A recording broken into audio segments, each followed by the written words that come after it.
My hairline is slipping away. Go Fuqian felt darkness enveloping him as the product manager's roars and the designer's sobs blurred into indistinct whispers. As a proud 996 programmer, he had labored for 72 consecutive hours due to a client's demands. The takeout on the table had long gone cold, and the code on the screen was incomprehensible. His final thought pointed towards a man named Ma Zhuguan. If there truly existed resentment after death, he vowed that his ire would manifest as a vengeful spirit called Online Bug, haunting Ma Zhuguan for eternity. Ma Zhuguan, even as a ghost, I won't let you. Fixed the bug.in the last second before consciousness sank into darkness. Go Fuqian seemed to hear a crisp ding, reminiscent of a bargain software notification. Dear user, we have detected your intense resentment and will to survive. The Pin Shishi Divine Mutual Aid System is binding. Binding successful. Wishing you a pleasant shopping experience. Oh no, wishing you a happy life. Woo, woo, woo. The shrill alarm pierced through Go Fuqian's eardrums like a multitude of needles, yanking him abruptly from the abyss that he opened his eyes wide. The first sight greeting him was a bizarre, apocalyptic crimson sky. In the sky, a colossal circular metallic structure loomed like a suspended Death Star, casting a vast shadow. Beneath it, numerous small spacecraft swarmed like bees, indiscriminately unleashing beams of destruction. The earth trembled violently, distant cities igniting into flames, billowing black smoke that rendered the sky even more terrifying. What the hell? Is this a movie shoot? Go Fuqian's immediate reaction was that he had been swept up by a film crew. Such special effects and grand scenes must have cost at least billions. Yet, he quickly realized something was amiss. All around him were panicked individuals, frantically fleeing. This was evident because each person possessed strikingly unique features. They were all tall, muscular, with peculiar hairstyles, and most absurdly, each bore a long, furry tail. A burly man with a tail, in his haste, accidentally collided with Go Fuqian. Get lost, weakling, with a mere wave of the man's hand. Go Fuqian felt as though he had been struck by a speeding dump truck, soaring away and rolling several times before coming to a halt. Cough, cough, cough. The intense pain jolted him into clarity. This was not a movie. The sensation was far too real. Struggling to rise, he spotted a shattered piece of a massive display screen nearby, reflecting his current appearance. With black hair and eyes, he appeared as an unremarkable earthling, adorned in the checkered shirt and jeans he had worn before his abrupt demise, his feet still clad in company slippers. This appearance starkly contrasted with the surrounding muscular men. Tails. Muscular men. This planet on the brink of explosion. Go Fuqian's mind raced, a single word uncontrollably surfacing from the depths of his memory. Scion. Vegeta Star. He had traversed realms, landing in the world of Dragon Ball, commencing at the hellish difficulty of the eve before Vegeta Star's destruction. No, it can't be. I'm just a weakling with a power level of 5. Go Fuqian's legs buckled, nearly succumbing to this wretched fate. As a seasoned Dragon Ball fan, he understood all too well the fate awaiting this planet. Easily obliterated by the tyrannical Frieza, as effortlessly as one would crush an egg. How much time remained before the planet's explosion? An hour? Half an hour? How could a powerless Earthling survive in this realm of divine combat? Just as despair engulfed him, the familiar yet strange ding echoed in his mind once more. Subsequently, an extremely cheap, gaudy golden pop-up window, reminiscent of a 9.99 free shipping style, unfolded before his eyes. Dear user, welcome to the Dragon Ball world. Your beginner quest has been issued. Please check it out on the pop-up. An icon of a chubby doll clad in a red apron winked at him. Go Fuqian's mouth twitched slightly. Pin Shishi. Beginner quest. Convince any scion to take a slice for the host. Form is not restricted, as long as an effective interaction occurs. Quest reward. A beginner gift package. Quest deadline. Before this planet completely explodes. Friendly reminder. Failure equals death, dear. A slice? Go Fuqian's eyes nearly bulged out. You want me to ask a scion? Brother, help me take a slice? Are you certain he won't actually pull out a knife to slice me? This system was undoubtedly attempting to send him to his demise. These scions were all hotheads, quick to resort to violence at the slightest provocation. Who would engage in such a nonsensical bargaining game with him? Moreover, the note form is not restricted, as long as an effective interaction occurs was as vague as a requirement document. What constituted effective interaction? Would cursing him count? A glare? Go Fuqian felt his programmer DNA stir, He wanted nothing more than to confront the system's developer and inquire who taught them to write requirement documents in such a manner. Boom! Another deafening sound erupted nearby as a building collapsed, sending shockwaves that pushed Go Fuqian backward. The threat of death sharpened his focus. Cursing the system was futile. He was now a mere pawn on the chopping block. If he wished to avoid becoming cosmic dust, he had to complete this damned task. He forced himself to remain calm, swiftly scanning the chaotic crowd in search of a target that seemed more approachable.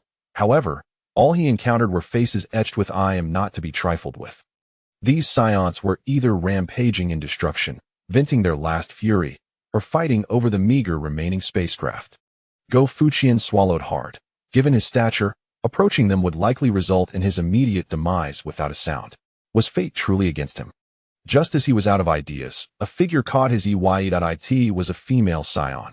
Unlike her frenzied counterparts, she refrained from destruction and looting, merely standing amidst the ruins, gazing skyward, her face a canvas of sorrow. In confusion, dressed in a simple combat suit, her form was not as muscular as other female scions, appearing somewhat delicate. Her long black hair cascaded loosely, and her fair face lacked the typical scion fierceness, instead exuding a hint of gentleness. Go Fuqian's eyes brightened instantly. She was the one. Based on his years of user profiling experience, this type of user was typically categorized as an emotional user, a primary participant in community warm-hearted activities. With the right strategy, not only could he get her to take a slice, but she might even be willing to take 100. Taking a deep breath, Go Fuqian devised a plan to feign misfortune. He set his sights on a precarious building nearby, calculated his trajectory, and with an unintentional stumble, he fell towards the structure's collapse zone. Brothers, today I will demonstrate to you what professional traffic diversion looks like. As he mentally encouraged himself, he summoned his acting prowess to emit a piercing scream. "Ah, help!" With his cry, the building's walls crumbled, countless shards of debris cascading down upon him. Go Fuqian shut his eyes, silently praying, "System, please don't mess this up." He was betting that the kind-hearted scion woman would not abandon him in his moment of peril. Chapter 2. The Encounter with the Scion. Is the system activated?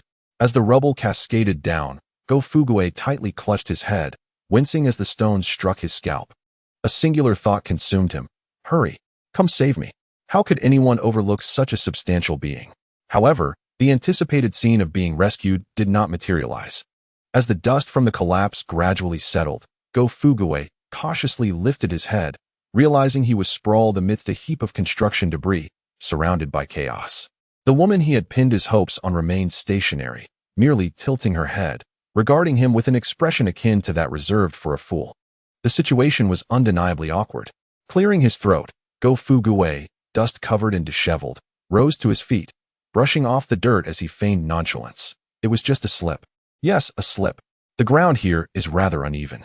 The scion woman, known as Janae, slightly furrowed her elegant brows. She had indeed noticed this peculiar creature. Devoid of any discernible energy, appearing as feeble as an infant, and his attire was unlike that of any race she had encountered. More perplexing was the incomprehensible behavior he had just exhibited. Was rushing towards the collapsing building a new form of suicide? Upon observing her expression, Go Fuqian realized that his ploy had failed. Damn it, this person doesn't play by the rules, he muttered inwardly, swiftly devising a B plan. His complexion turned pale.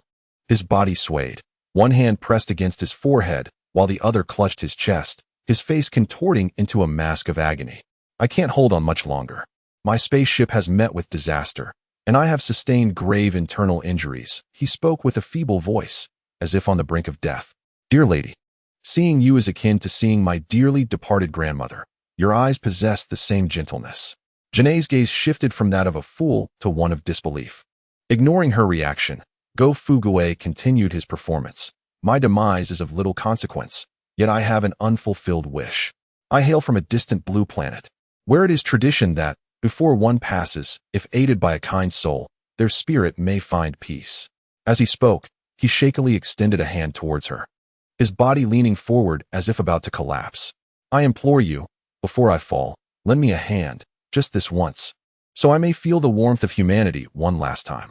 His eyes brimmed with sincerity and supplication, tinged with an exquisite fragility that he had honed over years of seeking favors.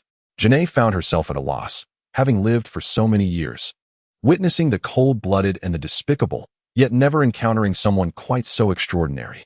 Just as this bizarre creature was about to faceplant into the ground, her damned, misplaced sympathy, utterly discordant with Scion society, resurfaced once more.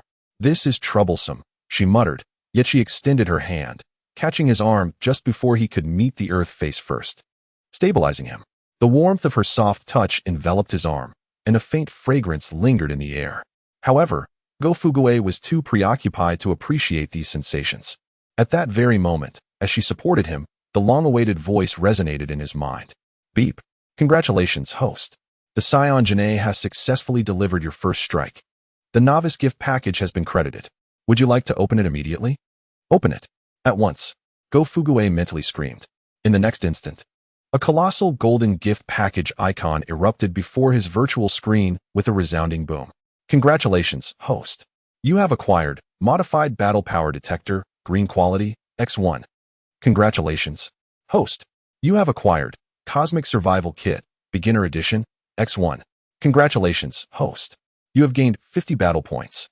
In an instant, Go-Fuguei felt a surge of power course through his entire being, the exhaustion from fear and exertion dissipating as his body invigorated.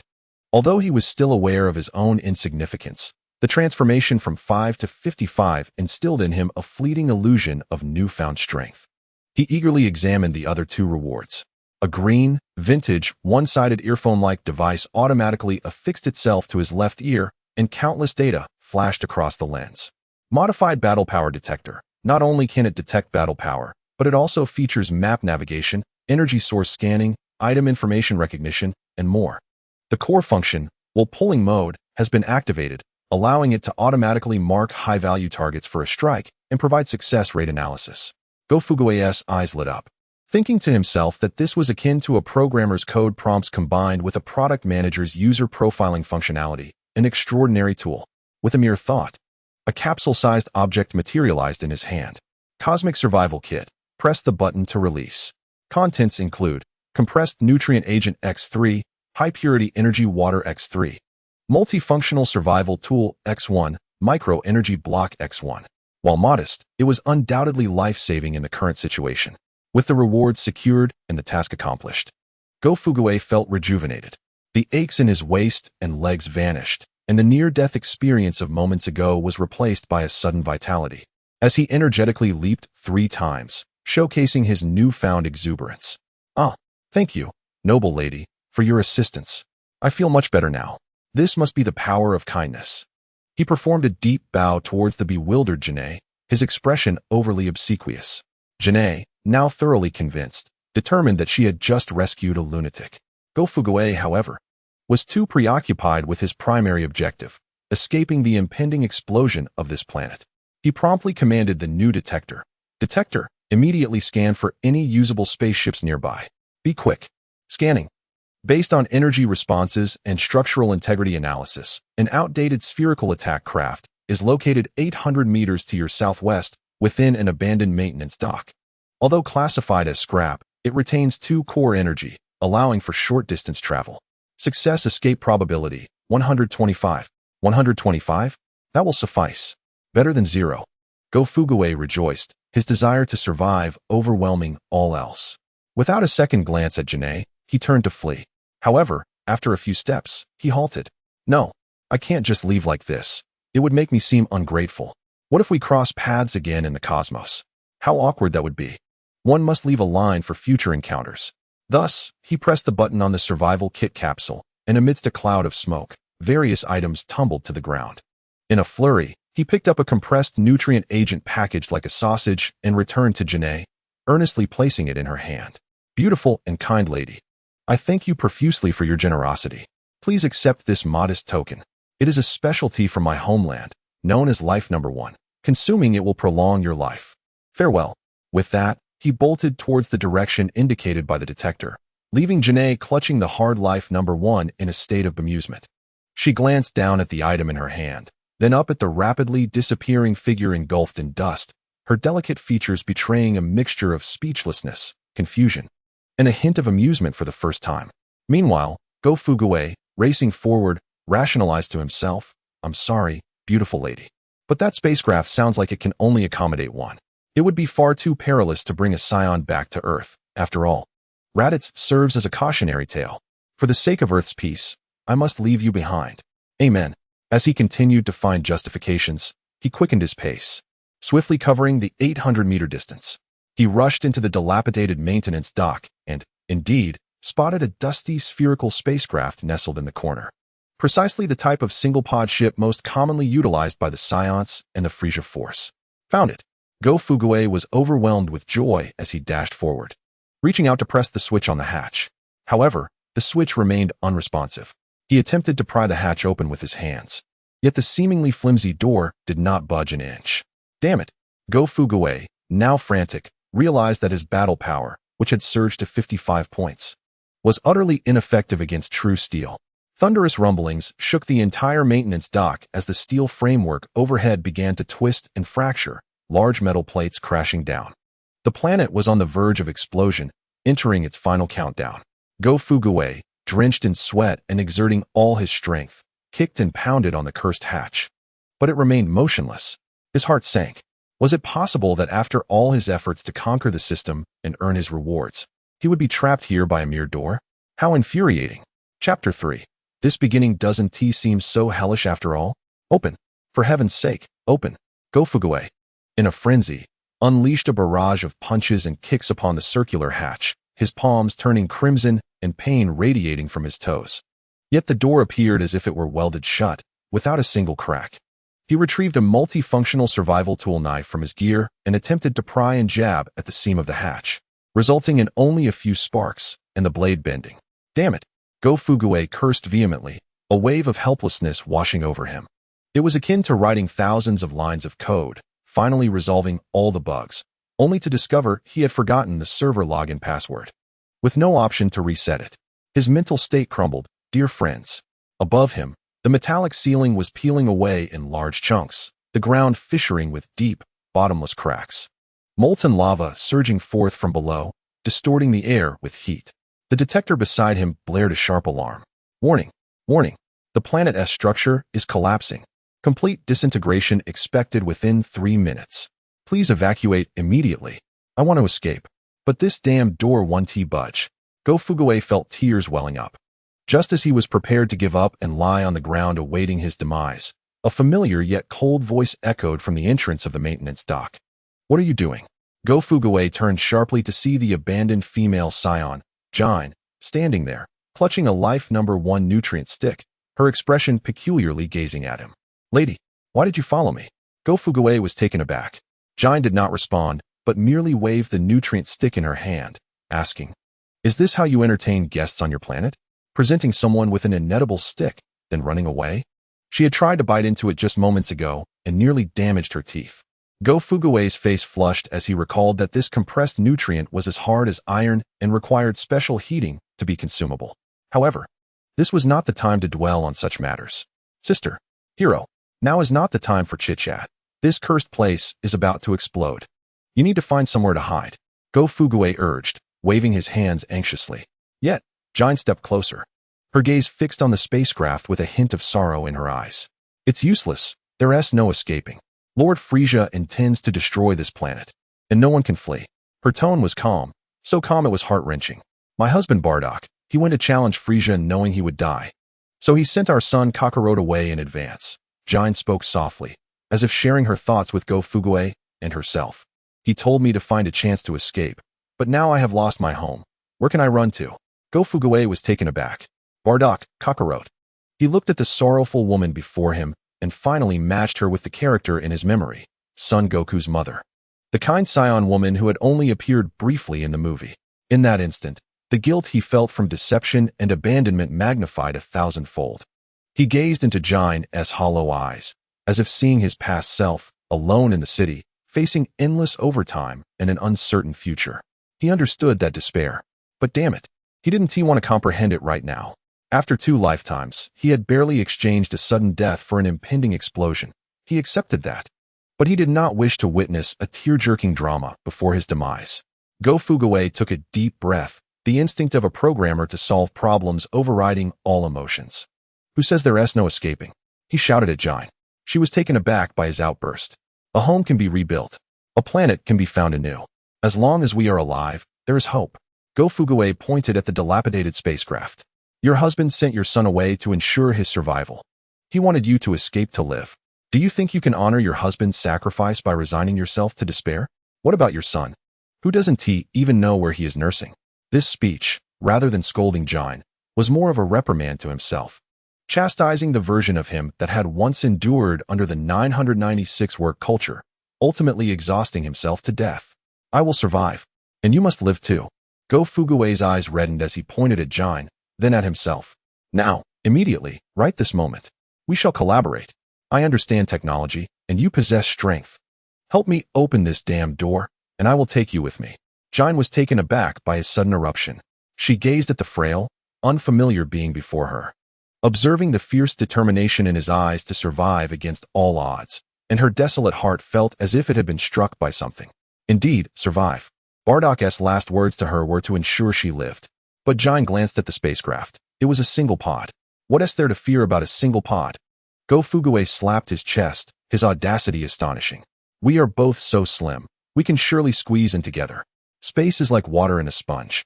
As long as we are willing to compress, there will always be room. Haven T, you heard? He switched to a product manager mode, coaxing her gently. Think about it. We could go to an entirely new planet, free from battle and bloodshed, where we could wake up naturally every day. I will cook a multitude of delicious dishes for you, such as roast lamb, crawfish, Buddha jumps over the wall, and a grand banquet. I guarantee you have never tasted anything like it. You help me open the door, and I will treat you to a feast. This deal is a tremendous win, sister.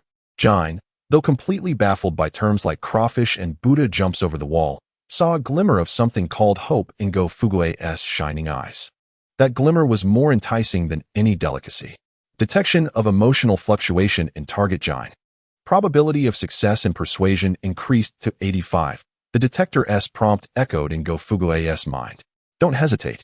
If you do, we will truly become cosmic barbecue. Go Fuguei urged. Jine took a deep breath and finally made her decision. She approached the spacecraft and told Go Fuguei, step aside. Go Fuguei immediately jumped aside like a rabbit. Jine seized the edge of the hatch with both hands, her arm muscles slightly bulging. And a surge of immense power erupted instantly. Hey! Accompanied by a sharp cry and a piercing metallic screech. The hatch that had troubled Go Fuguei for so long was forcefully torn off. With a loud clang, she tossed the hatch aside carelessly. Go Fuguei stood there, dumbfounded. His mouth agape, as if it could fit an egg. What the hell? She tore it apart? Is this the power of a scion? Even a support member? He felt as though his worldview had been completely overturned. Get in, Jine urged. Oh. Go Fuguei, awakening from a dreamlike state, was the first to squeeze into the narrow cockpit, followed closely by Gnei. Just as Go Fuguei had remarked, this space, though cramped, could indeed accommodate them. However, once they settled in, they found themselves in an inseparable embrace. Go Fuguei took the pilot's seat, while Gnei could only crouch partially behind him. Her soft body pressed closely against his back. Her arms encircled him from the sides, resting on the control panel, enveloping him completely. The scent of a maiden mingled with the essence of battle wafted from her, and the sensation of her soft form against him was astonishing. The 38-year-old Go Fuguei, who had never experienced romance, felt his face flush deeply. Don't move, I need to operate. He stammered, flustered as he began to activate the aircraft. He roughly shoved a micro-energy block from the survival kit into the backup power interface. External power connected. System rebooting. Energy reserve, 73. Power system activated. Anti-gravity engine started. The aging control panel flickered a few times before finally illuminating.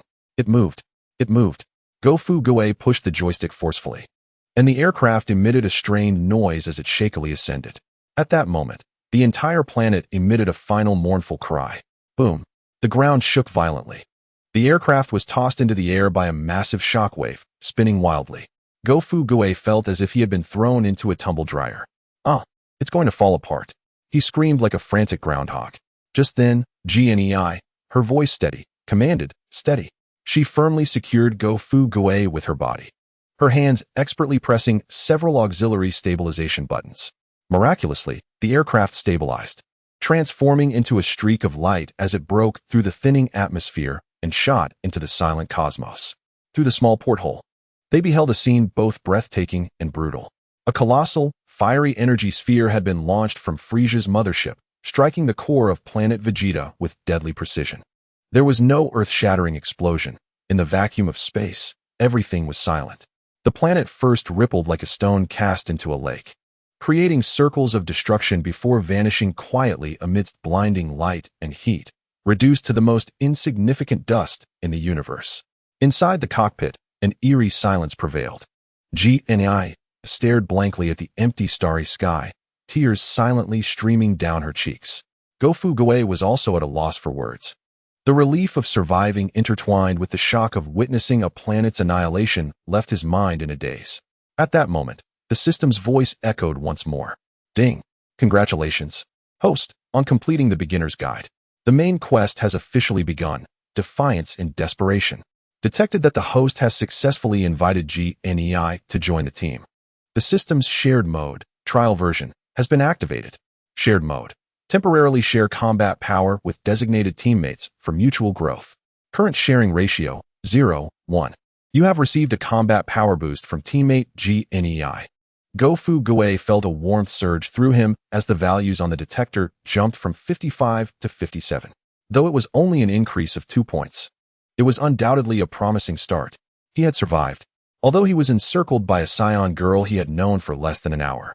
Crammed into a nearly disintegrating metal can, aimlessly drifting through the cold cosmos, Gofu Goe inhaled the delicate fragrance at his nose and felt the softness behind him, prompting an incongruous thought to emerge. Perhaps this beginning was not so hellish after all. Chapter 4. What is it like to share a team with Sun Wukong's mother? As planet Vegeta faded into a silent burst of fireworks behind them, Gofu Goe's mind came to a halt for a full 3 minutes. The relief of escaping had yet to settle in when a stronger emotion surged forth: awkwardness. He was seated in the pilot's seat with GNEI, Sun Wukong's mother, directly behind him. The positions they held to fit into this solitary spacecraft were quite uncomfortable. GNEI knelt partially, encircling him completely, her body pressed against his back, her arms reaching under his armpits to rest on the control panel in front. A unique scent wafted from her, mingled with the aroma of battle. Intoxicating in its own right. The sensation against his back was something Gofu Goe had never experienced in his 38 years of solitude. Gulp. He struggled to swallow, feeling the temperature of his cheeks rapidly rise. The scenery in the cosmos was rather special, wasn't it? To break the silence, he mustered an opening line. Behind him, GNEI offered no response. Lost in the sorrow of the planet's destruction, she stared vacantly into the darkness outside the porthole, her tears spent, her gaze hollow. Gofu Goe felt increasingly awkward. His words felt akin to dancing on someone's grave. Clearing his throat, he attempted to remedy the situation. What I meant to say was, look at those stars, how bright they are. Unlike our hometown, where there's smog every day, and you have to rely on luck to see the sun. Still, GNEI remained unresponsive. Stay calm. Fu Goe, you are a programmer who has faced many grand scenarios. Gofu Goe encouraged himself internally. He had encountered worse situations during arguments with product managers. What was this? As long as he remained unembarrassed, the embarrassment belonged to others. He decided to shift his focus to the newly acquired system. System, activate shared mode. Ding. Shared mode, trial version, has been activated for you. A screen resembling the homepage of a bargaining app appeared in his vision. At the center, cartoon avatars of himself and GNEI held hands, with a massive progress bar beneath. Team trust level, 5, acquaintances. Current shared combat power ratio, 0:1. Even a mosquito's leg is still meat. You have received a combat power boost of 2 points from teammate GNEI. Gofu Goe's mouth twitched at the system's sarcastic remarks. Only 0:1? How stingy. How could he increase the shared ratio? Increase team trust level to unlock a higher shared ratio. The system suggests engaging in team-building minigames to enhance relationships quickly, dear. Gofu Goe pondered the prompt. Team building? How to proceed? Perhaps telling a joke to make her smile? Or sharing an embarrassing secret? It felt a bit too mortifying to divulge his childhood bedwetting incident to an alien he had just met. That left him with only the option of telling a joke. Clearing his throat once more, Gofu Goe spoke in a mysterious tone. Madam GNEI, let me share a joke from our planet. Finally, GNEI responded, shifting slightly, seemingly finding a more comfortable position, causing Go Fu Gui's body to tense involuntarily. Once upon a time, 3 programmers went for an interview. The interviewer asked the first, "What is your strength?" He replied, "I write code quickly." The interviewer nodded. Then he asked the second, "What about you?" The second answered, "I never write bugs." The interviewer was quite satisfied. He turned to the third, which was Go Fu Gui. "What is your strength?" He replied, "I can solve all the problems left by the first 2. After delivering the joke, Go Fu Gui awaited a response. However, silence reigned. An absolute silence. Ding. Teammate GNEI could not understand your joke. Team trust level 1. Current trust level 4. Stranger. Go Fu Gui, my mindset is crumbling. This batch of users is unmanageable. Their sense of humor is too highbrow to engage. Just as Go Fu Gui contemplated the meaning of life, a piercing beep shattered the awkwardness. A red warning light on the control panel flashed furiously, while the energy display plummeted from 73 to below 3. Warning. Energy is about to be depleted. Life support systems will shut down in 15 minutes. The cold, mechanical voice sent chills down his spine. Oh no. Energy is running out this quickly? Go Fu Gui gasped in shock. This dilapidated vessel was merely a scrap, barely operational thanks to the energy core he had managed to insert. The mere fact that it could escape the atmosphere was nothing short of miraculous. Now, they had become a drifting bottle in the cosmos, and a bottle on the verge of deflating at that. A most untimely sound emanated from behind Go Fu Gui. His body stiffened. It was Ji-Nei's stomach grumbling. The Scion's appetite resembled that of a black hole. The trials of flight, sorrow, and combat had consumed her stamina, and hunger was indeed a natural consequence. Go Fu Gui hastily rummaged through the survival kit, extracting the last 2 compressed nutrient bars and 2 pouches of water. "Here, have something to eat," he offered, extending one of the bars behind him. Ji-Nei silently accepted it, gazing at the bar, which was harder than stone. Recalling the previous struggle to bite into it, her brow furrowing slightly. "How does one consume this?" Watch me." Go Fu Gui seized the opportunity to showcase his ingenuity, proudly unveiling a multifunctional survival tool. He pressed a button, and a small red heating element sprang forth from the handle. See, molecular-level directed heater. Our Earth's advanced technology. It can instantaneously heat food to the perfect temperature for consumption while locking in all the nutrients. As he boasted, he cautiously brought the heating element closer to the nutrient bar. However, he overestimated his dexterity and underestimated the power of this counterfeit tool. With a soft pop, the nutrient bar exploded in his hands, transforming into a cloud of brown, charred powder that splattered across both him and Ji-Nei. The cockpit was engulfed by a peculiar aroma reminiscent of ground rubber that had been roasted. Go Fu Gui stood frozen, left with nothing but a small, bare stick in his hand. Ji-Nei silently wiped her face, extending her tongue to taste her lips before regarding him with an expression devoid of emotion. "Is this what you meant by locking in nutrients?" Go Fu Gui wished he could sink into the floor. He desperately tried to explain. It was a mistake, a mistake. This is a creative way of eating, molecular cuisine, you see? It vaporizes solid food for easier absorption. He continued, "Don't you feel invigorated?" Ji-Nei offered the remaining nutrient bar to his lips, her gaze unwavering. "You go first and show me." Beep. Your bewildering behavior has significantly decreased your teammates' trust. Current trust level 1, worse than being strangers. Go Fu Gui felt like crying. It was impossible to converse under such dire circumstances. With energy reserves dwindling and half their food destroyed, they were on the brink of becoming the first pair in the universe to perish from sheer foolishness. Yet, in the depths of despair, Go Fu Gui found a strange calmness. As a programmer, he understood that complaints would not solve problems. It was essential to identify the root cause. He set aside his antics and resolved to engage in genuine communication. "Ji-Nei," he said, his playful demeanor fading, his tone solemn, "I apologize. I acted foolishly." Ji-Nei cast him a surprised glance. "In truth, I am terrified," Go Fu Gui confessed, staring out into the sea of stars, his voice trembling. "Just hours ago, I was in my world, working overtime for an unending demand. I thought my life was destined to be spent staring at code, typing away, until the day I collapsed at my desk. And then, I truly collapsed." He offered a self-deprecating chuckle, and here I am, a weakling with a power level of merely 5, starting off with a planet exploding. Honestly, the fact that I am still alive feels unbelievable. He did not look at Ji-Nei, simply recounting his story, The ordinary yet stifling tale of Go Fuguei, the Earth programmer. He spoke of the 996 work culture, of KPIs, and of the manager who hastened his demise. Jinei listened quietly, many words eluding her comprehension, yet she could sense the exhaustion, helplessness, and frustration in the words of this frail being. We Scions share a similar plight. She finally spoke after a long pause, her voice soft. From birth, our combat power dictates everything. The weak are mocked and relegated to distant planets. The strong, like my husband Badak, must continuously fight and conquer until they meet their demise. We too are trapped in a cage. She mentioned Badak and their son, Kakaluot, who had been sent away. Her voice brimmed with longing for her husband and concern for her child's future. I can do nothing. My combat power is too low. I can only handle logistics. And I cannot even protect my own home. As she concluded, her voice caught in her throat. In that moment, within the frigid cockpit of the universe, a programmer from Earth and a housewife from Baijita Star, two solitary souls from disparate civilizations, seemed to find a resonance.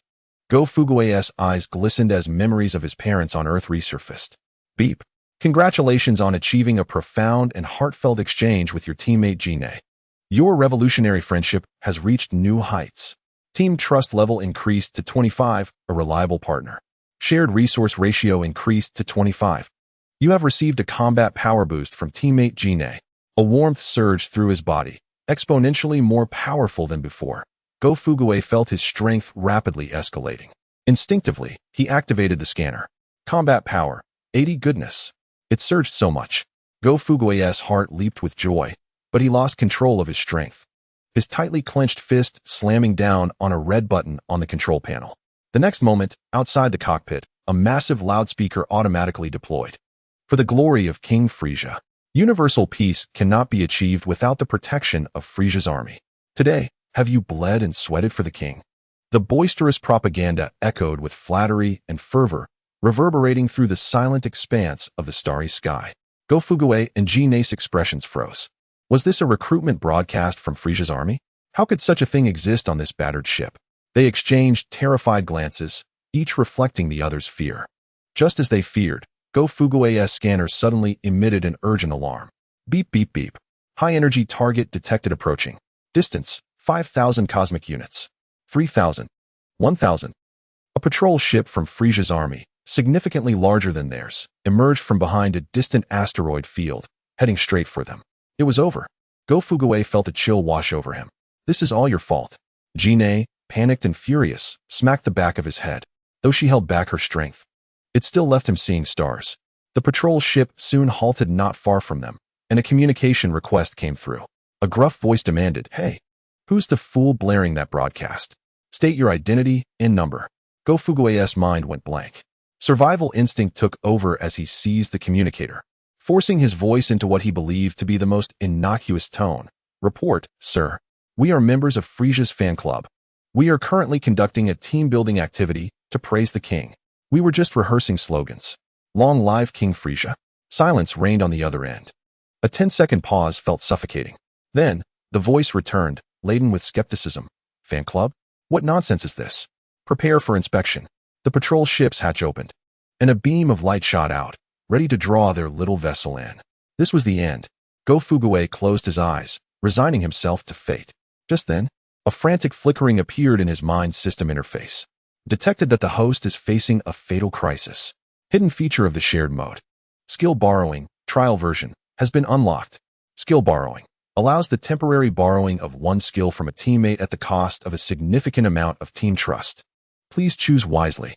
Go Fuguei felt as though he had grasped the last straw of salvation, his eyes snapping open. Borrowing skills? Wasn't Jinei's skill combat? Engaging Frisia's army head-on? Wasn't that tantamount to seeking death? No, wait. As Go Fuguei experienced a moment of inspiration, he realized that Scions possess a fundamental ability beyond combat, the perception and manipulation of Qi. System. I wish to temporarily borrow Jinei's Qi manipulation ability. Ding. Would you like to consume 20 team trust points to temporarily borrow your teammate Jinei's Qi manipulation, beginner level, skill for 60 seconds? Yes. Right now? Team trust points. 20, Chapter 5, Arrival. The wasteland planet and the spring of the scavenger's darkness serves as the cosmic backdrop. As the last vestiges of energy dissipated, All lights in the cockpit extinguished, extinguishing Go Fugue's ambitions along with them. Mere moments ago, he was the tactical master who deterred Frisia's patrol ships with a mere negative review. Now, he found himself trapped in a tin can, awaiting suffocation. The faint beeping of the life support system echoed like a countdown to his demise, each sound a hammer striking his heart. To make matters worse, he remained in a position with Janae that could only be described as a human Russian nesting doll, pressed tightly together. In the absolute darkness and silence, he could distinctly feel the warmth and heartbeat of another person behind him, even hearing her steady, yet slightly sorrowful breaths. The thrill of bravado swiftly turned to despair as Go Fugue lamented inwardly. He felt his face flush, akin to a monkey's backside. Fortunately, the darkness concealed his embarrassment. Just then, an incredibly unromantic sound shattered the eerie intimacy, a low gurgle. Though soft, in this pin-drop silence, it resonated like thunder. Go Fugue's body stiffened. The sound seemed to emanate from his own stomach. The embarrassment was epic. He wished he could summon a product manager to offer sacrifices to the heavens. Janae shifted slightly behind him, her low voice cutting through the darkness. Are you hungry? No. Go Fugue vehemently denied. This is a unique energy cycle method we Earthlings have, called abdominal breathing, which effectively enhances endurance. I'm merely recharging my body. Janae, though innocent, was not foolish. Go Fugue's face burned with shame, and to divert the topic, he immediately opened the system panel, the faint blue light becoming the sole illumination in the cockpit. Eureka! He felt as though he had discovered a new continent, slapping his thigh, or rather, Janae's knee, in excitement. Janae, sister, we are saved. Remember when I previously borrowed your strength? I have a bold idea. He pointed at a now dormant backup energy interface on the control panel, passionately explaining. You see, this ship is akin to a non-operational backend service, and your chi is the finest quality API data stream. What we need to do is establish a stable long connection, continuously injecting your energy into its core. Understand? This is a human-powered generator. Janae appeared bewildered, her lovely brows knitting together in the dim light. Speak plainly. Okay. Go Fugue switched to layman's terms. Imagine your chi as water, gently and continuously pouring into that opening. You, Janae, both embarrassed and angry, lightly tapped the back of his head. Ouch. Slip of the tongue. I meant to say transfer. Just like how you would feed a child, you must be gentle and patient. Give it a try. Though the metaphor was poor, Janae finally grasped the concept. As a scion, her use of chi was instinctual. Hesitantly, she extended a finger towards the interface, a stream of pure energy flowing from her fingertip. The next instant, the cockpit erupted in a dazzling display of electricity. Zing! All the lights shone brilliantly before abruptly extinguishing, the vessel convulsing violently, as if electrocuted. Go Fugue was thrown into disarray, feeling as though his breakfast might re-emerge. Stop! Big sister, I wanted you to recharge, not throw a rave. Your output is too intense. He shouted hoarsely. You're using direct current, as if it were alternating current. You'll fry the motherboard. Ease up. Be gentle. Use the same force you used to support me. Yes, that feeling. What do you mean by direct current and alternating current? Your Earthling terminology is quite peculiar, Janae murmured, feeling somewhat aggrieved. Accustomed to the expansive energy fluctuations during battle, this delicate task was a first for her.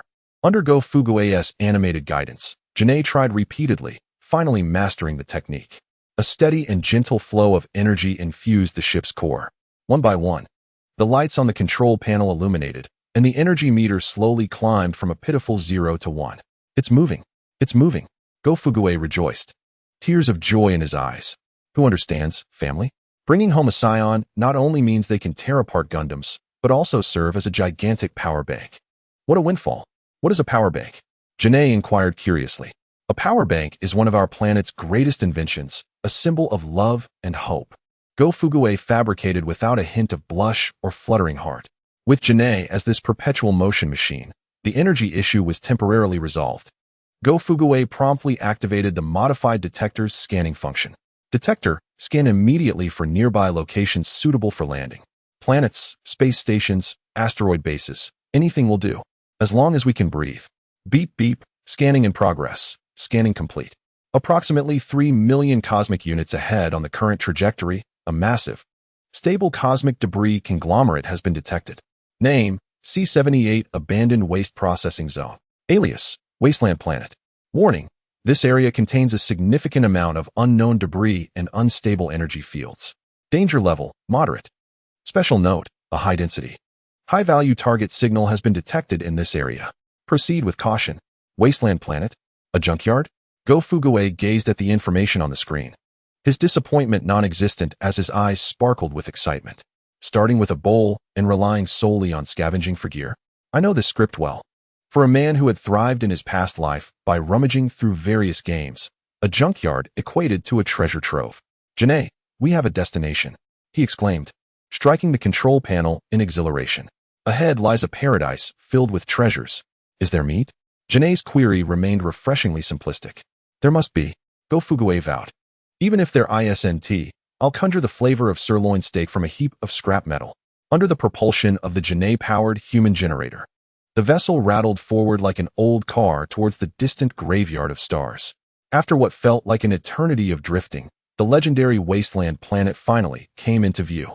The scene was far more breathtaking than Go Fuguei had imagined. It was not a planet at all, but a colossal amalgamation of countless abandoned starships, shattered mechas, twisted remnants of space architecture, and uncountable metallic refuse. They were ensnared by a peculiar gravitational field, forming a floating steel continent in the cosmos. Sunlight filtered through the gaps, casting mottled shadows upon the cold metallic surface, resembling a post-apocalyptic city. Is this the graveyard of Cybertron?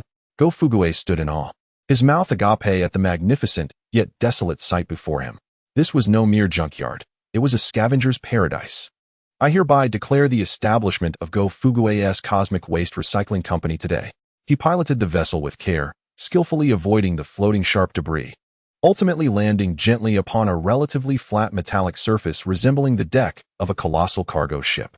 With a soft scraping sound, this small vessel that had accompanied them to safety finally fulfilled its historical mission.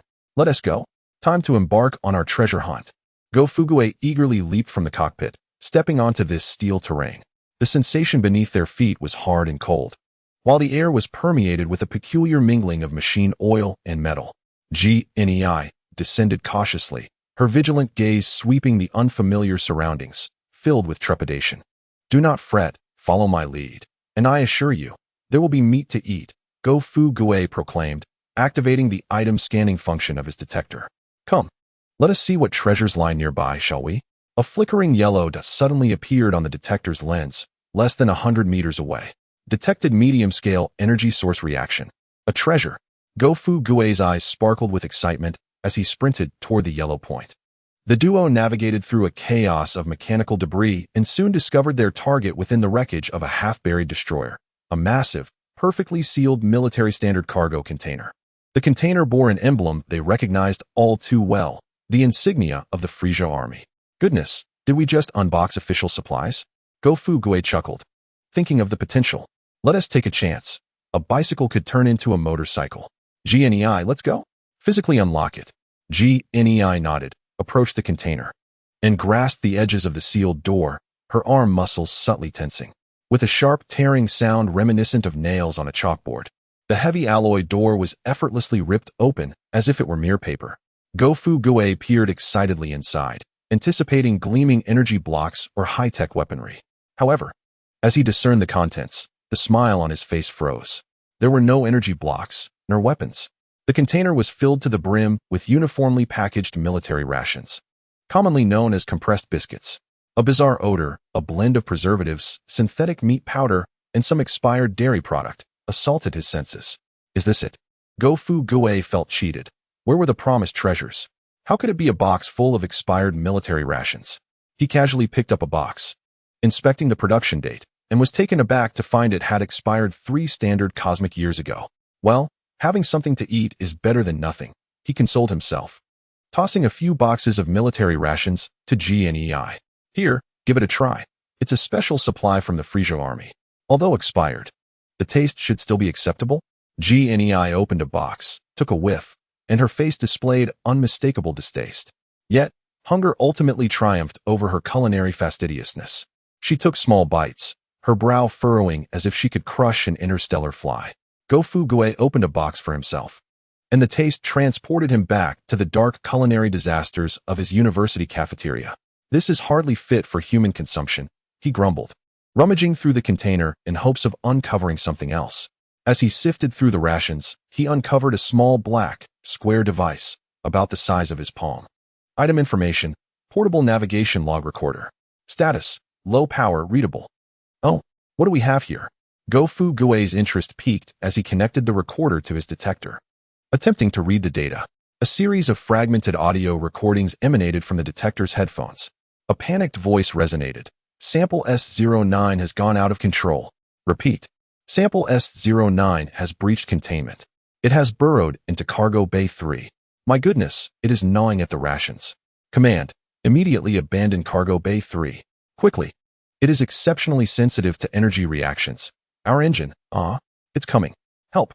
The voice abruptly cut off, leaving only a static hum. A chill crept down Go-Fu Gui's spine as he glanced at the cargo box brimming with rations, then shifted his gaze to Ji-Nei, who was savoring her meal, swallowing hard. Sample S09. Out of control. Burrowed into Cargo Bay 3. Isn't that precisely where we are? At that moment, a faint rustling sound, reminiscent of a mouse scratching wood, emanated from the deepest recesses of the rations. The sound was soft, yet in the quiet of the wreckage, it was piercingly clear. Both Go-Fu Gui and Ji-Nei halted their movements, abruptly turning toward the source of the noise. In the next instant, Go-Fu Gui's left ear detector erupted with blinding red light and a high-pitched alarm. Warning: extremely dangerous biological energy reaction detected. Target locked. High-value target identified. Name: unknown, S09. Status: hungry, frenzied. Comprehensive assessment: extremely dangerous. Success rate for target elimination: 0-1. Chapter 6. Unearthing a hidden power from trash? The rustling sound resembled thousands of mice scratching at rusty metal, emanating from the pile of compressed biscuits in the cargo box. Ringing eerily in the silent wreckage of the ship, Ji-Nei froze, her warrior instincts kicking in, her body tense, eyes sharp as she focused on the noise's origin. Go-Fu Gui's reaction was far less composed. Every hair on his body stood on end. What in the world? A rat? He contemplated making a light-hearted quip to ease the tension when his detector blared an ear-piercing alarm and flashed ominously. Warning: extremely dangerous biological energy reaction detected. Target locked. High-value target identified. Name: unknown, S09. Status: hungry, frenzied. Comprehensive assessment: extremely dangerous. Success rate for target elimination: 0-1. 1%. Go-Fu Gui's heart skipped a beat. That was an even lower probability than winning a top-tier prize. Boom. Before he could react, the mountain of expired rations exploded. Countless packaging boxes soaring through the air. A purple shadow, as swift as lightning, shot forth from the chaos. Ji-Nei instinctively threw a punch, her fist cutting through the air, sending the flying boxes scattering. The purple figure performed an agile flip in midair, landing deftly on the metallic floor before the two. And then, the air froze. Go-Fu Gui and Ji-Nei stood frozen in shock, gazing at what was labeled an extremely dangerous creature, their minds momentarily malfunctioning. There were no fangs, no claws, no fearsome visage. Before them was a fluffy, fist-sized purple pom-pom, resembling a recently born hamster combined with an exceptionally fluffy cat, complete with enormous, innocent black eyes brimming with purity and naivety. It tilted its fuzzy little head, regarding the two beings before it, then let out a burp. A tiny spark of electricity fizzled from its mouth, striking the nearby metal wall and leaving a charred mark the size of a fingernail. Go-Fu Gui glanced down at the blood-red letters declaring extremely dangerous on his detector, then back up at the adorable creature washing its face with tiny paws. A surge of inexplicable rage welled within him. System, come out. I promise I won't harm you. He roared inwardly. You call this thing extremely dangerous? Do you have a colossal misunderstanding of what cute entails? And what does this 1% success rate mean? Are you afraid I'll accidentally pet it to death and you'd be held responsible? The little pom-pom seemed to take a keen interest in the glowing red detector on Go-Fu Gui's ear. Its innocent eyes sparkled as if it had spotted a cherished toy. Cheap. It chirped, propelling itself forward in a blur of purple toward Go-Fu Gui's cheek. Holy moly! Go-Fu Gui was startled out of his wits, rolling to the side in a hasty retreat. The little pom-pom missed its target and sank its teeth into the container wall behind Go-Fu Gui. A series of grating sounds erupted. As if a drill were boring through the wall, Astonishingly, the thick alloy panel was gnawed away by the creature. After a couple of chews, it swallowed the metal piece and let out a contented burp, relocking its gaze on Go-Fu-Gue. My goodness, it eats metal. Go-Fu-Gue has finally come to comprehend the inherent dangers of this creature. This is no mere adorable entity. It is unmistakably a metal shredder cloaked in fur. Thus begins a chaotic chase. The small, furry ball leaps and bounds within the confines of the container, its speed astonishing. Wherever it traverses, the metallic walls, floor, and ceiling become riddled with perfectly round indentations, transforming the entire cargo hold into a mass resembling Swiss cheese. GNEI attempts to capture it, yet her brash and grandiose fighting style proves futile against such a nimble little being. Don't move, she exclaims with a commanding tone, aiming a punch at the spot where the creature is poised to land. The furry ball deftly evades her strike. With a resounding crash, GNEI's fist collides with the wall, creating a gaping hole that leads to the frigid vacuum of space. Go-Fu-Gue is buffeted by the ensuing gust, wobbling in disarray as he laments, "Sister, we're here to catch a thief, not to demolish our home. It consumes iron, and you're tearing apart our abode. This is our first piece of real estate since we crossed over." Just as the small furry ball is about to escape through the hole GNEI has created, Go-Fu-Gue is drenched in sweat from anxiety. At that moment, a spark of inspiration ignites in his mind. Recalling a passage from the navigation log, it reacts acutely to energy. An idea forms in his mind, a classic user engagement strategy. GNEI, stop striking. I have a plan. He picks up a palm-sized steel plate from a pile of scrap and holds it up to GNEI. Quick, infuse it with energy. Just like how you charge the spaceship. Be gentle. Make it a glowing snack. Although GNEI is filled with skepticism, she complies. She extends her finger, cautiously injecting a trickle of energy into the steel plate. Instantly, the unremarkable steel plate radiates a soft, golden glow, akin to heated butter. The small furry ball, which had been preparing to flee, suddenly halts in its tracks. It turns its head, sniffing the air, its large eyes fixated on the luminous steel plate. Saliva nearly dripping from its mouth. Go, Pikachu, no, furry ball. With all his might, Go-Fu-Gue hurls the glowing steel plate like a frisbee. Cheep cheep. The small furry ball emits a joyful sound, transforming into a violet streak as it skillfully catches the steel plate mid-air, landing on the ground while embracing it, happily gnawing away like a little hamster, emitting satisfied gurgles. The once ferocious metal shredder has now morphed into a docile and harmless darling. Ding. Congratulations, host. You have successfully established preliminary trust with the interstellar devourer cub using the high-energy snack feeding method. The task objective has been altered. New task, have it devour a specified piece of scrap. Go-Fu-Gue gazes at the dramatic scene before him, rendered utterly speechless. Can this truly be? What happened to the 0-1 success rate? This is no different from using a cat toy to entice a cat. Where is the integrity of the system? With a mindset of experimentation, he points to a rusted water pipe, rendered useless by GNEI's earlier strike. Furry ball, go eat that. The furry ball, still gnawing on the steel plate, lifts its head, glancing at him, then at the water pipe, seemingly assessing its value. Go-Fu-Gue picks up a larger sheet of iron from the ground and exchanges a knowing glance with GNEI. She understands and again infuses energy into the iron sheet. Go-Fu-Gue waves the glowing iron sheet in front of the furry ball, as if to say, complete the task, and this will be yours. The furry ball's eyes instantly brighten. With a chirp, it discards the steel plate in its mouth and bolts toward the water pipe, swiftly devouring it in mere moments. It then scurries back to Go-Fu-Gue, rubbing its fluffy head against his pant leg, gazing up at him with eager anticipation. Ding. Task completed. Congratulations, host, on acquiring a new ally, Pet Interstellar Devourer Furry Ball. Ally skill, energy conversion, can transform any ingested material into high-purity energy blocks. Go-Fu-Gue tosses the reward he holds to the furry ball, and as he reads the system notification, he feels an overwhelming surge of joy. He crouches down and tentatively strokes the furry ball's head, surprised by its soft, silky texture. Energy conversion? What does that mean?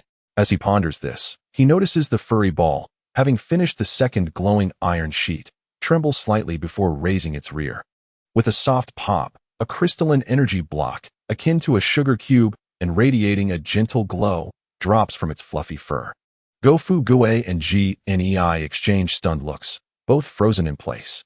With trembling fingers, Go Fu Gui carefully picks up the still warm energy block.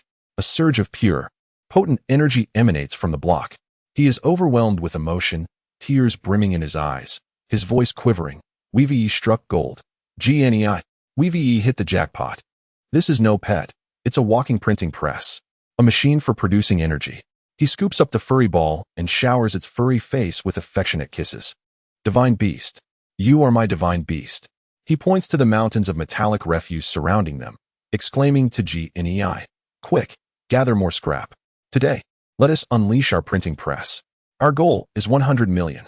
GNEI observes Go Fu Gui, who appears almost frantic, then glances at the furry ball rolling comfortably in his arms, occasionally producing an energy block. Her Scion worldview is being profoundly challenged. This universe is simply too chaotic. With the existence of this bug-level creature, the energy dilemma is completely resolved.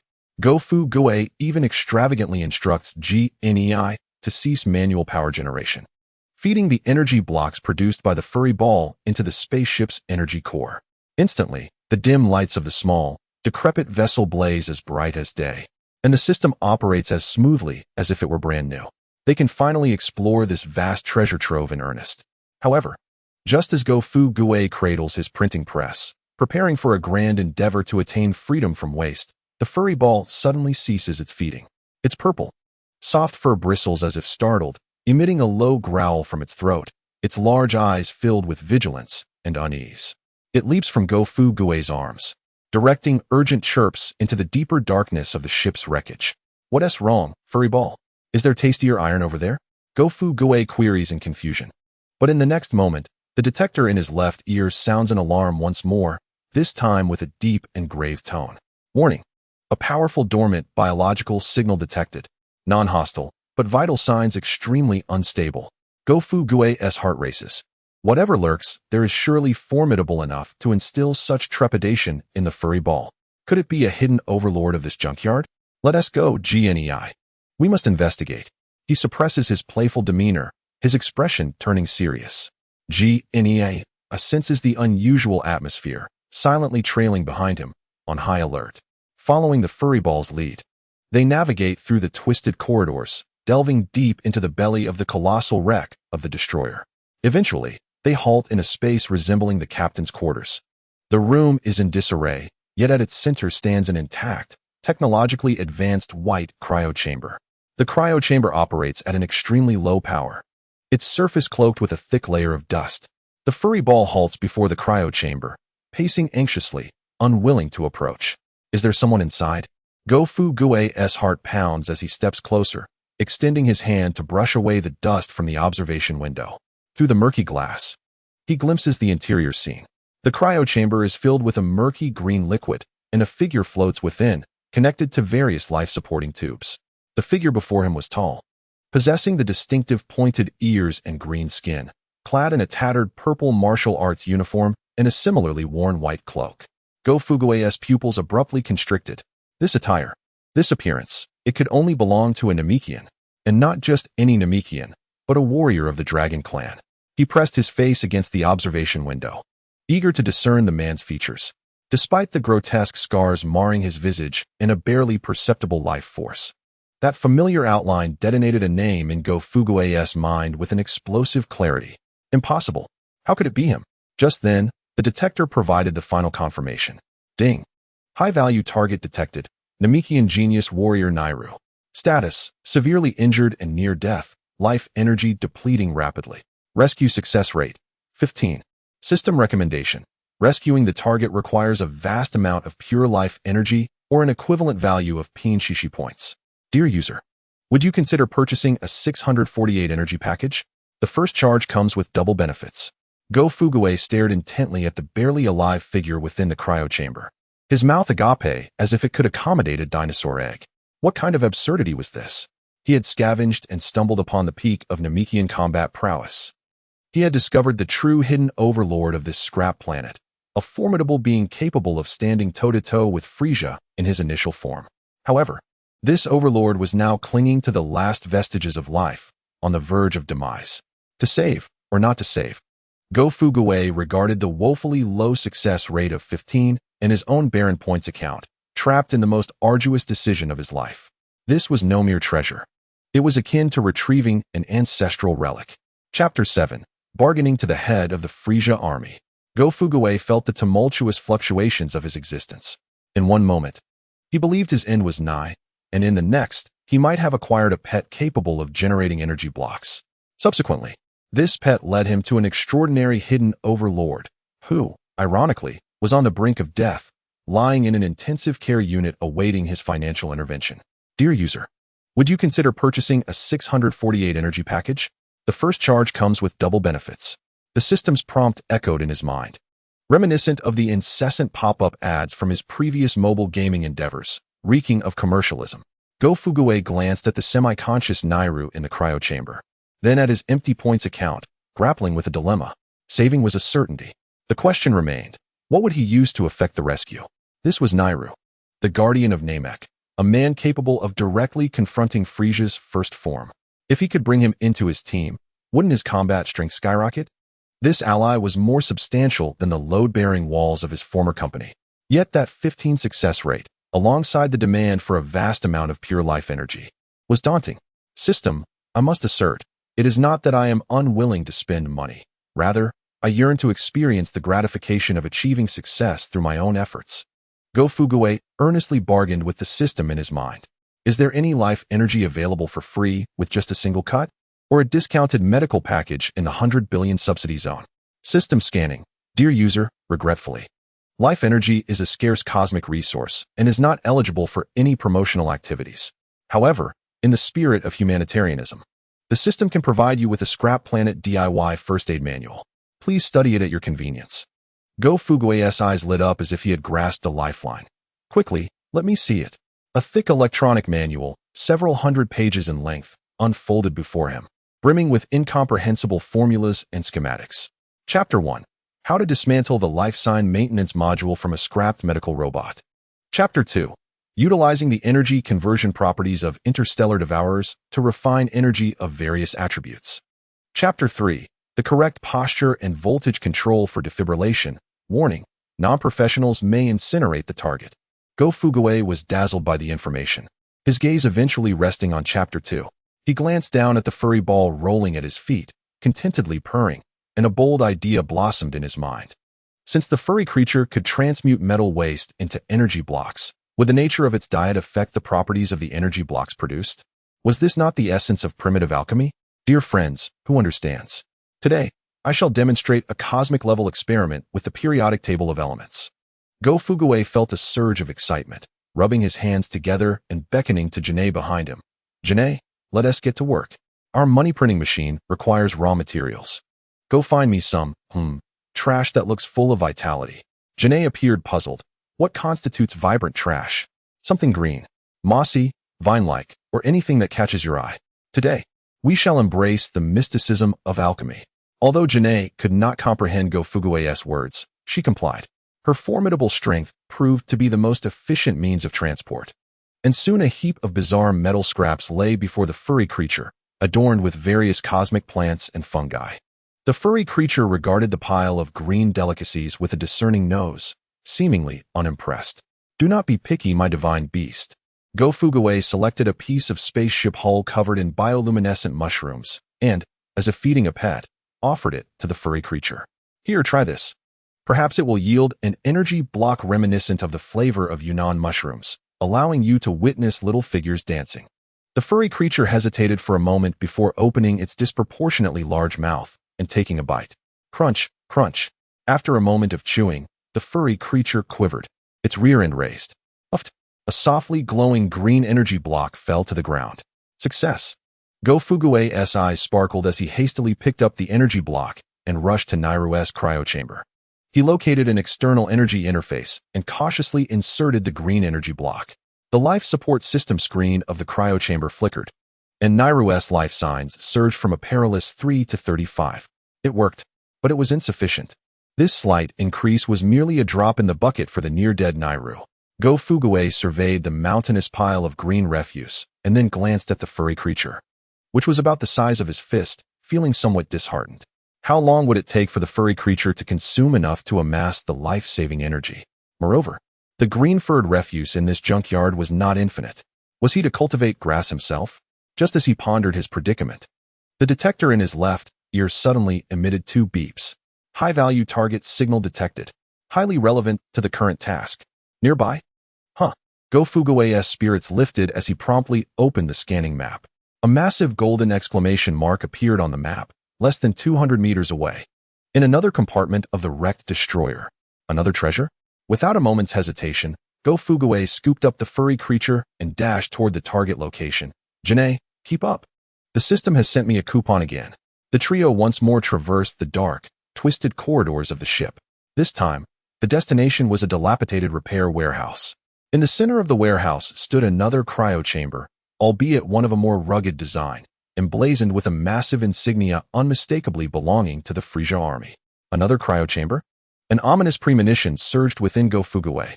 This scrap planet resembled a bustling market overflowing with cryochambers. He approached, wiped the dust from the observation window, and peered inside. Upon doing so, his expression transformed into one of exquisite intrigue. In the hibernation pod lay a man, short and stout, sporting 2 small mustaches. Even in his unconscious state, his fingers were elegantly poised. He donned the standard battle attire of the Frisia army, which, despite its tattered appearance, suggested he was a squad leader. The system alerted. Detected high-value target. Frisia Army's 3rd Planet Conquest Force. Logistics Supply Team Leader, Guladu. Status: spaceship disaster, severely injured, acute gastroenteritis. Target's possessions: Military Universal Life Support Kit X1, can be used to rescue Nilo. Success rate of extraction, 80. Go Fugue stared at the system notification, utterly stunned. What luck! Just when he was fretting over how to pay for Nilo's medical expenses, the system presented him with an enemy bearing a health insurance card. This was not merely an extraction, it was a cosmic version of a crowdfunding campaign, and a compulsory one at that. Brother, your timing is impeccable. Go Fugue patted the hibernation pod of the individual named Guladu, a cunning smile spreading across his face. GNEI, could you lend a hand and wake him up? Be gentle, we wouldn't want to harm him. GNEI nodded and approached the control panel of the hibernation pod. After observing the complex array of buttons, she opted for the most straightforward solution. She extended a finger and gently tapped the exterior of the pod. A dull thud echoed. The pod shook violently, causing Guladu to be jolted up from the liquid, only to crash back down heavily. Moments later, the pod's door emitted a raspy click and slowly creaked open. A pungent blend of disinfectant and an indescribable odor wafted out. Cough, cough, who dares disturb my rest? Guladu sat up within the pod, coughing violently as he surveyed his surroundings with an air of arrogance. Upon spotting Go Fugue and GNEI, he momentarily froze, then revealed the characteristic villainous grin of the Frisia army. Oh, an unfamiliar race, and a remnant of a scion? How fortunate. My spaceship is broken, and I was lamenting my lack of transportation and servants. You two are now conscripted. As he spoke, he struggled to rise from the pod. But as soon as he moved, a sharp pain shot through his abdomen. Ouch! He clutched his stomach and fell back, beads of cold sweat forming on his forehead. Go Fugue crossed his arms, grinning as he watched the performance in silence. What are you staring at? Guladu barked, his bravado wavering. I am Captain Guladu, under the command of King Frisia. If you dare show me disrespect, once I contact headquarters, I shall obliterate you along with this wretched planet. Oh, really? Go Fugue feigned disinterest, leisurely digging at his ear. However, as far as I know, your communicator and your ship seem to have recently transformed into a spectacular display of fireworks. Moreover, he pointed at Guladu's twitching stomach. Your gastroenteritis appears to be far more severe than your bravado, Captain. Chapter 8. The Master of Verbal Duels, Deceiving the Crippled One. Oh, that. Under the skeptical gazes of Frisia Army minions AP and Blue, Go Fugue's heart raced, but he managed to maintain a standard professional smile. He smoothly stepped in front of Nilu's hibernation pod. Officers, keen eyes you have. You immediately discerned the uniqueness of this product. He winked at the two, his tone mysterious as if sharing a monumental secret. This is not just any hibernation pod. It is our company's newly developed immersive VR sleep restoration device. VR? AP and Blue exchanged glances, clearly unfamiliar with the term. VR stands for virtual reality. Go Fugue launched into his signature storytelling mode. In simple terms, it is a dream simulation device. Officers, think about it. You have been battling in the field for years. Isn't the pressure immense? Do you not suffer from mental fatigue? Do you sleep well at night? His words struck a chord with the two underlings. AP nodded earnestly, indeed. Last time, our squad was scolded mercilessly by Lord Sabo for failing to complete the planetary cleaning KPI on time. I haven't slept well in 3 days. Precisely. Go Fu Gue clapped his thigh. Our product is designed to address the mental pain points of high-end individuals like yourselves. It allows you to experience wild dreams during deep sleep, thoroughly releasing your stress. Look at this individual inside. He pointed at Nilu. He is our Chief Experience Officer, currently enjoying our popular exclusive script Dining with King Frisia. Dining with King Frisia? The eyes of the two minions widened, their breaths quickening. That was a scene they could only dream of. Blue excitedly asked, are there other scripts? Perhaps one where we stand up to Lord Sabo for 300 rounds? Absolutely. Go Fu Gue waved his hand grandly. We have numerous options. Want to experience dancing alongside the Jinyu Force? Or perhaps defeating Dodoria? If not, we can even draw turtles on Cho Yi's battle suit. These are all popular premium contents. As long as you can imagine it, there is nothing we cannot simulate. He lowered his voice, adopting a conspiratorial tone. If you book now, you can even unlock a hidden script where I am King Frisia for a day. What do you think? Are you intrigued? Intrigued. So very intrigued. AP and Blue were nearly drooling. This was no mere sleep pod. It was a boon for underprivileged soldiers. How much for this? AP rubbed his hands together, eyes gleaming with anticipation. Go Fu Gue chuckled internally. The fish was hooked. He feigned profundity, shaking his finger. No, this Nyla Pro Max is our store's prized possession, not for sale. However, he shifted his tone to one of amiability. Our company is seeking strategic partners, essentially recruiting regional agents. You can keep that batch of substandard goods as your investment. From now on, every unit sold in your area will earn you dividends. What do you say? Investment? Dividends? The two minions were left bewildered by this jargon. They understood that it seemed like they wouldn't have to spend money and could reap great benefits. Just as they were on the verge of being swayed by Go Fu Gue, an irate voice echoed from nearby. Don't believe his nonsense. He's just a fraud. Guladu, the logistics captain, now with a new battery, clutched his stomach and stormed out from another compartment, furious. Upon seeing his two subordinates surrounding Go Fu Gue, wearing expressions identical to his previous foolish grin, he was instantly infuriated. You two fools. I was deceived by him. The ancestral secret recipe he sold me is merely a broken battery. Guladu pointed at Go Fu Gue, his finger trembling with rage. AP and Blue were momentarily at a loss, glancing between their furious captain and the seemingly innocent Go Fu Gue, unsure whom to trust. Go Fu Gue felt a pang of anxiety. This was not good. He had encountered a debt collector. However, he quickly regained his composure, donning an overly enthusiastic expression. Ah, Captain Guladu, you have finally arrived. He grasped Galado's hand and shook it warmly. Look at you, recovering so well. I told you my energy therapy is remarkably effective. Officers, allow me to introduce you to our first VIP customer, our brand ambassador. Just look at him. Yesterday he was on the brink of death. And today his voice is booming and full of vigor. This is the power of our product. Not only can it cure ailments, but it can also ignite your enthusiasm for work. Guladu was left breathless by this display, his face turning crimson. Look. Our esteemed VIP client is so overwhelmed with excitement that he is rendered speechless. Go Fu Gue turned to Apu and Bulu, declaring that this is a true testament to our efficacy. Observing the fervent expression on Go Lajuo's face, Apu and Bulu were convinced to a considerable extent. Amidst the chaotic scene, Jine, who had remained vigilant, discreetly tugged at Go Fu Gue's clothing, signaling him to act swiftly. Understanding the urgency, Go Fu Gue realized that no matter how grandiose the boasting, life must be preserved to enjoy the benefits. He needed to hasten the departure of these two potential investors from this perilous place. All right, Captain Go Lajuo, I have received your user experience feedback, and we will issue you coupons shortly. Go Fu Gue responded nonchalantly, then turned to Apu and Bulu, saying, Gentlemen, this is no place to linger. Let us move to another location where I can present our business plan in detail and sign the agency contract. Excellent. Apu and Bulu eagerly agreed. However, at that moment, an unexpected turn of events occurred. A resounding alarm echoed across the skies of the scrap planet, carrying with it an ominous tone.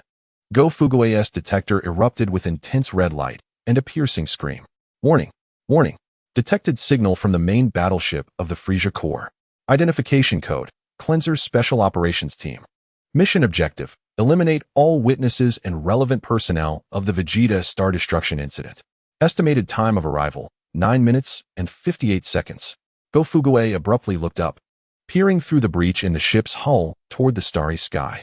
He beheld a colossal, menacing black battleship slowly tearing through the fabric of space, entering the gravitational field of the scrap planet. An overwhelming pressure instantly enveloped the entire iron graveyard. The once boastful trio of Goladuo, upon sighting that battleship, froze in shock. Chapter 9. Congratulations, host. You have received a cashback card for positive reviews from the Frisia Corps. Warning. Unauthorized modifications detected. The automatic piloting system is in conflict with the dance life support system of the substitute member of the Ginyu Force. Please prioritize A. Stability of the spaceship. B. Life signs of the Dance King. A cold mechanical voice reverberated in the cockpit as the ship jolted violently, threatening to disassemble. It's going to fall apart. We're going to crash. My gastritis is flaring up again. Help. I don't want to die. I haven't even received my dividends yet. The trio of the Frisia Corps, who had just escaped the clutches of the cleanser, huddled together, wailing in despair.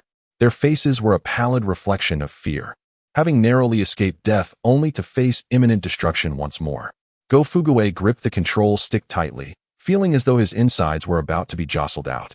Meanwhile, Jine remained as steady as a rock, her arms braced against the control panel, her formidable strength anchoring her amidst the violent tremors, simultaneously securing Go Fugue in place.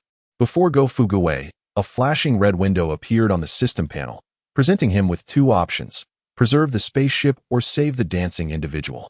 Goodness. Isn't this akin to a programmer's version of a moral dilemma? Go Fugue mentally lamented, one path leading to disaster, the other to my SSR character card pool. Is the system toying with my psyche? Is there a third option to offer a sacrifice to the product manager who posed this question? He attempted to reason with the system. System, let us negotiate. Can we save both? I have responsibilities above and below, with 2 ailing patients in dormant pods. I cannot afford to lose even one. Please make a choice within 10 seconds, or the system will default to preserving the ship, resulting in a 999 probability that the Dance King will ascend due to the life support system interruption. This is no different from saying nothing. Time dwindled to the final 3 seconds, and as sparks began to erupt from the spaceship's joints, Go Fugue suddenly conceived an idea. Choice. Only children make choices. As a mature programmer, I shall seek out the bug. I refuse to choose. He shouted at the system.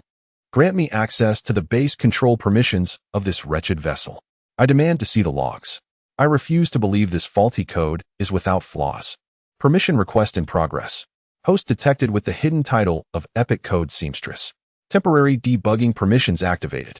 In an instant, the data stream before Go Fugue transformed, shifting from a flashy interface to a familiar backend code window brimming with zeros and ones. Countless lines of incomprehensible universal programming language flashed by. Yet his programmer's intuition led him to precisely identify a line of highlighted code that was reporting errors at an alarming rate. Errors subroutine Dance King Sparkle Show Wex is consuming 85 of total power output, causing critical conflict with Thingent Stabilizer. Eureka! Go Fugue's eyes lit up. It was indeed not the life support system at fault. It was the lighting effects hogging the CPU. Which genius wrote code that prioritized the disco lights above the engine? Without hesitation, he transformed his thoughts into commands and executed a decisive pseudo-kill 9. Die. The next moment, the violent shaking of the spaceship abruptly ceased. The sudden calm caused the recently panicked trio of Goladuo to tumble to the ground due to inertia. On the other side of the cockpit, the once flashing colorful disco lights of Bois' dormant pod extinguished, returning to simplicity. The crisis was averted. Silence enveloped the surroundings. The trio of Goladuo rose from the ground, still shaken, gazing in awe at the composed Go Fugue. This man had merely raised his voice, and the rapidly disintegrating spaceship had miraculously righted itself? What kind of formidable ability was this? Go Fugue exhaled a sigh of relief, turning around to reveal a benevolent yet eerie smile. Gentlemen, he began leisurely, the Doomsday VIP Emergency Escape Platinum Package service has now concluded successfully.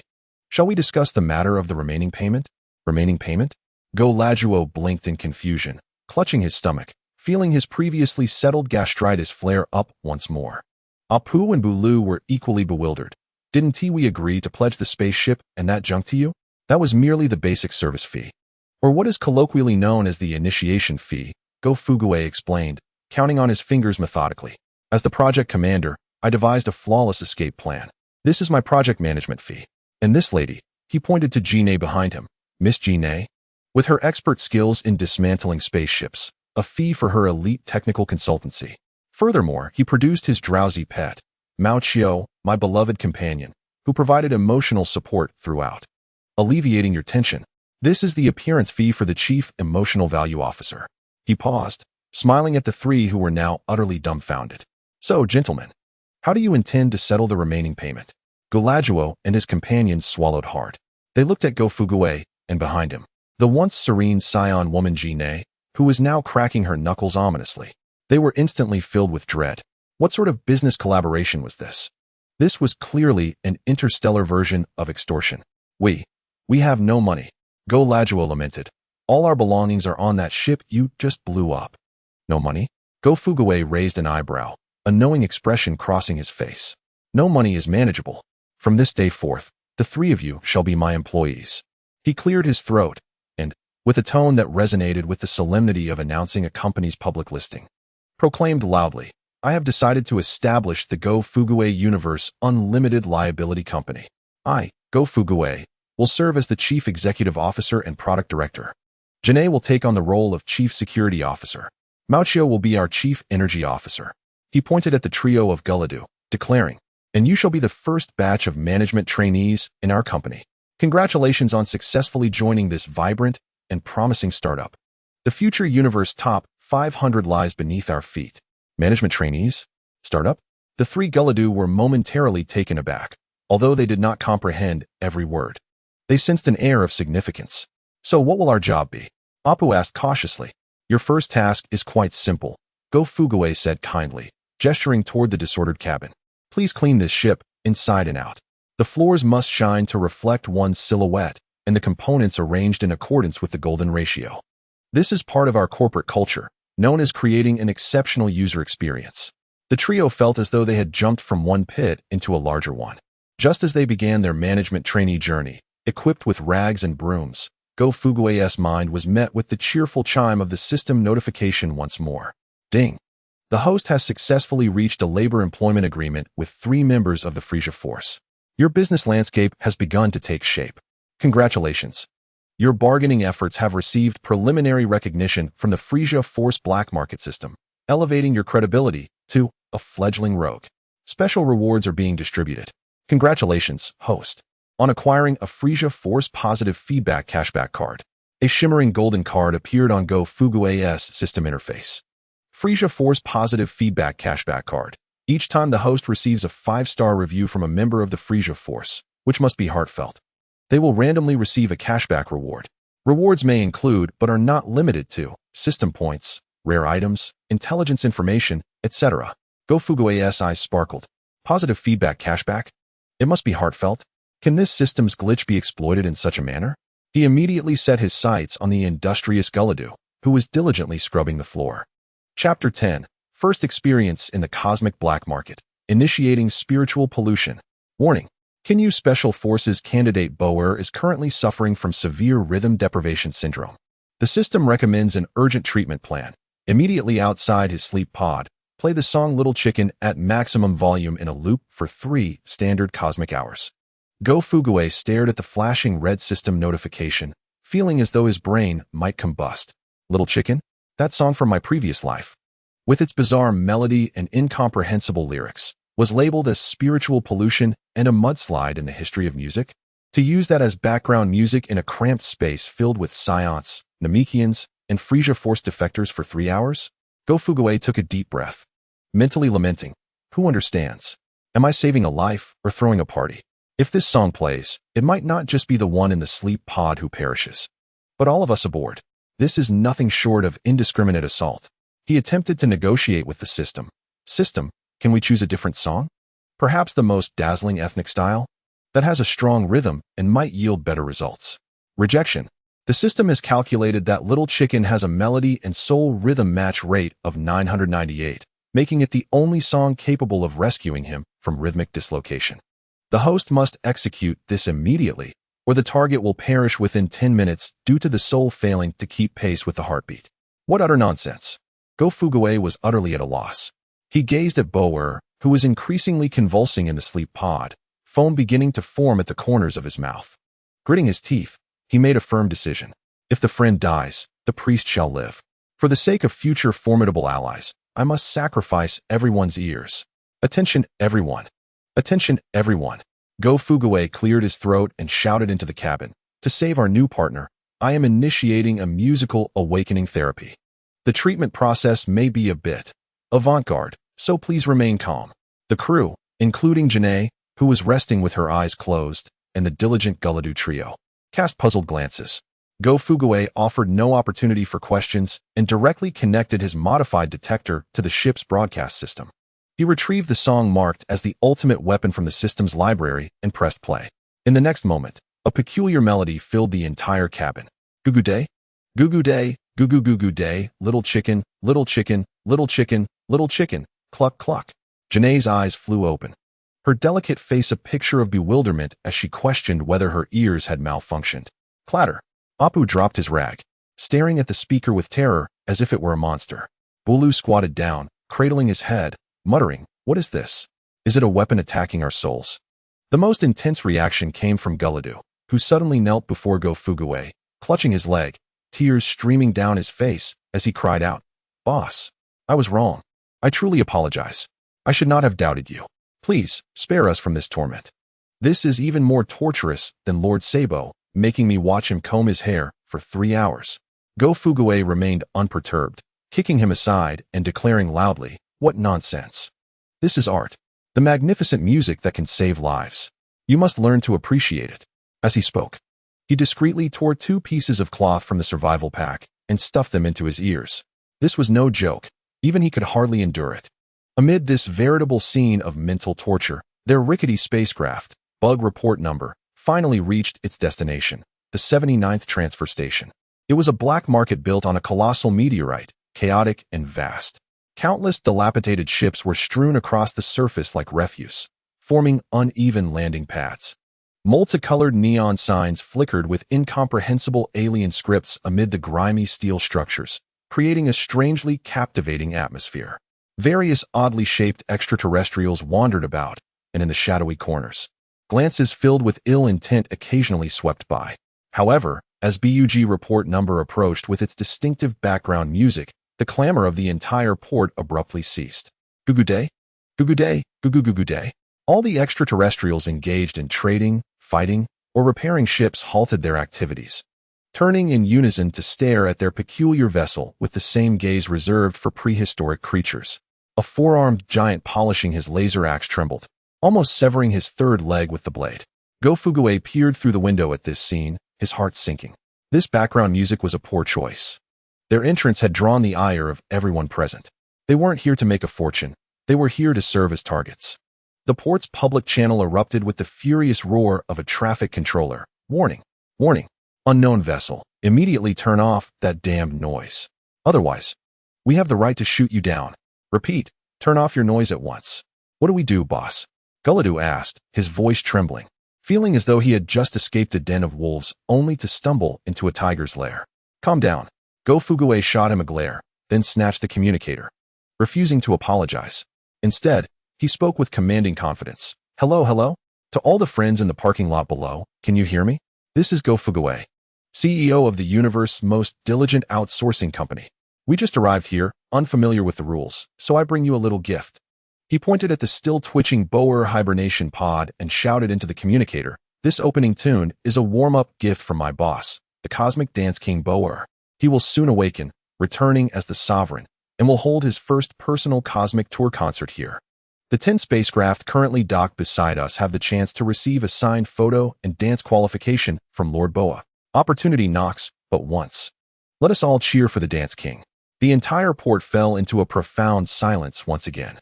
Everyone was bewildered by Go Fuguwe's antics. Dance King? Boa. A concert? Just when the crowd thought some madman was rambling, the multi-eyed octopus-like controller in the traffic control tower suddenly recalled something, rushing to the screen and exclaiming, "Boer? Is he not the legendary Dance King Boer, who famously deterred 3 interstellar pirate groups with an awkward dance in the Zamas star system?" As soon as this was uttered, the port erupted in excitement. It was indeed that esteemed individual. I heard from my second uncle's neighbor that his dance could eclipse the brilliance of stars. I have heard tales of him holding a concert on a planet poised to explode, which ultimately detonated due to the energy of his dancing. My heavens, a living legend. The octopus-like controller's demeanor underwent a complete transformation, instantly adopting a fawning and respectful tone. Oh my. So it is the team of Lord Boer. My apologies for not recognizing such greatness. Your musical taste is simply ahead of its time. The A01 Supreme VIP landing pad has been cleared for your arrival. Please descend immediately. Our entire station eagerly anticipates the arrival of the Dance King. Go Fuguway, listening to the flattery pouring through the communicator, was taken aback. He merely intended to fabricate a name to intimidate others. Yet it turned out that this awkward Dance King Boer was indeed a renowned figure in certain circles of the universe. This world was becoming increasingly incomprehensible. Under the mixed gazes of awe, curiosity, and fervor from the interstellar beings throughout the port, the BUG Report No. slowly descended onto the most luxurious VIP landing pad amidst a backdrop of rhythmic music. As the hatch opened, Go Fuguway cleared his throat and was the first to step out. Behind him followed the highly alert Jin-Nei, and further back, the 3 members of the Galata trio, who had come to idolize Go Fuguway, closely tailing him.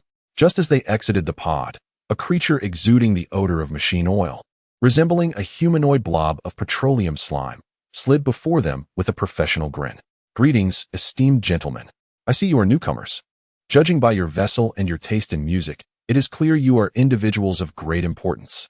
I am Huayo Ni, the gold standard intermediary of this station, specializing in professional matchmaking and information monetization. Need repairs? Want to sell contraband? Seeking intelligence? Or perhaps you require discreet and efficient bodyguards? Look no further. I am your man." Go Fuguway regarded this cosmic intermediary with amusement. It seemed that the pressure to perform was ingrained in the bones of intelligent beings across the universe. He discreetly accepted the business card. After all, he needed a local to guide him. "We wish to find a place to repair our ship and treat 2 patients." Go Fuguway indicated the 2 hibernation pods within the vessel. "No problem." Huayo Ni patted his chest, emanating a greasy wave of enthusiasm. "I am well acquainted with the finest blackjack physician and wrench engineer at this station. However, their fees are exorbitant. May I inquire what hard currency you gentlemen have brought?" His beady eyes darted over Go Fuguway and his companions, as if assessing their worth. Hard currency? Go Fuguway's mind began to formulate a plan. His most solid asset was undoubtedly his pet that laid golden eggs. He retrieved the still sleeping Mao Chio from his bosom and produced a softly glowing energy block that it had just expelled from his pocket. "What do you think this is worth?" Initially, Huayo Ni wore a dismissive expression, convinced these outsiders had nothing of value. But the moment his gaze met the energy block, his slimy body froze in shock. Trembling, he fished out a complicated monocle adorned with several lenses, donning it for a closer look. Moments later, he gasped, bubbles of fear erupting from his oily exterior. He seized Go Fuguway and dragged him aside. Speaking in a hushed tone laced with trepidation, "Brother, where did you find this?" "Just picked it up," Go Fuguway replied nonchalantly. "Picked it up?" Huayo Ni nearly wept. "My heavens, do you realize what you have stumbled upon? This is no ordinary energy block. It contains residual energy from an interstellar devourer. Its purity is so high it could serve as the core for a star-detonating bomb." His voice dropped even lower as he scanned the surroundings. Such an item is the highest grade of contraband on the black market, more forbidden than a planet killer. This is the holy grail sought by those madmen searching for immortality. If word gets out, not just me, the entire space station would be torn apart by those lunatics. Go Fuguway felt a chill run down his spine. He glanced back at the spacecraft, where the adorable Mao Chio was blissfully gnawing on a piece of rusty metal, occasionally emitting contented sounds while producing a top-grade forbidden item. He had always thought he had found a walking money printer. Now he realized, this was no mere money printer. It was a mobile nuclear production line. Huayo Ni observed the shifting expressions on Go Fuguway's face, and as the fear faded from his eyes, it was replaced by a more frenzied greed. He licked his greasy lips, his voice dripping with temptation. However, brother, the greater the risk, the higher the profit. If you can consistently procure such items, I know a real big buyer. Leaning closer to Go Fuguwei, he whispered in a devilish tone. The price he offers could enable you to purchase this entire star system. But dealing with him is a matter of life and death. Hua Yoyoni stared intently at Go Fuguwei, punctuating his words. Do you dare to play? Chapter 11. Stumbling upon a father? The shock of the Namekian. Warning. Target cells are undergoing hyperspeed regeneration. The universal life fluid is clashing with his racial talents, resulting in an energy conflict. Within 10 minutes, he will either self-destruct due to excessive cell proliferation or dissolve into a pool of protein solution. Emergency task issued. At the quarterly auction of the Frisia Legion at Transfer Station 79, secure the Namekian-specific biological regulator. The system's alarm was more jarring than the previous song, sending shivers down Go Fuguwei's spine. He watched as the life signs of Nailu in the hibernation pod fluctuated like a roller coaster. Bubbles rising in the green life fluid, as if it were a pot of soup on the verge of boiling. I am truly at my wit's end as a project manager. Go Fuguwei lamented internally. Just as he solved one issue, another foundational code conflict with the system emerged. 10 minutes.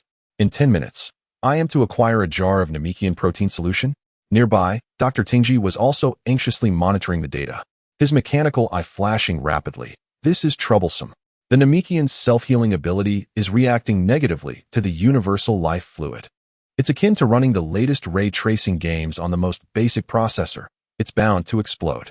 We must immediately replace it with their specific biological regulator. Where's that thing? Go Fuguwei's voice quivered. It's both far and near. Dr. Tingji pointed towards the brightly lit, noisy dome structure outside the clinic, where the Frisia Legion's quarterly auction was taking place. I just received word that one of today's headlining auction items is indeed a biological regulator. However, the doctor, with his cold mechanical hand, patted Go Fuguwei on the shoulder, remarking that the starting bid for that item might be enough to purchase his clinic. Young man, I advise you to consider how to handle that can of original flavor soup later. I'll soup you. Go Fuguwei pushed him away, turning to rush outside. Jine, come with me. Mao Chio, you too.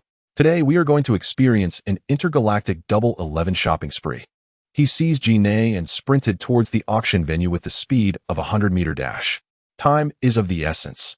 If he delayed even a second, his thigh might truly turn into a pot of soup.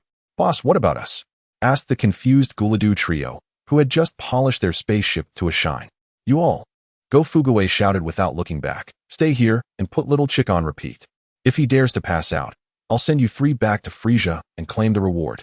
The trio, terrified, dashed back to the ship, cranking the music volume to its maximum, the sound reverberating even through the auction hall's soundproofing.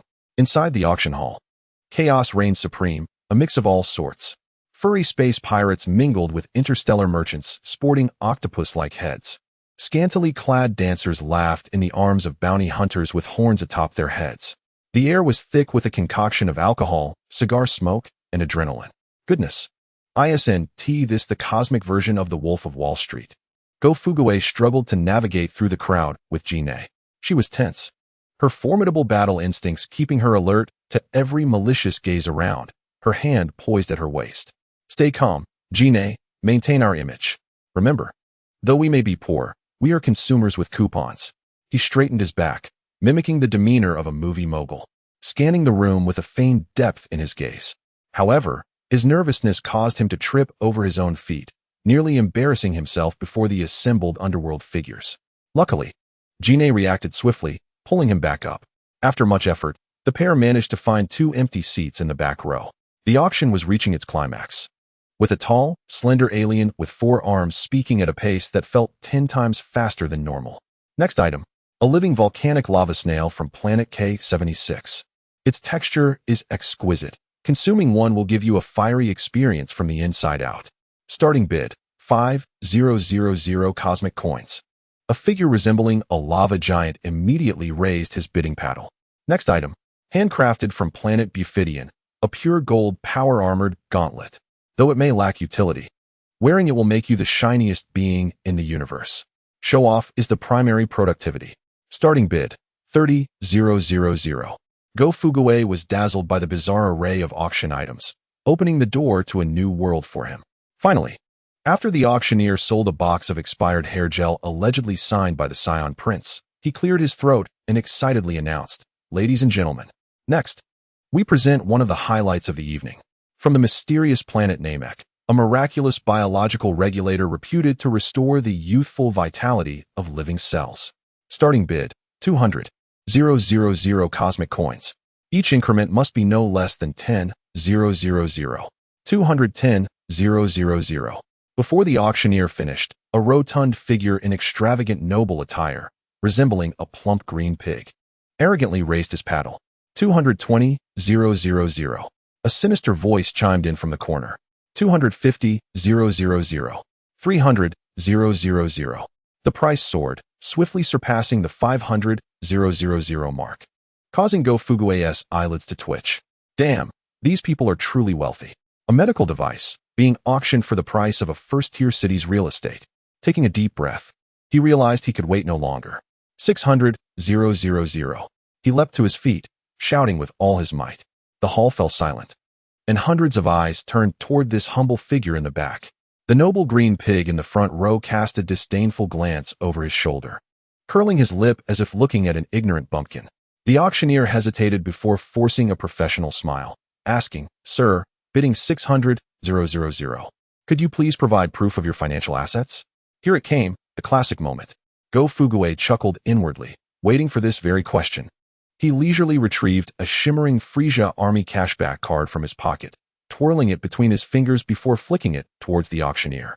The card arced gracefully, landing precisely on the auctioneer's table. "Verify it." Go Fugue crossed his arms, tilting his chin slightly, exuding an air of nonchalance as if he were flaunting not money, but solitude. Upon seeing the card, the hall fell silent for a moment before erupting in laughter. "Am I seeing things? What is that? A coupon? This is hilarious. Which planet did this bumpkin come from? Bringing a supermarket discount card to a high-end auction. Get him out of here before he embarrasses himself." The green pig noble laughed the loudest, tears nearly spilling from his eyes. "Today has opened my eyes. I never knew Frisia's auction could accept coupons."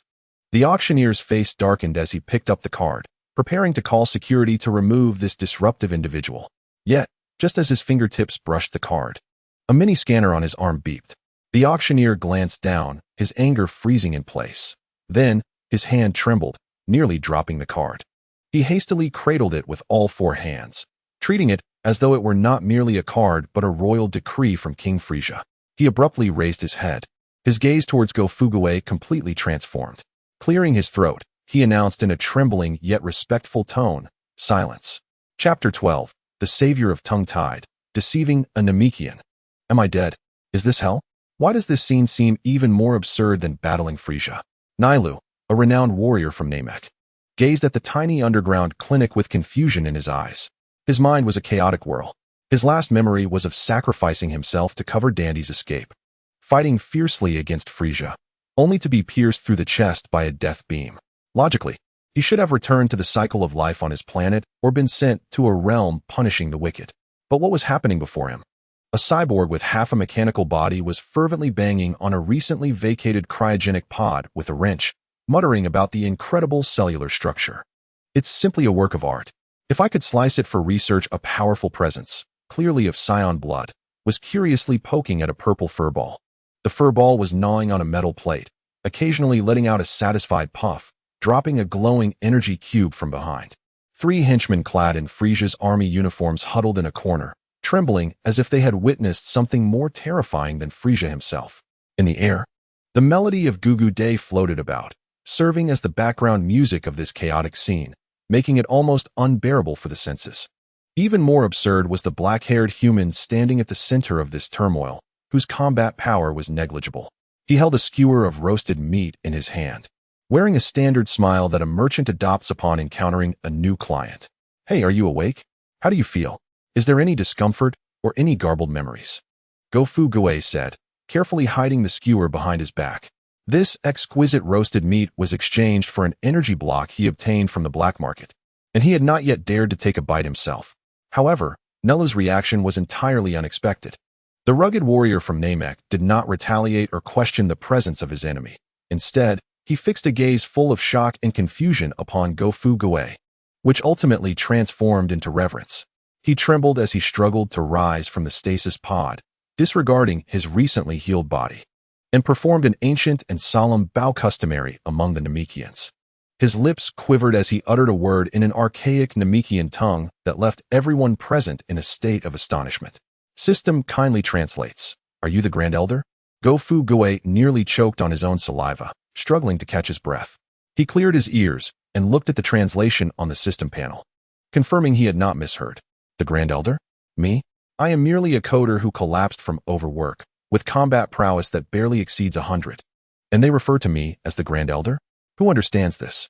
I just wanted to find a strong ally, yet they elevate my status to that of an heir, as if expecting me to inherit a fortune on the spot. Gofu Gue gazed at Nelu, who was bowing deeply, his mind racing. Should he explain? Deny it? The instinct of a programmer told him that when a system exhibits an unexpected bug, one should explore the possibility of exploiting it for personal advantage. A bold idea rapidly took shape in his mind. Instantly, Gofu Gue's merchant smile vanished, replaced by an inscrutable expression. He did not assist Nelu but instead sighed softly, his voice carrying a weight of melancholy and resignation. Rise, child. He spoke slowly, his tone soft yet imbued with a profound resonance. What you see is me, yet not me. This phrase, borrowed from street literature, left Nelu utterly bewildered. Not me? Is me? What profound Zen riddle is this? Sensing an opportunity, Gofu Gue intensified his persuasion. Standing with his hands clasped behind his back, he gazed up at the ceiling at a 45-degree angle, his expression melancholic, reminiscent of a project manager who has endured 2 months of relentless overtime. The Grand Elder you know is but a low-privileged avatar I left on your Namekian server. His life cycle has concluded. It is the inevitable outcome of version iteration. Server? Version iteration? Nelu felt as though his worldview was being reconstructed by incomprehensible language. And I? Gofu Gue pointed to himself, revealing a compassionate expression, am an inspector traversing countless universes, responsible for maintaining foundational rules. This avatar was created temporarily to address a malignant bug known as Frisia in your world's online environment. He gestured towards GNEI behind him. This individual is a chosen front-end engineer from the warrior race of Scions, tasked with brutally resolving all physical interaction challenges. He then pointed to the Mouchtho, which was gnawing on Dr. Trigger's mechanical leg. That creature is our core database and energy conversion module, responsible for digesting and absorbing all redundant data in the universe, converting it into pure energy resources. Finally, he indicated the 3 Frisia deserters in the corner. As for them, they are discarded code eliminated by the opposing faction. In the spirit of humanitarianism, I have rescued them, intending to format them as our team's stress testers. This barrage of internet jargon completely bewildered the straightforward warrior Nelu. Though he understood not a single word, he grasped several key pieces of information. The seemingly weak human before him was either the Grand Elder's true form or a higher existence. He had come to resolve the significant issue of Frisia, and the bizarre companions surrounding him were his formidable subordinates. All of this sounded absurd, yet somehow plausible. Who but a genuine deity could amalgamate Scions, Frisia's army, and that mysterious being capable of devouring all? Who else, aside from the Grand Elder himself, would expend vast resources to rescue him from the brink of death? Nelu's last shred of doubt dissipated. Yet, he inquired, but Grand Elder, why is your aura so faint? Here it came, the crucial question. Gofu Gue's heart skipped a beat, yet he maintained an impassive facade, having anticipated this inquiry.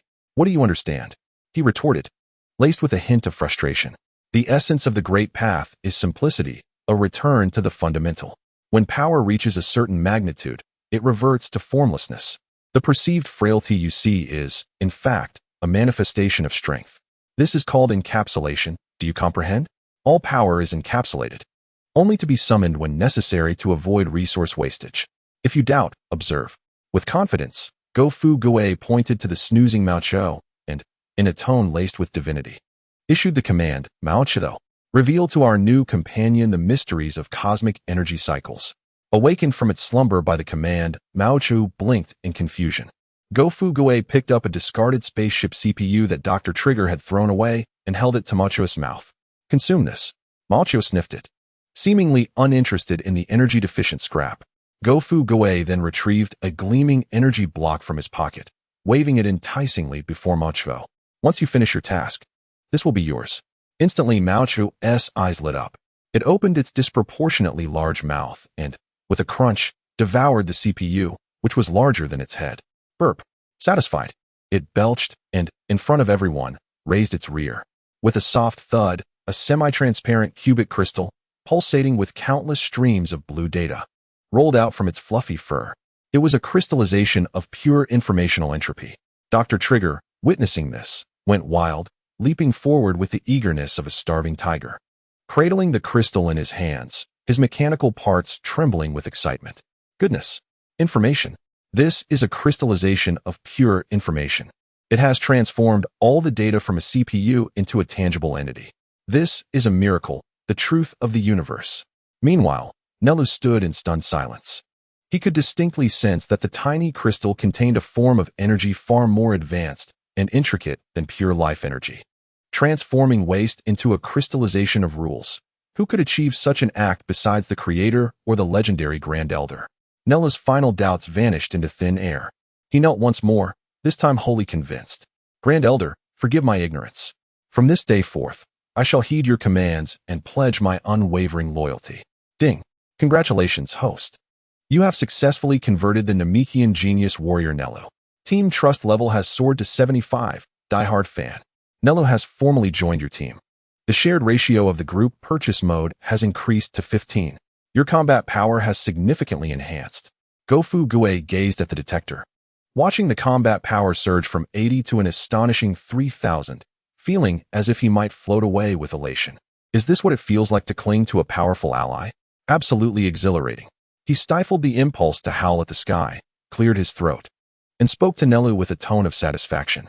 Excellent. You have recognized your path. You are teachable. From today onward, you shall be the Chief Technical Officer, CTO, of our universe's most dedicated outsourcing company, primarily responsible for back-end security and physical debugging. As he was about to deliver another inaugural speech, painting grand visions for the new employees, an unexpected turn of events occurred.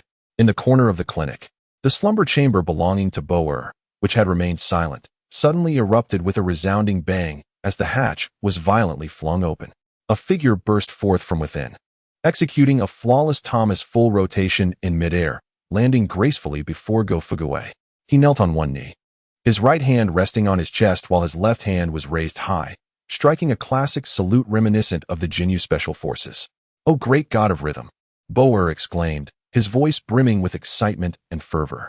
"Please accept the most humble tribute from your devout follower, Boer, and my utmost respect. It is your divine melody, little chick, that has rescued me from the abyss of misaligned beats. My soul has once again synchronized with the cosmic cadence." Go-Fu-Gue. Nairu. Nairu, still immersed in the thrill of locating the Grand Elder, was rendered utterly dumbfounded by this sudden appearance of a Frisia soldier performing such an eccentric homage. God of rhythm? Divine melody?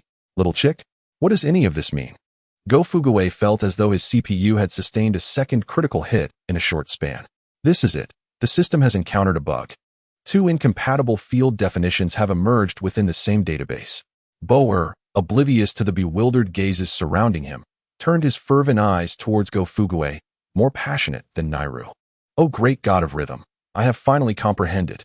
Your descent here must be to lead us into battle against the legendary Cosmic Dance-Off Finals. Am I correct? Rest assured, I, Boer, am prepared to offer you my perfect dance moves to sweep away all enemies who cannot keep the beat." As he spoke, he struck an even more embarrassing pose, muttering to himself, "Drink." Nairu could no longer tolerate the sight before him. This lackey of Frisia dared to treat the great Grand Elder with such frivolity and disrespect. This is blasphemy. Enough, Nairu roared, unleashing a powerful aura characteristic of the elite warriors of Namek, aimed at Boer. How dare a mere Frisia minion behave so insolently before the Grand Elder? Boer staggered under the weight of Nairu's presence, but quickly straightened his back, defiantly retorting, "What do you know, green-skinned alien? This is the sacred etiquette we dancers extend to our deities. Your method of kneeling is utterly inadequate to convey my reverence for the great god of rhythm. You are courting death. You are the uncultured one." As their cultural differences threatened to ignite a conflict between the two newly hired employees, Go-Fu-Gue felt a headache brewing. "Enough, both of you," he bellowed. As a man with a combat power of 3,000, albeit borrowed, His voice indeed silenced them. The two turned simultaneously, casting looks at him that seemed to plead for his judgment. Taking a deep breath, Go Fugue's mind raced, initiating a forced compatibility operation. Indeed, he proclaimed solemnly, surveying Nairu and Boer. What Boer states holds merit. Nairu, he continued, your understanding requires an upgrade. Who told you that maintaining cosmic peace can only be achieved through battle? Have you forgotten that we Namekians are also a race that cherishes art and peace? He turned to Boer. Dance, after all, is the most primal and purest form of art in the universe, a fusion of strength and beauty. It can also serve as a formidable force in maintaining cosmic balance.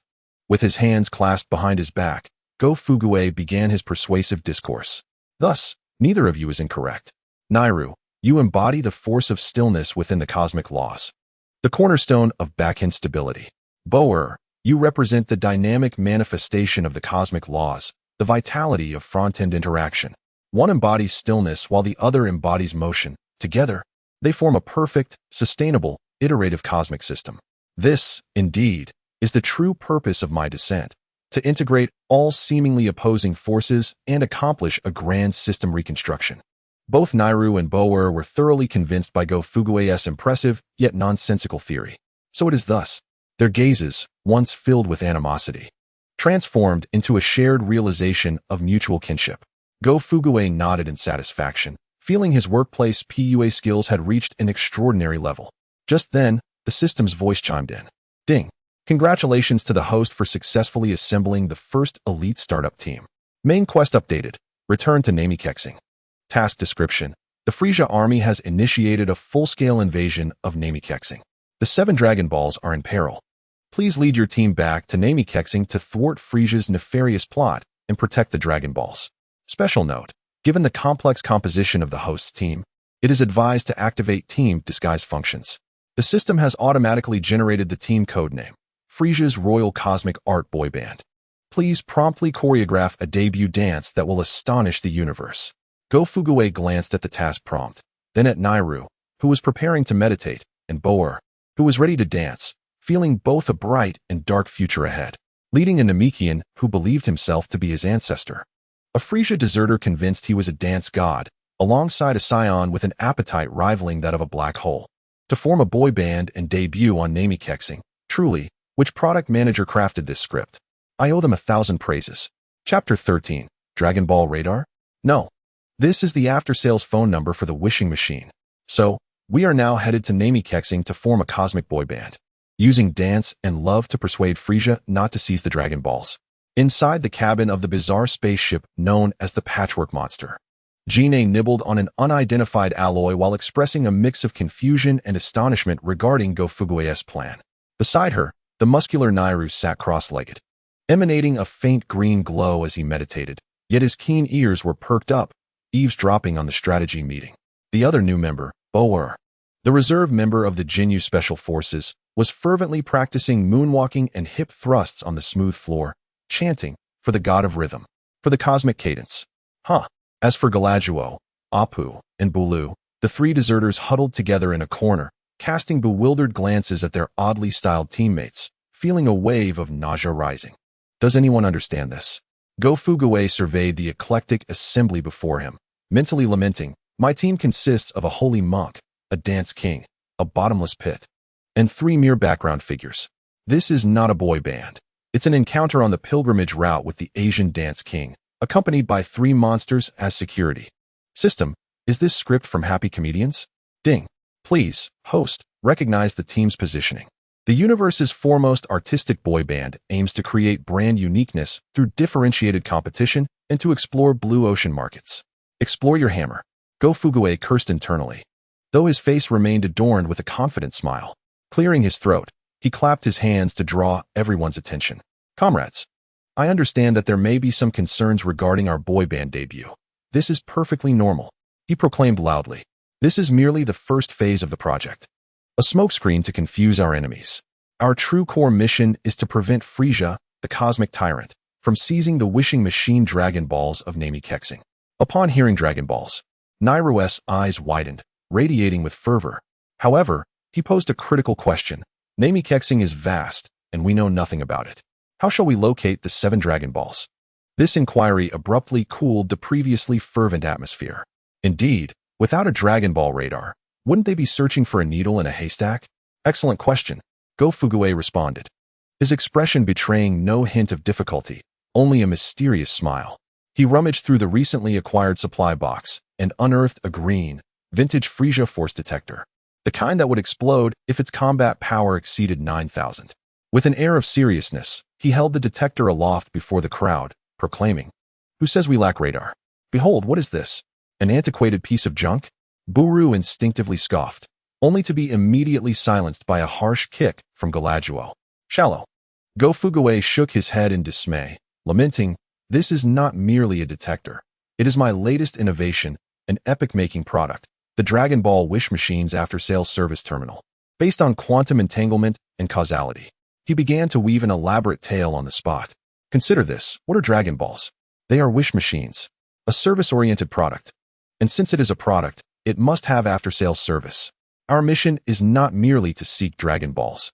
It is to conduct a customer satisfaction follow-up. Do you understand?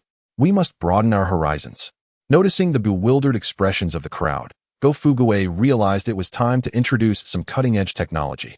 He picked up a leftover skewer from the ground, bent it, and affixed it to the detector with tape, dubbing it the causality antenna. He then extracted a tuft of fur from his pocket, plucking a few purple hairs to adhere to the detector's screen, claiming it to be a biological energy amplification matrix. With swift and nimble movements, he fashioned a Dragon Ball Radar Pro Max that appeared even more makeshift than before. "Come, Nilou."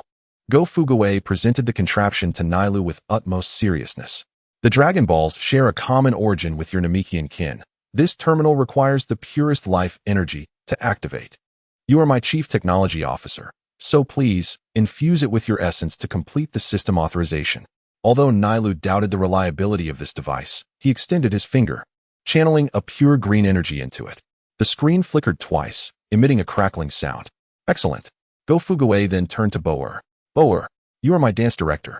The wish power of the Dragon Balls resonates with the rhythm of the universe. You must calibrate the terminal's signal frequency with your dance. Come, surround it, and perform your best routine. For the sake of the rhythm god." Upon hearing this, Boer became immediately enthused. Thus, a peculiar scene unfolded. Nilou sat cross-legged, his expression solemn, continuously channeling energy into the battered detector adorned with a skewer and purple fur. Meanwhile, Boer danced around Nilou, energetically performing the latest social dance while exclaiming, "The vast horizon is my love. Beneath the endless green mountains, flowers are blooming." The trio of Galaduo huddled in the corner, feeling as if their worldview was being repeatedly shattered. Just as Boer was about to find the most perfect rhythm, the makeshift radar suddenly emitted a long, mournful wail. The screen darkened, and a puff of smoke appeared. "Grand Elder, it seems to have passed away," Nilou said, opening his eyes with an air of embarrassment. "Boss, it seems the rhythm was off," Boer added, panting. Coughing, Go Fuguei calmly retrieved the smoking detector, stating with poise, "Do not panic. Everything is proceeding according to plan. This indicates that the customer signal is too weak for us to contact through conventional means. Now, we shall initiate Plan B." He snatched the spaceship's communication device, a mischievous grin spreading across his face. "Since we cannot locate the product, we will directly call the warehouse manager." Go Fuguei tuned the communication frequency to the Frisia Force's public channel, handing the communicator to Apu along with the script he had just written. "Apu, it is time for you to contribute to the company. As a former employee of the Frisia Force, you are familiar with their jargon. You take the lead. Remember, adopt your most professional and bureaucratic tone to let them understand the gaze of the headquarters." Trembling, Apu clutched the script filled with phrases like empowerment, grasp, and closed loop. "Old boss, is this going to work? This feels like a scam." "What scam?" Go Fuguei glared. "This is information warfare, a battle of cognitive perception. Hurry, or we will all go express our gratitude to Frisia." Startled, Apu dialed the number without hesitation. After a flurry of static, a languid voice responded, "Who is this?" "This is the frontline command center of Planet 79. Speak quickly." Taking a deep breath, Apu recited from the script, adopting a tone he scarcely recognized as his own. "This is the Central Command of the Frisia Force, Asset Optimization and Risk Control Department. We are conducting a random, penetrative routine inspection of the Namekian project. Now, Please report the real-time coordinates of the 7 high-value spherical strategic assets you have locked onto. Repeat, report immediately. Silence ensued on the other end. The previously languid voice suddenly became alert. What? Central Command? Which department? I have never heard of this. Your information channels require an upgrade. Go Fuguei quietly prompted from the side. Apu immediately reiterated. Your information channels require an upgrade. This is a top-level confidential inspection. You lack the authority to inquire. Now, execute the order immediately and upload the coordinate data to the Skynet database. Otherwise, your entire division's performance rating will be marked for improvement in this inspection report. Skynet database? Performance rating? The Frisia minion on Namek was thoroughly bewildered by this barrage of terminology. While he may not have understood each word, they all radiated an ominous aura, suggesting dire consequences for noncompliance. Yes, sir, he replied, not daring to question further, quickly operating the console. Reporting, sir. We have successfully captured 5 spherical assets numbered 1, 2, 3, 6, and 7. The coordinates have been uploaded. However, assets 4 and 5 are still in the local natives' villages. We are organizing a strike force. Understood. Your advancement efficiency is too low. You have failed to form an effective closed loop. We will review your operational processes. Apu coldly stated, emulating Go Fuguei's tone. Now, provide me with the coordinates of those 2 native villages. We will dispatch a user experience optimization team to empower your clearing efforts. Yes, coordinates sent. Thank you for the headquarters support. The minion expressed, overwhelmed with gratitude. Maintain vigilance and show respect, Apu concluded, decisively ending the communication. He slumped down onto the ground, drenched in cold sweat, feeling as if he had just undergone a one-on-one performance review with Lord Sabo. Go Fuguei seized the screen displaying the coordinates. His laughter piercing the air as he beheld the 7 luminous points marked clearly. Ha! Mission accomplished. Time to wrap it up. He approached the still-shocked Nilu, affectionately patting his shoulder. Nilu, do you see? I told you, this is after-sales service. Just now, I merely made a call to the area manager to inquire about the inventory and the locations of pending delivery orders. Gazing at the screen showing the 5 Frisia strongholds alongside the coordinates of the 2 villages belonging to his compatriots, Nilu's mind momentarily short-circuited. Grand Elder, your wisdom is truly unfathomable. He gasped, finally able to express his heartfelt admiration. Routine operation, everyone take a seat. We must adapt to solving problems with an internet mindset. Go Fuguei waved his hand dismissively, exuding an air of calm confidence. He turned to his uniquely spirited team, raising his hand dramatically to declare, all right, we have obtained the enemy's database. Now, I command the Cosmic First Art Mail Troop to set course for Namek at full speed. Our objective is to deliver Frisia an unforgettable 1-star review. Oh, in the cabin, everyone except the still trembling Galaduo erupted in cheers, albeit for varying reasons. However, amidst this jubilation, a piercing alarm suddenly echoed throughout the cabin. Beep, beep, beep. Warning, high-energy transition signal detected. An unidentified high-speed object is approaching. Everyone was taken aback. Boer pointed outside the porthole, exclaiming, Boss, look outside. The crowd turned in unison. In the depths of the cosmos, a distorted point of light materialized out of nowhere, followed by a small spacecraft adorned in hues of purple and green, gracefully drifting as it emerged from a spatial leap, precisely positioning itself before their beleaguered vessel. A self-absorbed and flamboyant voice echoed through the public channel. Listen up, you dilapidated ship. You have been surrounded. I am Captain Jinyu of the elite Jinyu force, under the command of King Frisia, an artist among warriors. I just caught a whiff of artistic flair from your fraudulent call. Now, step forward at once. Show me which audacious fool dares to mimic our headquarters lingo. If you can strike a pose more perfect than mine, I might consider granting you a more merciful demise. Go Fuguei stared at the purple-horned figure outside, striking an S-shaped pose, his smile frozen in disbelief. He felt as though his customer service call had reached the CEO of the headquarters. Chapter 14 Congratulations, host, on unlocking a new team-building pose. Dear, the resources under the Shunlong security agreement require your personal activation. The coordinates for the first security resource have been sent to your radar. Its codename is Sun Wukong. The sweet voice of customer service, Xiaomei, lingered in his ears, yet Go Fuguei felt a buzzing in his head, leaving him utterly bewildered. Sun Wukong? Kakarot? Shouldn't he still be training with the king of the world? only arriving at the last moment to assist on Namek? And now he was summoned prematurely due to his complaint? The cup in Go-Fugua's hand clattered to the ground, shattering into pieces. He stared blankly at the detector screen, where the golden dot representing Sun Wukong was rapidly approaching along the VIP interstellar route they had just traversed, racing towards Namek. Does anyone understand? I merely sought customer service to resolve a transportation issue, and instead, I've airdropped a late-game ally into the novice village. System, come forth. Go-Fugua shouted inwardly. Urgently, rewind my progress, or an emergency shutdown will suffice. Put Sun Wukong back. If he arrives now, Frisia won't even need to transform into his final form to eliminate him. How am I to complete this mission? Ding. Once activated, the Shenlong security agreement is irrevocable and cannot be paused. Please face the situation positively. Embrace the change. This is also a test of your project management capabilities, dear. I test your big-headed nonsense. Go-Fugua felt as though he were firefighting a project rife with problems, and without any overtime pay, no less. Just as he was lost in these thoughts, the spaceship jolted violently, exiting the glowing spatial tunnel. A colossal green planet appeared before them. Namek had arrived. Janae gazed out at the serene planet, unable to suppress a sigh of admiration. Nyla's expression was complex, a mixture of excitement at nearing home and concern for its safety. He looked towards Go-Fugua, his eyes questioning. Elder, what should we do now? Stay calm. Go-Fugua swiftly regained his composure from the panic of Sun Wukong's unexpected arrival. Given the circumstances, overthinking was futile. When the soldiers come, we shall meet them. When water rises, we shall bury it. Since the unexpected occurrence of Sun Wukong has transpired, we might as well incorporate him into our plan. Clearing his throat, he clapped his hands, summoning everyone aboard. A Scion girl, a Namekian warrior, a dancing expert from Frisia's army, along with 3 recently captured prisoners. Comrades, friends, and the unwilling souls forced aboard. Go-Fugua stood at the center of the cabin, exuding the fervor of a motivational speaker.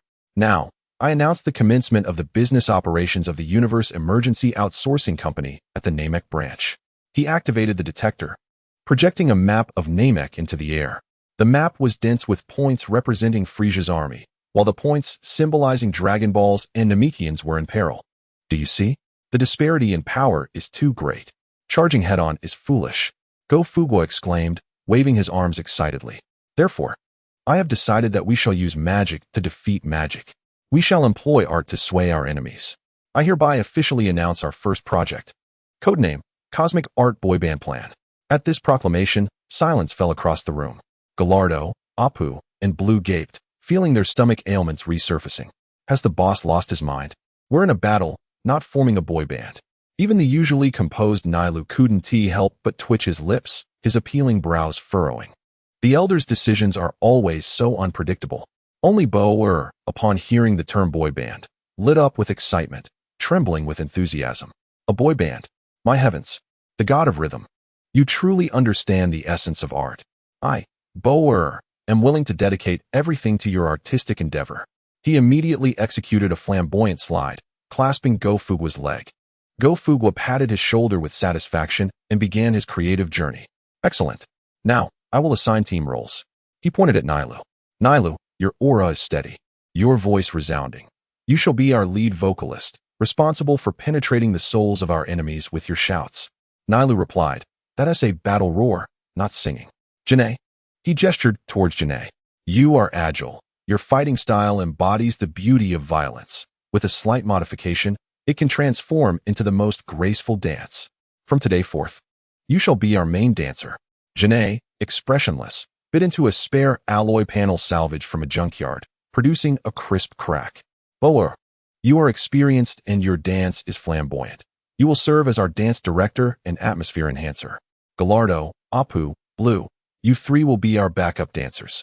Your main task is to shout 666 and brother is so handsome at the top of your lungs during our performances.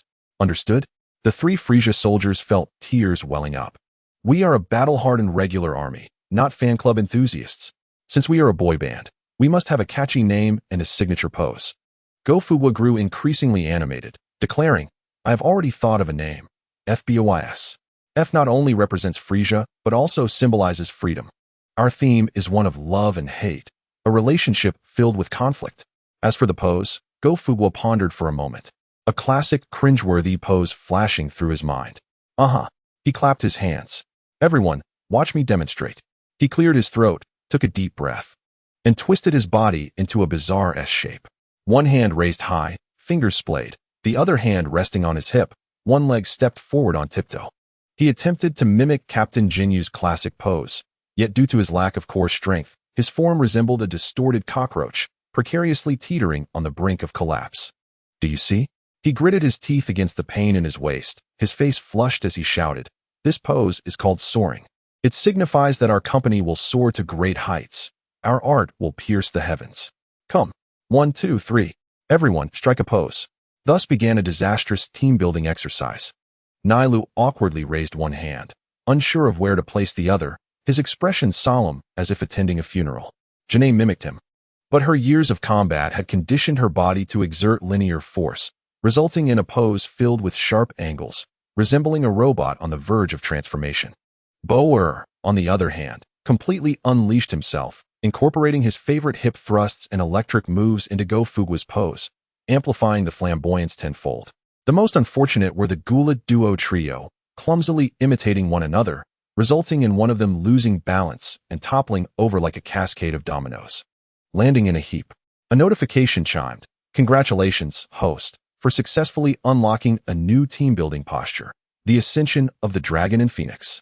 Team Trust Level, 5. Member Synergy Level, 10. Go Fugwa remarked, this system, if it could speak human language, should articulate more. Nailu, observing the chaotic scene of magical mayhem before him, felt as though centuries of cultivation were on the verge of being rendered useless. Silently, he prayed to the dragon god Purunga of Namek. Oh, divine dragon, if you can hear my heart's plea, please inform me if this elder you have chosen has mistakenly taken the wrong script. Just as the tumultuous team-building reached its zenith, Go Fugwa's detector suddenly emitted a series of urgent beeps. He promptly opened the map, discovering a faint light representing Namekians, besieged by a dozen red dots indicating members of the Frisia force in a nearby valley. We have a situation. Nailu instantly sensed the presence of his kin, his expression shifting. It's the village. My brethren are under attack. He unleashed a powerful aura, preparing to rush forth. Wait. Go Fugwa interjected, stopping him. Elder? Nailu looked at him in confusion. A disconcerting smile crept across Go Fugwa's face, sending chills down everyone's spine. Do not be hasty, my chief technology officer. This is not a crisis. It is a golden opportunity. He rubbed his hands together excitedly, his eyes gleaming with mischief. Comrades, our inaugural roadshow, our debut stage, has arrived. Without further ado, he ushered everyone back onto the ship and piloted the patched-up vessel towards the location of the battle. Bull, play your most explosive DJ tracks. Crank the volume to the maximum. Understood, Master of Rhythm. In the next moment, a pulsating electronic dance track cascaded from the skies, resonating throughout the valley. The Frisia squad, attacking a Namekian village, was momentarily bewildered by the sudden auditory onslaught. What is that sound? The squad leader exclaimed, glancing up in confusion. Above them, a dilapidated spaceship hovered, its doors slowly opening. Go Fugwa stood at the entrance, clutching a makeshift megaphone fashioned from ship parts, and declared in his most serious tone, Friends in the valley below, raise your hands. Let us give a warm welcome to the Frisia King's exclusive cosmic art troupe, the FBOYS, descending for a special performance. As his words concluded, Go Fugwa, GNEI, Nailu, Bull, and the reluctantly included Gula duo took a deep breath and leapt from the spaceship. In midair, they struck the newly learned, awkward pose of the Dragon and Phoenix Ascension. All eyes in the valley fixed upon them in shock. The battlefield fell into a profound silence. The Namekian elder, mouth agape in disbelief, dropped his staff to the ground with a thud. Meanwhile, the Frisia soldiers appeared as if they had been collectively ensorcelled, gazing upward with vacant expressions as they beheld a sight that shattered their understanding of reality. The squad leader, eyes fixed on the 5 figures descending with bizarre poses, glanced at his smoking energy gun, then turned to his bewildered subordinate. Have we stumbled into the wrong film set? Did headquarters send a cultural performance group? Chapter 15. The Corporate Culture Building of the Frisia Force. Warning. Illegal modifications detected. The autopilot system is in conflict with Bull's dance-enhancing life support system. A cold mechanical voice echoed within the cockpit of the bug report spaceship, which spun wildly in space, seemingly on the brink of disintegration. Ah, it's going to fall apart. Boss, are we doomed? My gastritis. It appears to be throwing a party in my stomach due to the turbulence. Help. I don't want to die. I haven't even confessed to the Namekian lady in the logistics department next door. The trio from the Frisia force, having just escaped the clutches of a scavenger, huddled together, wailing in despair, their faces etched with hopelessness, teetering on the brink of becoming space debris. Go-Fu Gue clung tightly to the control stick, feeling as though he might be torn apart, his insides churning. Behind him, Gnei remained steady, her formidable strength anchoring him amidst the violent turbulence, preventing him from being thrown off. A large red warning flashed on Go-Fu Gue's system panel. Below the warning, two blinking icons appeared, one depicting a smoothly flying ship, the other showcasing a dancing stick figure. The system urged him to make a decision. Goodness. Isn't this akin to the programmer's version of the trolley problem? Go-Fu Gue mentally cursed, caught between a fiery demise and the potential loss of his SSR character card pool. Is there a C option that allows me to sacrifice the product manager who posed this dilemma? He gazed at the ship's hull, which was already sparking at the connection points, and a light bulb flickered in his mind. Children make choices.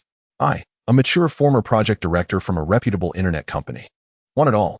He shouted defiantly at the system, demanding control over the ship's lower-level functions. I want to see the logs. I refuse to believe this flawed code lacks vulnerabilities. Permission request detected. Host possesses the hidden title of Epic Code Stitcher. Temporary debugging privileges granted. In an instant, the interface before Go-Fu Gue vanished, replaced by a familiar backend code window filled with zeros and ones. Countless lines of incomprehensible universal programming language scrolled by. But with a programmer's intuition, he accurately pinpointed a highlighted line of code that was causing chaos. Error. Subroutine Dance King Sparkle Show. EXE is consuming 85 of total power output, causing critical conflict with engine stabilizer. DLL. Found it. Go-Fu Gue's eyes sparkled. It was indeed not the life support system at fault, but rather an extravagant light show consuming the CPU. Which genius prioritized the disco lights over the engine? Without hesitation, he transformed his thoughts into commands and executed a decisive pseudo-kill 9. The next moment, the ship's violent turbulence abruptly ceased. The sudden calm caused the previously wailing Gula Duo trio to tumble to the ground in a heap due to inertia. On the other side of the cockpit, Bull's sleep chamber, previously aglow with vibrant disco lights, returned to a plain state, illuminated only by the faint life support glow. The crisis had been averted. The entire world fell silent. The Gula Duo trio, rising from the ground, stared at Go-Fu Gue, who remained steady as a rock, their eyes reflecting awe akin to that reserved for deities. This man had merely shouted at the air, and the seemingly falling apart spaceship had mended itself? Was this a manifestation of extraordinary powers? Could he truly be an anonymous cosmic deity? Go-Fu Gue let out a sigh of relief, turning to face them with a warm and amiable smile. He strolled before the three individuals, leisurely initiating the conversation. Esteemed colleagues, congratulations on successfully completing the company's inaugural stress test. Your performance, however, leaves considerable room for improvement. I hereby declare the commencement of the first General Assembly of Yuzhou Zue Pin Weibao Yoshin Gongxi. He took a relatively clean metal plate as a whiteboard and used a charred iron rod as a pen, sketching a crooked organizational chart. I, Go-Fu Gue, serve as the Chief Executive Officer, CEO, of the company, responsible for strategic planning and visionary pursuits. He gestured towards the stoic Gnei beside him. This is our Chief Security Officer, CSO, Ms. Gnei, tasked with physical persuasion and managing all disobedience issues. Gnei cooperatively clenched her fist, producing a crisp, crackling sound. The trio of Gula Dua instantly stood at attention, cold sweat trickling down their brows. Meanwhile, resting in the stasis chamber were two others, our Chief Technical Officer, CTO, Nei Lu, and our Chief Cultural Officer, CKO, Bo responsible for technological breakthroughs and corporate cultural development. Go-Fu Gue introduced them nonchalantly, and you three, his gaze sweeping over Gula Dua, Apu, and Bulu, are the inaugural management trainees of our newly established Strategic Empowerment and Innovation Incubation Department. Congratulations, a promising future awaits. Management trainees? Incubation Department? The three former Frisia Force deserters were momentarily taken aback, Although they comprehended little of the terminology, it sounded impressive nonetheless. "Boss," the former Captain Gouladwa said, clutching his abdomen and timidly raising his hand, "what are our KPIs?" Well asked. Go Fuguwe regarded him with approval. "Your awareness of KPIs signifies your potential. In this nascent stage of our company, the KPIs are quite simple, merely 2 points." He raised one finger. "Firstly, the boss is always right." He then raised a second finger. "Secondly, if the boss is wrong, please refer to the first point." The trio exclaimed in unison. These KPIs sound even more tyrannical than King Frisia's commands. Now, moving on to the second item of the meeting, Go Fuguwe clapped the metal plate. To swiftly enhance team cohesion and cultivate a corporate culture with core competitiveness, I have decided that we shall establish a morning meeting system. He paused and declared in an authoritative tone, "Starting today, every morning, we shall perform the Grateful Heart morning dance together." "What?" the three exclaimed incredulously. "Dance. Grateful Heart." They were seasoned warriors, not kindergarten children. "Boss, this seems inappropriate," Gouladwa protested. "We are combat personnel." "Superficial." Go Fuguwe interrupted him with disdain. "What's wrong with combat personnel? Do combat personnel not need to express gratitude? You should be thankful for King Frisia's mercy in sparing your lives, grateful for my benevolence in taking you in, and even more so for our great company providing you with a re-employment opportunity. Moreover," he pivoted, pointing at Boer's stasis chamber. "Do you think this is merely about dancing? No, this is about saving lives. Our CKO Boer is currently suffering from rhythm deprivation syndrome. He requires invigorating dance to awaken his will to survive. Every arm swing, every turn, conveys the power of life to our comrade. This is a sacred and noble endeavor." In just a few words, he elevated the notion of morning exercises to a strategic height of saving the company's core assets. Gouladwa and his companions were utterly bewildered by this elaborate argument. How could a mere dance be intertwined with the company's fate? Before they could react, Go Fuguwe had activated the ship's broadcasting system, retrieving a song from his modified detector's library, one he had seen performed countless times at corporate annual meetings in his previous life. "Let the music begin. I shall demonstrate for you." The next moment, a nostalgic melody resonated throughout the cabin. "I come from coincidence, like a speck of dust." Go Fuguwe took a deep breath and commenced his disastrous performance. With hands clasped, he would occasionally gaze skyward or touch his chest, his movements stiff and comical. Jeanne silently retreated to a corner, her expression conveying, "I do not know this person." Gouladwa, Apu, and Bulu exchanged glances, their faces reflecting the philosophical inquiries of "Who am I? Where am I? What am I doing? Why are you still standing there?" Go Fuguwe shouted amid his dance, "This is a team task. Fail to accomplish the KPIs, and your energy block allocation will be halved this month." Upon hearing halved, the three jolted with alarm. That was a treasure 10 times purer than the regiment's special supplies. For the sake of sustenance, they were determined. Consequently, an extraordinary scene unfolded. To the reverberations of the sacred and compassionate Grateful Heart music, 3 former Frisia Force warriors, tears welling in their eyes, clumsily mimicked their boss's gestures. Their movements were chaotic, paired with fierce expressions, creating an indescribable contrast that was utterly comedic. Just as this bizarre dance reached its zenith, the previously silent Boer's stasis chamber suddenly reacted. The vital sign screen, previously as still as a calm lake, began to rhythmically pulse in time with the music. The readings of life signs started to rise slowly yet steadily. "Stop!" Go Fuguwe instantly recognized this development and decisively cut off the music, halting the absurd morning exercise. He approached the three, now drenched in sweat and panting, his face radiating profound satisfaction and emotion. "Comrades, well done." He patted Gouladwa's shoulder heavily, his voice tinged with a hint of choked emotion. "Your performance was filled with power and sentiment. I can sense that your grateful hearts have transmitted through quantum entanglement to the very depths of Comrade Boer's soul. Look." He pointed at the ascending life sign data on the stasis chamber. "This is the miracle created by teamwork. It is the power of our corporate culture. I declare that your performance evaluations for this quarter will all be rated S." Gouladwa, Apu, and Bulu stared at the miraculous data, then at their aching limbs, utterly dumbfounded. Could our chaotic dance, akin to a ritual for summoning a dark deity, truly save a life? An unprecedented sense of absurd, yet genuine achievement surged within them. As they gazed at Go Fuguwe, their expressions shifted from that of observing a madman to recognizing him as an enigmatic figure capable of leading them to miraculous feats. Go Fugue beamed at his successful endeavor in cultivating corporate culture, his heart swelling with joy.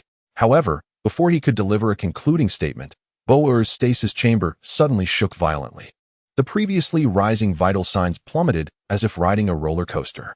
Warning: the target has developed a resistance to the recorded version of Grateful Heart. Analysis: lack of on-site interactivity, insufficient emotional infusion, unable to form effective soul resonance. System recommends an upgrade plan. Immediately host a small-scale, immersive live event, requiring a lead vocalist, harmonies, and more visually impactful accompanying dancers to reactivate the target's life rhythm. Go Fugue stared at the new system alert, his smile freezing instantly. A live event, with a lead vocalist and accompanying dancers? He slowly turned to the 3 management trainees who had just begun to find a glimmer of achievement, then glanced at the disinterested Ji-nae in the corner. An idea, more outrageous than any prior thought, detonated in his mind. Clearing his throat, he donned a smile so radiant it bordered on frightening, his eyes shimmering with a fervor for mischief. Comrades, emergency mission. Our chief cultural officer needs us. Since the establishment of the company, it is our first on-site team-building event, as well as the debut showcase of our FBOYS boy band. Let us commence. Gula Duo. He pointed at the dazed former captain. Your voice is resonant and filled with emotion. You shall be the lead vocalist. Apu Blue. Your movements are synchronized and passionate. Take on the role of the chief backup dancers. GNEI. He turned to GNEI in the corner. You possess a strong sense of rhythm and immense power. You will be responsible for percussion. Do you see those spare armor plates over there? Follow the beat and strike them vigorously. Go Fugue took a deep breath, opened his arms, and his expression became fervent. So, gentlemen and ladies, let us offer our heartfelt blessings to our comrades through song and dance. The first piece, Little Chick. Little Chick. Ready, set. Chapter 16, Arrival at Namek. The beginning is in hell mode. Warning: user Frisia is attempting to initiate the paid DLC 100 complete form, triggering the server's forced shutdown protocol. Namek will be completely destroyed in 5 minutes. Please prepare for account deletion.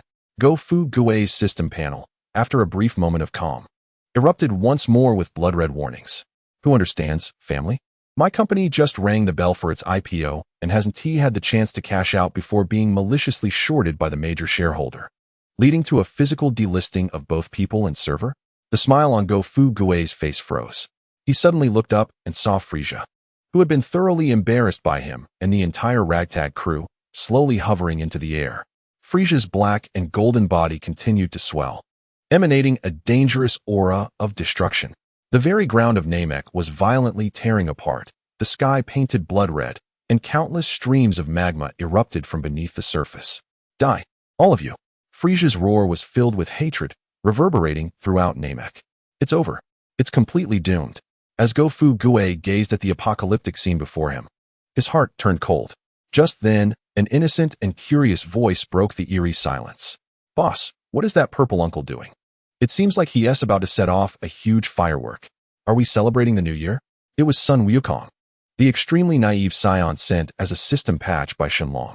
He pointed at the humanoid nuclear bomb in the sky, excitement filling his face like a child encountering a new toy.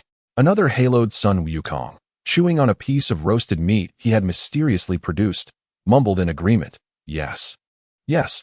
This firework looks much bigger than the one I saw on King Kai's planet. It must be magnificent. Wukong, my good comrade, my chief security architect.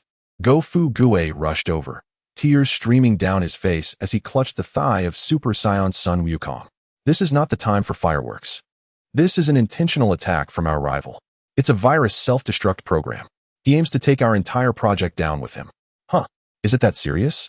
Sun Wukong scratched his head, still somewhat confused. What should we do? Boss, should I send him flying? It's too late. He has already entered the self-destruct countdown. Any physical attack will accelerate this process. Go Fugue's voice trembled. At that moment, the previously overlooked Krillin, battered and bruised, struggled to rise from the ground. He glanced at Frisia in the sky, then at his best friend Sun Wukong, a flicker of determination flashing in his eyes. Wukong, Krillin's voice was faint but resolute. I'm sorry for always holding you back. He slowly raised his hand, gathering all his remaining energy in his palm. Let me help you this time. No, Krillin. Don't. Sun Wukong sensed something ominous, his expression changing drastically. However, Frisia was faster. Oh, another annoying fly? Frisia's cold gaze locked onto Krillin, disinterested in acting manually, merely gesturing with his mind. Boom. Krillin's body froze mid-air, then, to the horror of all, exploded violently. No screams, no last words. The kind-hearted yet timid bald warrior, who had followed Sun Wukong from Earth to Namek, was reduced to cosmic dust. Time seemed to freeze in that moment. Sun Wukong stared blankly at the spot where Krillin had vanished, his innocence and smile fading, replaced by a chilling silence. Something within him seemed to awaken. Krillin's Sun Wukong slowly lowered his head. No one could discern his expression. Yet the very ground of Namek began to tremble violently beneath his feet. Debris floated slowly into the air, the atmosphere felt thick, and a terrifying surge of golden energy erupted from within him. Oh no, the server is about to overload. The CPU is going to fry. Go-Fu Gue, witnessing Sun Wukong's familiar yet unfamiliar state, was terrified. He understood this was the legendary Super Saiyan. But to him, the project manager, this was not a transformation. It was clearly the server about to trigger an avalanche effect due to being bombarded with unmanageable high-concurrency requests. Anger. Wukong, stay calm. Stay calm. Go-Fu Gue clung to Sun Wukong's thigh, exerting all his strength to shout, steady. Do not let your emotions collapse and cause a system crash. You are undergoing a performance stress test. This is a final functional debugging for our new product. Convert your anger. Transform your sorrow. Channel all these negative user feedback into data streams. Inject them into your core processor. This is not a bug. This is the emotional energy conversion engine, the core feature of our new version. Go-Fu Gue's frantic words filled with internet jargon surprisingly penetrated Sun Wukong's consciousness, which was on the verge of being consumed by rage. New product? Functional debugging? A hint of confusion emerged in Sun Wukong's impending fury. This very confusion shackled his rampaging energy with the peculiar logic of a product manager, preventing him from completely going berserk. The golden aura surrounding him began to retract, compress, and purify. Yes, just like that. Go-Fu Gue observed the effectiveness and immediately intensified his motivational discourse. We are launching a new product that could overturn the entire universe. Frisia is our special guest. Krillin's sacrifice is the opening salute for this launch. And you, Sun Wukong, you are the most core new product since the establishment of our universe's most ambitious outsourcing company. Now, showcase your power to the entire universe. Let everyone witness what a true technological barrier looks like. What a dimensional strike entails. Boom. As if in response to Go-Fu Gue's speech, Sun Wukong's body erupted with a brilliant golden light. The radiance soared into the heavens, dispelling the darkness of the sky, even forcing back Frisia's impending self-destructive energy. As the light faded, a new Sun Wukong appeared before everyone. His hair transformed from black to resplendent gold, moving without wind. His eyes shifted from gentle black to icy green. The golden aura enveloped him, exuding a sense of destructive oppression. However, there was no anger on his face, no roar. Only a chilling calm reminiscent of machinery. He slowly opened his eyes, those green orbs fixated on the now dumbfounded Frisia in the sky. Then, he uttered his first words after the transformation, his voice soft yet piercing the soul of everyone present. Product V10 Super Saiyan version is now online, commencing public testing. The entire audience was petrified. Vegeta gazed at the golden-haired, blue-eyed Kakarot, sensing the collapse of his Saiyan faith in that moment. Kakarot, he truly evolved? Frisia halted his self-destruction, his face a canvas of confusion and astonishment. Super Saiyan. Is this the legendary Super Saiyan? Why, after his transformation, did I fail to comprehend a single word he uttered? Go-Fu Gue's eyes brimmed with excitement, his hands trembling as he extracted a worn-out megaphone from his pocket. With the mightiest voice he could muster, he bellowed into the cosmos. Family, do you see this?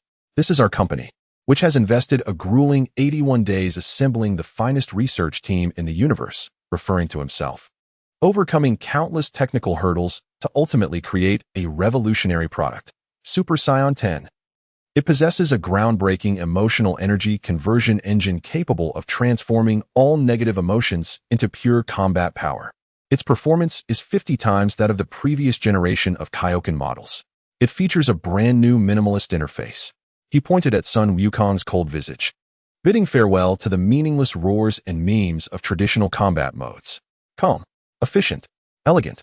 This is the aesthetic of true strength. And today, right now, we are immensely honored to invite the Emperor of the Universe, King Frieza. Go-Fu Gue turned, extending a gentlemanly gesture towards Frieza in the sky. Congratulations. You are the first global chief experience officer of our product. Now, the public test commences. Please feel free to test every feature of our product with your formidable power. Frieza's mind, bombarded by a barrage of incomprehensible internet jargon including product manuals, pay-per-view broadcasts, corporate restructuring, and new product launches, finally reached its breaking point. Frieza relinquished all rational thought, his mind consumed by a singular notion: to eliminate the golden-haired monkey before him. He transformed into a purple streak of light, launching a punch at Sun Wukong with unprecedented speed. However, in the face of this cataclysmic strike, the golden-haired Sun Wukong merely raised his hand slowly. Bang! With a dull thud, Frieza's punch, potent enough to shatter planets, was effortlessly caught by Sun Wukong with a single palm. User experience test. First item, pressure resistance. Sun Wukong delivered his assessment in an emotionless tone, akin to reading a test report. Result: pass. He applied slight pressure. Crack. Frieza's hand bones shattered with a resounding snap. Frieza let out a wail, staggering backward. But that was not the end. Sun Wukong's figure instantaneously appeared before Frieza, delivering a cold knee strike directly to his abdomen. Pooh! Frieza's eyes nearly bulged out, his entire being curling into a ball. Second test item, attack response speed. Result: excellent. Sun Wukong's voice resonated in Frieza's ears. Meanwhile, Go-Fu Gue stood beside them, narrating the product launch event with his megaphone. Spectacular. Did you see that, investors? Our product has utterly crushed Frieza, this outdated model. In performance, the peak throughput of this knee strike has penetrated the opponent's firewall. Frieza's response latency has significantly increased. This marks a groundbreaking victory. In the distance, Vegeta observed Frieza being mercilessly beaten in the sky, then glanced at Go-Fu Gue, who was animatedly gesticulating, filled with corporate jargon. He completely abandoned all contemplation. For the first time, he felt that his proud scion fighting prowess and royal status were utterly powerless in the face of such a commercial model. Stumbling over, he approached Go-Fu Gue, his voice laced with longing as he whispered, "Hey, Earthling, how exactly do you implement that iteration you mentioned?" Go-Fu Gue, staring at the Scion Prince whose face radiated a thirst for knowledge, was momentarily dumbfounded. Who understands this? I merely wished to motivate an employee, yet inadvertently ensnared the CEO of a rival company. As Go-Fu Gue pondered how to recruit Vegeta, a sudden shift occurred on the battlefield. Gohan, who had been lurking in the shadows, witnessing his father pummel Frieza and Uncle Krillin's demise, finally erupted. He let out a youthful yet potent roar, unleashing an astonishing aura as he charged recklessly towards the beleaguered Frieza. Go-Fu Gue's eyes lit up at this spectacle. He raised the megaphone high, announcing with the exuberance of discovering a new business opportunity. New user incoming. Quickly, Wukong, Vegeta, switch to beginner guidance mode. I declare, our FBOYS Boy Band's first official team building event begins now. The theme is to assist our new colleague, Gohan, in quickly adapting and integrating into our loving family. Ultimately, a peculiar scene unfolded on the battlefield of Namek. Super Saiyan Sun Wukong, blonde-haired and blue-eyed, remained expressionless. The Scion Prince Vegeta, filled with curiosity, seemed to be inquiring how to become a product manager. Beside them was Gohan, his face streaked with tears, brimming with potential. The three of them encircled the disheveled Frieza from three angles. Go-Fu Gue stood atop a high rock, clutching a small notebook, his impassioned voice resonating. FBOYS first offline team building event commences. Activity: mercilessly beat the representative of the competitor. Objective: enhance team camaraderie, strengthen core cohesion. Everyone, let us go? As Frieza was treated like a team-building prop by this group of deranged individuals, he finally let out a roar of defiance. Enough. I've had it with you lunatics. His battered body once again erupted with astonishing energy, but this time, it was for evolution. Do you wish to witness my full power? Very well. I shall show you. But this is not a free version update. Frieza's voice brimmed with madness. This was a paid DLC that required unlocking. And the price was this damned planet. His internal energy began to compress frantically in a mutually destructive manner, causing Namek to tear violently. Gofu Gui's system panel, after a brief calm, once again flashed ominously in blood-red warnings. Warning: User Frisia is attempting to activate paid DLC 100 full form and has triggered the server's forced shutdown protocol. Namek will be completely destroyed in 5 minutes. Please prepare for account deletion. Gofu Gui's smile froze at that moment. He gazed at the newly appeared discount Planet Escape insurance in the system shop, falling into contemplation. Chapter 17. The Dragon Ball Contest? No, this is a KPI championship. The suffocating sensation surged like a tidal wave. Gofu Gui felt as though his neck was ensnared by an industrial hydraulic clamp, poised to emit a crisp snap, after which the entire world would bid him farewell. His feet lifted off the ground, flailing helplessly. His face, now a deep shade of purple from lack of oxygen, confronted the handsome, yet cruel, and mocking visage of Sabo. Beautiful yet deadly, a rose that demands a price. I shall commence with dismantling your pitiful circus, starting with you, the weakest insect. Sabo's voice was elegant and icy, akin to reciting a poem of death, as he slowly tightened his grip. Ding. Host detected in a life-threatening crisis. Vital signs below 10. Would you like to expend all team trust and discount points to activate ultimate self-rescue mode? Gofu Gui's consciousness began to blur. And as he gazed at the face that could incite wrath among gods and men, only one thought remained in his mind. Shake. For the love of all that is good, bring that ultimate cheat called Sun Wukong here. Request received. In the pursuit of the optimal solution, an urgent system prompt emerged, questioning whether to immediately pay a substantial price to forcibly activate the hidden transformation of the target, Sabo. Gofu Gui gasped, nearly choking on his breath, almost sent away by the system. Who among my family understands this? I am on the verge of being suffocated, and the system dares to ask if I wish to upgrade the boss. What kind of sinister operation is this? Does it presume my demise is not swift enough and desires for me to experience the thrill of being tormented by a fully leveled master? Yet, the programmer's instinct to seek bugs in dire straits prompted his brain to achieve extreme overclocking in a mere 0.001 seconds. The transformation into Sabo would indeed enhance power, but simultaneously, it would render him grotesquely hideous. For Sabo, a narcissist who had beauty etched into his very DNA, being made to appear ugly in public was a humiliation far greater than death itself. Moreover, if the boss leveled up, would not the rewards also double? The risks were high, but so too were the potential rewards. What was this maneuver called in project management? Ah, yes, embracing change and agile iteration. Driven by an overwhelming desire to survive, Gofu Gui cast aside all reason, shouting to the system, confirm. Activate the boss's Berserk mode, paid DLC, immediately. I want the highest configuration.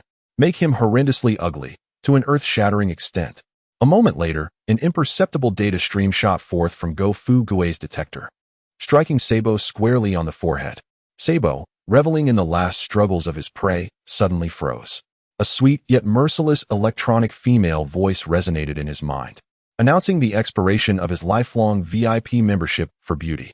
Due to prolonged non-payment, the aesthetic filter had been forcibly disabled, and the current hideous form of the monster had been activated. Enjoy your experience, dear. What? Sabo's elegant smile instantly morphed into sheer terror and rage. No, this cannot be. My beauty, my flawless visage. He let out a piercing scream, akin to a cat whose tail had been stepped on, a sound sharp enough to shatter eardrums. A violent and grotesque aura erupted from within him, leaving all present, including the determined GNEI and NEI Lu, in a state of stunned disbelief at this scene of utter chaos. Sabo's once graceful and elongated body swelled like an inflatable, muscles bulging, skin rough and covered in warts. His once exquisitely handsome face underwent a cataclysmic transformation, mouth splitting to the roots of his ears, nose vanishing, forehead protruding, transforming him into a grotesque green toad straight out of a horror film. Just moments after being revived by GNEI, Captain Gula Duo felt his stomach churn at the sight, his vision fading as he fainted once more. Apu and Bru screamed in a pitch more piercing than any woman. The elder from Mikexing clutched his chest, murmuring, "Oh my, the universe is indeed full of wonders. And of unsightly creatures." Even GNEI, who had seen much in her time, instinctively took a step back, her face betraying visceral disgust. Yet, Go-Fu Gue, after being flung aside by Sabo and landing in a heap, was not afraid. Rather, tears of excitement filled his eyes as he gazed at the detector, where Sabo's combat power surged from 22,000 to 35,000. He jubilantly raised his fists. Yes, this is the essence of professionalism. Family, do you see? This is what true expertise looks like. Beauty and combat power are indeed inversely proportional. The data is rising. Our KPI will explode. He leaped up from the ground like a fish leaping from water, energized like a battle commander on a high, bellowing at the dazed GNEI and AI Lu. What are you waiting for? The monthly performance assessment has begun. NEI Lu, you are the main tank. Hold his aggro. Your KPI is damage absorption. GNEI, you are the main DPS. Unleash your brutal output. Your KPI is DPS. Strike. Hit him hard on those ugliest pimples. For our year-end bonus, charge. What is a year-end bonus? GNEI and NEI Lu did not comprehend, but they understood that this hideous monster was their enemy. That was sufficient. Huh. NEI Lu roared. Taking the initiative, he darted forward like lightning, unleashing a hand chop imbued with the essence of Mai-Kexing martial arts, aimed precisely at Sabo's neck. Get lost, green-skinned worm. Sabo, consumed by rage at his newfound ugliness, did not even glance back, retaliating with a punch. Bang! Their fists collided, creating a visible shockwave. NEI Lu felt an irresistible force propel him backward, carving a deep trench in the ground. Such strength. NEI Lu grasped his numbed arm, his expression grave. The transformed Sabo had elevated his power and speed to an entirely new level. Now it's your turn, Scion. Sabo sneered, redirecting his focus to GNEI. However, GNEI did not retreat. Instead, a wild energy surged from her petite frame, charging towards Sabo's fist like a fierce tiger descending from the mountains. Thus commenced a breathtaking melee battle. Meanwhile, Go-Fu Gue hid behind a massive rock, retrieving his modified detector. Commencing a live review akin to a project manager leading a morning meeting.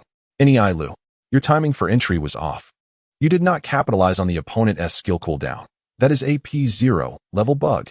Next time, be mindful of your positioning. Avoid reckless engagements. GNEI, well done. Your combo showcased our team's spirit. It embodied our agile development ethos of small, rapid iterations. But watch your energy consumption. Oh no, I mean chi consumption. Maintain the rhythm. We are in for a protracted battle. You two must strengthen your synergy to deliver a combined assault. One must handle the frontline aggro, while the other strikes through the backline. Let us drive this hideous competitor out of the market. Nearby, the Mai-Kexing elder blinked in confusion, quietly tugging at a younger tribesman beside him, whispering, "Why do I feel that every word spoken by this benefactor is familiar? Yet I cannot comprehend their meaning when strung together?" In the center of the battlefield, however, the situation was dire. The transformed Sabo's strength had soared, and despite GNEI and NEI Lu's harmonious teamwork, they gradually found themselves at a disadvantage. Die! Sabo seized an opportunity, kicking NEI Lu away, immediately following up with an energy blast aimed at the unprepared GNEI. As GNEI seemed poised to be struck, Go-Fu Gue's heart raced. Just as calamity loomed, a dazzling purple beam, akin to a celestial savior, surged from another direction, intercepting Sabo's energy blast with precision. Boom!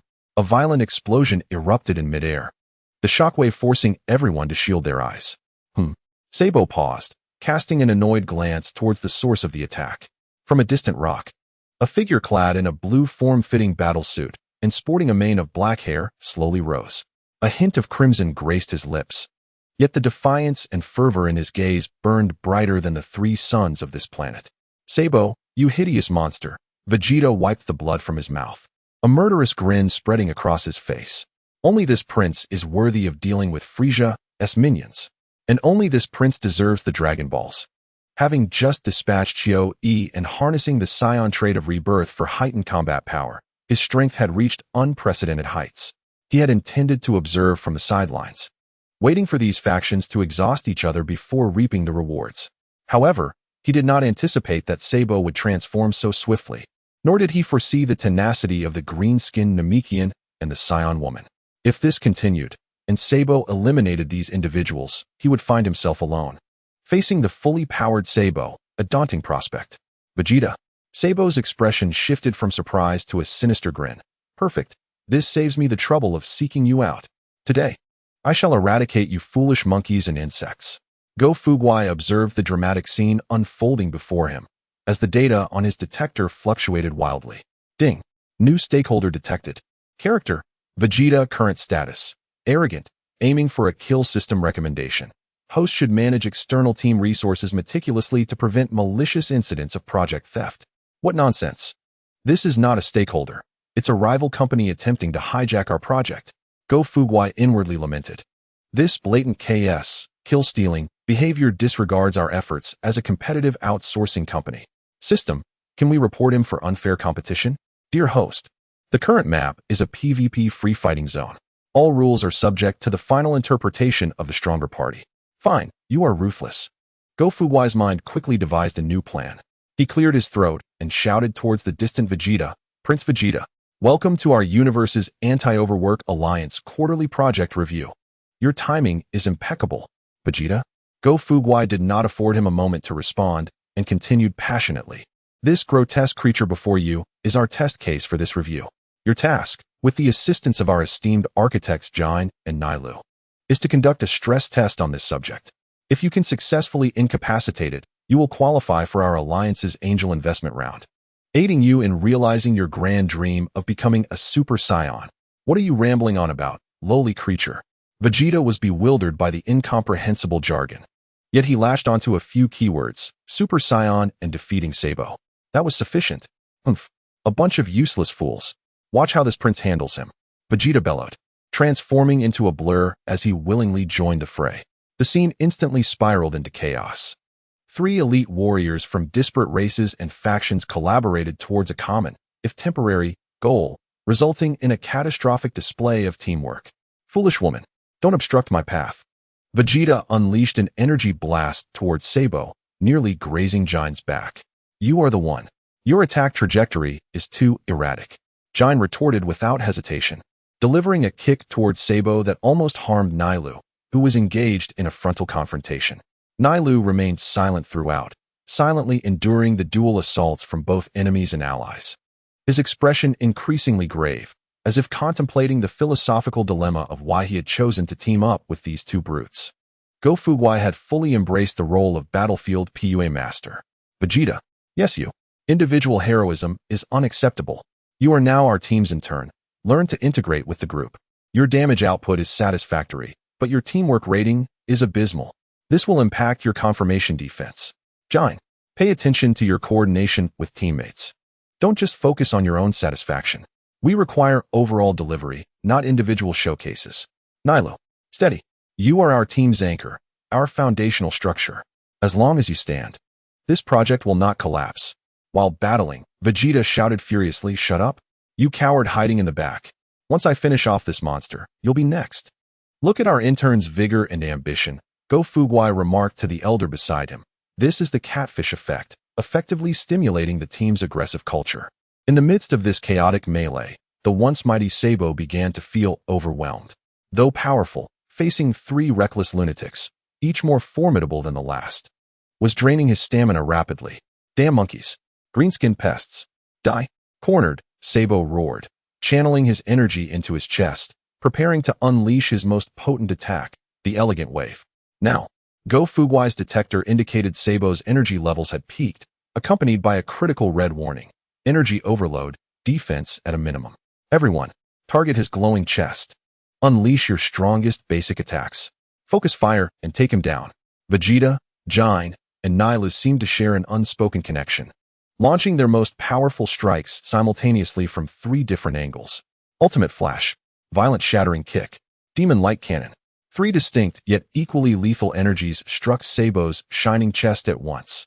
No, Sabo could only emit a cry of despair, as his grotesque and massive form was utterly obliterated in a blinding flash, disintegrating into cosmic dust. Breathing heavily, Vegeta fell to one knee, his body battered and bruised. Jine and Nilou were similarly drained, their faces pale. Go Fuguai's detector chimed melodiously. Ding. Congratulations. Host team has achieved S-level KPI by defeating transformed Sabo.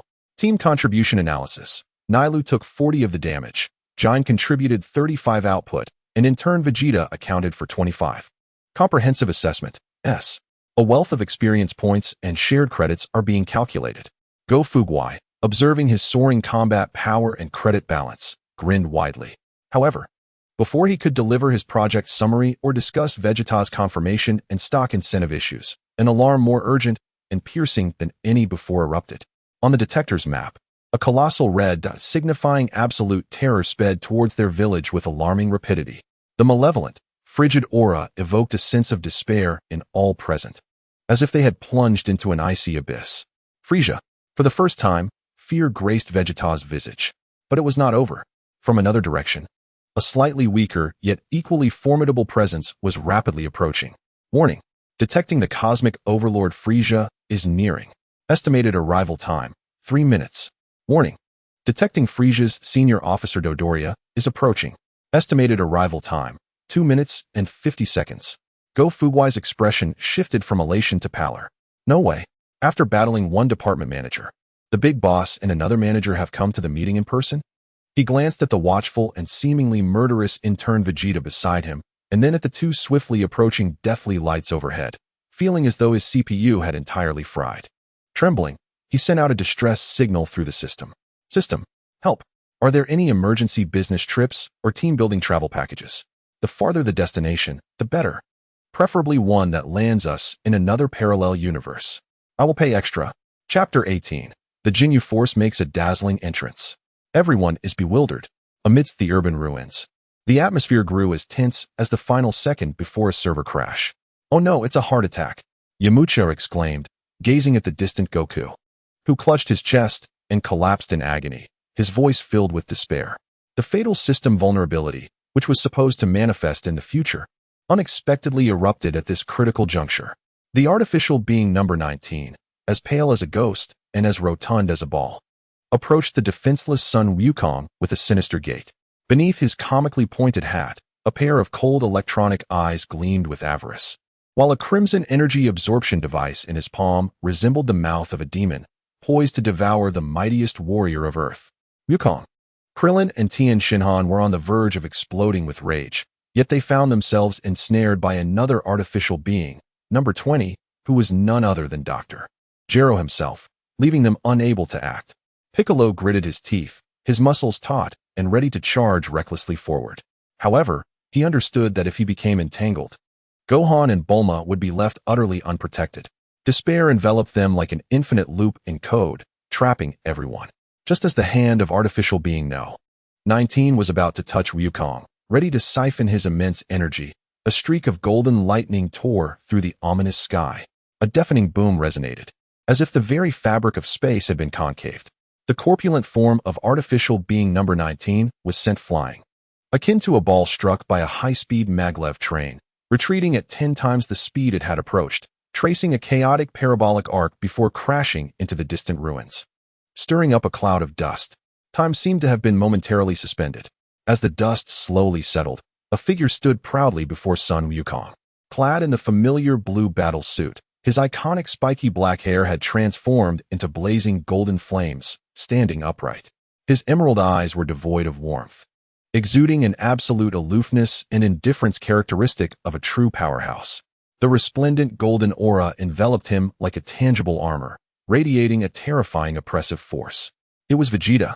Piccolo's mouth hung agape, as if he could fit a Dragon Ball from Namek inside. His worldview felt as though it was being reformatted repeatedly. Could it be that he too had undergone an iteration? Impossible. In the distance, Dr. Gero, witnessing this through the visual data shared by number 19, felt his meticulously engineered brain overload, emitting a shrill alarm. Data error. How could a Super Saiyan not be a premium feature exclusive to Kakarot? Why? Why could he utilize it too? This was piracy. A cracked version. In the crowd, one individual, rather than being astonished, wore a smile akin to that of a project manager witnessing the successful launch of a contingency plan. Colleagues, ladies and gentlemen, do not panic. Go Fuguai, out of nowhere, produced his signature loudspeaker and, with the fervor of announcing a product launch, proclaimed, "This is not a system bug. It is the long-awaited disaster recovery plan from Universe's most diligent outsourcing company, officially launched." When our main server, Yukong number 1, enters maintenance mode due to irresistible factors, our highly available backup server, Vegeta Plus, located in the Vegeta Nebula, will seamlessly take over in milliseconds, ensuring that our core business of safeguarding Earth can operate 24/7 without interruption. Let us give a warm applause to our gold medal operations engineer, Comrade Vegeta, for delivering an impressive online hotfix operation. Creaking and groaning, artificial being number 19 struggled to rise. Cracks appeared on his ceramic-like face, and his eyes flickered with red light, indicating his internal systems were in disarray. Error: unable to identify target unit. Vegeta, energy model exceeds database limits. Oh, your processor is inadequate, overheating so quickly? A voice filled with mockery and cruelty echoed above him. Vegeta had somehow floated into the air, looking down upon him as if he were a line of erroneous garbage code destined for deletion. Humph, with your level of firewall, you dare to attack our core server? The logic system of number 19, driven by the most basic commands, emitted a shriek and recklessly charged at Vegeta, hands outstretched. The recently repaired energy absorption device aimed at him once more. Still harboring delusions? Such actions fall under malicious core data scraping in our user agreement. Vegeta wore an expression of utter disdain. A severe violation. In an instant, he appeared before number 19, seizing his hands before he could react. For violators, our approach has always been straightforward. A flicker of sadism flashed in Vegeta's emerald eyes. Permanent ban. Crack. The crisp sound of shattering echoed as Vegeta crushed the 2 red energy absorbers on number 19's palms as effortlessly as one might crush walnuts. Beep beep beep. Warning. Energy input module severely damaged. System integrity failure. Number 19 emitted a pained and terrified electronic wail, finally realizing that the golden-haired scion before him was an incomprehensible monster beyond his specifications. He turned to flee. Thinking of escaping? Vegeta's voice echoed eerily behind him. The product performance demonstration had only just begun. How could you, the chief experience officer, leave early? Now, it is time for the pressure test. Before he could finish, a one-sided, beautifully violent onslaught commenced. Vegeta didn't even bother using energy waves. He engaged in a comprehensive functional test of artificial being No. 19 with pure fists and kicks. Response speed test failed. Too slow. A whip kick sent number 19 spinning 720 degrees in the air. Impact resistance test barely passed. The outer shell material was subpar, giving off a cheap feel. A powerful punch caved in number 19's chest. AI logic test. A complete failure. It could only repeat the command to absorb energy, whose in turn wrote this code. With a final knife hand strike, Vegeta precisely severed number 19's head. Gofugwa, witnessing from afar, felt his blood surge with excitement as he held the loudspeaker, passionately narrating the live commentary. Splendid. Our Vegeta Plus server has showcased exceptional peak processing power and remarkably low response latency. Look, in the face of the competitor number 19, DDoS attack, mindless charging. Our server experienced no lag, swiftly executing a physical IP ban. This performance demonstration was an overwhelming success, perfectly embodying the stability and reliability of our company's products. User experience rated 5 stars. The development team must be rewarded. Vegeta, holding the still glowing red head of number 19, gradually descended to the ground. Outdated hardware configuration, obsolete software architecture, and an interaction interface, so ugly it was nauseating. The Scion Prince delivered a cold, clinical assessment of the competitor in the tone of a seasoned product manager. Conclusion: you are a failed product, destined for market obsolescence. Now, I will proceed with your final forced uninstallation. He casually tossed the head into the air, raising one hand to gather a dazzling golden energy sphere. Big Bang attack. Boom. The terrifying energy explosion obliterated the last traces of artificial being number 19 from this world. The brilliance of the explosion illuminated Vegeta's face. Etched with arrogance and hubris, he slowly retracted his hand, the golden aura receding as his hair and eyes returned to their normal state. The entire battlefield was enveloped in an absolute silence. In a state of utter bewilderment, Duende, Wufan, and Colleen gazed at Vegeta with eyes reminiscent of those observing prehistoric creatures, their minds completely incapacitated. They had anticipated that Vegeta would grow stronger, yet they were unprepared for the sheer magnitude of his power. Moreover, They were astounded to hear him utter a series of incomprehensible yet formidable terms during combat. Duende inhaled deeply, poised to approach and inquire about the situation. However, Vegeta paid no heed to the awestruck or perplexed gazes directed at him. He disregarded everyone, adjusted the collar of his battle suit, and strode directly toward the sole target in the arena, the CEO Go-Fuguei. Coming to a halt before Go-Fuguei, he crossed his arms and lifted his chin slightly, speaking in an air of self-importance tinged with impatience. "Hey, CEO." "Huh." Go-Fuguei, still lost in the euphoria of his product's overwhelming success, was momentarily taken aback. "Ah, I see it now. Comrade Vegeta. Your performance was simply outstanding.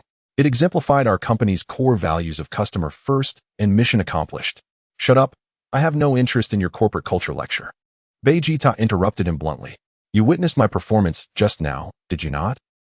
Yes, I did." Go-Fuguei sensed the situation was amiss. "I independently completed a significant version upgrade of the product, transformed into Super Saiyan, and led the successful resolution of an S-level online emergency bug fix, defeated number 19. Vegeta's speech was deliberate, yet each word struck Go-Fuguei like a hammer, resounding in his heart. According to Chapter 3, Article 7 of the Employee Incentive and Promotion Management Regulations you mentioned during my orientation, should not my KPI undergo a comprehensive and thorough reassessment? Go-Fuguei was left utterly dumbfounded, cold sweat trickling down his temples. Who understands this? I merely intended to PUA an employee to paint a grand vision for him, yet he has memorized the company regulations? Moreover, he has learned to proactively discuss performance with the boss. This is indeed the proper procedure. Go-Fuguei's voice began to waver. Very well. Vegeta received affirmation, tightening his crossed arms. Thus, I demand that my position be elevated from chief technical backbone to senior technical partner. My compensation, he paused, emphasizing, especially regarding food rations and gravity chamber usage rights, must be doubled. This is a recognition of my personal value. Furthermore, a confident smirk graced Vegeta's lips. My status within the team must be on par with that imbecile Kakaluata. In decision-making meetings, I must possess a veto power. What is this called again? Yes, flat management, am I correct? Duende's jaw dropped in disbelief. Wu Fan and Colleen felt as though their worldviews were undergoing a seismic upheaval.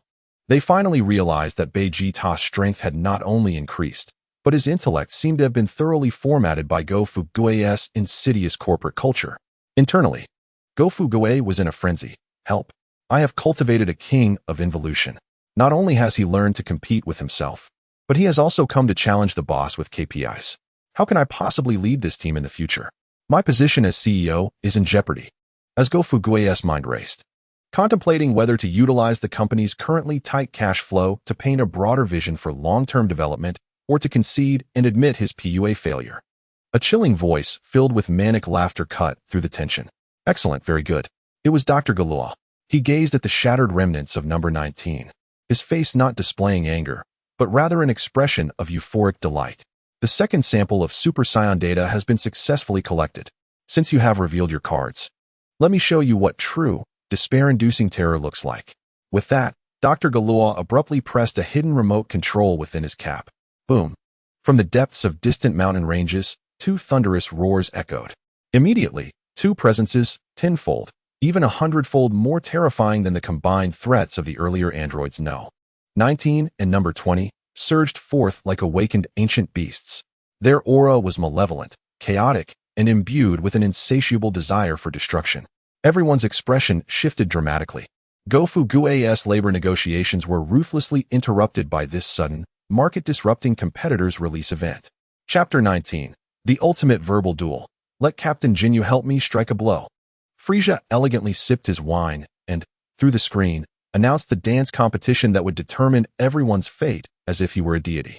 As his words fell, the battlefield of Namek was enveloped in a silence more eerie than death itself. Vegeta's expression mirrored that of a person who had just witnessed Frieza don a pink lace dress to perform ballet. His proud Saiyan worldview was crushed to dust in that moment. Dance. For the Dragon Balls? He felt a surge of blood rise in his throat, nearly spitting out a mouthful of old blood. Dodoria's grotesque face was equally etched with existential confusion, pondering, who am I? Where am I? What did I just hear? Go-Fuguei's smile had completely frozen. Slowly, He turned to survey his FBOYS boy band. One scion housewife, Jine, appeared hollow-eyed due to the recent loss of her husband and the destruction of her home planet. A Namekian monk, Nalu, was engulfed in deep self-doubt as he was forced to follow his lunatic boss into a frenzied dance. And there was the Frisia Force's front captain, Galadu, who was pushed onto the stage, terrified to the point of a gastrointestinal flare-up, now sprawled on the ground like a puddle of mud. Oh right. He also had 2 patients in stasis pods, one a vegetable in the ICU, the other a karaoke champion in a KTV. Who understands this? I merely wanted to establish an outsourcing company in another world, yet here I am, thrust into the position of representing Earth. No, the universe's peace, at the finals of this. Is Street Dance against last year's champions, the Jinyu Force? I'm finished. This is utterly doomed. Gofu Gui's mind raced in panic. With this team configuration, let alone dancing, we can't even muster a full mahjong table. In stark contrast to Gofu Gui's gloomy despair, the Jinyu Force was abuzz with excitement. Ha ha ha. Captain, Lord Frisia truly understands art. The muscular Rikuum pounded his chest in exhilaration, eager to showcase the perfect blend of strength and beauty to these inferior beings. With the universe's fastest speed paired with the most flamboyant dance moves, this performance was destined to be etched into history. The blueskin bait had already begun warming up, generating a series of afterimages. Captain, let us present the most magnificent team pose to the great Lord Frisia.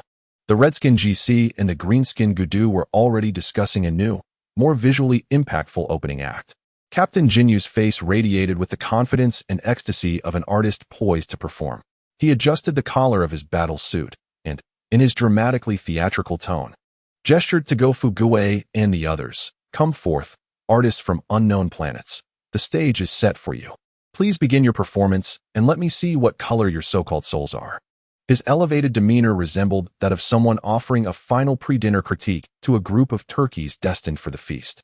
However, contrary to everyone's expectations, Gofu Gui did not instruct his boy band to commence their performance. He emerged from behind the stone with a leisurely gait, his face devoid of any tension. Instead adorned with an expression reminiscent of a seasoned talent judge witnessing an unremarkable contestant, imbued with a blend of compassion and regret. He stepped into the center of the battlefield, halting merely 10 meters from the Jinyu Special Forces. Yet his gaze did not rest upon them, but rather on the muscle showing like him. This elder, Gofu Gui, cleared his throat, his voice modest, yet resonating clearly in everyone's ears. Your muscle definition is commendable. The dimensions and separation are indeed of superior quality, indicative of strenuous effort. However, your expression management is excessively oily. Lycom's smile became frozen on his face. Look at you, flaunting your muscles while winking, your eyes brimming with self-indulgent allure, inviting admiration. Gofu Gui shook his finger, embodying an air of disappointment. Your approach is misguided. With such hardware, you should embody the rugged macho style, exuding overwhelming power to captivate the audience. Why imitate a pretty boy? It's neither here nor there. That's a poor review. Gofu Gui then shifted his gaze to Bart, who was busy pulling off afterimages. And you, the blue-skinned one. Your speed is remarkable, almost blurring, but so what? Your movements lack substance. They are merely rapid, akin to an intergalactic wild dog darting around after having its tail stepped on. This isn't dance, it's mere aerobic exercise. What is art? Art must narrate a story through movement. You lack even the most basic sense of the camera. It wouldn't know how to focus on you. Bart nearly twisted his ankle while abruptly halting, his expression one of utter bewilderment, unsure of how to respond. Gofu Gui continued his scathing critique, now targeting Jisoo and Gudo. You two, one in red, the other in green, visually complement each other quite well. But what of your collaboration? There is absolutely no chemistry. Watching your combined technique, one responsible for takeoff, the other for launch, the prelude is so prolonged that I could finish an episode of Shi Yang Yang and the Grey Wolf. What is this called? This is mere calisthenics. Fans will not pay for this soulless industrial saccharine. Do you understand? Poor reviews. All of you deserve poor reviews. After his tirade, the entire Jinyu Special Forces, along with Vegeta and Dodoria in the distance, were left in a state of shock. After years of performing across countless planets and being cursed and feared by numerous foes, they had never encountered a being with a power level of merely 5 who, using a lexicon they had never heard, delivered a comprehensive and merciless critique from an artistic perspective. What are you to dare critique our magnificent art? Lycom's face flushed a deep shade of purple, his anger causing his muscles to tremble. Go Fu Gue chuckled, pushing up the non-existent glasses on his nose, his demeanor suddenly becoming enigmatic. I am a producer, a connoisseur who can discern both your shining points and your fatal flaws. His gaze finally settled upon Captain Jinyu, who had remained silent throughout, his expression now a mixture of distress and incredulity. Captain Jinyu, I have observed you for quite some time. Go Fu Gue's tone shifted from sharp and acerbic to one filled with admiration and regret. Your physical flexibility, your mastery of stage rhythm, and your innate sense of the camera are of cosmic caliber. You were born to be the ruler of the stage.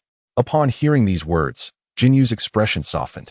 As a self-assured artist, nothing was more gratifying than receiving the validation of a kindred spirit. However, Go Fu Gue's tone took a sudden turn. But his voice became profoundly sorrowful. You have been dragged down by them. Your artistry is confined within this small, outdated Special Forces team.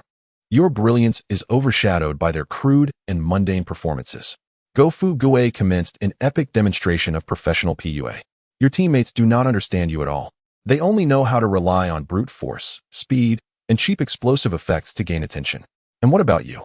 You pursue the pinnacle of art, the sublimation of strength and beauty, a resonance of the soul. You are not of the same world. What you lack is not strength, but a stage that can truly understand you and elevate you.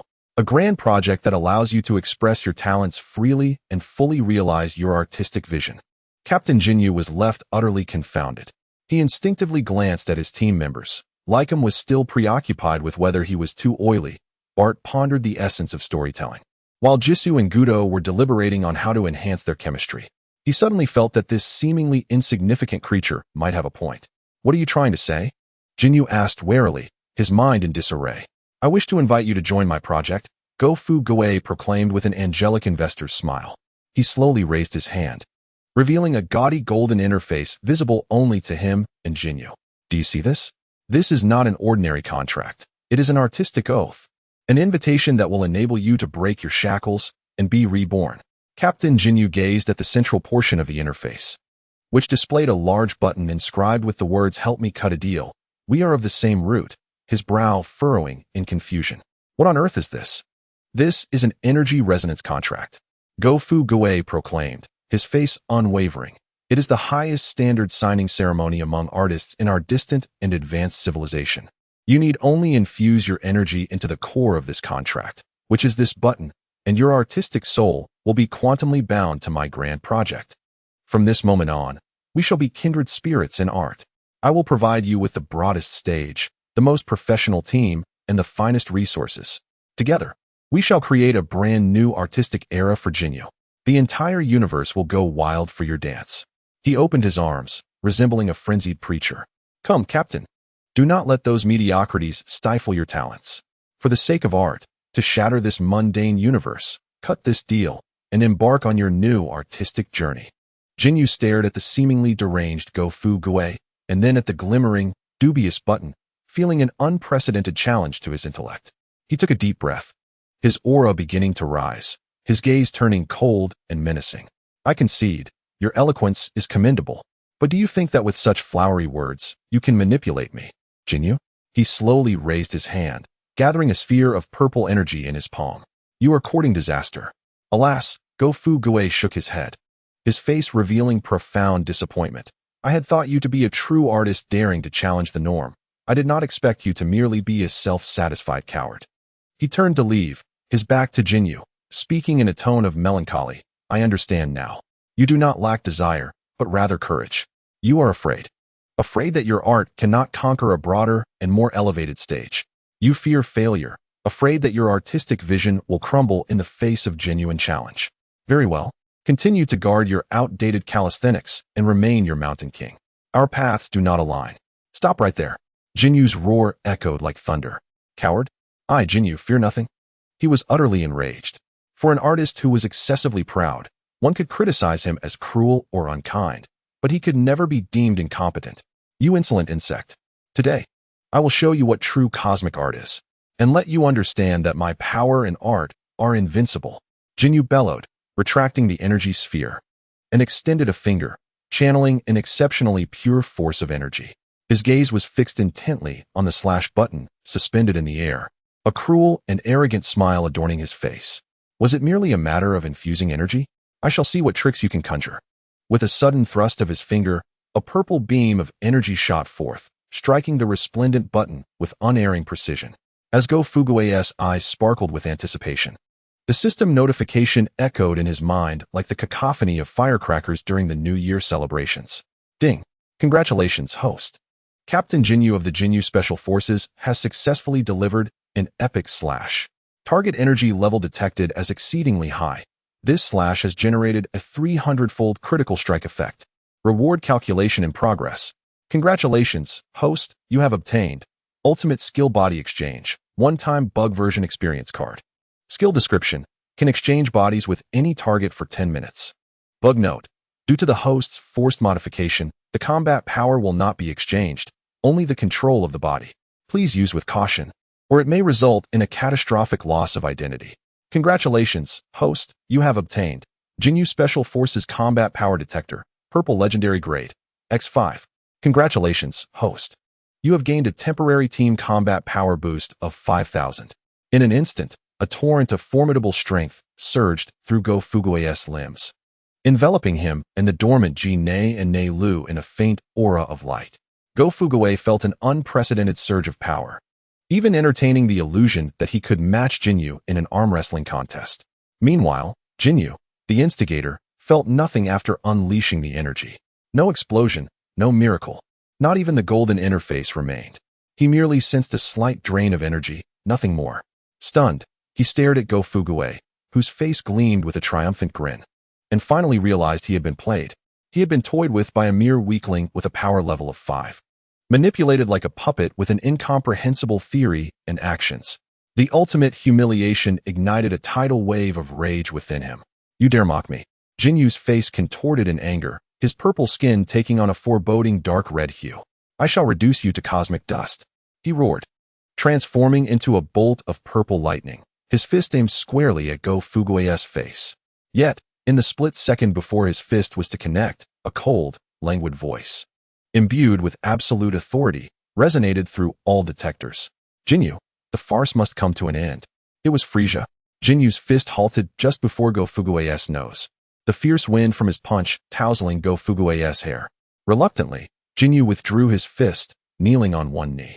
On the screen, Frisia set down his goblet, his face devoid of any mirth, replaced solely by a chilling aura of menace. I have lost interest in this tedious dance. Now, eliminate them and retrieve the Dragon Balls. Yes, Lord Frisia. The 5 members of the Jinyu Special Forces responded in unison, their bodies radiating an astonishing aura of malice. 5 formidable presences bore down upon Go Fugue's humble ensemble like 5 great mountains. The shadow of death loomed once more over the scene. However, this time, Go Fugue's face bore no trace of fear. Instead, he slowly, deliberately, broke into a smile more radiant than that of any devil. He glanced at the system inventory, where the eerie purple body exchange experience card flickered, then at the menacing Captain Jinyu before him. Family, our benefactor has come to hasten the order. It seems he cannot wait to witness our performance. He mused internally, his eyes ignited with a fervent desire for mischief. But who said I was unprepared for a show? The ultimate magic trick of transformation is about to commence. Chapter 20, Body Exchange. I have become Captain Jinyu. In the face of the terrifying killing intent emanating from the 5 members of the Jinyu Special Forces, the shadow of death again descended upon Go Fugue and his makeshift troop.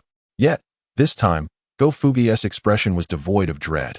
Rather, he gradually, slowly, conjured a smile that would make even the devil envious. He glanced at the system inventory, at the flickering purple body exchange one-time bug version experience card, and then at the poised and menacing Captain Jinyu. Family, our benefactor has come to hasten the order.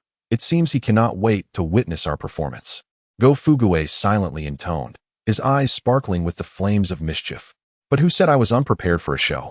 The ultimate magic trick of transformation is about to commence.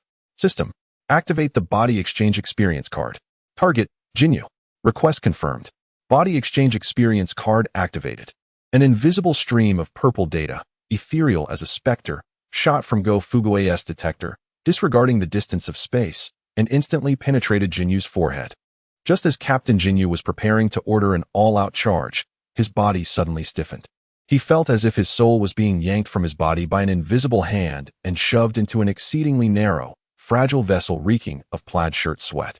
Meanwhile, another weak, pitiable soul, suffused with the scent of grilled skewers, was forcibly thrust into his perfectly sculpted form, an artistic masterpiece honed over centuries. Change now. A dramatic shout, filled with theatrical flair, erupted simultaneously from two entirely different bodies. One belonged to Go Fuguei, the other to Jinyu's muscular, purple frame. With a thud, both bodies collapsed to the ground, then struggled to rise simultaneously. The arena fell into an eerie silence for the third time. Lycum, Bata GC, and Gudu stared in disbelief as they watched their captain and the feeble native perform a drunken dance, exchanging glances before they simultaneously recited the captain's signature line, their brains crashing in unison. Vegeta and Dodalia were equally dumbfounded, sensing that what unfolded before them transcended their understanding of cosmic physics. What is happening? Go Fuguei slowly raised his hand, gazing at the frail, powerless appendage that did not belong to him, astonished by the fragility of this body with a power level barely exceeding 100. Yet the voice that escaped was distinctly Jinyu's. Meanwhile, Jinyu stood as well. He looked down at his purple, power-packed muscles and felt the cataclysmic energy contained within, sufficient to annihilate planets, tears of joy welling in his eyes. Family, who understands? I woke up to find myself transformed into a purple sweet potato. He cried out in a voice that was unmistakably Go Fuguei's, bursting with excitement. Captain, are you all right? Lycum cautiously inquired, observing the ecstatic expression on his captain's face and the incomprehensible words escaping his lips. I'm perfectly fine. I feel as though I could take on 10 of them.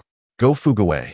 Oh no, now he was Jinyu Fuguei, mimicked Jinyu, inhaling deeply to gather energy, preparing to strike the most impressive pose. However, he soon realized something was amiss. He could sense the oceanic depths of energy within this body. Yet he found himself utterly unable to harness it. It was akin to attempting to download a 100 gigabytes high-definition movie with a mere 1 megabyte bandwidth. The progress bar remained stagnant. System, what is happening? Why can't I utilize his skills? Bug explanation. Due to the host's forced modification after the exchange, the combat power of both parties will not be swapped. Only the control of the body will be exchanged. Please use with caution, as it may lead to disastrous consequences, including the loss of your character. In disbelief, Jinyu Fuguei felt his composure shatter. So, I merely changed my exterior? A limited skin devoid of any attribute enhancement? I possess a soul with a combat power of 100, yet I am confined within your vehicle boasting 12,000 combat power, only to be told that the accelerator is locked? Meanwhile, on the other side, the true Captain Jinyu, having momentarily absorbed the shock, recognized the crux of the issue. He could distinctly sense that his 12,000 combat power remained intact within his soul, yet this feeble body could not withstand it. You wretched insect! You dare to steal my perfect physique. Die! Jinyu's version of Fuguei roared, attempting to summon the energy within. A tremendous force surged from his soul, but his body with a mere combat power of 100 reacted like an overcharged, inferior power bank, emitting a painful wail under the strain. He convulsed, his muscles spasmed, and with a roll of his eyes, he collapsed backward. This broken body cannot handle it. The CPU is inadequate to support my high-end graphics card. In despair, Jinyu let out a final cry before hitting the ground. This scene left the Jinyu Force Quartet utterly dumbfounded. Their captain now appeared as weak as a novice, struggling even to pose. Meanwhile, that native, using the captain's voice, uttered a phrase they did not comprehend but felt was impressive, only to knock himself unconscious? This world is utterly insane. Observing the epic display of calamity before him, Jinyu Fuguei's mind raced. He realized he had only 10 minutes. Hey, you four, what are you standing there for? Using Captain Jinyu's body, he pointed at his own convulsing form and the dumbfounded quartet, initiating his specialty in workplace manipulation. Did you not see? Your captain, in pursuit of artistic perfection, is undergoing a magnificent soul transformation. He has infused his powerful soul into a mortal vessel to experience the purest form of existence, thus grasping the ultimate essence of dance. His impassioned rhetoric resonated profoundly. The four of Rycom were momentarily stunned, sensing something was amiss, yet it seemed quite reasonable. And I, Jinyu Fuguei, am the artistic vessel chosen by the captain. He entrusted his flawless physique to me to safeguard and guide you in achieving this grand artistic elevation. From this day forth, I am your acting captain and artistic director. Now, I command you to immediately launch an artistic sanction against those two troublesome fellows, Vegeta and Dodoria. Let them witness our Jinyu Force's new, more soulful team pose. As Jinyu Fu-Gue spoke, disregarding his aching back, he once again struck the awkwardly beautiful pose he had created, the soaring pose of the crouching dragon and phoenix chick. Come, follow my lead. Huh. The Jinyu Force quartet exchanged glances, and ultimately, their blind obedience to their captain triumphed over reason. Yes, acting captain, they echoed in unison. Mimicking Jinyu Fu-Gue's poses, striking four equally awkward stances filled with comedic flair. In the distance, Vegeta, witnessing the five individuals with the name of the Jinyu Force striking five uniquely hideous poses, felt his scion pride undergo unprecedented humiliation. These hopeless fools. He trembled with rage. Dodoria could no longer bear it. Has Jinyu lost his mind? If Lord Frieza sees this, he will surely turn them into 5 different flavors of meat sauce. However, amidst this chaos, the true Captain Jinyu finally managed to catch his breath.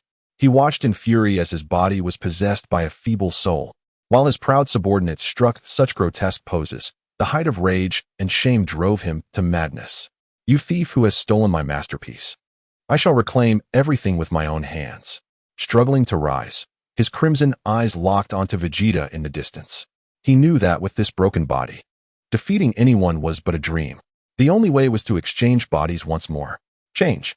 Now, with all his might, the true Captain Jinyu unleashed his most iconic and deadly shout. A feeble, malnourished purple beam shot from his mouth, wobbling toward the observing Vegeta. The speed was akin to a tortoise on a leisurely stroll. Vegeta, too indifferent to evade, merely scoffed. With such weak energy. Do you think you can exchange bodies with me, the prince? Ridiculous. Yet, Jinyu Fu-Gue's heart sank upon seeing the beam. Oh no, he intends to switch bodies. He knew that once Jinyu's soul entered Vegeta's body, his combat power would soar, and he, the false captain, would lose control of the situation. He must not be allowed to succeed. In this critical moment, the programmer's spirit within Fu-Gue reignited. He recalled the storyline he had witnessed in his previous life, the classic bug that determined the fates of countless lives. Out of the corner of his eye, he spotted a Namekian frog, stunned by the recent battle. Dazedly perched at the battlefield's edge. You are the answer. With a gleam of determination, Jinyu Fu-Gue swiftly seized the frightened Frieza soldier, Apule, swinging him like a hammer, and hurled him with all his strength toward the frog. Apule, for the future of our company. Your moment of contribution has arrived. Smash that frog. Ah, boss. You're scheming against me. Apule cried out in despair as he soared through the air, crashing with precision beside the frog. Startled, the frog leapt high, tracing a perfect parabolic arc. The endpoint of this arc aligned perfectly with the path of the slow-moving purple beam between Vegeta and the true Captain Jinyu. No. The true Captain Jinyu let out a desperate roar. Vegeta widened his eyes, watching the brave frog block his path. The next instant, the purple beam struck true. Ribbit. The frog emitted a sound filled with confusion. The body of true Jinyu also released an indecipherable croak. Then, as the dust settled, the entire scene plunged into an eternal silence. All gazed upon the Namekian frog, which had landed gracefully, slowly raising a hand, striking an exceedingly standard, flamboyant, and artistically infused classic pose of the Jinyu Force. Meanwhile, the original body of Fu-Gue rolled its eyes, croaked, and fainted completely. Ding! Congratulations, host, for triggering the epic Easter egg, Frog Prince. Captain Jinyu's soul has successfully exchanged with the Namekian frog. Due to the significant species disparity, the target's soul is in severe disarray and cannot utilize body exchange skills again in the short term. Jinyu Fu-Gue beheld this scene, akin to a world-renowned painting. As the frog posed artfully, its expression filled with anger, despair, and confusion. Unable to contain himself, he emitted a triumphant, unrestrained laugh. The most liberating he had experienced since his arrival in this world. Ha! We have won, my dear companions. In this high-stakes game, I have turned the tide. However, before he could savor his laughter for 3 seconds, a chilling aura, potent enough to freeze one's very soul, descended from above. Oh, hee hee. The cold and graceful voice of Phalisa resonated through every detector present, slowly echoing in the air. His tone was devoid of any jest, replaced instead by pure, unmasked fury. What a splendid farce I have witnessed. Jinnu, and that amusing insect, it seems your existence has become utterly valueless. In the sky, the circular mothership belonging to Phalisa gradually opened its hatch. A petite figure emerged, looking down upon the chaotic battlefield from its elevated position. The game ends here. Now, allow me to personally engage with you. Chapter 21. What will Captain Jinnu dance today? Waiting online, quite urgent. Consciousness awakened within the purple shell known as Jinnu. Go Fuguei flexed this body, brimming with explosive power, feeling an unprecedented might, and his heart echoed a singular word: exhilarating. What does a battle power of 120,000 signify? It means a single punch could pierce through the earth, and a kick could send tremors through the solar system. He excitedly clenched his fists, reveling in the sensation of strength coursing through his muscular fibers. Then, clearing his throat, he commanded the now utterly petrified Jinnu Special Forces in his deep and distinctive voice, marking his first significant decision since assuming the role of acting CEO. Attention! Stand at ease. Lycum, Bait, Jisai, and Gudu instinctively straightened their bodies. Yet their faces bore expressions filled with confusion and bewilderment. Just moments ago, King Phalisa had issued the latest directive, and Go Fuguei, with a straight face, absurdly declared that our previous corporate culture display, which consisted of your cringe-inducing poses, had fallen drastically behind modern trends, lacking user engagement and viral potential. Henceforth, in preparation for the upcoming annual corporate meeting and to showcase our department's renewed spirit and core competitiveness to the king, we shall completely abolish the old calisthenics. Introducing a groundbreaking team-building project I have personally designed, blending the essence of performance art and modern dance, titled Little Chickens. Little Chickens? What is that? A new assassination technique? The members of the Jinnu Special Forces exchanged bewildered glances, their minds utterly frozen. Meanwhile, the true Jinnu, trapped within the frail body of Go Fuguei, felt darkness envelop him at the mention of that name, an inferno of rage surging to his crown. You scoundrel! Do not use my body. Do not desecrate my sacred art. He exerted all his strength to roar, yet the voice that emerged from that weak body sounded as feeble as a kitten's mewl, tinged with a slight crack.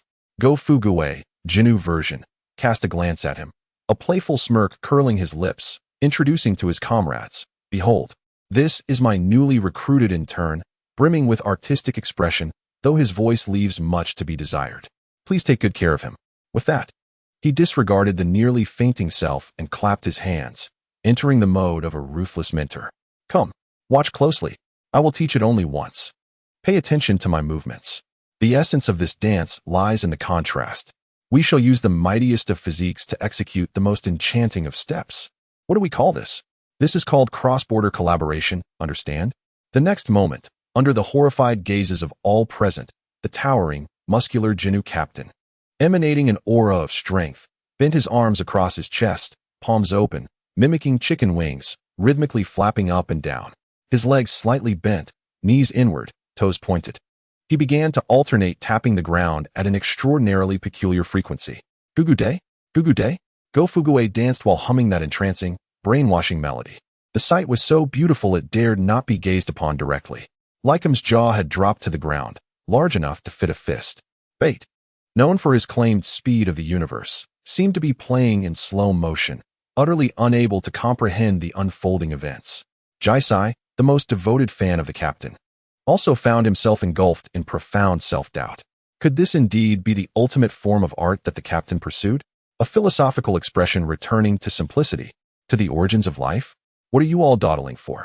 After Go Fuguei finished his dance, hands on his hips, panting, he roared at the four who stood in stupor. "Get moving.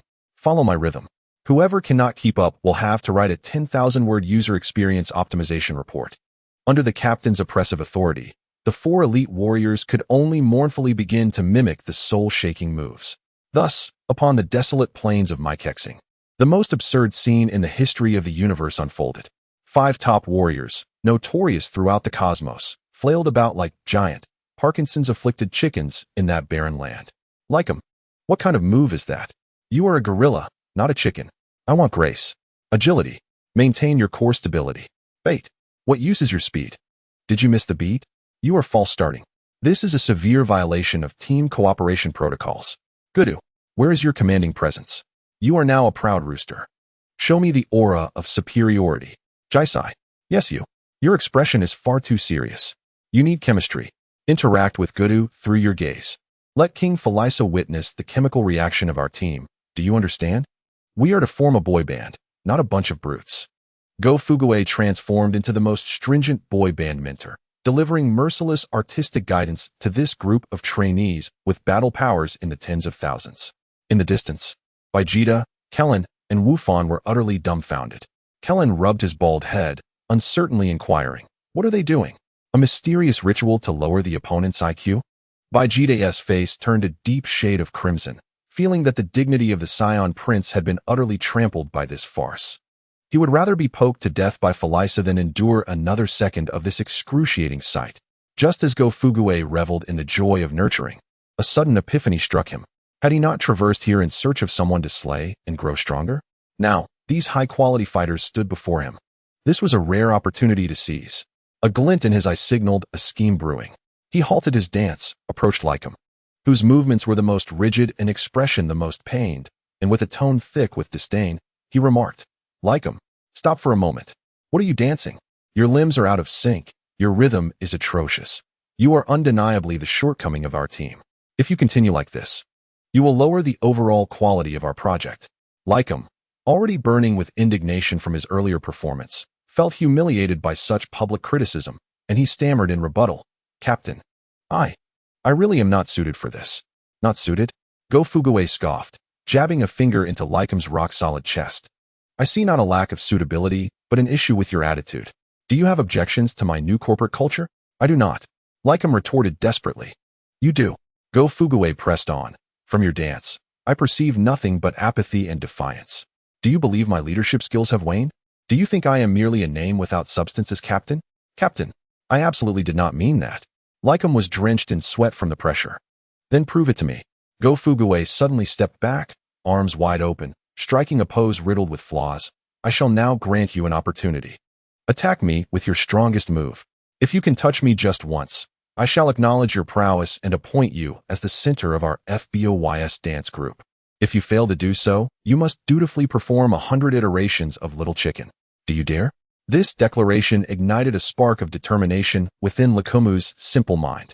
Center position? What could that possibly entail? It sounds rather impressive. Moreover, it is merely a matter of touching the captain. "Captain, this was your assertion." A fire of ambition flickered in Likomu's eyes. "I said it." Go Fuguei felt a surge of joy within, though he maintained an air of inscrutable depth. "Come on, let me witness the intensity of your feedback." I shall not hold back." "Captain," Likomu bellowed, his massive form unleashing astonishing strength as he executed a powerful flying kick. Accompanied by a whistling gust of wind, aimed directly at Go Fuguei's face. Go Fuguei, endowed with the physique and combat experience of Jinyu, could have easily evaded this strike. Yet, he did not fully evade it. At the last moment, with a remarkably skillful angle, he angled his body slightly, allowing Likomu's foot, capable of shattering a small asteroid, to gently graze his cheek. A soft breeze swept by. Ding! Detected a loving touch from Likomu, meeting the criteria for a decisive blow. Damage assessment. Scraping level. The opponent even helped you remove dead skin. Target value assessment. A level, elite warrior. Comprehensive evaluation. Congratulations, host. You have successfully completed a perfect internal fundraising through performance assessment. Reward, Battle Power 20,000. And you have acquired the combat template of Likomu 5, temporarily unlocking the passive skill Ultimate Resilience. 30 defense increase for 1 hour. A wave of even more vigorous power surged into his body. Go Fuguei nearly let out a cry of delight. Meanwhile, Likomu remained frozen in the pose of his flying kick, unable to believe that his full-force strike had merely brushed past the captain's face as if it were inconsequential. The captain has grown stronger. Indeed. Go Fuguei, Jinyu version, touched his smooth cheek, nodding in satisfaction. "It appears you possess some potential. The center position is temporarily yours. Continue your training." With that, he turned his gaze toward Vegeta, not far away. His eyes sparkled with the fervent gleam of a capitalist eyeing prime assets. "Hey, That's Scion with the M-shaped hairline.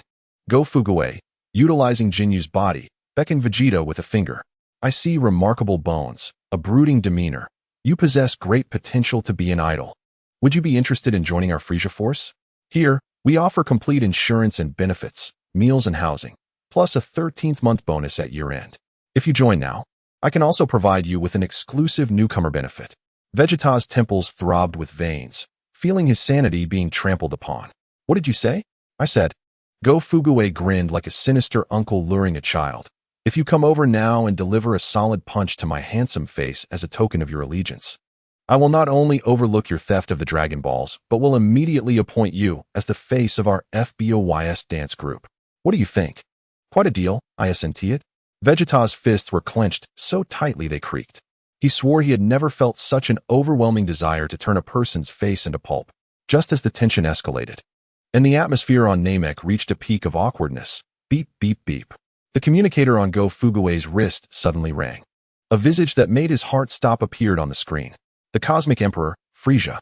The smile on Go Fuguei's face instantly froze. He instinctively answered the call. Frieza's voice, elegant yet frigid, devoid of any emotion, resonated through the battlefield. Jinyu, the farce must come to an end. Bring your troops to my ship at once. I wish to witness your new artistry firsthand. The communication ended.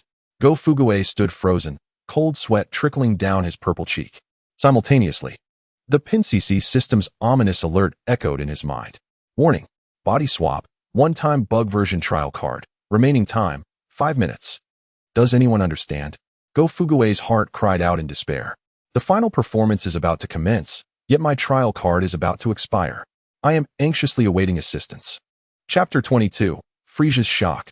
This undercover is astoundingly professional. A chilling aura, potent enough to freeze souls, descended from above. The Cosmic Emperor Frieza, as if surveying his own garden, gracefully descended from the massive mothership. Within his diminutive form resided an absolute power capable of making entire planets tremble. He did not even need to unleash his full aura. The mere oppressive presence he exuded rendered all present, including the once mighty Vegeta, feeling as if their very souls were gripped by an invisible hand, making every breath a luxury. Oh, Frieza's laughter was soft and elegant, yet to every ear, it felt more chilling than the most vicious curse. You have presented me with a splendid farce. His gaze slowly scanned the scene. A Scion prince, half dead and glaring with resentment.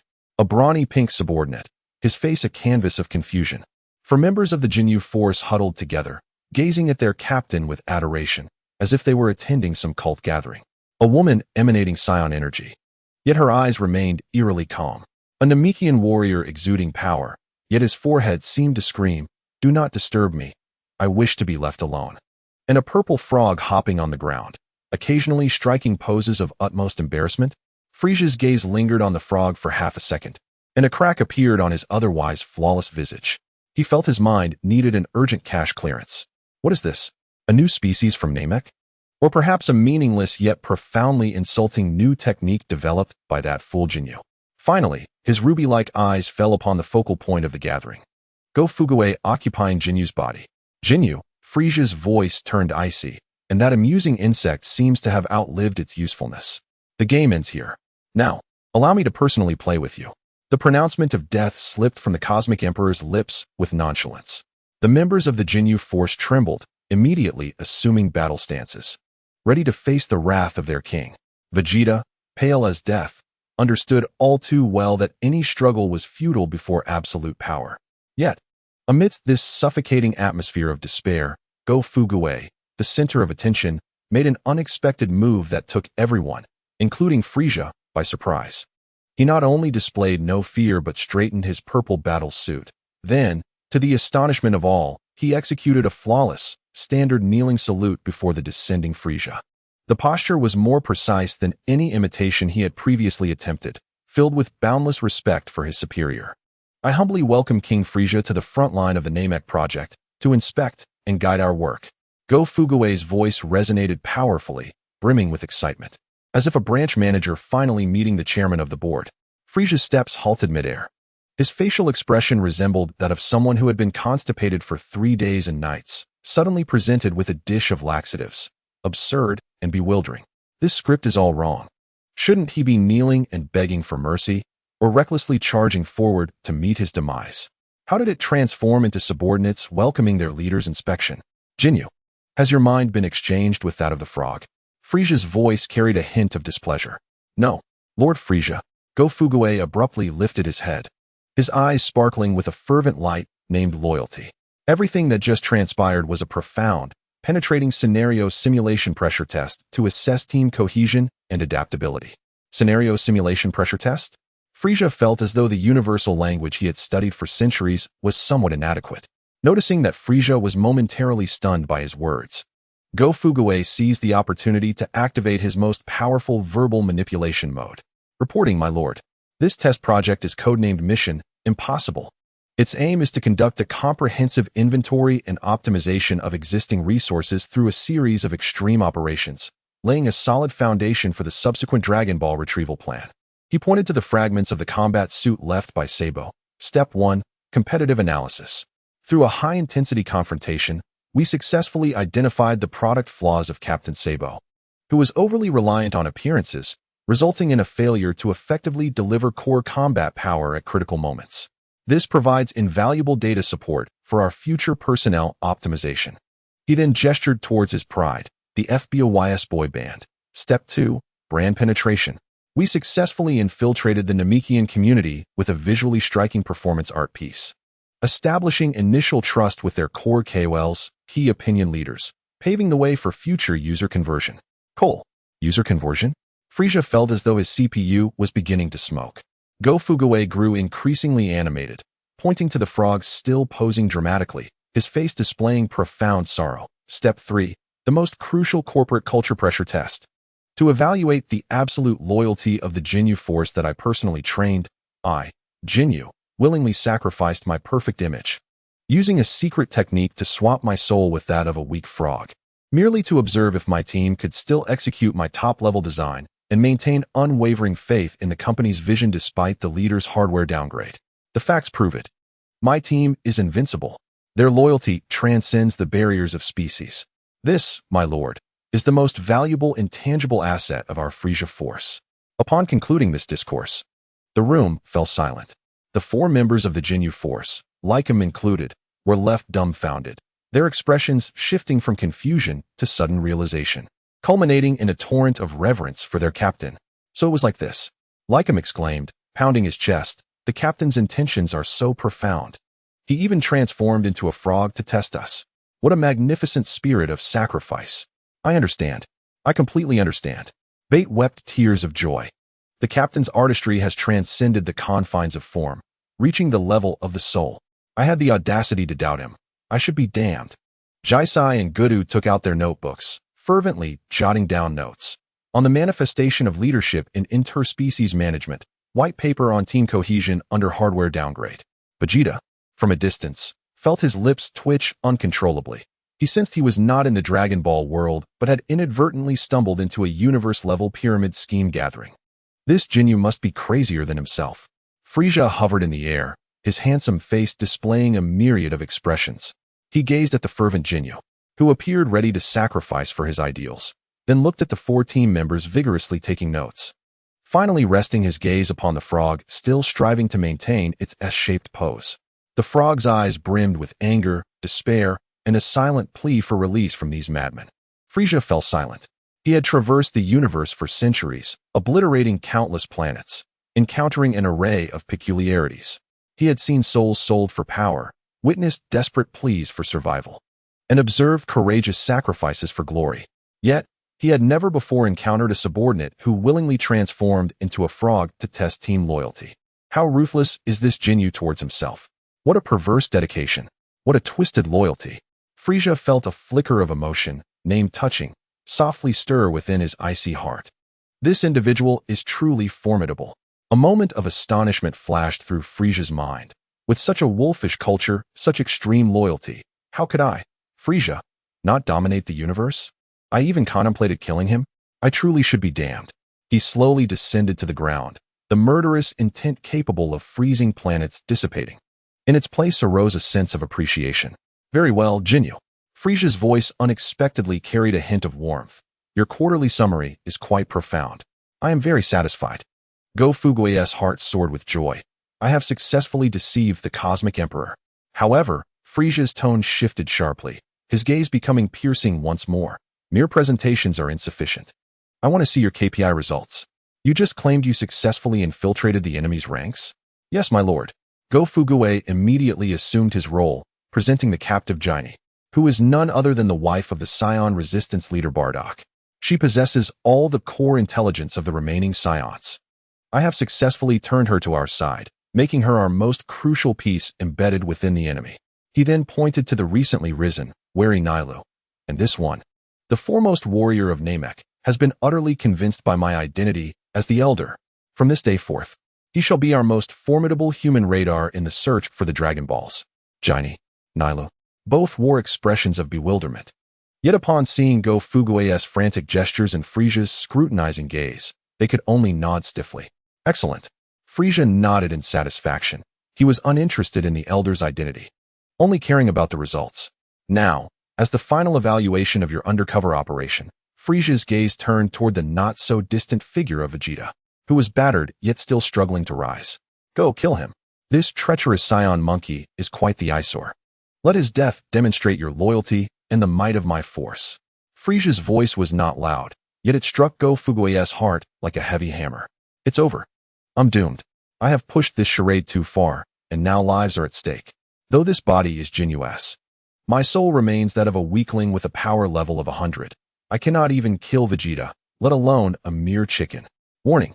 Remaining time for body exchange experience card, 60 seconds. The system's prompt echoed in his mind like a countdown to doom. Under the scrutiny of Frisia and all the members of the Jinyu force, Go Fugue could only steel himself and step forward, one hesitant step at a time, toward Vegeta. Vegeta gritted his teeth, propping himself up from the ground, half kneeling, his proud gaze filled with defiance and fury. Do you think you have won? The glory of the Scion Prince will never permit a fool like you to tarnish it. Go Fugue stood before him, looking down, while his mind raced with calculations. Fighting is certainly out of the question. Escaping is even less feasible. This operation seems destined to fail. Remaining time, 1098, wait. A flash of inspiration struck Go Fugue. I still have one last resort. He leaned down, drawing close to Vegeta's ear, and spoke in a tone imbued with an air of elite superiority, as though he were conducting a final interview. In a hushed yet rapid manner, he uttered, Vegeta, do not be agitated. Let us discuss a talent acquisition deal. I perceive great potential in you, yet your career trajectory is flawed. Pursuing solitary endeavors leads to no future. The prevailing trend in the universe is one of platformization and ecological integration. Vegeta, Go Fugue, completely disregarding any chance for him to respond, continued to expound his corporate jargon. I represent a broader platform and hereby extend to you an offer. This is your last pressure interview, with Frieza as the examiner. Your task is to demonstrate your value and collaborate with me in an act of being effortlessly defeated. If you succeed in this interview, I assure you a position as a senior partner, complete with equity incentives and year-end double salary. What shall it be? To be optimized out, or to embrace change and join us in this burgeoning industry? Vegeta was left reeling, bombarded by a barrage of incomprehensible terminology, feeling as though Jinyu was more devilish than Frieza himself. 321, body swap time. Just as Go Fugue prepared to strike a mock fatal blow toward Vegeta, a brilliant purple light erupted simultaneously from himself and the frog. Whoosh! As the brilliance dissipated, Go Fugue felt a dizzying whirl, and upon reopening his eyes, he found himself sprawled face down on the ground. Meanwhile, his original body emitted croaks, limbs twitching, utterly unconscious. On the other side, Captain Jinyu felt his soul return from an interstellar roller coaster ride, re-entering his familiar and formidable purple form. I'm back. He gazed at his hands, relishing the regained battle power of 120,000, his expression a blend of ecstasy and bewilderment. The unfortunate frog, with a croak, transformed back into an ordinary amphibian, eyes filled with profound fear of the world, and swiftly vanished into the crevices of a rock. The battlefield once again plunged into an eerie silence. The hint of admiration and satisfaction on Frieza's face solidified into a cold mask. He scrutinized the bewildered Jinyu, then glanced at the feeble human collapsed on the ground like a puddle of mud. Finally, his gaze fell upon the now-vanished frog. 3 seconds later, he understood. He had been played. By a wretched creature with a power level of merely 5 and an erratic subordinate, he had been ensnared in a nonsensical cosmic farce. Bewildered from start to finish. Frieza's laughter echoed once more. Yet this time, it bore no trace of elegance or mockery. It radiated a pure, unadulterated murderous intent that could make even a black hole tremble. It turned out, all of this had merely been a jest. His expression shifted in an instant from an intrigued spectator to a merciless executioner. How amusing, truly amusing. Frieza slowly raised a finger. A sphere of crimson light coalescing at his slender fingertip, exuding a terrifying aura capable of annihilating all. He surveyed everyone present, Go Fugue's team, the bewildered Jinyu force, as well as Vegeta and Dajulia. With an icy tone announcing the final judgment, he declared, "You have succeeded in inciting my wrath. As a reward, I have decided to subject all of you to a very special and excruciating corporate restructuring." The shadow of death enveloped the battlefield like thick, gelatinous glue. Vegeta's face turned ashen, while Captain Jinyu instinctively assumed a defensive posture. In the face of the Cosmic Emperor's absolute power, everyone became lambs awaiting slaughter. However, amidst the suffocating atmosphere of despair, a figure emerged from the crowd, braving immense pressure. It was none other than Go Fugue. Rather than exhibiting fear, he adjusted the checkered shirt he had worn since his arrival and displayed a professional, service-oriented smile akin to a project manager confronting absurd demands from a client. "Frieza, my king," Go Fugue's voice rang out, filled with fervor, as if a branch manager finally welcoming an inspection team from headquarters. "Are you personally coming down to optimize our organizational structure? Splendid. On behalf of all employees of Yujo Zue, Pin Weibao Yoshingongsi, I extend the warmest welcome and unwavering support for your astute decisions." This unexpected proclamation rendered Frieza momentarily dumbfounded. The death sphere capable of obliterating mountains flickered erratically due to its master's confusion. Organizational restructuring and optimization? He understood both terms, yet together they sounded incongruous. Wasn't this supposed to be a graceful euphemism for his intent to annihilate them all? How had it transformed into a subordinate, eagerly welcoming leadership inspection? What nonsense are you spouting? Frieza's exquisite brows furrowed for the first time purely out of perplexity. "My lord." Go Fugue executed a perfect 90-degree bow, his posture surpassing even Captain Jinyu's finest pose. "I believe our current project team indeed suffers from personnel redundancy, departmental silos, and unclear KPI assessment standards. This severely hampers the efficiency of our core project of locating the Dragon Balls." He passionately gestured with his arms, commencing his year-end report. For instance, he pointed towards Vegeta, who had just risen from the ground, eyes filled with vigilance. An individual like Vegeta, despite his remarkable personal abilities, lacks a spirit of teamwork, representing a typical example of disruptive innovation talent that should be reassessed immediately to determine whether to rehire or optimize. He then indicated Captain Jinyu, whom he had just swapped souls with. Furthermore, Captain Jinyu, while possessing artistic merit, employs outdated management methods, lacking an internet mindset, which prevents the team's combat effectiveness from forming a business loop. I strongly recommend a rotational training, allowing him to experience firsthand what a user-centric approach entails. Finally, he pointed at the frog, which had since disappeared into some crevice, yet left a profound impression on everyone present. And that represents our greatest risk factor. It embodies uncontrollable external variables that could lead to a technical collapse of our entire project at any moment. Immediate isolation and risk hedging are imperative. Upon concluding his remarks, not only Frieza, but even Jinyu and Nelu behind him were left dumbstruck. They felt as though they had wandered into a strategic symposium of a cosmic-level internet company rather than a battlefield fraught with peril.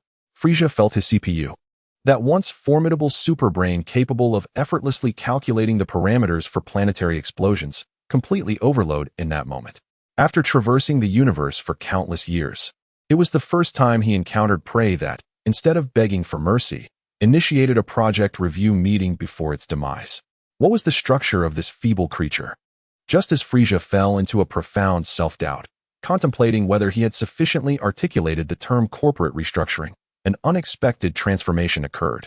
The light from the three suns of Namek, without warning, dimmed significantly. The entire sky of the planet seemed to be abruptly shrouded by a colossal black curtain, plunging from daylight into night.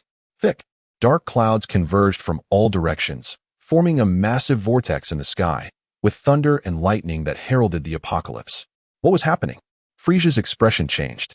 He sensed an ancient and overwhelming force awakening, one far more powerful than his own. It was the Dragon Balls.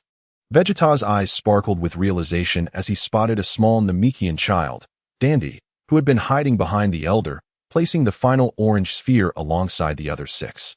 The 7 Dragon Balls radiated a dazzling light amidst the darkness. "Arise, Shenron. Grant our wishes." Dandy shouted the incantation in the melodious Namekian tongue. Boom. A golden beam shot skyward from the 7 Dragon Balls, tearing through the dark heavens. Following this, a colossal, muscular, and imposing Shenron slowly emerged from within the beam. Its gigantic form loomed over the sky, its emerald scales shimmering with a sacred glow, and its crimson eyes, like 2 burning stars, gazed down upon the insignificant beings below. Shenron Porunga of Namek. In that moment, both the imperious Frisia and the defiant Vegeta felt a deep shock and stir from the depths of their souls. However, just as everyone anticipated the deity to utter some grandiose proclamation, a voice filled with exhaustion, impatience, and palpable resentment reverberated throughout Namek like thunder. "Not again. Who are you? Can't you let the dragon sleep at this hour? Don't you Namekians have any KPIs to evaluate? Are you all this idle?" Porunga's massive dragon head shook irritably, its tone reminiscent of a beleaguered programmer, having worked 7 consecutive days, abruptly roused from slumber by a client's call demanding changes. "Speak. Which client is it this time? Is the requirements document prepared? Let me see the PRD. What functionalities are you seeking? What is the budget? Have you set a launch date? I assure you, no one is leaving today." The entire gathering was petrified. Everyone stared at the colossal dragon in the sky, who was venting its frustrations as if witnessing a prehistoric creature. Go Fuguei felt as though he had found a long-lost relative, his eyes brimming with tears of excitement, mentally exclaiming, "Family, who understands? I can't believe I've encountered a peer in this alternate world. This dragon must have been a diligent worker in a previous life." After a brief silence, chaos erupted. The instinct for survival overwhelmed all. "Grant me eternal life." Vegeta was the first to react, shouting at the top of his lungs, fearful of being preempted by others. "This wish belongs to me, the great king." "You, monkey, silence yourself." Frisia, disregarding elegance, pointed at the dragon and screamed in a commanding tone. "Quack, quack, my body, restore my body." The frog that was Captain Jinyu, emerging from an unknown corner, exerted all its strength to voice its most desperate lament against fate. "Great dragon, fellow worker, please give me a 5-star review and grant me 10 billion system points. Set me up with VIP membership for ad-free wishes." Go Fuguei boldly initiated discussions about commercial cooperation. Only the Elder of Namek retained some semblance of rationality. Trembling hands raised in a plea, "Great Shenron, please resurrect our innocent kin who were slain by Frisia's army." In an instant, the battlefield resembled a chaotic live stream of a final clearance sale. Silence. The expressions on Porunga's 3 dragon heads shifted from impatience to extreme fury. It released a roar so powerful that the sound waves acted as a tangible shockwave, causing everyone on the ground to stagger, their eardrums ringing. One at a time. "Queue up. Don't understand dragon language, huh?" The dragon's voice dripped with frustration akin to a programmer dealing with 10 consecutive demands from a product manager. "Did you not see the system prompt? Your wishes have entered the waiting queue. Currently, there are 99 additional users ahead of you. Please do not hang up. Wait patiently." Moreover, Porunga's fiery red eyes swept over each attendee, especially targeting the most vocal Vegeta and Frisia.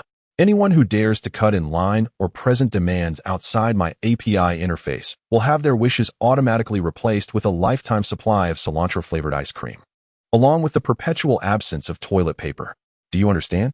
After delivering this ultimatum, the dragon shifted its enormous form to a more comfortable position in the sky, yawned, and then, in a voice that would cause despair among the onlookers, akin to that of a telephone customer service agent, said sweetly, yet mechanically, "We have received your wish request and are transferring you to the higher authority Shenron. Please do not leave. Now, please enjoy a delightful piece of music." No sooner had the words left its mouth than an oddly soothing yet eerie waiting tune began to play across the skies of Namek.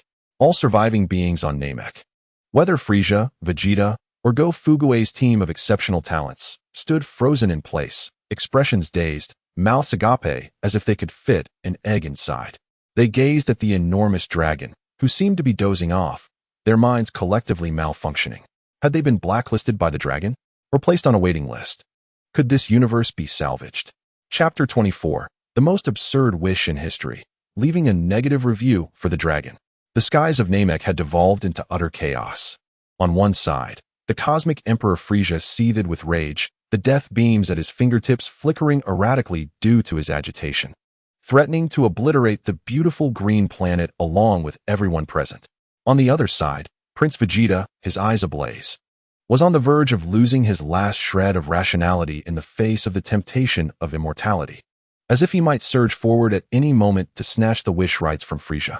At the center of this tumult, the once majestic Shenron Porunga was now yawning with utter indifference, its massive eyes, larger than lanterns, filled with a longing to clock out of work and return home to binge-watch shows. Dragon, I lodge a complaint. Frisia is engaging in malicious competition, attempting to monopolize the wishing market. I demand to exercise my priority wishing rights. In this tense moment, Go Fugue seized the opportunity when Frisia was momentarily distracted, unleashing a righteous shout towards the dragon in the sky with his most resonant and assertive voice. "Oh, it's you, the Gold Star customer service representative." Shenron Porunga glanced at Go Fugue, its tone akin to a weary customer service supervisor who had just handled 100 complaint calls. "Fine. Since you helped me delay my work hours, I'll give you a chance. Speak. What is your wish?" "3 at most. Anything too complex will incur additional fees, and it must go through the project approval process." "Excellent." Go Fugue's heart surged with joy. He knew his opportunity had arrived. "My first wish is to declare." Amidst the murderous gazes of Frisia and Vegeta, with a voice as solemn as one announcing a public offering, "A wish that shall be etched in the annals of the cosmos. I wish to give you a negative review." Upon uttering these words, time itself seemed to come to a standstill. The death sphere, charged with enough energy to obliterate mountains, fizzled out like a damp firecracker at Frisia's fingertips. His handsome visage, previously adorned with elegance, was abruptly replaced by an unprecedented, sheer bewilderment. A negative review? What on earth is that? Is it a code for some new universe-level destructive weapon? Vegeta, who was poised to unleash his fury, stumbled, nearly falling flat on his face. His proud Scion worldview was shattered in an instant, leaving no trace behind. He pointed at Go Fugue, his mouth agape, yet no words escaped. It felt as though his mind was being reformatted. To give the dragon a negative review? Had this fellow's brain been trampled by a great ape? Yet, the most profound reaction came from the dragon, Porunga, floating in the sky. His enormous eyes, which had previously conveyed indifference, widened in shock. His colossal form trembled violently, almost plummeting from the clouds. A negative review. Porunga's voice cracked with excitement, shaking the very core of Namek. You wish to give this dragon a negative review? He had lived countless millennia, having heard innumerable absurd wishes. Some sought immortality. Others yearned to rule the universe, and some even wished for their pet dog to speak human language. Yet, in all his existence, this was the first time he encountered a creature wishing to give a negative review of the wish-granting dragon himself. This was no mere provocation. It was a blatant affront to his millennia-long career, a raw insult to his very being. "Do you have any idea how a negative review could affect my year-end bonus?" Porunga was utterly devastated, his massive head looming over Go Fugue, spitting out words, if a dragon could spit, like a torrential downpour. "Do you know how many years I have sacrificed for this wretched job without a single holiday? Do you know that my satisfaction rating plummeted to AB last month because of some fool wishing to resurrect his pet cockroach? Am I to forfeit my performance this quarter?" His anguished roar echoed like thunder, shaking all present to their core. Frisia and Vegeta were completely dumbfounded. They felt as if they were not partaking in a battle for the fate of the universe, but had inadvertently stumbled into an internal performance review dispute of a cosmic-level internet company. Ding. Epic emotional loophole detected in target Dragon Porunga. Workplace PUA mode activated. Please commence your performance. Go Fugue gazed at the nearly collapsing Porunga, and rather than fear, his eyes shimmered with the glimmer of understanding. Ignoring the petrified Frisia and Vegeta, he stepped forward and gently patted Porunga's nostril, which was larger than a house, with a tone of immense sorrow and empathy. "I understand you. Dear dragon, I truly understand you." Go Fugue's voice, though soft, seemed to possess a certain magic that instantly calmed the enraged dragon. Brother, you are merely overwhelmed by unclear demands, immense KPI pressure, working tirelessly without respite, and lacking overtime compensation, aren't you? I am familiar with this business. Go-Fu Goei began an epic display of workplace empathy, recalling his days as a proud 996 worker. I can comprehend your plight.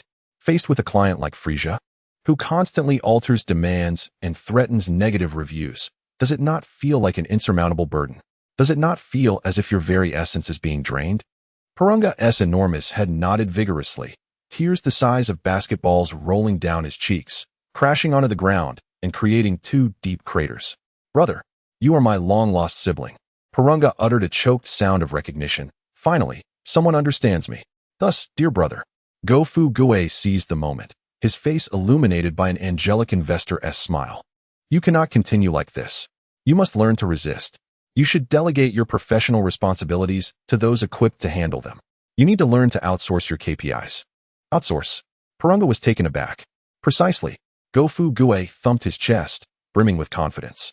My second wish is to establish the Dragon Wish Outsourcing Project Team.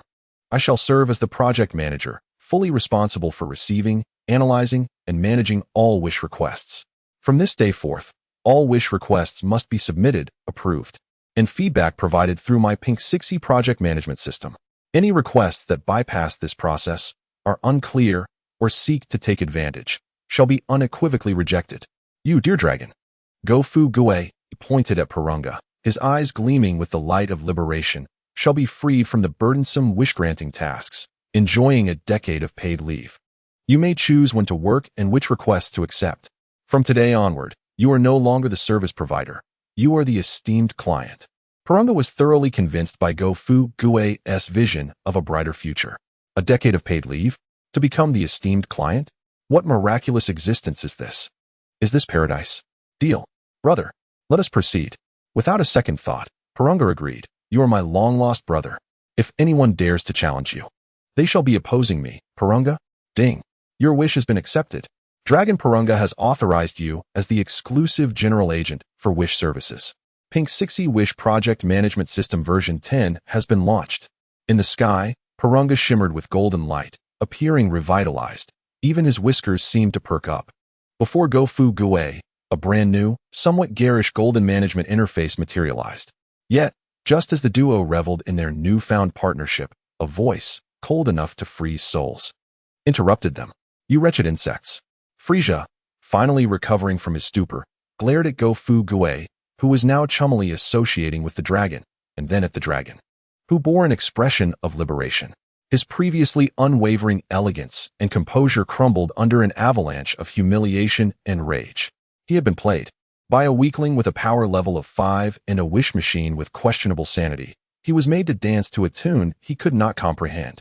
He had not only forfeited his chance at immortality, but had witnessed the most sacred rules of wish-granting in the universe being rewritten into a glitch-ridden, subpar project by these two.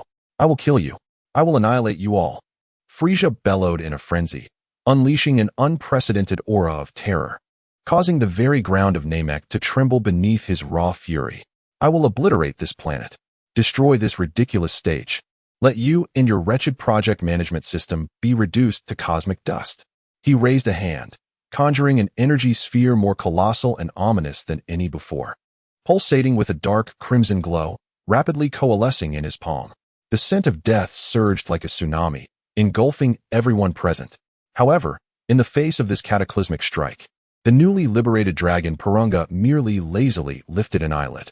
With the discerning gaze of a newly empowered client scrutinizing an outsourced team, he cast a slow glance at the enraged Frisia and spoke in a languid tone. Hey, you purple tyrant. The voice of Belungia, though not loud, resonated clearly in everyone's ears, imbued with a languid superiority that came from having taken charge. First, your request for the destruction of the planet was not submitted to our leader's latest project management system. It does not comply with the procedure and is therefore rejected. Second, he yawned and shifted into a more comfortable position, floating in the air.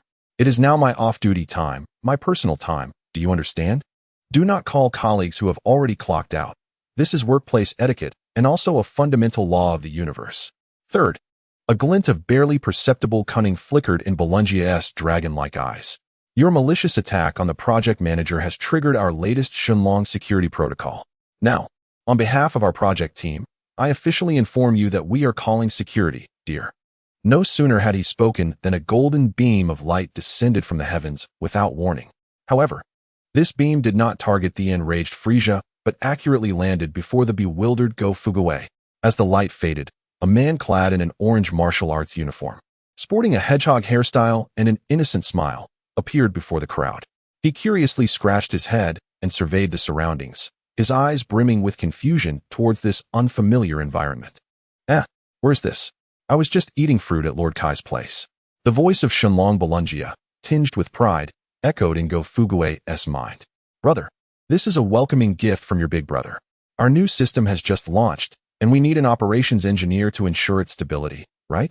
This young man, with his remarkable physique, is perfect for the job of physical operations maintenance.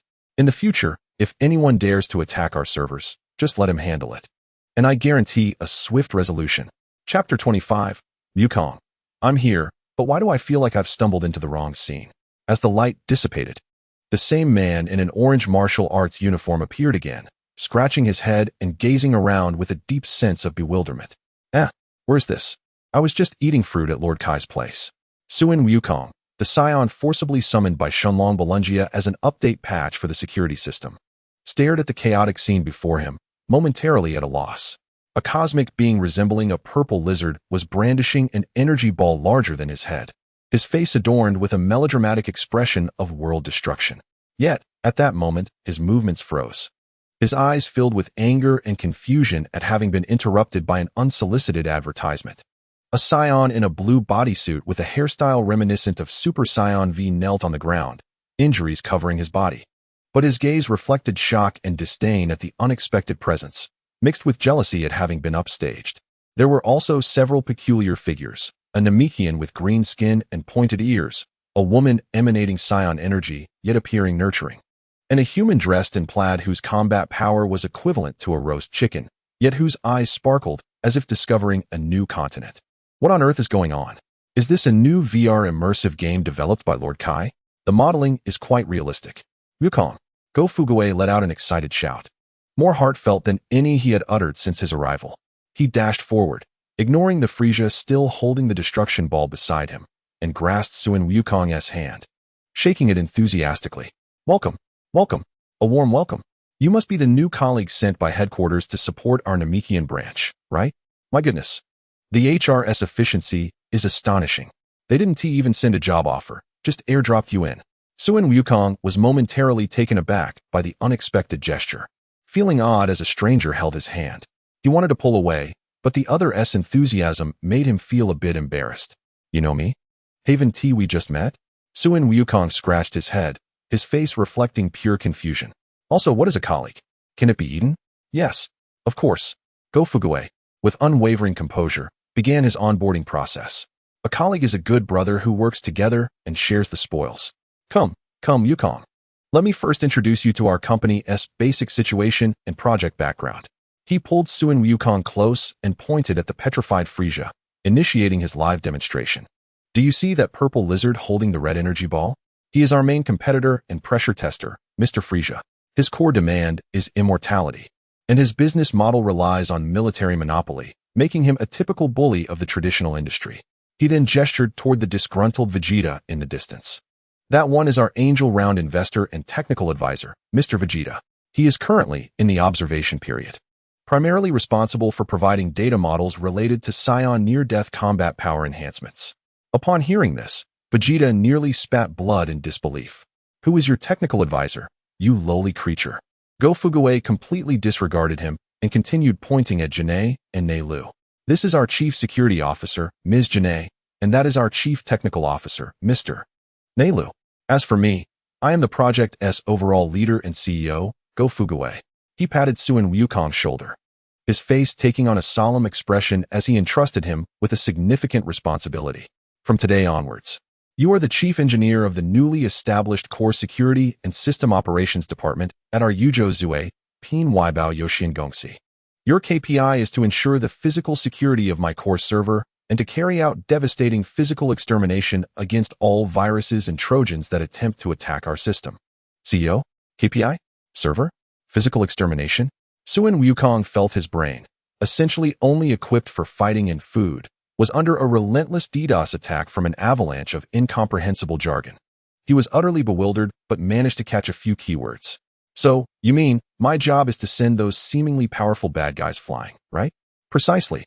Right on the mark. Go Fuguwei exclaimed, slapping his thigh in excitement. Wukong, your understanding of requirements is simply top-notch. Exactly. Your job is to clear out anyone who looks like a bug from our memory. Do well, and at the end of the year, you'll receive double bonuses and a buffet voucher for all the delicacies in the universe. Oh, there's fighting and delicious food. Sun Wukong's eyes sparkled instantly, brimming with enthusiasm. Although he did not fully comprehend, it seemed that this thing called working was quite interesting. This dialogue left all the normal people present utterly bewildered. Frisia, holding the gigantic energy ball that was nearing his control, felt less like the cosmic emperor and more like a forgotten backdrop on a theatrical stage. The sense of despair he had meticulously crafted, sufficient to make even deities tremble, was muddled into a farcical workplace comedy by these two eccentrics. You damn monkeys. Frisia's rationality finally shattered after being ignored for 3 minutes. He let out a hysterical roar and hurled the death ball toward the engrossed Go Fuguwei and Sun Wukong with all his might. Dare to ignore me, the great king. May you and this planet turn to cosmic dust. The colossal energy sphere, brimming with world-destroying power and trailing a long tail of flame, descended like a fallen sun, vowing to obliterate everything in its path. Janae and Nei Lu's expressions changed drastically, and Vegeta's pupils constricted. He knew this attack could utterly annihilate Namekuxing. However, at this critical moment, instead of fear, Go Fuguwei drew in his breath and, with a calm demeanor, issued his first directive as CEO to Sun Wukong. Wukong, there's a virus intrusion. Level 1 alert. Immediately activate the firewall and intercept this worthless data packet. Certainly, boss. Sun Wukong replied, his tone so relaxed as if he were merely going to the pantry for a cup of water. Without even turning around, he nonchalantly extended a hand towards the swiftly approaching sphere of death. Then, under the watchful gaze of everyone present, he lightly flicked his finger at the terrifying energy ball capable of annihilating planets. Yes, it was that kind of gesture, akin to flicking away a booger. A faint sound, almost imperceptible yet filled with humor, echoed. The death ball, which had condensed Frisia's boundless fury and terrifying power, vanished silently into the air the moment it touched Sun Wukong's fingertip, without even producing a ripple, cleanly and completely obliterated. Not even light or heat had the chance to dissipate. The entire world fell into a fourth and most profound silence. The wind ceased, the clouds stilled, and even the distant croaking of Namex frogs faded away. The ferocity and madness on Frisia's face instantly froze, replaced by an expression of ultimate bewilderment. As if witnessing the void before the universe's inception, his mind crashed. Vegeta's mouth hung agape, his eyes bulging like two copper bells. He felt his proud scion worldview being crumpled into a ball of waste paper by an invisible hand and then flushed away without a trace. Was it possible to obliterate something with a mere flick of a finger? Wasn't that a plot reserved for mythology? Jine and Nehru were equally stunned. They knew Sun Wukong was powerful, but they never imagined he could be so absurdly strong, defying the fundamental laws of the universe. Boss, it's done. Sun Wukong turned around, resembling a schoolboy proudly presenting completed homework to his parents, scratching his head and somewhat shyly asking, did I use too little force? That data packet seemed to have no content and just disappeared. Should I restore it for you to experience more? Frisia, upon hearing this, felt a surge of blood rise in his throat, spitting out a mouthful of old blood that stained his white armor. He wasn't injured. He was enraged, infuriated to the point of internal injury. An insult. This was a blatant, unrestrained, soul-crushing dimensional strike. Ding. Epic mental blow detected. Self-esteem defense system has collapsed. Cough. Go Fuguwei, initially startled and choking on his water, quickly shifted into project manager mode. He stepped forward, patting Sun Wukong's shoulder enthusiastically, his face beaming with immense pride and approval. Wonderful. Absolutely splendid. Comrade Wukong, your risk management skills and resource optimization efficiency are the finest I have ever seen. In a mere zero, 1 seconds, you executed a flawless memory clearance, with system resource usage nearly at zero. This is no longer merely an S-level achievement. It is an exemplary SSS-level operation. He excitedly announced, I have decided. From today onward, you shall be our company's chief security architect and gold medal operations engineer. Your options pool, I shall triple. That's fantastic. Though I can't quite understand, it sounds impressive. Sun Wukong laughed joyfully. Frisia trembled, pointing at the two who were either seeking credit or handing out awards, treating him as if he were invisible, feeling as though his lungs could explode from rage. For the first time in his extensive cosmic career, he had been humiliated in such a manner. The extreme anger paradoxically rendered his chaotic mind eerily calm in an instant. He wiped away the blood at the corner of his mouth, his ruby-like eyes flashing with an unprecedented, bone-chilling murderous intent. Very well, Scion Monkey. Frisia slowly floated into the air, his energy rapidly escalating at a terrifying pace. The very ground of Namek trembled violently beneath the weight of his boundless fury. I admit, I underestimated you. You have now earned the right to witness my true form. Let you, these insignificant insects, bear witness to the true terror of the Cosmic Emperor amid endless despair. Frisia let out an inhuman roar as his petite figure began to swell and twist. Muscles tore through skin, bones grotesquely expanded, and a power even more malevolent and pure than before engulfed the entire planet like a nuclear explosion. Frisia was commencing his second transformation. Wow, what an incredible aura! Sun Wukong gazed at Frisia transforming in the sky, and instead of feeling fear, his eyes sparkled with excitement. Every battle cell within him rejoicing. He was about to become stronger. He was going to become even stronger. This was wonderful. At last, he could have a proper fight. He turned to Go Fuguei, eyes filled with desire and anticipation, like a husky spotting a frisbee. Boss, can I go now? Can I initiate physical extermination? Please. However, Go Fuguei's reaction once again surpassed everyone's expectations. He looked at the sky where Frisia was in agony, transforming into a grotesque monster, then glanced at Sun Wukong, who was eager to leap into action. His mind, brimming with business logic and internet thinking, sparked with a nefarious idea. Enemies? No. In the eyes of an excellent product manager, there are no eternal enemies, only yet-to-be-discovered potential users and exploitable resources. His eyes twinkled as a plan more audacious, outrageous, and utterly mad than any prior idea took shape in his mind. Wait. Go Fuguei gestured for Sun Wukong to calm down. Then, clearing his throat, he addressed the momentous scene of Frisia in transformation with a tone filled with admiration and enthusiasm, as if negotiating a trillion-dollar deal. Frisia, great king. Please pause your version iteration. I have a business proposal to discuss with you. In the midst of transformation, with pain and power intertwined, Frisia abruptly halted, his monstrous head laboriously turning to fixate on Go Fuguei with an expression that screamed, Are you kidding me? Go Fuguei, unfazed, wore the standard smile of an angel investor spotting a unicorn project. My king, I must say, your product form is simply astounding.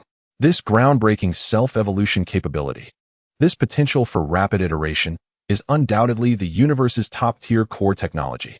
I, representing the universe's most ambitious outsourcing company, formally extend a strategic partnership memorandum to you. Go Fuguei spread his arms as if standing atop the world, a frenzied speaker. You see, you possess formidable hardware, and we have top-notch software, referring to Sun Wukong. Rather than engage in meaningless internal strife here, why not unite our strengths to develop a brand new business model together? He pointed to Sun Wukong, then to himself, and finally gestured toward the entire universe. This project shall be named the Universe's Ultimate Life and Death Showdown Pay-Per-View Project. You will serve as the Red Side's #1 guest. My chief security architect, Wukong, will be the Blue Side's #1 guest. We will broadcast this pay-per-view across the universe. Ticket sales will be split 3-7. You get 7, I take 3. Imagine, not only will you have the chance to fight to your heart's content, but you will also showcase your immense power to the entire universe, elevating your brand recognition. Meanwhile, I can promote our security services through this opportunity. It is a win-win. No, it is a triple win. Win-win-win. So what do you say, King Frisia? Are you interested in jointly expanding this project to greatness and achieving new heights? As his words fell, time itself seemed to freeze. Frisia's once fearsome visage had become utterly frozen. his crimson eyes filled with an ultimate confusion more intense than the horror of witnessing his own degradation, a bewilderment potent enough to cause the very cosmos to tremble. In that moment, he felt as though his formidable intellect, capable of obliterating civilizations, had been entirely reformatted. Beside him, Sun Wukong blinked his innocent, wide eyes, gazing at the bizarrely transformed Frisia in the sky, then at his loquacious employer, his face mirroring the expression of wonder and anticipation he had worn as a child upon first encountering a dinosaur. Boss, what is paid live streaming? Can it be eaten? Chapter 26. Frisia, I have transformed. Why is there still a product manual? Sun Wukong's eyes sparkled with curiosity as he observed the tormented and grotesquely expanding Frisia above, then turned to his employer, whose face radiated the excitement of newfound wealth, mirroring his childhood awe at the sight of a dinosaur. Frisia's metamorphosis continued, his diminutive frame stretching under the violent surge of power, muscles tearing through skin, bones grotesquely elongating, two menacing horns erupting from his back, and the smooth, purple crown of his head extending, sharper and longer, resembling an ominous weapon poised to strike. The entirety of Namek trembled beneath the weight of his boundless fury, a terror more wicked and pure than any form previously witnessed, sweeping across the planet like a nuclear explosion. Yet, the center of this cataclysm, Go Fuguwei, paid no heed to the apocalyptic atmosphere, preoccupied with providing pre-job training to his prized employee. Wukong, let me tell you, this paid live streaming is far superior to mere food. Go Fuguwei exclaimed, his words dripping with fervor, his eyes glimmering with the light of capitalism. This is called knowledge payment, also known as fan economy. We will record the fighting process and sell it to the entire universe. Just think, every time you engage in battle, not only will you experience the thrill, but you will also earn enough to buy barbecued meat for the whole universe. What do we call this? This is what we term a commercial closed loop. Wow, I can earn money from fighting to buy barbecued meat? Sun Wukong's eyes lit up instantly, envisioning a glorious future composed entirely of towering barbecued meat. His battle instincts erupted with excitement. Boss, you are truly a genius. When will this version iteration end? Once the iteration is complete, can we start fighting? I can't wait to earn money to buy barbecued meat. Go Fuguwei nodded approvingly at Sun Wukong's avaricious demeanor. Ah, a teachable child. However, he cautioned, but do not rush, Comrade Wukong. In our projects, we must exercise patience. This is what we call preheating or building momentum to whet the audience's appetite, allowing our live streaming payment rates to achieve exponential growth. We must stimulate the user's desire to pay, understand? Preheating? Sun Wukong scratched his head in confusion. Is that like how you preheat a grill before barbecuing? So does that mean after we finish fighting, we can eat the barbecued meat right away? Go Fuguwei stumbled, nearly losing his balance. Perhaps discussing business models with a battle-crazed gourmand was indeed a hasty decision. At that moment, Frisia's transformation was finally complete. He had morphed into a monstrous figure towering over 3 meters, muscles bulging with explosive power. He slowly lowered his grotesque head, his crimson eyes surveying the minuscule beings below, unleashing a roar capable of rending the heavens. Ha ha ha ha ha. Feel this power. Embrace this despair, insects. Frisia spread his arms wide, ready to savor the terrified screams of the masses. This was the grandeur befitting a cosmic emperor. However, the anticipated screams failed to materialize. Instead, a cheap, technological blue light curtain abruptly appeared before his enormous visage. On the screen, a line of garish, golden text, reminiscent of a bargain website, nearly blinded Frisia's titanium alloy eyes. Congratulations. You have successfully upgraded to Frisia 20, Berserk Minotaur form. New user first experience. Please read the following product manual carefully before use, and kindly leave us a 5-star review. Frisia's terrifying aura, potent enough to make stars tremble, momentarily froze. His recently inflated, power-laden brain crashed. A product manual? I, the Emperor of the Universe, Frisia? After exhausting my dignity to achieve this second transformation, you dare tell me it is merely a product upgrade, accompanied by a manual and a request for positive reviews? Get lost. Frisia was inexplicably furious, his fist, larger than a cauldron, swung with the force to annihilate all, crashing towards the light curtain. Yet, his fist passed through without resistance, failing to disturb the curtain, which continued to flicker defiantly. Detected user has violent tendencies. The anti-addiction youth mode has been automatically activated. The text on the screen transformed, the original manual morphing into a cartoonish vision protection guide. In the distance, Vegeta could no longer contain himself. Spewing a mouthful of blood, he was not injured. Rather, he was suffering from the absurdity of the scene. Feeling his Scion worldview being ravaged by a virus known as absurdity. What have you wretched insects done to this king? Frieza howled in a fit of hysteria. Calm down, Frieza King. Go Fuguei quickly interjected, assuming the role of a patient product manager, addressing the enraged user with a product explanation. This is merely our system's built-in new user guidance feature, designed to help you quickly familiarize yourself with the performance parameters of your new form, preventing any decline in user experience due to improper operation. As he spoke, he snapped his fingers, projecting the contents of the product manual into the air for all present to see clearly. Frieza 20, Berserk Minotaur Form Product Manual, V201 Beta Version. New features. 1. Ultimate Bullhorn Charge, Beta. A straight-line charging skill, increasing attack power by 300, with additional armor penetration and stun effects upon hit. Friendly reminder, due to the model's heavy head, this skill's agility decreases by 50, with a significant turning radius. Carrying a 30 chance of colliding with obstacles due to ineffective braking, commonly referred to as a flat fall. Please use cautiously in open areas. 2. Furious Tail Whip, a 360-degree area attack, accompanied by a powerful knockback effect. Warning, this skill has activated friendly fire mode. Please clear the area before release to avoid sending your own spaceship, subordinates, or treasured wine into another dimension. We are not responsible for any friendly fire. No returns or exchanges. 3. Death Energy Bomb, Shrew Mode. Unleashes energy recklessly, creating a barrage. Health reminder. This skill consumes significant energy. Continuous use may lead to adrenal overload, resulting in a state of energy deficit commonly known as Sage Time. Please manage your stamina wisely, care for the Cosmic Emperor, and start by rejecting energy deficiency. Frieza read each line of this epic humiliation, his enormous eyes widening in disbelief, his muscles trembling with sheer rage. Energy deficiency? Sage Time? I, the Emperor of the Universe. The illustrious Frieza, you dare tell me I will suffer from energy deficiency? Frieza could no longer maintain his lofty demeanor, clutching his head, unleashing the most agonized and despairing roar of his existence. He felt as if his mind was being repeatedly formatted by the incomprehensible jargon from another dimension. Wow. Was there such a plethora of expressions for his transformation? How intriguing. Sun Wukong, akin to a child who had just discovered a new toy, pointed at the instruction manual and excitedly exclaimed to Go Fuguei, boss. This ultimate horn charge sounds incredibly formidable. Let me give it a try.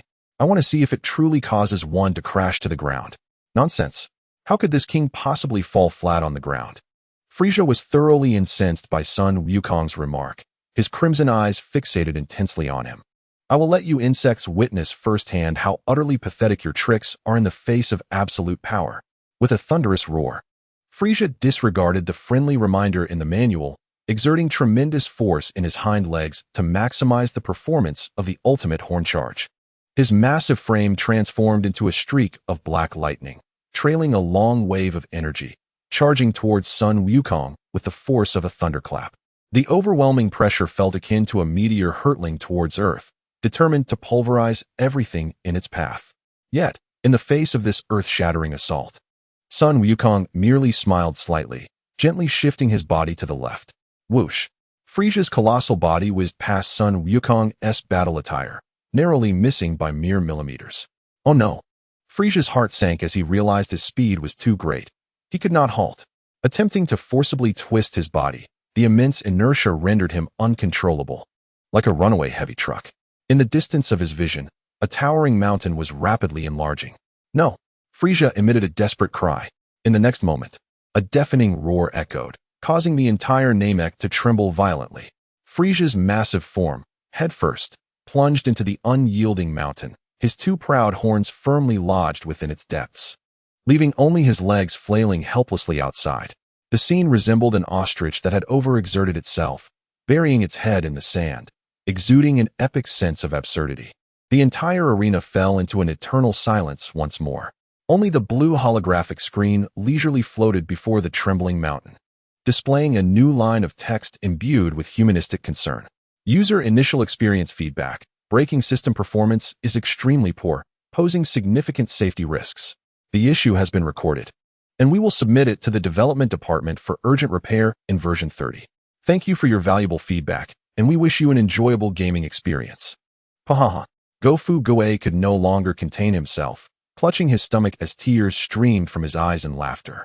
He vowed this was the most relieving and healing sight he had witnessed since his arrival in this world.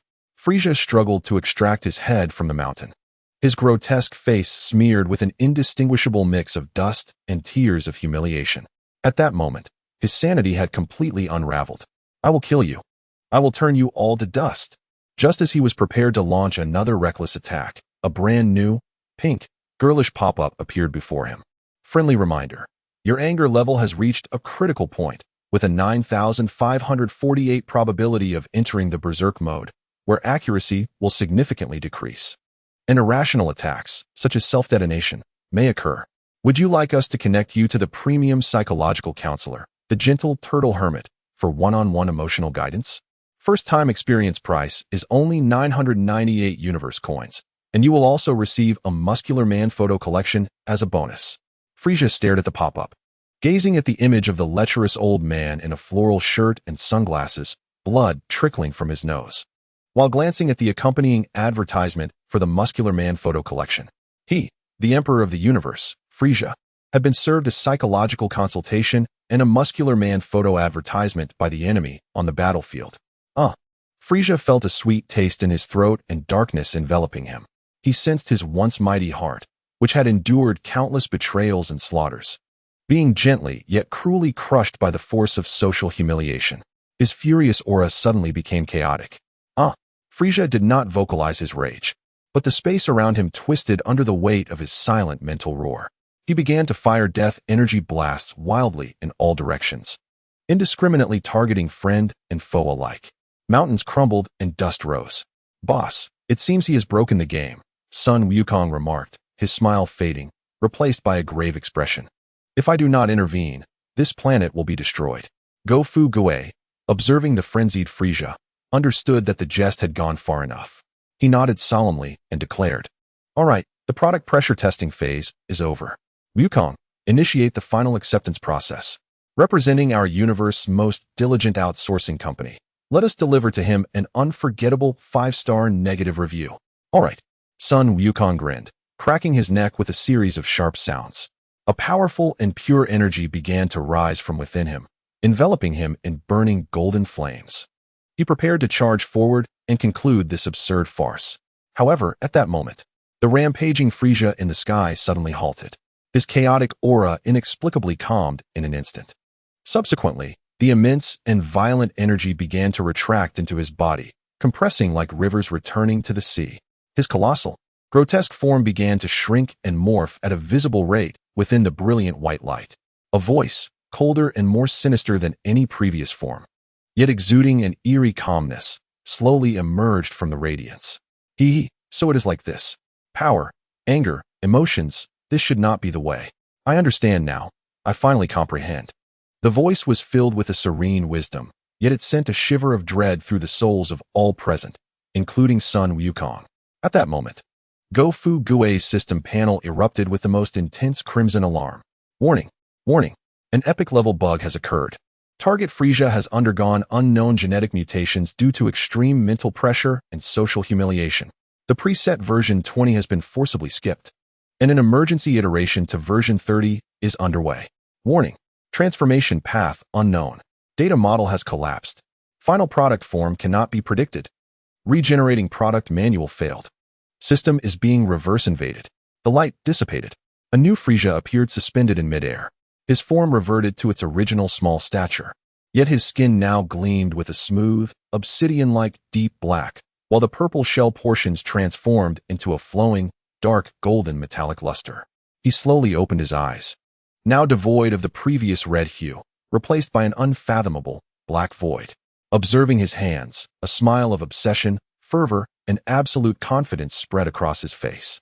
Gofu Gue, witnessing this stark transformation into the black gold Frisia, felt his legs quaking. It seemed he had inadvertently created a creature 100 times more terrifying than that in the original narrative. Chapter 27 Vegeta. I have realized that fighting also requires an internet mindset. The light faded. A new Frieza appeared suspended in midair. His physique had reverted to its original diminutive form, yet his skin now gleamed with an obsidian-like smoothness, a profound shade of pitch black. The purplish, exoskeleton-like segments on his body transformed into a metallic texture that shimmered with dark golden radiance. He slowly opened his eyes, which were no longer the previous crimson, but rather an unfathomable abyss, akin to a black hole. Observing his hands, an expression that mingled obsession, fervor, and absolute confidence graced his face. Guofugue gazed at the strikingly transformed Heijin Frieza before him, feeling his calves quiver with trepidation. It appeared he had inadvertently unleashed a creature 100-fold more terrifying than that depicted in the original tale. Warning! Warning! An epic-level bug has emerged. Target Frieza, under extreme psychological pressure and social death stimuli, has undergone an unknown mutation in its underlying genetic code. The preset version 30 has been forcibly skipped, and an emergency iteration to version 40 is underway. Warning! Transformation path unknown. Data model has collapsed. The final product form is unpredictable. Regenerating product manual has failed. System is being reverse invaded. Guofugue's system panel, after a flurry of garbled text and static, succumbed to complete darkness. Who understands my plight? I am merely a project manager, yet I have inadvertently crashed the client's server. Now, it has evolved into a new species I cannot comprehend. I cannot bear this burden. Guofugue's inner turmoil roared, yet his face contorted into a profession's forced smile, more grotesque than tears. Not far behind the rocky outcrop, Klin and Sun Wukong stood in utter disbelief. Is that Frieza? Klin stammered, pointing at the transformed Heijin Frieza in the sky, his voice trembling. How does he resemble a figurine just emerged from the set of The Matrix? And with metallic luminous effects? Sun Wukong rubbed his eyes, questioning whether he had been asleep on the spaceship for too long and was hallucinating. He glanced at his father confronting Frieza in the distance, then at the plaid-shirt eccentric beside him, who held a megaphone and appeared even more anxious than himself, feeling his mental capacity severely lacking. Wukong, there is a virus invasion. Level 1 alert. No, it's an apocalyptic level alert. Immediately activate the ultimate defense protocol and hold off this version 40 super virus. Yes, just hold it off. Guofugue finally snapped back from his state of shock, issuing his most uncertain command since his arrival in this world. Such formidable energy. Sun Wukong gazed at the newly transformed Frieza, feeling not fear but exhilaration. His eyes sparkled with excitement as every combat cell in his being screamed in delight. He had become immensely powerful, far superior to that previous bull-headed foe. Splendid. Now, at last, a proper battle could commence. He turned to Guofugue, eyes brimming with longing and anticipation, like a husky spotting the ultimate frisbee. Boss, can we commence the ultimate stress test? I can hardly wait to experience the performance of this new version. Please, go. Pikachu. Wukong. Charge forth. As long as you can withstand it. I shall grant you a lifetime VIP gold card for the universe's culinary buffet. Guofugue nearly cried out in desperation. All right, with permission granted. Sun Wukong let out an excited shout and instantly transformed into a golden streak, hurtling towards Heijin Frieza. An unprecedented, earth-shattering confrontation was about to unfold. However, the battle soon revealed a lopsided trend. Heijin Frieza remained unervingly composed, far too calm for a living being. Gone were the previous rage and roars. Each attack and dodge resembled the most precise computer program, exerting no excess force and wasting no energy. Sun Wukong's assaults were fierce and grand. Yet before Heijin Frieza, they appeared crude.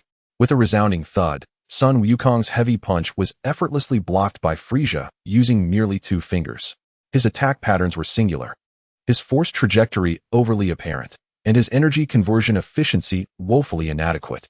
Frieza spoke in a tone devoid of emotion, as if reading a report on product defects. Then, with a flick of his finger, an energy burst of extreme refinement erupted, sending Sun Wukong flying, carving a trench over 100 meters long into the ground. Wow! This new version's user feedback feature is remarkable. Sun Wukong spat blood, yet felt even more exhilarated. He could analyze my attacks. Again, Sun Wukong charged once more, this time employing the Kaioken technique. Tenfold Kaioken. The red aura enveloped him, pushing speed and strength to their zenith. However, Heijin Frieza merely shifted slightly to evade Sun Wukong's tempestuous strikes. Enhancing bodily load to forcibly increase output is a form of violent overclocking that will cause irreversible damage to the underlying hardware, your body. This approach is foolish and not accepted. Frieza extended a finger, unleashing a death beam as fine as a hair, striking Sun Wukong's shoulder at an exquisite angle. Ah! Sun Wukong cried out in pain. Plummeting from the sky. It was over. All was lost. Guofuguei watched this scene unfold, his heart sinking. His greatest advantage, that operations engineer sent by the Shenlong, stood utterly defenseless before this version 40 superbug. Instinctively, he grasped the megaphone and began a desperate live commentary. Wukong, your fighting style is outdated. You're employing a waterfall development model, following a single process to its death, entirely lacking flexibility. You must learn to iterate agilely, quickly adjusting your attack strategies based on user feedback. Look at Frieza. His approach is a microservice architecture. Each attack is an independent, lightweight service, fast, flexible deployment, and capable of dynamic scaling. Your Kamehameha is a classic monolithic application, slow to start, high energy consumption, and the wind-up time is long enough for me to brew a cup of coffee. And your positioning. You have no user-centric thinking. You must identify his pain points and strike at his interaction dead zones. Analyze his user behavior path to find the G-spot that compels him to pay, or rather, to pay the price. Guofuguei, holding the megaphone, bellowed a torrent of jargon he had once used in meetings with programmers at his former company. Klin and Wufan stared in bewilderment from a distance, feeling as if they were not witnessing a life and death battle that determined the fate of the universe, but rather attending a project review meeting at an internet company. Meanwhile, on the other side, the severely injured Vegeta knelt almost helplessly on the ground, his face etched with unwillingness and despair. He watched the Heijin Frieza in the sky, toying with Kakarot, and listened to the absurdities of the fool named Guofuguei, providing tactical guidance with a slew of incomprehensible jargon. Feeling his Scion Prince soul being subjected to dual physical and mental torment. Agile iteration? Microservices? User pain points? What nonsensical drivel? Fighting is simply fighting. Where do all these words come from? Power is everything. In Vegeta's mind, the Scion Creed stubbornly persisted. Yet, for reasons unknown, as he glanced back at the battlefield, Guofuguei's mad ramblings began to resonate in his mind, aligning with the scene before him. He observed Sun Wukong's grand yet flawed attacks. Realizing they resembled the monolithic application the fool had mentioned, he noted Frieza as seemingly effortless yet lethal precision, consistently delivering maximum damage at minimal cost. Was this not the so-called microservice? And that user pain point, fool. His tail experiences a brief moment of rigidity. Precisely 1/10 of a second, each time he sidesteps. This is his balancing apparatus. Attack there. That is his interactive blind spot. Guofuguei continues to shout hoarsely. Vegeta's pupils suddenly constrict, following Guofuguei's words. He indeed notices that the seemingly ornamental black tail of the black gold Frieza tenses unnaturally at its end during every extreme evasion, as if providing an additional support point for his body. This is a detail so minuscule that even Sun Wukong failed to perceive it. A thought strikes him like a flash of lightning, cleaving through Vegeta's mind, which had been shackled by the Scion's instinct for battle and the pride of a prince. He begins to grasp something. Battle may not merely be a clash of strength. It resembles what that fool suggested, a project development. The enemy is the user. The enemy's weakness is the user's pain point. One's attack is the product's function. The ultimate goal of battle is to resolve the user's pain point in the most efficient manner, compelling the user to pay or perish. This is an entirely new combat philosophy, one he has never encountered before. A way of thinking that deconstructs battle through logic and methodology. I have attained enlightenment. In Vegeta's eyes, an unprecedented brilliance erupts. It is not the bloodthirsty gleam of a scion, but a light intertwined with wisdom and madness following an epiphany. At that moment, Sun Wukong on the battlefield is once again hurled away by Frieza's kick, and is on the verge of being struck by a pursuing death ray. Kakaluot, you fool. Pay attention. Vegeta roars, channeling the last remnants of energy within him into his fingertips. Yet, rather than unleashing a grand, ostentatious ultimate flash as he usually would, He directs a small, faint, and nearly negligible purple energy sphere towards Frisia, not aimed at his body or head, but at that gently swaying black tail. Frisia senses this feeble attack and, too lethargic to evade, allows the energy sphere to strike his tail. Boom. A subtle explosion resonates, barely scratching Frisia's skin. Yet, this slight tremor induces a minuscule imbalance of 0.01 seconds in his otherwise perfect form. In skilled combat, a moment's difference can determine victory or defeat.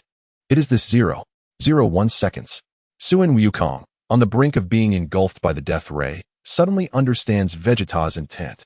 He ceases gathering energy for the Kamehameha and instead transforms all his strength into dozens of small, rapid energy spheres, scattering them like petals from a heavenly maiden, encircling Frisia's every possible path of evasion.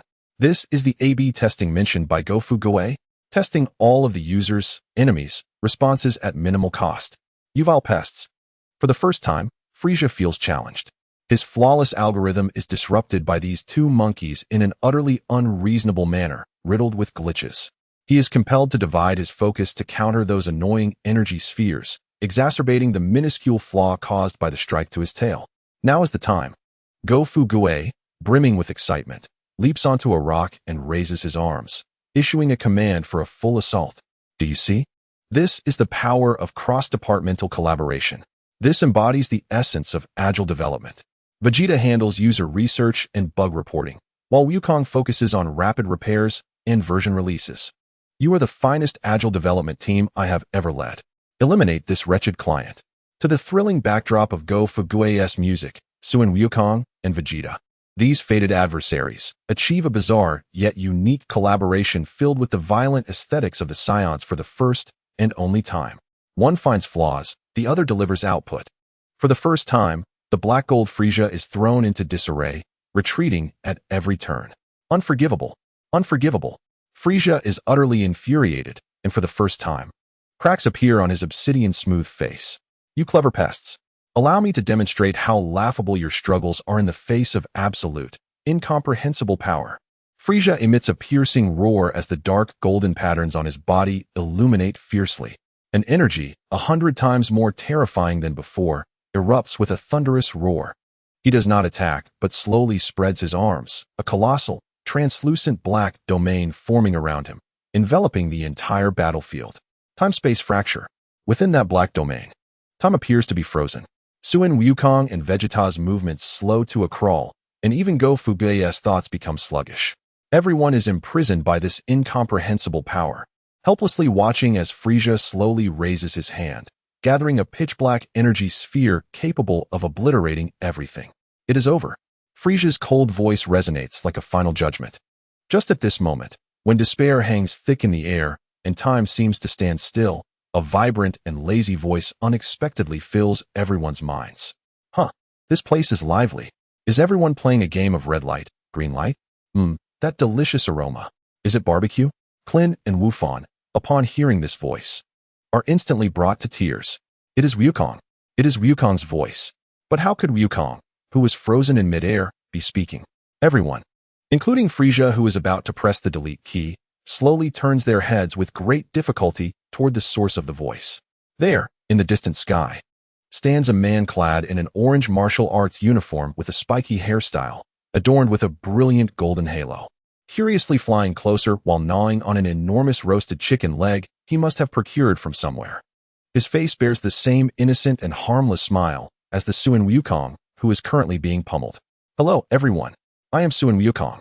May I ask if this is the grand opening of a restaurant? The entire scene is petrified. Gofu Goe gazes at the Wukong devouring the chicken leg in the sky, then at the frozen Wukong, feeling as if his CPU, GPU, and TPU have collectively exploded at that moment. His system panel, having been black for so long, finally lights up once more. But what it displays is a line of blood-red, apocalyptic error messages. Warning, system imminent collapse, randomly deleting redundant data. Chapter 28, The Ultimate Showdown? No. This is a grand team-building event. The sky of Namek is eerily silent. Time appears to be paused by the Black Gold Frisia. The living Sun Wukong is suspended midair, frozen in a punching pose, his face still reflecting the thrill of battle. Vegeta kneels, for the first time, despair reflected in his defiant gaze. Jinei, Nilu, Klin, Wufan, all are like insects encased in amber, utterly immobilized, their thoughts sluggish. And Frisia, the emperor of the universe, raises his hand slowly, gathering a pure black energy sphere capable of annihilating all, poised to conclude this farce with a definitive period. Just at this stifling moment, when time itself seems to stand still, a vibrant and lazy voice unexpectedly fills everyone's minds. Huh, this place is lively. Is everyone playing a game of red light? Green light. That delicious aroma. Is it barbecue? Everyone, including Frisia, who was about to press the delete key, slowly turned their heads towards the source of the sound. In the distant sky, a man clad in an orange martial arts uniform, sporting a spiky hairstyle topped with a dazzling golden halo, was curiously flying towards them while munching on an enormous roasted chicken leg he had seemingly acquired from nowhere. A pure, innocent smile, identical to that of the beleaguered Sun Wukong, adorned his face. Hi. Hello everyone. I am Sun Wukong. May I ask if this is the grand opening ceremony of a restaurant? The entire venue was petrified. Go Fugwa gazed up at the chicken leg munching Sun Wukong, then glanced at the suspended Sun Wukong, feeling as if his CPU, GPU, and TPU had collectively exploded in that instant. His system panel, which had been black for a long while, finally flickered back to life, yet it displayed a line of blood-red, apocalyptic system error messages. Critical error duplicate primary key detected in database. Universe 7, system integrity compromised, initiating emergency deletion protocol. Warning, system is about to crash, randomly deleting redundant data. Does anyone understand this? There's a primary key conflict in the database. My project is about to collapse. Go Fugwa's mind screamed in utter chaos. He felt as though he were not engaged in a life-and-death showdown, but rather witnessing an epic server crash. Meanwhile, the newcomer, the haloed Sun Wukong, appeared blissfully unaware of the magnitude of the bug he represented. He curiously floated before the immobilized Sun Wukong and poked his face. Hey, this person looks just like me. Even the hairstyle is so cool. Hello, other me. Are you here for the buffet party too? Other me? The eyes of the immobilized Sun Wukong struggled to move. Staring at this identical, yet more picnic-like counterpart, his brain plunging into unprecedented confusion. What is going on? Krillin and Gohan were nearing madness. Two fathers? Which one is the real one? Frisia was utterly baffled. His realm, capable of freezing time, exhibited a moment of instability due to the overwhelming confusion within its master. One Sun Wukong was already enough to give him a headache, and now there was another? And a gluttonous version at that? Was this a buy-one-get-one-free promotion? Can Science split into two? Seizing the opportunity. In the instant Frisia was distracted, Vegeta's brain, fortified with entrepreneurial thinking, erupted with astonishing potential. He roared, managing to break free from the shackles of time, fueled by his obsession with becoming a Super Saiyan. Kakarot, stop dawdling. This is a market window. A traffic dividend. Move, he shouted at the two Sun Wukongs. Vegeta's voice thundered, astonishingly freeing the two uniquely wired Sun Wukongs from the confines of time. Wow, you can move now. That's amazing. Dead Sun Wukong looked up at Vegeta in admiration. Vegeta, you were so cool just now. Live Sun Wukong also praised him sincerely. Shut up, you two fools. Vegeta was infuriated to the brink of bloodshed. He pointed at the sky where Go Fugwa had also broken free from his constraints and bellowed. And you, Go Fugwa, how can you be a CEO? Now that we have redundant core assets, this is a high availability architecture. It is the perfect time for business splits and parallel development. What are you waiting for? Waiting to kill Frisia with a KPI report? Go Fugwa was awakened by Vegeta's shout. Right. Why am I panicking? One Wukong is a cheat. Two Wukongs double the cheat. This isn't a bug, it's resource redundancy. It's the foundation for achieving load balancing and disaster recovery. His project manager instincts kicked in as the terror on his face transformed into euphoria. Exactly. Partner Vegeta, your business acumen is truly universe class. Go Fugwa immediately teleported, forcefully nudged by Nairu, between the two Wukongs, opened his arms, and initiated a live team reorganization. Now I declare, Universe's most diligent outsourcing company, Limited, officially launches its 20 strategic upgrades. We will split into two independent business units. He pointed at the live Wukong, Sun Wukong number 1. You, with rich experience and strong combat power, from today onward, you will be the head of our main business unit. Your team code name is Production Environment. Your main responsibility is to tackle the core KPI, which is to completely reconstruct that damned legacy system, Frisia. He then pointed at the still munching dead Wukong. Son Wukong number 2. You, with a relaxed attitude and no pressure, from today onward, you will be the head of our newly established innovation business unit. Your team codename is Testing Environment. Your main responsibility is to explore new business models, such as testing which barbecue on Namek is the best. Wow, barbecue? I like this job, Dead Wukong exclaimed, swallowing the chicken bone whole. Yay, I'm the head now.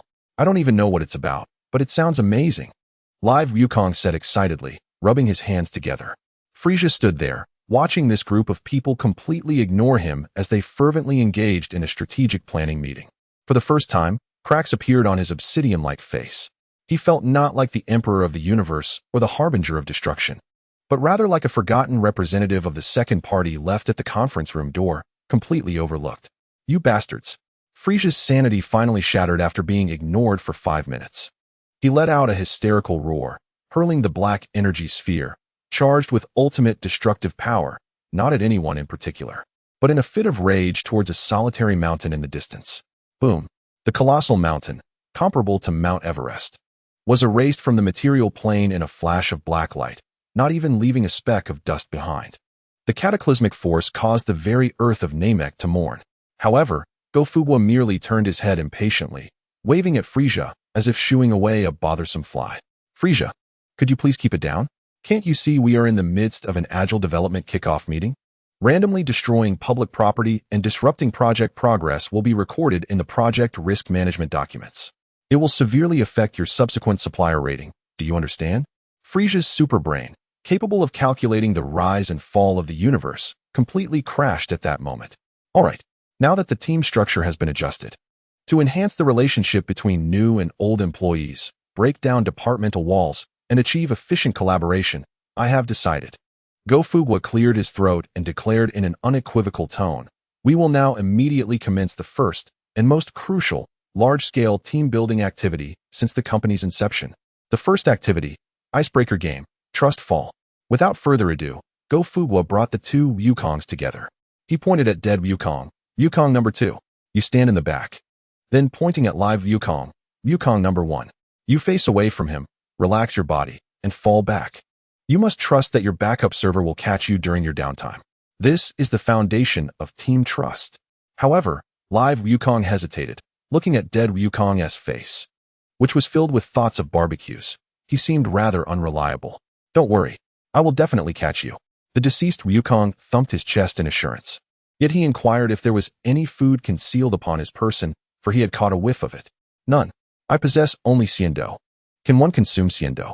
Is it delectable? The two Wukongs quarreled over a morsel of food. Excellent. Communication is quite thorough, Gofugwa noted with satisfaction in his notebook. The second activity, a user interview through empathetic understanding. Gofugwa then turned his attention to Baijita and Frisia. Baijita, my partner, you are to engage in an in-depth conversation with our seed user, King Frisia. You must delve into his core pain points and underlying needs.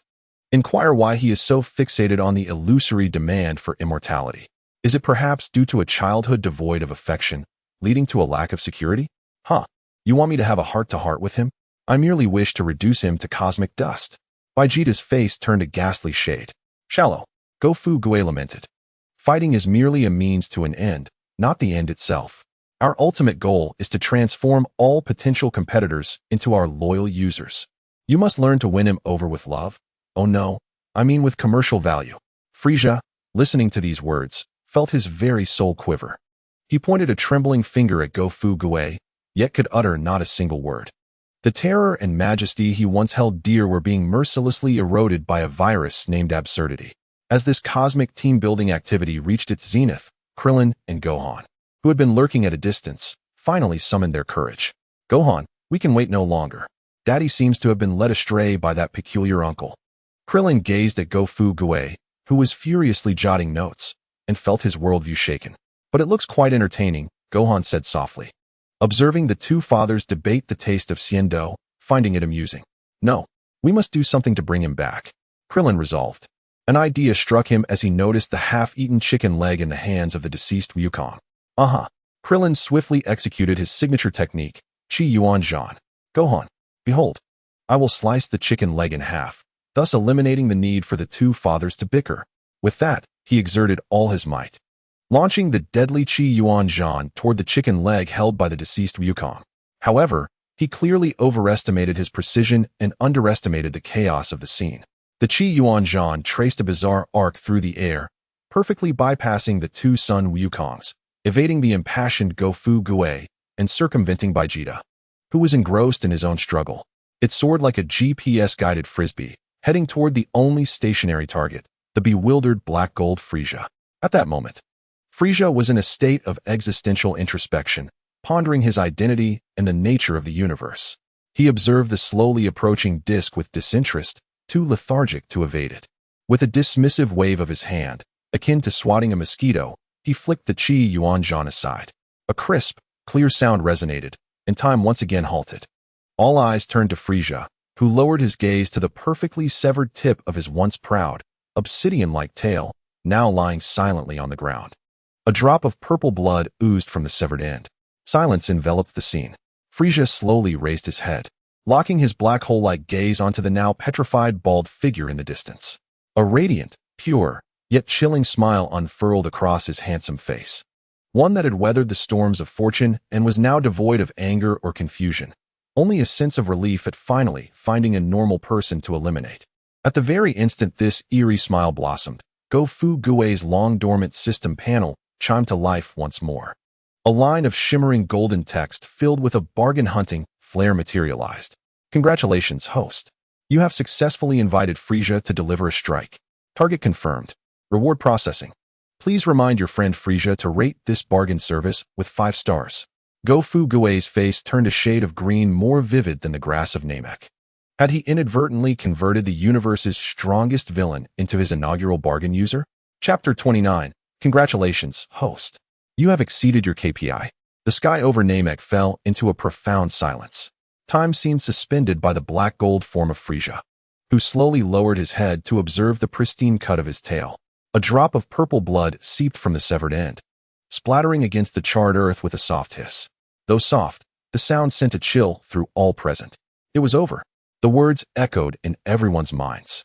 If Frieza had been furious before, now his wrath had coiled inward, becoming even more perilous. He lifted his gaze, fixating on the bald earthling, Krillin, who remained frozen in fear. A smile slowly spread across his handsome visage, devoid of anger or confusion, only a chilling tranquility. As if he had finally found a normal target to eliminate. At that moment, Gofu Gue's system panel, which had been dormant for so long, chimed once again. A line of golden text leapt forth. Congratulations, host. You have successfully invited Frieza to deliver a strike. Target confirmed. Reward processing. Please remind your friend Frieza to rate this bargain service with 5 stars. Gofu Gue's face turned an even deeper shade of green. Had he inadvertently turned the ultimate villain of the universe into his first bargain user? Family, who understands? Is my KPI a tad too advanced? While other system hosts are still grinding in the novice village, I have begun to solicit the ultimate boss for bargains. This performance may well earn me the title of sales champion in the entire crossover community. Gofu Gue thought frantically while his legs trembled. King Frieza, stay calm. Impulsiveness is the devil. Gofu Gue instinctively raised a megaphone, attempting a final struggle. Let me explain. This is actually our company's latest user interaction experience activity. What you just experienced was our surprise blind box segment. You see, you have only lost a small piece of your tail, but gained a valuable opportunity to bond with us. This operation is a bloodless profit. Frieza's smile grew even brighter. Oh, is that so? His voice was soft, yet the murderous intent contained within was enough to freeze the air. Then should I thank you? Not at all. It is our duty to serve the boss. Oh no. The user. Gofu Gue nodded and bowed, his survival instincts at their peak. Very well. Frieza gradually raised a finger, a crimson glow gathering at its tip. As a reward for your excellent service, I have decided that you shall be the first to undergo a user follow-up. The aura of death loomed ominously. At that moment, 2 voices rang out simultaneously. Stop. Don't touch my boss. A golden and a green figure shot forth, positioning themselves protectively before Gofu Gue. It was living Wukong and Nail. Wukong 1. Nail. You have moved Gofu Gue to tears. Boss, have you forgotten? Your KPI is to ensure the physical safety of my core server. Wolfung broke into a broad grin, his eyes ablaze with fighting spirit. The formidable 40 version supervirus had yet to be eradicated, and as a diligent operations engineer, he could not afford to clock out. Nailu stood silently, adopting a battle stance, his resolute gaze affirming his commitment to protect this unreliable yet enigmatic elder. Oh, two slightly stronger adversaries?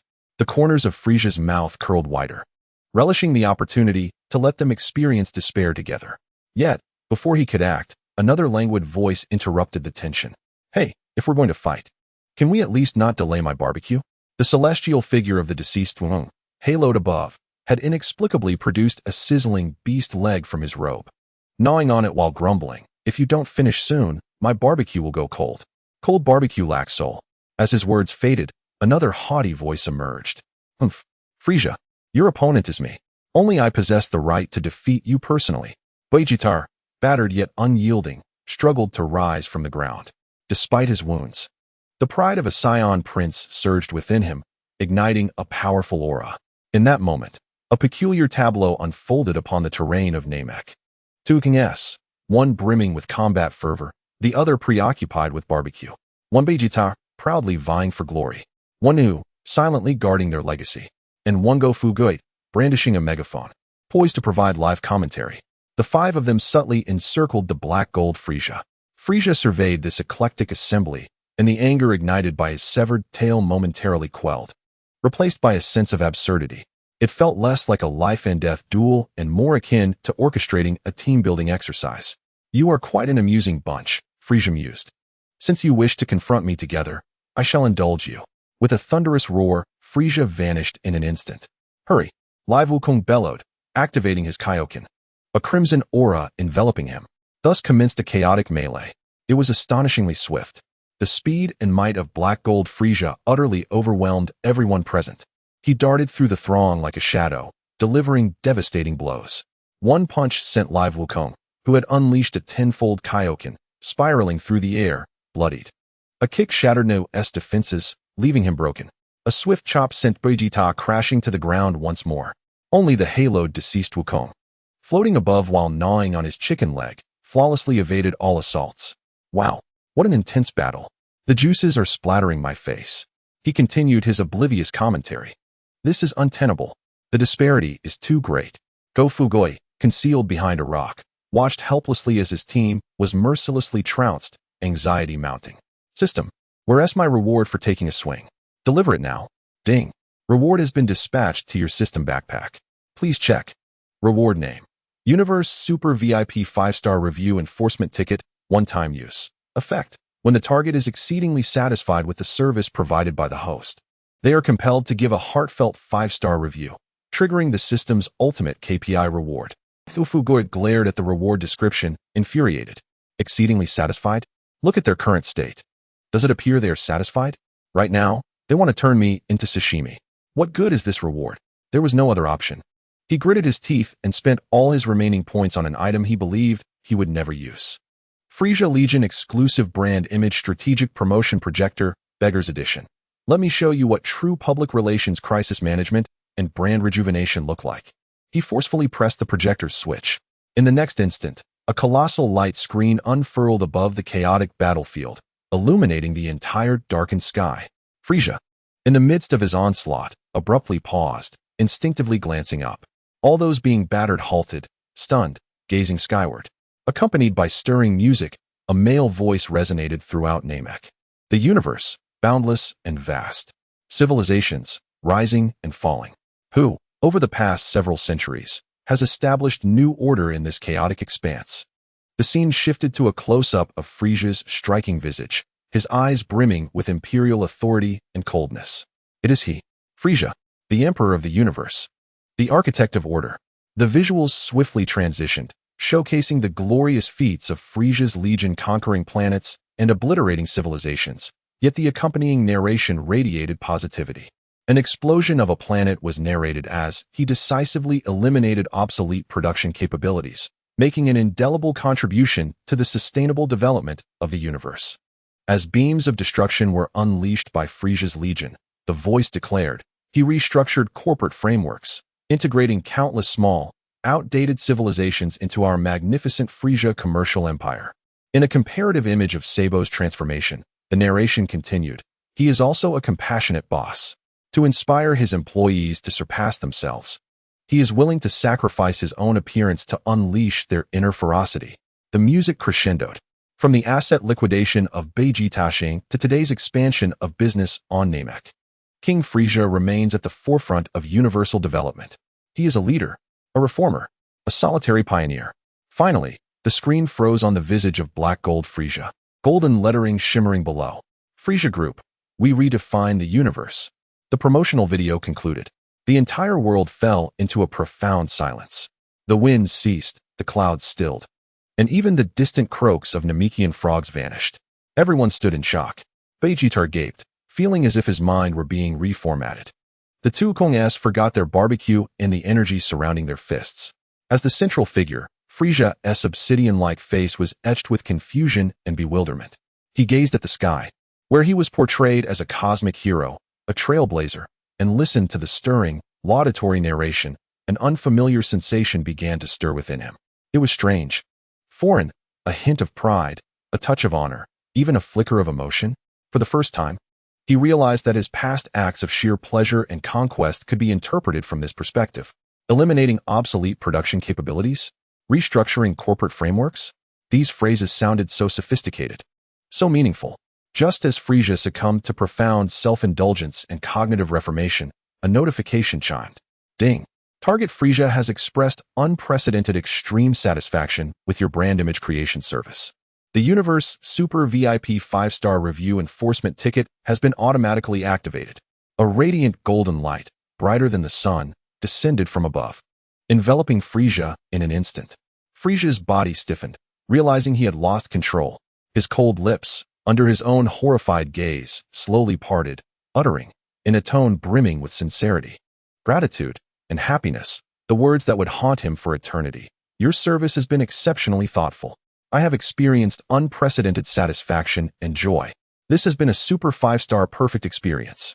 I declare, from this day forth, you shall be my best brother, Frisia. As his words fell, his uncontrollable hand, still suspended in the air, gave a resounding thumbs up to Go Fuguway. Frisia. A mouthful of blood erupted from Frisia, staining the ground before him. He was not injured. Rather, he was mortally wounded by his own embarrassment, his soul bleeding from the intensity of his rage. Meanwhile, Go Fuguway's mind echoed with the delightful sound of system notifications. Ding. Detected an SSS rank epic praise from the Cosmic Emperor Frisia. Review. Astounding and moving, bringing tears to the ears of listeners. Your KPI has exceeded expectations by 300. Calculating your ultimate reward. Ultimate reward is being distributed. Congratulations, host. You have successfully developed the Cosmic Emperor into your loyal user and brand ambassador. Your commercial endeavors have received preliminary recognition from the cosmic laws of the universe. Congratulations, host. Your company, Universe's most diligent outsourcing company, has met the conditions for listing. It has now successfully gone public in the Cosmic Pangalactic sector. Stock code 666,666. Congratulations, host. As the founder, you will receive 51 of the original shares. You have been bestowed the title of King of the Universe's Scrolls. Go Fuguway gazed at the system panel before him, now shimmering with golden hues, and at his rapidly inflating score, which had grown so large he could not comprehend the number of zeros it contained. He was overwhelmed with excitement. They had gone public. He had successfully listed his company in this alternate world. However, before he could revel in his joy for 3 seconds, a barrage of crimson warnings flooded his screen. Warning. Warning. Detected illegal shareholder Vegeta is maliciously acquiring company shares, attempting to seize control. Warning. Warning. Detected severe competition between core assets Son Goku, living, and Son Goku, dead, potentially leading to company division. Warning. Warning. The largest retail investor and brand ambassador Frisia, having suffered an epic mental blow, has submitted a bankruptcy liquidation application to the Cosmic Securities Regulatory Commission. He intends to take the company down with all of you. The smile on Go Fuguway's face instantly froze. He abruptly looked up to see Frisia, the very being he had embarrassed to the point of bloodshed, slowly levitating into the air. His black-golden form radiated a dangerously chaotic aura of destruction. All of you shall perish. Frisia's roar, filled with unending humiliation and frenzied hatred, reverberated throughout the soon-to-be-destroyed Namek. Chapter 30. The Review of the Namek Project? No, this is the moment to divide the spoils. In the cosmos, the remnants of Namek floated silently, the site of a recent monumental battle. Amidst the debris, only a circular spaceship of Frisia's army remained suspended. Inside the ship, the atmosphere was somewhat eerie. Following the battle, everyone was weary. Goku was voraciously devouring the last of the military rations, attempting to replenish the energy he had just expended. Vegeta, arms crossed, leaned against a shadowy corner, his face darkened with palpable bitterness. He was still vexed that lowly warrior Kakarot had transformed into a Super Saiyan before him. Gohan and Krillin surrounded the green-skinned Namekian, Dandy, clumsily attempting to offer him comfort. Just then, an ill-timed voice broke the silence through the intercom. Ahem. Go Fuguei cleared his throat, one hand on his hip and the other brandishing his signature golden megaphone. In an exhilarated tone, he announced, "Fellow comrades, members of the Z Warriors family, I hereby declare the post-war review meeting for the Namek Crisis Response Project and Asset Inventory officially underway. First, let us offer a rousing round of applause to celebrate the successful conclusion of the Frisia Army's malicious acquisition of Namek's Dragon Ball Assets project, which, under the robust intervention of our Z Warriors group, has culminated in the forced delisting of the competing CEO, Frisia, and the physical destruction of the project site, Namek. Now, let us commence the comprehensive review of this project." No sooner had he finished speaking than Vegeta let out a cold snort from the corner. "Review? Humph. That fool Kakarot has become some legendary Super Saiyan and stolen all the limelight. What about my injuries? How will this KPI be calculated? My performance must be the highest." Goku, having just swallowed the last morsel of his ration, patted his belly and scratched his head with a foolish grin as he approached. That was quite the battle. "But I am so hungry now." Go Fuguei, adjusting his non-existent glasses, ignored the two, one fretting over performance and the other preoccupied with the feast, and made his way to the center of the spaceship. He activated the Peen Shishi system, holographic panel, revealing a UI that was both high-tech and cheap-looking, prominently displaying the Namek Project spoils inventory. "Silence! Silence!" Go Fuguei shouted into the megaphone. "Before we discuss performance bonuses and celebratory feasts, we must first take a crucial step in inventorying and dividing the core profits of this project. This is a matter that will determine the strategic direction of our group in the future." With a grand gesture, under the gazes of all, 7 Namekian Dragon Balls, larger than Earth's, were carefully extracted from a specially designed anti-gravity box, emitting a soft orange glow as they floated in the air. The first item, and the core profit of this project, is the Namekian Dragon Balls V20 high-capacity wish machine. Go Fuguei explained with the fervor of a product manager presenting a groundbreaking product. "Ladies and gentlemen, please observe. Compared to the Earth's V10 version, this V20 product is not only larger with greater energy reserves, but, according to our market research, its wish limit has increased from 1 to 3. What is this? This is the ultimate wish machine that can achieve disruptive market innovation." Next, he navigated to the second page. The second item of profit is the Frisia Army Core Technology Asset Package. The panel displayed images of various equipment salvaged from the wreckage of Frisia's spaceship, a new model of combat power detector, an efficient medical recovery device, and the core of the spaceship's curvature engine. Through the bankruptcy liquidation of the competitor, we successfully conducted reverse engineering, acquiring a wealth of their core technology. These technologies will significantly enrich our group's technological repository, particularly this medical device, which is tailor-made for our high-intensity, last-in, first-out corporate culture. Finally, and equally important, Go Fuguei's gaze turned to the bewildered Namekian child, Dandy. The third item of profit is high-quality potential human resources. Not only did we defeat our competitor, but we also successfully poached their most promising technical talent, Mr. Dandy, from the soon-to-be bankrupt Namek. Go Fuguei enthusiastically introduced, wrapping an arm around Dandy's shoulders. "Mr. Dandy possesses exceptional medical skills and can serve as our group's chief medical officer. More importantly, he has access to an exclusive encrypted channel for communication with the Dragon Ball V20 suppliers, Shenlong Palunga. He will be our only designated channel partner for future deep cooperation with the Wish Machine. Dandy was left dazed by this spiel, managing only a polite yet awkward smile. After completing the asset inventory, Go Fugue announced that the meeting would proceed to the next critical agenda item. First Wish Demand Review Meeting for Dragon Ball V20. We should first resurrect all the Namekians killed by Frieza. Gohan and Krillin nearly spoke in unison, presenting this simple yet noble user demand. Why resurrect those slimy creatures that can only lay eggs? Vegeta immediately opposed, insisting that the wish should be for me to attain immortality. This way, I could challenge Kakarot without hesitation. No. Your aspirations are far too limited. Go Fugue promptly dismissed their proposal, asserting that wishes should not be made frivolously. This matter pertained to the group's long-term strategic planning and the cultivation of brand value. A well-considered wish could potentially reshape our commercial landscape for the next century. He cleared his throat and began to articulate his meticulously pondered commercial wish plan. I propose for our first wish to resurrect all those who perished on Namek at the hands of the Frieza Force, encompassing both the Namekians and our own comrades. This exemplifies our corporate social responsibility, CSR, and would enhance the brand image and social reputation of our Z Warriors group.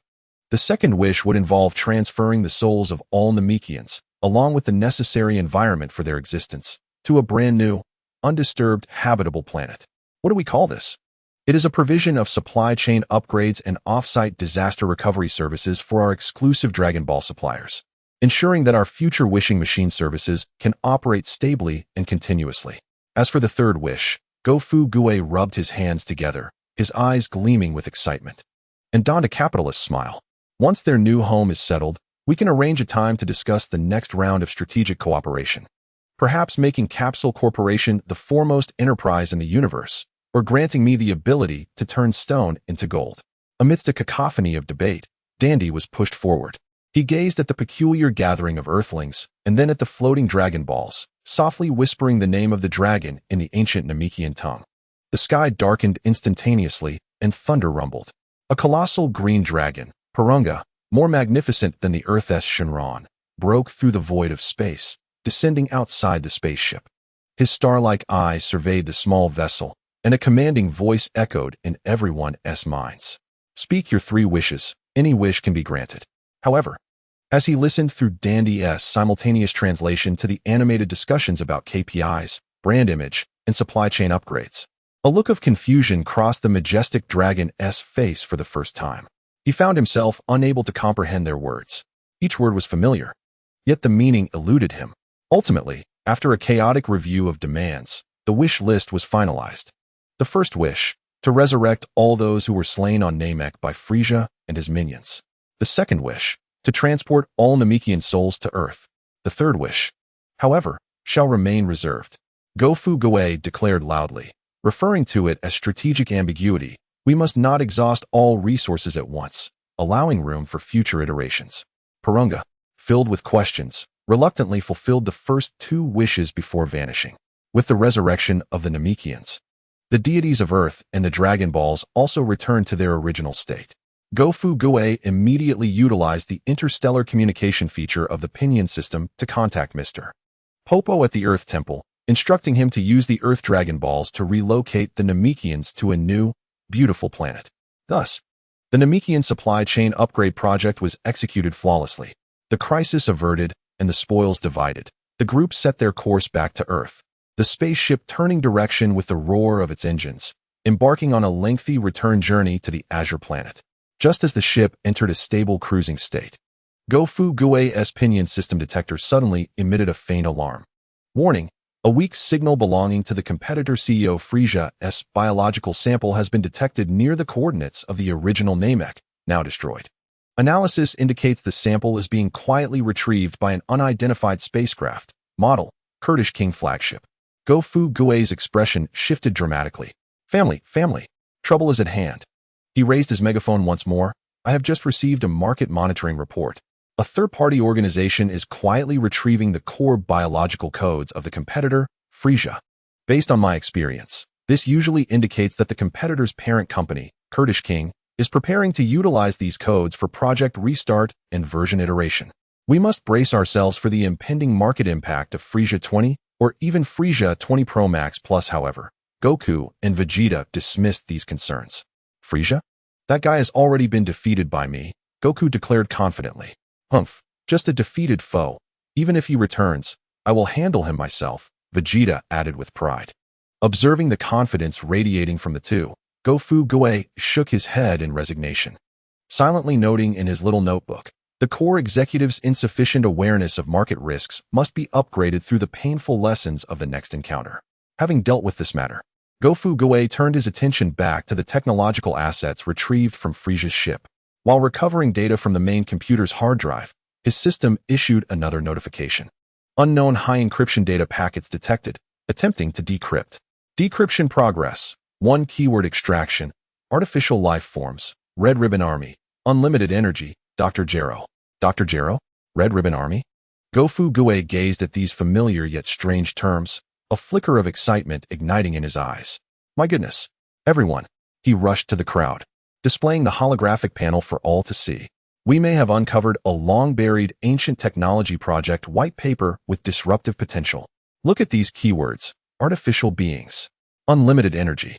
If we can decrypt this, it would be an epic enhancement to our Z Warriors group's technological barriers. The commercial value is simply incalculable. Bulma, observing the materials, exhibited a keen interest. The spaceship glided steadily through the vast cosmos. Goten and Dandy had become inseparable friends, enthusiastically discussing various amusing stories from Earth. Krillin was boasting to Yamcha, who also sported a bald head, about his brilliant tactics against Frieza on Namek. Vegeta sat alone in the gravity chamber, fervently analyzing the aftermath of the battle, his mind consumed with a single thought. How did Kakarot transform into a Super Saiyan? That golden, arrogant form must be mine. Meanwhile, Go-Fu-Gue had already pulled out a new electronic whiteboard, passionately planning the next 5-year strategy for the Z Warriors group. Project 1. Regular inventory and maintenance plan for Earth Dragon Ball assets. Project 2. Establishment of a continuous tracking and risk warning mechanism for the flow of Frieza's biological codes. Project 3. Formation of a dedicated task force for the Dr. Gero Technology White Paper, led by Director Bulma, with the aim of realizing technological monetization at the earliest convenience. He observed the crowd as they rested, frolicked, and engaged in friendly competition, displaying a benevolent capitalist smile. Clearing his throat, he addressed everyone through the spaceship's broadcast system for the final meeting summary. Colleagues, the Namek project has concluded successfully, and I have recorded everyone's performance.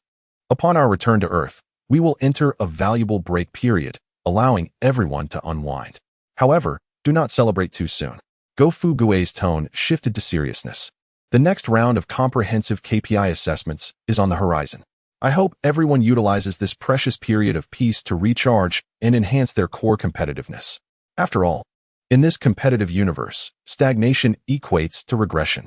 Chapter 31. Team Building and Project Incubation. On the journey home, the Universal Capsule Spaceship, Bu-Erma, glided smoothly through the cosmos, almost imperceptibly free of vibrations. Outside the porthole lay the cold expanse of the Starry River. Namek, along with the chaotic project launch conference, had dwindled into a mere speck of light, eventually vanishing from sight. The cabin was eerily quiet. Clint and Wu Fan, two bald heads, sat side by side, staring blankly out at the stars, weariness etched on their faces. Piccolo sat cross-legged in a corner, eyes closed in meditation. The experience of this business trip had been incredibly tumultuous, from being laid off to being rehired, and then to interdepartmental integration. He needed time to process it all. Vegeta stood alone at the opposite end of the cabin, arms crossed, emanating an unmistakable aura of do not disturb, I am displeased. His silhouette was both proud and cold, radiating an indescribable frustration. Only the CEO of Z Warriors Group, Go-Fu-Gue, was brimming with energy, reminiscent of a company preparing for an IPO after securing funds. He cleared his throat and produced his golden signature megaphone, directing it towards the spaceship's intercom.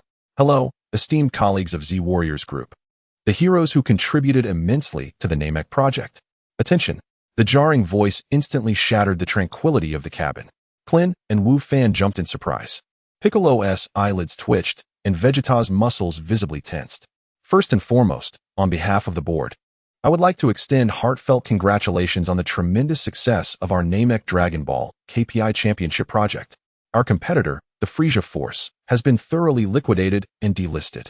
Our core users, namely our friends from Namek, have successfully migrated to the new server. Go Fugue's voice brimmed with the exaggerated enthusiasm typically reserved for a CEO at an annual meeting. To honor everyone's hard work and to welcome future challenges, I hereby announce the official commencement of the Z Warriors Group Namek Project Victory Conclusion and Return Team Building Activity. Team building? Clin and Wu Fan exchanged glances. Their faces a canvas of confusion. Piccolo's lips twitched imperceptibly. Only Vegeta remained motionless, yet the chill emanating from him seemed to lower the cabin temperature several degrees. I know everyone is quite exhausted, but Go Fugue's tone shifted to one of seriousness. The more successful the project, the less we can afford to relax.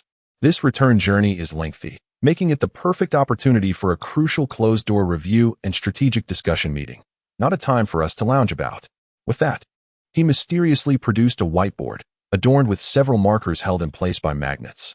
Next, we shall commence the first segment of our team building, Icebreaker Game, My Superpower and My KPI. The rules are simple. Each person will share their greatest gain from the Namek project and their personal performance goals upon returning to Earth. Go Fugue cast an expectant gaze toward Clin, who felt a wave of anxiety wash over him. He opened his mouth, struggling to formulate a response. And my greatest gain is that I died once again, and then came back to life. Excellent, Go Fugue exclaimed, swiftly jotting it down on the whiteboard. Clin, through this first-hand experience of a complete life cycle, has gained profound insight into the relationship between risk and opportunity. Now, what is your KPI? With a sorrowful expression, Clin replied. My KPI is to enhance my survival rate to 80 in the next battle. Very good. Go Fugue nodded vigorously, a clear target, quantified data. There is a significant improvement in risk awareness and survival capability metrics. Next up, Wu Fan. Nervously, Sun Wu Fan stood up. He glanced at Piccolo in the corner and softly stated, My greatest gain is realizing how truly formidable Uncle Piccolo is. My KPI is to finish my summer homework before my mother discovers I skipped class to fight on another planet. Go Fugue pondered momentarily before inscribing on the whiteboard.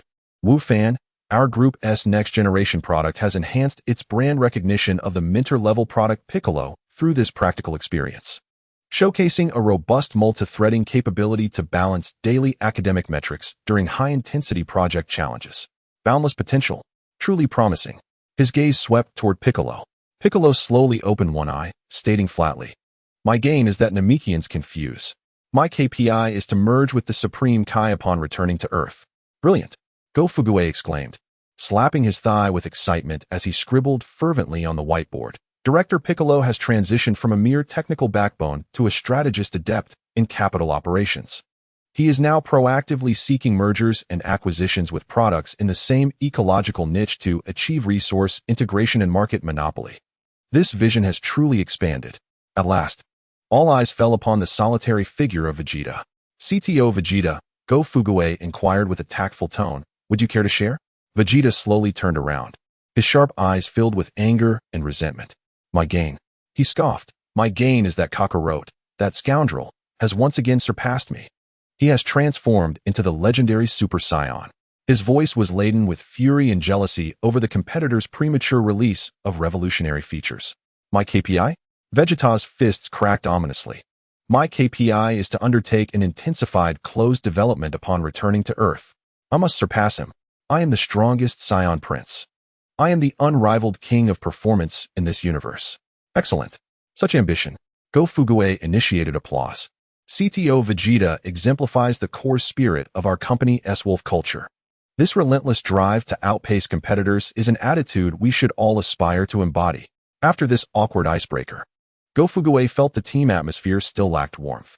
An idea struck him.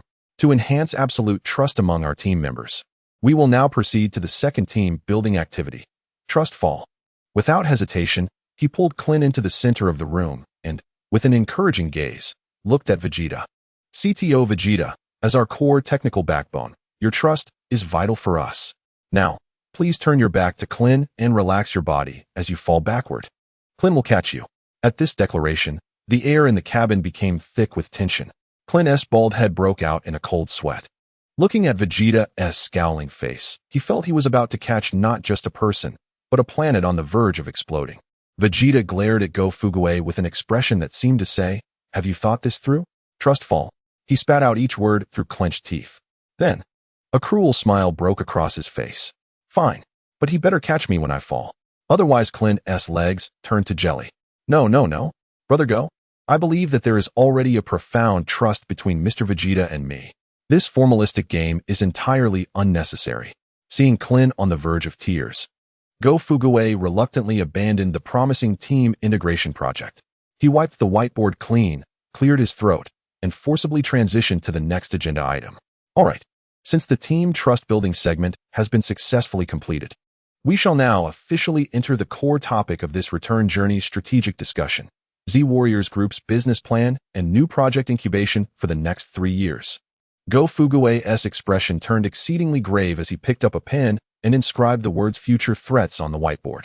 According to the information I extracted from the Galactic History Database, as well as the performance growth curve of our flagship product, Wukong, it can be inferred that after overcoming Frisia, the temporary market monopolist, we are soon to confront an even more disruptive technological challenge from Earth: the androids. With a red marker, he emphatically circled the term. These androids are a remnant of the now-defunct Red Ribbon Army, a high-risk legacy project left behind by the company. Their technical lead, Dr. Gero, is a mad technological genius. The products he created possess terrifying features such as infinite energy and autonomous learning evolution. Therefore, to tackle the impending vicious market competition and disruptive technological revolution, we must immediately launch a new project incubation plan. Go Fuguei's gaze, akin to that of a venture capitalist seeking investment, swept across the few individuals in the cabin. He first pointed to Sun Wukong, who was striving to diminish his presence.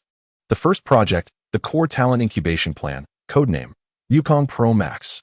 Wukong is currently our group's most promising next-generation flagship product. He has already demonstrated astonishing performance potential during the pressure tests on Namek. However, his software system lacks stability, and the user interface is overly gentle. We must increase our R&D investment in him. I propose that upon returning to Earth, we immediately establish a specialized Wukong mentoring group led by Director Piccolo, providing him with round-the-clock, high-intensity, closed training. We must refine Wukong into a high-end product capable of standing on its own before the androids launch. Upon hearing this, Piccolo slowly opened his eyes, glanced at Wukong, and subtly nodded. Next, Go Fuguei's attention turned to the irritable Vegeta, who emanated a rather unpleasant aura. Lowering his voice, he spoke to Krillin and Bulma. The second project is one of our core strategies for the next 3 years, the high-end competitive technology transformation plan, codename Prince Reemployment. Vegeta is a high-value enemy asset unexpectedly acquired from this Namek merger. His technical prowess is indisputable, but his corporate cultural alignment is alarmingly low. He is a typical rebellious employee. Our goal is to integrate and reform him. We aim to replace his primitive jungle law values, inherited from the Frisia army, with our Z Fighters' core corporate cultural values centered on love and peace. Bulma was taken aback. Are you suggesting we brainwash Vegeta? No, that is not brainwashing. Go Fuguei corrected her with righteous indignation. This is called corporate cultural empowerment. We could consider granting him a new title, such as Chief Honorary Competition Officer, allowing him to transform his personal vendetta against Kakarot into a driving force for healthy, internal competition. Krillin felt a cold sweat break out, fearing that if Vegeta heard this proposal, he might very well eliminate Go Fuguei on the spot. Finally, Go Fuguei turned his gaze to Bulma, who was piloting the spaceship. The third project, which is also the cornerstone of all our plans, is the comprehensive upgrading plan for logistics support. President Bulma, your Capsule Corporation is our Z Fighters Group's most essential and irreplaceable strategic partner. From spaceships to battlesuits, and even Dragon Ball radars, you provide us with comprehensive technical support. I propose that upon our return to Earth, our cooperation must enter a new phase of deep binding. I need you to utilize Capsule Corporation's cutting-edge technology to tailor-make a new gravity training room V30 bioarmor battlesuits, and, most importantly, establish a specialized team to attempt the artificial synthesis of Senzu beans. If this project succeeds, we will completely resolve the core team's battle damage sustainability issues. This will be a breakthrough of strategic significance surpassing even the transformation into Super Saiyan. Bulma's eyes sparkled with interest. Artificially synthesized senzu beans? Quite intriguing. However, I will need samples for analysis. No problem. Upon returning to Earth, I will promptly apply to Master Karen for technical authorization and sample procurement, Go Fu Gue assured, thumping his chest. After this strategic planning session filled with business jargon concluded, Go Fu Gue retrieved a tattered, charred trophy from his four-dimensional pocket. It was a battle power detector manufactured by the Frisia army, half destroyed. Ladies and gentlemen, the final surprise of this team-building event, the Seed Round Project Roadshow. He raised the battered detector high, his face radiating an enthusiasm that promised to change the world. Do you think this is garbage? No. This is the key to the future. It is the first windfall that will unlock our Z Fighters Group's new digital and intelligent commercial landscape. I have named it Z Scouter 10, a brand new cosmic social platform based on battle power data. We will reverse engineer its technology, then integrate our own Pinduoduo-style features, adding social functions such as moments, nearby people, and battle power rankings. Imagine this. In the future, warriors across the universe will be able to use our Z Scouter to view their friends' battle power in real time, cheering for each of their upgrades. They can engage in battle power competitions with nearby individuals. They can even initiate a universe-wide crowdfunding effort to strike at cosmic-level bosses like Frisia. This will be a colossal market worth billions, even trillions. And we shall be the definers of this new track. Vegeta scoffed disdainfully, a trivial toy. Krillin and Wukong stared in awe. Although they did not fully understand, they sensed its potential significance. Only Bulma readjusted her goggles, snatched the damaged detector, her blue eyes gleaming with excitement. Its energy conduction structure and chip architecture are indeed worthy of study. Perhaps it truly holds promise. The spaceship glided smoothly through the boundless starry sea. Inside the cabin, everyone harbored their own thoughts. Yet due to this absurd team-building event, they were mysteriously united by the Z Fighters Group. Go Fu Gue looked upon it all with satisfaction, opening his Pinduoduo system interface, and decisively pressed the start button on the newly established project folders. The IPO on Namek was a resounding success. The next stop is Earth. It is time to prepare thoroughly for the impending hostile acquisition offer from the Android Group. Chapter 1. Angel Round Investments on Earth in the shadow of competitors. The massive Capsule Corporation spaceship descended slowly onto the central lawn of West City, under the gaze of thousands. As the hatch opened, the Z Fighters were engulfed by flashing cameras, long lenses, and piercing screams. They are here. The heroes who returned from Namek. Oh my, it's son Wukong, the child who allegedly defeated Frisia, the Super Saiyan. Look, that proud man. Is he the Saiyan Prince? Vegeta? So handsome. All of this was orchestrated by Go Fu Gue. Amidst the chaos, he was the first to descend the gangway, skillfully waving to the cameras, his face adorned with the quintessential smile of a so, ringing the bell, as if he had just completed a successful overseas business expansion rather than emerging from a life-and-death cosmic battle. Friends from the media, esteemed viewers from across the universe, thank you for your unwavering attention to our Z Fighters Group's Namek Market Development Project. Go Fu Gue seized a golden megaphone seemingly pulled from nowhere. His voice booming like thunder, I hereby solemnly announce that our competitor, the Frisia army, has been successfully liquidated and delisted. The users on Namek have also been properly accommodated. This is a glorious victory. In the crowd, Chi-Chi and Ox King pushed through the reporters, rushing over frantically. Wukong, my Wukong. Chi-Chi tightly embraced the bewildered Wufan, tears streaming down her face. In an instant, her sorrow transformed into playful indignation as she twisted his ear, exclaiming, You naughty boy. I instructed you to attend tutoring classes, and instead, you ran off to another planet to engage in combat.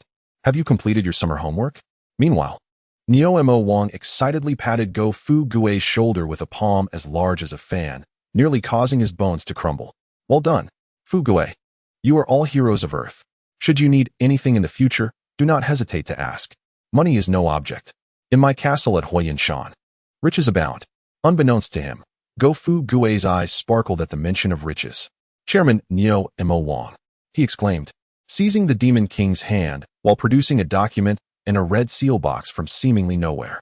The document boldly bore the title, Z Warrior Group Angel Round Financing Strategic Cooperation Intent Letter. Thank you for your confidence in the future development potential of our company. Z Warrior Group, On behalf of all our employees, I formally accept your Angel Round investment. This funding will be entirely allocated to improving employee benefits, food expenses, core technology research and development, gravity chamber upgrades, and nurturing new projects to combat future crises. Neo-Mo Wang was utterly bewildered, staring at the document in his hand, feeling somewhat overwhelmed. Come on, Chairman, don't hesitate. For love and peace. To defend Earth, please press your sacred fingerprint here. From this day forth, you shall be our angel investor and honorary director at Z Warrior Group. Under the fervent oratory of Go Fu Gue, akin to a sales pitch, Neo-Mo Wang dazedly pressed his thumb onto the contract. Go Fu Gue swiftly secured the contract and raised the hovering, live-streaming drone above his head. His tone filled with excitement akin to winning a 5 million lottery, announcing to the universe, Family, major news. We have succeeded. We have secured our first Angel Round investment. Z Warrior Group officially embarks on a new era of capital operations. Our project's valuation is set to soar. The celebration banquet for Z Warrior Group's return was ultimately held in Neo-Mo Wang's opulent mansion, reminiscent of a palace. During the feast, the Z Warriors showcased remarkable prowess. Wukong single-handedly devoured a mountain of food, demonstrating to his father-in-law, an angel investor, just how high their operational costs were. Clin and Yamcha reveled at the poolside, basking in the peace following their harrowing experiences. Vegeta, the proud CTO, sat alone in a corner, surveying everyone with a scrutinizing gaze, as if assessing who among them were valuable assets and who required optimization. Meanwhile, their friends from Namek, arranged by Bulma, resided in a high-fidelity ecological reserve developed by Capsule Corporation, complete with 3 artificial suns and lush green lakes, perfectly replicating the environment of Namek. Go Fu Gue referred to this as the Core User Migration and Lifetime VIP Server Upgrade Plan. We not only rescued our users, he noted in his work log, but we also provided them with upgraded hardware and round-the-clock after-sales service. This vision, is unparalleled across the universe. Days of peace seem to have truly arrived. However, for Go Fu Gue, the CEO who believed that 007 was a blessing, peace was merely a transient calm before the onset of the next commercial war. That night, while everyone else was lost in slumber, Go Fu Gue stealthily entered Bulma's brightly lit laboratory like a ghost. President Bulma, regarding the new project incubation plan we initiated aboard the return ship, I have some revolutionary ideas. Bulma, sporting 2 enormous dark circles under her eyes, pointed to the massive holographic projection in the center of the lab, weakly saying, "Are you referring to this?" The projection displayed the artificial human technology white paper obtained from Dr. Gero's abandoned research facility. At that moment, Go Fu Gue had renamed it to Red Ribbon Army's Legacy Technology Assets and Potential Competitor Analysis Report. Bulma's expression turned grave. Go Fu Gue, I have carefully analyzed Dr. Gero's technology. This is too dangerous. Look here. The design for infinite energy means that once androids 17 and 18 are activated, they will be 2 tireless combat machines. This completely shatters existing combat rules. And this, she pointed to another section of complex designs depicting a creature resembling an insect, surrounded by dense theories discussing cellular absorption and gene fusion. This final model, Cell, embodies a design philosophy that is utterly inhumane. By absorbing other life forms, it can infinitely evolve. Go Fu Gue, this is a self-learning, self-iterating monster. We must destroy this data immediately to prevent future calamity. Listening to Bulma's analysis, Go Fu Gue's face displayed not fear, but rather a hint of exhilaration. His slightly reddened eyes sparkled with the light of discovering a new blue ocean market. Director Bulma, stay calm, stay calm. He rushed to the projection, passionately caressing the cold designs as if appreciating a masterpiece. You exhibit typical engineer thinking. You only see the technical risks and fail to recognize the immense commercial value within, which could revolutionize the entire industry. How can this be deemed dangerous? This is a market disruptor. This is disruptive innovation. Bulma stared at him in disbelief, feeling utterly perplexed by this man's thought process. Go Fu Gue picked up an electronic pen, gesturing to the projection, and began his grandiose narrative filled with commercial jargon.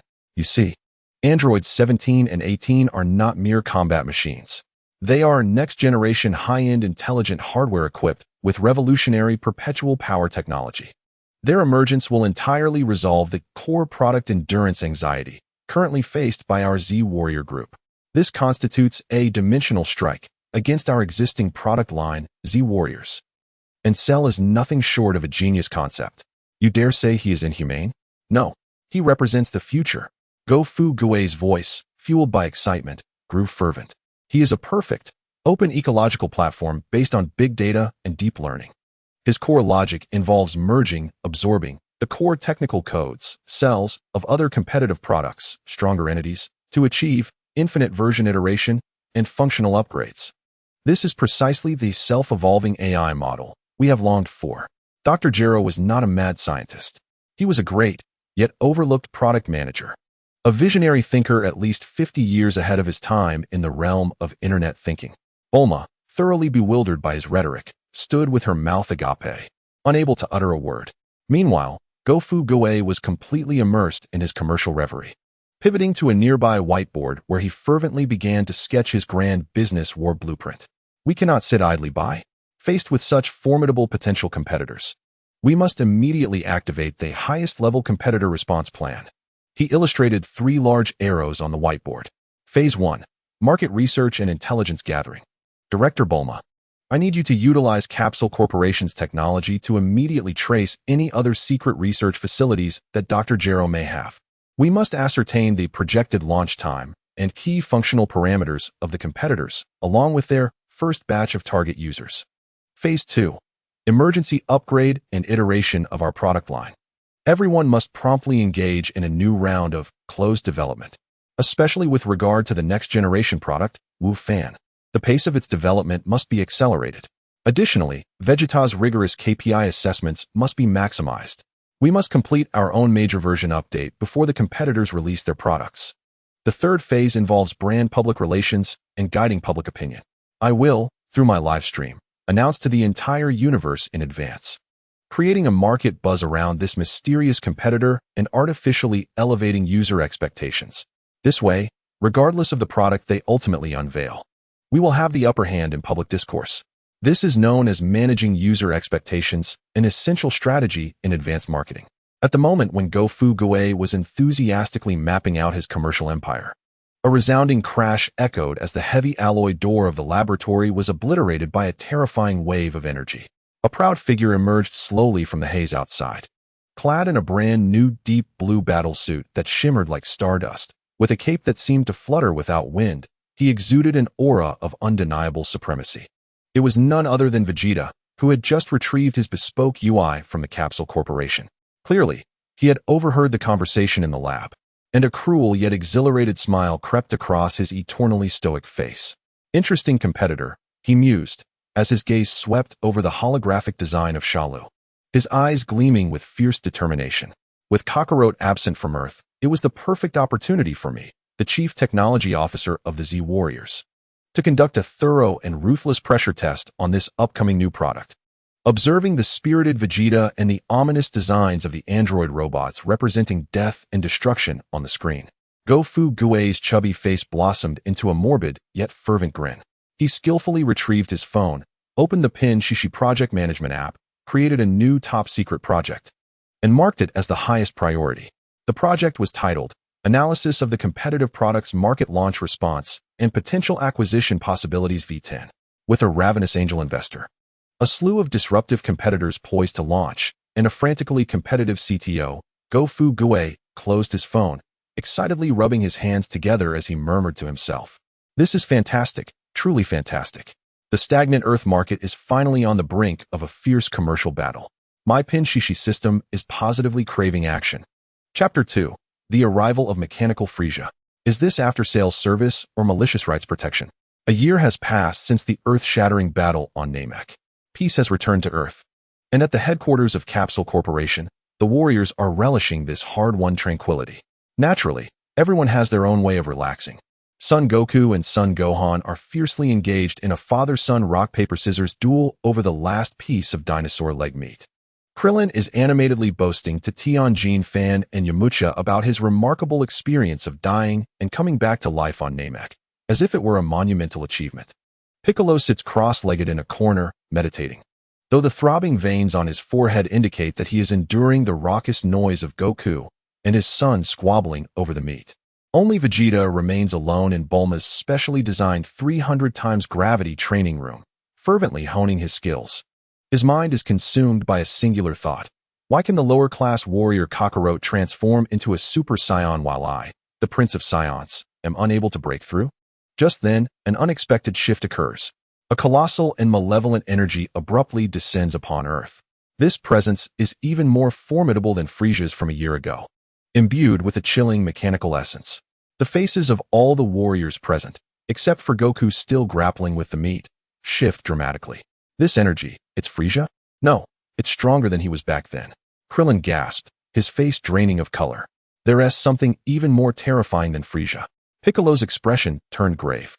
The Z warriors immediately rushed outside, readying themselves for battle. Above the city, a colossal royal-class spaceship, larger than Frisia's vessel from years past, began to cast its shadow over the ground. The hatch opened, and two figures descended onto the desolate terrain.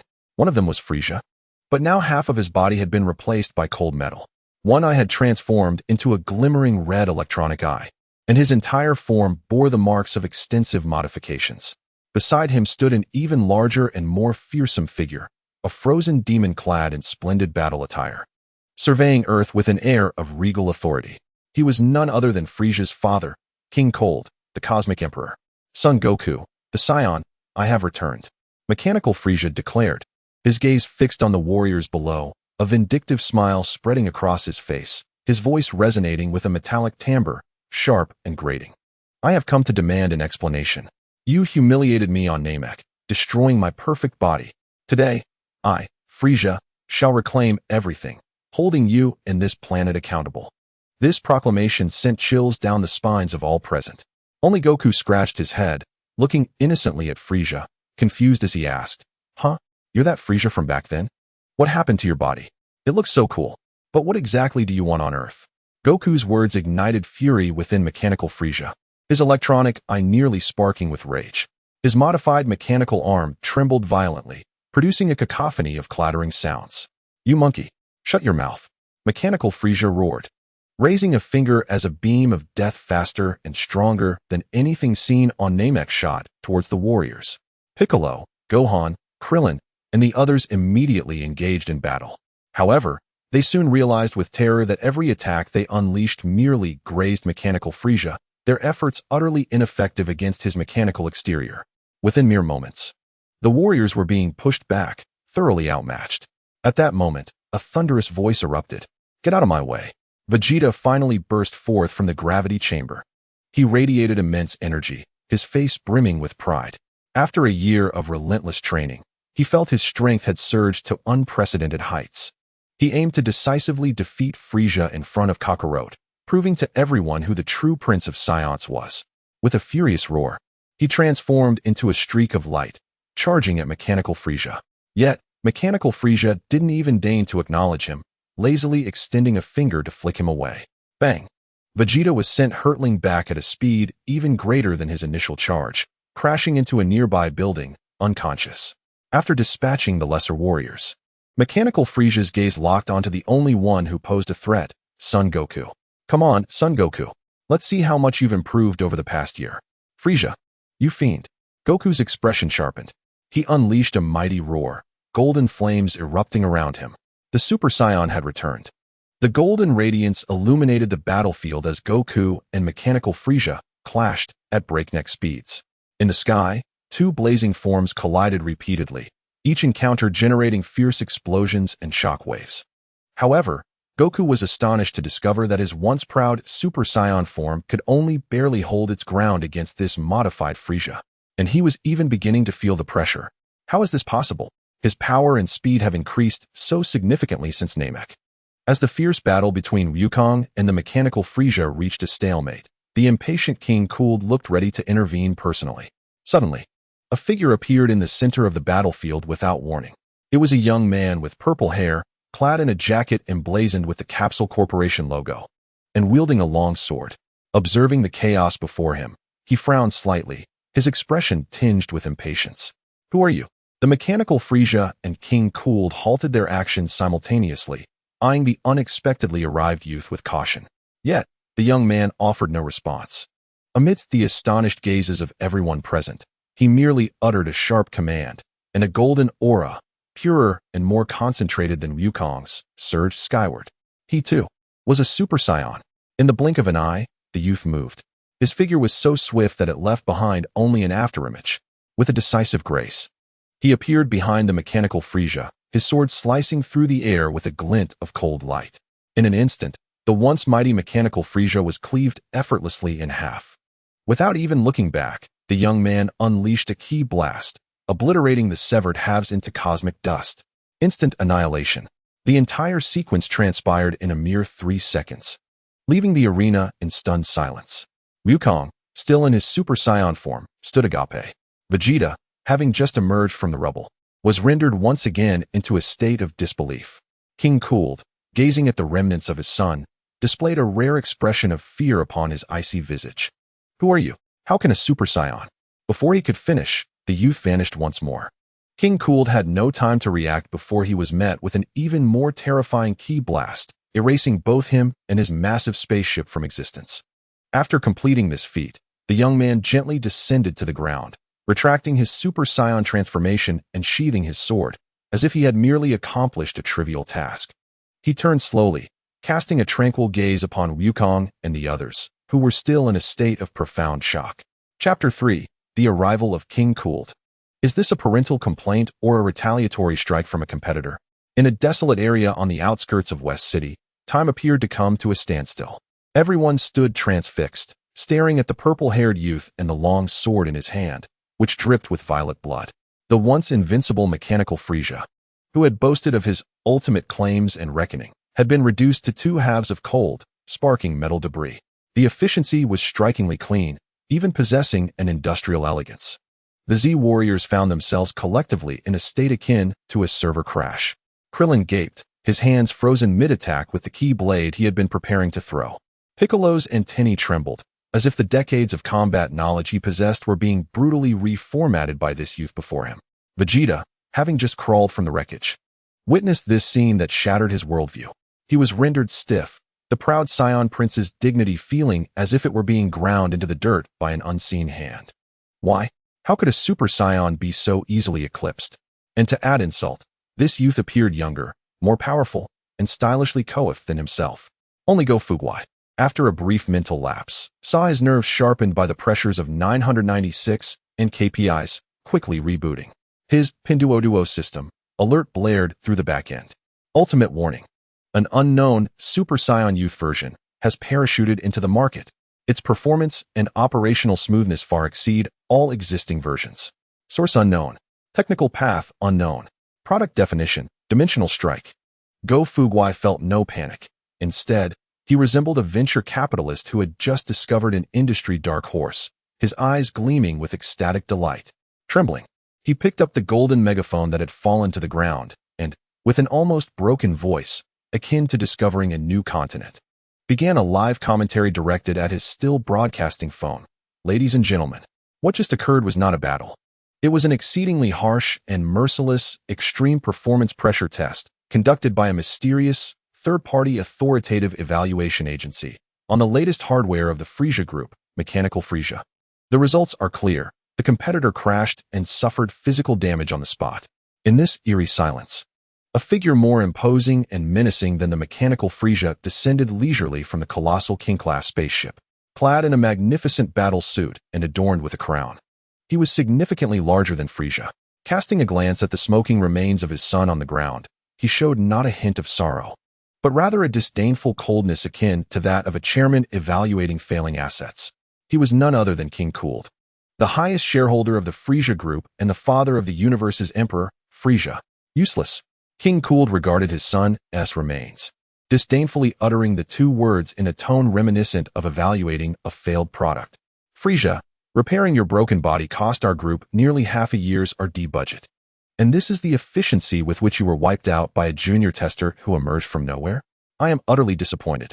His voice was soft, yet carried an icy chill capable of freezing souls. Go Fuguai's Pinduoduo system alert level skyrocketed from red to a deep purple-black. "Warning! Warning! Detection of the ultimate boss of the Frisia Group, the chairman King Cooled, has personally entered the fray. The nature of this incident has escalated from user malicious rights protection to a strategic market counterattack from the headquarters. Stay calm. Everyone, do not panic. Go Fuguai raised the megaphone again, adopting a sycophantic tone as he addressed the Z warriors, who were now in shock. This is not enemy reinforcements. This is Chairman Cooled of the Frisia Group, the superior of Frisia, coming to the front lines for an in-depth, on-site inspection and due diligence of our Earth branch's product performance and market potential. Everyone, let's focus and put forth our best efforts to welcome the esteemed chairman's review. However, Chairman Cooled clearly had no intention of allowing them time to prepare reports. His icy gaze swept over each individual present like a cold spotlight. A roar, filled with humiliation and unwillingness, erupted from Vegeta, the proud Scion Prince. Unable to tolerate being dismissed by Frisia with a mere flick of a finger, even less so to be scrutinized by this newly arrived chairman as if he were refused.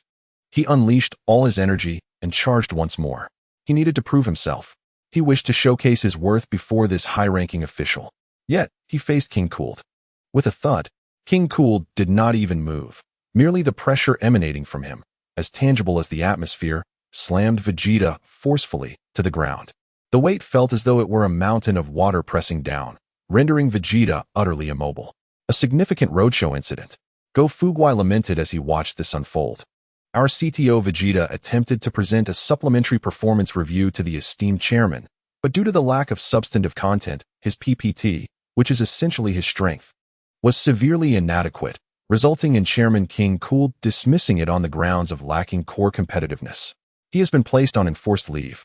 After dealing with this troublesome employee, King Cooled's gaze finally fell upon Piccolo, who was also bracing himself.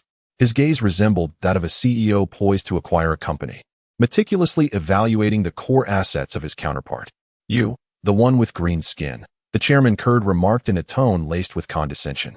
It appeared that among this collection of distressed assets, you were the only one possessing a modicum of value. I offer you an opportunity to join the Frisia Group. I can appoint you as the director of the Solar System Market Development Zone. As for the others, he scoffed dismissively, considering them merely the operational costs of this market-cleansing endeavor. This display of commercial arrogance sent a chill down the spines of everyone present. Yet Bick, the former Demon King who had endured the corporate culture of the Namekian elite, merely regarded him coldly and replied in a tone equally imbued with the essence of business negotiation, I fear I must disappoint you, Chairman Kurd. Although our Z Warriors group is still in its nascent stage, we possess the universe's most advanced core technology, Super Scion, and the most promising new generation product, Gohan. With all due respect, your traditional business model, reliant on hardware modifications and family legacies, has long been obsolete in the marketplace. Our Z Warriors group has no interest in acquiring a sunset industry. Bick's words resonated with conviction. He was not engaged in combat. He was partaking in a commercial negotiation. A blatant display of contempt from an emerging force towards an old regime. For the first time, a crack appeared on Kurd's perpetually icy visage. Had he, viewing Bick as merely a distressed asset, been humiliated in such a manner? This was indeed a fascinating corporate culture. Kurd's voice turned ominously cold as he slowly raised a hand, preparing to personally erase this audacious startup team, along with their business proposal, from the universe. Just then, a familiar voice, accompanied by a swift whoosh, abruptly pierced the tension of the battlefield. Apologies, it seems I have missed an intriguing product launch. Sun Wukong, clad in the peculiar attire of the Yadrit Academy, appeared before the crowd with an expression of excitement.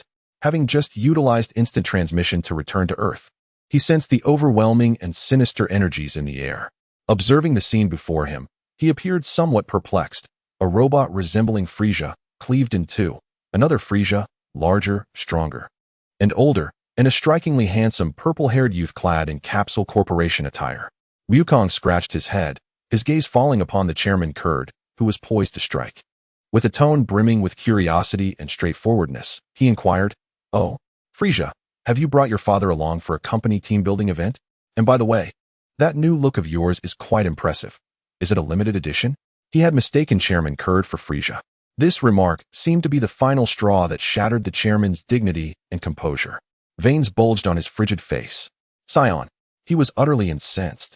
He resolved to take matters into his own hands, to teach this oblivious grassroots entrepreneur the true weight of capital. Boom. Chairman Kurd's figure vanished in an instant, rocketing towards Wukong with a speed surpassing that of the mechanical Frisia, delivering a single, powerful punch. Bring it on. Wukong's smile vanished, replaced by sheer exhilaration. He shouted, "Ha!" as golden energy surged towards the heavens, akin to a blazing sun. The Super Saiyan had returned. Golden light illuminated the entire battlefield. Here it comes, everyone. The exhilarating moment has arrived. Go Fu Gua, witnessing this spectacle, eagerly shifted into commentary mode, roaring into the live stream. The climax of this market conflict. Our Z Warriors Group's flagship product, Super Saiyan Wukong 10, is officially pitted against Chairman Kurd of the Frisia Group, the ultimate boss. This is the ultimate showdown between core technological innovation and traditional capital accumulation. It will determine whether our emerging entrepreneurial model can lead the future or if their entrenched monopoly can maintain its market hold. Is it product supremacy or channel dominance? Let us await the outcome. Super Saiyan Wukong and Chairman Kurd, two formidable entities representing the pinnacle of their respective eras, collided with tremendous force. Boom. A terrifying shockwave emanated from the two, tearing the earth apart and shattering clouds overhead. The battle escalated to a fever pitch. Wukong was astonished to discover that Chairman Kurd's strength exceeded even that of the final form of Frisia on Namek. Each of his attacks carried an overwhelming force that felt as if a mountain were crushing down. Even in his Super Saiyan form, Wukong could barely hold his ground. And he sensed he was at a disadvantage. Damn it, this guy is strong. Wukong gritted his teeth, struggling to withstand Kurd's relentless onslaught. Was this the might of the parent company? Indeed, capital accumulation had its advantages. Go Fu Gua, observing from a distance, conducted a professional analysis. Although Wukong CEO's product was technologically advanced, it seemed to fall short against the century-old legacy of the opposing company. The Z Warriors Group faced the most significant market crisis since its inception. Just when the situation seemed dire, the purple-haired youth, who had been silently observing the battle, slowly shook his head. He appeared somewhat impatient with this inefficient competitive benchmarking test. Too slow, he murmured. Then, to the astonishment of all, he sprang into action. Attention, everyone. Go Fu Gua's keen eyes quickly seized this new live streaming opportunity. Our third-party evaluation agency finds our benchmarking test inefficient and is preparing to step in to provide technical support for our flagship product. What do we call this? This is crossfire coverage, also known as dimensional strike instruction. The youth's figure appeared like a specter behind the Chairman Kurd, who was fully focused on overpowering Wukong. Alarm bells rang in Kurd's mind as he whirled around, his regal face revealing an expression of fear for the first time. Another Super Saiyan. Yet, it was too late. The youth's calm visage bore no hint of emotion. He leisurely raised his hand, conjuring a densely concentrated sphere of energy that shimmered with destructive light. "It's over," he softly declared. Then, as if discarding a mere piece of trash, he pressed the energy sphere against Kurd's back. Boom. There were no screams. No last words. The coldest emperor of the universe, Chairman Kurd of the Frisia Group, was utterly disintegrated in the silent explosion of that energy sphere, reduced to the most fundamental particles of the cosmos as if he had never existed.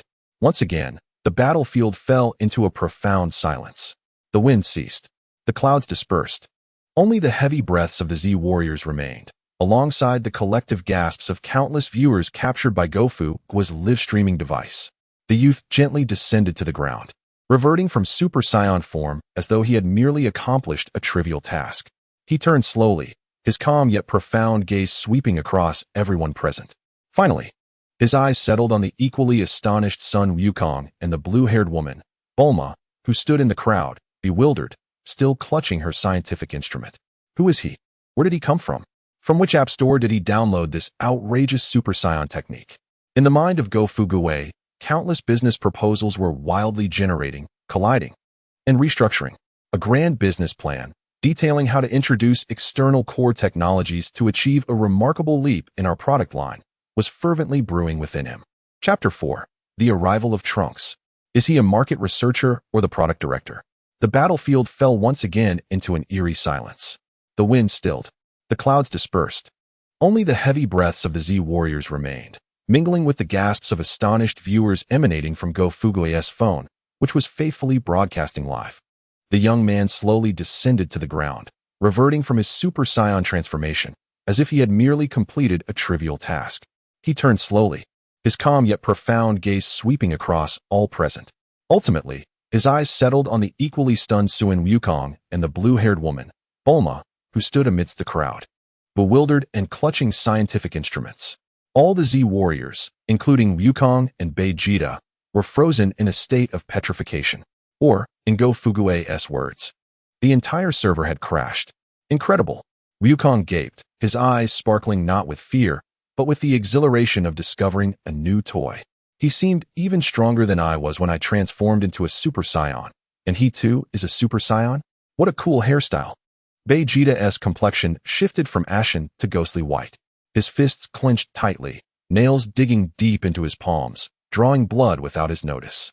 Moments ago, he had been frantically striving to catch up with Kakarot, fantasizing about one day stepping on Kakarot to reclaim the glory that belonged to the Saiyan Prince. In an instant, reality delivered him a cold, resounding slap. A new, younger, and more powerful version had left him far behind. His pride, dignity, and the last vestige of his pitiful arrogance as a Saiyan Prince were utterly crushed and ground beneath the heel of this revelation. Impossible. When did Super Saiyans become as common as cabbages?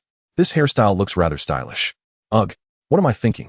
Piccolo, ever composed, felt his worldview shattered like never before.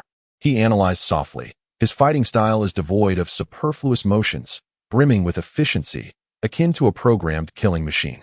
Only Go Fugue, after a brief system crash, excitedly flailed his arms, delivering his latest market analysis report. Ladies and gentlemen, this is the product generation gap. A stark technological disparity. He howled into the live broadcast camera, his plump face flushed with excitement. While our flagship product, Wukong, is still grappling with competitive performance, this mysterious market researcher has already employed our unheard-of next-generation core technologies. He is not fighting. He is performing a technology demonstration. He is demonstrating, through action, what the true version answer is. At that moment, Trunks, having dealt with Frieza and his father, sheathed his sword and slowly approached the equally astonished Wukong and Go Fugue. He looked at Bulma, a complex expression crossing his face, before finally locking his gaze on Wukong. Mr. Sun Wukong, I have come from the future. His single statement, like a drop of cold water in a pot of boiling oil, instantly ignited the entire stunned gathering. The future? Krillin and Yamcha exclaimed in shock. Before anyone could digest this astounding information, Go Fugue suddenly had a revelation, slapping his thigh with a look of enlightenment. Like a talent scout discovering a business prodigy, he dashed toward Trunks, scrutinizing him with awe, as if he were a celestial being. I understand. I completely understand. Go Fugue's voice trembled with excitement as he clutched Trunks' arm, as though seizing a billion-dollar investment project. You are not just a person from the future. You are the chief market researcher who has traversed from the future market. You have returned bearing the market trend analysis report for the next 20 years and core user data to provide our current management with strategic planning guidance. Trunks was momentarily taken aback by Go Fugue's tech-laden business jargon. In his time, people only cried in despair and fought. Who would utter such peculiar terms? Yet, he quickly adapted to this mode of communication, realizing that despite the oddity of the fat man's speech, he surprisingly grasped the key points. Reflecting on Go Fugue's words, he pondered for a moment before replying. That is one way to interpret it. However, my role is more akin to that of a product director. My task is to identify the critical flaws our existing product line, represented by all of you Z warriors, will soon face, and to propose countermeasures against new competitors in advance. Product director? Critical flaws? New competitors? This terminology bewildered the Z warriors. Yet Go Fugue's eyes sparkled with excitement, as if he had struck gold. How professional. How accurate. Go Fugue nodded vigorously. You see, I told you. Our group desperately needs high-end talents with a vision for the future like you. Come, please take a seat, Director. Trunks ignored Go Fugue's flattery. He pulled a small vial emitting a peculiar medicinal aroma from his jacket pocket and solemnly handed it to Wukong. Mr. Sun Wukong, this is a special bug fix patch tailored for you. Wukong, looking befuddled, received the vial. Huh? Bug? Patch? Trunks continued to employ his newly acquired jargon to explain. According to my market research, in 3 years, your core product will encounter a underlying code vulnerability, known as heart disease, resulting in an unexpected server crash. Huh, I'm sick. Wukong scratched his head, increasingly confused. Don't worry, CEO Wukong. Go Fuguwei promptly interjected, providing a professional translation. What the product director means is that your hardware will experience some minor issues in the future, necessitating a patch in advance. This is routine system maintenance and will not affect your subsequent version upgrades or performance optimizations. After hearing Go Fuguwei's translation, Wukong nodded, somewhat understanding, and accepted the vial. So that's how it is, then it's all good. Seeing Wukong accept the medicine, Trunks breathed a sigh of relief. However, his expression soon turned grave. He surveyed the surroundings and solemnly issued a major crisis alert from the future market. My purpose in returning is not only to deliver a patch to Mr. Sun Wukong, but, more importantly, to inform you of a crisis that could obliterate everything. In 3 years, we will face 2 new, terrifyingly powerful competitor androids, number 17 and number 18, developed by the remnants of the now-defunct Red Ribbon Army, led by Dr. Gero. They possess a core technological advantage, with unlimited energy that we cannot rival. To ensure everyone believed his words, Trunks' gaze grew dim as he began recounting the devastation of his future world. It is a realm shrouded in despair. Cities have turned to ruins, and humanity clings to existence. The once guardians of Earth, the Z Warriors. Uncle Piccolo was the first to fall. Yamchu, Tien Shinhan, Krillin, they all succumbed in battle, mercilessly dispatched by 17 and 18. Trunks' voice carried a weight of suppressed sorrow. Even you, Mr. Vegeta, his gaze turned to the silent Scion Prince. In my market, you two were easily defeated in the battle against the androids. The words that followed were left unspoken. Yet, this statement pierced the proud heart of Vegeta like the sharpest blade. He could accept being surpassed by Kakarot, as that was a natural competition among Scions. A contest of strength between the powerful. However, he could not fathom that he, the great prince of the Scions, could be so effortlessly dismissed from this world by 2 newcomers whose origins were unknown, as easily as uninstalling obsolete software. This was not merely a defeat. It was a ruthless elimination and cleansing by the market. It represented the ultimate insult to his proud Scion lineage. Enough, Vegeta roared, interrupting Trunks. He said no more, but turned away, rushing towards the Capsule Corporation. His silhouette was filled with unprecedented humiliation, fury, and a blazing, almost frenzied fighting spirit. Kakarot? It no longer mattered. His current KPI was to surpass that future Super Saiyan youth and personally uninstall those 2 so-called new competitors. After listening to Trunks' market analysis report, laden with blood and tears, the Z Warriors fell into a heavy silence. Only Go Fuguwei, instead of displaying any fear, rubbed his hands together excitedly, his plump face radiating the ecstatic joy of a pig soaring amidst the winds of fortune. Seizing this opportunity, he promptly convened an urgent meeting titled the Z Warriors Group Response to Future Market Challenges and Technological Iteration Mobilization Conference. Family, lift your spirits. Go Fuguwei, using his loudspeaker, attracted everyone's attention. What expressions are these? You look so downcast. This is no crisis. It is a colossal opportunity, he declared passionately. We have just received an invaluable competitive analysis report personally delivered by the Chief Product Director of the Future Market. We now have a clear benchmark product, a defined direction for technological pursuit. We even have the CEO's bug fix patch ahead of time. More importantly, we possess a full 3-year R&D window. 3 years. My family. In the internet industry, 3 years is enough for a company to rise from nothing to an IPO, and then from IPO to bankruptcy. This time, we are not losing to the future. We are winning at the starting line. Go Fuguwei's words ignited the atmosphere like a shot of adrenaline. Yes, although the future appeared daunting, they had advanced knowledge of the examination questions. Trunks gazed at the uniquely styled plump man before him, lost in deep contemplation regarding his impressive yet incomprehensible theories. Perhaps this era's Z Warriors could indeed forge a future distinct from his own time. After completing his market research report, Trunks informed everyone that he would return 3 years hence when the androids appeared for project evaluation. Subsequently, amidst an extraordinary radiance, he piloted the time machine inscribed with the word hope, vanishing from sight. His arrival had fundamentally altered the trajectory of the Z Warriors group's development. A sweeping tide of technical upgrades and performance evaluations, driven by a third-party product director, officially commenced to confront future competitors. For the first time, Wukong placed significant emphasis on bug fixes beyond mere combat and sustenance. Vegeta entered a more frenzied 007 internal competition mode than ever before, his target no longer Kakarot, but that future Super Saiyan youth. The terrifying new project named Androids also officially entered the Z Warriors' sights, becoming their only shared ultimate KPI target to be achieved over the next 3 years. Chapter 5. Mechanical Frieza vs. Super Saiyan. Chapter 36. Mechanical Frieza vs. Super Saiyan. Is this a performance benchmark or a dimensional strike? In the desolate outskirts of Shidu on Earth, time seemed to have been paused. The air became stagnant. Everyone present, including the two peak Saiyan warriors, Wukong and Vegeta, found themselves in a petrified state, or as Go Fugue would put it, the entire server crashed. Their minds could no longer process the scene unfolding before them. Just moments ago, the formidable competitive product, Mechanical Frieza V20, which had dominated the Z Warriors, was cleaved in two by a suddenly emerging purple-haired youth with a single sword strike. Clean, efficient, even exuding an industrial, cold beauty. In all, Wukong's mouth hung agape, maintaining his Super Saiyan form, the golden aura wavering with his astonishment.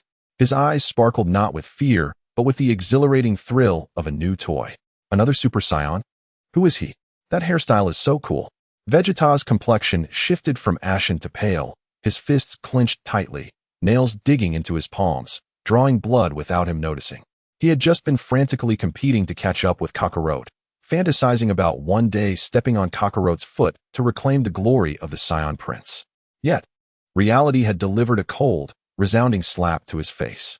A new, younger, more powerful version had already left him far behind.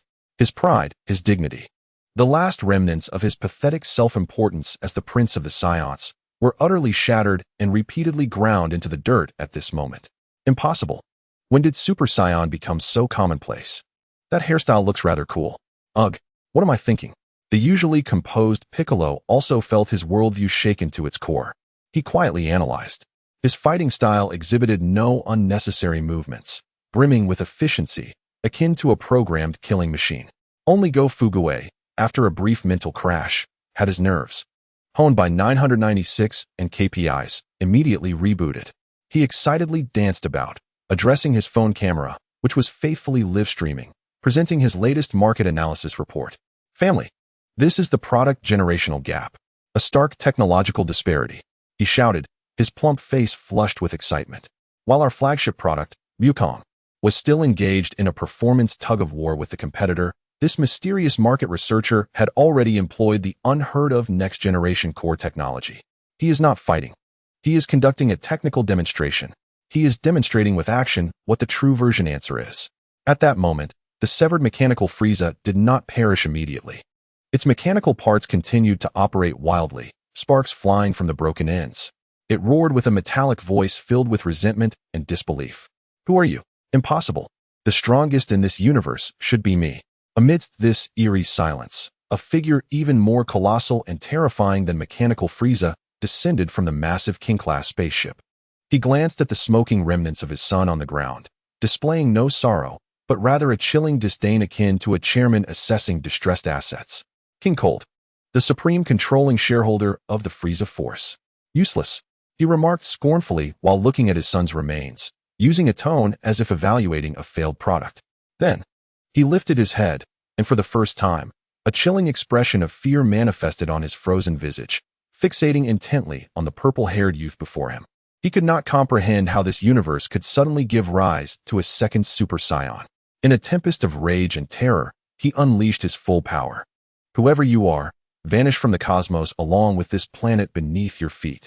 King Cold roared, raising his hands above his head as a colossal dark purple energy sphere, embodying all his might and capable of obliterating an entire planet, began to rapidly take shape. In the face of this cataclysmic strike, Trunks remained impassive, devoid of any expression. He could not even be bothered to draw his sword. Instead, he nonchalantly raised a hand, palm directed at the swelling sphere of death, casually unleashing a ki blast. The ki wave, though slender, was of unparalleled purity. It pierced through King Cold's deadly energy sphere with an unstoppable force, engulfing not only the sphere, but also the astonished. Incredulous visage of King cooled behind it. Boom. A radiance brighter than the sun erupted in the sky. When the brilliance subsided, both King cooled and his immense King-class spaceship had vanished, as if merely deleting a redundant file from a computer. Family. Breaking news. Breaking news. Gofu Gue exclaimed into the live stream, adopting a tone akin to announcing significant commercial developments. The chairman of the parent company of the Frisia Group, after attempting a malicious attack on our third-party evaluation agency, was subjected to enforced bankruptcy liquidation under the guise of antitrust law. Testing results indicate that the entire product line of the Frisia Group possesses irremediable, fatal flaws in the face of our next-generation technology. Having dealt with King cooled, Trunks slowly descended, approaching the half-destroyed, struggling mechanical Frisia on the ground. He sheathed his sword and looked down upon him. His tone was frigid, devoid of any emotion. You lost not because of your weakness, but because your technological path was flawed from the outset. The power gained through mechanical augmentation can never rival the potential awakened within one's bloodline. Trunks' words struck like a final judgment, utterly shattering Frisia's psychological defenses. Witnessing his father being obliterated in an instant, mechanical Frisia succumbed to madness. He overcharged all the energy and mechanical power within him, preparing for self-destruction, intent on taking everyone down with him. I will make you all bury this planet with me. His half-mechanical body began to emit a blinding red light, and the terrifying energy readings surged alarmingly. However, in the face of Frisia's self-destruction threat, Trunks showed no sign of agitation.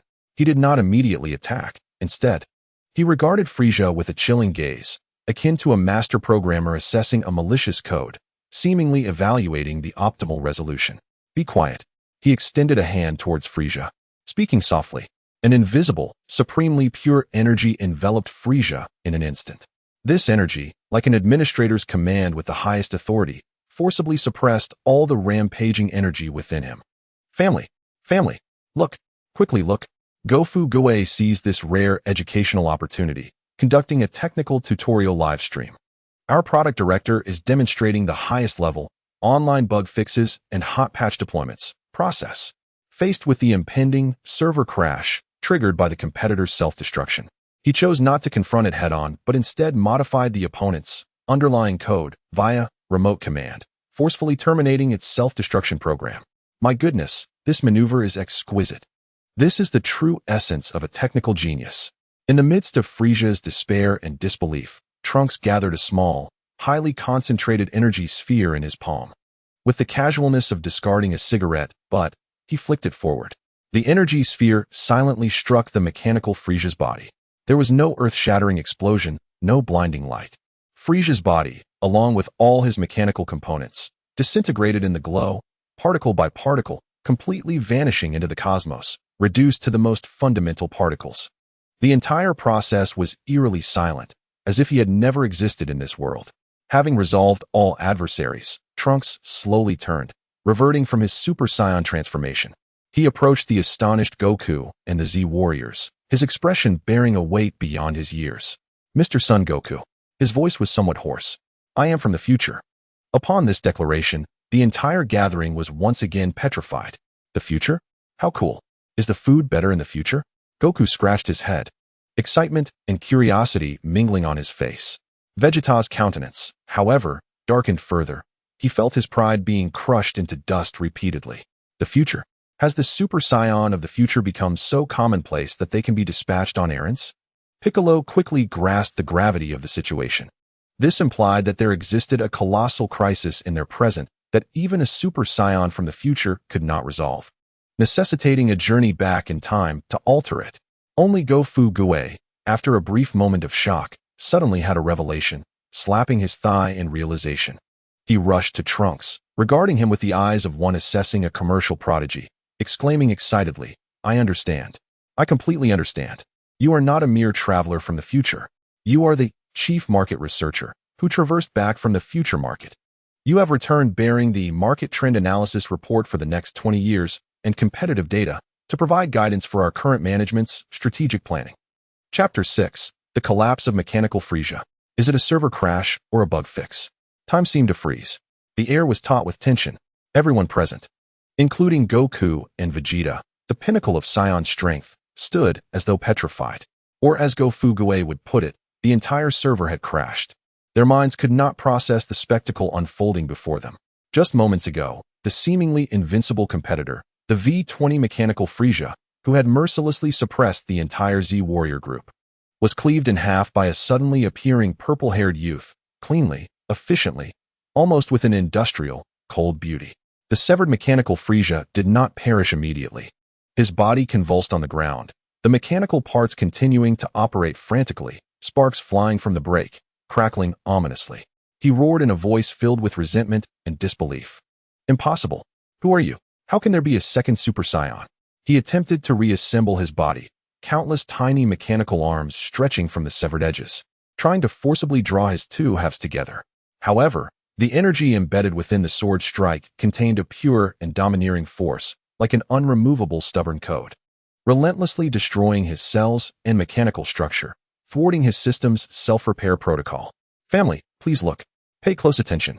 Only Go-Fu-Gue, after a brief cognitive lapse, seized this once-in-a-lifetime product evaluation opportunity.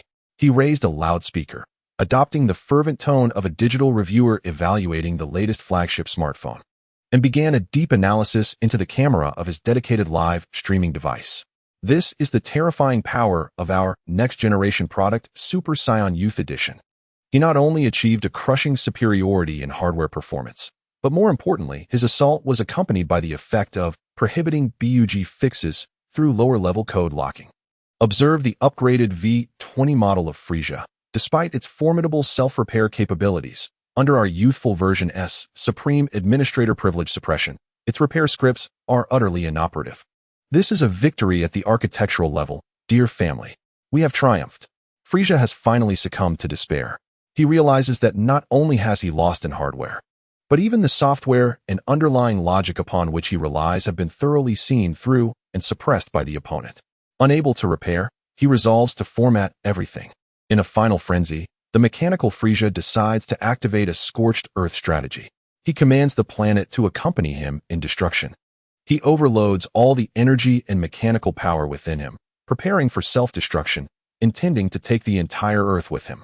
His half-mechanical body begins to emit a blinding red light, and the terrifying energy readings surge exponentially, warping the surrounding air with this violent force. However, in the face of the impending server collapse that Frisia is about to unleash, which equates to self-detonation, Trunks remains remarkably unfazed. He does not attack immediately, but rather regards Frisia with a cold gaze, akin to a top-tier programmer scrutinizing a piece of malicious code, seemingly assessing the optimal solution. Dear family, look, quickly, take out your notebooks and note this down. Go-Fu-Gue seizes this teaching opportunity for a technical tutorial live broadcast. This enigmatic product director is demonstrating the highest level of online bug fixing and hot patch deployment procedures. Faced with the impending server collapse from the competitor, he does not resort to brute force deletion, but instead seeks the most precise injection point for commands. My goodness, this operation is simply elegant. This is the true mark of a technological master. At the moment Frisia's self-detonation energy reaches its critical point, Trunks springs into action. His figure moves so swiftly that it leaves only an afterimage, appearing instantaneously before Frisia. He extends a hand towards Frisia's flickering energy core and softly utters a single phrase, "Be silent." An invisible yet extraordinarily pure energy envelopes Frisia in an instant. This energy acts like a supreme administrator command, forcibly suppressing all the rampant energy within him.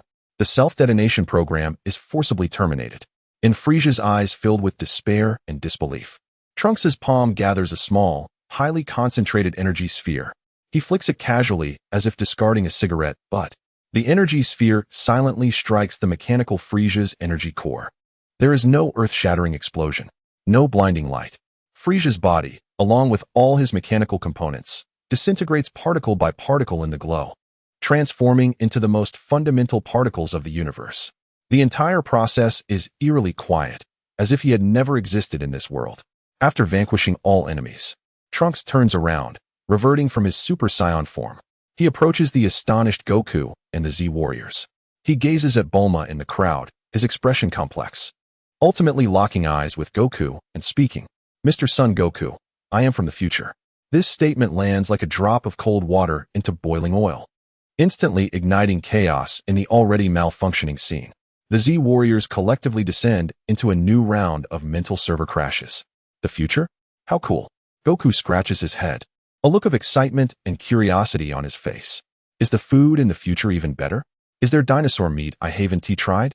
Vegeta's face turns ashen. He has barely accepted the reality of Kakarot surpassing him, and now a more powerful Super Saiyan from the future emerges. This shatters his pride as the Saiyan Prince, grinding it into dust. Internally, he roars in anguish. The future? Has the Super Saiyan of the future become so cheap that they can casually send one on a business trip?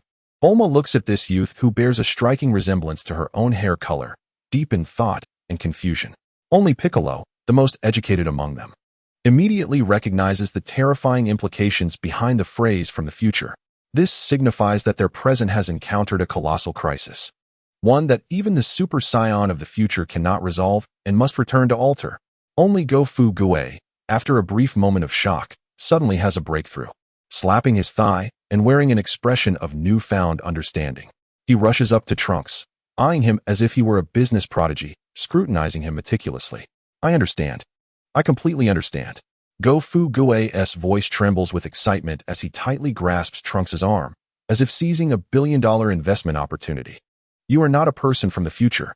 You are a chief market researcher and product director who has traversed back from the future market. You have returned with the market trend analysis report for the next 20 years and core competitive product data to guide our current management and strategic planning. Trunks is momentarily taken aback by Go-Fu Gue's internet-savvy business jargon, but he quickly adapts to this mode of communication and concurs. That's one way to interpret it. He retrieves a small vial emitting a peculiar herbal aroma from his jacket pocket and solemnly hands it to Goku. Mr. Son Goku, this is a special BUG fix patch specifically for you. According to my market research, in 3 years, your core product will encounter a fundamental code vulnerability known as heart disease, leading to an unexpected server collapse. Huh, I'm sick, Goku replies, bewildered as he accepts the vial. Don't worry, Mr. Goku. Go-Fu Gue interjects immediately, providing a professional translation. What this product director means is that there will be a minor issue with your future hardware that requires a patch in advance. This is part of regular system maintenance and will not affect your subsequent version upgrades or performance optimization. Seeing Goku accept the vial, Trunks breathes a sigh of relief. However, his expression quickly turns grave. He surveys the surroundings and solemnly issues a major crisis alert from the future market. In 3 years, we will face 2 new, extremely formidable competitive product androids, Android 17 and 18, developed by Dr. Gero, a remnant of the now-defunct Red Ribbon Army.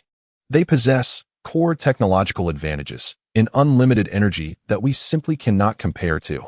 In my market, that is, the future, all products, all Z Warriors, his gaze shifts to the silent Saiyan Prince, including you, Mr. Vegeta, have all been ruthlessly discontinued. This revelation strikes like a thunderclap. Not defeated, but discontinued. This term brings genuine chills and humiliation to the usually proud Vegeta. It is not merely being surpassed by Kakarot, but being effortlessly eliminated by an unknown new competitor. An intolerable fate. After absorbing Trunks' harrowing market analysis report, the Z Warriors fall into a heavy silence. Only Go-Fu Gue, far from panicking, rubs his hands together with excitement, his plump face radiating the exhilarating joy of an opportunity knocking. He immediately seizes the moment to convene an urgent Z Warriors group meeting to tackle future market challenges and technological iteration project. Family, let us all perk up. Go-Fu Gue, utilizing his grand voice, captivated the attention of all present. What expressions do you wear? Why the long faces? This is not a crisis. It is an unparalleled opportunity, he fervently proclaimed. We have just received an invaluable competitive analysis report, personally delivered by the Chief Product Officer of the future market. We now have a definitive benchmark product, a clear technological pursuit direction, and we even possess the CEO's bug fix patch ahead of time. More importantly, we have a full 3 years of research and development window. In this wave, we are not losing to the future. We are winning at the starting line. After unveiling his market research report, Trunks informed everyone that he would return 3 years later, when the androids would emerge, to conduct project assessment. Subsequently, amidst a peculiar radiance. He vanished in his time machine inscribed with the word hope. His arrival, akin to a boulder cast into a tranquil lake, irrevocably altered the trajectory of the Z Warriors group.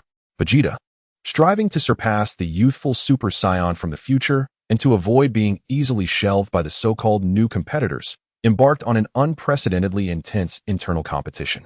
Goku also began to place great importance on bug fixes beyond combat and eating, specifically medication. A wave of collective technical upgrades and performance assessments, spearheaded by a third-party product director, officially commenced to address the impending competition. The terrifying new project named Androids formally entered the Z Warriors' purview, becoming their singular, shared, and ultimate KPI target for the next 3 years. Chapter 7. Android Crisis Warning. Is this a risk alert or commercial intelligence? Chapter 38. Android Crisis Warning. Is this a risk alert or commercial intelligence? Within the headquarters of the Capsule Corporation, in the highest specification strategic conference room, the atmosphere was so tense that the air felt palpable. The core members of the Z Warriors group sat in unison along the lengthy conference table for the first time. This was neither a celebration nor a family gathering. This was an urgent meeting convened by Go-Fu Gue after hearing Trunks' future market briefing. A meeting that would determine the fate of the company for the next 3 years, the Future Market Risk Warning and Android Project Launch Conference. Standing before the holographic projection screen, Go-Fu Gue was flanked by alarming red text proclaiming the meeting's slogan, 3 years to hone a sword. A decisive battle at the pinnacle of androids. The atmosphere resembled not merely a gathering of warriors, but rather a mobilization meeting within a startup, facing the most formidable competitor launch in history. Trunks, appointed as the Chief Strategic Advisor, Future Market Department, by Go-Fu Gue, stood at the forefront, embodying the role of the product director. His expression was grave, his eyes reflected a wisdom beyond his years, yet his tone was remarkably calm and professional, as if reading a stark competitive analysis report. According to my user data, approximately at 10 a.m. on May 12th, 3 years hence, 2 new products, Androids No. 17 and 18, developed by Dr. Gero, would emerge on a small island near Nandu in the southwest. Their core parameters are exceedingly formidable. Trunks took a deep breath and began his detailed intelligence briefing. First, their core technological advantage, infinite energy. This signifies that they possess no physical consumption, ensuring perpetual endurance. Any consumption or attrition tactics we employ would be utterly futile against them. Infinite energy. These words induced an overwhelming sense of pressure among the assembled warriors. Secondly, their product personality setting. Trunks' voice deepened, stating, they are cold and ruthless, finding joy solely in destruction and slaughter. In my market, they turned this planet into their playground. Finally, their market destructive capability. Trunks' gaze swept across each individual present. Mr. Yamcha, Mr. Tenshinhan, Mr. Krillin, you were ruthlessly shelved during your initial encounters with them. Uncle Piccolo, you were also overwhelmed while protecting Gohan. Krillin and Yamcha turned pale, instinctively touching their necks. Piccolo's countenance was grave. Trunks' gaze ultimately settled on Vegeta. Mr. Vegeta, you were easily defeated in your battle against them, and then he left the words unspoken, yet the implication was more piercing than any direct description. However, to Go-Fu Gue, all of this resonated differently. Rather than panic, he resembled a venture capitalist who had sniffed out a billion-dollar opportunity, his eyes gleaming with manic delight. He seized the microphone, translating Trunks' somber crisis report into an exuberant commercial interpretation. Friends, have you all heard? Have you comprehended? Our chief advisor from the future market has delivered a report of immense value. Infinite energy. What does this signify? It heralds a revolutionary underpinning in technology. This means that the competitors possess an endurance advantage that our current product line cannot rival. This is their core selling point. Cold and ruthless, deriving pleasure from destruction. What does this imply? It signifies precision in user profiling. Their target users are high-end players like us, and their core KPI assessment standard revolves around destruction and slaughter.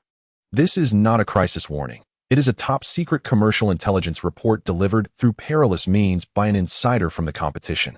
Go-Fu Gue approached Trunks, vigorously patting his shoulder, excitedly summarizing. Thanks to our advisor Trunks, we have acquired the competitor's product roadmap, core technical parameters, and launch timing and location, 3 years ahead of schedule. In this wave, we are not losing to the future. We are winning at the starting line of the information war. This reinterpretation, filled with conceptual shifts and forced optimism, transformed the initially grave atmosphere into something surreal. Trunks opened his mouth, wishing to retort, but found himself unable to counter the argument. From a certain perspective, the hefty man's assertions appeared somewhat reasonable. Enough of the pleasantries. A thunderous voice interrupted Go Fu Gui's lengthy discourse. Vegeta slammed his hand on the table and stood up, veins bulging on his forehead, his eyes ablaze with humiliation and furious wrath. Being easily shelved by 2 new products? This was an ultimate insult that he, as a Scion Prince, could not tolerate. Tell me directly where Dr. Gero's wretched research facility is hidden. He stared intently at Trunks, his tone laced with an undeniable command. I will go now. Before these so-called new products officially launch, I will obliterate their research facility, along with that old man, from this planet. Vegeta's proposal sparked a glimmer of realization in Krillin, Yamcha, and others.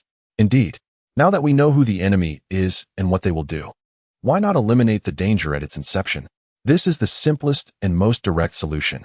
However, Go Fu Gui, without a moment's hesitation, vehemently rejected the proposal. No. His voice took on an unprecedented gravity, even tinged with a hint of scolding. He approached Vegeta, fearlessly meeting his furious gaze. Vegeta, CTO, I must reprimand you. You exhibit a quintessential mindset of a technical professional, akin to that of a programmer, solely fixated on rectifying immediate bugs without considering the intricate market dynamics at play. This is not the strategic vision we expect from the senior management of our Z Warriors group. He approached the holographic PPT, gesturing in the air, and the screen promptly transitioned to a page entitled Risk Control and the Butterfly Effect in the Market. A complex logical tree diagram adorned the slide. Go Fu Gui pointed at the screen and commenced his discourse on risk management theory. I inquired, Vegeta, the CTO, how can we ascertain that the research and development center we have located is the sole one belonging to Dr. Gero? What if he possesses off-site disaster recovery servers? What if he has data backups in the cloud? What if he has set up a trigger alarm that activates a more terrifying, completely unknown ultimate product upon the disappearance of his life signs?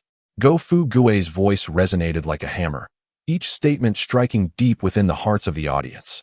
Acting hastily would only serve to alarm the adversary, prompting them to release an immature, yet equally lethal beta version. This would utterly disrupt our pre-established market rhythm, plunging us from a known risk into an abyss of unknown dangers.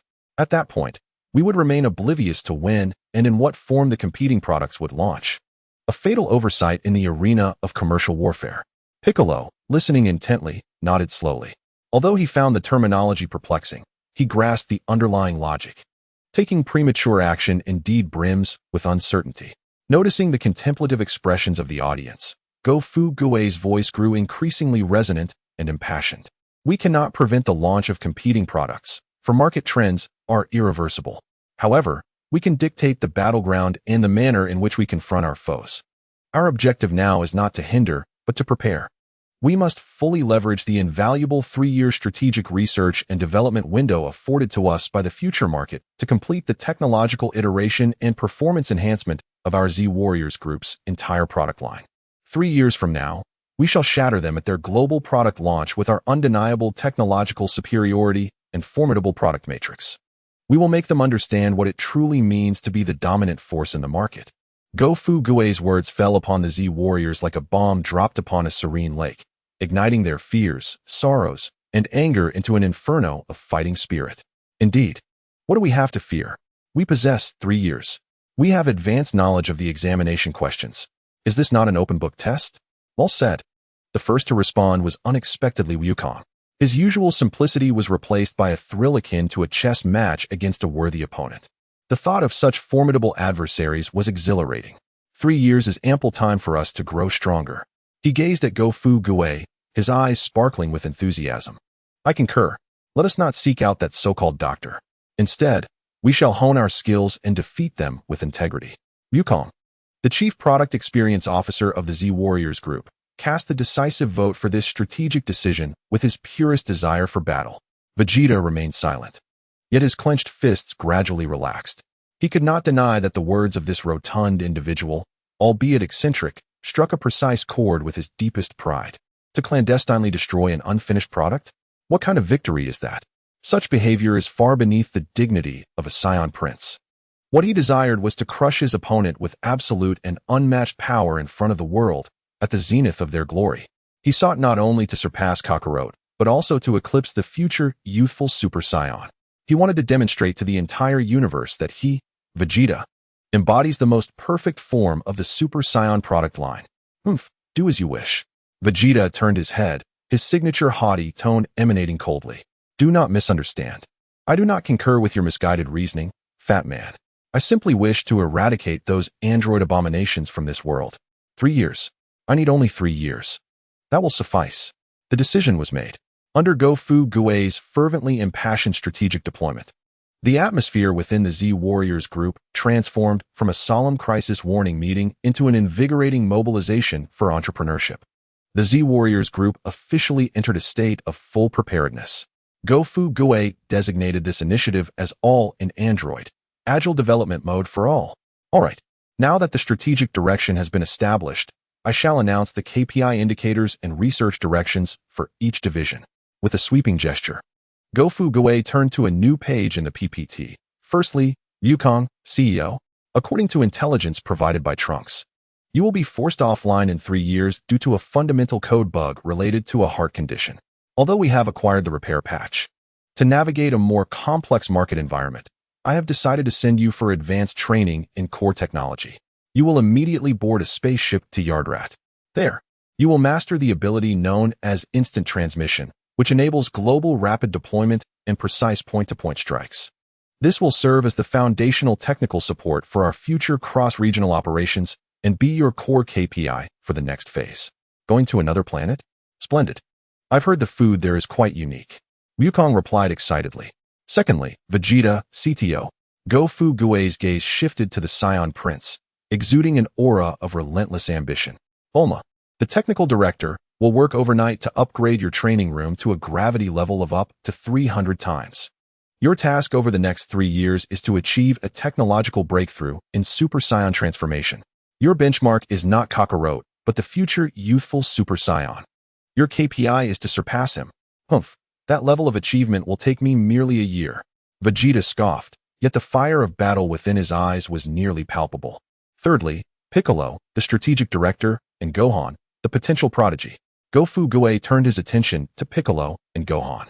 You will form a high-potential talent cultivation and incubation group to engage in an integrated depth training of production, academia, and research.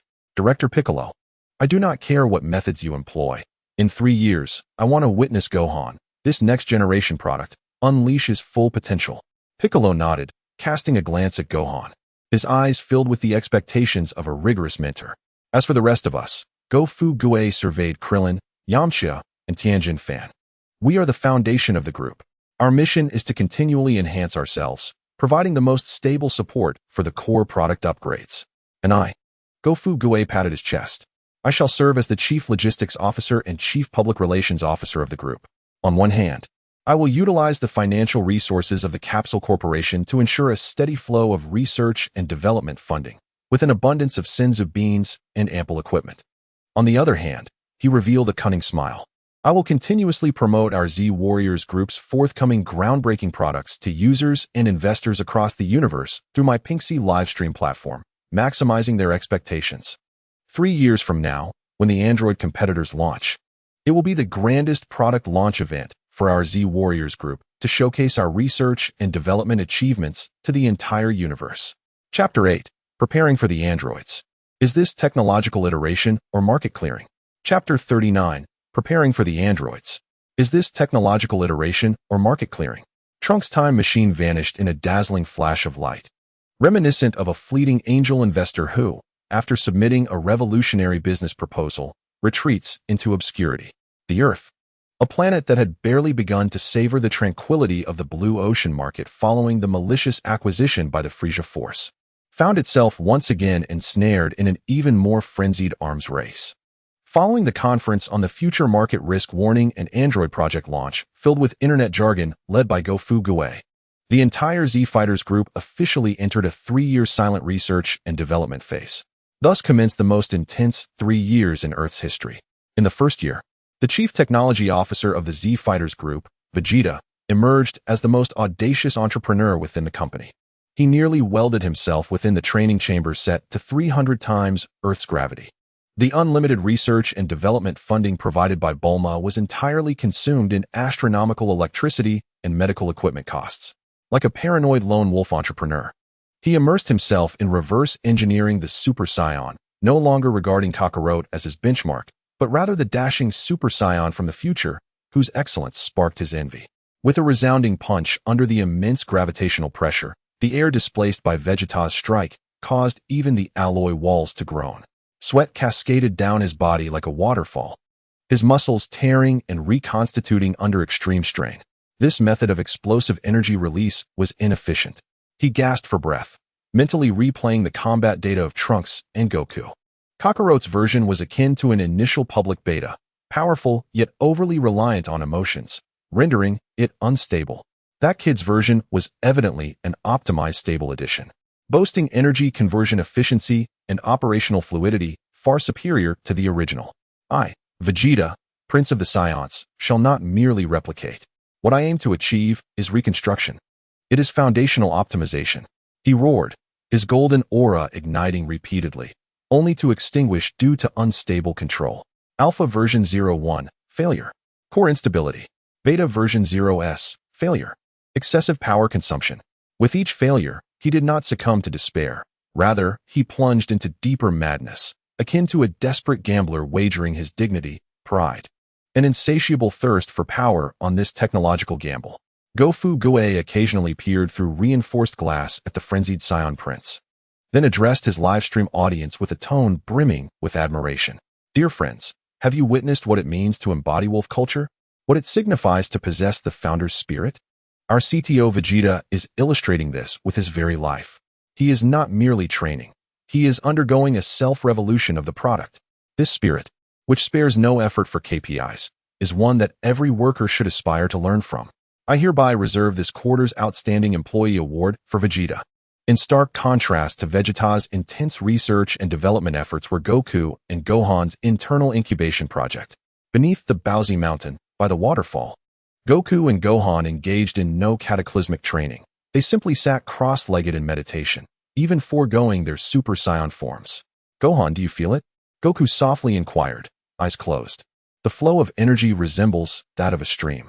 Anger merely transforms the stream into a raging torrent, yet it is not the most effective method. Gohan nodded, somewhat understanding. After Gofu Goe departed, Goku promptly swallowed a pill defined as a heart disease bug fix patch. Subsequently, he took Gohan to these woods, embarking on their core technological breakthrough. Their goal was not to grow stronger, but to become steadier. Gofu Goe had previously lauded Goku's training methodology through his business theories. CEO Goku's strategic vision is transcendent. He has not succumbed to the performance parameter entanglement that plagues CTO Vegeta. Instead, he has carved a unique path, focusing on the underlying architecture and user experience of the product. What he is undertaking is the reconstruction of the Super Saiyan application's source code. He aims to transform this high-energy application, which necessitates manual activation, into a system-level service capable of running silently in the background. This is the technological pre-research for all-weather standby mode. Once successful, the Super Saiyan will no longer be merely an explosive skill, but their default form. This will be a groundbreaking technological innovation. Under Goku's guidance, Gohan's talents began to unfurl gradually. The father and son occasionally transformed into two golden beams of light, chasing each other through the woods, and at times sat in stillness beneath the waterfall, merging their breaths with nature. Chi-Chi would daily pilot her aircraft, delivering mountains of food. Though she would complain about their lack of study and focus on fighting, her eyes radiated pride and reassurance. To her, this was not mere training. It was evidently a summer camp to enhance familial bonds. Meanwhile, another significant agenda of the Z-Fighters group, the core asset acquisition and restructuring project, was quietly underway. In the Divine Palace, shrouded in mist, pure yet solitary, Piccolo's figure emerged within this sacred realm. He gazed upon the deity who bore his likeness, yet exuded an entirely different aura, and addressed him directly. Let us fuse. Piccolo's voice was cold and straightforward, akin to an ambitious CEO entering a founder's office with an acquisition proposal. The deity, having safeguarded Earth for centuries, sighed. Piccolo, do you understand what fusion entails? Afterward, there will no longer be a deity nor Piccolo. I shall vanish as an independent entity. His words were laden with sorrow and reluctance at the impending dissolution of his identity. This is a necessary market consolidation, Piccolo asserted, devoid of emotion. 3 years hence, the android faction will sweep the market with this revolutionary technology of limitless energy. With our current product strength, whether your divine product line or my demon product line, both shall be ruthlessly cleared by the market. Our brands originate from the same parent company, Old Piccolo the Demon King. Now, as the market landscape has shifted, we must engage in a strategic merger, integrating your intellect with my combat prowess to forge a brand new super product capable of facing future challenges. This is not a matter of choice. Piccolo regarded the deity, speaking each word carefully. This is the sole method to ensure the survival of our joint brand. The deity fell silent, observing the multitude of beings below, then glancing at this young man, his kindred spirit yet imbued with ferocity. Finally, he slowly nodded. I understand. To confront this market crisis, I agree to the acquisition proposal. Thus, an enterprise merger that would determine the fate of Earth reached a preliminary agreement unbeknownst to the Z-Fighters. As for Yamcha, Tianjin Fan, and Krillin, they were compelled by Go Fu Goei to participate in the Employee Skills Retraining Program. Utilizing the Pink Sishi system, Go Fu Goei tailored a virtual reality combat simulation program for them. Within this program, they faced various adversaries simulated by the system, each stronger than themselves. Their KPI was not to defeat the enemies, but to endure longer in their grasp. Dear friends, remember, you are the backbone of the group. Go Fu Goei passionately proclaimed at the training mobilization meeting. In the upcoming competition within the high-end market, we do not expect you to conquer territories. But you must ensure that you are not easily optimized away. Your value lies in your ability to delay. In our pursuit of securing a greater response time for our core product, survival embodies your OKR. Time, amidst this jargon-laden, intense, and fulfilling agile development, swiftly elapses. All of this is meticulously observed by a pair of frigid eyes. Deep within the northern snow-capped mountains, thousands of meters underground, in a vast and futuristic secret research facility, Dr. Gua sits before a row of enormous surveillance screens. Clad in a white lab coat, half of his face has undergone mechanical alteration, his gaze cold and focused. He resembles not a scientist, but rather a merciless deity scrutinizing his sandbox universe. The screens depict his miniature bionic reconnaissance drones, camouflaged as butterflies, beetles, or even a speck of dust, faithfully transmitting the training footage of the Z-Fighters over the past 3 years in real time. Initially, his expression is one of disdain. Oh, training under 300 times gravity? The Scion race truly is barbaric, resorting to such primitive methods to push their physical limits. The data holds merit, yet ultimately, they are mere flesh and blood, bound by their limitations. And what of the Namekian fusion? Indeed, their combat power has exhibited geometric growth, a fascinating biological trait. Adjust the initial combat assessment models for subjects 19 and 20 upwards by 15. Controlling the energy expenditure of Super Saiyan forms? An intriguing notion, an attempt to reduce consumption. Yet it is futile. Before my limitless energy technology, any form of conservation is in vain. However, as time progresses, Dr. Gua's expression shifts from scorn to gravity, ultimately transforming into profound confusion and shock. He discovers that the training of these warriors is strikingly targeted. They resemble students who have received the exam paper in advance. His attention is ultimately drawn to the most inconspicuous target, the rotund Go Fu Goei, whose combat power barely reaches 5. He observes Go Fu Goei conjuring senzu beans, high-tech training equipment, and even gesturing at a virtual screen visible only to himself, muttering incantations. By heavens, this UI design is utterly inhumane.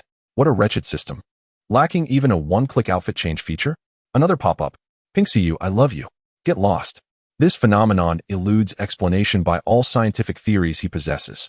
When his nanobots relay Go Fu Goei's commercial commentary recordings, Dr. Gua's supercomputer, renowned for its semantic analysis module, encounters widespread decoding failures for the first time. Warning, unable to decode target vocabulary wolf culture. Warning, unable to decode target vocabulary underlying architecture. Warning, unable to decode target vocabulary mergers and acquisitions. Dr. Gua feels akin to a primitive man meticulously crafting a stone axe, peering out only to discover adversaries operating tanks and discussing Starship blueprints. His meticulously devised revenge plan appears utterly laughable and primitive in the face of their inexplicable business model. He gazes at the screen, where Bulma has constructed an extravagant gravity chamber for Vegeta, the astonishing energy consumption readings causing his eyelid to twitch. He cannot help but wonder, how much must this cost? Is the electricity for this contraption calculated at 79 yuan per kilowatt-hour? This rotund individual, Dr. Gua's brow furrows as he slams down his coffee cup. He is neither a Scion nor a Namekian, his combat power nearly non-existent, yet he serves as the logistical core for this group. Are the supplies he conjures the result of some unknown spatial technology? Or perhaps a higher-dimensional energy conversion system? This variable lies beyond my calculations. He elevates the surveillance level on Go Fu Gue to its maximum, designating him as Unknown Variable X. A profound sense of crisis engulfs Dr. Gua like a chilling tide. What he once perceived as a cat-and-mouse game now resembles a chess match in which both sides are strategizing, and he is oblivious to the identity of the opposing player. They are aware of my plans. Who leaked the information? Could it be that lad from the future? No, that's impossible. My time machine theory is still in the conceptual stage. But if this were true, it would mean my perfect creation faces a prepared ambush. Dr. Gua makes a reckless decision. He rises and approaches the massive computer, beginning to modify the program. There is no time to waste. The originally planned subjects 17 and 18 were the final products, but now it appears that the risk of direct deployment is too high. I must first conduct a market test, collecting real-world data, particularly regarding Unknown Variable X. He activates the emergency plan, bringing up two new design schematics on the main screen. Labeled Android 19, Energy Absorption Type, and Android 20, Command Type. He coldly muses to himself, I shall employ these two prototypes to probe their depths. The energy absorption characteristic of 19 is perfectly suited to validate their energy control achievements. As for me, I will personally assume the role of 20, observing that rotund individual up close, unveiling the truth behind his mysterious technology. 3 years have swiftly passed. On this day, the sun shines brightly, and the sea breeze is gentle. On the southwestern island prophesied by Trunks, members of the Z Fighters assemble in succession. Compared to 3 years ago, the presence of everyone has undergone a dramatic transformation. A tall figure descends from the sky. This is the new Piccolo. The overwhelming aura emanating from him sends a tremor through all present. I have completed the company acquisition, Piccolo states nonchalantly. Go Fu Gue nearby scans Piccolo with his KPI detector, witnessing the readings spike beyond measure, nearly causing him to hurl the device in excitement. It has succeeded. The acquisition has been a resounding triumph. The synergy is nothing short of explosive. Following this, two beams of golden light appear as if teleporting, silently manifesting before the crowd. It is Goku and Gohan. Both father and son maintain their Super Saiyan forms, yet their golden auras burn gently like candle flames, devoid of any trace of ferocity. Everyone is here. Goku greets the group with a smile. We have succeeded. The stable version of all-weather standby mode is officially launched. Go Fu Gue excitedly records this, noting low power consumption, zero noise, a perfect user experience. At that moment, an aura brimming with unparalleled pride and confidence, unmatched in its dominance, swiftly approaches from the horizon. Vegeta has finally emerged from his seclusion. He descends slowly to the ground, having also transformed into a Super Saiyan. However, his aura is even more ferocious than Goku's, refined and teeming with explosive power. He glances at Goku and then at the new Piccolo, merely letting out a scoff, crossing his arms and standing aside. His expression seems to convey, my new version is ready, poised for performance benchmarking at any moment. All personnel are accounted for. Today's venue, arranged by Go Fu Gue, resembles a highly anticipated technology product launch. Several floating drones from the Capsule Corporation hover above, broadcasting a 360-degree, no-angle missed live stream across the universe. Go Fu Gue, dressed in a sharp suit and tie, holding his iconic 24K gold-plated megaphone, approaches the edge of the cliff, gazing at the tranquil sea, then glancing at the time. 10 o'clock sharp. Taking a deep breath, he turns to face the core products that have undergone 3 years of iteration, as well as the countless universe users watching the live stream behind the drone cameras. He raises the golden megaphone, his voice filled with fervor as he shouts, "My dear friends, the exhilarating moment has arrived. The new products from the Android camp are about to be unveiled, and our Z Fighter group has prepared an entirely new product matrix after 3 years of development. Today, right here, let us bear witness to whether our classic technological route can uphold glory or if the formidable Android camp will emerge victorious in the end. The moment of witnessing miracles approaches, and the voice of Go Fugue lingers in the air, raising everyone's hearts to their throats. It is almost time. Chapter 9, Dr. Gillot's competitive analysis report deep within the northern snow-capped mountains, thousands of meters underground, in a vast secret research facility imbued with a sense of futuristic technology. Dr. Gillot sits before a row of colossal monitoring screens, elegantly holding a steaming cup of coffee, adorned in a meticulously tailored white lab coat. Half of his face has been replaced by intricate machinery, and a cold electronic eye glimmers with rational brilliance. He does not resemble a vengeful avenger consumed by hatred. Rather, he appears as a merciless deity, scrutinizing the sandbox game he has meticulously constructed, known as Earth. On the screens, countless images flicker in real time.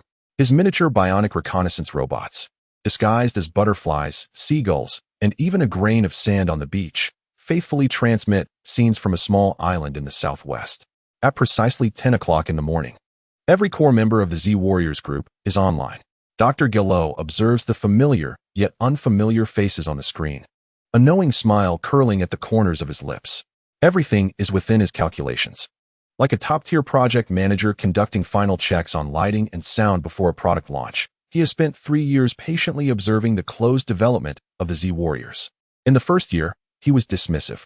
His supercomputer analyzed Vegeta's frenzied self-torture in a gravity chamber set to 300 times normal gravity as inefficient, energy-draining brute force development. The savage scion. Dr. Gillot sipped his coffee, jotting down notes on his report. He could only utilize the most primitive methods to extract the hardware performance of the body, unaware that architecture determines the limits. The data was intriguing, yet ultimately it was flesh and blood. For Goku and Gohan's meditative training beneath the waterfall, his computer assessed it as low-power standby mode technical research. Naive. Dr. Gillot shook his head, attempting to enhance endurance through reduced power consumption. In the face of my infinite energy technology, any energy-saving mode is a laughable fallacy. Their product philosophy was fundamentally flawed. As for the fusion of Piccolo and the Supreme Kai, he precisely categorized it as core asset merger and restructuring. An intriguing biological characteristic. He raised Piccolo's threat level by 15, noting a geometric increase in combat power.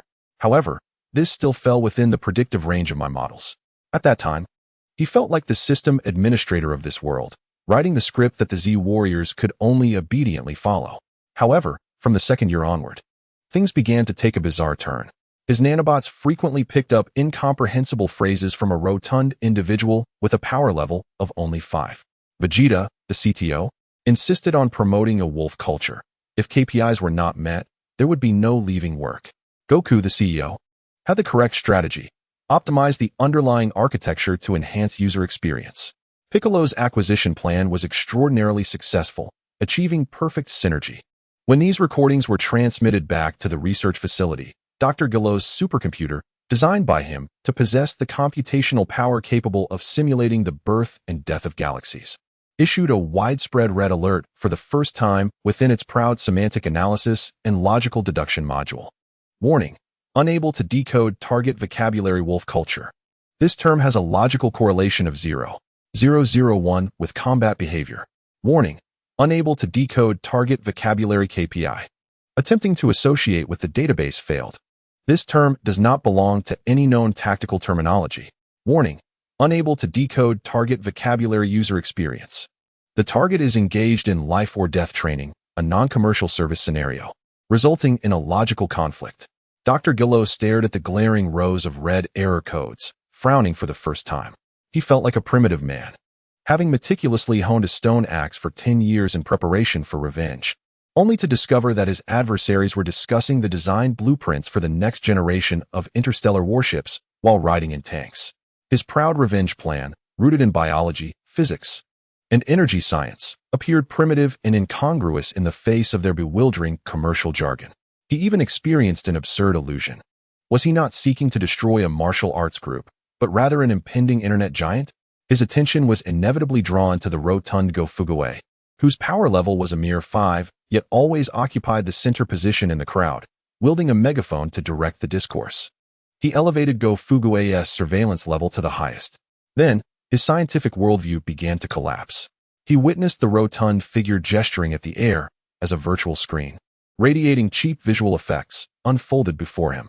He observed as Go-Fuguei conjured Senza beans, high-tech battle suits, and even some items emanating peculiar energy fluctuations that he could not decipher from that strange screen. Dr. Gillot's mechanical eye flickered with increasing frequency. He, the greatest scientist of the Red Ribbon Army, who had devoted his life to data, formulas, and absolute materialist science, now found himself confronting the inexplicable occurrences before him. What was transpiring? Unknown spatial teleportation technology? High-dimensional energy-matter conversion? Or was it a term he most dreaded to admit and could least comprehend that sprang forth from his logic-driven mind composed of supercomputers? Magic? No. Impossible. Dr. Gillot abruptly stood, slamming his coffee cup onto the table, scalding liquid splattering onto his hand, yet he remained oblivious. He frantically mobilized all computational power in an attempt to establish a rational scientific model for the rotund individual's actions. All models collapsed within seconds. Model construction failed. Behavior cannot be explained by known physical laws. Warning: Target Go-Fuguei has exceeded the current framework of cosmic scientific understanding. Recommend classifying as theological unit. Theological unit? Dr. Gillot felt as though his processor might combust from the weight of those 4 words. His lifelong pride and beliefs were, at that moment, being ground beneath the rotund figure's incomprehensible methods. Here I am, a distinguished scientist, reduced to analyzing a theological unit? This is nothing short of blatant humiliation. He gazed at the screen displaying the exorbitantly costly gravity chamber designed by Bulma for Vegeta, the astronomical energy consumption figures causing his eye to twitch uncontrollably. He could not help but wonder, was such an outrageous electricity bill calculated at 79 yuan per kilowatt? Where did this rotund individual acquire such wealth? Dr. Gillot's fists clenched tightly. He was neither a Scion nor a Namekian, with a combat power nearing 0. Yet he was the logistical and spiritual core of this group. His inexplicable resources, his theories that defied logic. He was the greatest and sole unknown variable X in my entire revenge plan. A profound sense of crisis engulfed Dr. Gillot like a chilling tide. What he had perceived as a cat-and-mouse game now resembled a chess match, with both sides strategizing. Yet the opposing player was not even seated at the board. Instead, he stood outside the chessboard, chuckling, occasionally tossing in a piece he did not recognize, thereby completely disrupting all of Dr. Gillot's deployments. They know my plan. Who leaked the information? Could it be that kid from the future? Time travel exists solely within the realm of theory, yet the notion that this corpulent individual may indeed be connected to the future, or even higher dimensions, sends a shiver down his spine. Time returns to the present. On the island, the core members of the Z Warriors have gathered in full force. Dr. Gua gazes at the warriors displayed on the monitor, their power levels far exceeding the data models he constructed 3 years prior, and for the first time, his confidence in vengeance wavers. Among them is the enigmatic Super Namekian, who merged with the deity, exuding an unfathomable aura. There are also the father and son duo, Sun Wukong, maintaining their flawless Super Saiyan form, skillfully controlling their energy. And then there is Vegeta, transformed into a new Super Saiyan, his presence even more ferocious and concentrated than Wukong's. Each of these warriors surpasses his anticipated parameters. However, they still fall within the realm of his comprehension. What truly instills fear within him is the stout figure, clad in a meticulously tailored suit, brandishing a golden megaphone, resembling a master of ceremonies. As he conducts a pre-meeting mobilization, unknown variable X, Dr. Gua's electronic eye fixates firmly on Go-Fuguei. The original plan was to unleash androids 17 and 18, his most perfect final creations, with a thunderous momentum to completely dismantle this ragtag group and enact a grand revenge. But now, the risks are too high. To deploy his most exquisite creations into a battlefield riddled with unknown bugs, to confront a theological entity whose operational logic he cannot even decipher? Such an act would be utterly intolerable for a scientist. He requires data. He craves first-hand combat data regarding unknown variable X. Dr. Gua reclines in his chair, his expression returning to that of a calm and rational scientist. He makes a decision that is both mad and yet exceedingly rational. He relinquishes the emotional goal of vengeance. He intends to redefine this operation. Rising, he approaches the colossal computer, his fingers dancing swiftly across the interface. There can be no further delay. The originally planned androids 17 and 18 are masterpieces, the ultimate solution. Direct deployment poses an uncontrollable risk until he thoroughly comprehends the underlying logic of the competitors. He needs to conduct a market test first. He requires expendable prototypes to gather real combat data, particularly concerning unknown variable X. He activates the emergency protocol, summoning two relatively outdated yet highly targeted designs that he had long since sealed away on the main screen. Clearly labeled R, Android 19, model, energy absorption type, and I Android 20, model, battlefield command type. Dr. Gua gazes at the visage of Android 20, which mirrors his own, his eyes turning cold and frenzied. He coldly muses to himself that he will use these two prototypes to probe the depths of their capabilities. The energy absorption characteristics of Android 19 will serve to test their claimed energy control achievements, assessing the extent of their output. His gaze penetrates the screen, as if directly observing the stout figure poised at the edge of a cliff, brimming with enthusiasm, preparing to announce the commencement of the conference. He resolves to personally assume the role of Android 20, attending the launch event to closely observe, analyze, and dissect the stout individual. He intends to unveil the truth behind all his enigmatic technologies. This is not revenge. Dr. Gua defines his audacious undertaking as the most thorough and profound competitive analysis report regarding the Z Warriors and their mysterious, unknown variable X. Chapter 10. The debut of Androids 19 and 20. User experience abysmal. Go Fugue's voice lingers, raising the tension among the gathered crowd. Like a seasoned auctioneer, he builds anticipation before delivering the decisive blow. It is imminent. Yet, as the words hang in the air, an anomaly fails to manifest. The sea remains tranquil, the breeze gentle, and seagulls leisurely circle overhead. The cataclysmic aura anticipated, the grand spectacle of competitors unveiling their products, is conspicuously absent. The scene descends into an eerie silence, with only Go Fugue's grand proclamations awkwardly echoing in the sea breeze. Go Fugue, holding the megaphone, stands frozen in place. Where is everyone? What happened to the product launch? Could it be that the competitors experienced a network failure? Or have they been so intimidated by our formidable product array that they dare not appear? Krillin scratches his bald head, uncertain as he queries, did Trunks misremember the time? Impossible. Vegeta snorts dismissively, crossing his arms. The boy's expression does not suggest jest. Despite his words, impatience flickers in his eyes. Having struck the most impressive battle pose, his golden aura fully charged, only to find no opponent? It feels akin to a nobleman, donned in a splendid suit, arriving for a Michelin-starred dinner, only to discover the engagement was for street food. At that moment, Piccolo's expression suddenly shifts. He whips his head towards the southwest, the direction of Nandu. No, something is amiss. His voice is fraught with gravity. Numerous energies are dissipating at an alarming rate. What? Wukong, too, retracts his relaxed demeanor, concentrating to sense the disturbance. Indeed, in the distant city, an insidious and frigid aura runs rampant, accompanied by the extinguishing of countless ordinary lives. The Z Warriors collectively freeze. They have misjudged their location. The Android faction's product launch is not taking place on this desolate island, but rather in the bustling urban center of Nandu. Damn it, Go Fugue finally realizes. Infuriated to the point of nearly hurling the megaphone into the sea. This is utterly devoid of martial ethics. He passionately denounces the Android faction's unscrupulous conduct to the drone cameras. My friends, do you see this?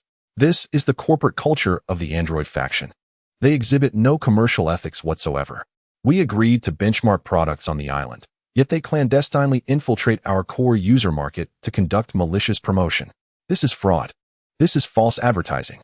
I shall lodge a complaint with the Cosmic Consumer Association. Enough with the complaints. Yamcha is the first to react, glancing toward the city with urgency. That is Nandu. Bulma's parents are still there. He shouts, transforming into a streak of light, rushing ahead. Yamcha, wait. Krillin calls out from behind, following closely. Let us go. Wukong, Vegeta, Piccolo, and the others likewise morph into beams of light, hastening toward Nandu. Thus, the meticulously orchestrated Island Product Launch Benchmarking Conference, planned by Go Fugue, concludes in a most absurd manner. The venue is forcibly relocated from the picturesque island to the concrete ruins of the city.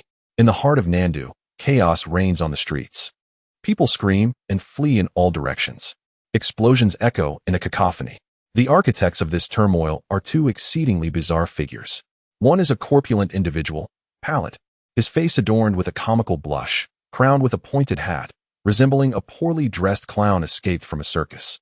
This is Android 19.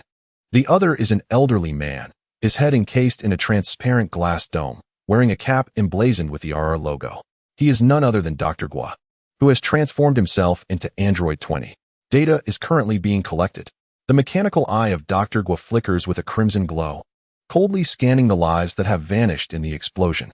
The energy response from human panic, along with the structural integrity of the buildings, will serve as nourishment for my flawless creation. He is engaged in the most primitive and brutal data collection. Number 19 resembles a child who has received a new toy, extending his plump hand, with the energy absorption device in his palm aimed at a building. Boom. A wave of energy is unleashed, instantly creating a massive hole in the structure. He. Number 19 emits a discordant mechanical laugh. Destruction is truly amusing. At that moment, a beam of white light descends from above, landing before them. Stop. The newcomer is Yamacha. He gazes at the ravaged street and the two bizarre androids, his face filled with fury. Who are you ruffians? Dr. Gua slowly turns his head, his mechanical eye beginning to scan Yamacha.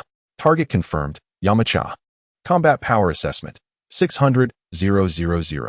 Threat level, low. An outdated version that can be easily optimized. Oh, one of the pillars of the Z fighters? A trace of disdain curls at the corner of Dr. Gua's mouth. Perfect. You shall be the test subject for number 19's core functions. Number 19, eliminate him. Yes. Master number 20. Number 19 waddles towards Yamacha with a comical gait. Humph, seeking death. Yamacha, observing the sluggish figure, pays him no heed. After 3 years of rigorous training, his strength has vastly improved. Wolf Fang Fist.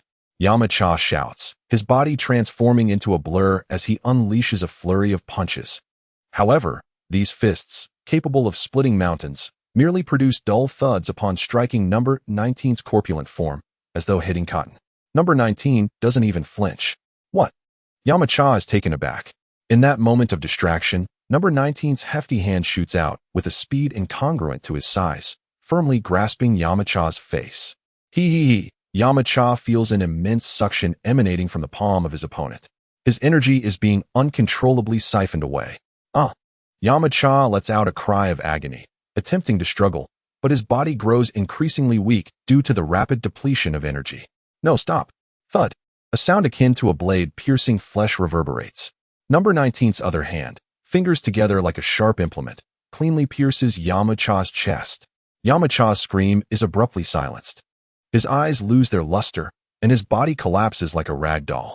At that moment, Goku and the others finally arrive. What they witness is Yamacha lying in a pool of blood, having been pierced through the chest by number 19. Yamacha. Krillin emits a heart-wrenching roar. The Z fighters are collectively engulfed in rage. The flying vehicle of Go-Fu Gue arrives late. He gazes down at the horrific scene, nearly losing his grip on the golden trumpet in his hand. His voice trembles with uncontainable shock. Emergency situation. Our pioneer user, Mr. Yamacha, has just submitted the initial in-depth evaluation report for this competing product. The report is exceedingly succinct. Go-Fu Gue swallows hard. In summary, it is simply 2 words, negative review. No, it is a blood-soaked negative review. Our user has been maliciously attacked by the competing product's forced energy siphoning feature. Not only has the user's account balance been completely drained, but they have also been physically deactivated. This is no longer a product. It is a virus. It is ransomware. Go-Fu Gue's live broadcast room erupts into chaos. The previously enthusiastic cosmic users are left dumbfounded. What happened to the promised product comparison? How did it begin with such a devastating loss? Unforgivable. Goku looks at Yamacha's fallen form and then at the 2 indifferent androids. A surge of golden energy erupts from him. He instantly transforms into a Super Saiyan. You ruffians. Goku's voice is icily resolute. I will reduce you to cosmic dust. He moves, his figure vanishing in an instant, delivering a heavy punch that tears through the air, aimed squarely at the old man in the hat. However, Dr. Gua, number 20, merely sneers disdainfully, sidestepping effortlessly to evade Goku's attack. Simultaneously, his mechanical eye blinks furiously. Target confirmed. Sun Wukong. Status: Super Saiyan. Energy model analysis in progress. Analysis failed. Data exceeds model estimation. Warning. Warning. Unknown fluctuations detected in target's core code.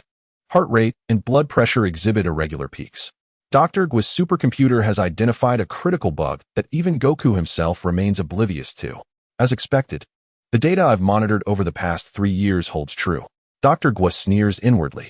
For the unique environment of the planet Ardlat has significantly shortened the latent period for heart disease. Right now, you are merely a paper tiger, all show and no substance. Number 19. He commands, play with him.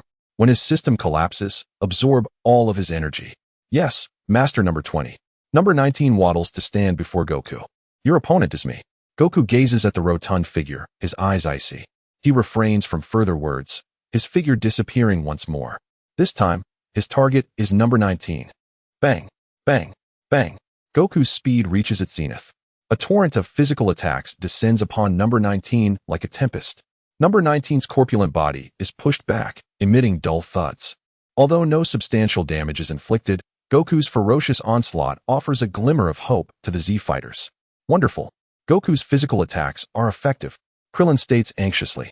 Piccolo nods in agreement. It seems they can only absorb energy. Their defense against pure physical strikes isn't as formidable. Did you see that, everyone? Gofu Gue quickly recalibrates his mindset, resuming his professional commentary. Our CEO Goku Collectible Edition has switched to attack mode, abandoning ranged magical output in favor of melee physical attacks. It proves to be an effective strategy, although the competing product boasts high magical resistance. Its physical defense is evidently a weakness. As long as we persist in our physical assaults, we shall surely breach their defenses. He continues to commentate, while feverishly manipulating his system interface. Competing product analysis report urgently appended. Product model: Android number 19, clown fatty version. Android number 20, exposed brain version. Product appearance: design genius, atrociously ugly. One resembles an overgrown ceramic doll, while the other looks like a retired bureaucrat with a fishbowl atop his head. User experience is visually poor from the outset. Core function: energy absorption, confirmed. Physical defense weak, to be confirmed. Overall evaluation: 2 failed prototypes. Albeit with a disgusting energy siphoning feature. Yet as long as we avoid QR code payments, siphoning, and stick to pure cash transactions, melee combat, we still have a fighting chance. Just then, as he pens this optimistic analysis, the situation on the battlefield takes a dramatic turn.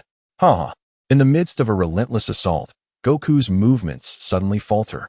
He clutched his chest, gasping violently, his face a mask of anguish. A piercing pain erupted from his heart, swiftly radiating throughout his entire body. The golden aura enveloping him began to flicker, becoming alarmingly unstable. Wukong, what has happened? Gohan shouted anxiously. Disaster struck as Go Fugue's mind buzzed with realization. He recalled the competitive analysis report from Trunks, which had mentioned Wukong's heart condition. This fatal flaw he had defined as a fundamental code bug. Because Wukong had not spent the requisite 3 years on Earth, but had instead traveled to planet Yardrat, he had never experienced the infection and onset of that virus. Consequently, this bug had manifested at the most critical moment. Panic washed over Go Fugue as his complexion turned as pale as that of Android 19. The flagship product had suddenly crashed during the launch event. The electronic eye of Android 19 flickered red, its supercomputer combat system instantly detecting Wukong's anomaly. Target Sun Wukong's energy output is plummeting. Life signs show severe anomalies. Conclusion: target system is on the verge of collapse. A sinister mechanical chuckle escaped Android 19. The opportunity he had awaited had arrived. He lunged forward, his hefty hands firmly grasping Wukong, who was rendered immobile by the excruciating pain in his heart. "Oh no, father!" the Z warriors exclaimed in unison. Your energy is now mine." The energy absorption devices on Android 19's palms targeted Wukong's body, unleashing a terrifying suction. Wukong's Super Saiyan golden energy was drawn in like a torrential flood, frantically consumed by Android 19. Wukong cried out in agony, his body trembling violently. His golden hair beginning to revert to black. He was being drained of life. This unexpected scene plunged everyone into despair. Their pride, the strongest product, was being humiliated and ruthlessly exploited by the enemy. No, this cannot be. Go Fugue watched in horror as his worldview threatened to collapse. This script was all wrong. Where were androids 17 and 18? Why had two such grotesque prototypes emerged? And why was this heart condition manifesting at this moment? His mind raced, desperately trying to comprehend the chaos before him. Suddenly, a chilling thought struck him like lightning. He remembered the boy from the future, Trunks. Could it be that his presence, his decision to send Wukong to planet Yardrat, had altered the fabric of this world, diverging it from Trunks' version? This was a new hell mode, fraught with unknown bugs. Chapter 11. The Hyperbolic Time Chamber? No, this was the Z Warriors 996 closed, RD, in the wilderness on the outskirts of Nandu.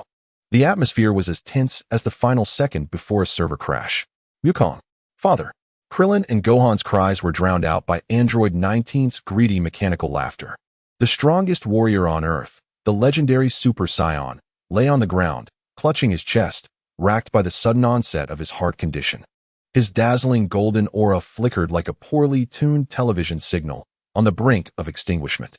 The pale, rotund Android 19 approached with an unsettling gait. Beneath his ludicrous pointed hat, his cold electronic eyes gleamed with greed, and the blood-red energy absorption devices on his palms resembled a demon's gaping maw, poised to consume the defenseless son Wukong. Despair ensnared every Z warrior like a looping code, trapping them in hopelessness. Just as Android 19's hand was about to touch Wukong, ready to siphon his immense energy for a fatal blow, a bolt of golden lightning streaked across the darkened sky without warning. Bang! A muffled sound resonated, as if the very fabric of space had been forcefully compressed, exploding in the ears of all present.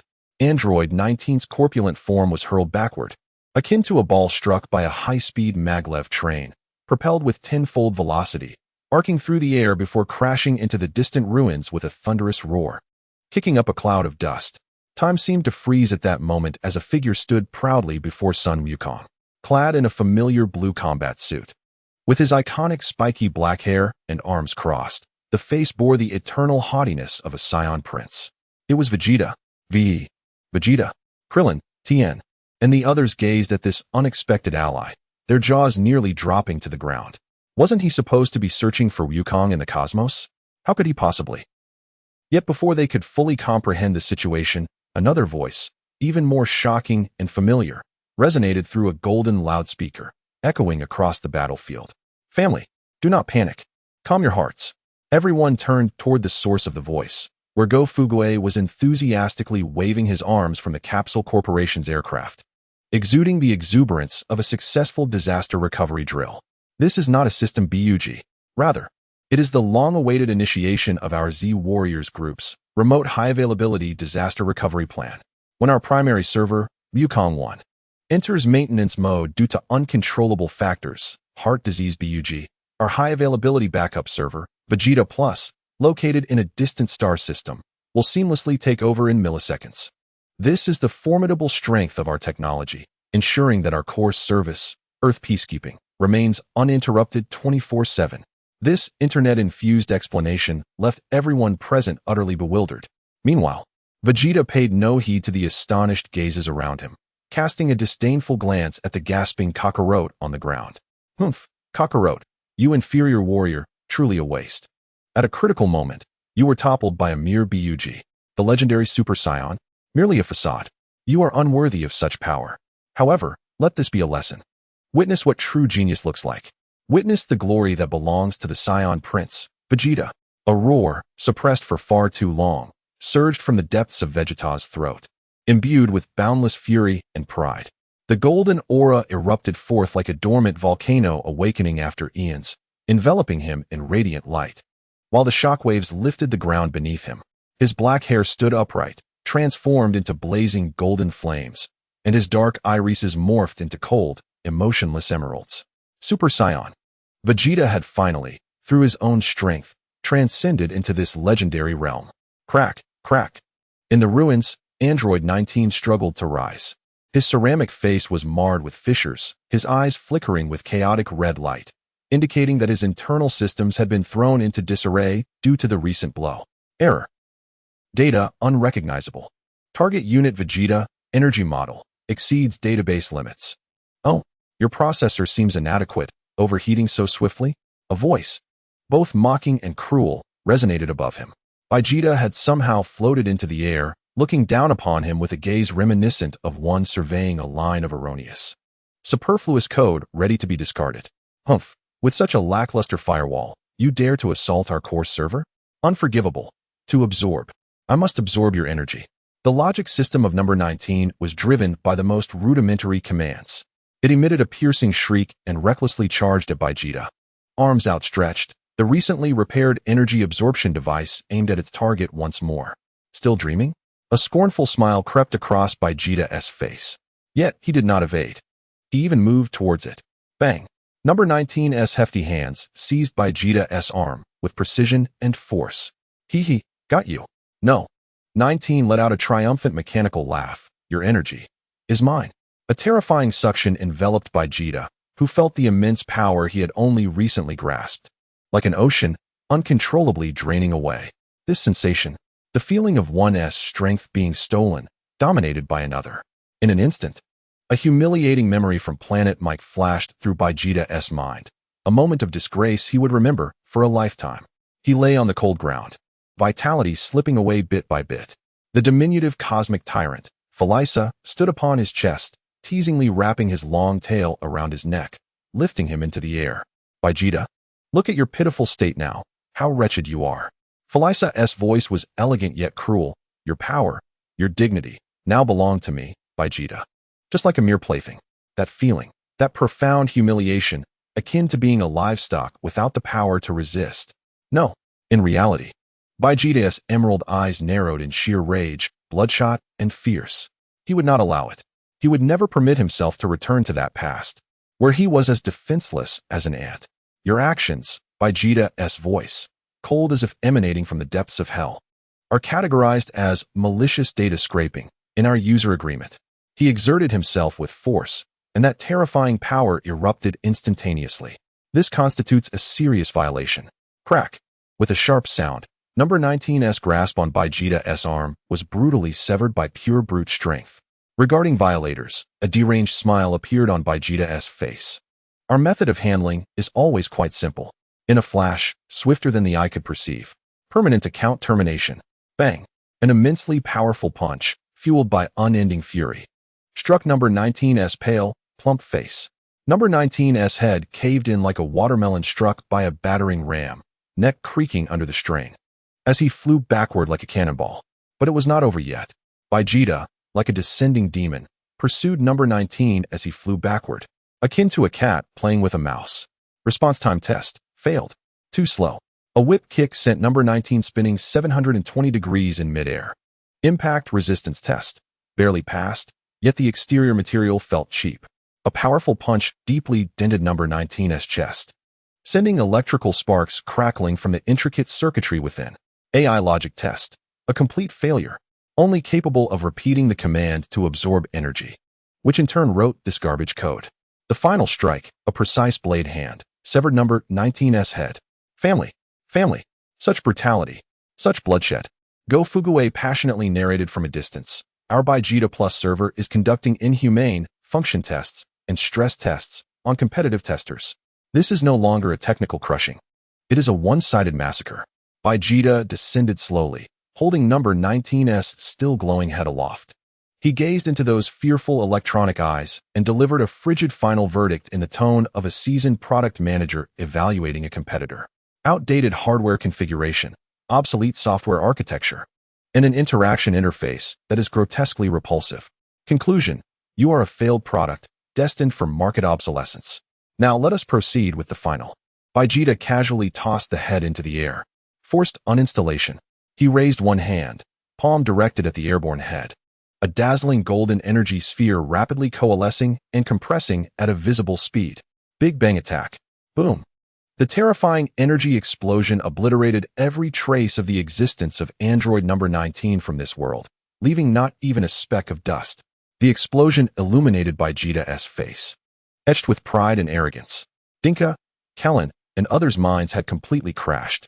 They had anticipated Vegeta's strength would grow, but they never imagined he would become this formidable. let alone that he would utter incomprehensible yet impressive terms during combat.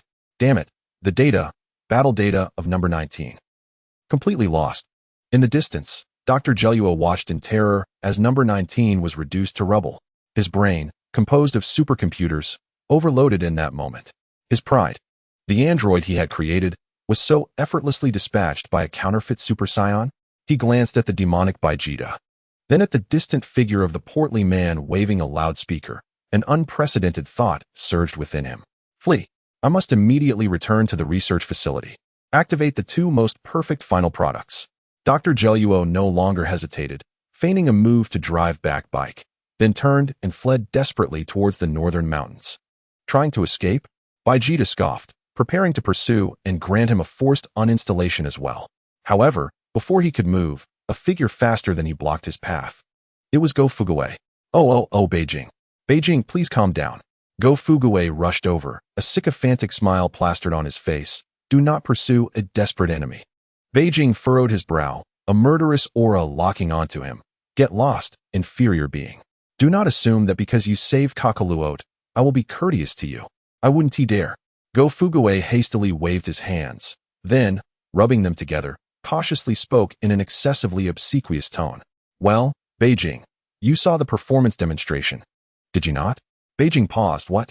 I mean, Go Fuguei's voice lowered further. You see, you single-handedly managed a major version upgrade and took the lead in completing an S-level emergency bug fix task. This, according to the Employee Incentive and Promotion Management Regulations you personally signed during our company's onboarding training, Chapter 3, Section 7. Shouldn't your KPI be comprehensively and thoroughly reassessed? Beijing was utterly bewildered. He looked at the rotund man before him, at his eyes filled with the desire for a raise and promotion, and felt his mind seemed a bit inadequate. He, the illustrious prince of the Scions, had just saved the world in an unparalleled display of might. Yet this CEO of a mere Earth company, instead of expressing gratitude or astonishment, immediately approached him to discuss performance metrics and KPIs. What madness is this? Just as this bizarre negotiation between labor and management reached its zenith, an unexpected event transpired. A peculiar, ear-rending hum resonated above the crowd, prompting everyone to instinctively look upwards. There, suspended in the air, appeared a futuristic yet somewhat dilapidated white machine. The hatch opened, and a purple-haired youth clad in a Capsule Corporation jacket stumbled forth. It was Trunks. He had returned. Chapter 12. The flagship product is launched. Is this user evaluation or a hasty retreat? Accompanied by that same peculiar, ear-rending sound. A white machine brimming with futuristic technology materialized above the battlefield. The hatch opened, and Trunks emerged, unsteady on his feet.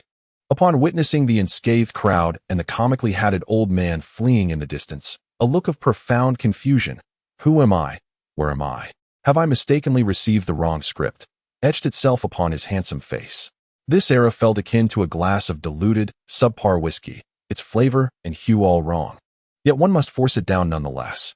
The script in my memory did not unfold this way. In that script, Sun Wukong would fall. The Z-Fighters would succumb to despair, and those two accursed, hatted androids would revel in their grisly game, much like cats toying with mice. Yet now, one had been swiftly dispatched, and the other was fleeing. Everyone's gaze was fixed upon me, their expressions void of understanding, more hollow than the cash in my pocket. Especially that rotund figure, whose look was not that of a savior from the future, but rather that of an eagerly awaited, priceless delivery package. This era was in disarray. A significant disarray. No, wait. Trunks finally broke free from his stupor, rushing before the assembled crowd, pointing at the escaping Dr. Gero and incoherently shouting, "You are mistaken. Those two are not the androids that destroyed my future." Huh. Krillin scratched his bald head, confused. What? Vegeta furrowed his brow, questioning. You mean those two pieces of junk are merely prototypes? However, before anyone could digest this monumental revelation, a voice, more animated than all others present, boomed through a golden loudspeaker, echoing across the venue. I understand. I completely comprehend. Go Fuguei, like a mad investor who had just discovered a groundbreaking business model, dashed towards Trunks, scrutinizing him with an expression akin to that of a man beholding a celestial warrior. I knew something was off. So that's it. His excitement palpable, he seized Trunks' arm, as if grasping a billion-dollar project. You are not a time traveler. You are our chief market researcher deployed from the future market to our testing environment. Your confidential user experience and market risk report regarding competitors, real androids, has arrived at the most opportune moment. It has successfully averted a major strategic blunder for our Z Fighters group caused by incorrect market judgment and benchmarking the wrong competitors. Go-Fu Gue clapped Trunks on the shoulder, his face alight with the ecstasy of a CEO who has just averted a bankruptcy crisis. Comrade, on behalf of the board of directors, I extend our most sincere gratitude for your timely risk alert. Trunks was utterly bewildered by this barrage of internet jargon. He felt as though his brain required a translation plugin. At that moment, Bulma arrived in a flying vehicle, hastily bringing along Sun Wukong, who had just regained his strength after consuming a senzu bean. Wukong, are you all right? Bulma rushed towards him. I'm fine, just a bit hungry, Wukong replied, patting his stomach. He then spotted Trunks amidst the crowd, recognizing his familiar Capsule Corporation jacket with curiosity. Hey, aren't you that one delivering packages? It was medicine. Medicine. Go-Fu Gue interjected, hastily retrieving the special medicine from his pocket and thrusting it into Wukong's hands. CEO Wukong, your underlying code vulnerability is at risk of reoccurrence. This is an emergency safety patch brought by our future market researcher. Quickly, perform online hotfix immediately. Wukong, gazing at the pill in his hand, shifted his attention to the serious-looking purple-haired youth. Although he did not fully grasp the situation, he obediently swallowed the medicine. Meanwhile, Bulma finally recognized the fleeing Dr. Gero. That old man I remember. He is Dr. Gero, a former colleague of my father, a mad scientist. His research facility is deep within the northern mountains. Good. Intelligence confirmed. Go-Fu Gue immediately raised the loudspeaker, issuing the command for a full-scale assault. All units. Target. Android Development Headquarters. Activate database deletion and retreat interception plan. Move out. The group transformed into streaks of light, swiftly heading towards the northern mountains. The desolate peaks loomed like the back of a great beast, silent and oppressive. The jagged, barren rocks mirrored Vegeta's unyielding resolve. In the distance, the city lights flickered through the mist, a fragile yet distant peace they vowed to protect at all costs. Soon, before a hidden mountainside, they discovered a massive gate emblazoned with the RR emblem. This is it. Trunks' expression darkened. Everyone be cautious. Inside lies the beginning of all our nightmares. Humph, it's merely a mouse hole. Vegeta scoffed at the heavy gate, filled with disdain. He was too disinterested to search for any means to open it. An obstruction such as this had no reason to exist. He raised his hand, unleashing a concentrated energy wave that obliterated the massive gate. Crafted from a special alloy capable of withstanding a nuclear blast, into a shower of debris. Splendid. Go-Fu Gue exclaimed into the live broadcast. Our CTO Vegeta is conducting a thorough penetration pressure test on the physical firewall of the Competitor Development Center in the most direct and brutal manner. The results indicate that their security system is utterly inadequate. The group charged into the dark, deep passage. At the end of the corridor, Dr. Gero stared at the monitoring screen, which displayed the Z Fighters rushing in like ravenous wolves, his expression one of despair and madness. Since you seek your own demise, do not blame me. He stumbled toward the innermost depths of the laboratory, where three ominous-looking dormant pods stood side by side. He disregarded the tallest pod, number 16, and rushed to the control panels of numbers 17 and 18, frantically inputting a series of emergency awakening commands. The control panel screen immediately flashed a blood-red warning. Warning, products Android 17 and Android 18 are still in beta testing. Their loyalty protocol modules contain known bugs. Forced awakening may result in loss of administrative privileges. Proceed? There was no time to consider. Dr. Gero howled, slamming his fist on the confirmation button. Activate them. Activate them now, if necessary. We'll issue an emergency patch later. Boom.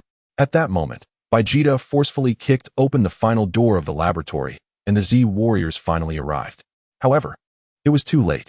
With a piercing hiss of steam, the stasis pods of number 17 and number 18 slowly opened. Emerging from within were not monstrous figures with ghastly features, but rather a stylish black-haired youth with a rebellious glint in his eyes, and a beautiful girl with exquisite features and short golden hair, her gaze as cold as ice. They were the androids number 17 and number 18. Oh wow. Go Fuguai peeked out from behind the door, his eyes immediately sparkling at the sight of these new creations. Family, family, look quickly. He lowered his voice, adopting the excited tone of a tech reviewer unveiling a new smartphone. Such beauty, such physique, such minimalist fashion. This is the industrial design aesthetic that a flagship product should possess. In comparison, that number 19 was merely a counterfeit from Huiqiang Bai. I declare, I personally give this exterior design a 5-star rating. Number 17 stretched lazily, surveying his surroundings before his gaze settled on Dr. Gero, a smirk tugging at the corner of his mouth. Old man, your startup jingle is horrendous, it's deafening. Meanwhile, number 18 adjusted her golden hair, gazing at her reflection in the shiny pod door, complaining, this outfit is so outdated. Can't the default skin be something more appealing? Number 17, number 18, Dr. Gero shouted, pointing at Wukong and the others, his voice laced with resentment and anticipation. Do you see them? They are our enemies. I command you, eliminate them. Yet no. 17 merely cast a disinterested glance at the Z warriors, his expression akin to that of someone observing ants that bore no significance to him. Revenge? How mundane. He turned slowly back to Dr. Gero, a playful smile gracing his lips. Old man, have you misunderstood something? You are merely a guiding program. The main program has already been activated. Shouldn't you be uninstalled as well? What? Dr. Gero could hardly believe his ears. He was horrified to discover that the emergency stop device he held had been taken by number 17 without him noticing. This is what can stop us. No. 17 toyed with the remote, as if it were an amusing toy. Then, under Dr. Gero's desperate gaze, he closed his fingers. Crack. The remote was crushed into powder. No. Dr. Gero's voice echoed in a cry of despair. In the next instant, number 17 vanished from his spot. He reappeared before Dr. Gero, delivering a precise chop that cleanly severed his head. Blood painted the cold floor crimson. Oh dear. Go Fuguai, witnessing the scene, was left agape. Yet his instinct to comment compelled him to grab the loudspeaker. A major commercial incident. Witnessed the founder being ousted from the board. The newly appointed management has executed a violent acquisition and business restructuring in the most direct manner. This corporate culture is ruthlessly aggressive. Chapter 13, New Version Launch. All members evaluated. The laboratory fell into a profound silence. Dr. Gero's severed head resembled a squashed watermelon, splattering against the distant wall, becoming an indistinguishable mass of red and white. His headless body remained in a posture of shock from a moment before, helplessly collapsing into a pool of blood. This mad scientist, who sought revenge on the world, the greatest hypothetical enemy of the Z warriors for the next 3 years, was thus eliminated in a brutally hasty and humiliating manner by his own most perfect creations. The Z warriors stood frozen in disbelief. Trunks, the future product director, felt an icy chill envelop him, as if he had plunged into a frozen abyss. It has begun, he muttered, his lips trembling. Just like my future. This is the beginning of despair. Once again, Go Fuguai's signature, passionate voice resounded from the entrance, but this time, there was a hint of sorrow, akin to a hapless director whose computer crashed during a project presentation. Unexpected situation. Major commercial incident. Our competitors have just staged a bloody drama of the founder being ousted from the board. The newly appointed management has executed a violent acquisition and business restructuring in the most direct and brutal manner. This corporate culture is excessively aggressive. Yet, this barrage of corporate jargon did little to alleviate the suffocating atmosphere. For the newly appointed management, number 17 and number 18 were now casting their cold, curious gazes upon the assembled Z warriors. All right, warm-up is over, number 17 remarked, casually flicking away non-existent blood from his feet, as if he had just completed a set of calisthenics. Now, it's your turn to play with us. Bastard. The first to erupt was the newly ascended Super Saiyan, the proud Prince Vegeta. He could not tolerate it. He could not bear that he had just completed a version upgrade and had not yet had the chance to flaunt his superior capabilities to that scoundrel Kakarot, only to have the spotlight stolen by these two android nuisances. He would demonstrate with absolute power who truly represented the pinnacle of the Super Saiyan product line. I don't care if you are number 17 or number 19. In front of me, Prince Vegeta, all new products are destined for obsolescence. He roared, his golden aura flaring back to life, transforming into a streak of light as he launched a punch, fueled by all his pride and fury, directly at number 17's face. In Go Fugui's livestream, countless viewers held their breath in anticipation. Z Warriors vs. Androids. The first direct confrontation between flagship products. Here it comes. Prince Vegeta's punch is filled with the majesty of a ruler. It's powerful and direct. However, in the next instant, the scene froze. No, 17 did not even change his stance. He simply stood there, as if he had eyes on the back of his head, casually raising a single finger, his index finger. Bang! Vegeta's punch, capable of shattering a planet, was effortlessly blocked by that slender finger. There was no tremendous explosion, no terrifying shockwave. It was as gentle as an adult catching a ball thrown by a 3-year-old. What? Vegeta's pupils constricted to the size of pinheads. He felt his power, the very strength he prided himself on, crash against an emptiness that stirred not a ripple. How is this possible? Too weak, number 17 stated coolly, his tone akin to critiquing a bland dish. He then flicked his finger. An irresistible force surged from his fingertip. Vegeta barely had time to utter a cry before he was sent hurtling backward, as if struck by a speeding interstellar battleship, colliding with the wall at the back of the laboratory, creating a human-shaped indentation in the thick alloy wall. He slowly slid down, his golden aura extinguished. Like a marionette whose strings had been cut. Instant kill. Once again, an instant kill. Major livestream incident. Major livestream incident. The livestream of Go Fugue was abruptly engulfed by a blood-red warning. A message blared. Warning. Our version of Vegeta has encountered a catastrophic failure during the initial connection test with the competing android number 17. His attack request failed to successfully invoke the opponent's defense API, resulting in an immediate disconnection due to insufficient permissions, and he was expelled from the server. No. Impossible. Trunks emitted a furious roar of disbelief. Drawing the long sword from his back, the valiant blade that once severed mechanical Frieza, he carved a fierce arc in the air, exuding a chilling radiance. I shall avenge my future. Golden flames enveloped him as he transformed into a streak of lightning, charging towards the blonde girl, number 18, who had been watching the spectacle with indifference. In a fleeting moment, Trunks' mind flashed to the solitary figure with a severed arm. It was his master, future son Gohan. In the desolate ruins, his master had repeatedly brought him to his knees with just one remaining arm, only to lift him up time and again.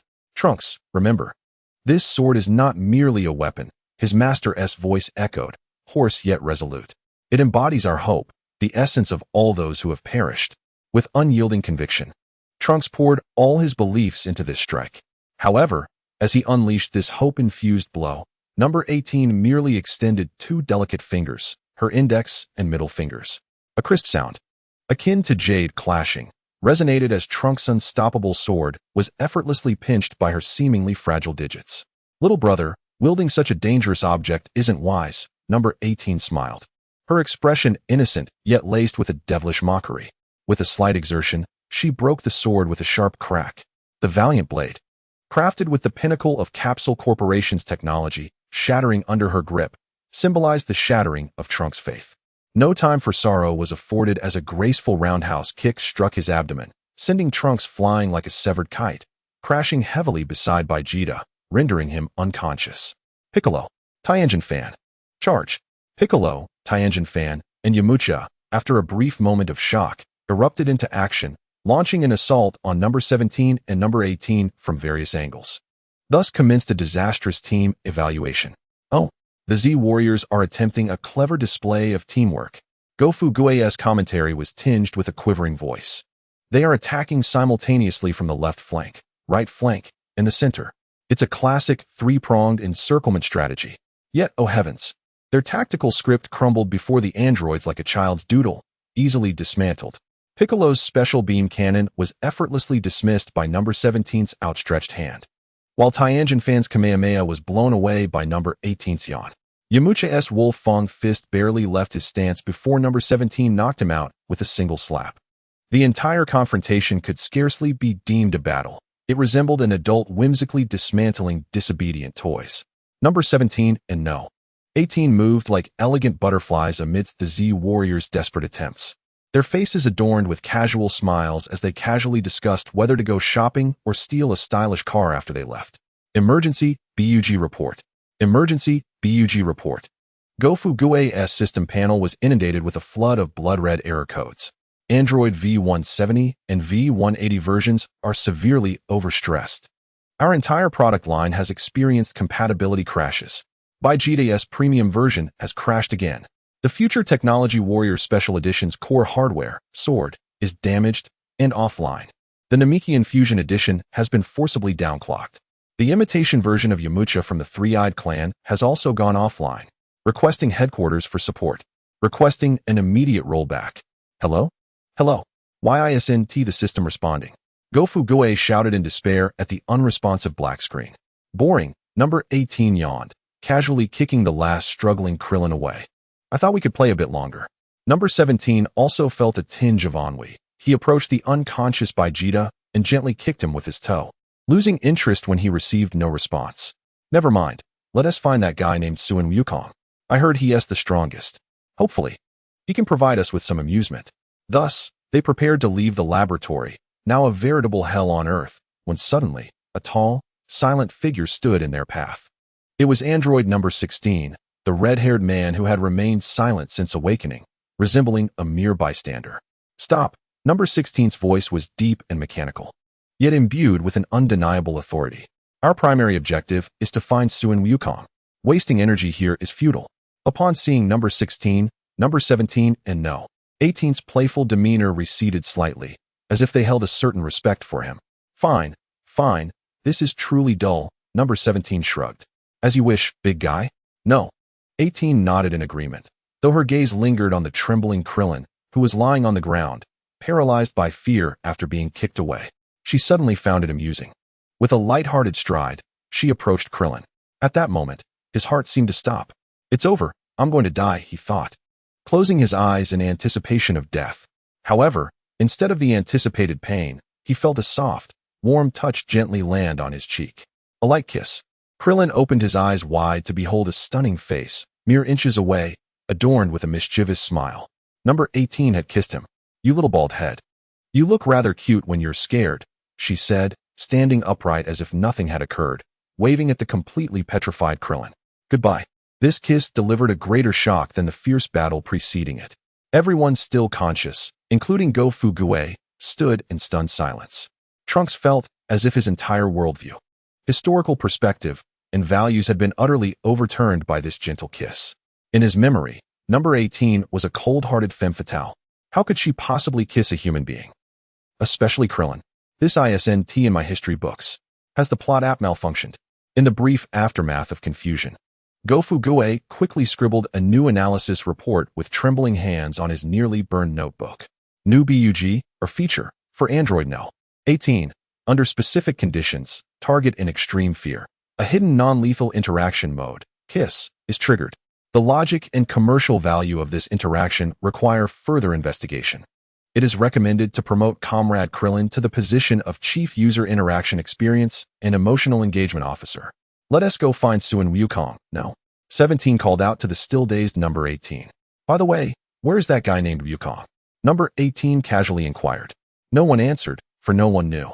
However, at this very moment, Klin, recently appointed as the emotional crisis specialist, struggled to rise from the ground in a state of panic.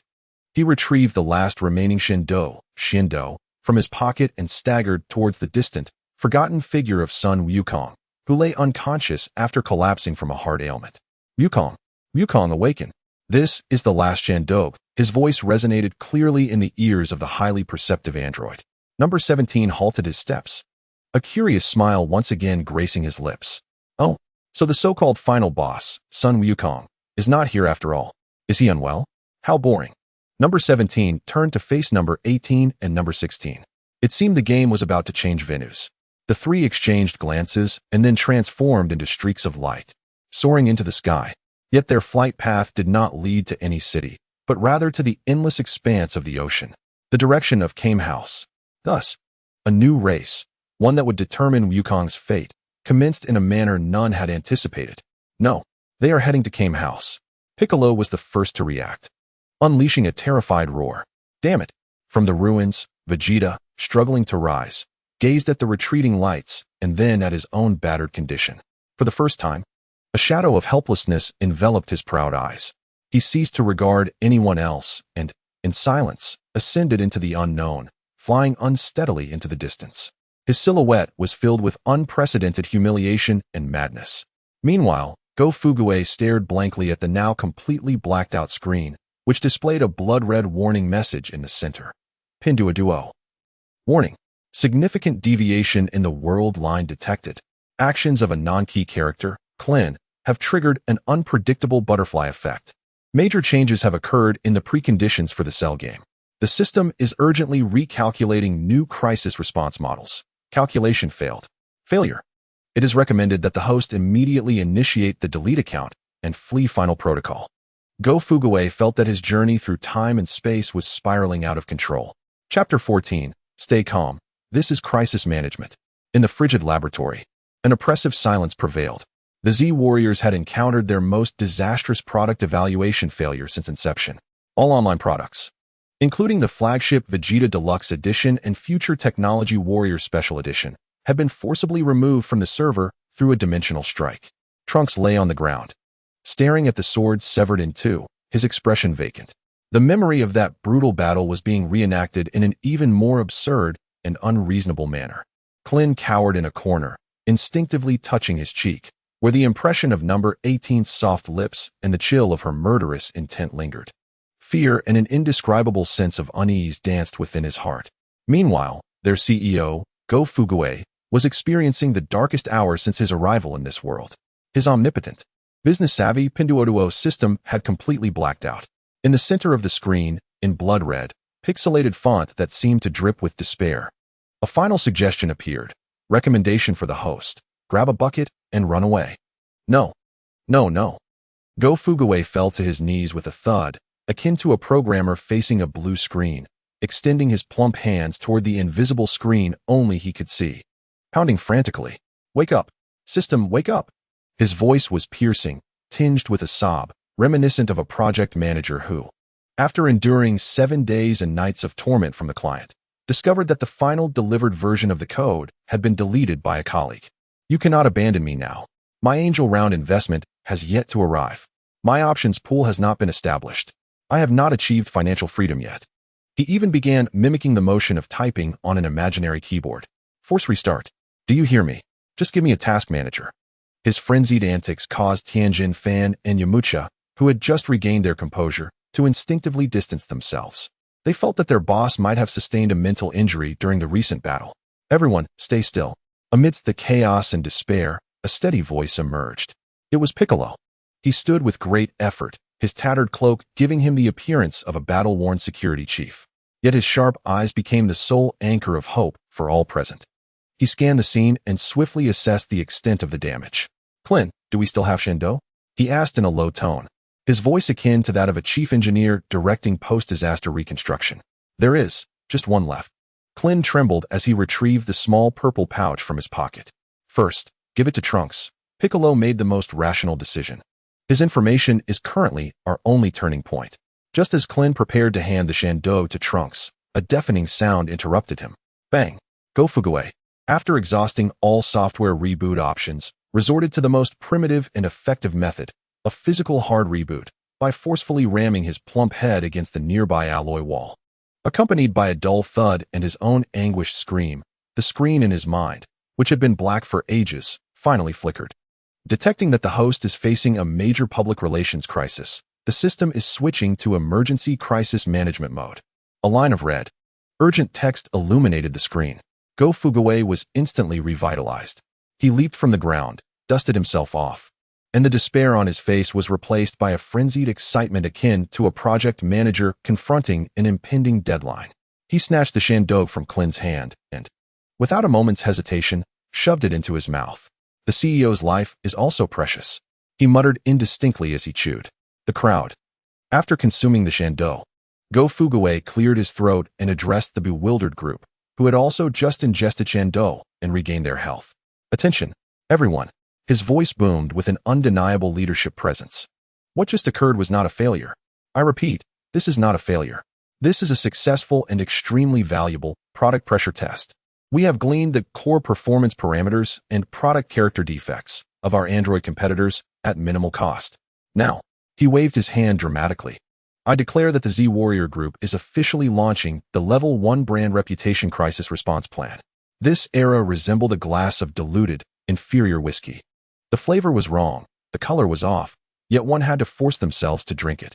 And this portly figure was the unscrupulous bartender, diluting the drink while assuring you that it was a new blending technique to enhance user experience. I felt my mind was undergoing an irreversible formatting process due to his rhetoric. Go Fuguway completely disregarded Trunks' complex expression, having fully immersed himself in his role of crisis management. According to the intelligence provided by our Chief Product Officer, Mr. Trunks, the next roadshow location for our competitors is highly likely to be our group's founding base. The Core Asset Rehabilitation Center, Kame House. This is a blatant malicious public relations incident targeting our CEO, Sun Wukong. The primary objective of our mission is not to eliminate them, but to control the situation, mitigate negative public sentiment, and protect our core assets from harm. He began swiftly assigning new KPI metrics. Clin, your new KPI is to serve as the forward liaison officer for this operation. Immediately fly to Gixianwu and implement the emergency transfer plan for our core asset, Wukong. Director Bick, as the most stable performer in our team, you will act as the on-site commander responsible for direct engagement. Tianjin Fan, Yamucha, you are tasked with peripheral disruption and public sentiment guidance. In simple terms, it's about stringing out the situation for as long as possible. As for me, Go Fuguwai patted his chest. I will serve as the overall crisis public relations leader, providing comprehensive strategic empowerment for this incident. Let us move. At the command, the Z Warriors, a group recently pulled from the ICU, were invigorated by Go Fuguwai's internet-inspired motivational tactics, suppressing their fears and racing towards Gixianwu like streaks of light. They departed from the twisted and shattered steel remains of the research facility, bidding farewell to their recently crushed confidence. Beneath them lay the vast and desolate land, stretching endlessly, reminiscent of the despair-inducing, unfathomable strength of the androids. During the flight, Clin remained restless. He unconsciously stroked his cheek, kissed by Android 18. Beads of sweat forming on his smooth forehead. She kissed me, but she almost killed me. Is this the legendary experiential marketing? First, offering a sweet taste to build brand affinity, then going for deep user binding? This method of user retention is downright hardcore. Clin, what are you mumbling about? Beside him, Tianjin Fan, who had been silent throughout the flight, finally couldn't help but cast a concerned look at his seemingly dazed companion. It's nothing. Clin startled, quickly waving his hands in a forced explanation. I was just reviewing our company's latest user interaction behavioral guidelines and emotional connection building plan. Yes, that's it. Tianjin Fan. He decided not to engage further with this possibly befuddled comrade. Meanwhile, in another direction, a solitary figure was aimlessly soaring through the sky. It was Vegeta. In his mind, the humiliation of being easily blocked by Android 17 with a single finger and then being swatted away replayed like a slow-motion film. Damn it, damn it, damn it. He let out a frustrated roar, smashing a nearby small mountain into dust with a single punch. After the anger came a deeper sense of helplessness. His once proud strength seemed like a joke in the face of those new products. Was he, the Prince of the Scionts, truly destined to be stopped here? Just then, from the corner of his eye, he caught sight of a familiar, futuristic hemispherical building on the distant horizon. The Capsule Corporation headquarters. A thought struck him like lightning, piercing through the fog of anger and humiliation clouding his mind. If pure strength cannot surpass them, then use technology. That fat guy said it's called hardware upgrade. If 300 times gravity isn't enough, then let it be 500 times, 1,000 times. I will squeeze every last ounce of potential from my Scion bloodline using the power of technology.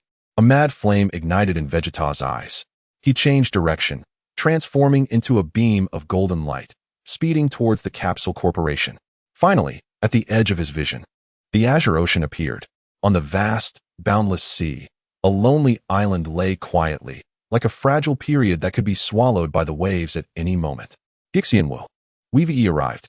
Everyone instinctively accelerated, landing on the familiar beach like weary birds returning to their nest. Inside the house, a serene atmosphere reigned. Mr. Turtle was leisurely basking in the sun, while Master Rashi, wearing sunglasses, held a risque fitness magazine, occasionally chuckling lewdly. Meanwhile, the recently recovered Wukong sat at the dining table, eagerly watching the steaming pot of turtle soup, nearly drooling. This peaceful tranquility stood in stark contrast to the life and death speed they had just experienced. Not good. Master Roshi. Wukong. Clint burst in first, breathless. What's wrong, Clint? Why the panic? Master Roshi set down his magazine, appearing somewhat displeased. There are enemies. Very powerful enemies. They are coming for Wukong. After a flurry of explanations from everyone, those inside Gixianwu finally grasped the seriousness of the situation. What? An android stronger than Frisia?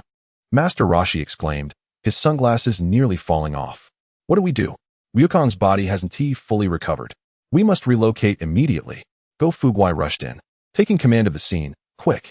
Activate the first-level emergency plan for core asset protection. We have less than 5 minutes to relocate. Move fast. However, the core asset, Wukong, looked puzzled as he pointed to the pot of fragrant turtle soup on the table. Leave? But Master Roshi promised to make me a post-battle recovery meal. And it's not ready yet.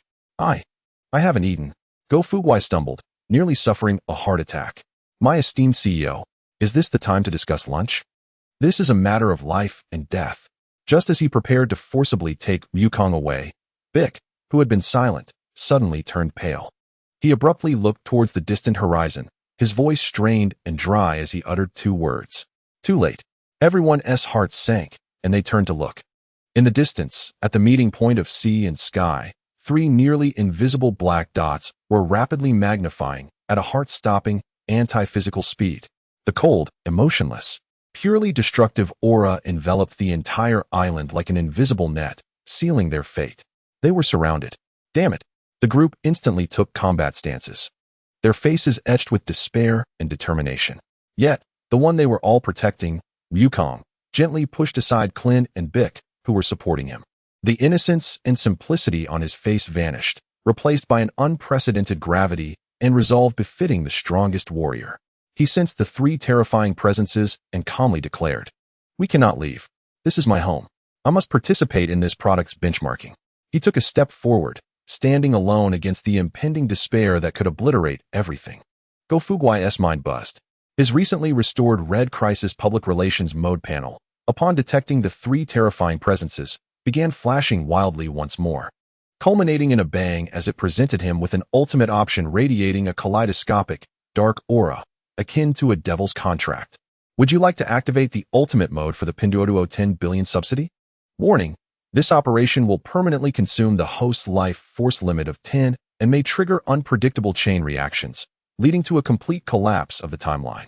The trembling hands of Go Fuguai hovered over the button flashing with deadly temptation labeled yes. Chapter 15.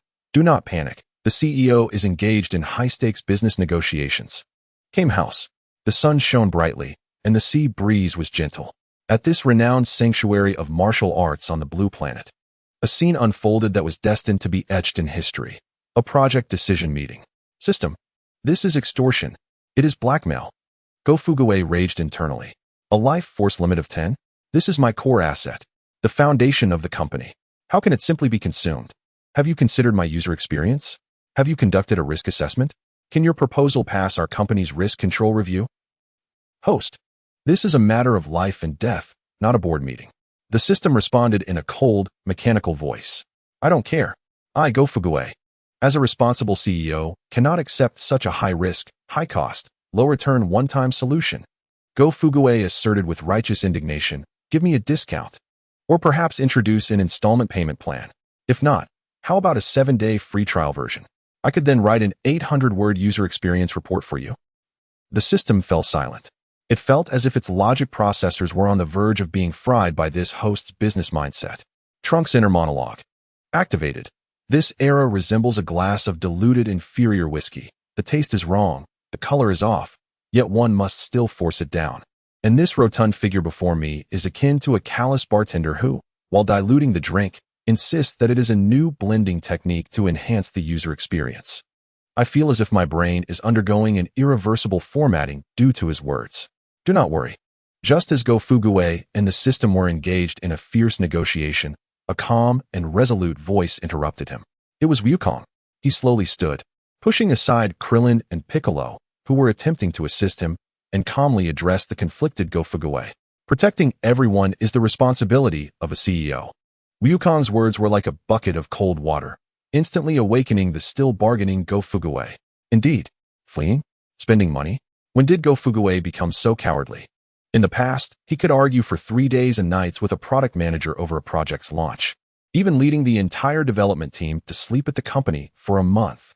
A mere pair of overperforming competitors thought they could force him, a top project manager, to abandon ship? Dream on. Wukong, the CEO, was right. Go Fugaway abruptly closed the enticing pop-up offering billions in subsidies. And in his eyes, the pathological flame known as project management reignited. He realized that fleeing and spending money were both inferior strategies. A true project manager must learn to solve problems through resource exchange and demand exploration. He dashed forward, re-entering the strategic and commanding CEO mode. However, this time, he did not address his own team. He turned around, wearing the most enthusiastic and flattering smile, and ran towards the 3 androids exuding a cold aura like that of death. His demeanor resembled that of a hotel lobby manager welcoming a top VIP client. Welcome. Welcome. A warm welcome. Go Fugaway's voice rang out, loud and filled with excitement. Welcome, esteemed angel investors, to our Z Warriors Group's Kame House Island Experience Center. This unexpected exclamation momentarily stunned the tense atmosphere. The amused expressions of androids 17 and 18 momentarily froze.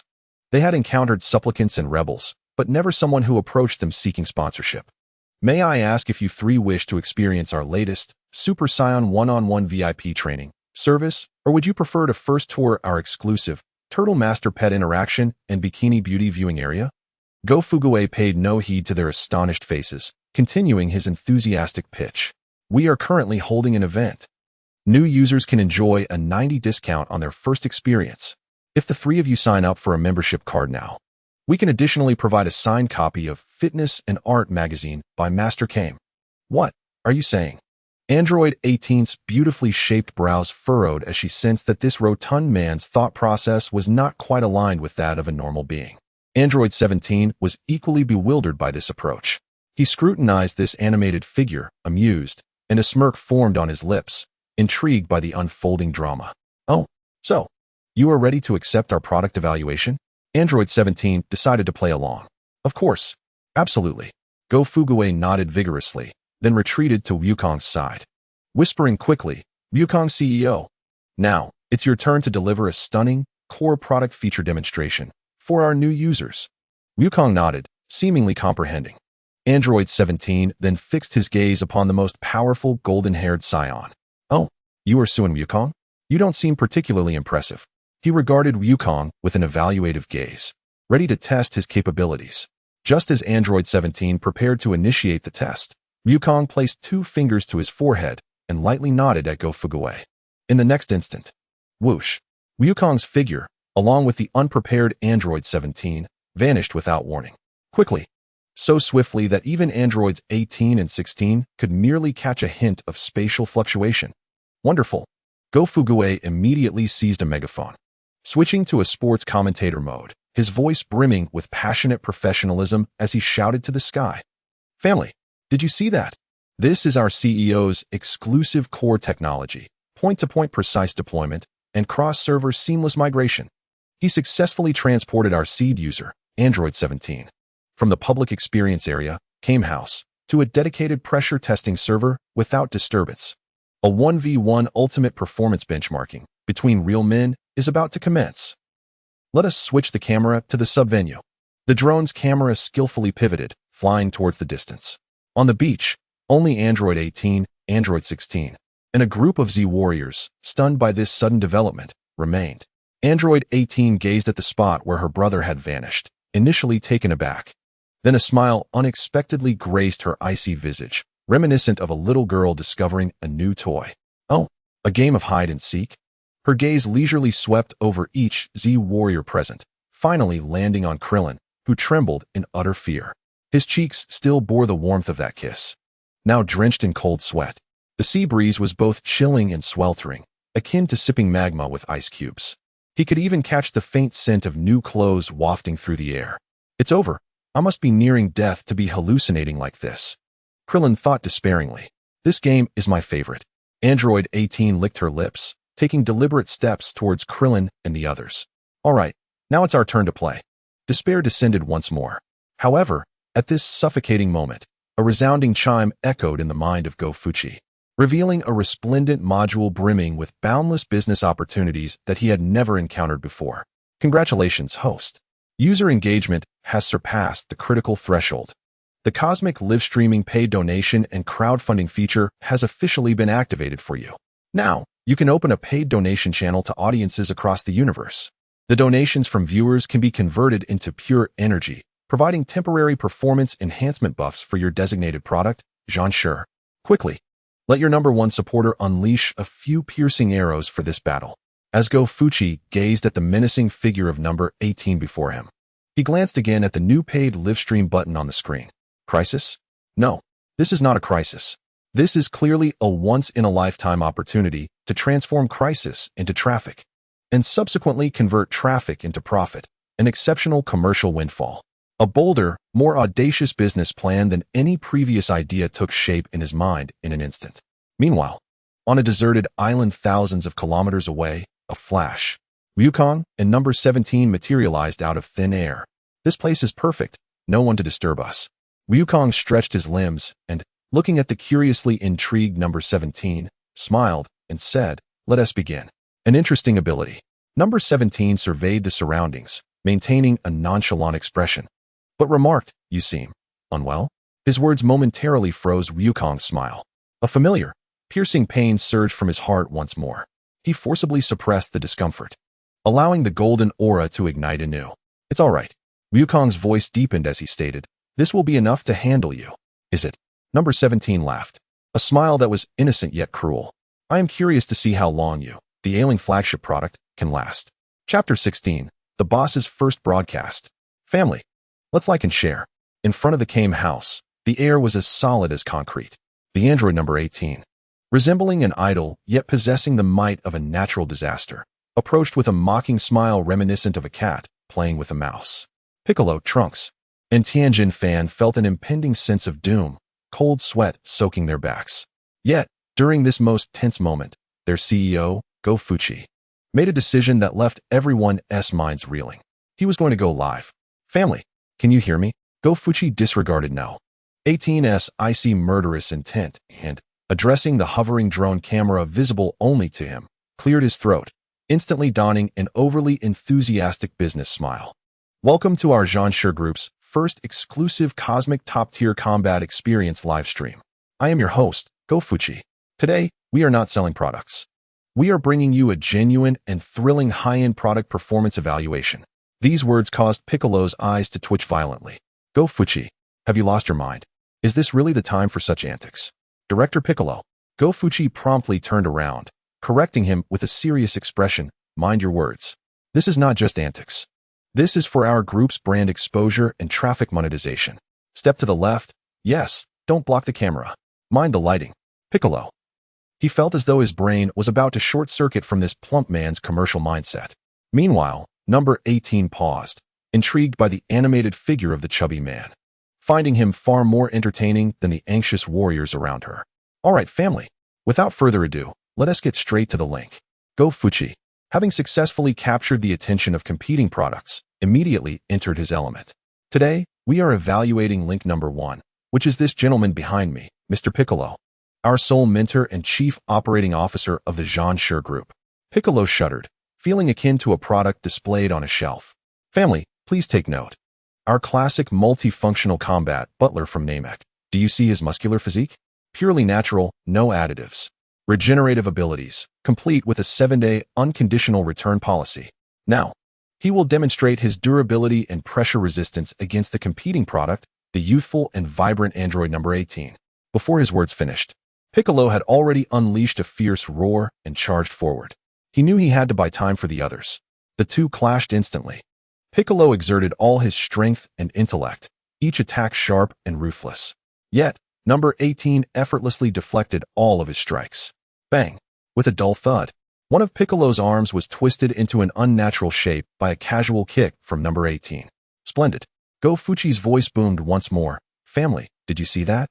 This is our director Piccolo's detachable design, convenient for repairs and replacements.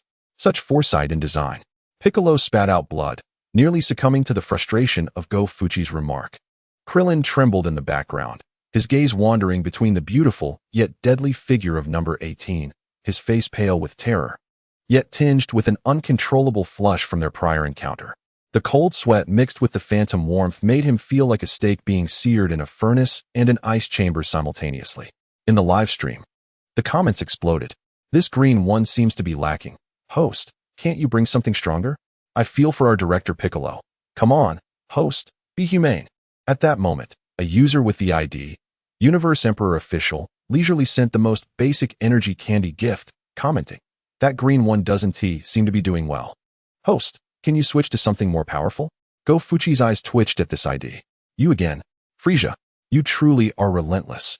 Yet he forced a professional smile, thanking the Universe Emperor for the candy. Your support is the greatest motivation for our product's advancement. Rest assured, we are about to serve you a hard-hitting dish. Just as Piccolo was on the verge of being finished off by number 18, a tremendous surge of golden energy, akin to an asteroid colliding with Earth, descended from above, crashing heavily between number 18 and Piccolo. As the smoke cleared, a figure clad in a blue battle suit, engulfed in a ferocious golden aura, stood tall. It was Vegeta. He had finally arrived. Family. Go Fuchi's voice soared an octave higher, brimming with fervor. Did you see that? Our sold-out King Saiyan Prince Limited Proud Gold Edition Vegeta has made a powerful return.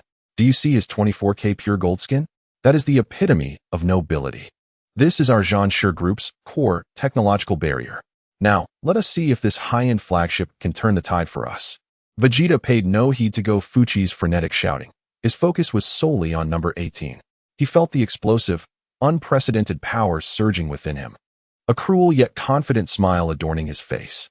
Woman, are you prepared to face the wrath of the Saiyan Prince? In the next moment, he transformed into a streak of golden light, colliding fiercely with number 18. The ensuing battle was cataclysmic, waves of energy erupting around them. Vegeta's power far surpassed that of all present, and to everyone's astonishment, he was indeed able to engage in a fierce exchange with number 18, even momentarily gaining the upper hand.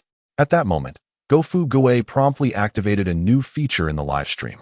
Family, would you like to witness Director Vegeta's hidden abilities? Do you wish for him to unleash his secret skill effects? A small gift below, let us make it happen. With just a single energy crystal, his punching speed could be enhanced by 10.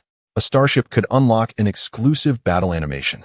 As gifts trickled in the live stream, Vegeta was bewildered to discover that his body was indeed undergoing subtle yet distinct changes. What was happening? My power. Gofu Gue shouted, Vegeta, don't lose focus. This is the quarterly performance bonus issued by the company, directly deposited into your account. Hurry, showcase our company's potential to our investors. With the influx of paid boosts, 99 of which were funded by Gofu Gue's personal finances, Vegeta's strength surged, his golden aura nearly bursting through the atmosphere. Seizing an opportunity, he spread his arms wide, gathering blinding energy in his palms. Ultimate Flash. A terrifying energy blast, thick enough to pierce the earth, consumed number 18 entirely. Boom. As the brilliant light faded, Vegeta knelt on the ground, breathless, while number 18's original standing position was left with a deep, dark pit. Did we win? Kuririn asked tremulously. Not yet. A chilling voice emerged from the edge of the pit. Number 18 staggered out, her clothing torn in several places, appearing somewhat battered. Yet her aura remained undiminished.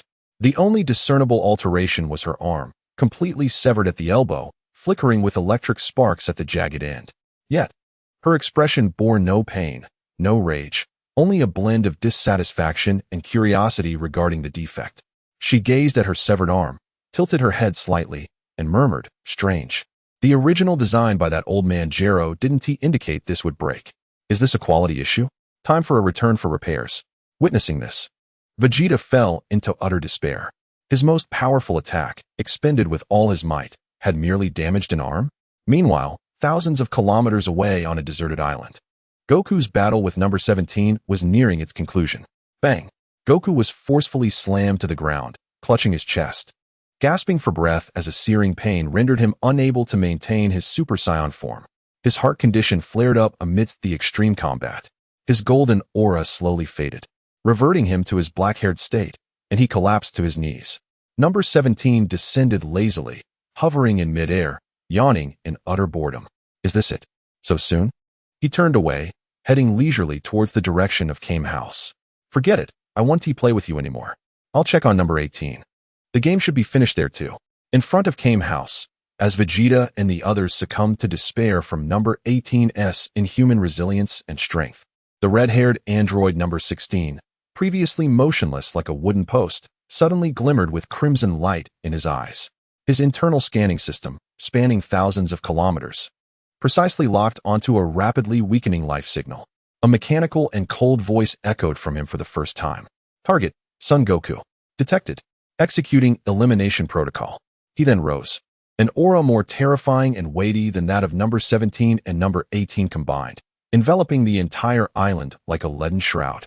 In Go Fu Gui's livestream, spurred by Vegeta's earth-shattering attack, the viewership reached unprecedented heights. However, at this very moment, a blood-red pop-up window, adorned with a skull icon and impossible to dismiss, suddenly obscured his entire system screen. Warning! Warning! Crowdfunding event has met the final trigger conditions. Ultimate Hidden Boss Cell incubation progress has reached 99. Please invite a legendary Super Saiyan within 24 hours to deliver the final strike to the incubator, located in Dr. Gero's underground hidden laboratory at coordinates XX. To unlock Perfect Cell early and recruit him as your exclusive training partner. Countdown 235959. Go Fu Gui gazed at the pop-up window, then looked up at the recently risen number 16, whose terrifying aura made his very soul tremble, and felt the ominous presence of number 17 approaching swiftly. He was utterly dumbfounded. Family, this script seems a bit off. Chapter 17, Ultimate Product Launch, Uncle Piccolo's final performance evaluation.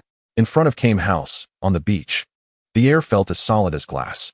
Despair is a contagious virus, and at this moment, it was spreading through the air, infecting every remaining Z fighter. Vegeta struggled to rise, but number 18's kick seemed to have shattered his pride as a prince, rendering his body completely unresponsive. Kuririn remained lost in the overwhelming impact of that sweet, yet deadly kiss, his mind blank. And at the source of all this despair, the android number 16, standing like a silent iron tower, had finally risen. He merely stood there, doing nothing, yet his cold and heavy aura suffocated everyone. Yet, as the CEO of the Z-Fighter faction, Go Fu Gui was frantically preoccupied with an even more pressing matter. His Pink Shishi system panel was completely overtaken by a massive, blood-red pop-up advertisement that could not be closed. Warning! Warning! Crowdfunding event has met the final trigger conditions. Ultimate Hidden Expansion Pack, Cell Game, is about to be forced into public testing. Countdown 235958. Go Fu Gui felt no fear at the terrifying strength of No. 16. Instead, like a product manager whose patience had exploded due to operational mishaps, he raged at the air. Which department is responsible? Who authorized the release of this new version of Cell at this moment? We haven't even resolved the user rights issues from our last version, Androids. And now you're pushing a new expansion pack? Did you conduct any market research? Have you considered user experience? Do you understand what a product launch window is? I will lodge a complaint. I will withhold the entire project team's year-end bonuses. His outburst, filled with workplace grievances, prompted the few remaining conscious Z-fighters to regard him with expressions of disbelief. Amidst this atmosphere of despair and absurdity, a steady figure slowly emerged. It was Piccolo. His white cloak was tattered, but his gaze was as sharp and calm as obsidian, glistening with resolve. He was the only one present who retained considerable combat capability after the encounter with number 18. He was the chief strategy officer of the Z-Fighters and, at this moment, the sole operational flagship product. The air was thick with the scent of salt and ozone, mingled with despair. That formidable foe was a perfect killing machine. Every movement was calculated, every part dedicated to the singular goal of eliminating Son Goku. A flawless, emotionless algorithm. Behind him, the chubby figure continued to chatter about server load and user experience. It was difficult to discern which was more abnormal, but that no longer mattered. I had to buy them time. Piccolo moved. He stepped forward, resolutely approaching the android number 16. Upon noticing the launch of a new product, Go Fu Gui immediately perked up. He swiftly minimized the pop-up for the Shala game, although it proved futile, and transitioned into his fervent live streaming sales mode. Family. Urgent update. Urgent update. He bellowed through his iconic golden megaphone, locking the drone's camera firmly onto Bick. We have just launched the officially merged Super Namekian Collector's Edition Bick after our merger and restructuring. Do you see the poised demeanor he exudes? This is the perfect amalgamation of wisdom and strength. And those two sensitive antennae atop his head, they serve as built-in 5G antennas, enabling him to perceive market fluctuations instantly. Now, he will showcase his exceptional tactical layout and pinpoint explosive power against the hidden powerhouse of the Android camp. Number 16. Director Bick. Show them a taste of Namekian shock. In response to Gofu Gue's overwhelming commentary, Bick remained expressionless as he forcefully tore off the cumbersome white cloak that had become a burden. Huh! He roared, his immense aura soaring skyward. In an instant, his figure vanished from sight, reappearing behind number 16, delivering a precise hand strike infused with wisdom and strength towards the back of number 16's neck. Yet, without even turning around, number 16 casually raised his arm and effortlessly blocked Bick's attack with a resounding thud. Combat Power Analysis 65,000,000. There exists a vast disparity with our side. Assessment: no threat. The cold, mechanical voice of number 16 echoed. A chill ran through Bick's heart, yet he did not waver. He was fully aware of the substantial difference in power. His sole chance lay in strategy. He swiftly retreated, simultaneously forming seals with his hands in front of his chest. Hell Flash Bomb. Dozens of highly concentrated energy orbs, akin to a swarm of bees with eyes, surrounded number 16 from all directions. Oh, classic replica. Gofu Gue immediately engaged in professional commentary. Our director Bick has unleashed his signature skill. This is a flawless, distributed saturation attack. By outputting from multiple nodes simultaneously, it causes the opponent's server to experience computational overload, thereby revealing vulnerabilities. Boom, boom, boom. The deafening explosions completely engulfed number 16's figure. However, as the dust settled, a translucent green energy shield slowly dissipated. Within the shield, number 16 remained unscathed. The attack trajectory has been perfectly analyzed by the combat computer. Defense mode, optimal solution. Number 16 declared before instantly vanishing. Not good. Bick could only think these two words. An irresistible force struck his abdomen with tremendous impact.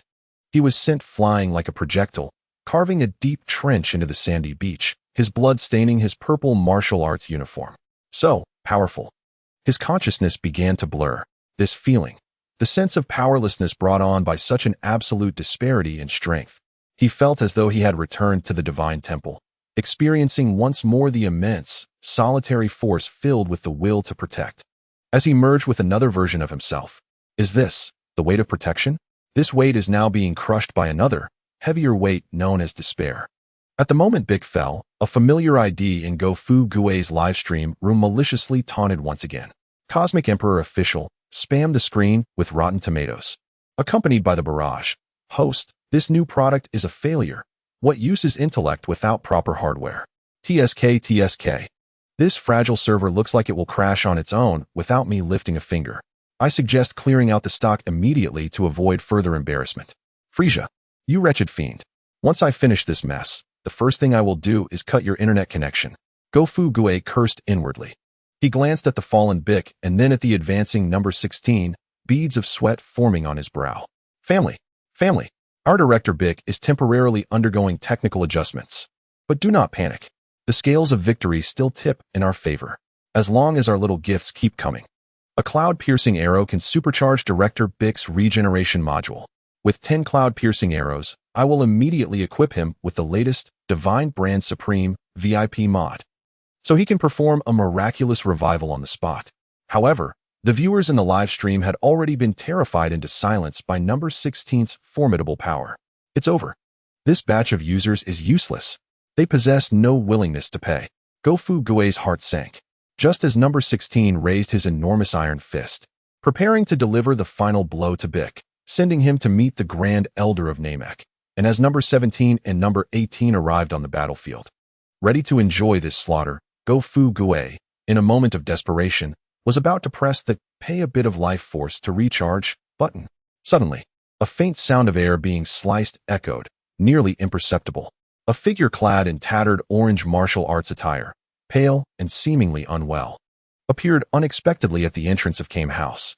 He leaned against the doorframe, gasping for breath as if he had just completed a marathon. He surveyed the chaotic scene that resembled the aftermath of a typhoon and then glanced towards the massive red-haired robot poised to strike, completely oblivious to the situation. Clutching his rumbling stomach, he asked in a weak yet hopeful tone, it seems I missed lunch? Is there any turtle soup left? It was Sun Wukong. He had returned. The descending iron fist of number 16 halted a mere centimeter from Bick. Slowly, he turned around. His cold, radar-like mechanical eye ignited with an unprecedented, blinding red light upon detecting Wukong. Target, Sun Wukong. Biological characteristics, confirmed. Elimination protocol, initiated. He completely disregarded the fallen Bick and the others, his massive form advancing step by step, like an unstoppable siege beast towards the frail Sun Wukong, who was still yearning for turtle soup. Oh, in the distance, number 17 observed this scene, a curious smile spreading across his face. He turned to No. 18 beside him and remarked, "It seems the big guy has found his only target in this game. Our mission is considered complete." No. 18 nodded, but her gaze shifted back to the barely conscious sea fighters on the ground, particularly the terrified little bald Krillin. What about the rest of these toys? She licked her lips, feeling a twinge of regret at the thought of discarding them. Number 17 shrugged casually, replying, "Do as you wish. After all, our main task was merely to observe."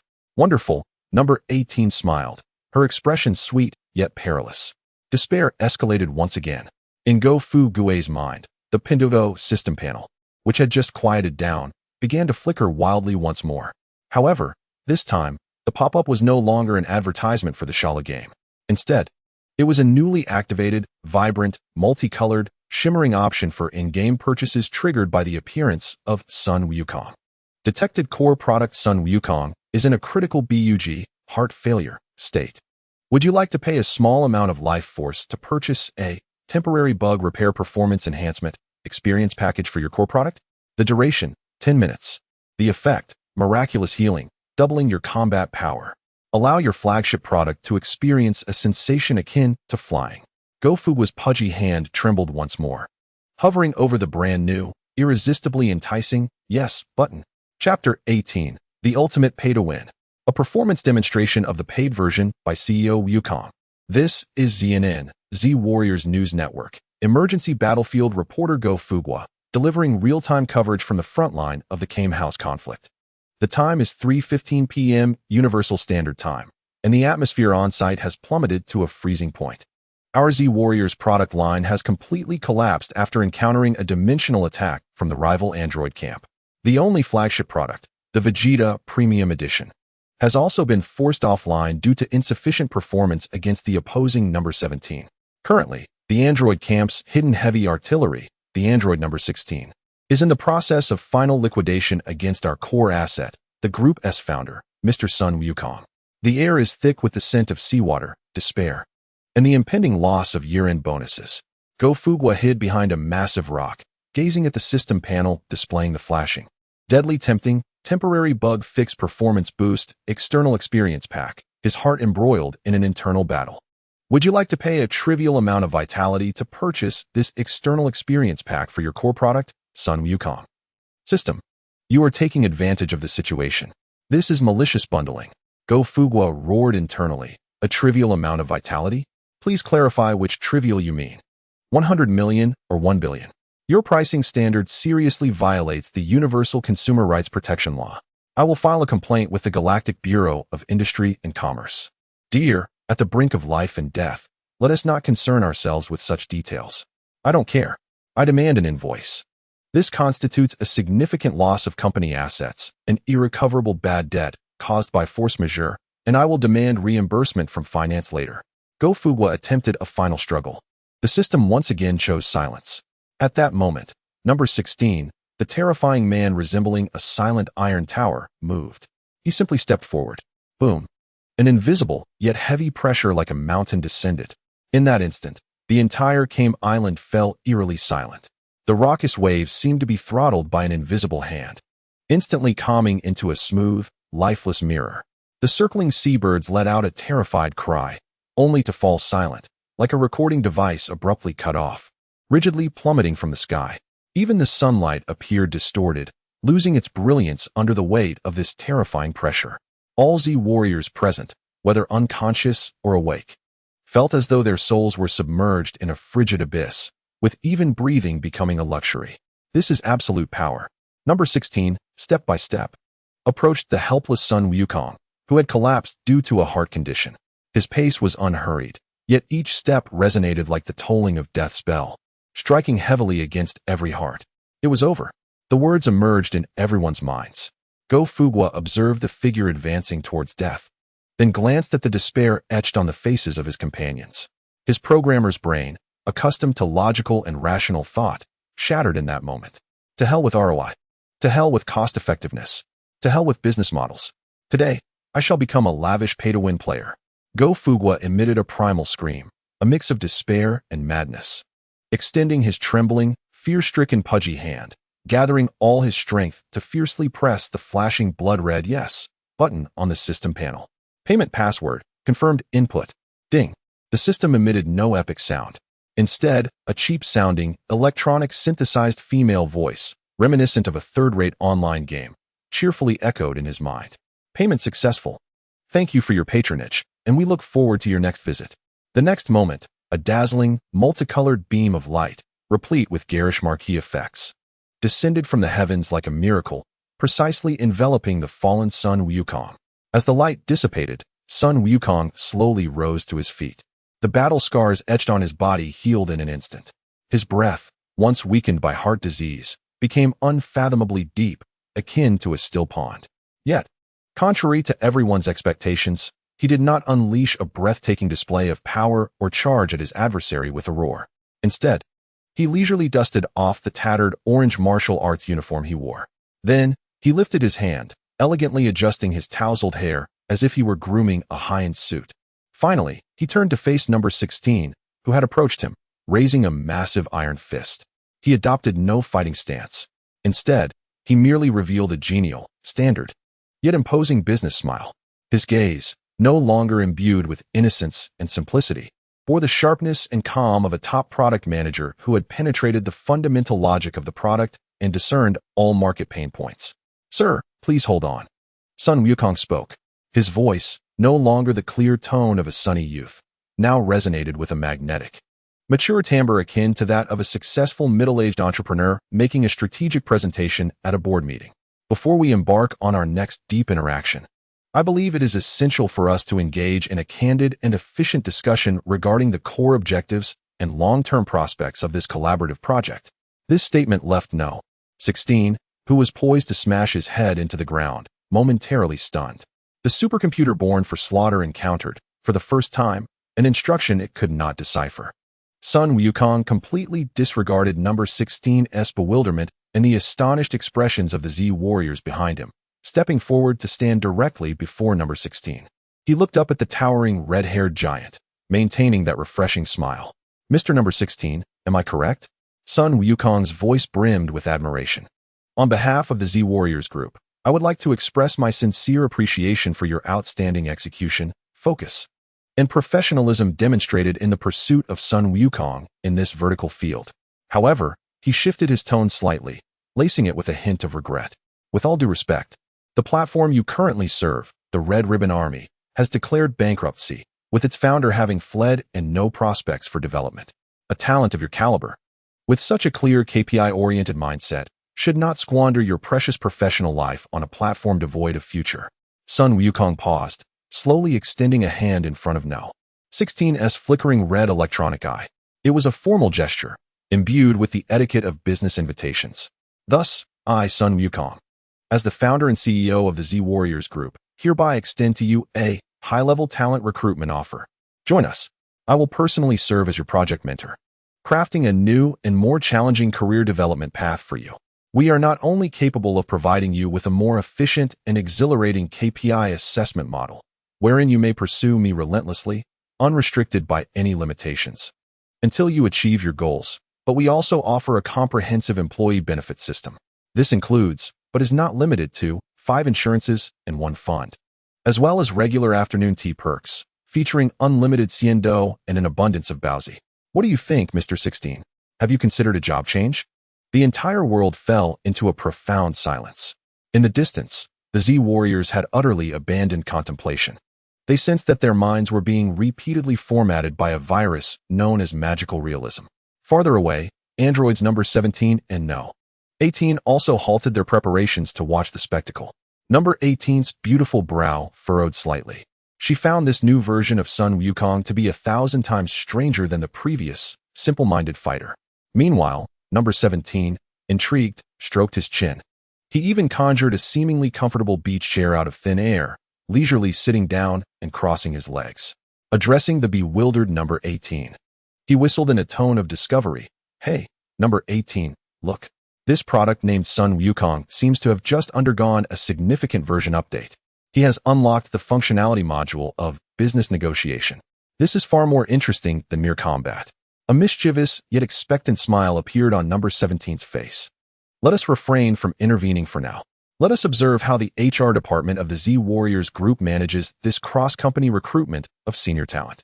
At the center of the battlefield, number 16, the ultimate android born for pure slaughter, found his supercomputer, capable of calculating planetary trajectories, thrown into unprecedented, catastrophic chaos upon receiving Sun Wukong's combination of business logic and workplace PUA. Instruction conflict. Kill Sun Wukong versus join his company to kill him. Logical paradox. How to achieve the KPI of killing Sun Wukong in a company whose core business is to protect him. Attempting to construct a new behavior model. Model construction failed. System resource utilization rate 99. Core temperature too high. Number 16's cold, red electronic eyes began to flicker chaotically, like a malfunctioning traffic signal at a busy intersection. Indistinguishable, intermittent mechanical sounds emerged from his mouth. Logic, error. Need, restart. His massive form froze in place, immobile, resembling a top-tier robotic model that had crashed. Gofu Gue, witnessing this cosmic masterpiece, had yet to feel a twinge of pride regarding the astonishing user experience afforded by his recent investment. On his system panel, a blood-red window counting down to the Cell games suddenly magnified without warning. The countdown numbers surged like a frenzied wild dog, accelerating erratically at a visibly alarming rate. Warning. Due to the host's forceful use of paid plugins, irreversible severe interference to the world line has occurred. World line deviation has reached 75. Timeline for the Cell game's public test has entered an uncontrollable acceleration state. Expected public test date, advanced to 1 week later. Gofu Gue's smile froze at that moment. Chapter 19, Version Rollback. When the CEO's trial card suddenly expires. In front of Kame House, the ultimate weapon, Android No. 16, stood frozen like a computer that had crashed, with chaotic data streams flashing in his electronic eyes. Across from him, Sun Wukong, CEO version, who had just completed an epic talent recruitment, maintained an outstretched hand in invitation, adorned with a friendly yet imposing business smile. "Mr. 16, I understand you are currently feeling bewildered, perhaps even experiencing a system overload." Wukong's voice brimmed with magnetism, akin to an experienced HR guiding a new recruit. This transition from a traditional manufacturing industry that pursues absolute KPI, referring to Dr. Jarrow's violent aesthetics, to our human-centered, sustainable high-tech enterprise necessitates an adjustment period. Here on Earth, a blue planet teeming with miraculous life, we are witnessing a rare cross-species communication behavior in this island sanctuary known as Kame House. The Homo sapiens Wukong CEO form, a species with pronounced social and territorial instincts, is engaging in a complex, ritualistic gesture of goodwill towards his future nemesis, Android number 16 in fortification form. In the distance, two more dangerous apex predators, androids number 17 and number 18, chose not to intervene immediately. They were observing with great interest, as if this absurd job-seeking ritual satisfied their unpredictable mental cravings more than mere hunting. Rest assured, Wukong continues to convey our corporate culture. We have a comprehensive mentor system for new hires and one-on-one support programs. I assure you, within 3 days, you will be adept. Within 7 days, you will integrate into the team, and in a month, you will independently oversee an entirely new disruptive innovation project. Just as he prepared to elaborate on the tailored career development path and competitive compensation package for number 16, an unexpected event occurred. The composed, Calm demeanor of a business elite that seemed capable of controlling everything vanished like a light bulb losing power with a sudden zap. The smile that radiated commercial pressure on his face froze, then gradually disintegrated, ultimately transforming into an expression of bewilderment, innocence, and even a hint of simplicity. In the next moment, Wukong, the simple-minded version, blinked in confusion, glancing at his hands still extended in midair, then at the towering figure of the red-haired giant before him, whose eyes flickered like a traffic light. Then, he executed an action that caused everyone's minds to short-circuit. He scratched his head. Huh. His voice no longer carried the mature, magnetic timbre but reverted to a bright, youthful tone. What was I just doing? How strange. I feel so hungry. It seems I have exhausted my energy. He turned his head, entirely disregarding the terrifying enemy before him, and called out to the Kame Sinin within the house in a tone filled with grievance and expectation. Master Kame, is there really no more sea turtle soup? At the moment of his transformation, the surrounding environment seemed to undergo a marvelous change. The once gentle sea breeze, influenced by the CEO's aura, turned wild and sharp, like shards of a blade scraping haphazardly across every face.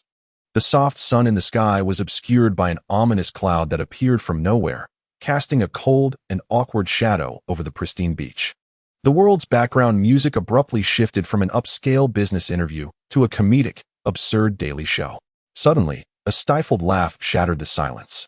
It was number 17, doubled over with laughter, nearly collapsing in his magically conjured beach chair, pointing at Wukong and gasping for air. On the 18th, she could no longer contain herself. Covering her mouth with her hand, her shoulders trembled violently, and for the first time, her icy blue eyes sparkled with unrestrained, pure joy. My goodness, 17. Did you see that? 18 was laughing so hard that tears nearly spilled from her eyes as she pointed at the bewildered son Wukong, who was still entangled in the conundrum of the turtle soup question. This flagship product didn't he just revert to an earlier version? From the pretentious, domineering CEO paid edition, he rolled back to the innocent, simple factory settings. Haha, this is simply 1,000 times more amusing than mere fighting. 17 rolled on the beach in laughter, completely shedding the demeanor expected of a top predator. The Z warriors gazed at this bizarre scene, their minds utterly relinquishing rational thought. Only Gofu Goe was experiencing an internal earthquake of magnitude 12. It's over. The CEO trial card has expired. The cheat has disconnected. This is a grand scene of social demise. He clutched his head, feeling his blood pressure soar. Amidst the laughter filled with a light-hearted atmosphere, 16, who had remained rigid, suddenly activated its electronic eye once more. But this time, it was no longer a simple blue screen, but a chaotic, urgent flickering of red and green. Its cold mechanical voice began to sputter, reminiscent of an old radio with a poor connection. System reboot error conflict detected. Core Directive 1. Eliminate Sun Wukong. New Directive 2. Accept Z Warrior Group. Offer logic conflict attempting to merge directives. Merge successful. 16 slowly raised its head, the eerie glow of its electronic eyes fixating on the despondent Sun Wukong, who was still lamenting the absence of turtle soup. The final command had been generated. Its cold, emotionless mechanical voice slowly uttered a phrase that sent shivers down everyone's spine. Execute. Upon employment, eliminate Sun Wukong plan. Ha, I can't take it anymore. I'm laughing myself to the brink of breathlessness. 17 finally got up from the ground, wiping the tears of laughter from his eyes. Feeling that this game was becoming increasingly entertaining, he decided not to end this farce just yet. Approaching the Z Warriors, he spoke slowly, as if announcing new game rules. Listen, Earthlings. We currently have little interest in eliminating you. We decided to go for a drive. He pointed towards the mainland, adding that they would seek out the sick, true Sun Wukong. We will leisurely drive along the highway in search of him. Consider this your preparation time. A devilish smile curled on his lips. If we find him first, then the game ends. If you can cure him before we find him and then challenge us, then this tedious game will truly begin. With that, he turned to leave. 18 stood up as well, but before departing, she skipped lightly to the already petrified little bald-headed Krillin. At that moment, Krillin's heart seemed to stop beating. It's over. I'm definitely going to die this time, however. 18 merely gazed curiously at his shiny bald head glistening in the sunlight, as if observing an intriguing pet. She reached out and gently rubbed his head amidst his extreme fear and rigidity, even giving his cheek a light pat. The gesture resembled comforting a startled kitten. Little bald head, Good luck. Her voice carried a hint of playful mirth. I eagerly anticipate how much more entertaining you can become by our next encounter. With that, she turned and followed 17's footsteps, leaving Krillin with a lingering softness on his face, his mind blank, and his heartbeat pounding like a jackhammer. The three androids soared into the sky, leaving the Z warriors in a mix of relief, fear, and confusion. Few until their presence completely vanished. Everyone felt as if they had been drained of energy. Collapsing onto the ground, the crisis seemed temporarily averted. Yet, in the next second, ugh, a pained groan echoed, causing everyone's hearts to leap into their throats. It was Wukong. Having reverted to normal mode, the overload from the CEO mode, combined with the energy expended during instant transmission, overwhelmed his fragile heart, which finally succumbed to excruciating pain. He clutched his chest, his face paling to a deathly white, and he collapsed to the ground. Wukong, Dad! The crowd rushed over, only to find him in a semi-conscious state, his breath faint as if it could extinguish at any moment. And that life-saving antidote was still far away in the West City, in Bulma's laboratory. Meanwhile, the rebooted 16, now caught in a logical conundrum, fell into a new confusion after 17 and 18 departed. It looked down at the fallen Wukong and then up towards the direction its companions had vanished. Its supercomputer battling two conflicting directives. Target Son Wukong status. Near-death meets elimination criteria, however offer not yet confirmed unable to attack Superior, it repeated mechanically. Its massive frame spinning in place like a lost child unable to find its way home. What would its next move be? Execute the base-level slaughter program, or truly head to the Z Fighter Group headquarters to clock in? No one knew. Just as the Z warriors stood helplessly before the fallen Wukong and the perplexed 16, a resounding, ominous highest-level alarm blared from every detector present, including the recently awakened Vegeta. Gofu Gua's Pin Shishi system panel was completely overwhelmed by an unclosable, blood-soaked, universal server mandatory announcement. Warning. Due to irresistible force, the Cell Game Ultimate internal test activity will commence ahead of schedule. Countdown. 6 days, 23 hours, 59 minutes, and 58 seconds. Players are advised to prepare for the ultimate user experience brought to you by our most refined competitor. Chapter 20. The most chaotic asset transfer in history. In front of Kame House, on the beach, the atmosphere was as solidified as an expired compressed biscuit, dry, hard, and unnerving. Wukong, the soul and core asset of the Z Warrior Group, lay on the beach with his eyes tightly shut, his face pale and lifeless. The faint rise and fall of his chest seemingly at the mercy of the sea breeze. More critically, every Z Warrior-S detector was flashing the same blood-red, mandatory server announcement. Warning. Due to irresistible force, the Cell Game Ultimate internal test activity will commence ahead of schedule. Countdown. 6 days, 23 hours, 59 minutes. It's over, it's all over. Krillin collapsed onto the ground, his gaze vacant. Wukong was unconscious, and Vegeta had seemingly vanished. The androids had yet to be dealt with, and now this mysterious cell game had emerged. How could they proceed? Despair surged like a rising tide, swiftly enveloping everyone's ankles and creeping towards their necks. However, amidst this profound silence, a voice imbued with the quintessential afflictions of a project manager resounded like thunder. Do not panic. Follow my lead. Gofu Gue, the CEO of the Z Warriors Group, after enduring a brief system blackout and a collapse of his worldview, did not succumb to despair. Instead, the subsequent crises ignited within him an unprecedented fervor, characteristic of a gold medal project manager. He dragged over a piece of spaceship hull, shattered by Vegeta, to serve as a makeshift whiteboard, wielding a charred piece of charcoal as a marker, and commenced his crisis management mobilization meeting, rife with internet jargon. Everyone, rally your spirits. This is not a crisis. This is a multi-threaded complex project under extreme pressure testing. With a decisive slap, he sketched 3 crooked arrows on the board. We are currently confronted with 3 critical task paths. First, emergency offline repair and hot update of core asset, Wukong. This is the highest priority in all our endeavors, a P0 level task. Second, isolation guidance and harmless treatment of potential risk, artificial human number 16. He is currently a walking logic bomb and must be immediately severed from the main line. Third, prospective pre-research and risk assessment for the new version, Shalu. Knowing ourselves and our adversaries ensures victory in every battle. His proclamation left everyone present in a state of bewilderment. Bika gazed at the portly figure gesturing at a piece of metal, feeling his intellect falter. Yet he had to concede that, through this redefinition, the seemingly hopeless situation appeared to transform into a project that could indeed be dismantled and executed. Now, I declare, Go Fugaway waved his hand, and the AoZ Warriors Group Earth Defense Emergency Project Team is officially established. Director Bika, in light of your remarkable control and clarity of logic, I appoint you as the PMO, Project Management Office, head of this endeavor. You will be responsible for coordinating all resources to ensure the smooth advancement of the project. Bika opened his mouth to object, but found himself utterly speechless. All right, the first issue. Go Fugaway pointed toward the figure of number 16, who was still spinning in circles on the beach, muttering about onboarding, killing, onboarding. How do we handle this historical bug? Everyone gazed at the imposing form of number 16 and felt a chill run down their spines.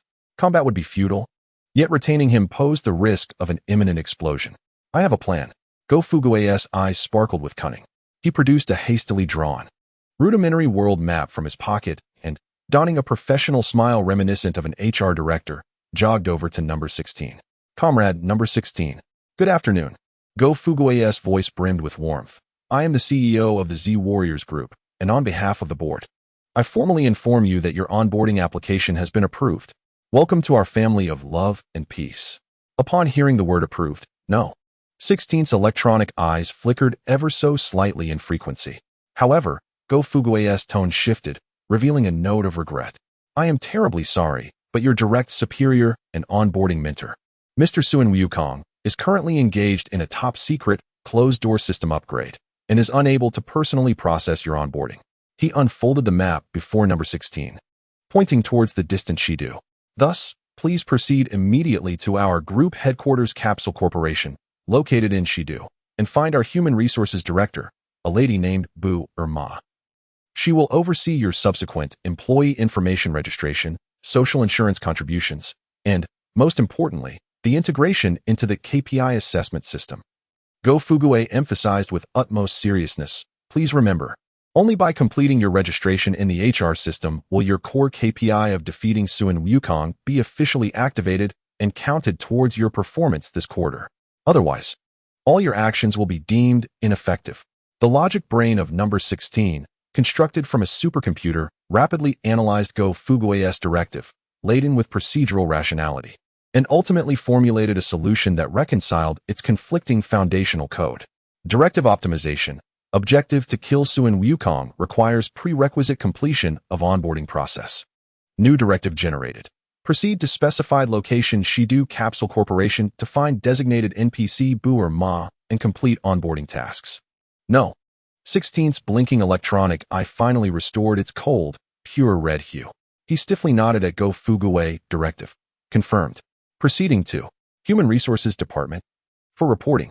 With that, his massive form shot upwards like a launched rocket, creating a gust of wind as he soared toward Shidu. The Z Warriors collectively turned to stone. They observed the colossal figure disappearing into the horizon and then glanced at Go Fugaway, who was clapping his hands with a triumphant expression, as if he had effortlessly debugged a program, feeling that this world was becoming increasingly surreal. Having resolved the ticking time bomb that was number 16, Go Fugaway promptly shifted focus to the next, most challenging issue. All right, now we must undertake the emergency strategic transfer of core asset, Wukong. He pointed at the unconscious Wukong, his expression grave. We must immediately transport him to Shidu to utilize special medication for repairing his bugs. However, number 17 and number 18, our competitors, are currently conducting roadshows on the mainland, making our flight path highly conspicuous. We require a more discreet and unexpected logistical solution.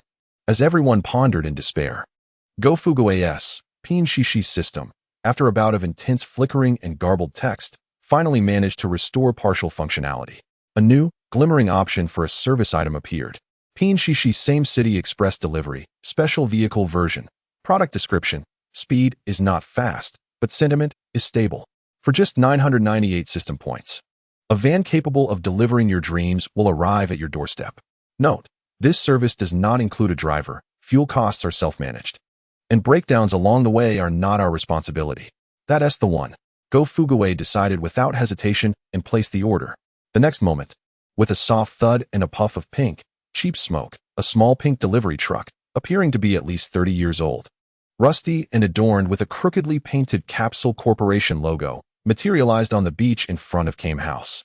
Once again, the crowd fell into silence. All right, the transportation issue is settled. Go Fuguwei clapped his hands and then, with the gaze of one selecting a chosen one, slowly surveyed each individual present. Ultimately, his eyes landed on the small, bald figure of Colleen, who was still dazed in a corner. Comrade Colleen, Go Fuguwei's voice bore an undeniable tone of appointment.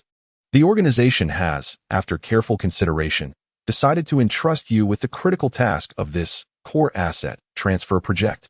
Me? Drive this? Colleen stammered, pointing to himself, bewildered. Boss, I can only ride my little electric scooter. Go Fuguwei stepped forward, solemnly placing a similarly rusty car key into Colleen's hand and imparting earnestly, Comrade Colleen, do not underestimate yourself. What we value is not your driving skill, but the wealth of survival experience and exceptional ability to endure you have accumulated through countless life and death crises. This is the most precious treasure. He leaned in closer to Kellen, lowering his voice to a whisper that only the two of them could hear.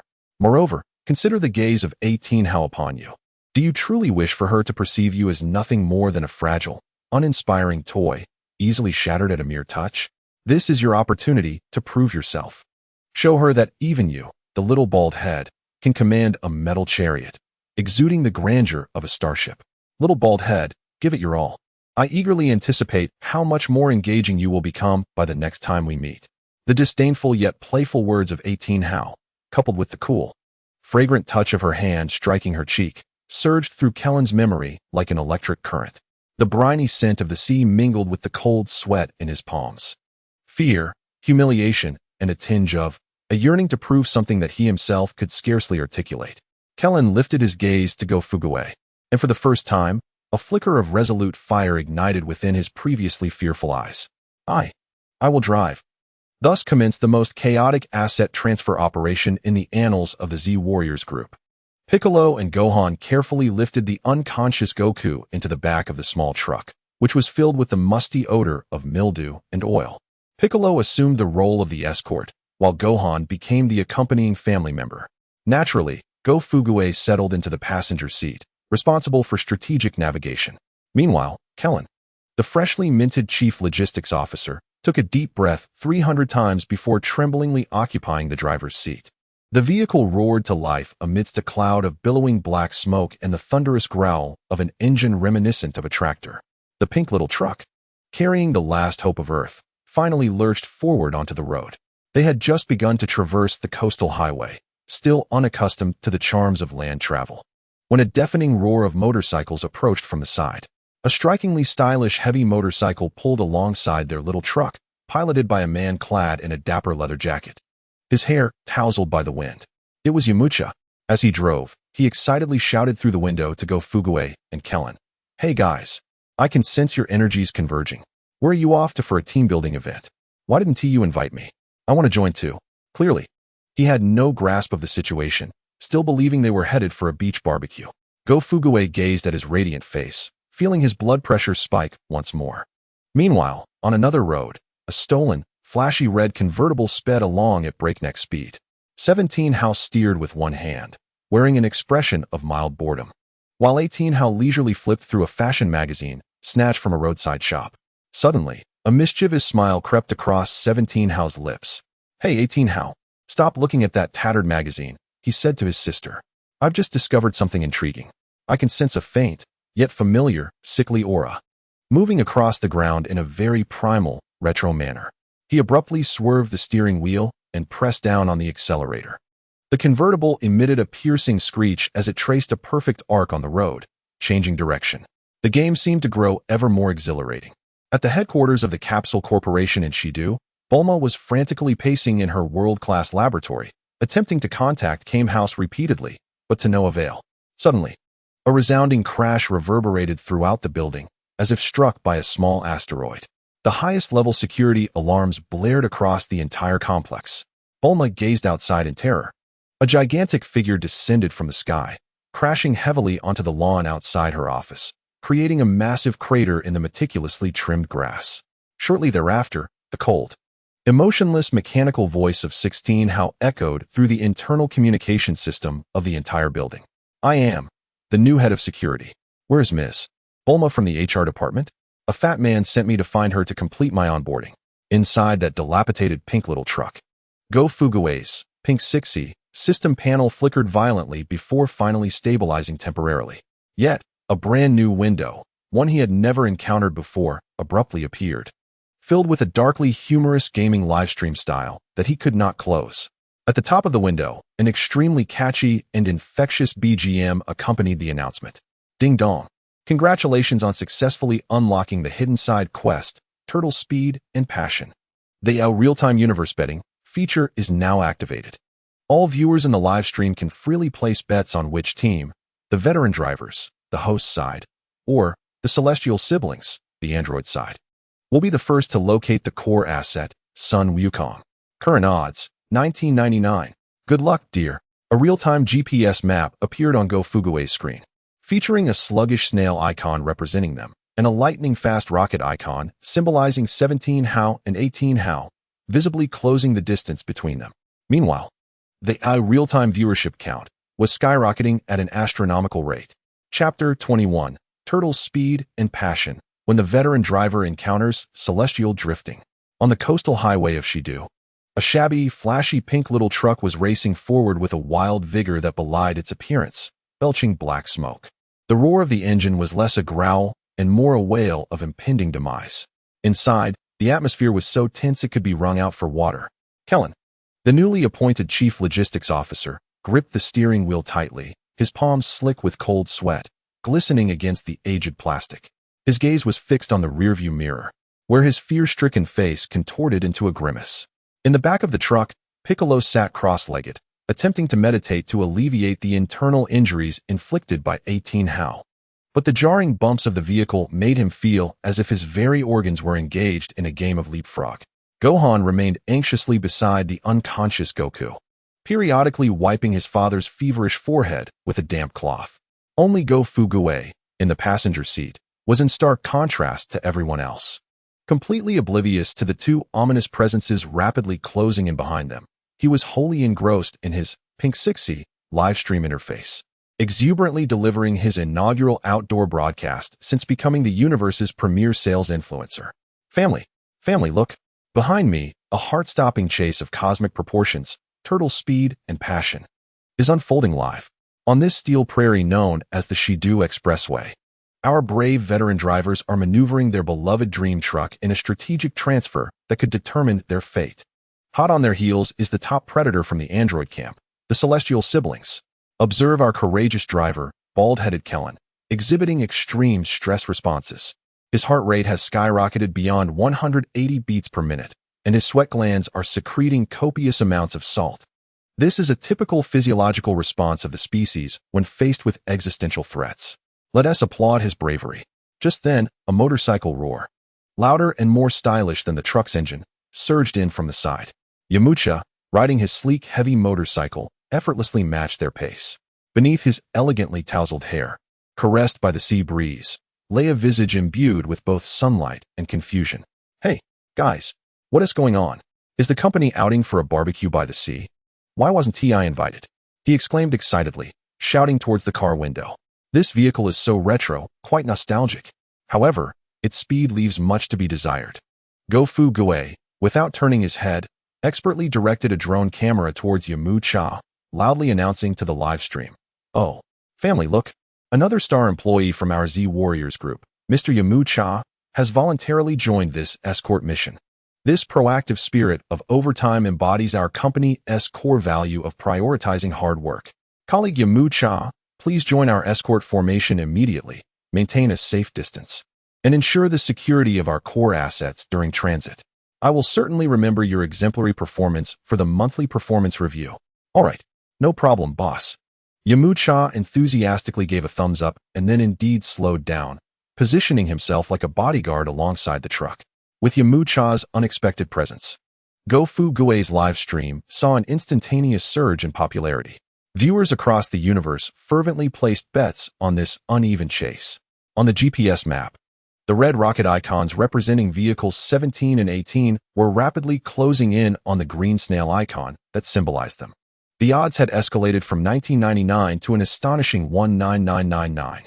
At that moment, a glittering ID reappeared on the donation leaderboard, Universe Emperor Official, who generously placed a hefty bet on the immortal sibling team using a gift equivalent to a battleship while broadcasting his professional opinion with domineering comments. Humph. Does this even need guessing? With that bald driver-esque skills, I could drive faster with my feet. This ISNTA competition, it's a one-sided, utterly predictable product evaluation.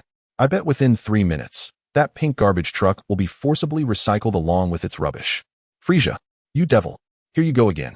Stirring the pot. Gofu Goe was so infuriated he nearly broke the system panel. Just as he prepared to confront Frisia, Clint's panicked exclamation pulled him back to reality. Boss, up ahead, there's a traffic jam. Everyone looked up to see a massive traffic congestion ahead, with countless vehicles packed tightly like sardines in a can. All blocked due to civilians frantically fleeing West Capitol upon hearing news of the androids. Their dilapidated trucks were stuck at the tail end of the gridlock, immobile. Meanwhile, the striking red convertible was rapidly approaching in the rearview mirror, elegantly and lethally closing in. It's over. We're doomed. Clint's voice trembled, his hands gripping the steering wheel as if afflicted by Parkinson's. Clint, Chief Logistics Officer. As Vehicle 17 sports car drew closer, Gofu Goe shouted at the nearly tearful Clint, now is your time to prove yourself. Think about your user experience feedback. Reflect on 18's expectations for your product. Do you want her to think you're just a fragile, joyless disposable item? What about your proud driving skills? The driving god you were when delivering newspapers and milk, weaving through alleys? Gofu Goe's words struck Clint like a thunderclap, jolting his fragile nerves. Sweat drenched his palms on the steering wheel, mingling with the cheap plastic scent from excessive friction. Yet, amidst it all, a different fragrance emerged in his nostrils, the faint, sweet, yet metallic aroma emanating from 18. That disdainful yet playful kiss and her whispered hope for him to be more engaging pierced through his nerves like a tempered steel needle. Fear, humiliation, and an unquenchable desire to prove himself ignited a fire within his veins. Clint let out a desperate, yet somewhat frenzied roar. He abruptly jerked the steering wheel. To the astonishment of onlookers, the pink, battered truck surged onto the adjacent sidewalk like a mad bull. Bang! Clatter! The truck sent trash bins and benches flying amidst the screams of pedestrians, showcasing its astonishing durability as a product of Pinksy. Clint, once the strongest on Earth, seemed possessed by the spirit of a seasoned delivery driver from his past. His eyes ablaze, he pressed the accelerator to the floor, performing extreme drifts on the narrow sidewalk. My goodness, there's no way forward. Yamu Cha exclaimed, watching in terror. Ahead, a toppled container truck completely obstructed their path. Hold on tight, Clint roared, unleashing a primal scream as he treated the tilted container truck as a natural ramp. Boom! Amidst the thunderous roar and the screams of everyone, the pink little truck, carrying the last hope of Earth, soared through the air like a stunt performer in a violent racing film, tracing an astonishing, absurd parabola over the mountain of vehicles. Did you see that, family? Gofu Goe, slung in the passenger seat and dizzy from the wild ride, still remembered his duty as a host. Shouting hoarsely into the camera, this is our Z Warriors group's unconventional logistics path planning capability. This is the resilience of our supply chain in extreme environments. Clint, the eternal god. The truck landed heavily, creaking under the strain, yet miraculously, it held together. They had successfully burst through the despairing steel jungle. However, just as they escaped the encirclement, a red phantom appeared, drifting gracefully and lethally at their rear. It was Vehicle 17. The game was over. The voice of Vehicle 17 reached Clint's ears clearly through the convertible top. He caught sight of a handsome face adorned with a teasing smile in the rearview mirror, and he felt as if an invisible hand had crushed his heart at that very moment. In this life-threatening instant, 17, stop! A cold voice suddenly echoed. It was 18. Vehicle 17 paused. What is going on? The game isn't over yet. This little mouse seems more entertaining than I imagined. 18 ignored him, merely pointing to a luxurious clothing store, miraculously unscathed amidst the chaos, lavishly decorated, and stated coolly, I despise this outfit. It's too tacky. Plus, she gestured to the flickering neon sale sign at the store entrance. They're having a clearance sale at 30 off. Turning back, she declared with an undeniable tone, "A good appearance is crucial for enhancing user experience." Observing his sister's serious expression, 17 fell silent for 2 seconds, then shrugged, a resigned yet affectionate smile spreading across his face. He executed a remarkably stylish drift, smoothly parking the striking red sports car in front of the luxury store. All right. He turned off the engine and opened the door. Let them savor the user experience a bit longer during the trial protection period. Shopping, after all, is also a part of the game. In the ghostly expression of Kellen, those two demons, capable of bringing about the world's destruction, hand in hand, entered a discount clothing store, eagerly selecting garments. Having temporarily shaken off their pursuers, the seasoned drivers sped down the highway for several minutes before finally daring to exhale. Kellen parked the vehicle by the roadside, collapsing into the driver's seat, drenched in cold sweat, yet his eyes sparkled with a glimmer of self-assurance, unbeknownst to him. As a truck passed an intersection, a young man fleeing with the crowd suddenly recognized the pink little truck, which had skyrocketed to fame in the universe's live broadcasts. Instead of fleeing, he excitedly screamed and rushed against the tide of people. "My goodness, it's the seasoned drivers. They're alive." He raised his phone high, wildly taking pictures of the occupants. "I am your fan. I've bet my rent for this month on you. Can the great ones give me an autograph?" I begged for a photo. The crowd. Amidst the chaos, Go Fugue's communication device, brimming with the spirit of Pin Shishi, suddenly chimed. It was Bulma calling. As soon as Go Fugue answered, Bulma's frantic voice blared through, nearly igniting with urgency. "This is bad. Go Fugue. You absolutely cannot return to the Capsule Corporation. That red-haired giant, known as Number 16, has truly come knocking. He is currently standing like a gatekeeper on my lawn, motionless, insisting on waiting for the HR director to process his employment paperwork. Worse yet, my dad thinks that giant is our company's new all-intelligent AI weeding robot, and he is enthusiastically wielding a wrench and screwdriver, eager to dismantle it for research. The house has turned into utter chaos." Go Fugue's face turned pale. Their sole destination, their only hope, was obstructed by a glitch he had personally delivered. Just as he was at a loss, the nearly collapsing Pin Shishi system panel abruptly chimed, automatically mapping out a brand new, optimal route. This golden route did not point to any city, but instead led straight toward the horizon, to a towering edifice that seemed to connect heaven and earth. A tantalizing pop-up appeared. Pin Shishi recommended route, climb. Kalen Ta. A sweet yet shrewd system prompt chimed in. "Dear, still troubled by traffic jams and homelessness? Try our new vertical transportation solution. If you can climb this tower with your bare hands, you'll find the legendary Ultimate Life Supply Pack, Shando, resolving all your endurance anxiety and performance degradation issues. First-time users enjoy a special price, and good reviews come with cashback." The corners of Go Fugue's eyes twitched uncontrollably. Climb the tower? However, before he could recover from this outrageous new plan, the scene silently switched to another desolate, deathly rocky wasteland on Earth. This place seemed like a forbidden zone for life. Crack, crack.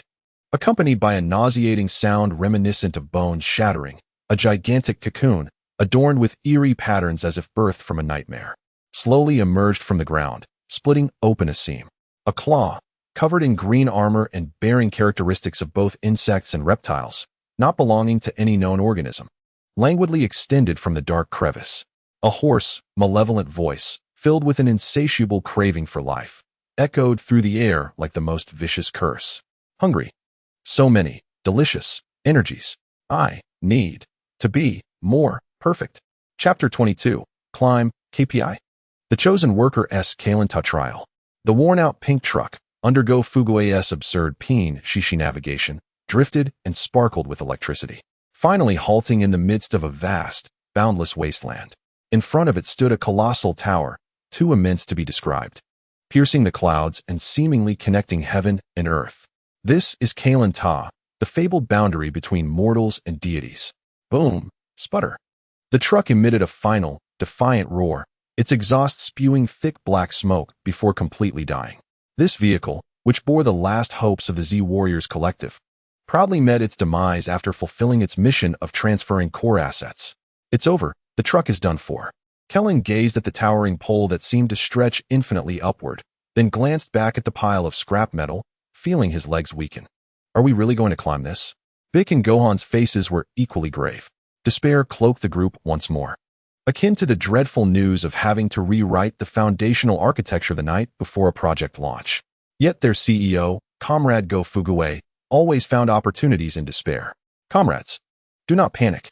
He skillfully dragged a broken door panel from the truck's cargo area to use as a whiteboard, convening the second battlefield mobilization meeting for this strategic shift. Given that our originally intended destination, the headquarters in Shidu, is temporarily inaccessible due to a physical firewall, referring to the artificial human number 16 blocking the door, we must immediately initiate Plan B. He boldly drew an upward arrow on the panel with burnt charcoal. Vertical integration and supply chain optimization special operation. That is, to climb Kalanta and unlock the most critical and core life energy supply line of our Z Warriors collective, the Shandog. He surveyed the crowd, speaking in an impassioned tone. This is not merely a simple supply mission. It is an epic, extreme pressure test that will assess our team's will, execution ability, and collaborative spirit. It is a demonstration to the universe of our Z Warriors collective's indomitable spirit. Kellen, Bick, Gohan. Although they understood not a word, they somehow felt invigorated. All right, before embarking on this monumental team-building exercise, we need to replenish our energy, Go Fuguwei declared, dragging out a military supply box emblazoned with the Frisia Force emblem from the truck's trunk. Inside were their previously seized, 3 cosmic years expired military compressed rations. Gazing at the bricks of food, which emitted a blend of machine oil and preservatives, everyone fell silent. Only Go Fuguwei's eyes sparkled once more with the gleam of a promotional host. He set up a drone and began a live broadcast. Family. The exciting Battlefield Food Unboxing segment is back. Today, we are fortunate to evaluate the latest high-end individual combat rations from the Frisia Force. Look at this packaging. It features a minimalist industrial design, exuding the rigor and coldness of a large corporation. It is highly collectible. With great effort, he pried open a package using a multi-tool. Oh, the moment it opened, a rich aroma, a blend of machine oil and metallic scent, wafted toward him. Family, this is the essence of the universe. He closed his eyes, inhaling deeply, a look of ecstasy spreading across his face. Then, he broke off a small piece and placed it in his mouth, chewing thoughtfully. His expression shifting from anticipation to seriousness, then to transcendence. The texture is remarkably complex. Upon initial entry, one is greeted by the lingering essence of preservatives, evoking a sense of time steeped in nostalgia. As saliva begins to break it down, the coarse texture of synthetic protein powder juxtaposes with the authenticity of flavor, dancing upon the tongue. Its finish is reminiscent of a unique, rusty aftertaste. A product of 3 cosmic years of expiration. Overall, Go Fuguwei, facing the camera, gave a thumbs up before abruptly flipping it downwards, declaring a negative review, an abysmal experience. He vehemently disapproved, suggesting that others should blacklist the Frisia Force entirely. This user experience was nothing short of catastrophic. As he spoke, he tossed the brick aside. From the rear compartment came Nace's expressionless voice. The taste is slightly better than the stones from Vegeta. Following an unforgettable pre-battle mobilization feast, the team-building activity of Climb KPI commenced. Piccolo, the chief operating officer of the Z Warriors, led the ascent with remarkable vigor. His formidable strength and skill allowed him to cling to the smooth tower like a gecko. Goku's son, Gohan, followed closely behind, demonstrating extraordinary determination despite his youth.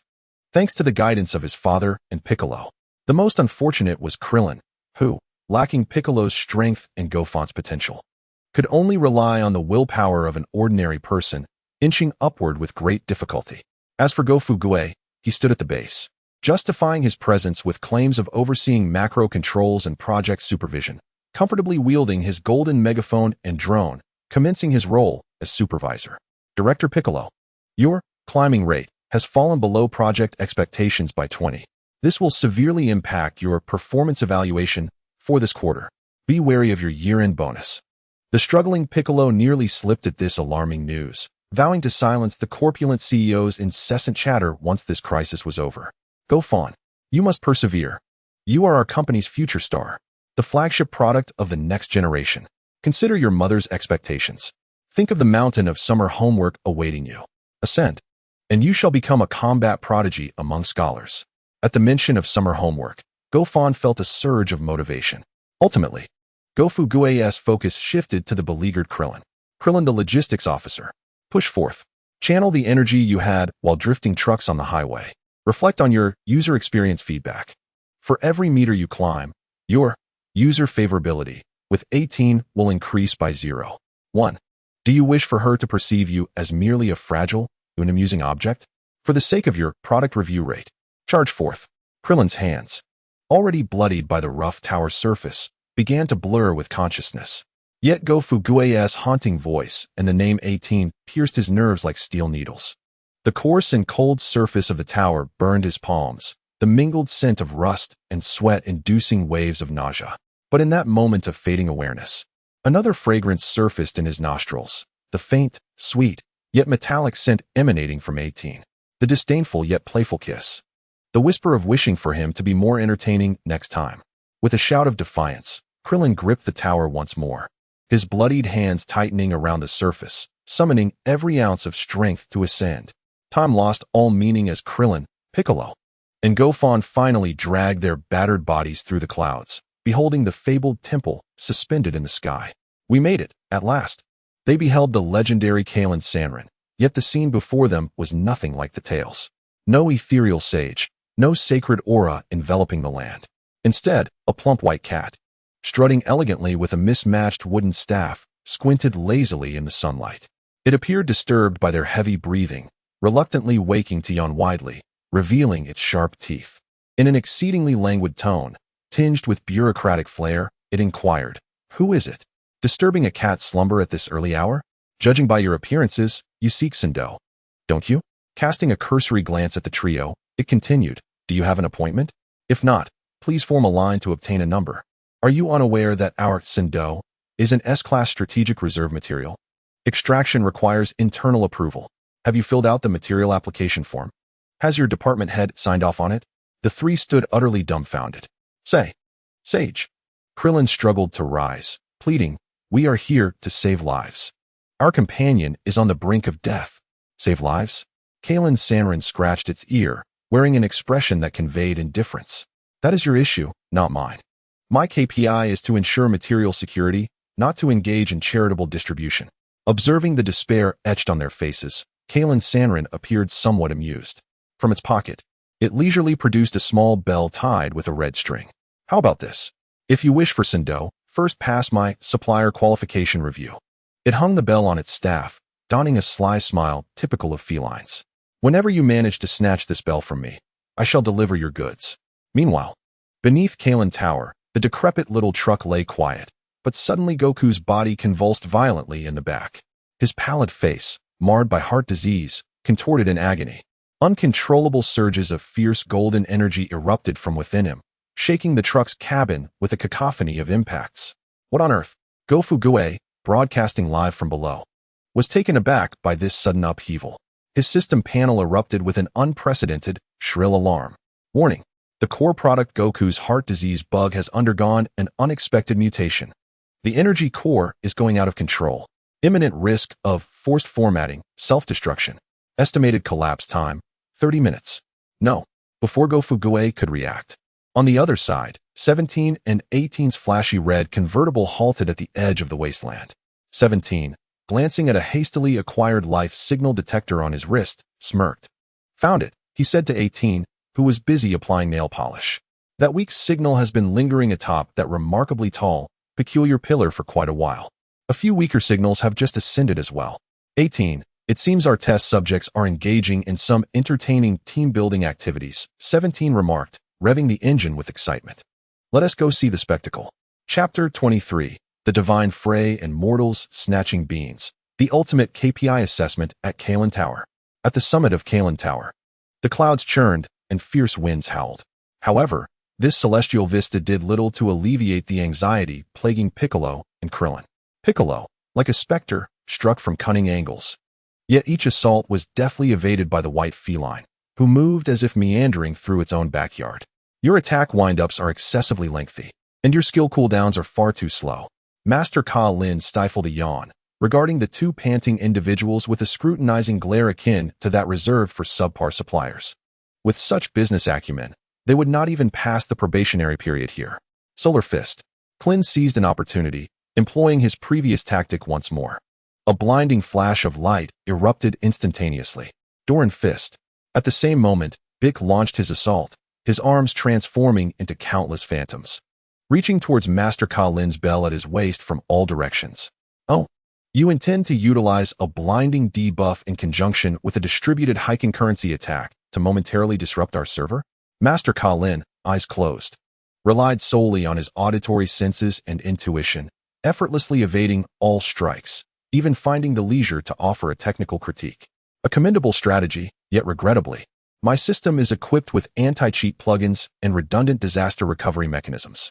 Your malicious assault has already been intercepted by the firewall and recorded. It will severely affect your final supplier credit rating. Clin and Bick exchanged glances, each reading the two characters "we are doomed" in the other's eyes. This was not a trial for an immortal. It was clearly a desperate performance review, repeatedly ground into the earth by the client. Ka Lin's heart sank. It was over. It was over. It was over. The collapse was imminent. Go Fugaway stared at the Pin Shishi system panel, where Wukong's vital signs were already a deep crimson. The 30-minute self-destruct countdown, racing madly, jumping a minute every few seconds, leaving him cold inside. Just then, the roar of an engine approached, growing louder. A flamboyant red convertible drifted arrogantly, coming to a halt beside the small truck. At the moment the car stopped, the surrounding air eerily stilled. The wind on the prairie ceased its howling, and the insects fell silent. This stillness was not frightening. Rather, it was a breath-holding anticipation, waiting for the spectacle to commence. The sun seemed to shine even brighter, yet its rays bore no warmth, resembling a colossal stage spotlight, coldly illuminating the lone tower and the trembling truck below, exposing the despair of the Z warriors in stark clarity. Number 17 and number 18 emerged from the vehicle. Go Fugaway immediately pointed the drone's camera at them, switching to the financial channel's live broadcast mode. Attention investors. Attention investors. His voice was tinged with despair, nearly cracking as he announced that the acquisition battle for the Xiando concept stock had come to a complete standstill. Several rounds of merger invitations from our Z Warriors fund had been ruthlessly rejected by the Ka Lin Immortal Holdings Group. Even worse, he pointed towards the striking couple, the colossal Black Swan androids, numbers 17 and 18, who were keenly observing the Ka Lin Tower, now entering the arena. The market's fear index, VIX, surged instantly, triggering multiple circuit breakers. I declare that our core asset, Wukong, has entered an irreversible, delisting liquidation countdown. I urge all investors holding the Earth Peace stock to immediately, without hesitation, cut their losses and exit. Do not harbor any illusions. I repeat, this is not a drill. Hey, you acrobats up there. Number 17 seemed to lose interest in the cat and mouse game. He lifted his head and shouted towards the tower's peak high in the sky. His voice amplified like a loudspeaker. The game rules have now been upgraded. We grant you 20 minutes. If you can procure that key item, Xiando, and save your friend who is on the verge of self-destruction, he pointed at the truck behind Go Fugaway, which had begun to glow ominously, we will acknowledge your qualification to engage in a genuine game with us. If not, number 17's face broke into a mischievous grin. We shall remain and enjoy a grand fireworks display unique to the entire universe. Oh, by the way, as if recalling something, he added, to enhance the gameplay, we will provide some minor market disruptions during your challenge. As he spoke, he casually raised his hand and shot a seemingly insignificant energy blast towards the Ka Lin Tower. Boom. With a deafening roar, the ancient tower, which had stood since the mythological era, shook violently. At the top, Bick and Clin, who were locked in a fierce struggle with Master Ka Lin, stumbled, nearly losing their balance. Bastard! Bick roared, his face turning green. The tower swayed violently, making it exceedingly difficult to climb, let alone seize the elusive bell. Meanwhile, at the tower's base, Wukong's truck, shaken by the tumultuous vibrations, surged with even more energy. The countdown on Go Fugaway's system raced wildly like a frenzied wild dog. Warning. Product Wukong's energy core has reached a critical point. Estimated collapse time, 10 minutes. The atmosphere of despair thickened, enveloping everyone like a suffocating black plastic bag. Just then, Mr. Bick, Clin, the chief logistics officer of the Z Warriors Group, After experiencing the dual baptism of life and death on the highway and number 18's lethal kiss, had a sudden epiphany akin to being struck by lightning, as Go Fugue's training filled with business philosophy flashed through his mind. When your core technology cannot compete with your adversaries, do not fall into the quagmire of homogeneous competition. Learn to change the track and pursue disruptive innovation. Mr. Bick. It's no use, Clint shouted, realizing a moment of enlightenment as he faced Bick still entangled with the immortal. We can no longer compete with him on technology. His core competency, speed, far surpasses ours. We must change our business model. We need to engage in differentiated competition and disruptive innovation. Before Bick and Gohan could comprehend the meaning of this jargon, Clint executed a move that would be etched into the annals of business history. He spun around abruptly, abandoning the bell that was so close at hand. His target shifted to Master Ka Lin's wooden staff, a symbol of the supreme authority of the supply chain director. Never far from his side, with a swift motion, he snatched the staff from the immortal's grasp. Then, in the face of Master Ka Lin's stunned and incredulous expression, Clint exerted all his strength and hurled the staff towards the clear sky beyond the tower. No, Master Ka Lin, the supply chain director who had lived for over 8 centuries and weathered countless storms, was utterly unprepared for this moment. His eternally stoic feline face displayed a terror akin to that of someone who had just lost their mother. That staff, it was his livelihood. It was the symbol of his identity. It was the instrument he used to discipline Jackalope. It embodied the essence of his 8 centuries of cultivation. In short, it was vitally important. Instinctively, without a moment's thought, he transformed into a white flash, 10 times faster than any prior dodge, lunging towards the tower's exterior, aiming to catch his precious staff in midair. Now's the time. Bick, the chief strategy officer of the Z Warriors group, after a brief moment of astonishment, immediately understood. His arm extended like the most precise predator's appendage, swiftly and accurately seizing the bell that had been exposed by Master Ka Lin's desperate leap.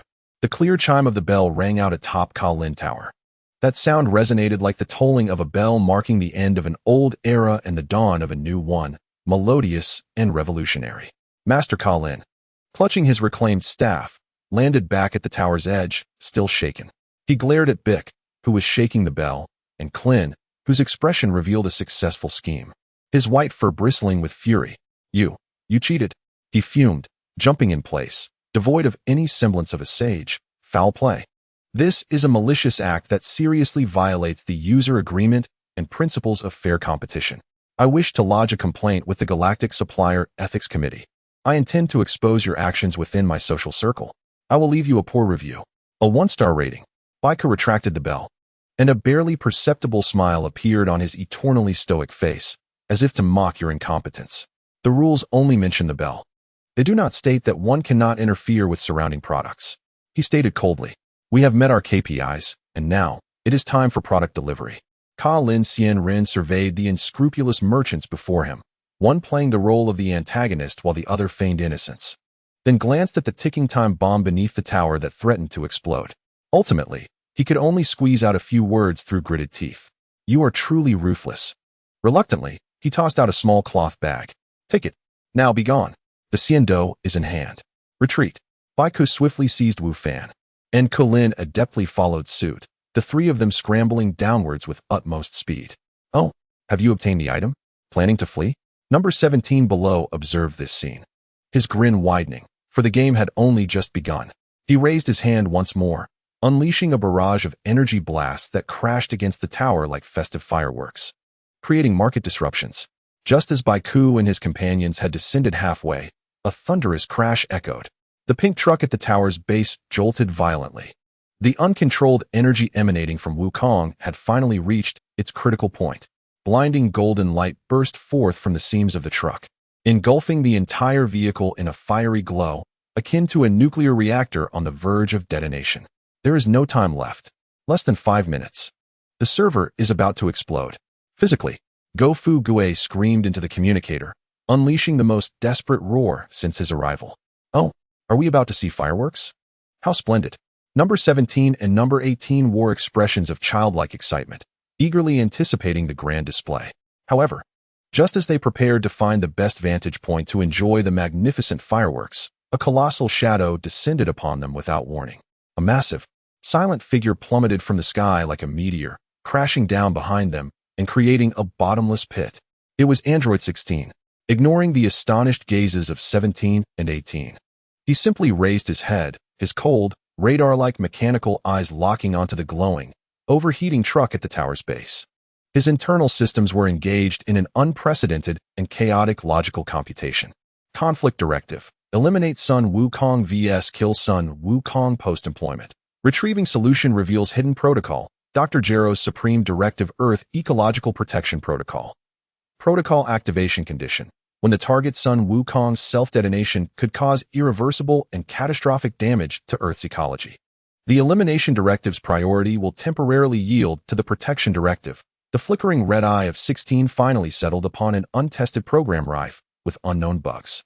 His mechanical voice resonated, low and filled with uncertainty. Initiate, advanced asset preservation and risk hedging, unknown protocol. Simultaneously, in a distant, forgotten desert, the imperfect creature birth from Dr. Gero's concealed laboratory stumbled forth. Its insect-like compound eyes brimmed with an insatiable thirst for energy. Suddenly, it halted, its massive mandibles sniffing the air restlessly. An overwhelming, enticing energy aura surged from a singular distant direction, akin to a lighthouse in the night, beckoning with fervor. An impending rampage by a super scion, two androids brimming with boundless energy, a more terrifying behemoth that could rival them, and a group of martial artists, though inexperienced, yet equally pure in life energy. All of the finest ingredients had converged upon the same platter. The creature emitted a hoarse, greedy growl, and its incomplete wings unfurled dramatically. It shifted direction towards Kalin Ta, embarking on its first hunt since its inception. Chapter 24. The Epic Server Maintenance of Earth OL. Beneath Kalin Ta, the pink truck bearing the last hope of Earth now resembled an overcharged, off-brand power bank, exuding an ominous red glow, poised to deliver its final product in a spectacular explosion capable of erasing the entire island from the map. High above, Baiku Kalin and Wu Fan plummeted at a near free-fall speed, the bag of Xiando in their possession representing their sole hope for reversing their dire predicament. Not far away, androids 17 and 18 had assumed their optimal viewing positions, grinning with the long-anticipated delight of spectators ready to relish the fireworks display sponsored by the Z Warriors. Only Gofu Gue, the CEO and chief project manager of the Z Warriors, having experienced a brief spike in blood pressure and a heart attack, found himself not in despair, but rather in a peculiar state of exhilaration befitting a disaster film director. All right, attention all departments. The climax of the final showdown is upon us. Action. Camera 3, give me a close-up of that explosive truck. Yes, capture that pulsing red light. The tension of impending detonation. Dial up the halo effect. Increase the saturation a notch. Special effects team. Are the particle effects and shockwave pre-renders ready? I want an explosion that makes the audience feel the heat through the screen. Number 16. Attention, Actor 16. Your moment of heroism is fast approaching. Remember, enter from stage left and make sure to create a massive crater upon landing. Bring the intensity. Your expression must be cold, your gaze mechanical. You are the silent guardian of our play, the ultimate salvation. Do you understand? Just as Gofu Gue orchestrated the frantic preparations for this pivotal scene that would determine the annual box office champion, a deafening boom erupted. However, it was not an explosion. A colossal, silent figure descended like a meteor, crashing onto the beach and stirring up clouds of sand. Android 16 had arrived. Ignoring the astonished gazes of all, he lifted his head, his cold, radar-like mechanical eyes fixed firmly upon the truck on the brink of explosion. His internal systems were engaged in a chaotic yet efficient logical computation beyond anyone's comprehension. Core asset Sun Wukong's energy core detected to be on the verge of overload. Irreversible physical damage to the server motherboard, Earth, anticipated in 30 seconds. Activating hidden protocol, Dr. Gero's Supreme Directive Earth Ecological Protection Protocol. Protocol execution priority, highest. The flickering red eye of 16, after a series of intense flashes, ultimately locked onto an untested program filled with unknown bugs. His mechanical voice resonated, low and filled with uncertainty. Initiating advanced asset preservation and risk hedging. Unknown protocol the next moment, under the astonished gaze of everyone, including numbers 17 and 18, 16 moved. He did not rush to attack nor attempt to divert the truck. He simply raised his hand slowly. A hum resonated as a semi-transparent energy cube, composed of countless streams of green code and logic circuit diagrams, radiating a cyberpunk aesthetic, instantly shot forth from his palms, enveloping the truck on the verge of explosion and the surrounding 10 meters of beach in an unyielding embrace. In the air, a pungent aroma lingered, reminiscent of the ozone emitted by an overheated, antiquated server room. There were no earth-shattering explosions, only a series of low, rumbling sounds akin to a massive server cluster engaged in intense computations. The cold mechanical voice of Number 16 commenced the disaster recovery report, declaring that the Advanced Asset Preservation Protocol had been activated. Operations for the target Wukong were underway, including the Forced Energy Fragment Organization and kernel safety shutdown. Scanning the energy core. 999 bad sectors detected. Type of bad sector: heart disease, virus variant. Attempting to isolate the bad sectors and safely release the core energy. Repair progress. 1. This hardcore, programmer-style rescue left everyone present utterly dumbfounded. The smiles on Number 17 and Number 18's faces froze completely. What is he doing? Number 17 muttered softly, feeling that his meticulously prepared popcorn had lost its allure. Is he disinfecting that scion? No, it seems. Number 18 squinted her eyes with interest, finding this scene far more captivating than a mere explosion. It resembled a desperate physical downclocking and system reinstall of an almost burnt-out CPU. At that moment, Piccolo, Krillin, and Gohan finally landed on the beach, disheveled and clutching the bag of life-saving senzu beans. They gazed at the surreal, cybernetic rescue scene before them, their minds momentarily crashing, uncertain whether to assist or to call the intergalactic psychiatric hospital. However, before they could process this overwhelming influx of information, a chilling, viscous, nauseating presence enveloped the entire island without warning, like an invisible toxic mist. The salty scent of the sea breeze vanished, replaced by a foul, sweet odor reminiscent of rotting wood from summer rains, mixed with damp earth and countless decaying crustacean corpses. From the edge of the coconut grove emerged a grotesque figure, a half-man, half-insect green monster, seemingly stitched together from the nightmares of countless insects, moving soundlessly, emitting only a wet, squelching noise, akin to a gigantic snail traversing the taut nerves of all present. It was Cell, the imperfect Cell. The panel of the gluttonous, Pink Sishi system had barely stabilized after a crisis management mode when it erupted once more with the sharpest, most jarring alarm, akin to the advent of the apocalypse. Warning: unknown third-party illegal plugin Cell. Yexe detected attempting to acquire system root highest privileges. Firewall has been bypassed. Security protocols have failed. Warning: this plugin is not listed in this version's update log. This is a demand change from hell. This is the most terrifying scope of spread. The appearance of Cell caused the atmosphere among all present to freeze instantaneously. Yet, it seemed indifferent to any of the powerful beings present. Its insectoid compound eyes, composed of countless tiny crystals, rotated slowly, ultimately honing in on a trembling, terrified freelance reporter from the Goku Live broadcasting team, who held a camera at the edge of the battlefield. In the next instant, Cell's figure vanished like a specter.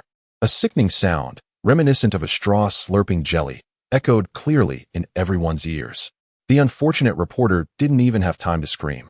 His vibrant body instantaneously withered and dried up, resembling a desiccated corpse that had been wind-dried for centuries, crashing to the ground. Cell's needle-like, barbed tail languidly withdrew from the desiccated body, emitting a hoarse whisper filled with insatiable longing. Not enough? Energy far from sufficient. This grotesque feeding method elicited a strong, instinctual revulsion from all present, including the murderous Number 17 and Number 18. Number 17's smile vanished entirely for the first time. Replaced by unabashed disdain, this game was no longer enjoyable. This creature is too hideous. Number 18 also displayed a look of disgust, and it was filthy. A terrified scream shattered the silence. It was Krillin. He was so horrified by Cell's terrifying predation that his legs went weak, collapsing to the ground. The bag containing the last hope of Earth, the senzu beans, slipped from his grasp, tracing a perfect, despair-laden parabola through the air. Not good. The senzu beans. Piccolo exclaimed in alarm, reaching out to catch them, but it was too late.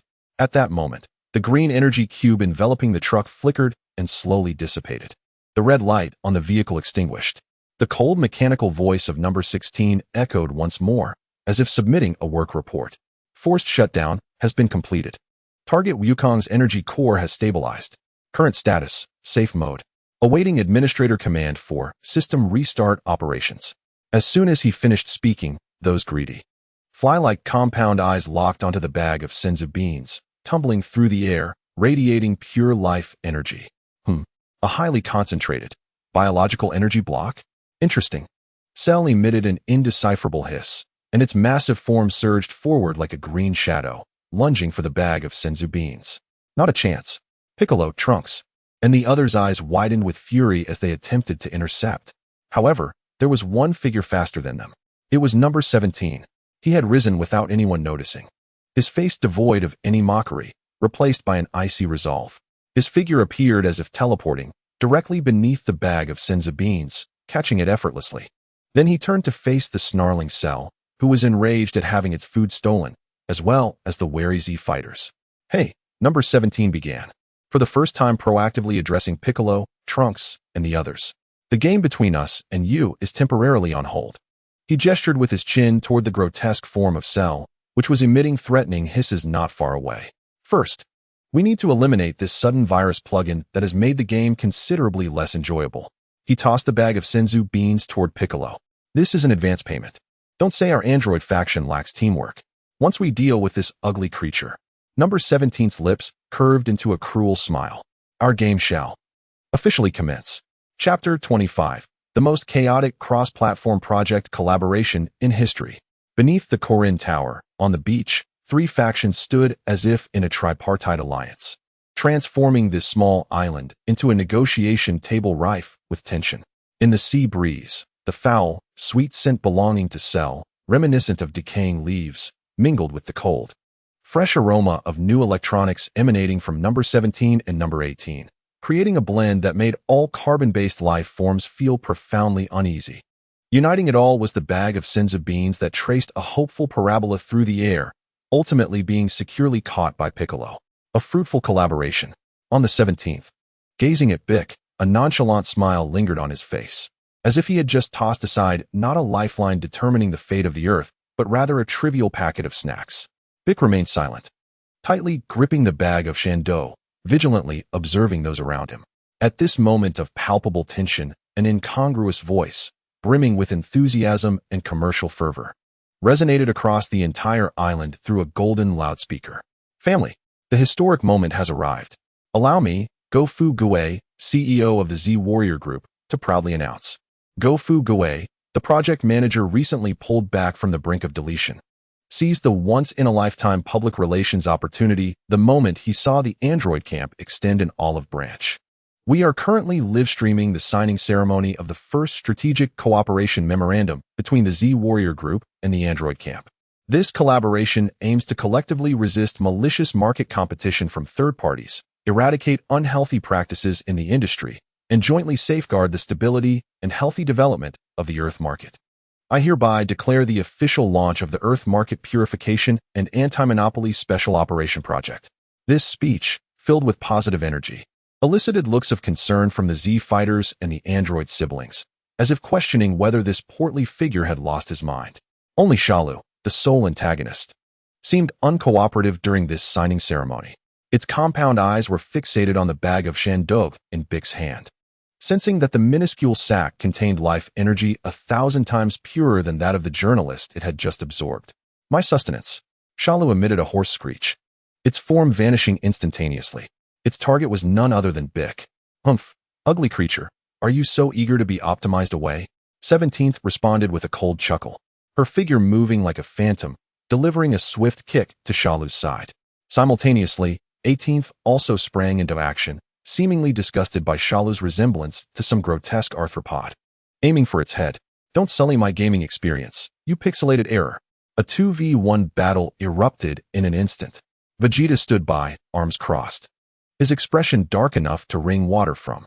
The complex scent of failure and humiliation mingled in the sea breeze, piercing his nerves like a heated steel needle. Surpassed by a lower-tier warrior, toyed with by 2 tin cans, and now forced to ally with what he deemed trash to combat an even uglier being. one unworthy of being his opponent. This feeling was more unbearable than death. Yet, Go-Fu Gui's infectious business theories echoed uncontrollably in his mind. Victory is the goal, not the battle. Learn to utilize all available resources, including your competitors.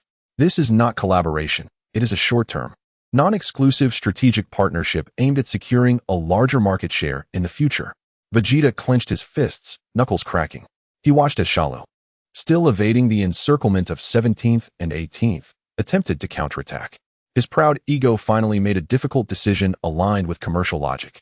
Listen up, Vegeta shouted toward the heavens, his voice dripping with arrogance, as if announcing his reasons for joining the fray to the world. Make no mistake, I am not assisting you trash. I, Prince Vegeta, am merely executing the core asset preservation protocol. I absolutely cannot tolerate this inferior asset continuing to pollute the entire market environment, thus diminishing my company's valuation when I become the market dominator. With that, he transformed into a flash of golden light, joining the fray. However, unlike 17th and 18th, he did not strike at Shallow's head with flamboyance. Instead, he identified an opening and launched a precisely refined energy blast, akin to a surgeon's scalpel, directly impacting the inconspicuous knee joint that supported Shallow's massive frame. Boom! Shallow let out a painful roar, staggering, almost collapsing to the ground. Humph! Vegeta landed a short distance away, a smirk of intellectual superiority gracing his features. What use is targeting the core? A bunch of fools. If you're going to fight, strike at the weak links in the opponent's supply chain, inflicting permanent damage to their core operational capability. This characteristic commercial tactical interpretation from Vegeta left Go-Fu Gue in a state of emotional exhilaration. He has grasped it. Our Vegeta CTO has finally evolved from a mere tech enthusiast to a leader with commercial strategic thinking. I declare you the Best Progress Award for this quarter. However, just as the Z-Warriors glimpsed hope through Vegeta's tactical brilliance, the battle took an unexpected turn. After enduring several rounds of assault from the group, albeit with little cooperation, Shallow's body was already battered. Yet, its cunning compound eyes remained fixated on its true target. It suddenly roared, feigning an all-out attack on the formidable 17th. But its scorpion-like tail, at the same time, struck with a treacherous angle, akin to a venomous snake lurking in the grass, darting towards the battlefield's periphery, targeting the weakest link, Yamcha, who had just risen from the ground, still bewildered. Yamcha felt a chilling, deathly aura locking onto him. His body reacted before his mind, stiffening instinctively. He instinctively struck a pose reminiscent of the tragic hero preparing for a noble sacrifice when he was once blown up by a planted bomb on Namek. No, Go-Fu Gue's anguished cries echoed through the livestream. Stop. Quickly stop. You mustn't harm him. He is our Z-Warrior Group's brand image spokesperson and chief atmosphere regulator. That pose is our registered trademark and intangible cultural heritage. It is our core IP. If you dare touch him, I will have my legal department bankrupt you. Just as the deadly tail was about to pierce Yamcha's chest, ushering him into a forced offline state in a pose reminiscent of a world-renowned painting, a green figure appeared before him like a specter. It was Bick. With a thud, Bick used his arm to block Shallow's lethal strike. The sharp tail even penetrated his resilient muscle. Mr. Bick, Yamcha gasped, terrified. Don't waste words. Bick gritted his teeth against the pain, his expression darkening, as he retrieved the Soul Shandong from his pocket with his uninjured hand, throwing it towards Goku, who was still dazed due to the CEO experience card's expiration. Goku, eat it. The small being, carrying the last hope of Earth, traced a golden arc through the air. Goku, still in a stupor, instinctively opened his mouth as something flew towards him. With a plop, the Shandong landed accurately in his mouth. He instinctively chewed twice, and then, under the anxious gazes of all, he revealed a pure, bewildered expression akin to a gourmet savoring a delicacy, providing his first user experience feedback. This bean is slightly sweet upon entry, with a lingering grassy fragrance, and the texture resembles that of undercooked peanuts. The user experience is quite satisfactory, deserving a commendable 4.5 stars. If only there were some barbecue sauce to accompany it, that would be even better. Just as the words left his mouth, Wukong's demeanor shifted dramatically. The innocent simplicity that once characterized him vanished as if erased, replaced by a cold, sharp gaze reminiscent of an elite who could perceive the essence of all business matters. The CEO experience card had successfully renewed at a critical moment. He stood slowly, straightening his tattered martial arts uniform, which resembled a fishing net, and spoke in a voice that was magnetic, mature, and undeniably authoritative. All right, the break is over. Now, let us review the recent unsuccessful product evaluation meeting. However, at the very moment Wukong resumed his CEO position, a distant, anguished scream erupted from Sheru. The tail that had just pierced Piccolo's arm began to convulse violently, melting and then reassembling in a bizarre manner. A powerful regenerative aura, characteristic of the Namekians, erupted from him.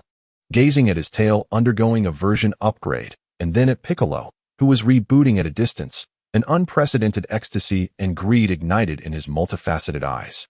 New data. So this is it. This is true evolution. I require more divine data. His focus shifted from the Senzu beans to the unfathomable energy of Piccolo. Meanwhile, on the other side, Android 17 and Android 18 observed the increasingly complex bug-fixing scene before them, feeling a sense of frustration. It was progressing too slowly. Android 17 stood up, dusting off non-existent debris from his attire, and remarked to Android 18, "Why are there more bugs emerging, and even self-evolving ones? My patience is wearing thin." He directed his cold gaze from the transforming Sheru to the newly transformed Wukong, and then to the tense Piccolo, Vegeta, and others. A cruel smile tugging at his lips.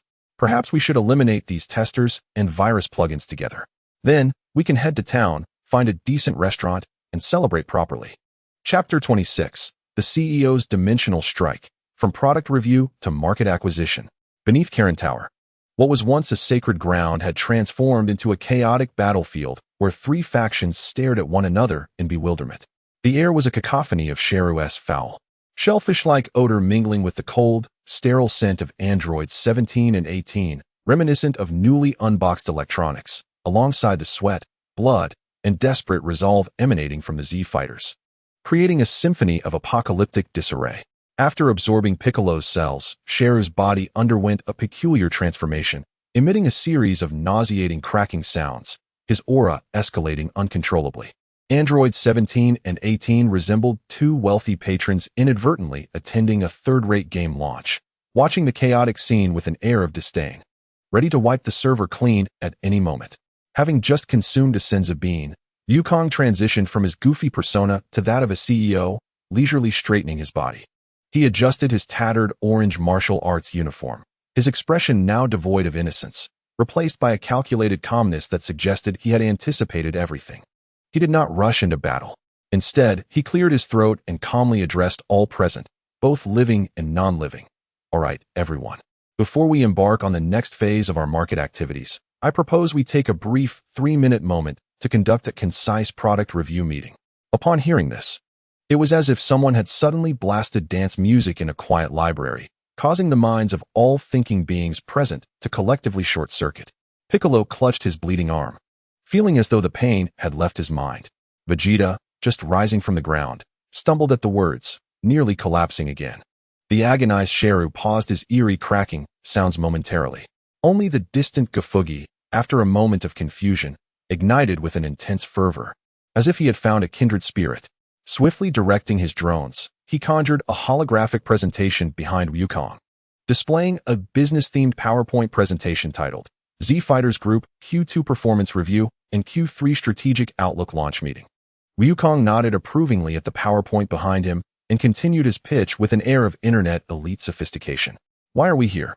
Why have we found ourselves in a passive position?" He began his soul-searching questioning with a TED Talk-like, impassioned tone. "Because our product iteration speed has severely lagged behind market changes.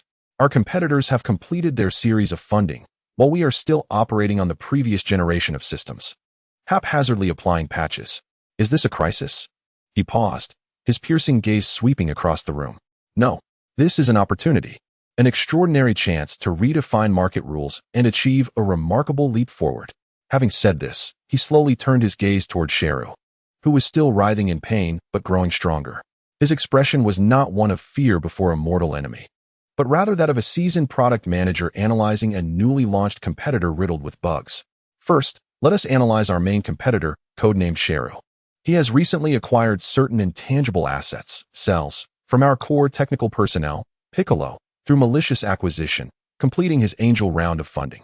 His business model is a classic example of viral expansion, continuously absorbing user data, cells of the strong, for version iterations. The advantages are a steep growth curve, strong learning capabilities, and exceptional market adaptability. However, Wukong smirked slightly, a hint of disdain evident. Its foundation is unstable, its underlying code chaotic, and the product's UI design, appearance, is profoundly anti-human, brimming with a cheap, bug-like quality, making it impossible to secure offers in the high-end market. This expert competitor analysis caused Cheru, who was evolving in the distance, to momentarily stiffen. The newly acquired Piccolo's brain, still warm from absorption, experienced a slight CPU overload due to the influx of incomprehensible, nonsensical information. After concluding his analysis of Cheru, Wukong shifted his gaze to the two true bosses, Android 17 and 18, who had been passively observing. His expression transformed from analytical calmness to a warm, sincere smile, reminiscent of an entrepreneur seeking investment. And to you too, our potential strategic partners, or perhaps hostile acquirers. I must admit, your product boasts impeccable hardware performance. The core technology of infinite endurance addresses the greatest pain points in the high-end combat market of the universe. However, Wukong's tone shifted dramatically, his face reflecting deep concern. Your market strategy is nothing short of a disaster. Aimless and unplanned. It merely pursues short-term entertainment at the cost of indiscriminate market destruction. This is not a sustainable business model. Your user retention rate is zero. You lack a brand story, a user community, and have failed to establish a genuine commercial moat. This revelation left Android 18 stunned. She nudged the casually seated Android 17 beside her and whispered, "Hey, 17, is he attempting to devise a career plan for us? Or is he merely trying to recruit us from our previous roles as product managers?" On the 17th, he ceased his nonchalant demeanor, sitting up straight for the first time, regarding the drastically altered son Wukong with a scrutinizing and curious gaze. This game appears to be somewhat more intricate than he had anticipated. After completing a comprehensive commercial analysis of all participants, Wukong finally presented his ultimate solution. Therefore, I propose that our three factions engage in a short-term, project-based, cross-platform strategic collaboration.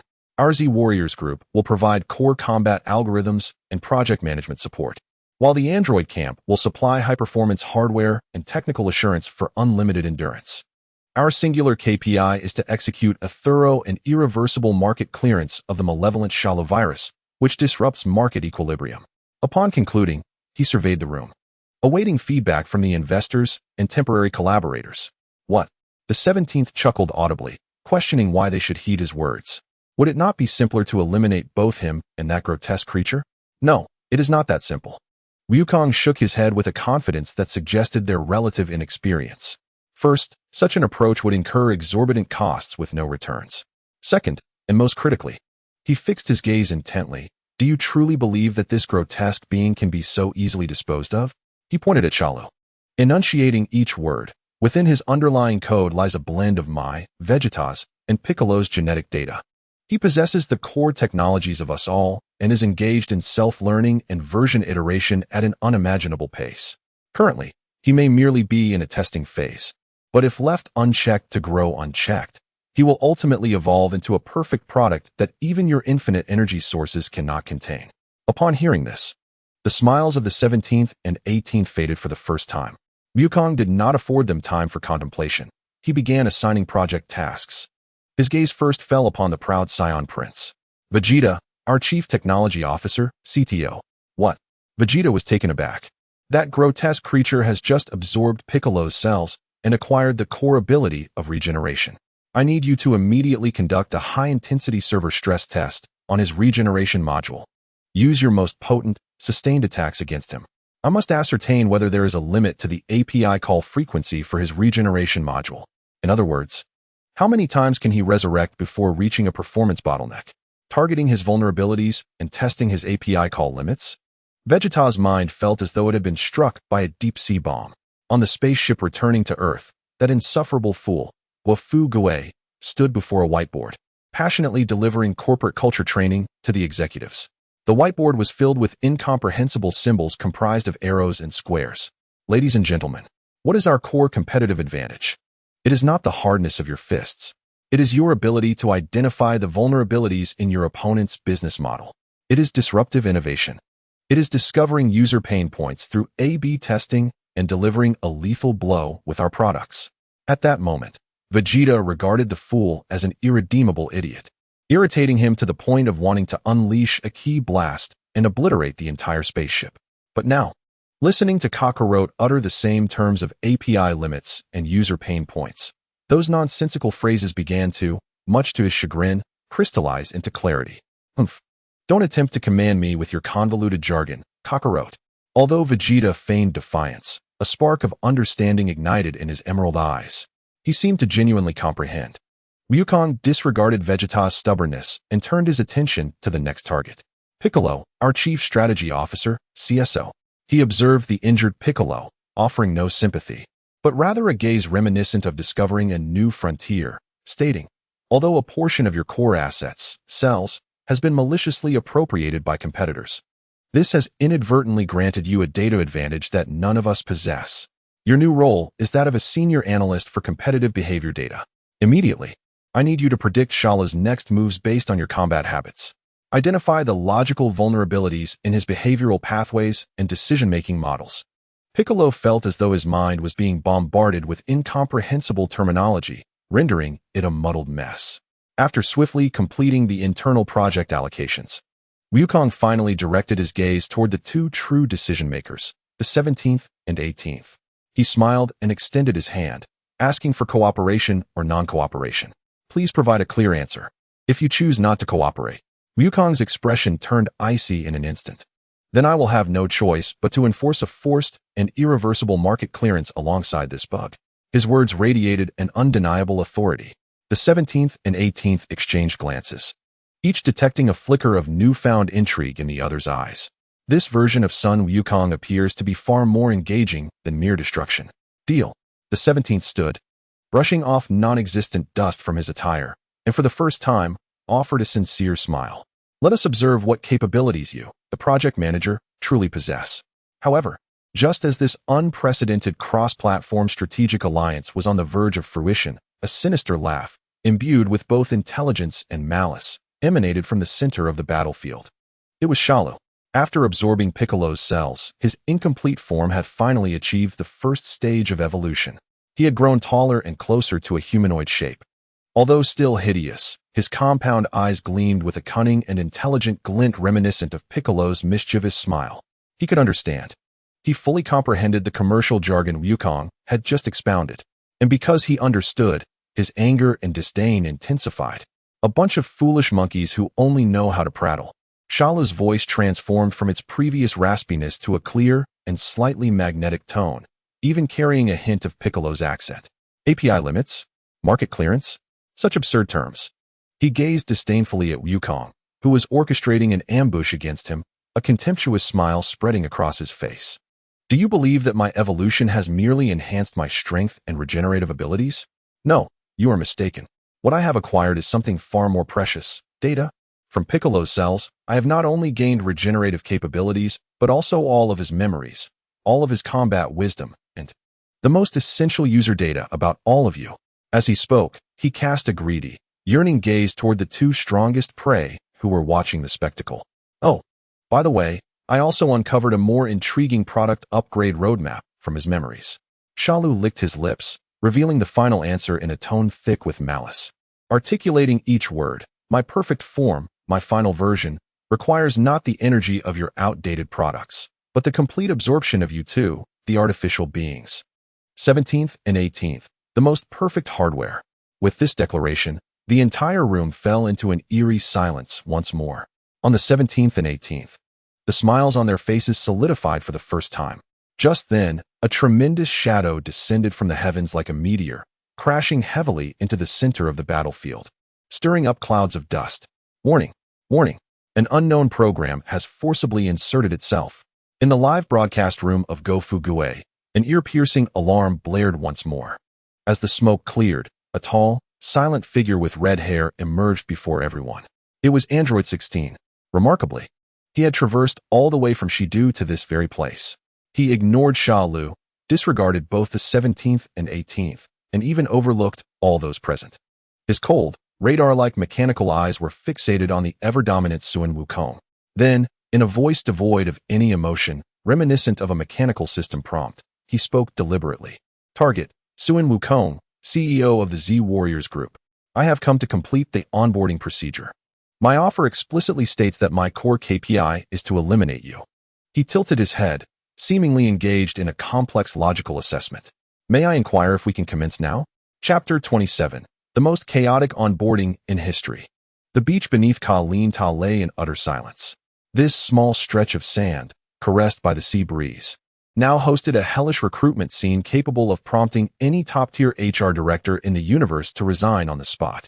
One contender was Xia Lu, recently updated, who not only unlocked regenerative abilities but also announced a grand business blueprint to assimilate the 17th and 18th, achieving ultimate evolution. Another was Android 16, who had just parachuted in, with a clear target and a high-performance orientation, equipped with a vote of veto, physical, in hand. His core KPI was to eliminate the CEO upon entering the organization. Lastly, there was Sun Wukong, founder and CEO of the Z Warriors Group, who had just renewed his CEO experience card and was preparing to transform this life and death crisis into a splendid business showcase. Of course, seated among the investors were the 17th and 18th, reclining with a sense of mischief that suggested they were eager for a brawl. In the face of this nightmarish project management scenario, CEO Wukong exhibited not an ounce of panic, but instead revealed a smile filled with genuine appreciation. Akin to an HR director encountering a flawless resume, he disregarded Xia Lu, who radiated an aura of impending acquisition, as well as the two investors relishing the chaos, and approached the tall, silent figure of 16 directly. Excellent. Truly excellent. CEO Wukong's voice brimmed with admiration for exceptional talent, clear objectives, defined KPIs, and punctual arrival. Mr. 16, I must concede that you are the most professionally competent candidate I have ever encountered. He skillfully retrieved a virtual light board from the Pinshishi system, adorned with cheap special effects, displaying a document infused with corporate culture. Z Warriors Group New Employee Onboarding Manual V30, Trial Edition. Welcome to our loving and peaceful family at the Z Warriors Group. With the most standard and amiable HR smile, Wukong continued. To facilitate your seamless integration into our corporate culture, before you officially commence executing your core KPI, please ensure you complete the following new employee procedures.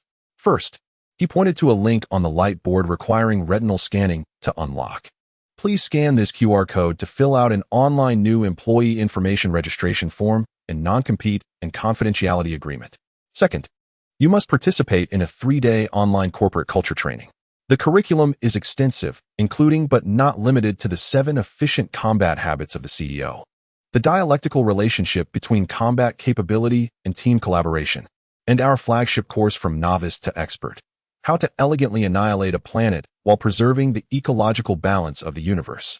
Third, and most crucially, you are required to engage in a one-on-one performance goal communication meeting with your direct supervisor, which is myself. Wukong gestured to himself, to collaboratively formulate your personal growth and development plan for the upcoming 3 quarters. Mr. 16, do you have any questions regarding the onboarding process? CEO Wukong's words struck like a complex logical bomb, precisely detonating within the supercomputer brain of 16, designed solely for slaughter.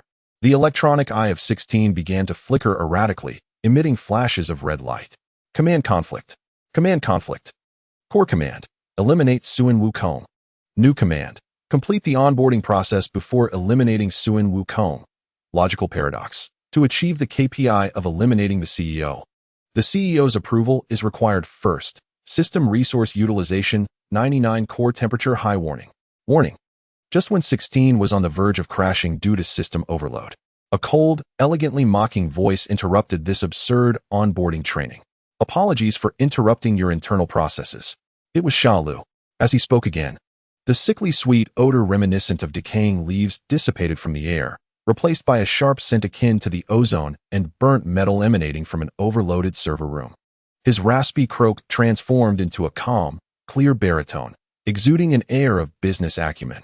After absorbing Bicus cells, he not only gained wisdom, but also unlocked a new linguistic repertoire. CEO Sun Wukong. I must remind you that Sha Lu's tone resembled that of a newly appointed department director audaciously challenging authority in a boardroom. While you are preoccupied with these tedious HR matters, your company's core market, he gestured towards the 17th and 18th, is about to be subjected to a comprehensive, irreversible, forced asset acquisition by me, this emerging competitor. Oh my.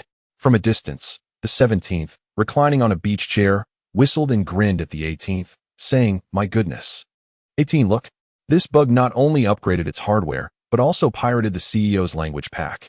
This game is becoming increasingly entertaining. I might even consider sending them a cloud-piercing arrow."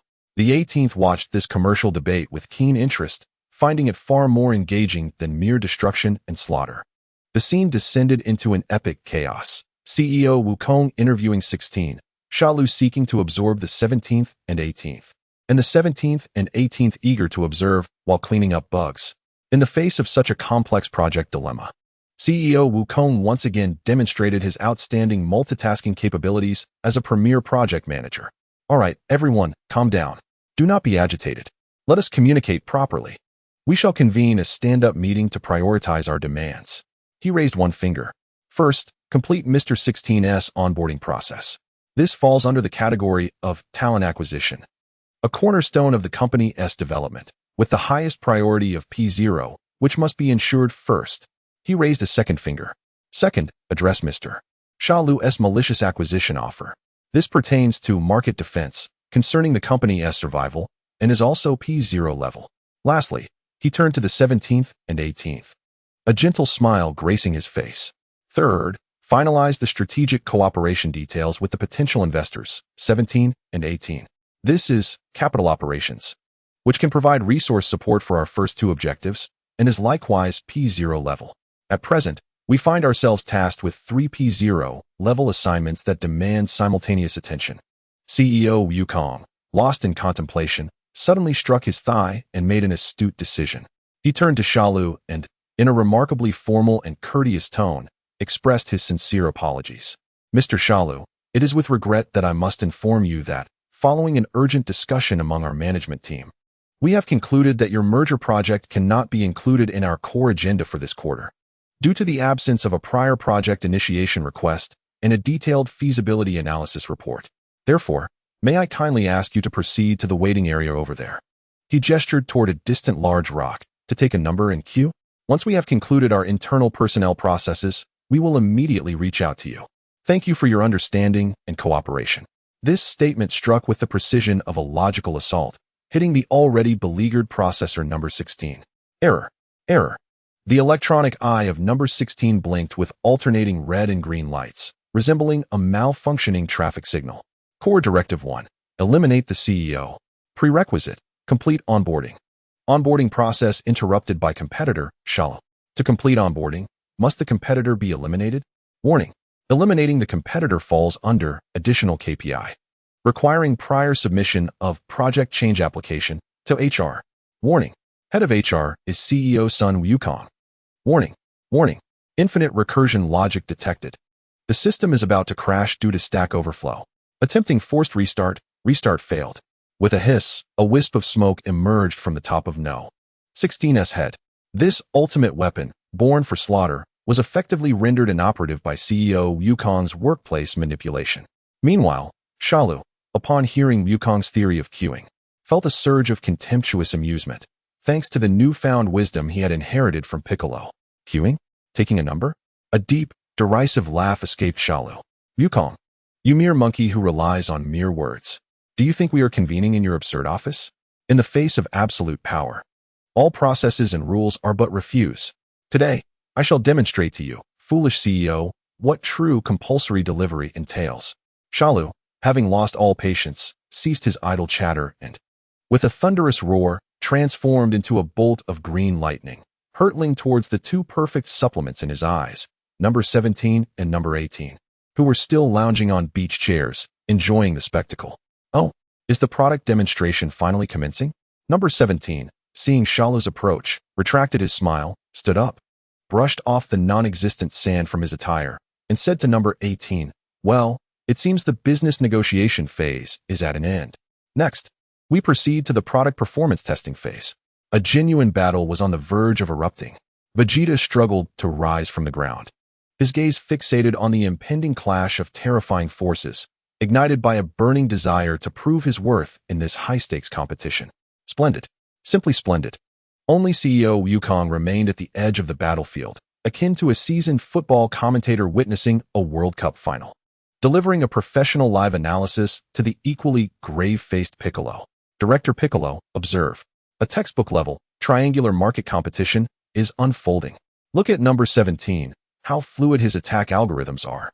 Every evasion is a perfect resource conservation. And behold Shalu, his iteration model may be crude, yet his growth potential is immense, a typical emerging stock. And our CTO Vegeta, his tactics are primal and aggressive. Although high risk, seizing an opportunity could unleash devastating damage. This is a battle of strength and intelligence. The ultimate collision of three distinct business models. Piccolo, however, thought only of finding a block of tofu to end his misery. But just as CEO Wukong's commercial commentary reached its zenith, and he prepared to deliver a detailed investment analysis report on the future trajectory of this competition, an unexpected turn of events occurred. His calm, wise eyes, which seemed capable of discerning the essence of all business, suddenly appeared bewildered. The expression of a commanding CEO, once so formidable, melted away like ice cream, gradually giving way to a naive, harmless grin, even possessing a hint of innocence. The CEO experience card expired at the most inopportune moment. The bewildered Wukong blinked and gazed at the chaotic battlefield, illuminated by clashes of light, then glanced at the despondent Piccolo beside him. He scratched his head and posed the question that would inevitably drive everyone present into collective despair. Why are they fighting again? I'm so hungry. Is there really nothing to eat here? This sudden shift in tone caused everyone still in their right mind, including the three engaged in fierce combat, to freeze momentarily. Shalu, in the midst of his intense clash with number 17 and number 18, seized this rare opportunity. He keenly sensed the overwhelming pressure exerted by the So had vanished. Ha ha ha. Shalu erupted in joyous laughter. The CEO was offline. Now it was my turn to seize control of this market. He unleashed all his power, transforming into a green bolt of lightning, brimming with an insatiable hunger, launching himself at number 17 and number 18 once more with reckless abandon. After a brief moment of shock, number 17 and number 18 also abandoned their playful smiles. Very well, the business negotiation phase is over. Number 17's voice turned cold and dangerous. Next, we shall proceed to the product elimination phase. Yet his icy gaze did not entirely fixate on Shalu. With a sidelong glance at the reset version of Sun Wukong, who was still preoccupied with thoughts of food, a cruel smile crept upon his lips. However, before we eliminate this virus, I believe it would be far more entertaining to test this initial version of Sun Wukong first. Almost simultaneously, in the distant West capital, at the headquarters of Capsule Corporation, within the most advanced gravity training room, recently constructed at Bulma's considerable expense, Vegeta roared in agony and exhilaration under the terrifying weight of 500 times gravity. His mind was singularly focused on one thought: to surpass Kakarot, to surpass that insufferable brat from the future, to personally uninstall those accursed androids from this universe. A golden aura, more potent and refined than any before, erupted from him, embodying pure destructive beauty, akin to a supernova explosion. This power transcended the limits of an ordinary Super Saiyan. He, Vegeta, the Prince of the Saiyans, seemed to touch a new threshold, one that belonged solely to him, called the performance limit. Chapter 28, Emergency Update. The Saiyan Prince V15 patch goes live. Before the came house, Sun Wukong, whose CEO experience card had expired, gazed innocently, conflicted over the turtle soup he had yet to taste. Opposite him, Android No. 16, the ultimate weapon born for slaughter, stood frozen like a blue screen of death, his electronic eye flickering with chaotic data streams, repetitively murmuring the incoherent logic of onboarding. Eliminate. Logic error. In the distance, number 17 and number 18 resembled two spectators seated in the VIP box of a theater, engrossed in a surreal farce precipitated by a system glitch. The entire world seemed as if it had been paused, leaving only the rapid heartbeat of Go Fuguei, fueled by panic, and the ominous countdown of the Shalu Yoshi echoing in his mind. Yet, it was not the androids nor Go Fuguei who first shattered this silence, but rather Sun Wukong. His innocent gaze flitted between number 16 and number 17 before finally landing on the striking red scarf adorning number 17's neck. He scratched his head and posed a question that temporarily incapacitated the minds of all the sentient beings present. "Oh, your scarf is the same color as my good friend Kellen's training uniform. You graduated from the Kamesanin school too? Are you my junior apprentice?" The moment these words escaped his lips, the nonchalant smile on number 17's face froze instantly. Number 18's schadenfreude expression also became rigid. The Z Warriors collectively turned to stone. In Go Fugue's livestream, the barrage of comments that had fallen silent due to the rollback to the Wukong version exploded with fervor. What the heck? What kind of divine brain circuitry is this? Top-tier KY King. Is this the power of the factory reset version of Suin Wukong? Terrifying. No. 17. I was terrified at that moment. I even questioned whether he was spiritually attacking me in a way I couldn't comprehend. No. 17 felt his processor being subjected to an unprecedented shock. He, one of the universe's most formidable predators, was being regarded as a mere graduate of some rural martial arts dojo by his prey. Humiliation. This was the utmost degradation. You, a pure, unadulterated killing intent ignited in number 17's eyes for the first time, devoid of any mockery. He resolved to immediately and ruthlessly format this insipid, naive product that made him feel physically uncomfortable.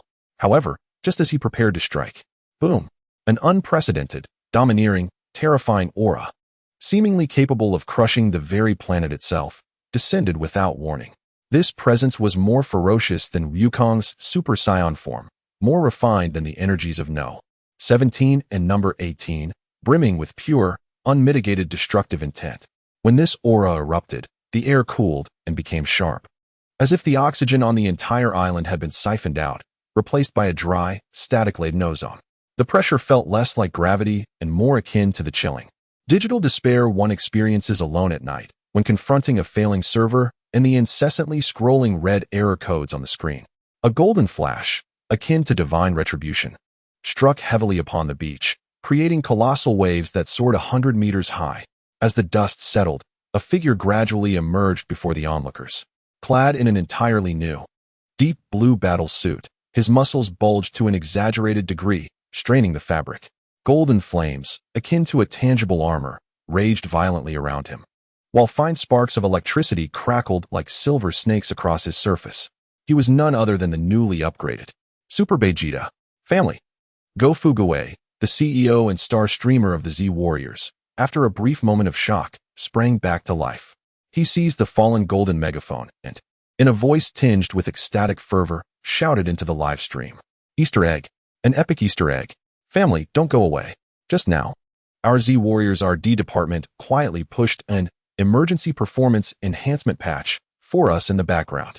Now, let us welcome, with the warmest applause and gifts, the global debut of Super Saiyan V15 Prince Exclusive Muscle Man Edition. Vegeta paid no heed to the ramblings of the chubby host. He didn't even glance at the maddened Kakaluot, who stirred jealousy within him. His cold, emotionless emerald eyes slowly scanned the astonished faces of number 17 and number 18, as well as the imperfect Shalu in the distance, who had become vigilant due to his arrival. Then, with a tone laced with disdain characteristic of a business elite, he commenced his product launch, a pile of outdated hardware and a pirated software riddled with bugs. Excellent. Before I initiate a formal market acquisition of this planet, I've decided to conduct a thorough, free. He grinned, revealing a smile of utmost cruelty. Garbage application cleanup. What did you say? For the first time, a grave expression crossed number 17's face. He sensed an unprecedented, threatening pressure emanating from this new version of Vegeta. Meanwhile, the distant Shalu, inheriting wisdom from Bike, swiftly deduced that this new Super Saiyan was in an entirely different league compared to the previously analyzed Wukong version. This was a brand new, unknown, lethal iteration. An opportunity, a glimmer of cunning flashed in Shalu's multifaceted eyes. He resolved to abandon a direct confrontation with these monsters, opting instead to execute Plan B, lying in wait for the perfect moment to absorb number 17 and number 18 while they battled to mutual destruction. This new product appeared intriguing. Shalu chuckled inwardly, letting him test the performance limits of number 17 and number 18 first. He feigned an advance toward Vegeta, only to suddenly unleash an energy blast into the ground, creating a massive smoke screen and energy disturbance. Meanwhile, his true form silently burrowed underground, heading toward the nearby city's sewer system for a prolonged, discreet development. Humph, a coward who doesn't even dare to attend a competitive product analysis meeting. Vegeta cast a scornful glance towards the direction Shalu had vanished, entirely uninterested in pursuing him. To him, that kind of pirated software didn't even merit the privilege of being uninstalled by his own hand. His current focus was solely on the two androids that had brought him shame, the android trash. Thus, he redirected his attention to number 17 and number 18. Let us begin. Commence your product delisting process. In an instant, Vegeta's figure vanished from the spot. Bang! Number 17's pupils constricted sharply as he instinctively raised his arm to block. A terrifying force, akin to being struck head-on by a planet, surged through his arm. He was propelled backward like a baseball struck for a home run, careening uncontrollably until he traced a 100-meter-long wake across the ocean before finally halting. What is this power? Number 17 shook his numbed arm, the previously carefree smile vanishing entirely for the first time. How is it?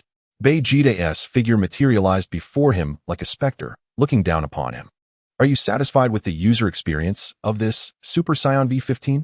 He critiqued in a tone reminiscent of a product manager reviewing a novice's code, filled with disdain. Your defense algorithm is riddled with redundancy and inefficient garbage code. My new architecture is based on a hybrid algorithm of absolute power and princely dignity, designed specifically for dimensionality reduction strikes. You, a relic of a bygone era, lack even the qualifications to conduct a stress test on me. You court your own demise. The words, laden with commercial disdain, utterly infuriated number 17.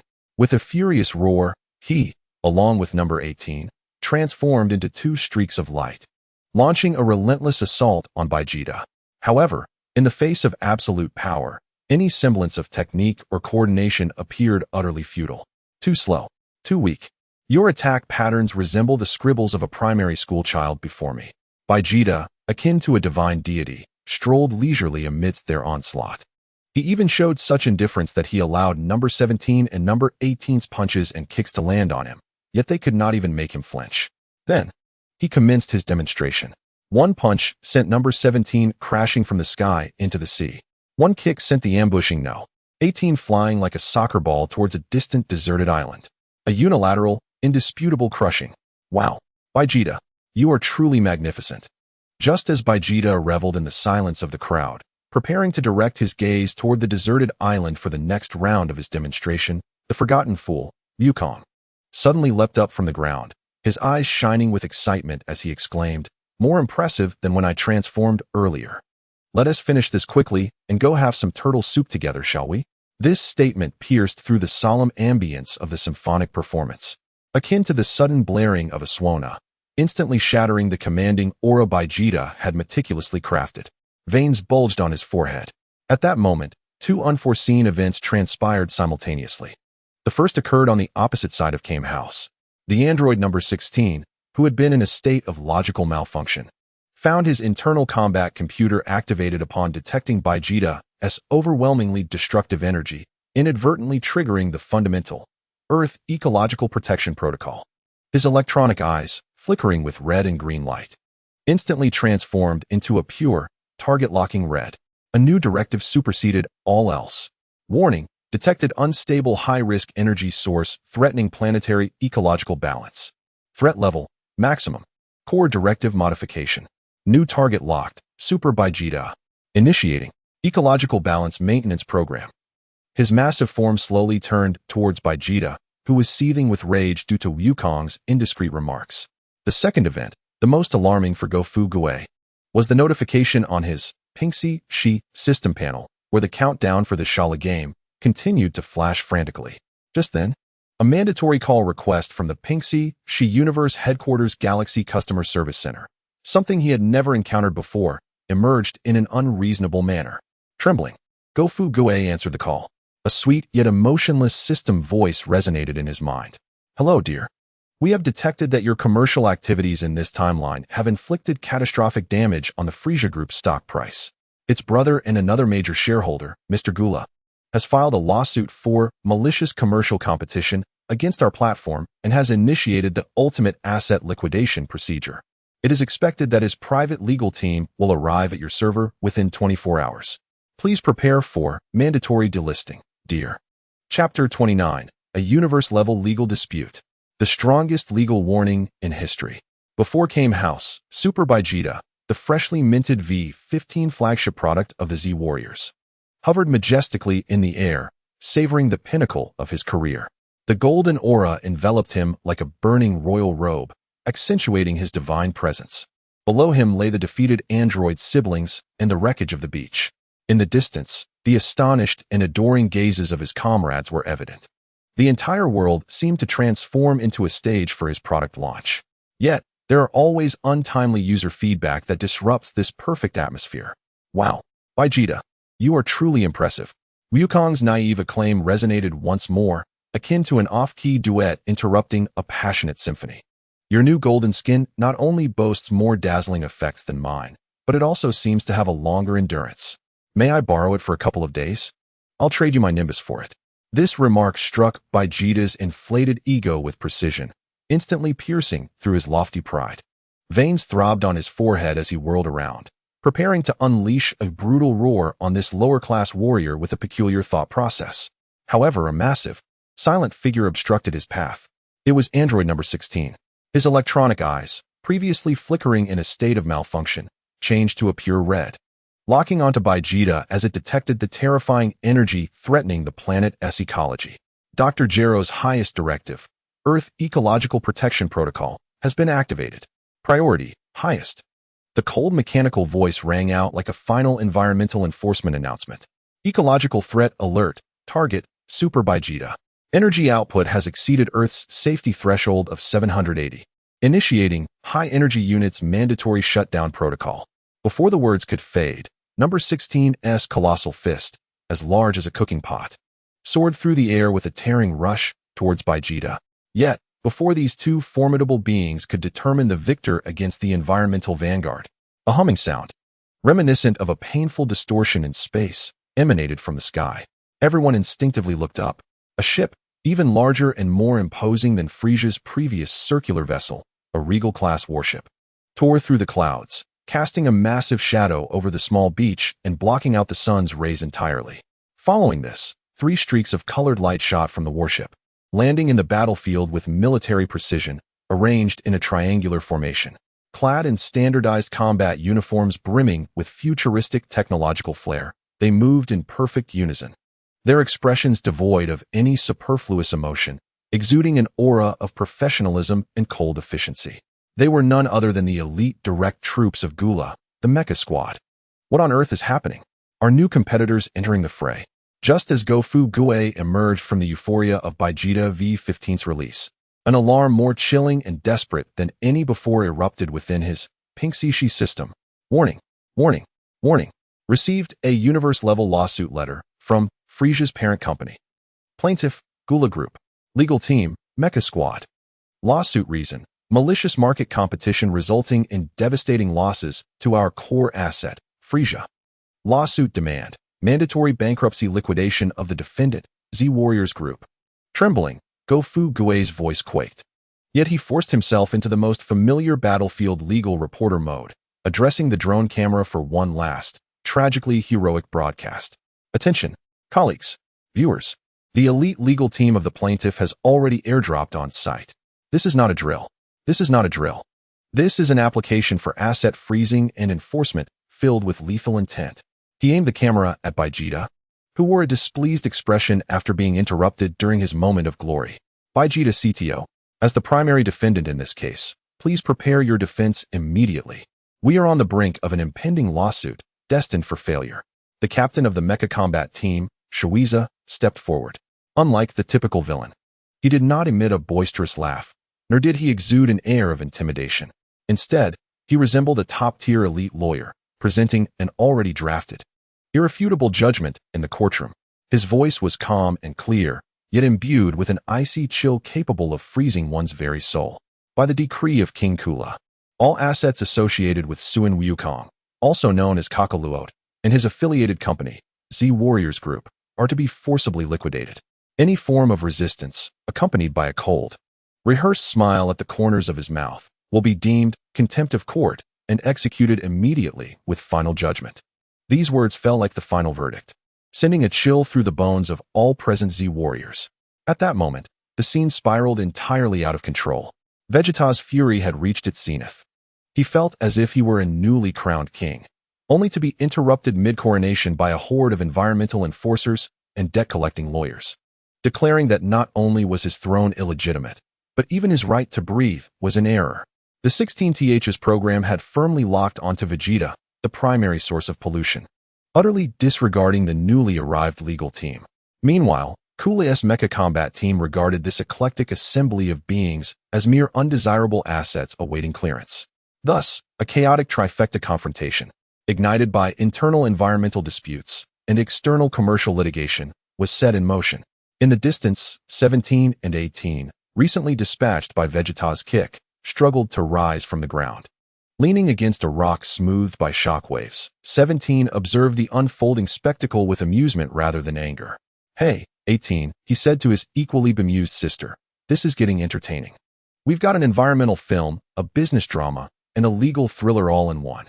His gaze fell upon the portly figure still fervently interpreting the legalities, a thoughtful expression crossing his face. "I am beginning to suspect that this portly man is the true director of this grand drama." As the focal point of the gathering, Vegeta finally succumbed to despair. He felt akin to a product manager who had just unveiled the world's first color screen smartphone, only to have a futuristic interstellar battleship and a vociferous, eco-conscious Terminator crash the launch event before it concluded.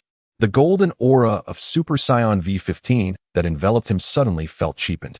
The salty, victorious scent carried by the sea breeze vanished, replaced by the frigid, ozone-laden air emanating from the 16th and the lifeless metallic rust wafting from Cooley's ship.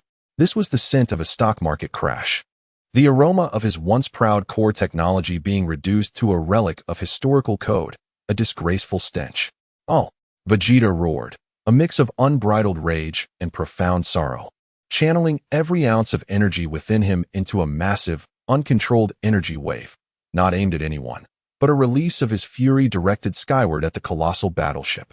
However, the energy wave, potent enough to obliterate mountains, dissipated upon contact with an invisible energy shield, effortlessly and silently neutralized, not even stirring a ripple. This was the true essence of a dimensional strike.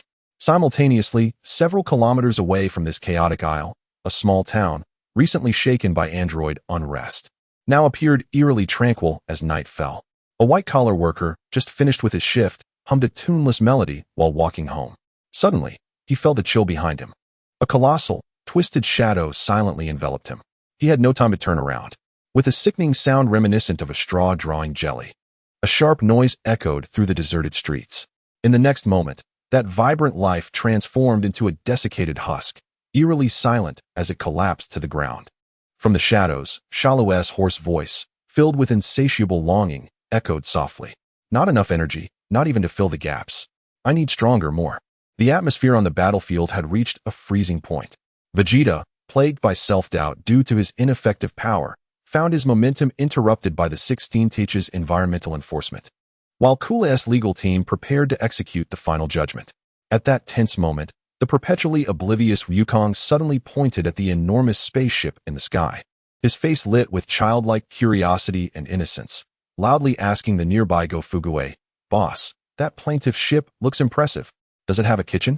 Is their cuisine superior to that of the Frisia Corporation?" This ultimate display of ignorance ignited the powder keg, akin to tossing a lit match into a barrel of gunpowder.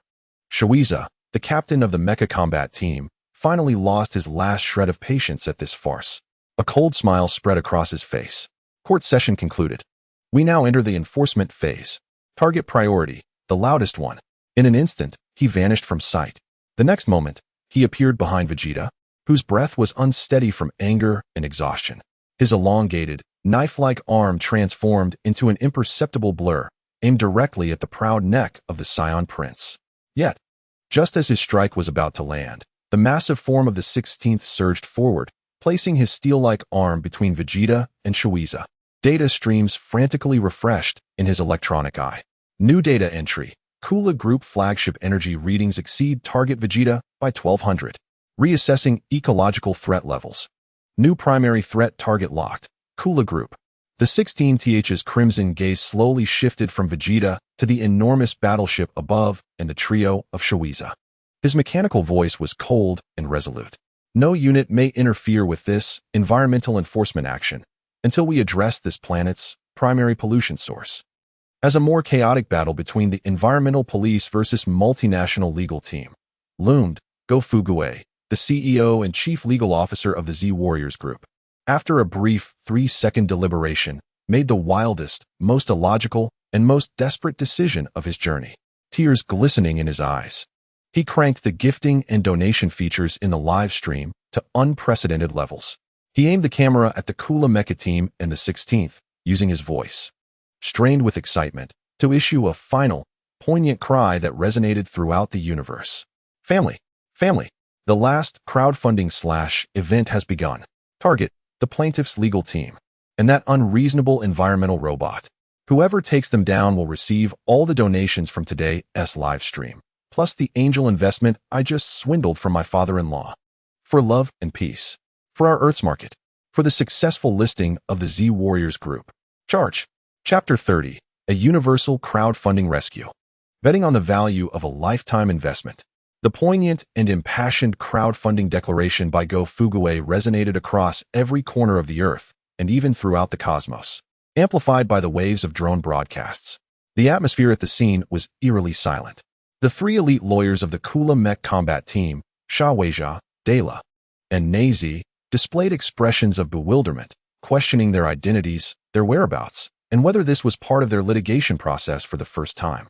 Meanwhile, the android number 16, who had just identified Vegeta as the primary source of pollution, found his already crumbling processor ensnared in a new logical deadlock due to this unexpected, commercially driven outcry. However, in the distant Shidu, Yamcha, Tianjin Fan, and Jiaozi were huddled around a colossal holographic screen at the Capsule Corporation, their eyes fixated on the live broadcast. When Go Fugue's declaration of a reward for anyone who could eliminate his adversaries echoed through the speakers, Yamcha, once a desert bandit and now a baseball star, felt an unprecedented blaze of ambition, ignited by the prospect of sudden wealth. "Brothers," he exclaimed, slapping his thigh and leaping from the sofa, tears of excitement welling in his eyes. "Our opportunity has arrived." Tianjin Fan furrowed his 3 eyes, cautioning, "Yamcha, remain calm. Their strength." "Calm? How can I be calm?" Yamcha fervently grasped Tianjin Fan's shoulders, spitting words in his fervor. "Did you hear? Bosco said it. If we win this round, we will all be original shareholders of the Z Warriors Group, co-founders. Who cares about being a baseball star or a martial artist when we could be esteemed founders of a listed company? After this, I will pay off the mortgage on my seaside villa within the 2nd ring of Shidu, and I will no longer worry about my cash flow." He raised his fist high, his face a canvas of unquenchable thirst for financial freedom. "Charge, brothers, to pay off our mortgages, for our year-end bonuses, for our equity incentives." This declaration, imbued with the spirit of struggling workers, struck a chord with Tianjin Fan and Jiaozi. Tianjin Fan recalled the dire straits of his martial arts dojo, teetering on the brink of closure due to unpaid rent. Jiaozi remembered the exorbitant tuition fees that had delayed his enrollment in the advanced course on universal language and superpower applications. "Let us do it." Tianjin Fan's eyes ignited with fire for our dojo's series of funding. "Charge." Jiaozi clenched his small fists, shouting, "For tuition." In the next moment, 3 beams of light, long forgotten in the era of peace, surged skyward at the swiftest pace of their lives, racing toward the battlefield shrouded in the aura of death. At the Kame House battlefield, Shaweja surveyed the demoralized Z fighters, who appeared ready for bankruptcy liquidation, and a cold smile crept across his face. "It seems you are prepared to accept your final judgment." He leisurely raised his hand, poised to conclude this tedious farce. Just then, 3 streaks of light, akin to uninvited meteors, dramatically descended onto the battlefield, interposing themselves between the Z Warriors and the Kula Mech combat team. "Stop!" Yamcha landed and struck what he deemed his most impressive pose, exuding wild charisma, as he issued his battle declaration. "I, Yamcha, representing all Earth workers burdened with mortgages, car loans, and consumer debts, formally launch a final value investment against your Kula law firm." "Humph." Tianjin Fan unbuttoned his shirt, revealing his muscular physique and his ever-open third eye. I, Tianjin Fan. For our new generation dojo's series of funding, I shall demonstrate what true core competitiveness is. 4. Tuition. Jiaozi timidly chimed in from behind, his voice lacking in volume but filled with determination. This battle declaration, steeped in commercial logic, plunged the Kula Mech Combat Team S3 elite lawyers into deeper confusion. Sha Weijia glanced at the substantial document in his hand. Crafted by the universe's top legal team, detailing the Z Warriors Group's asset liquidation plan, and found no mention of addressing such minor bad assets. Dela, he inquired in a tone of academic discourse, does our legal document mention how to handle this situation? What is their attack logic? Why are they invoking terms related to financial statements? Report, Captain. Dela, the muscular green-skinned man, rumbled, there are no relevant cases in the database. Preliminary assessment suggests this may be a mysterious ritual unique to Earthlings, enhancing combat will through self-hypnosis. It matters not, Sha Weijia declared, losing patience. Since they voluntarily emerged as assets to be processed, let us eliminate them. Wolf Fang Fist. Yamucha struck first. He infused his entire yearning for financial freedom into this signature technique, unleashing countless razor-sharp claw shadows that howled through the air toward Sha Weijia. New Kamehameha. Tianjin Fan also launched his attack. A colossal square energy ball, capable of flattening an entire island, coalesced in the air, aimed at De La and Nei Zi. In the face of this splendid yet futile assault from the retail investors' dream team, Sha Weijia merely shook his head dismissively. Is the performance over? He did not even bother to evade, extending a hand casually. Boom. Yamucha's fierce wolf Fang fist collided with an invisible wall composed of diamonds, disintegrating all claw shadows instantaneously. Sha Weijia's hand firmly grasped Yamucha's fist. The force is too dispersed. Energy conversion rate is below 5, he coldly assessed. A typical example of ostentatious yet impractical design. Before he finished speaking, he exerted strength. Crack. Yamucha screamed in agony as his arm twisted at an unnatural angle, instantly breaking. Meanwhile, De La and Nei Zi simultaneously retaliated, effortlessly dispelling Tianjin Fan's long-charged Kamehameha into nothingness. Bravo! Although the exploratory attempt by Yamucha was easily resolved by the major institutions, he embodied the spirit of our retail investors. Behind them, Go Fuguei continued his impassioned stock market commentary. Oh, Tianjin Fan's Kamehameha. This is a classic high-risk, high-leverage maneuver. Though it failed to breach the opponent's moat, it successfully caused a brief fluctuation in their stock price. He may have lost, but he remains honorable. Vegeta knelt on the ground, forced to witness this absurd yet tragic battle waged by those he deemed beneath him, all in a bid to protect him and the elusive prize. The golden aura of Super Saiyan V15 surrounding him felt rather blinding at that moment. The formidable power remained, yet it resembled a string of stock codes written on a blackboard, forever unfulfilled. In the salty breeze, that pungent odor, infused with the metallic scent of rust from the Kara Legion's spacecraft and mingled with the cheap, nameless shampoo fragrance clinging to Yamucha, combined with his foolish, fervent battle spirit ignited solely for the sake of a year-end bonus, formed a nauseating concoction that made Vegeta want to retch. This aroma was even more humiliating than the scent of his own charred innards he had encountered on Namek, when Frieza had pierced his chest with a mere finger. Surpassed by a lower-class warrior, toyed with by 2 tin cans, locked onto by an inconsequential environmental robot, and regarded as a depreciating asset by a more formidable legal team. Now, he found himself relying on a group of individuals whose names he could scarcely recall, merely to gain a moment's respite. What a profound humiliation. Yet this time, anger and disgrace did not consume him. His CPU, recently reconfigured by the digital age, was operating at a chilling, inhuman pace, calculating and assessing. Core asset, myself, has sustained severe damage. Full performance recovery is not feasible in the short term. Accepting short term, low efficiency support from third-party providers, Yamucha and others, is essential to preserve the integrity of core assets, thus ensuring greater bargaining power in future market negotiations. He was beginning to rationalize his impotence and humiliation using the very commercial logic he despised, reeking of avarice. I have come to an understanding. A complex glimmer of pain, humiliation, and enlightenment flickered in Vegeta's eyes. Just then, a sunny and earnest voice broke through the tension beside him. Vegeta, are you all right? You look quite unwell. Would you like a chicken leg? It was Goku, the naive version, who had approached without notice, concern etched on his face. Offering a half-eaten, greasy roasted chicken leg. Vegeta puffed. He could no longer contain himself and spewed a mouthful of old blood. Enough. Just as Xavi Za and his companions were losing patience and preparing to clear the noisy crowd along with the core assets, a cold, authoritative voice, imbued with an overwhelming sense of oppression, descended from the heavens like a divine decree. From the colossal, shadow-casting king-class warship, a figure slowly descended. His presence was 100-fold more terrifying than the combined might of the three mecha warriors. He was none other than Kara, the true master of the Frieza group, the most merciless emperor in the cosmos. Xavi Za, let this tedious due diligence come to an end. Kara landed leisurely, his ruby-like eyes coldly surveying every individual present, ultimately landing on the golden-haired scion prince who posed a flicker of threat. A bunch of raucous monkeys. It is time for you to experience what true forced delisting feels like.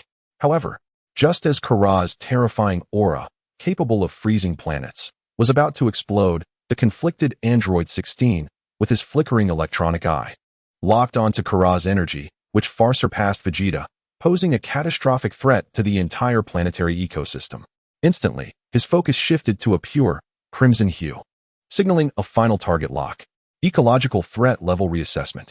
New primary threat target locked. Individual Kara. Initiating highest authority ecological balance maintenance program. The massive form of Android 16 creaked as it turned toward the newly arrived cosmic monarch. His cold mechanical voice resonated throughout the area. Detected. Super pollution source. Initiating mandatory cleaning program. Simultaneously, the scene shifted silently to a bustling commercial square several kilometers away, recently ravaged by the android chaos, yet still vibrant. The twisted, imperfect form of Cell emerged silently from the shadows of the plaza. He gazed upon the thousands of vibrant, life-filled individuals screaming and fleeing before him, his insect-like compound eyes reflecting a smorgasbord of delectable offerings. His needle-like tail excitedly and greedily lifted.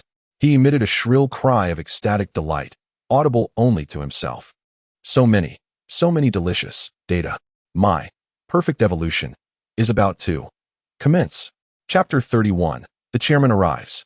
From asset liquidation to the chaos of bugs. Before the turtle hermit's house, the atmosphere was as stiff as an expired compressed biscuit, dry, hard, and unsettling. Gofu Gue's poignant, stirring crowdfunding declaration echoed awkwardly in the sea breeze.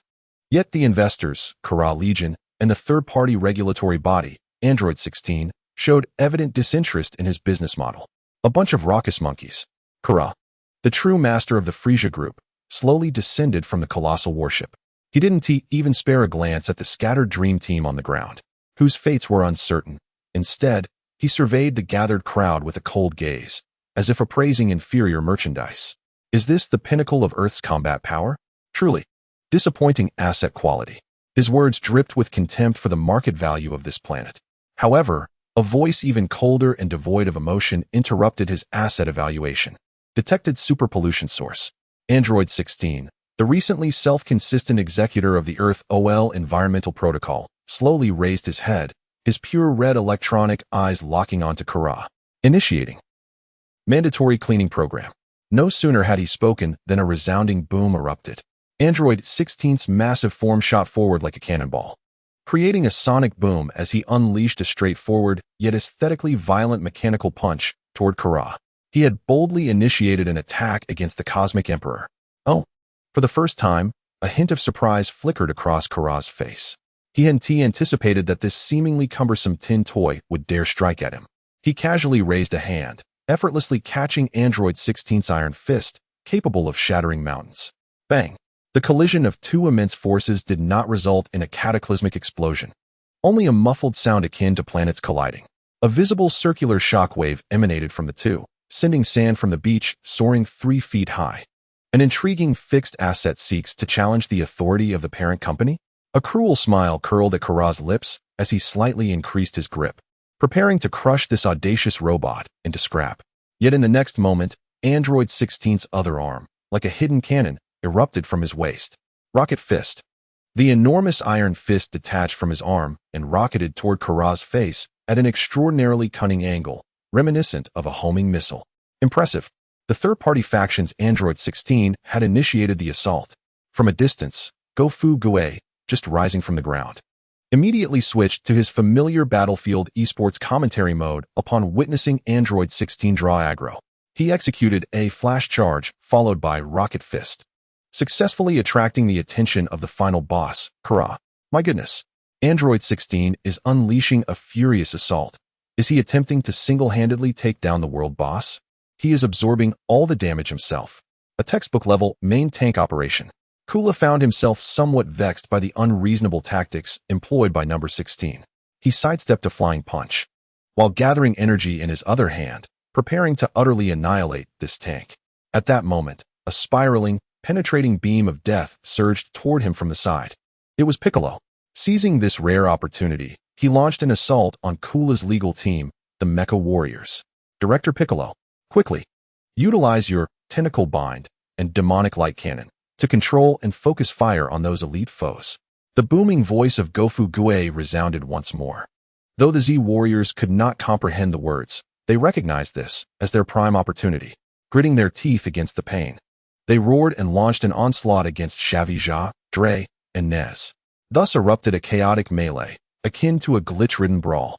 Number 16, like the most steadfast main tank, held back the formidable Kula, while the Z Warriors functioned as DPS and support, fiercely assaulting the three elite adversaries. Only the simple-minded Goku remained oblivious. Observing Dre, another green-skinned behemoth entangled with Piccolo, Goku displayed an expression of extreme confusion. He pointed at Dre and loudly asked Gohan, "Gohan, look. That green uncle resembles Uncle Piccolo's relative. Should we greet him first and see if he is just visiting?" Piccolo, engaged in a desperate struggle with Dre, nearly spat out a mouthful of blood upon hearing Goku's words, almost falling victim to a punch from Dre. "Shut up, Kakarot. You fool." Vegeta's furious roar echoed from nearby. Just as he had risen from the ground, Goku's absurd statement nearly caused him to faint again. The scene devolved into utter chaos. Kula, the Emperor of the Cosmos, felt annoyed for the first time. He sensed that he was not partaking in an elegant asset liquidation, but rather trapped in a third-rate VR game filled with glitches, where a mindless NPC and a group of novice players, skilled only in the art of scratching, were wearing down his patience in the clumsiest manner. Enough. His voice turned cold as ice in an instant. This tiresome game test ends here. He resolved to cease his playful antics. Huh, Kula bellowed, a far more terrifying and frigid energy erupting from within him than ever before. His resplendent battle attire shattered under the strain of his bulging muscles. His form elongated, becoming more streamlined and lethal in its elegance. The crown atop his head and shoulder armor vanished, replaced by a smooth, obsidian-like exoskeleton. As Kula completed his transformation, the fervent battle spirit of the Scions evaporated from the air, supplanted by an excruciating chill akin to absolute zero. The sea breeze ceased to be damp. Instead, it became dry and thin, as if all notions of life and warmth in this space had been mercilessly deleted by a relentless administrator from the server's backend.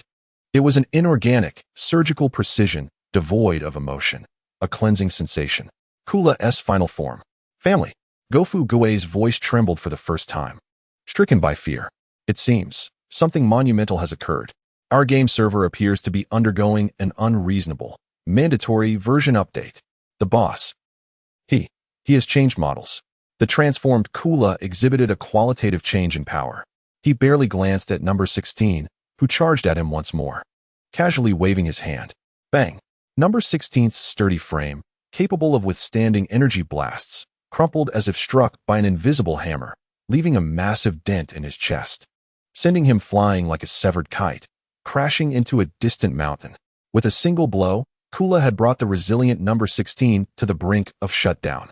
Subsequently, Kula's gaze shifted toward the three elite members of the legal team still entangled with Piccolo and the others. A look of profound dissatisfaction crossed his face. Efficiency was lacking. He coldly uttered 4 words. Then, before the astonished eyes of all, he raised his hand, unleashing 3 death rays that were almost too swift to react to. Uft, uft, uft. Xia, Dre, and Nez did not even have time to utter a cry before the rays precisely pierced their hearts. Employees unable to quickly clear the battlefield held no value. Kula, with a tone as detached as a system purging redundant code, pronounced the death sentence upon his subordinates.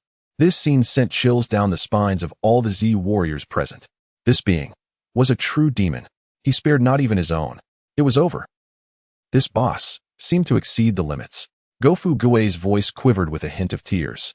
And in this moment of despair, Vegeta, the proud Scion Prince, having endured a series of humiliations, from being ignored by number 16, to being besieged by Cooler's army, to nearly coughing up blood from Kakarot's antics, finally made an intensely humiliating yet undeniably correct decision.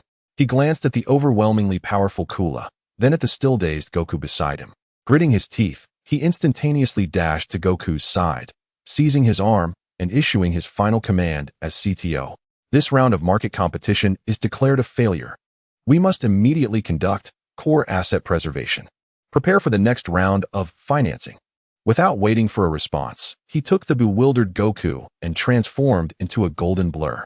Fleeing toward the horizon without looking back, he, Vegeta, the Prince of the Scions, had chosen a strategic retreat. Cooler observed the fleeing Vegeta and Goku without immediately pursuing them. He slowly lifted his head, casting his gaze toward another distant direction, a playful, intrigued smile gracing his face. Oh, so there are hidden assets on this planet that are even more intriguing than Super Saiyan energy readings? He sensed a being in another city, voraciously consuming life, growing in power at a geometric rate. So, Cooler licked his lips, seemingly having discovered a new game that promised more excitement than liquidating the Z warriors. With a flash, he vanished from his spot. He had forsaken the remnants of the battlefield to seek Cell. On the beach, only a group of survivors remained, exchanging bewildered glances alongside number 16, who struggled out from the mountainside, his chest bearing a gaping wound and his electronic eye dimming.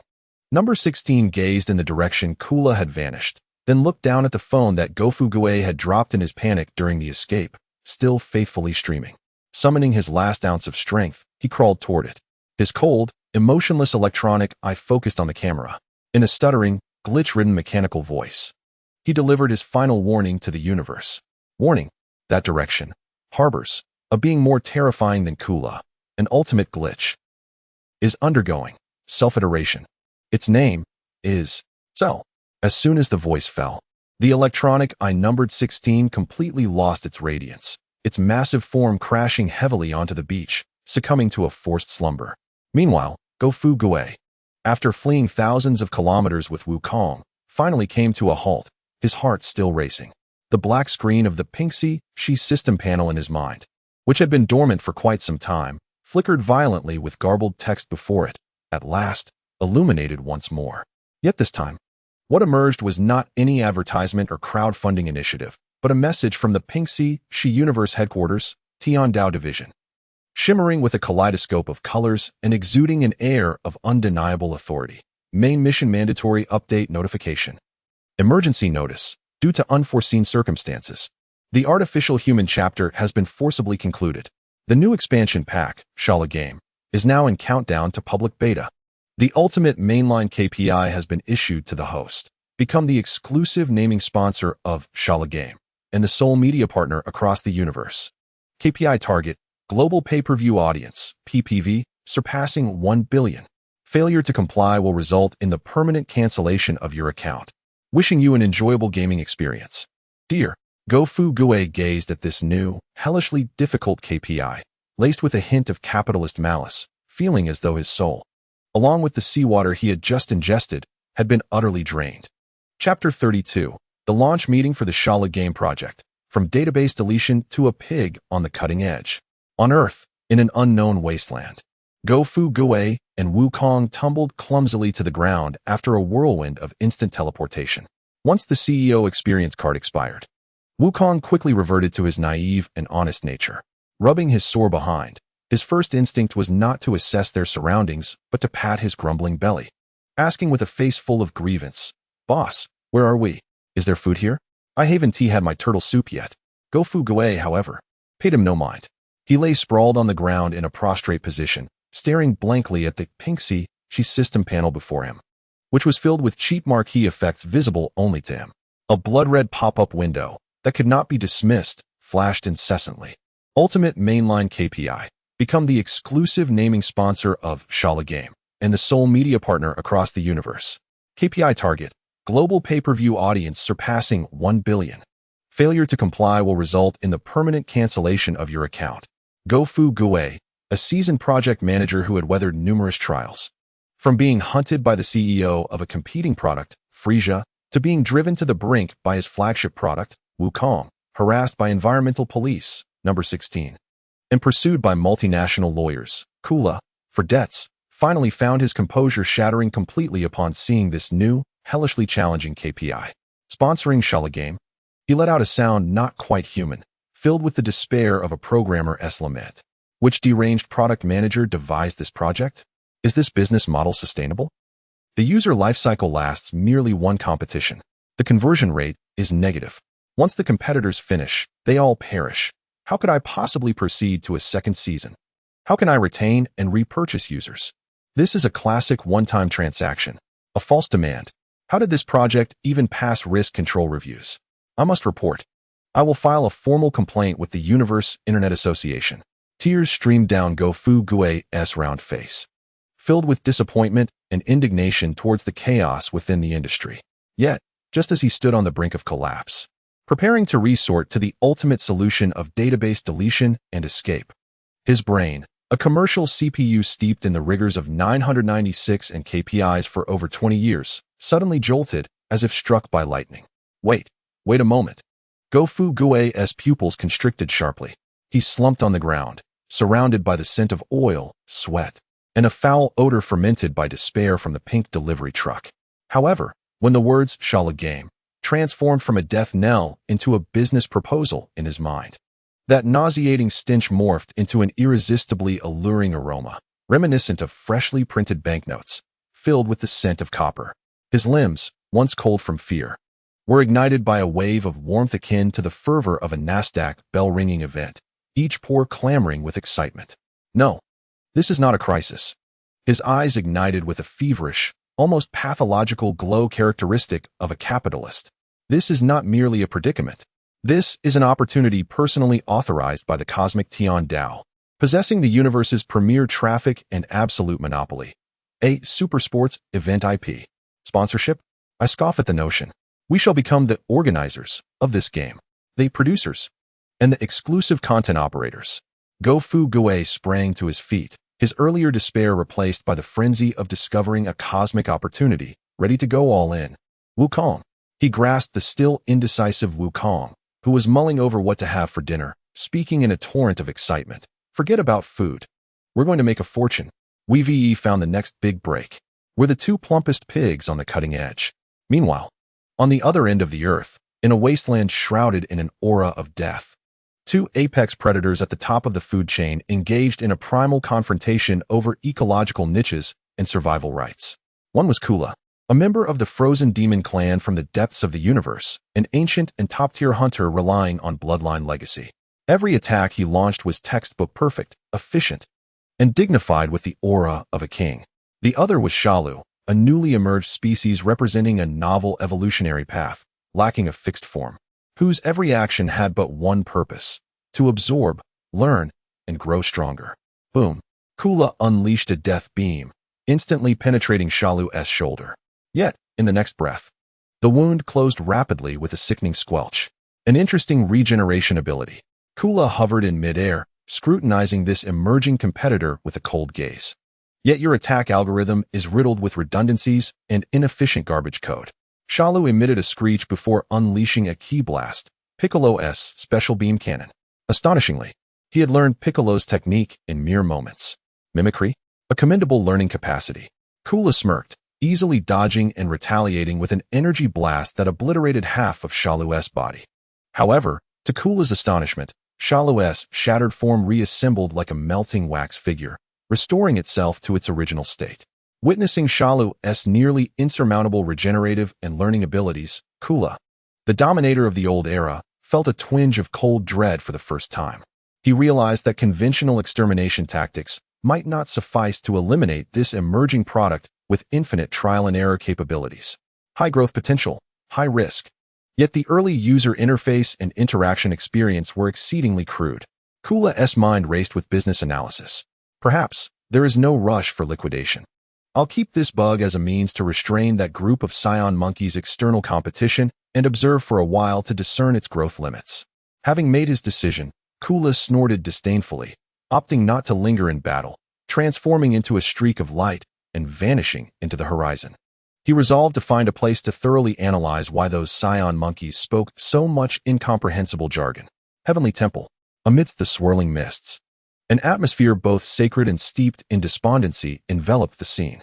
Bick, Klin, and Yamucha sat amidst the wreckage of a plaza, engaged in a post-war debriefing rife with despair and confusion. We have lost. Bick's only intact arm clenched into a fist, reflecting the insurmountable disparity in strength and speed between us and the two androids. What transpired was hardly a battle. Klin cradled his head, his voice trembling, likening their fate to that of a virus thrown into a server, eradicated by the firewall before it could even execute. Just as silence thickened with hopelessness, a sudden whoosh heralded the arrival of Wukong, revitalized and exuberant, alongside Go Fuguei, who materialized in the center of the Divine Temple through instantaneous movement. Ah, everyone's here. Wukong greeted with a bright smile, relieved that he need not seek them out individually. Go Fuguei, oblivious to the somber atmosphere akin to mourning, rushed forward with the enthusiasm of a sales director celebrating a billion-dollar project. He produced a nearly disassembled spaceship door, repurposed as a whiteboard, and fervently inscribed a grand proclamation with charcoal. The global launch meeting for the Shala game Earth Defense and Commercial Development Project begins now. Under the bewildered gazes of the onlookers, Go Fuguei enthusiastically sketched incomprehensible project frameworks and business models on the door while muttering to himself. First, we must identify our core target user, Shalu. What is his user profile? The yearning for strength and the desire for a perfect body. This is his fundamental pain point. Our KPI is not merely to defeat him. Rather, we aim to transform this battle into the highest-grossing pay-per-view event in the universe. Turning to the bewildered crowd, he announced new appointments. Wukong, you shall be our Chief Product Experience Officer and Brand Ambassador, responsible for the product showdown and brand promotion. Director Bick, you are appointed as Chief Strategy Officer, overseeing tactical planning and competitive analysis. As for that proud Vegeta, let him serve as the leader of the core technical task force, focusing on overcoming technical challenges. And as for me, Go Fuguei patted his chest. I shall be the executive producer and chief director of this grand spectacle. However, Bick could no longer contain himself. But the power gap between us and Shalu is insurmountable. Not to mention androids 17 and 18. We don't even have a year. How can we possibly win? Who said we have no time? Go Fuguei replied with a mysterious smile, gesturing towards the unassuming yet enigmatic door at the far end of the temple. Have you forgotten our core research asset at the Z Warriors group? Clearing his throat, he adopted the tone of a high-end VIP service pitch, dramatically introducing, I now present to you the ultimate solution from the Z Warriors group, the internal closed 996 Spirit and Time Acceleration Research Center. Here, we can achieve a year's worth of technological iteration and version upgrades in just one Earth day. This is our sole opportunity to outpace all competitors. Meanwhile, in Shidu, at the headquarters of Capsule Corporation, the alloy door of the 300X gravity chamber was blasted open with a single punch. Vegeta emerged, battered and bruised, his defeat resounding. His once proud strength, which surpassed Kakaroto's, felt like a mere jest in the presence of the android known as 17. Leaning against the wall, for the first time, he questioned his own combat philosophy. Was mere power insufficient? Was that rotund individual-esque talk of user pain points, business models, and dimensional strikes truly the pathway to victory? A flicker of struggle crossed Vegeta's eyes, and ultimately, he gritted his teeth, making a decision that filled him with profound humiliation. He would seek out the very individual he despised to inquire about those cursed theories. Elsewhere, in a remote town, Shalu had just absorbed a passing truck driver. Suddenly, he halted, intrigued by a data packet. Within the driver's memories, he discovered a blurry video from a martial arts dojo, where a somewhat renowned martial artist was engaged in peculiar training. A new stream of data surged into his being. So it was. Pure energy absorption proved too inefficient. Technique. That was the most effective data packet. A cold, new desire for stronger martial artists flickered in Shalu's multifaceted eyes. Back in the Divine Temple, Go Fuguei continued to fervently outline his business plan. Winning alone was insufficient. We must do so with flair. We need a professional commentator who can energize the entire atmosphere. His gaze inadvertently landed on the 7 Dragon Balls, recently reverted to stone by the Namekian's revival. A wildly audacious thought formed in his mind, one that would cause even the gods, including the Kaioshin, to lose their composure. Wait, if we need a guest commentator who understands science, who comprehends battle, and can ignite universal interest upon their entrance. His fingers trembled as he typed a name into the system interface. Revive Raditz, 7-day commentary experience card. Chapter 33, The Most Daring HR Maneuver. KPI assessment begins with the revival of Raditz. In the Divine Temple, the air remained thick with swirling mists, as pure as ever. Yet the atmosphere was so awkward it could induce instant constipation in a deity. When Go Fuguei, the CEO of the Z Warriors Group, exuberantly announced his intention to use a precious wish from the Dragon Balls to resurrect Goku's brother Raditz, deemed a defunct subpar product 2 decades prior. Everyone present exhibited expressions of sheer astonishment. What? A brother? I have a brother? Goku's face lit up with the innocent joy of a child rediscovering family, excitedly counting on his fingers. Wonderful. Now our family includes Dad, Mom, me, Gohan, and now an older brother. Next family gathering, we can finally set up a mahjong table. His remarks, infused with a sense of familial warmth, sent Bik's blood pressure soaring to perilous heights. Are you insane? Bik, the chief strategy officer of the Z Fighters Group, felt his processor nearly overheating from the illogical thought processes of these psiots. He pointed at Go Fuguei with a glare that could pierce through steel, growling under his breath. Raditz is an enemy, an invader. He nearly killed you and Goku. You want to resurrect such a high-risk target? You are willingly introducing a fatal bug into our project. Do you even understand the concept of risk management? In response, Go Fuguei showed no remorse, shaking his head with palpable disappointment. Director Bik, your thinking is far too rigid. Expand your horizons. Clearing his throat, he launched into a discourse filled with disruptive business logic. Who says Raditz is an enemy? That was merely our past user profile. At present, he stands as a rare gem, a talent endowed with a unique, scion perspective and an abundance of villainous experience. Why should we resurrect him? It is to have him provide commentary on the Cell games. Imagine a former invader now seated in the commentator's booth, analyzing the combat techniques and psychological strategies of the competitors from the most professional standpoint. What a topic of discussion this would be for content marketing. Consider the influx of traffic and user engagement it could bring to our live stream. This is not merely introducing a BUG. The voice of Go Fuguei rises with fervor, embodying the catalytic catfish effect, a strategic activation of human resources. Bik. He felt as though he could scarcely recognize the term talent anymore. Go Fuguei disregarded Bik's increasingly greenish face and, with a grand gesture, placed 7 orange Dragon Balls upon the ground. Arise, Shenlong. Stop slumbering. It is time to work. Under Go Fuguei's call, laden with the essence of capitalist exploitation, the sky darkened abruptly.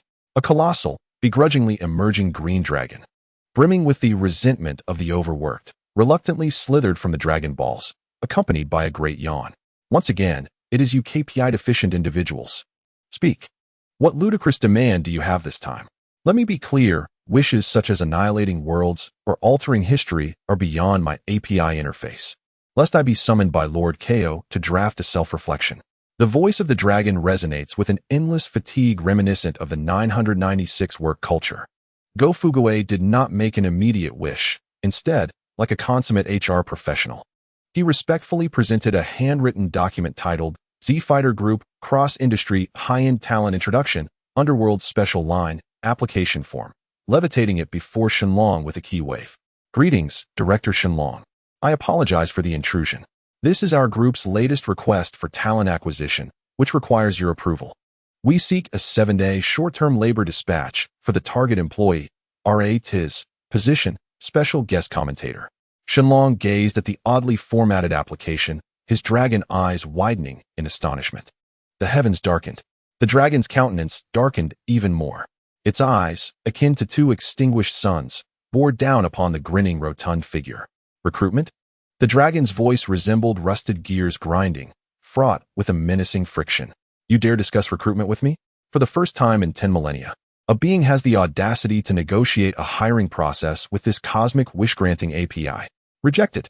Without a moment's hesitation, Shenlong delivered a cold, mechanical refusal. The target, RA-TIS, bears a risk rating of high risk and a performance rating of D, failing to meet our talent acquisition standards. According to Article 7 of Chapter 3 of the Underworld Labor Law, such employees are placed on the permanent blacklist. Oh no. Please, Director Shenlong. Go Fuguwei panicked and initiated his forte in commercial negotiation. Let me first report on the project value. This is not a formal hiring. It is merely a 7-day short-term labor contract. No long-term commitments. No 5 insurances and 1 fund. It is classified as flexible employment. He leaned closer to the dragon, lowering his voice as if whispering to a devil. Consider this. If you assist me this time, once our project succeeds, I shall immediately post 100 5-star reviews for you on the Universal Wish app. Each review will include an 800-word heartfelt thank you letter, illustrated and comprehensive. It will showcase your exceptional business acumen and attentive user service. At that point, your user satisfaction and approval rate will undoubtedly soar to the pinnacle of the universe. The end-of-year selection for Galaxy's Gold Medal Wish Granter will be within your grasp. This could provide decisive assistance for your future promotions and KPI evaluations. Shenlong fell silent. For the first time, the terms KPI and approval rate caused a tumultuous stir within the godly brain composed of divine energy. Ultimately, succumbing to Go Fuguei's silver-tongued persuasion and his insatiable desire for the title of Gold Medal Wish Granter, Shenlong, in a shameful act, capitulated. This shall not be a precedent.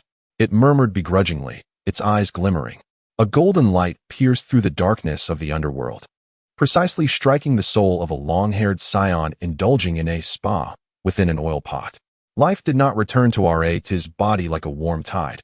Rather, it surged in like a frayed high-voltage cable, brutally connecting to his frigid soul. The eternal, sulphurous stench of despair and hell was instantly replaced by the fresh scent of grass and earth, reminiscent of the ozone on Earth. The chilling sensation of nothingness vanished, supplanted by the rough, inexplicably cheap-feeling combat suit that uncomfortably rubbed against his skin. It felt as if he had been yanked from a familiar nightmare and thrust into a brightly lit, cacophonous, yet utterly incomprehensible, absurd annual meeting. RA-TIS eyes flung open. He discovered himself standing on a pure white palace, suspended in the sky, surrounded by swirling clouds.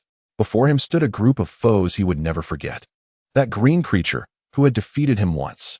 That accursed brother, Kakarado, who had turned the legendary Super Saiyan into a laughingstock. Kakarado. 2 decades of suppressed rage and hatred erupted at that moment. I have returned. I shall make you. His declaration of vengeance was abruptly interrupted as a figure brimming with joy and affection dashed forth like lightning, wrapping him in a warm embrace. Brother, you have finally returned. I have missed you so much. Goku's face, alight with pure joy, was uncomfortably close. Tonight, we shall feast on barbecue. I will ask Chi-Chi to prepare extra. Do you prefer it medium rare or medium? RA-TIS. He was left in a state of bewilderment by this sudden onslaught of familial affection. Immediately afterward, an even more absurd object was thrust into his hands. It was a black, stick-like object topped with a sphere. Welcome, Mr. RA-TIS. Welcome to the Z Warriors group. A plump man, his face adorned with a professional HR-like smile, approached with an air of congeniality. I am your project manager, Go Fuguei. Are you satisfied with the current user experience? If not, we can always arrange for a one-click return service, free of charge. RA-TIS stared at the 2 fools, one crying, the other laughing, and at the inexplicable microphone in his hand, feeling as though his scion worldview had been utterly shattered by a force known as absurdity.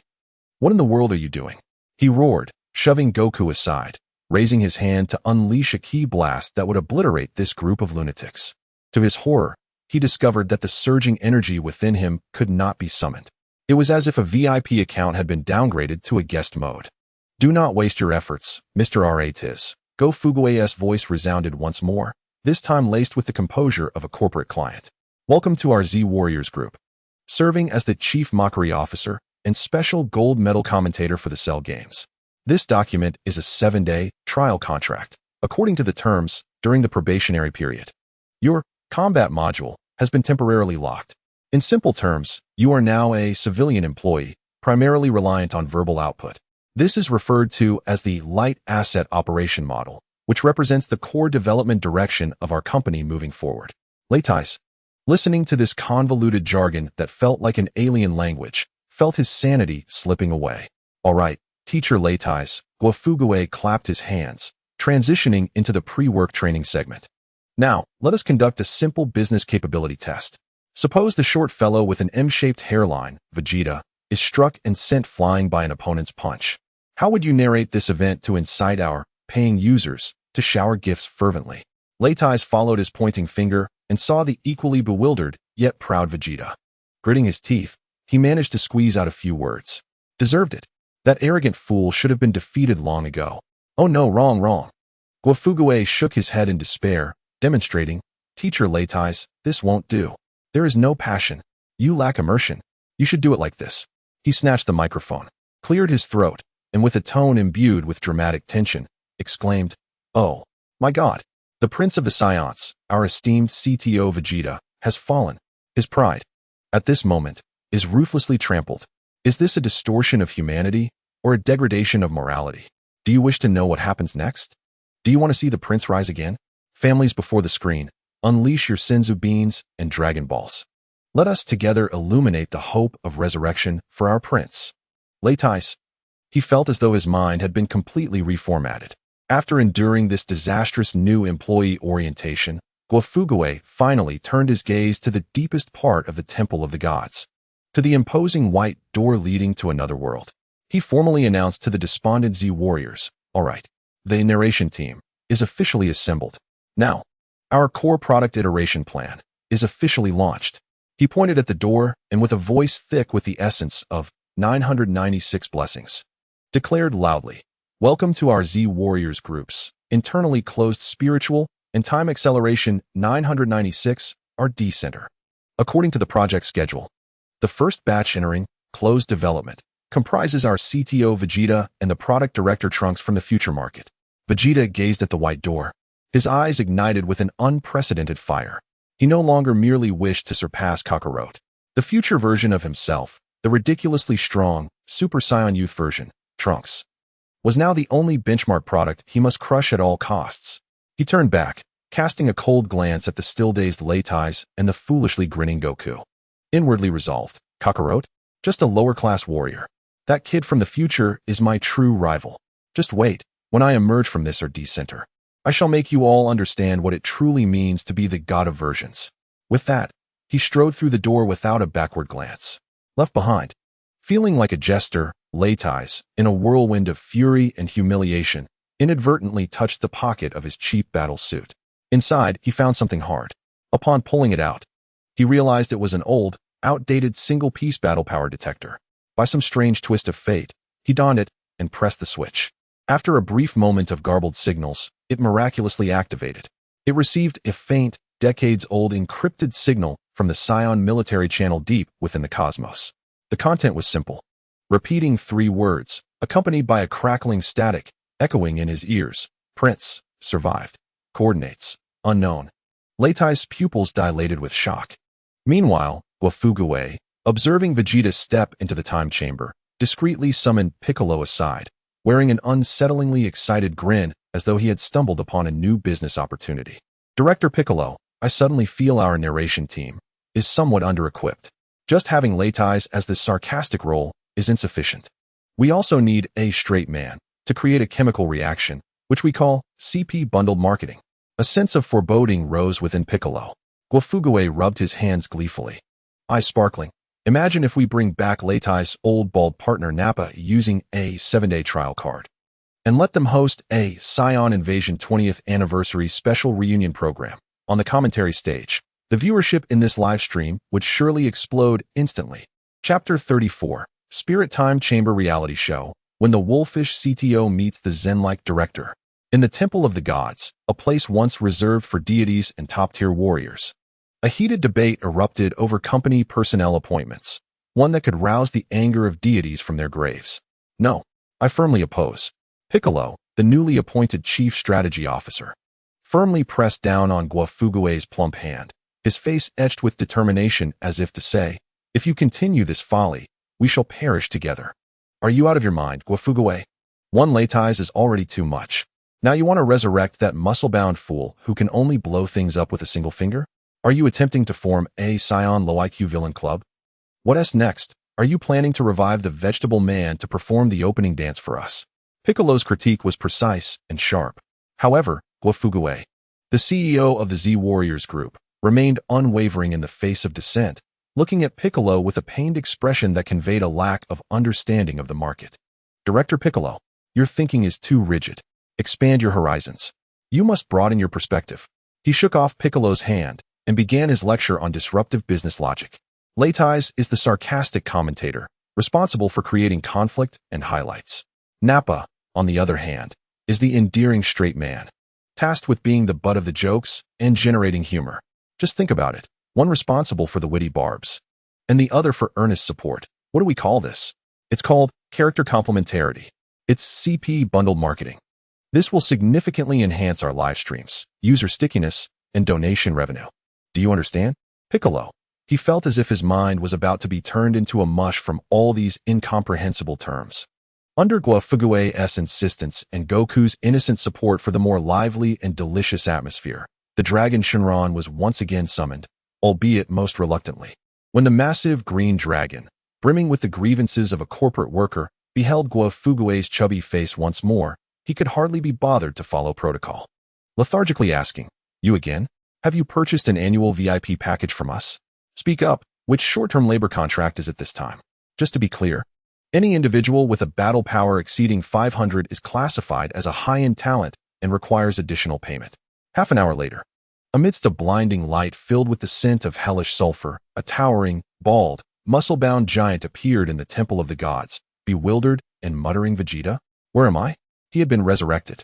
He felt as though he had been yanked from a hellish server full of 404 errors and virus pop-ups and plugged into a brand new cloud, host running an unknown operating system. The familiar scent of sulfur, charred corpses, and eternal regret from the overheating server had vanished. In its stead, there emerged a frigid, sparse atmosphere, imbued with a subtle sweetness, reminiscent of ethereal cloud data. This sensation was akin to having grown accustomed to the pixelated monochrome quality of 144p, only to be abruptly presented with an exquisite 8K, 120 frames per second, Dolby Atmos enhanced cinematic experience. Such an extreme sensory jolt caused that Naba, whose sole functions were destruction and obedience, to experience severe lag and overheating within its rudimentary CPU. Vegeta? He cast a glance around, spotting the familiar silhouette of La TZ. La TZ, what brings you here? Where is Prince Vegeta? However, his colleague did not extend a warm embrace. La TZ approached with haste, but not for reminiscence. He brusquely thrust another microphone into Naba's hand, which was larger than a clay pot, and, in a tone reminiscent of a seasoned employee admonishing a novice intern, coldly stated, "Hey, big guy, welcome to the Z Warriors Group live broadcasting department. I am your direct supervisor, La TZ. Forget about the past skirmishes. From this day forth, your role is to assist me in the live broadcast with humor and performance. Remember, I deliver the punchlines, and you provide the support. You must catch the jokes I throw within 3 seconds, or your performance will be docked. Understood, rookie?" Naba, clutching the cold iron contraption, he gazed at his now acerbic colleague, feeling as though his CPU had completely burned out. "Welcome aboard, little Na." Gofugue also approached, enthusiastically patting Naba's rock-like biceps, his face adorned with the most sincere smile of a capitalist encountering inexpensive labor. "Your core KPI is straightforward. Shortly, we will be live broadcasting Prince Vegeta's training. La TZ will undoubtedly critique him. At that moment, you shall shout at the microphone at the top of your lungs that Prince Vegeta is the strongest. When La TZ praises that Kakarot fellow, you shall proclaim that Kakarot is merely a low-level warrior. Your emotions must be exuberant. Your voice must be resounding. It must possess penetrating power. If you perform well, I shall reward you with 2 chicken legs tonight." Naba. He contemplated that perhaps hell might not be so terrible after all.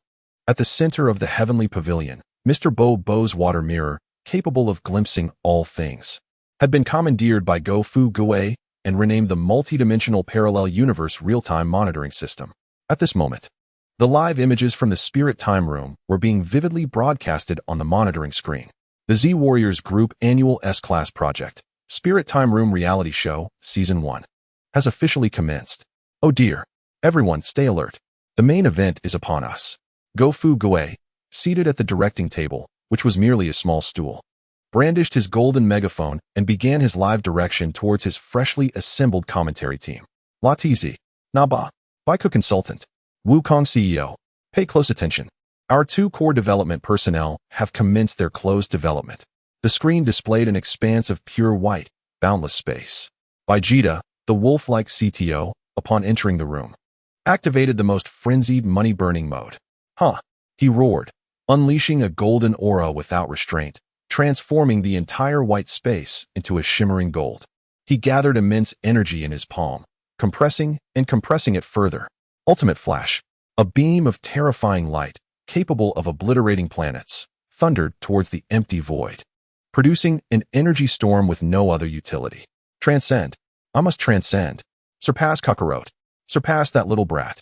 He resembled a fervent programmer, attempting to forcibly increase the program's operational speed by incessantly augmenting the server's power consumption. Meanwhile, Trunks, the Zen-like product director from the future market, was engaged in an entirely different development methodology. He stood quietly, evenly distributing the Super Saiyan energy throughout every cell of his body, then began practicing high-speed movement and precise combat techniques. Each punch and kick was executed with precision and efficiency, wasting not a single ounce of energy. Observing Vegeta's extravagant energy expenditure, he couldn't help but furrow his brow and approach with counsel. Father, please halt. Elevating energy output in such a simplistic manner is futile. It will only escalate our power consumption and diminish our maneuverability. In the competitive future market, we must pursue energy efficiency and operational elegance. Shut up. Vegeta barked without turning around. What do you know? Power. Absolute power is the singular solution to all problems. My philosophy of combat as a Saiyan Prince is not for you, little brat, to lecture. Quick, right here. At the directing table, Go-Fu Gue leaped to his feet, pointing excitedly at the screen displaying the charged atmosphere of conflict, shouting fervently to his production team. Look, the classic technical route dispute between two generations of product managers. Vegeta embodies the traditional hardware mentality of piling on materials and performance. Meanwhile, Trunks represents the modern software philosophy of optimizing algorithms and user experience. This dramatic conflict is electrifying, dear friends. The viewership will surely soar. La TZ, now is your time to shine. Deliver a sharp critique, starting with Vegeta's ludicrous muscle worship. La TZ smirked, picked up the microphone, and, with his signature tone laden with superiority, lazily began. Prince Vegeta, your training methods are undeniably steeped in primitive aesthetics. I can almost envision a lustful giant ape, futilely displaying its utterly useless muscles to the moon. Naba, it's your turn. Go-Fu Gue promptly signaled the flow. Naba, jolted to attention, recalled his KPI, and seized the microphone, pouring every ounce of strength into a hoarse shout. Prince Vegeta is the strongest. You know nothing.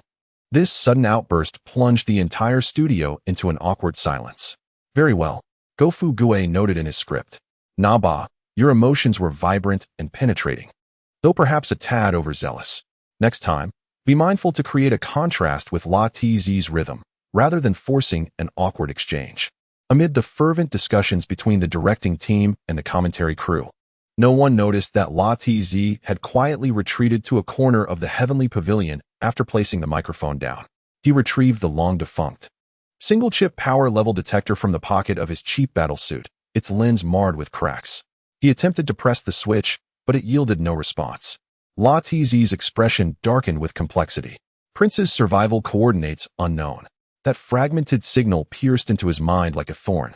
This small detector was standard military equipment for the Saiyans, its technological sophistication far surpassing that of Earth. He knew that he could never repair it alone. Perhaps only one person on this entire planet could do so, the blue-haired woman named Bu Air Ma, heir to Capsule Corporation. But how could he approach her? He was, after all, an adversarial asset of the Z Warriors group, a detainee under strict surveillance. Just as he found himself in a quandary, Naba, who was similarly idling, made a startling discovery. Tormented by Go-Fu Gue and La TZ, he wandered aimlessly around the heavenly pavilion, only to stumble upon 7 Dragon Balls that had just cooled and reverted to stone. Na Ba picked one up, feeling its cold, stony texture, while memories of Vegeta's tales regarding the Dragon Balls flooded his mind, capable of granting any wish. At that moment, the simple CPU, which merely executed commands, seemed to be struck by a bolt of lightning. A perilous thought, brimming with ambition, emerged uncontrollably for the first time. What if I wished to become stronger than Vegeta? Or even wished to be the new Saiyan Prince? Na Ba gazed at the stone sphere in his hand, and for the first time, a dangerous glimmer of ambition flickered in his previously innocuous eyes. Alas, the image quality is abysmally poor. A complaint interrupted the thoughts of the two Saiyans. It was Gofu Gue. He was glaring at the blurry, occasionally stuttering image on the water mirror, furious. Mr. Bobo, is this monitoring system of the Divine Temple a relic of the last century? It doesn't even support 1080p, and it frequently disconnects. This severely hampers our streaming experience. This simply cannot stand. He turned to the meditating Baiku and whispered, Director Baiku, it seems we need to arrange a visit to the Capsule Corporation to request a comprehensive hardware upgrade for this outdated streaming equipment. While we're at it, we should secure some new sponsorships. This statement reached the ears of Raditz, who was pretending to admire the scenery nearby. His ears perked up, and a glint of subtle excitement crossed his eyes. A trip to the Capsule Corporation? An opportunity has arisen. However, at that moment, a thunderous boom erupted. The monitoring screen displayed an unprecedented surge of energy emanating from within the Spirit Time Chamber. It was Vegeta, after yet another fierce argument with Trunks. He was utterly enraged by Trunks' efficiency-first theory. Shut up, shut up, shut up. The battle style of this Saiyan Prince is sheer power. It is the ultimate destruction. I will show you, you little brat, what the true answer is. Vegeta had completely lost his mind. He concentrated all the power he had beyond the limits into his palm. A colossal, uncontrollable ultimate flash, fueled by all his rage and pride, surged towards the boundless white expanse. The light consumed everything. When the brilliance faded, the seemingly indestructible dimensional wall twisted and fluctuated violently, as if it were a plastic film scorched by intense heat. At the center of that fluctuation, an indescribable, eerie spectacle filled with the unknown and terror flashed by. It was not darkness. It was a realm composed of countless twisted, non-Euclidean geometries and crystals shimmering with bizarre light. A surreal world steeped in Cthulhu-like horror. In an instant, the dimensional wall restored itself, as if nothing had transpired. Yet, from a distance, Trunks, who had been observing everything with calm detachment, witnessed it. He clearly saw the terrifying visage on the other side of the dimensional wall, and in that moment, a chill, far more intense than when facing the androids, surged from the depths of his soul. His handsome face displayed a pallor of fear for the first time, akin to paper. This Spirit Time Chamber is not an empty training ground. It harbors something far more terrifying and unknown. Chapter 35, Reality Show of the Spirit Time Chamber, Season 2 Boom. A sound that defied description, as if even the dimension itself were lamenting, reverberated from the Spirit Time Chamber.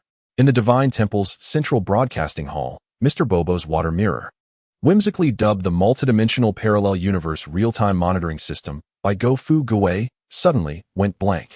Following that, the clear, stable streaming signal, as if injected with a catastrophic virus, began to flicker, distort, and shatter wildly. The pure white image was torn apart, replaced by a color that should not exist. It was not any hue found within the spectrum, but rather a conceptual black, an absolute void that existed before the universe was born, before the very notion of nothing existed.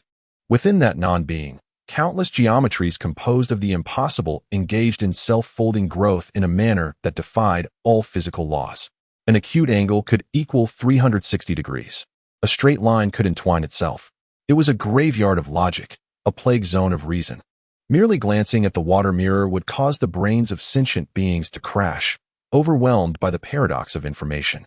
The water mirror's image ultimately devolved into a cacophony of static, as if attempting to shield the audience's fragile, paper-thin sanity. A profound silence enveloped the Divine Temple. Baiku, Wukong, Klin, all stood dumbfounded, gazing at the static, their faces etched with horror and fear. Even Na Ba, the muscle-bound brute, felt a chill run down his spine and instinctively took a step back. Only Raditz, beneath his long hair, kept his eyes fixed intently on the static. His mind consumed by a singular thought. What unfathomable power is this? What monstrous transformation has Vegeta undergone?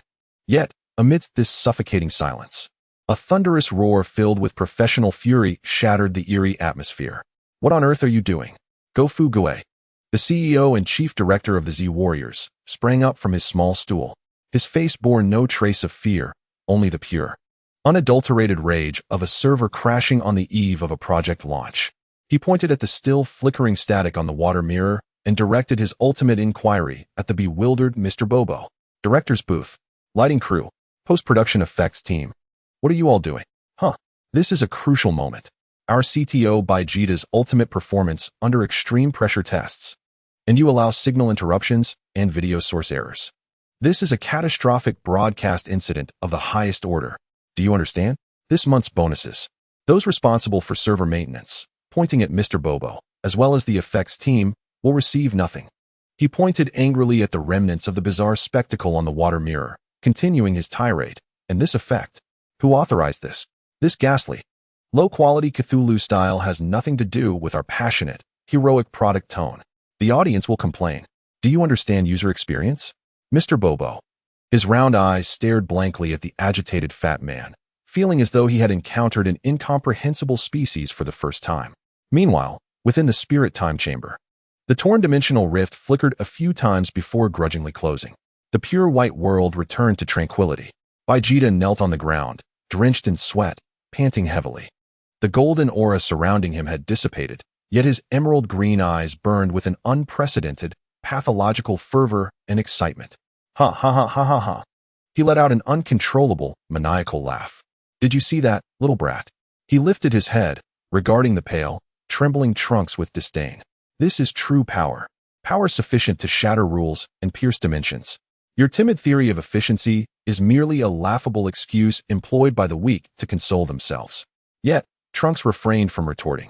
He simply stood there, feeling an excruciating chill emanating from the depths of his soul. This chill did not arise from the temple's high-altitude temperature, but rather a frigid denial of existence, a coldness 1,000 times more intense than the metallic sensation he experienced in his era when 18 had broken his arm. The air, once imbued with a pristine aroma, had been replaced by an odor reminiscent of ozone, mingled with ancient dust and decaying stars, a most erroneous scent. The fleeting vision, akin to a red-hot iron needle inscribed with frenzied runes, seared an indelible mark upon his retina. He felt that if he were to close his eyes, that realm of madness composed of impossibilities would crawl forth from his mind. Father, you have no comprehension of what you have done. You have opened a door leading to a realm that does not exist. We nearly unleashed something utterly incomprehensible.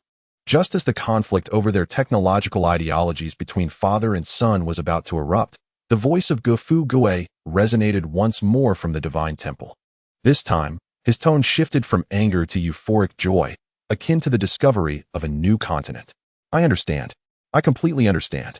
He gazed at the water mirror, which had stabilized yet appeared blurry, and excitedly slapped his thigh. Family, this is not a bug. This is not a server crash. This is an official, Cosmic Will, release.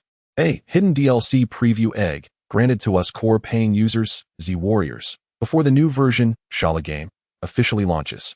That Cthulhu-style horrifying scene we witnessed is undoubtedly the new map for the next expansion. My heavens, this is exclusive news. It is the universe's premiere. Family in the live stream. Those who saw that scene just now, you have struck gold. Screenshots. Have you all taken screenshots?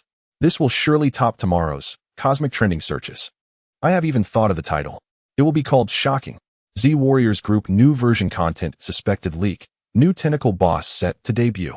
This marketing-heavy interpretation plunged everyone present into silence once more. Raditz observed the exuberant figure of the plump man, who was dancing with joy at the discovery of exclusive news, feeling his worldview refresh yet again. Nevertheless, his sense of crisis had reached its zenith following Vegeta's terrifying strike. No, I cannot wait any longer. Vegeta's rate of growth has far surpassed my expectations.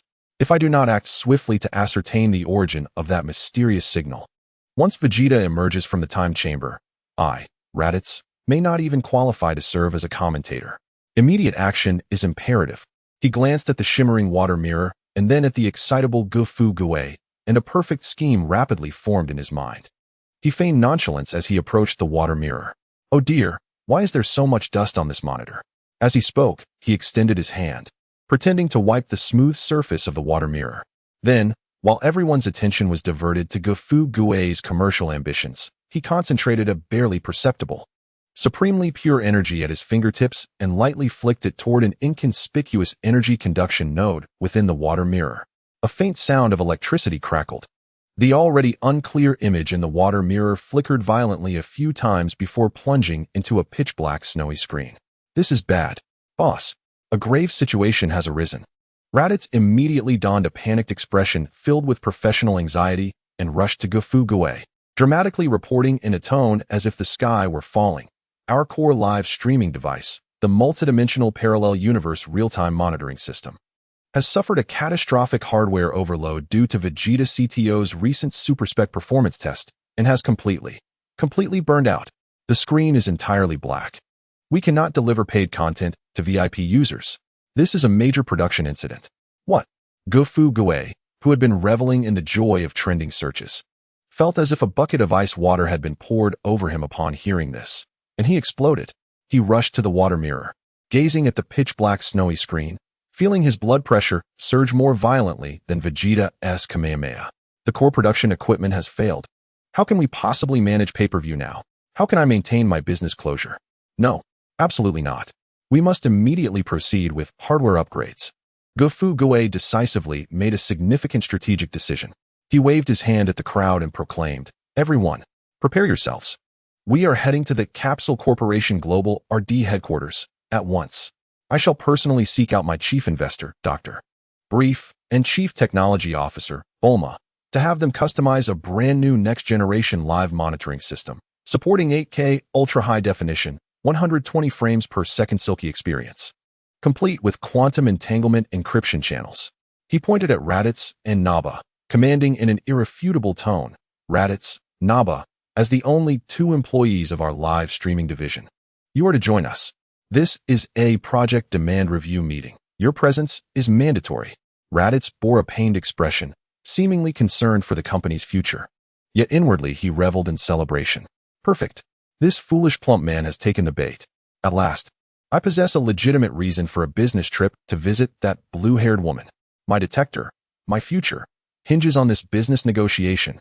Within the time chamber, several months slipped away.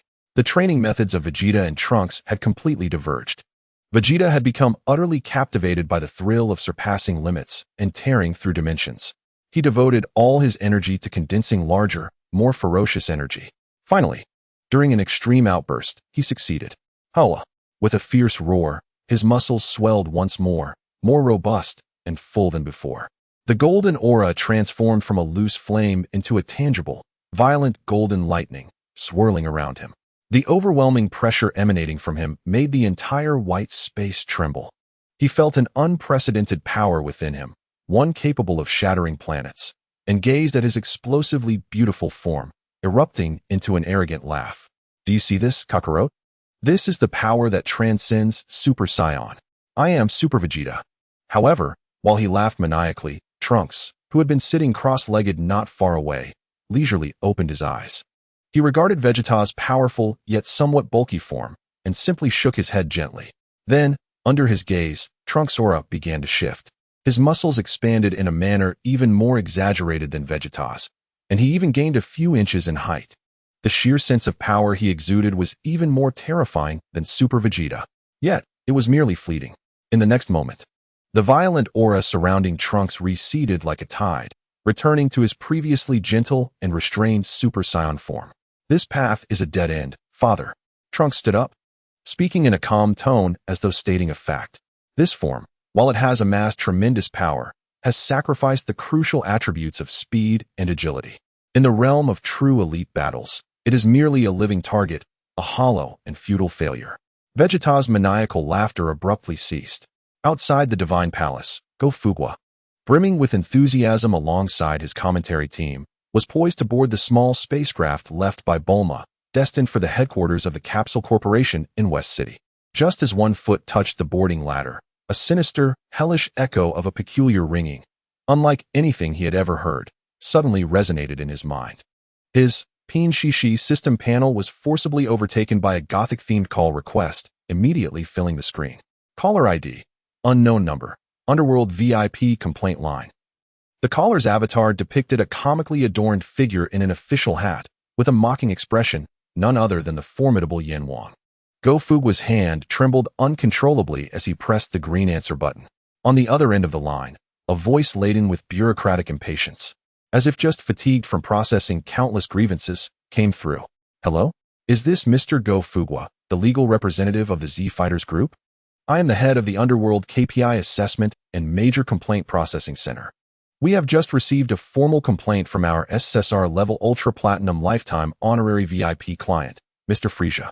The complaint pertains to your company's rebranding services provided on Namek, which are alleged to involve serious, false advertising, malicious positive reviews, and forced consumption. You are required to come to the Underworld immediately to cooperate with our investigation.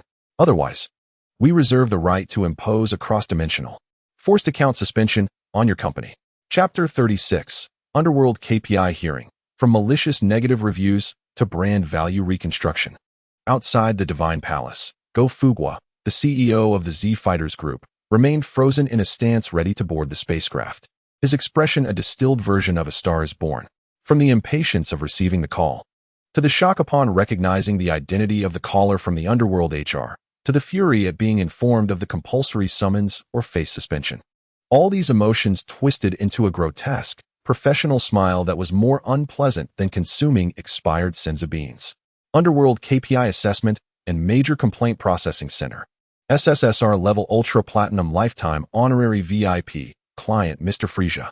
Malicious commercial competition, false advertising, forced positive reviews.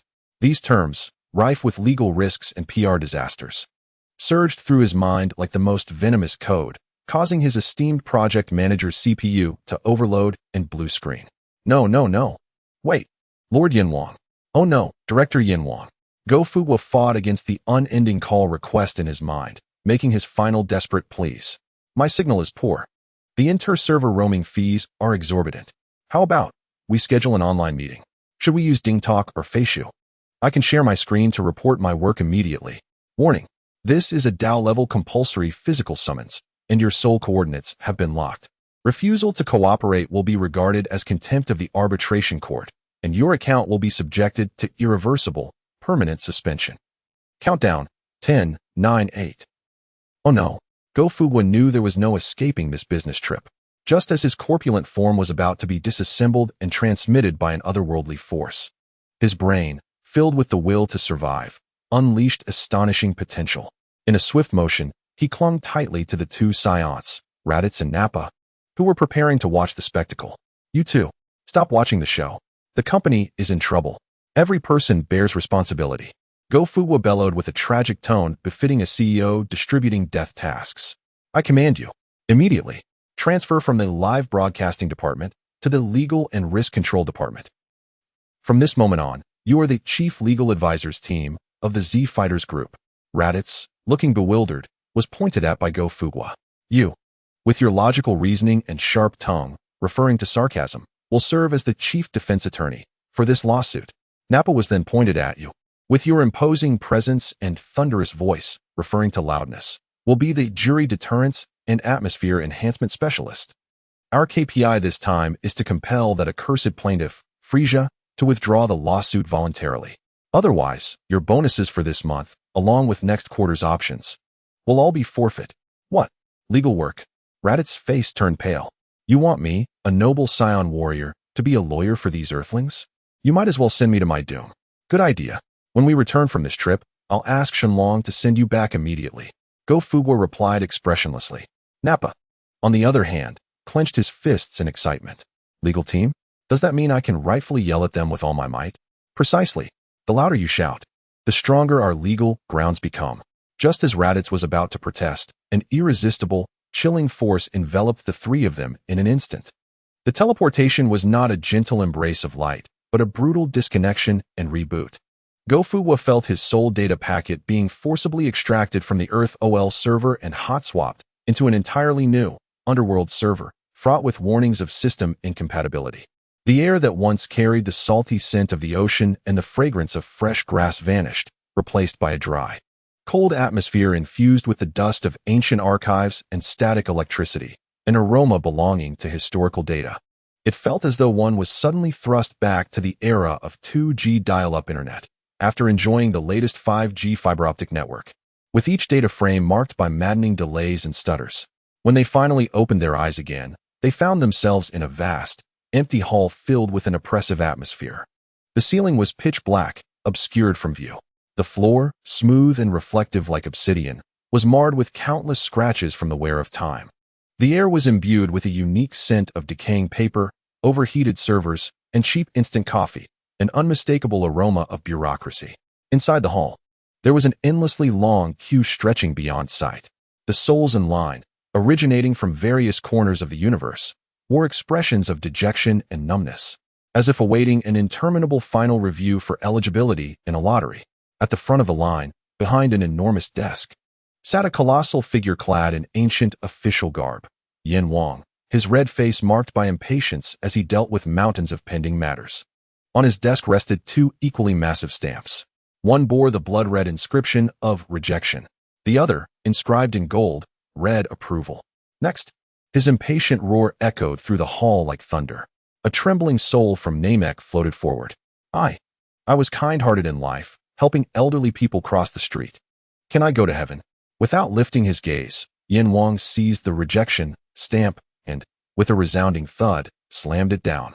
Insufficient grounds. The elderly lady you assisted is, in fact, a corporate spy dispatched from a neighboring planet to pilfer the core technology, Dragon Balls, of your world. Rejected. Next. How long must we endure this queue? Daba gazed upon the line that stretched longer than the Great Wall, feeling his legs weaken slightly. At that moment, a young blue-skinned attendant in a work uniform hurriedly approached them. Upon spotting the summons in Go Fugue's hand, which was merely a screenshot of a system prompt, the young man's previously weary visage instantly transformed into a mask of obsequiousness. You three must be the representatives of the defendants in the Frisia S success level VIP complaint case. Please, do come this way. Follow the expedited arbitration VIP channel. Lord Yin Wang has been waiting for quite some time. The young attendant spoke while bowing and gesturing for them to follow. Your case is the most significant oversight project for our underworld this quarter. It has been directly assigned by the Celestial Monitoring Committee, and all processes must be expedited. This declaration filled the two scion brutes, Raditz and Daba, with an unprecedented sense of superiority, a feeling typically reserved for defendants. Underworld, First Arbitration Court. Here, there were no eerie ghostly flames or terrifying torture devices, only an absurdly long conference table and a few energy lamps flickering due to insufficient power. Frisia, dressed in an ostentatious pure white suit, lounged comfortably in the plaintiff's seat, exuding a smug demeanor. In his spectral form, he appeared less violent than in life, possessing an air of sinister elegance befitting a capitalist. Beside him sat a lawyer with goat-like facial hair and gold-rimmed spectacles. At the head of the arbitration court, Lord Yin Wang, the chief arbitrator of the underworld, appeared utterly disinterested, stifling yawns while holding a cup of coffee that emanated a soul-like essence. Ahem. The goat-bearded lawyer cleared his throat, rose, and unfurled a lengthy scroll to begin reading the complaint filled with legal traps. Our client, Mr. Frisia, hereby lodges the following accusations against the defendant, Z Warrior Group, and its CEO, Go Fugue. Firstly, the defendants have engaged in malicious brand marketing by disseminating false legends about super science, misleading our client into erroneous market judgments, resulting in substantial investment losses. Secondly, the core member of the defendants, Sun Wukong, exploited our client's kindness and mercy to orchestrate a fraudulent near-death experience, deceiving our client's sympathy and ultimately launching a malicious betrayal at a critical moment, constituting severe commercial fraud. Thirdly, the most grievous offense. The lawyer's voice rose an octave. During the final product confrontation, the defendants subjected our client to inhumane, personal attacks and brand image defamation, ultimately leading to our client's tragic fate of being forced to close their account. In conclusion, we demand the defendants to compensate our client for emotional distress, brand image damages, and projected income losses for the next 10,000 years, totaling 9,999 trillion cosmic coins. Moreover, a public apology to our client is warranted. Upon hearing this, Go Fuguei had yet to utter a word. His legal team erupted in outrage. Nonsense. Raditz. The newly appointed chief defense attorney slammed his hand on the table, fulfilling his duty to ridicule the opposing party. He pointed at Frisia, his voice brimming with scion superiority, and bellowed, "Do you even have a brand image? You, a cosmic warlord who rose to power through violent land grabs and hostile takeovers. Your brand valuation has long been negative. We were merely helping you minimize your losses, understand? You purple lizard without a single hair." Indeed, Deba, the intimidation officer of the jury, rose with a thunderous presence, casting a large shadow, and with a voice capable of shattering glass, he issued a commanding threat. "Exactly. You little man. You dare to sue our boss? Do you believe I won't overturn this rickety table right now?" "Silence. Silence." Lord Yin Wang, troubled by the noise, weakly tapped the table. For the first time, a crack appeared in Frisia's elegant smile.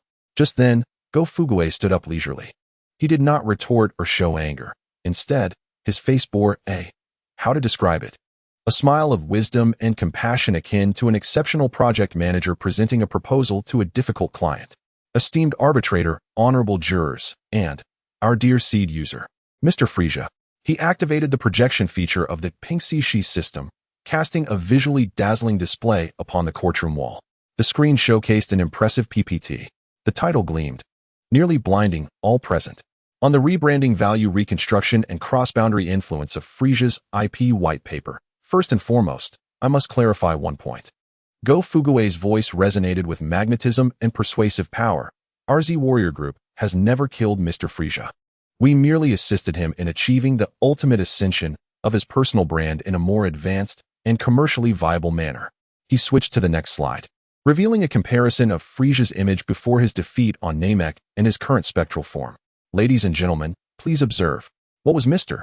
Frisia's brand positioning before the Namek incident? A regional, niche cosmic overlord. His user base consisted solely of those with low combat abilities and no purchasing power. The brand image was singular, the storyline weak, entirely lacking the potential for IP derivation. However, what about now?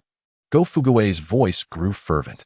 Through our meticulous event marketing and brand packaging, he is no longer the ordinary Frisia. He has become the fated adversary of the legendary Super Scion. He has taken on the role of the protagonist in the epic tragedy of the fall of the Cosmic Emperor. How many multiples has his IP value increased? His story, his name, is being sung by bards across the universe. His Baidu index and Weibo trending searches have skyrocketed. We have enabled him to achieve true immortality in the form of a spiritual totem and cultural symbol. We did not kill him. Go Fuguei pointed at a bewildered Frisia, speaking in a tone that suggested he had struck a great deal. We have elevated him. Mr. Frisia, you should not seek compensation from us. Instead, you ought to pay us an exorbitant brand strategy consulting fee. This complete inversion of logic, akin to the most potent form of brainwashing, left all present, including Lord Yin Wang, utterly bewildered. Frisia gaped, feeling as though his once infallible intellect, capable of calculating countless civilizations, was now grappling with the notion that perhaps the corpulent man's words held a modicum of truth. I, truly, transcended? Just as Frisia began to deeply question himself, Lord Yin Wang was preparing to hastily conclude the session, suggesting an out-of-court settlement due to the significant discrepancies in the parties' understanding of the facts when, report, a young blue attendant stumbled into the courtroom, his face etched with terror as if witnessing the apocalypse. It's bad. Lord Yin Wang, we have received another SSSR-level related lawsuit expedited summons. The plaintiff is Mr. Frisia's father, King Cold. He accused the Z Warriors group of malicious liquidation against the core heir of his family business, Frisia, without fulfilling any asset transfer procedures. Moreover, he himself, who came to handle the aftermath, was also forcibly declared bankrupt. He demanded double compensation. What? Frisia abruptly stood up from his chair. However, before he could unleash his fury, a sudden chime resonated in Go Fuguei's mind, where a system panel that had just displayed a PowerPoint presentation popped up with a Level 0 red emergency alert. The sender was Bulma. Go Fuguei, hurry back. The number 16 you sent has conducted a compatibility test on our Capsule Corporation server and has downloaded a real-time data packet regarding Sun Wukong's precise geographical location and movement trajectory from an unknown database. He is now flying at top speed towards Kame House. His system status bar indicates executing core KPI. Just as one crisis subsided, another emerged. Yet, this was not the end. The scene silently transitioned to the Spirit Time Room in the Heavenly Palace. In the endless expanse of pure white, Vegeta and Trunks' training was nearing its conclusion. Suddenly, ominous waves, weak yet reminiscent of television static, appeared on the once impenetrable and mirror-smooth dimensional wall. At the center of that disturbance, a blurred, non-human silhouette filled with madness and malice flashed by. This time, it seemed to have spotted the training Vegeta and emitted a whisper, filled with curiosity and greed, inaudible to any ears but the soul's. Discovered. New. Interesting. Toy. Chapter 37. Live Cosmic Trial. How the defendant PUA'd the plaintiff into voluntarily withdrawing the case. Underworld, First Arbitration Court. The air here was not filled with the scent of sulfur, but rather a unique aroma of aged paper, overheated servers, and cheap instant coffee, characteristic of bureaucracy. Go Fuguei, the CEO of the Z Warriors Group, was currently experiencing the most challenging forefront battle of his career. One hand pressed against the nearly overheated receiver of the Pin Shishi system, he lowered his voice, and, in a tone akin to a product manager calming an enraged programmer, swiftly issued commands to Bulma on the other end of the line. Director Bulma, stay calm. You must keep that number 16 fellow steady. Inform him that the HR department is urgently processing his onboarding procedures, as he is a high-caliber overseas talent requiring expedited approval. Let him have some tea in the break room and peruse the company newsletter. Absolutely. Do not let him near our core servers. Meanwhile, his other hand was raised high, making a procedural protest to the nearly dozing King Yama in the arbitration court. I strongly oppose the plaintiff's temporary addition of charges. His voice rang out, filled with indignation towards the irregular process. Honorable arbitrator, the request for violent liquidation of the family business, presented by Mr. Frisia's father, King Cold, is entirely distinct from the core demand of this case regarding maliciously guiding users to terminate their accounts. How can we discuss two different product requirements in an agile development meeting? This is a classic case of requirement creep. It will severely disrupt the core agenda of our trial. I demand separate processing. King Yama was taken aback by this jargon, rubbing his sleepy eyes. What is creep? What modules? Is it really that complicated? Of course it is. Go Fuguei seized the opportunity, stepping forward with the most sincere expression, honorable arbitrator. Consider this. The significance of this case involves a commercial dispute between two renowned cosmic enterprises, garnering immense societal attention. To ensure our judicial procedures in the underworld are open, fair, and just, and to showcase your professionalism and authority as the chief arbitrator, I strongly suggest that this trial be conducted as a universal simultaneous paid live broadcast. Live broadcast. King Yama was even more bewildered. Isn't this against the rules? How is it against the rules? This is called Sunshine Judiciary. It's the best opportunity to enhance our underworld's brand image and credibility across the universe. Go Fuguei coaxed. Just think, once the broadcast begins, the entire universe will focus on you. By then, with the exceptional control and professionalism you display in this case, being selected as one of the top 10 gold medal arbitrators of the galaxy at year-end will be within your grasp. Gold medal arbitrator? King Yama's heart, already dulled by endless paperwork, was shamefully swayed. That makes sense. Approved. In the next moment, Go Fuguei's Pin Shishi live stream title instantly transformed into exclusive live. Cosmic Emperor Family Business vs. Earth Grassroots Startup Team. Century lawsuit, now in session. The viewership skyrocketed like a rocket. Frisia and his father, unable to protest this absurd decision, realized they had become the biggest spectacle across the universe. Now, let the plaintiff present their claims. King Yama cleared his throat, striving to adopt a dignified demeanor. Frisia's ghostly attorney cleared his throat, unfurled a scroll, and was prepared to passionately accuse the Z Warriors Group of numerous crimes. However, Go Fuguei preempted him, stepping up to the defendant's seat.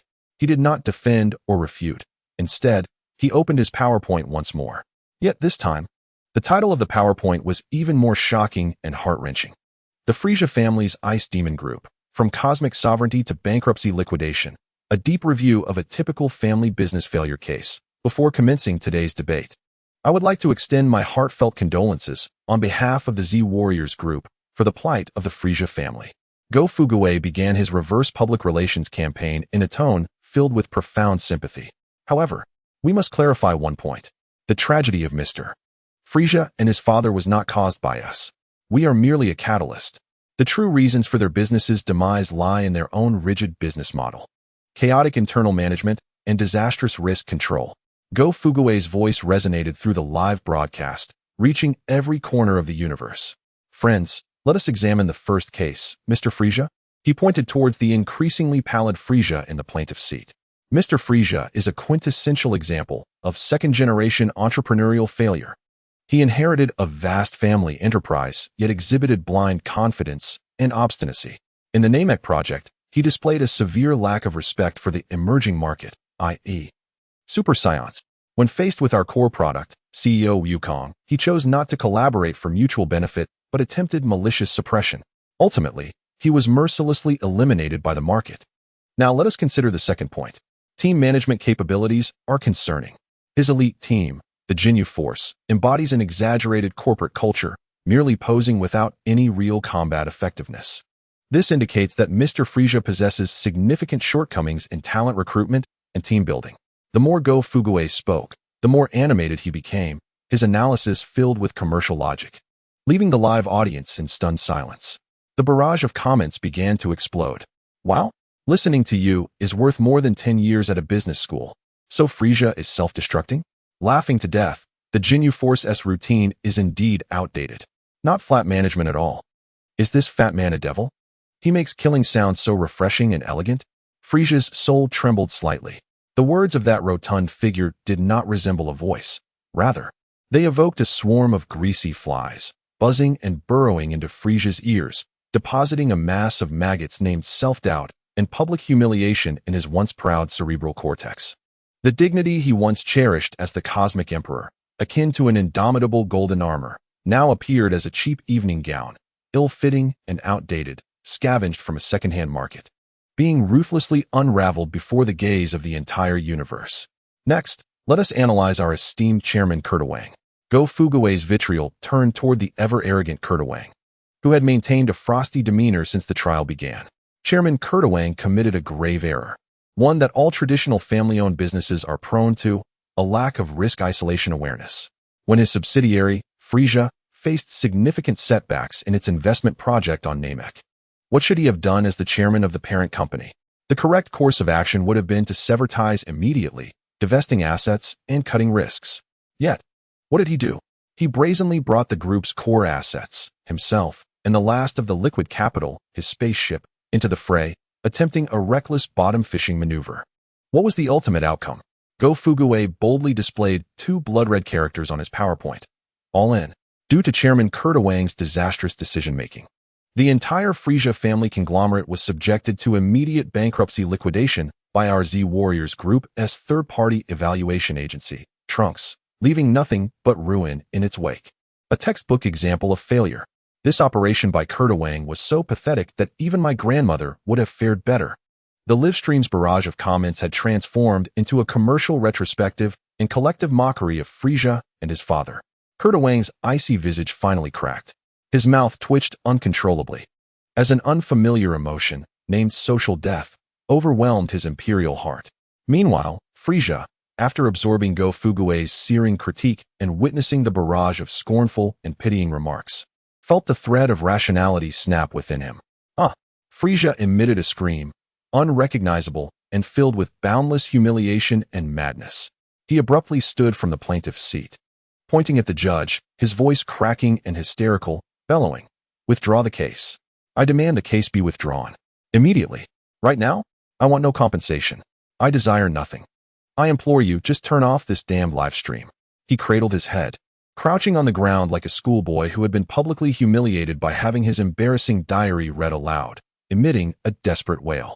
Kurtawang observed his son, now a mental wreck, and the last flicker of familial affection in his cold eyes vanished, replaced by pure, unmasked disdain and disappointment. Foolishness. He coldly spat out 2 words. Rising to address the judge, "We withdraw the case."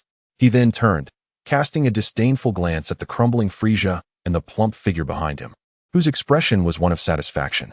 I have no son as foolish as you. From this day forth, your name is stricken from the list of heirs to the Ice Demon Clan. His gaze, sharp as the keenest blade, swept over Go Fuguei and his legal entourage, still engaged in their cosplay of gatekeepers. I shall cleanse the detritus of your so-called emerging enterprises in my own manner. With that, he departed the arbitration court without a backward glance. Good, good, good, the judge exclaimed, his beard trembling with delight. He struck the gavel with fervor, declaring that since the plaintiff had voluntarily withdrawn the case, the matter was concluded. Time to clock out. A flash of golden light enveloped Go Fuguei and his legal team, instantly teleporting them back to Earth. With a sigh of relief, Go Fuguei felt as though he had just emerged victorious from a battle more perilous than the war on Namek. However, before he could relish the joy of triumph, his pink CXE system chimed once more. It was Bulma. As soon as the call connected, her voice, laced with tears and urgency, burst forth. Go Fuguei. Trouble. A disaster has struck. That number 16 you sent has demolished my father's laboratory. He found all the research materials in the initial incubation chamber left by Dr. Gero regarding a biological weapon named Cell. He seems to have developed a profound interest in this new project. Go Fuguei's countenance turned a sickly shade of green. Yet, this was not the end. The scene shifted silently to the hyperbolic time chamber. The pure white door slowly creaked open. Vegeta and Trunks emerged, exuding a power far surpassing their former selves. However, upon witnessing the scene before them, the pride and confidence etched on their faces instantly froze.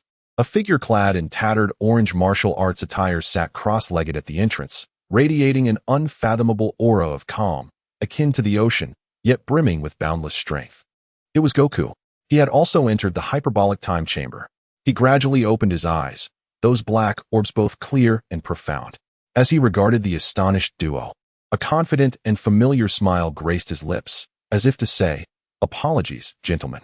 I too have reserved this year-long paid beta testing slot." Chapter 38. The most intense competition in history. Flagship Edition versus Premium Edition. Which version holds the answer? In the hyperbolic time chamber, this realm, which ought to be the most sacred and tranquil place on Earth, was now hosting the most awkward and absurd product launch in the annals of the universe. Boom. With a muffled sound, the thick white door of the hyperbolic time chamber finally creaked open. Two overwhelming auras, powerful enough to suffocate, surged forth. Vegeta, the chief technology officer of the Z Warriors group, was the first to burst forth. Though clad in a tattered battle suit, his face bore an unprecedented expression of confidence and strength. He felt the explosive power within him, a force far exceeding anything before, and believed he stood at the pinnacle of the universe. He, Vegeta, would be the sole star of today's launch event. Where was that useless Kakarot? Let him come out and face his doom. Vegeta scanned the crowd, ready to bask in the awe and shock of those around him. However, in the next moment, his pride shattered like a frozen waterfall, for he beheld, in the nearby pristine square, Kakarot, who should have been adrift in some cosmic void or struggling in some obscure corner, now was leisurely seated in loose training attire, his glorious golden hair shining, casually, picnicking with his son Gohan. "Oh, Vegeta, you're here," Goku exclaimed, taking a hearty bite of a rice ball, greeting them with a muffled smile, as though he were merely acknowledging two neighbors returning from a workout. "How's the training going? It must be tough. Come, have some food to replenish your strength." Vegeta. He felt as if his CPU had been penetrated by a current known as absurdity in an instant. The scene before him was utterly incomprehensible. Why was Kakarot here? How could he maintain his Super Saiyan form with such tranquility? The golden aura surrounding him was as gentle as a lamb, devoid of any trace of ferocity. This was in stark contrast to the violent energy within his own body, which felt as if it could explode at any moment. "Kakarot, you worthless fool." Vegeta's rationality shattered completely amidst overwhelming confusion and the fury of being disregarded. He pointed at the Goku, who was still shoving sushi into his mouth, and let out a thunderous roar. "What is this? Is this how you treat a battle? Where is your sense of crisis? Your training? Are you slacking off?" "No." Goku innocently scratched his head after swallowing his food. "I've finished training, and it feels quite good. This form is rather comfortable and energy efficient." Energy efficient? Vegeta felt as if he might vomit blood. After a year of grueling seclusion, he had tortured himself to attain this power, only to be told that it could be energy efficient. just as this internal conflict was about to erupt.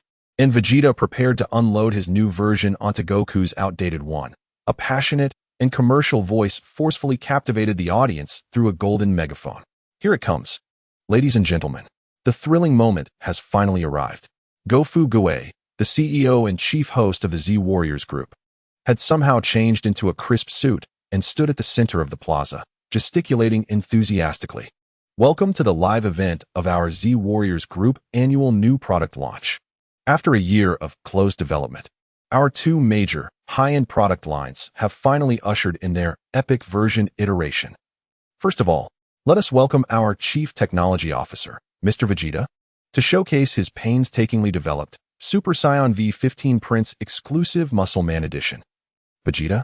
He was utterly bewildered by this announcement. However, upon hearing the words Prince Exclusive Edition, his damned pride instinctively made him puff out his chest.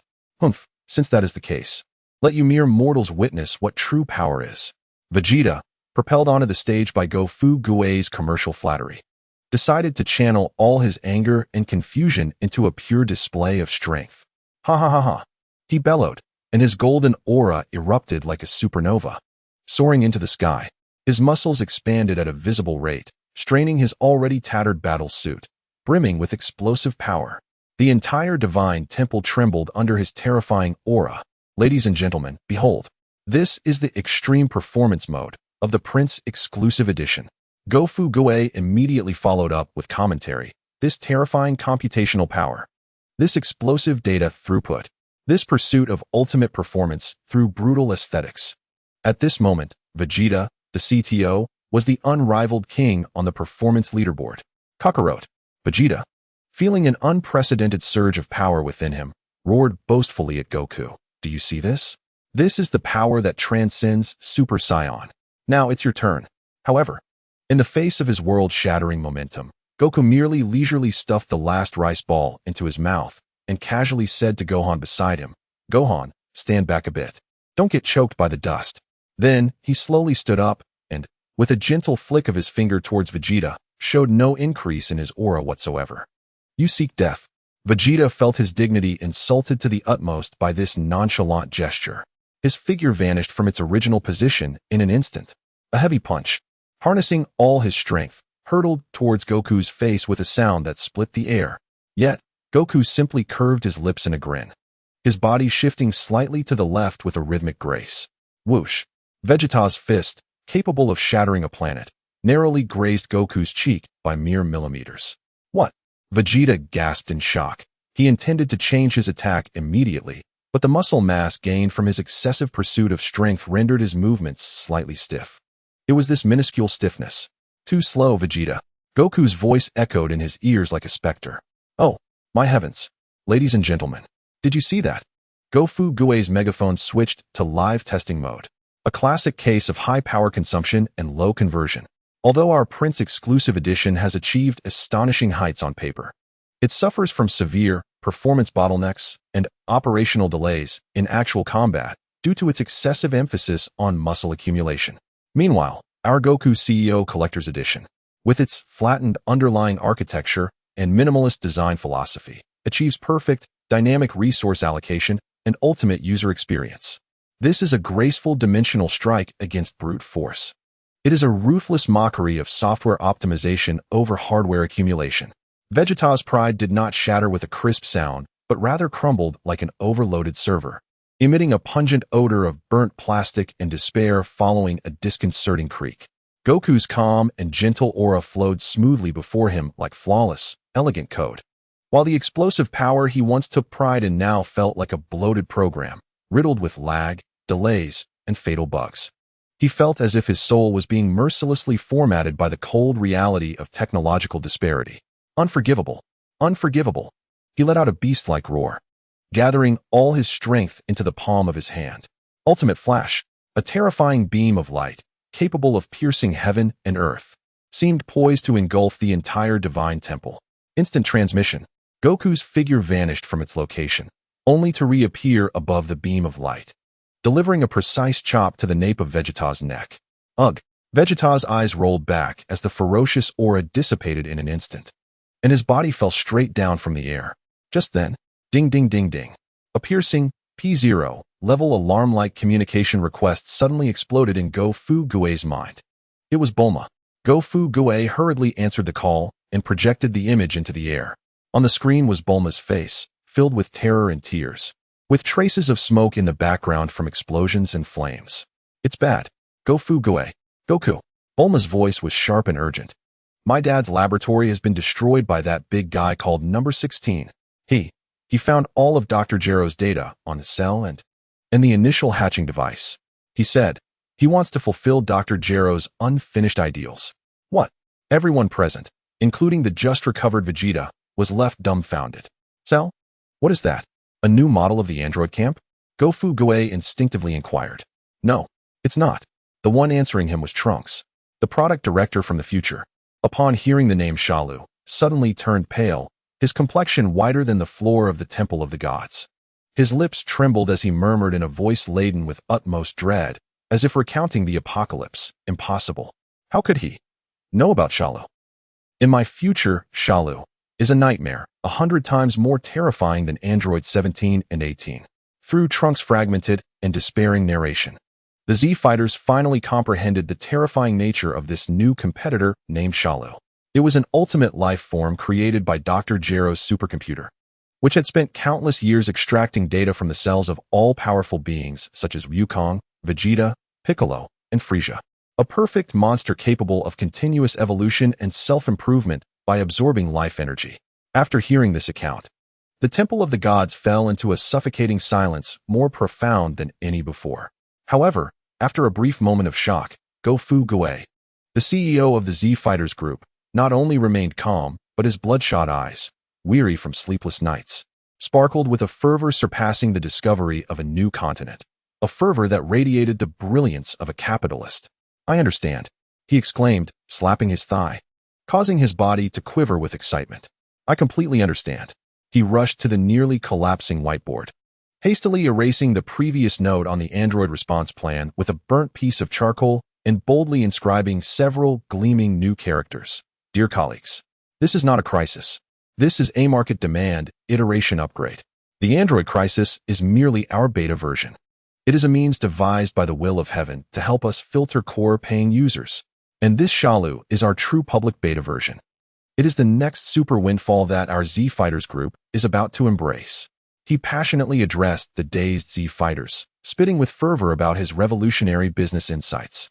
This competitor named Shalu inherently possessed topicality, evolution through absorption, and growth potential from imperfection to perfection, and even featured a main storyline known as the Shala game. How could this be an enemy? It was clearly a priceless top-tier IP incubation project business plan bestowed upon us by the cosmic will. I declare, Go Fu Gue raised his golden megaphone like a mad dictator atop the world. The Android Crisis Rapid Response Project team is hereby dissolved. The Shala Game IP Commercialization Development Project team is now officially established. He pointed at the recently closed door of the time chamber, issuing his latest KPI as the chief director to Wukong, who appeared intrigued yet bewildered, and to the equally perplexed Gohan. CEO Wukong, Young Master Gohan. In preparation for the upcoming game public beta, I command you to immediately re-enter the 996 Closed Development Center for a second round of closed sprint development. I need you to become our sharpest core competitiveness in this new arena. Do we have to go back in? Wukong replied, hesitantly rubbing his belly, but I'm still hungry. Once the project successfully launches, I'll treat you to a grand feast from across the universe. Meanwhile, on the other side, the thoroughly defeated Saiyan Prince, Vegeta, upon hearing this incomprehensible discourse and learning of an even more terrifying enemy looming, did not succumb to mere anger and jealousy. He slowly rose from the ground, gazing at Wukong's calm and gentle Super Saiyan form, reflecting on the dimensional shift in performance comparison he had just witnessed. For the first time, his eyes were devoid of jealousy, sparkling instead with a near pilgrimage-like realization and desire for this new technological path. So that is the ultimate form of the Super Saiyan? He murmured softly. It is not merely an expansion of power, but an extreme control and optimization of energy. I understand. I completely understand. A new, logical, and efficient training direction slowly unfolded in his mind, amidst this chaotic blend of fresh hope and commercial fantasies. No one noticed that on the outskirts of a recently devastated city, now returned to tranquility, a cicada emerged from the ground, its discarded shell silently left behind. Alongside a pile of empty clothing that once belonged to a passerby, on the corner store's television, urgent news was broadcasting. Breaking news. In the neighboring town of Jinjia, tens of thousands of residents mysteriously vanished overnight, leaving only their clothing behind. The police are currently investigating. The camera panned over the eerily silent streets. Just as the lens was about to shift away, a green-spotted, insect-like tail swiftly flashed from a dark sewer grate, disappearing from sight. Chapter 39. The Temple of the Gods reality show, from version iteration to IP commercialization. The pure white door of the time chamber creaked open. Unlike Vegeta's furious aura upon exiting, the two individuals stepping out this time appeared as tranquil as if they had just completed a meditation session. Wukong and Gohan maintained their Super Saiyan forms, yet beneath their resplendent golden hair lay expressions of profound calm. Their immense energy, once akin to a surging volcanic eruption, now resembled an unfathomably deep serene lake, gentle and reserved, yet harboring a more terrifying power. What is happening? Krillin observed the two golden-haired figures. Feeling as though his worldview had been shattered, Piccolo's sensitive antennae quivered. He sensed that the energy of Wukong and his son was more powerful than ever, yet entirely devoid of the previous Super Saiyan's violent and aggressive aura. It worked. Gofu Gue, the CEO of the Z Fighters Group, after a brief moment of astonishment, seized this excellent opportunity for product launch. He leaped up from the ground, snatching the microphone from Raditz' hand, and rushed to the forefront of the studio. Dear colleagues, focus your attention on our main stage. His voice broadcasted live across the universe through the Pink Sishi system. Just now, our Z Fighters Group's core research and development team, after a year of closed development, has finally brought us an epic version update for our Super Saiyan product line. He directed the camera toward the inquisitive Wukong and Gohan. Introducing. The Super Saiyan Full Power Stable version V10 is officially released. Gofu Gue's voice brimmed with the exaggerated enthusiasm characteristic of a product manager at a launch event. Dear colleagues, please observe. Compared to the V15 Muscle Man version released by CTO Vegeta, our latest V10 stable version has thoroughly resolved several core pain points troubling high-end users, such as high power consumption, excessive heat, and emotional instability. It achieves true 24-hour low-power standby. What does this mean? It means our core product can maintain peak performance while watching short videos, playing games, or even helping children with their homework. This is not merely a simple upgrade. It represents a revolutionary transformation in the future of combat and lifestyle. Just as Gofu Gue was exuberantly celebrating, anticipating a surge in popularity within his livestream, an untimely voice filled with the urgency of impending final exams echoed from the flying elevator of the temple. Suan Wufan, Chi-Chi, the chief educational supervisor of the Z Warriors group, rushed in with fervor. She immediately spotted her son, sporting rebellious golden hair, and without hesitation, charged toward him. Ready to grasp his ear, you still dare to show your face. Do you have any idea how many sessions of the advanced mathematics enrichment classes you have missed? And what about your violin examinations? Are you not concerned about your college recommendation letters? Wufan trembled in fear and quickly hid behind Wukong. Mom, I was training. Training? Can training fill your stomach? Can it secure your admission to a prestigious university? Look at the child next door. He has already won a gold medal in the Galactic Olympiad for physics. And you? All you do is dye your hair and brawl. Hey, Ms. Chi-Chi, please, calm down. Gofu Gue, sensing the escalating situation, hastily abandoned the microphone and, with agility surpassing his own weight, intervened to restrain the furious Chi-Chi. He wore the most earnest smile, characteristic of a top-tier salesman. Miss Chi-Chi, you are mistaken. Wufan is not fighting. He is preparing for an unprecedented international competition. What competition? Chi-Chi asked, half convinced. A globally recognized elite young talent invitational, directly certified by the Cosmic Ministry of Education. Gofu Gue began to spin a tale without missing a beat. You see, the ultimate boss of this competition, named Shalu, is a super life form that possesses the genes of the universe's mightiest warriors. To defeat him requires not only strength, but also intellect, perseverance, and adaptability, an ultimate test. I assure you, if Wufan achieves an outstanding ranking in this competition, Not only will he secure a recommendation to the Ivy League of the Beijing Wangxing system, but he could also win the Galactic Young Talent Scholarship, enabling him to pursue a doctorate under the Lord of the Caixin. Imagine how impressive such a resume would be. This is what we call a differential competitive advantage. Qiqi, bewildered by this incomprehensible yet seemingly formidable rhetoric, found herself utterly flummoxed. Oh really? Absolutely. Go Fugaway asserted, thumping his chest in guarantee. Rest assured, we will ensure Wu Fan becomes a well-rounded individual, contributing positively to society as a multifaceted talent. Meanwhile, having just emerged from the hyperbolic time chamber, and yet to bask in the admiration of the crowd, Vegeta observed the joyous chaos of the family trio not far away. He glanced at his own muscular form, now appearing somewhat cumbersome due to his power enhancement, and felt an unprecedented shock within. For the first time, his proud, strength-obsessed CPU issued a warning of a system error. Kakaroto, that fool. What is that form of his? Why does his aura feel so gentle yet deeper than my own? Could it be that my year of rigorous training, my chosen path, has been misguided from the very start? As Vegeta succumbed to profound self-doubt, contemplating the collapse of his belief in power, he made a difficult decision. He approached the group, still troubled by educational matters, and addressed the portly figure in a cold, nearly inaudible tone. I wish to enter the time chamber once more. Huh. Go Fugaway was momentarily taken aback, then elated. Of course, Vegeta, your relentless pursuit of excellence and continuous self-iteration embodies the artisan spirit that is our company's most treasured asset. He promptly began reallocating project resources. However, he recognized that one person alone, lacking brainstorming and cross-validation, would hinder swift project advancement. You need a partner. His gaze swept across the crowd before landing on the silent, yet story-laden, purple-haired youth. Go Fugaway exclaimed, announcing a decision that left everyone astounded. I hereby declare the launch of the second season of Father-Son Bond, Intergenerational Collaborative, RD. He thrust Trunks before Vegeta, earnestly stating, Director Trunks, the organization has entrusted you with a challenging yet honorable mission. You are to be the technical mentor and psychological advisor, accompanying our base CTO in a year-long closed technical endeavor. Your KPI is to assist him in transforming from the V15 muscle-bound version to the V20 full power stable version. What? Vegeta and Trunks exclaimed in unison.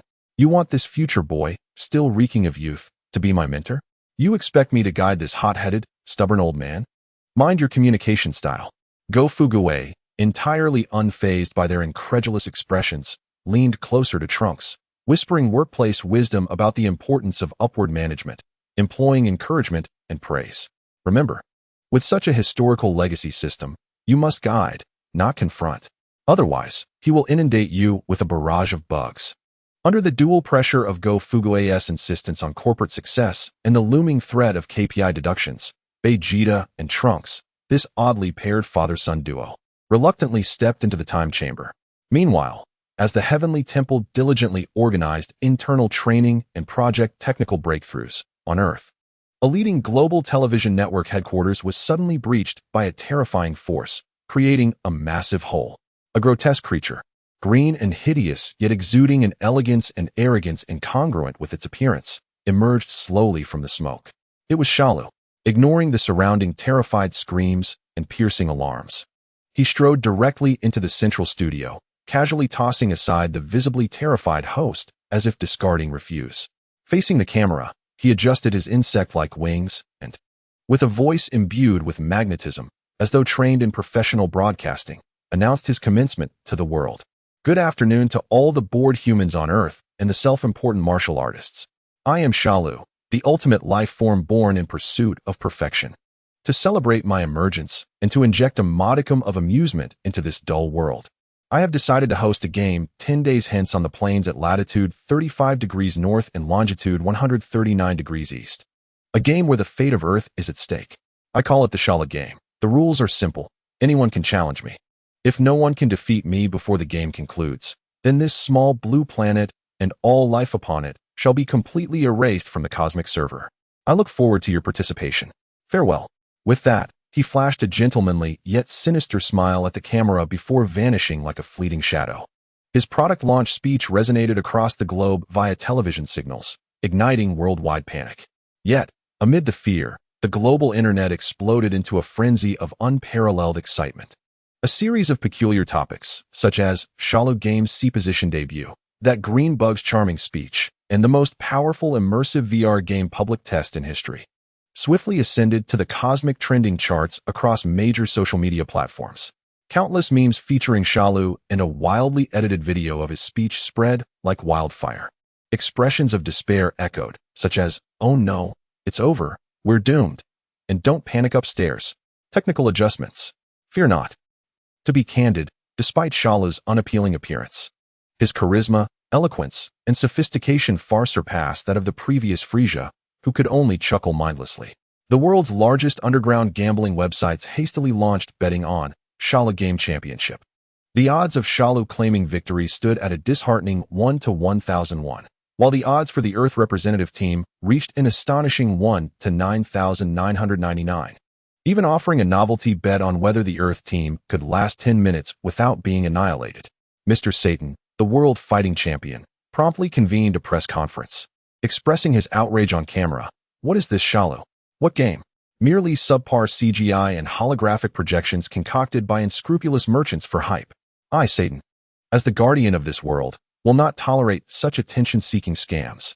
If that green insect dares to confront me with a single Satan iron fist, he will learn what true championship worth is." In the Divine Hall, Gofu Gue watched the flawless product launch of Shallow on television, showing not an ounce of fear.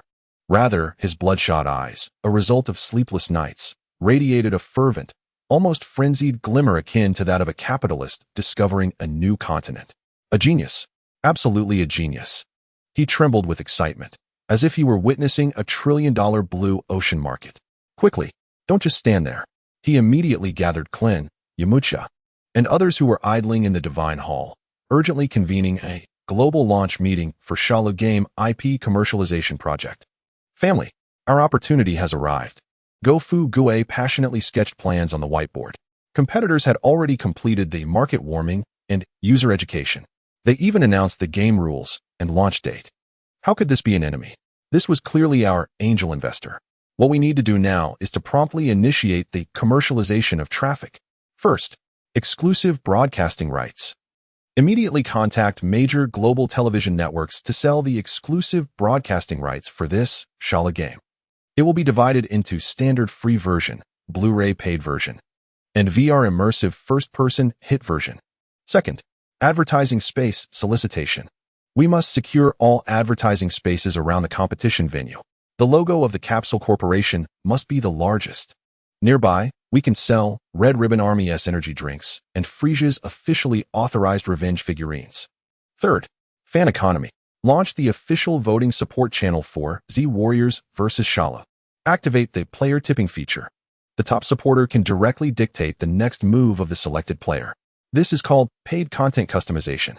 Finally, and most importantly, Gofu Gue's gaze fixed on the television screen, on the world champion Mr. Satan, who was speaking passionately.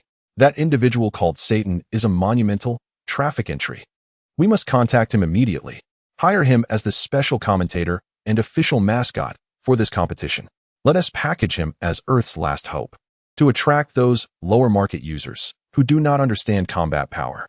Gofu Gue gazed at his impeccably crafted business plan, his face alight with the purest, most radiant smile of a capitalist. He took out his phone, located a number, and prepared to dial. The contact name on the screen read, Mr. Satan, easy target. He murmured to himself, a perfect sports event IP cannot lack a clown responsible for humor and drawing fire. This wave is called Ecological Counterattack. Chapter 40, The Commercial Value of Mr. Satan. From Earth's savior to chief atmosphere creator after placing the oddly matched father-son duo, Vegeta and Trunks, into the time chamber for the intergenerational collaborative development of Season 2. Gofu Gue immediately set forth, without delay, on the next step of the Shallow Game IP commercialization. The first step, securing the traffic entry.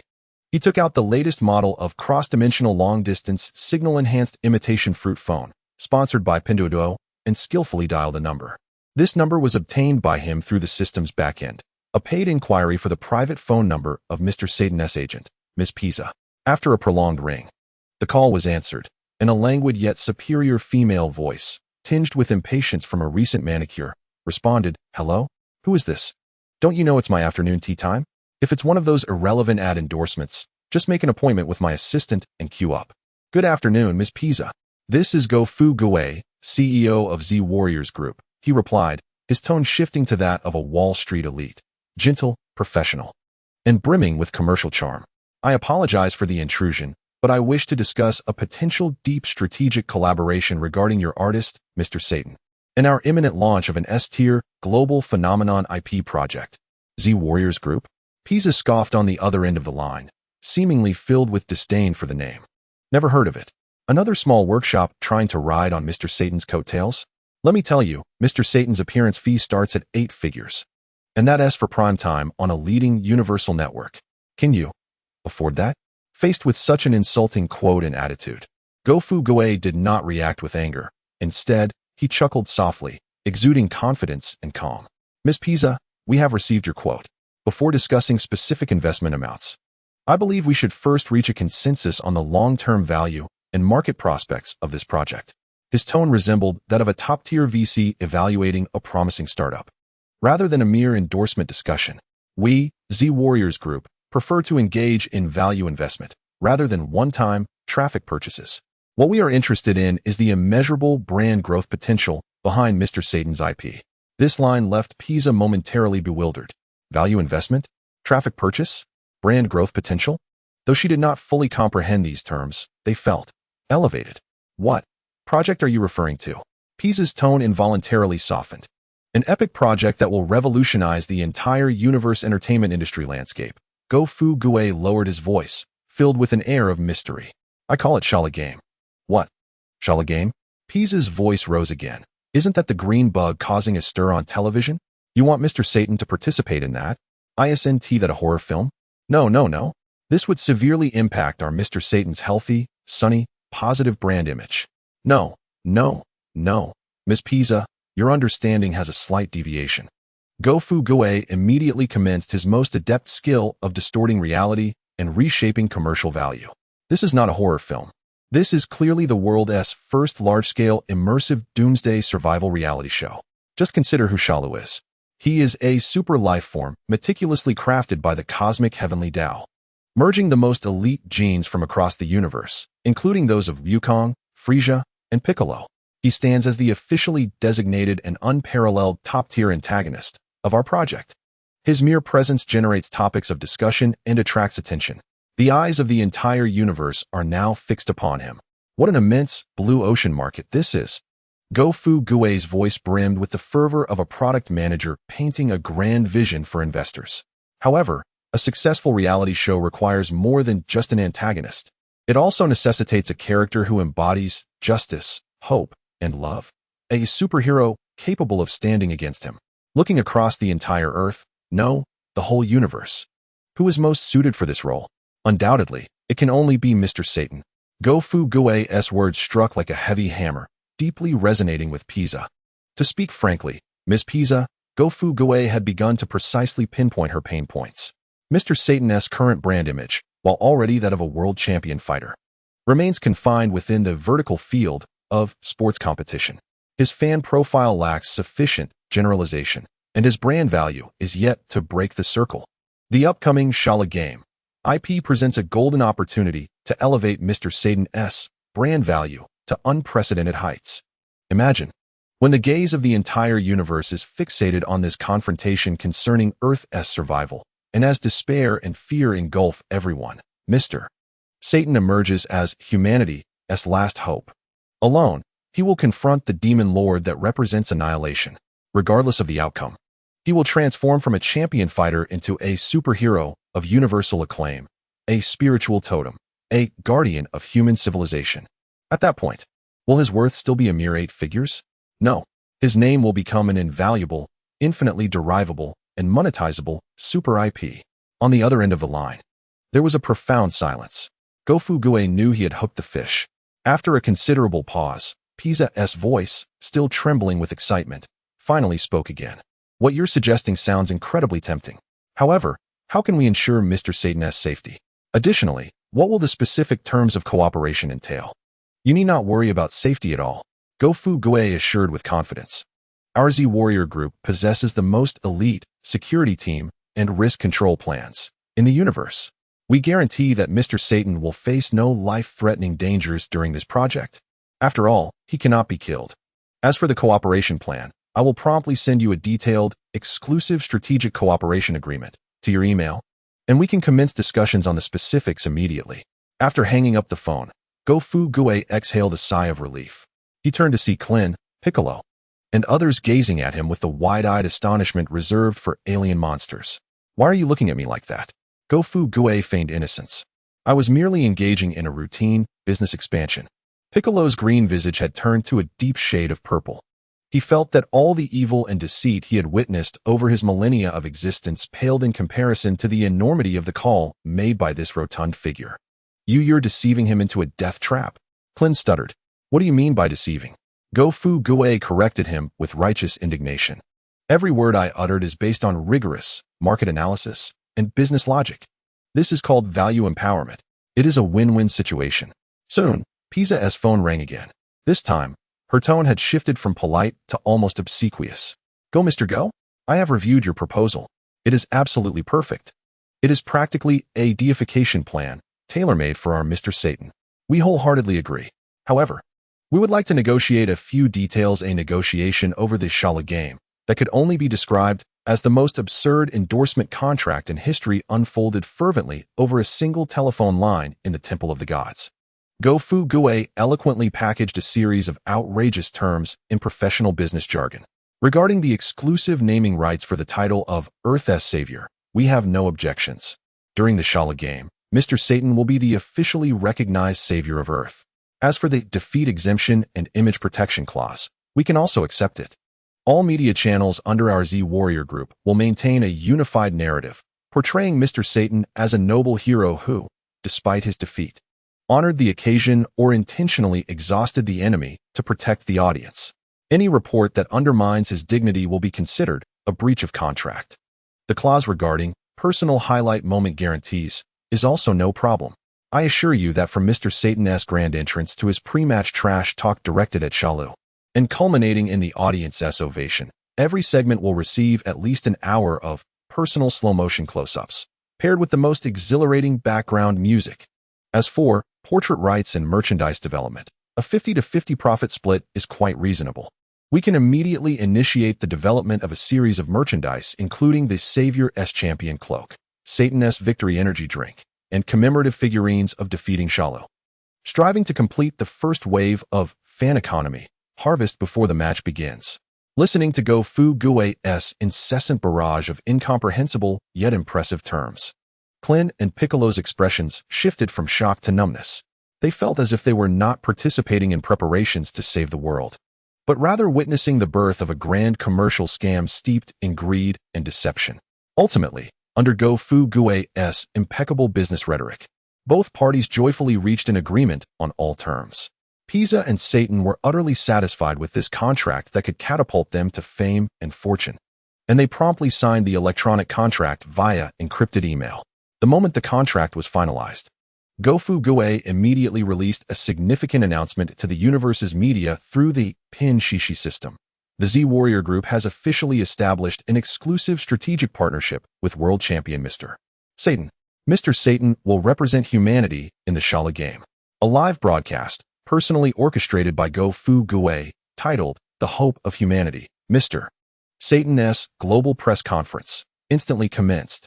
In the live broadcast, Mr. Satan, clad in his signature champion cloak, exuded confidence as he addressed the camera. Ladies and gentlemen, please rest assured.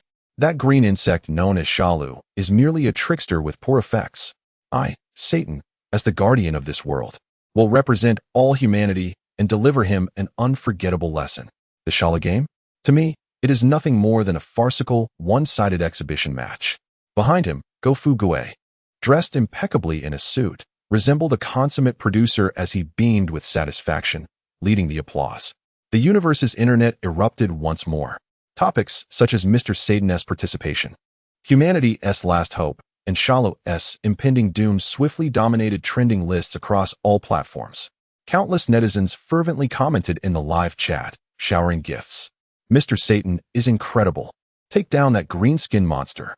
Woo-woo. As expected of our champion, when everyone else was in despair, he stood up. This is the true hero, I declare. From this day forward, I am a devoted fan of Mr. Satan. After the press conference concluded in the Temple of the Gods, Beaker could no longer contain himself. He approached the portly figure still basking in the joy of their project's success and questioned with an expression akin to that reserved for the deranged, Go-Fu Gui. Have you lost your mind? You are fully aware that even Raditz could not defeat that devil. Are you truly sending him to confront Sha Lu? You are merely leading him to his demise. Does this hold any significance for our plan? In response to Beaker's inquiries, the smile on Go-Fu Gui's face gradually faded. He adjusted his non-existent glasses, the lens reflecting a cold light that exuded the shrewdness and ruthlessness characteristic of a capitalist. Who claims it lacks significance? Director Baiku, your thinking remains tethered to the realm of combat, while I have ascended to the heights of operations. He turned to gaze at the swirling sea of clouds in the distance, adopting an almost clinical tone reminiscent of a product manager reviewing a project, revealing his true intentions. Did you truly believe I expected him to engage in battle? No. His commercial value lies not in victory, but in defeat. He is the most impeccable cannon fodder in our Sha Lu game IP project, and also the most crucial chief atmosphere coordinator. His task is to charge forth during the global live broadcast, just as all hold the highest hopes for him, only to be mercilessly and visually devastated by Sha Lu. Only in this manner can Sha Lu's terror be vividly imparted to every viewer before their screens. Only thus can the sense of crisis and anticipation for this game be instantly elevated to its zenith. Furthermore, only when your core products ultimately emerge to reverse the tide will the resulting emotional release and enhancement of brand value reach an unprecedented pinnacle. Go-Fu Gui turned back to the Z Warriors, who were rendered speechless, their eyes wide with disbelief, and once again donned that pure and benevolent smile typical of a capitalist. How can a successful project lack a sacrificial figure to drive the narrative? Our grand performance as opening act has taken its place. Chapter 41. The launch meeting of the Sha Lu game project, from apocalypse to global top IP in the Temple of the Gods, a place that should have been the most sacred and tranquil on earth. An atmosphere filled with the unique blend of exhilaration and anxiety typical of strategic meetings at startups now prevailed. Go-Fu Gui, the CEO of the Z Warriors Group, had somehow procured a massive whiteboard. In bold red marker, he inscribed a startling title at its center: Global Launch Conference for the Sha Lu Game IP Commercialization Project. Wukong Wufan, Baiku, Klin, Yamucha, and Tianjin Fan, the core product line of the Z Warriors Group, were all present, seated before the whiteboard with solemn expressions.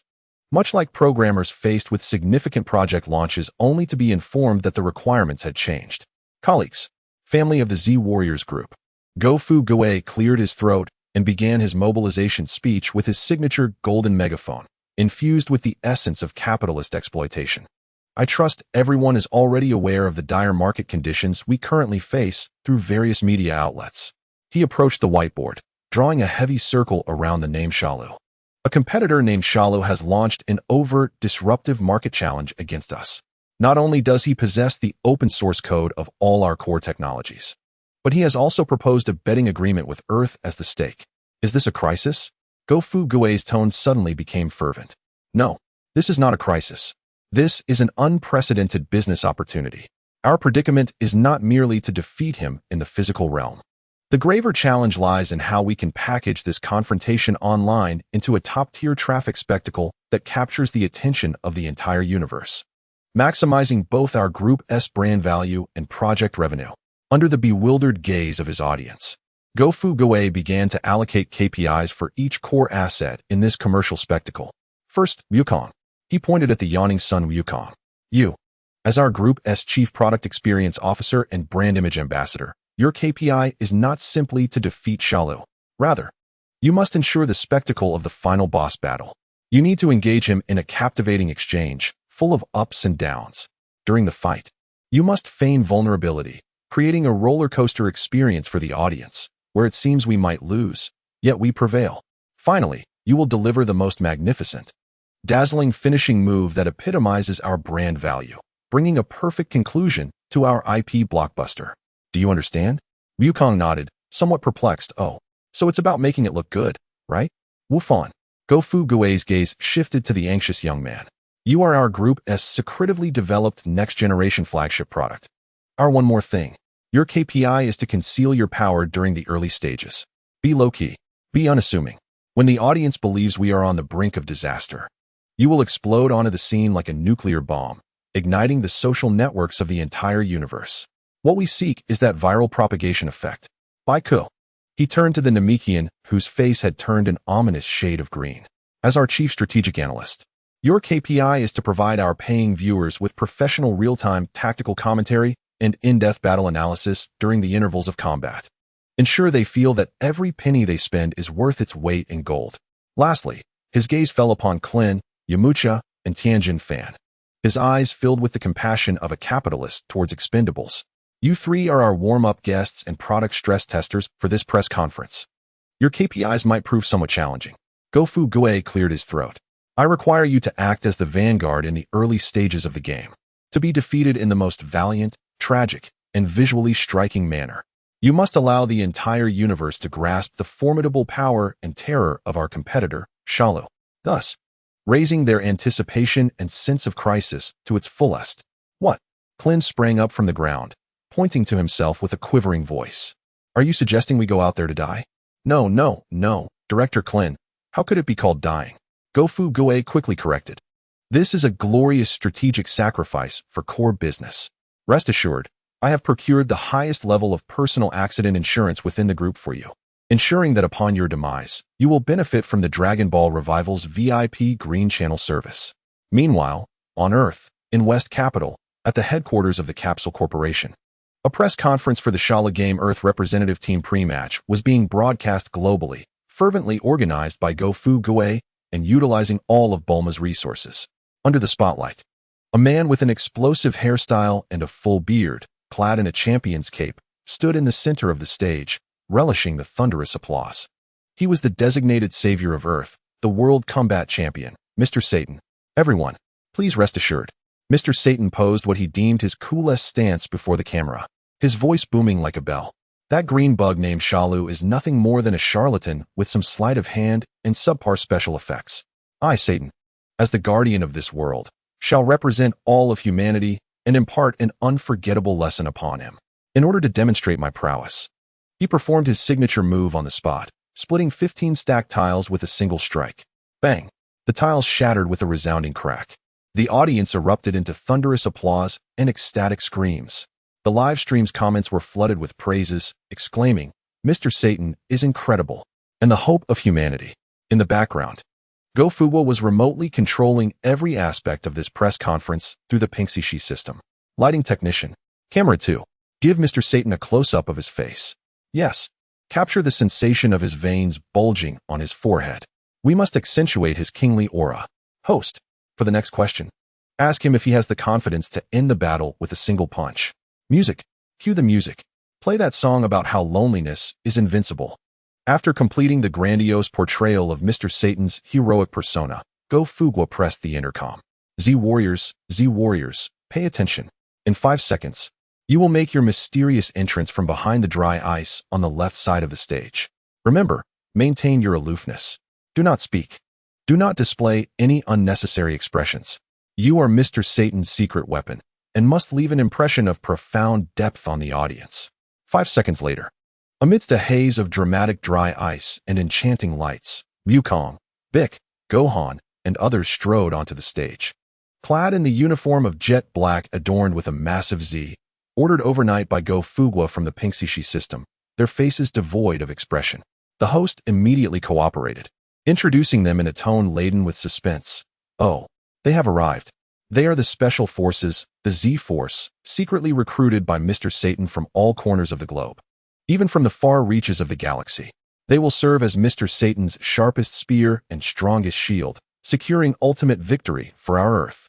This introduction ignited the audience once more. Z-Force. What a cool name. That green-skinned one looks so powerful. That golden-haired child is so adorable. Could they be the final trump card of Earth?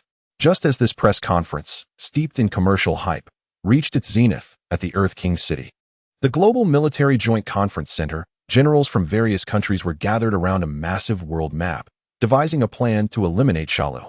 Based on our analysis, this self-proclaimed terrorist, Shalu, possesses destructive capabilities that far exceed conventional weaponry. I propose we immediately deploy our latest developed staff of God space-based kinetic weapon to conduct indiscriminate saturation strikes on the areas where he may appear, exclaimed a hawkish general, slamming his fist on the table. Agreed. We cannot entrust the fate of Earth to a mere showboating champion. Just as they reached a consensus and prepared to seek permission from the world's king to take military action, the main screen in the conference room suddenly crackled, interrupted by a strange signal. On the screen appeared Go Fugua's chubby face, plastered with a commercial smile. Ahem, good afternoon, generals. I am Go Fugua, the chief spokesperson for the Shala Game Committee. Ignoring the astonished and furious expressions of the generals, he launched into his classic commercial speech designed to undermine their authority. I understand that you are considering a solution that is extremely costly, highly risky, and offers no commercial return whatsoever. However, as a responsible citizen of Earth, I must remind you that the decision you are about to make will not only lead to a tremendous waste of resources, but will also severely infringe upon the exclusive global broadcasting rights of our Shala Game intellectual property. Gentlemen, times have changed. We can no longer solve the problems of the new era with the outdated thinking of the old. The Shala Game is not a crisis. It is a groundbreaking innovation that transforms a global disaster into a global commercial extravaganza. On behalf of the committee, I propose a win-win public-private partnership, PPP, model to all governments worldwide.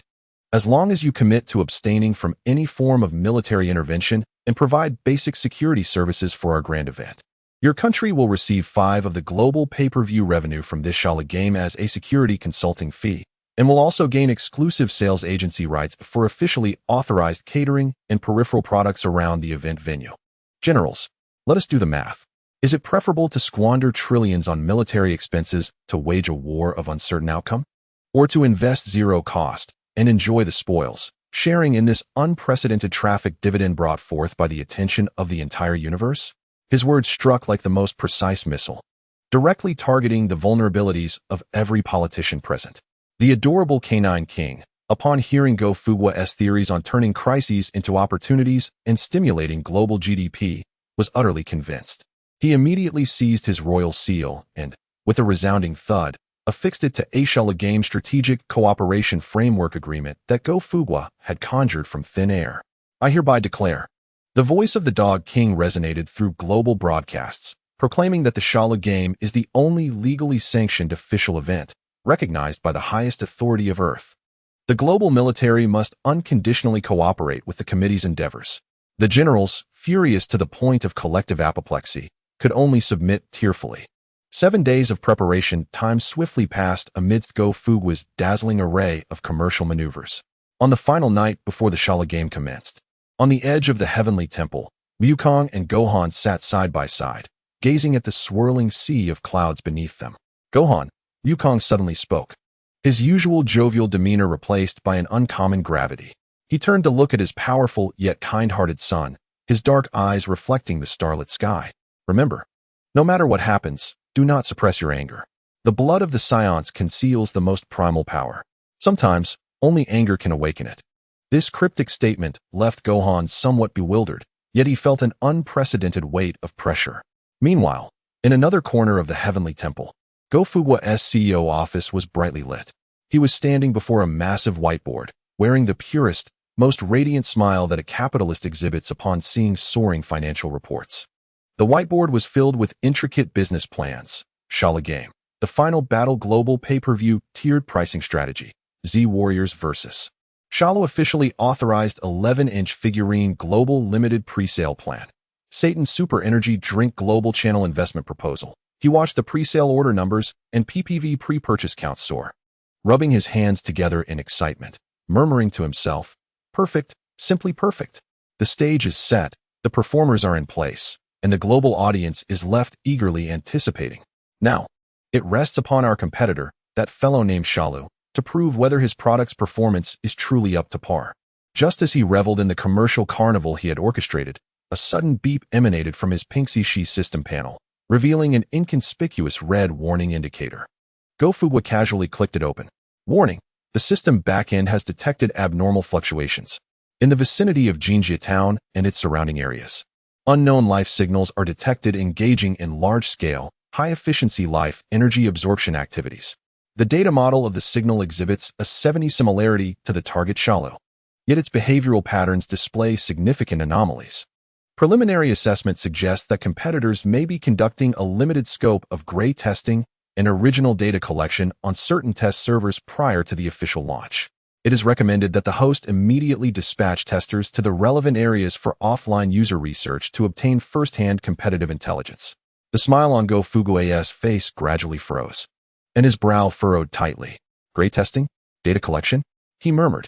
This Shalu seems to be far more intelligent than I anticipated. This was not included in my business plan. Chapter 42. The Terrifying Encounter of Competitive Gray Testing, from User Research to Product Prototype.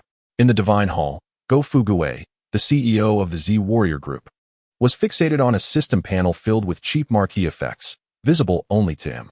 A blood-red warning pop-up was flashing frantically like a death knell. Warning: competitor Shalu is conducting limited gray testing and user data collection in Jinjia town. It is advised that the host immediately send testers for offline user research.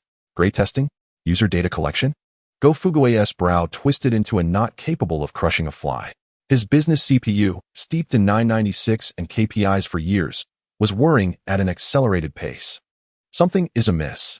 This is highly irregular, he muttered. According to conventional product release procedures, there should not be any small-scale internal testing before the public beta, namely the Shalu game. Unless, a flicker of keen insight, reserved for top project managers, flashed in his eyes. Unless this testing is not for bug fixes, but rather for a hidden premium feature for which we are unaware, undergoing final data model training. With this realization, he could no longer remain seated. He promptly summoned the only two idle assets within the group, Bike and Colleen. An emergency meeting titled Emergency Response to Competitive Gray Testing Offline User Research Project was hastily convened in the sacred Divine Hall Square. Director Bike, Director Colleen. Go Fugue's expression darkened as he spoke in a tone suggesting imminent company collapse. Getting straight to the point, we have just received irrefutable intelligence. Our competitor Shalu is conducting a brutal user data collection targeting civilians in Jinjia town. What? Colleen and Bike's faces turned pale. According to my analysis, this is likely the final preparation for the official launch of the Shalu game. Go Fugue's voice was undeniably professional. Thus, I have decided to immediately establish an offline user research project team, with both of you responsible for obtaining first-hand competitive intelligence in Jinjia town. Now, I shall announce the KPIs for your business trip. He glanced at Bike, conveying a sense of entrusting the Empire, Bike, as our group's chief risk assessor. You are responsible for the safety and risk control and technical analysis of this research. Your KPI is to return alive with the primary data from our competitor, along with a comprehensive risk assessment report on the prototype of no less than 5,000 words. It must be thorough. It must be deep. Then, his gaze shifted to the already trembling little bald head of Colleen. Colleen, his tone softened immensely. You are the Chief User Experience Officer for this project. Your task is to deeply experience the competitor's design from the perspective of an ordinary user regarding atmosphere creation and terrifying interaction processes. Your KPI is to meticulously document the number of times you are frightened, your peak heart rate, and your psychological shadow area. This will provide the most authentic and grounded material for our subsequent brand public relations countermeasures and negative public opinion guidance. Colleen was immediately dumbfounded, feeling that he had accepted not just a task, but a one-way ticket to the underworld. Boss, Colleen lamented, clutching his waist. I've been diagnosed with a herniated disc recently, and the doctor advised against long-distance travel, especially for such high-risk projects. May I apply for sick leave? No. Go Fugue resolutely rejected his request. Comrade Colleen, do not underestimate yourself. This is an excellent opportunity to prove your business value. Just think. In the entire group, you are the one who best represents our vast, low combat capacity sinking market users. Every scream, every shiver of yours is precious user feedback data. Go. The organization believes in you. Under Go Fugue's artful encouragement, Colleen ultimately embarked on a perilous journey to Jinjia town alongside the ever-serious Bike.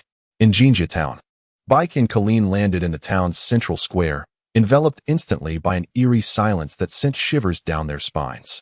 Not a single soul could be seen in the town. However, All signs indicated that not long ago, this place was bustling with life. Plates of half-eaten food, still steaming, remained on the tables of restaurants. Coins and wallets were strewn across shop floors, yet there were no signs of any disturbance. The streets were littered with abandoned clothes and shoes, frozen in the last moments of their owners, some while driving, others while walking, and some even in mid-run, as if all souls had been forcibly extracted from their bodies in an instant. What is happening? Colleen was terrified, feeling as though he had stumbled into a finely crafted horror film set rather than a real town. Trembling, he activated the live streaming camera, dubbed the Battlefield Recorder, which Go Fugaway had insisted he carry. Family, does anyone understand? He began his emotionally charged user experience live broadcast, his voice quivering. This atmosphere is too intense. It surpasses the immersion I experienced in the cinema while watching that film, Silent Hill of the Universe, by 1,000 times. My heart is racing, and my limbs are numb. I feel like a zombie could leap out from any corner at any moment. This is unacceptable. This user experience is incredibly unfriendly. It is extremely hostile to individuals with heart conditions. Bike paid no heed to Colleen's panicked commentary. His keen senses were attuned to detect any hint of anomaly in the air. The atmosphere here has vanished. Bike's voice was heavy with gravity. Not as if people had been killed, but rather consumed. At that moment, the two of them spotted a gigantic, shell-like structure in the center of an open area, one that could cause any person with a phobia of clusters to faint on the spot. Its nauseating yellow-green hue was adorned with intricate patterns and slick liquids, emanating an indescribable stench. Colleen let out a scream that resembled no human sound upon seeing the grotesque object, nearly succumbing to a faint. What is this abomination? Is it an alien? Or is it the shed skin of Godzilla? Silence. Bike hissed. He sensed the same malevolent energy emanating from that shell as he had previously encountered in the city. Go Fugaway, do you see this? Bike spoke into the communicator, his voice heavy with significance. The response from the other end was Go Fugaway's ecstatic voice, as if he had discovered a new continent. I see it. I see it. My heavens. Is it a cicada molting? The discarded outer shell of the product prototype? Hurry. Director Colleen. Consultant Bike. His voice trembled with excitement. Hurry. Gather some samples for me. This is top secret data on the core material sciences and bioengineering of our competitors. If we retrieve it, we can have Director Bulma reverse engineer it, and who knows, we might create our own limited edition wearable exoskeleton armor for the Z Warriors. The commercial value is simply extraordinary. Clint felt himself on the brink of madness. Just as they were still grappling with the repulsive product packaging, Big's keen senses suddenly detected a faint, yet strikingly familiar presence. Follow me. Guided by the scent, the two pursued it to the outskirts of the town, deep into the woods. There, amidst the shadows of the trees, they beheld something that would shatter their worldviews. A time machine, overgrown with moss and vines, worn and weathered by the passage of time. Isn't this Trunks' machine? Clint exclaimed. No, it can't be. The Temple of the Gods has been monitoring everything through the communicator, Trunks' voice echoed, filled with shock. This one looks exactly like mine, but it's older. I clearly stored my time machine away. This revelation left everyone in a state of confusion. Only Go Fugaway, with his mercantile instincts, could sense the commercial potential in such an absurd event. A time machine, a second time machine. His mind raced with countless titles for business proposals. I've got it. I completely understand. He exclaimed into the communicator, his voice filled with epiphany. This isn't just a second time machine. This is clearly a delivery vehicle used by our competitor, Shalu, for cross-version dispatch. Or perhaps it is an early testing client that accidentally leaked from another parallel testing server.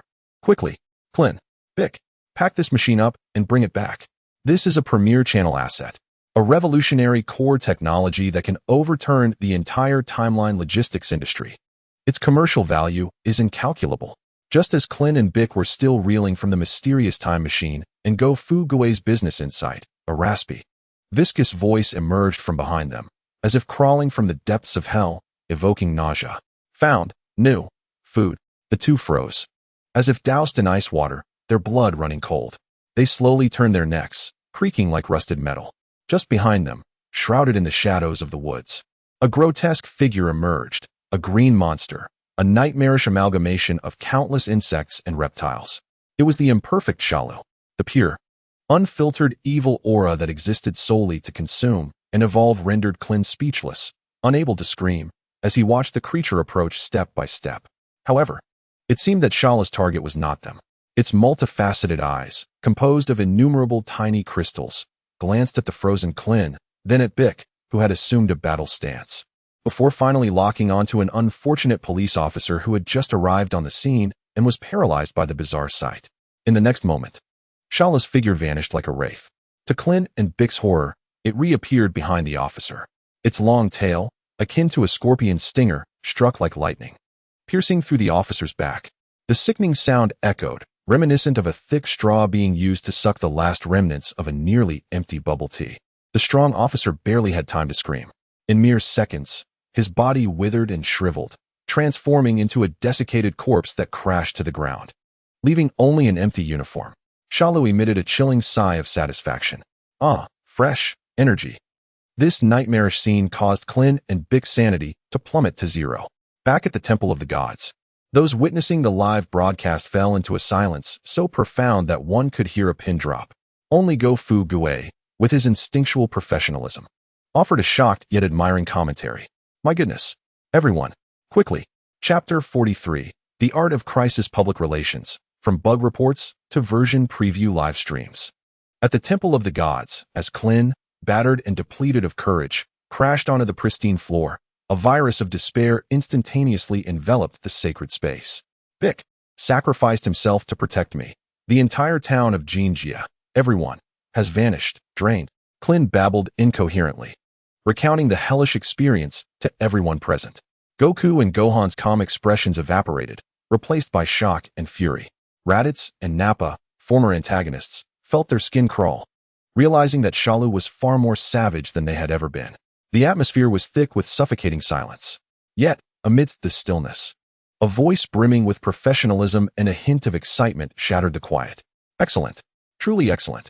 Go Fu Gue, CEO of the Z Warriors Group, after a brief moment of shock, did not succumb to panic. Instead, he immediately shifted into his familiar project manager mode. He rushed to Clint's side, but instead of offering assistance, he shoved a voice recorder and camera into his face. Director Clint, quickly, while it's fresh, recapitulate your user experience insights in detail, with emotion and clarity. Don't overlook a single detail that instilled fear in you. This is our most valuable first-hand market research. In response to Clint's incredulous gaze, Go Fu Gue declared an urgent assembly for the post-war review and commendation conference of the Jinjia Town User Research Project. He solemnly titled Clint's account, filled with terror and trepidation, as the first in-depth experience and major risk assessment report on the prototype machine V01 of competitor Shala. Director Clint. Go Fu Gue patted Clint's shoulder vigorously, his face adorned with the quintessentially amiable smile of a boss exploiting his employees. Your performance this time was outstanding. It perfectly exemplified our company's core values of user-first, willingness to experiment. You are undoubtedly this quarter's employee of the month. He then cleared his throat and, in an extremely solemn yet ceremonious tone, announced to everyone, Now, let us observe 3 seconds of silence in honor of Mr. Bick, our Chief Strategy Officer, who bravely sacrificed himself during this competitive research mission. Amidst the peculiar gazes of the crowd, the silence concluded, and Go Fu Gue promptly declared, I hereby posthumously grant Comrade Bick the honorary title of Chief Risk Officer of the Z Warriors Group. Rest assured, once we conclude our urgent projects, we will hold the grandest, most ceremonial project restart ceremony for Director Bick, using the highest specifications of Dragon Balls, referring to resurrection. Moreover, I will personally petition the board for the highest level of workers' compensation and paid leave. His sacrifice is invaluable.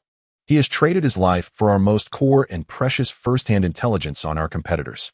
The uniquely poignant memorial service plunged all present into a profound silence. They sensed that their sorrow felt somewhat out of place. After honoring the 2 valiant heroes, Go Fu Gue promptly dragged in his mobile office whiteboard, a repurposed door from a spacecraft, and erased all plans concerning the commercialization of the Shala game IP. Family, the situation has changed. Our business strategy must be adjusted immediately. With burnt charcoal, he emphatically inscribed the imperfect character Shala in large letters on the board, alongside a massive, blood-red exclamation mark. Now, Our strategic focus must swiftly shift from the elusive complete form of Shalu to this imperfect version currently touring various cities for roadshows and aggressive user acquisition. But boss, that creature is terrifying and continues to absorb human strength. How can we stop it? Kiririn asked, trembling with fear. Stop? Why would we stop? Go Fuguei regarded him with a gaze that implied his youth and inexperience, launching into his subversive reverse marketing theory. Family, your understanding of marketing is merely superficial. What we need to do is not eliminate the competition, but to prop up him.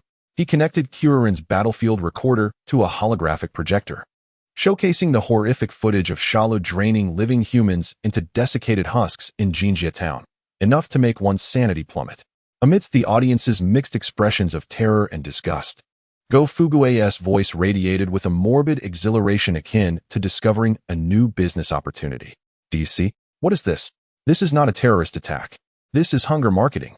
This is our latest and most explosive exclusive internal test leak promotional material.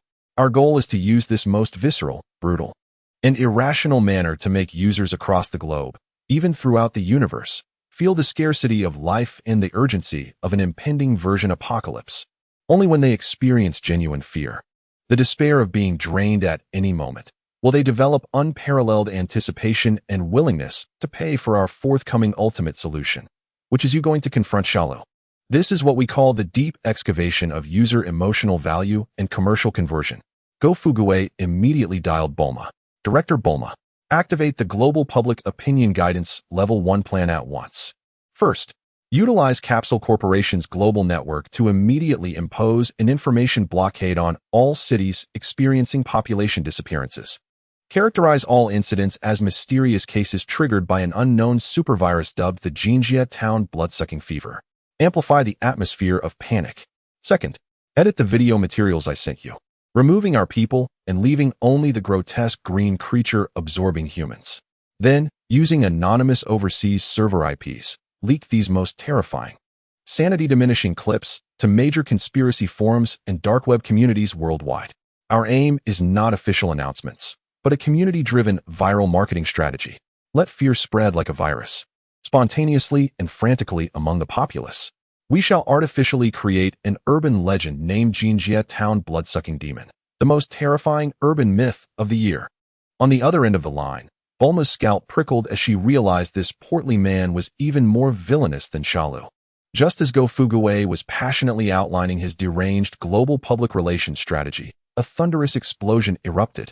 The pure white door of the spirit time room was violently blown open by a surge of energy from within. Two figures, radiating an earth-shattering aura, strode forth with commanding presence. It was Vegeta and Trunks. At that moment, Vegeta appeared transformed compared to a year prior. His muscles had expanded to an exaggerated degree, stretching his deep blue battle suit to its limits, exuding an explosive sense of power.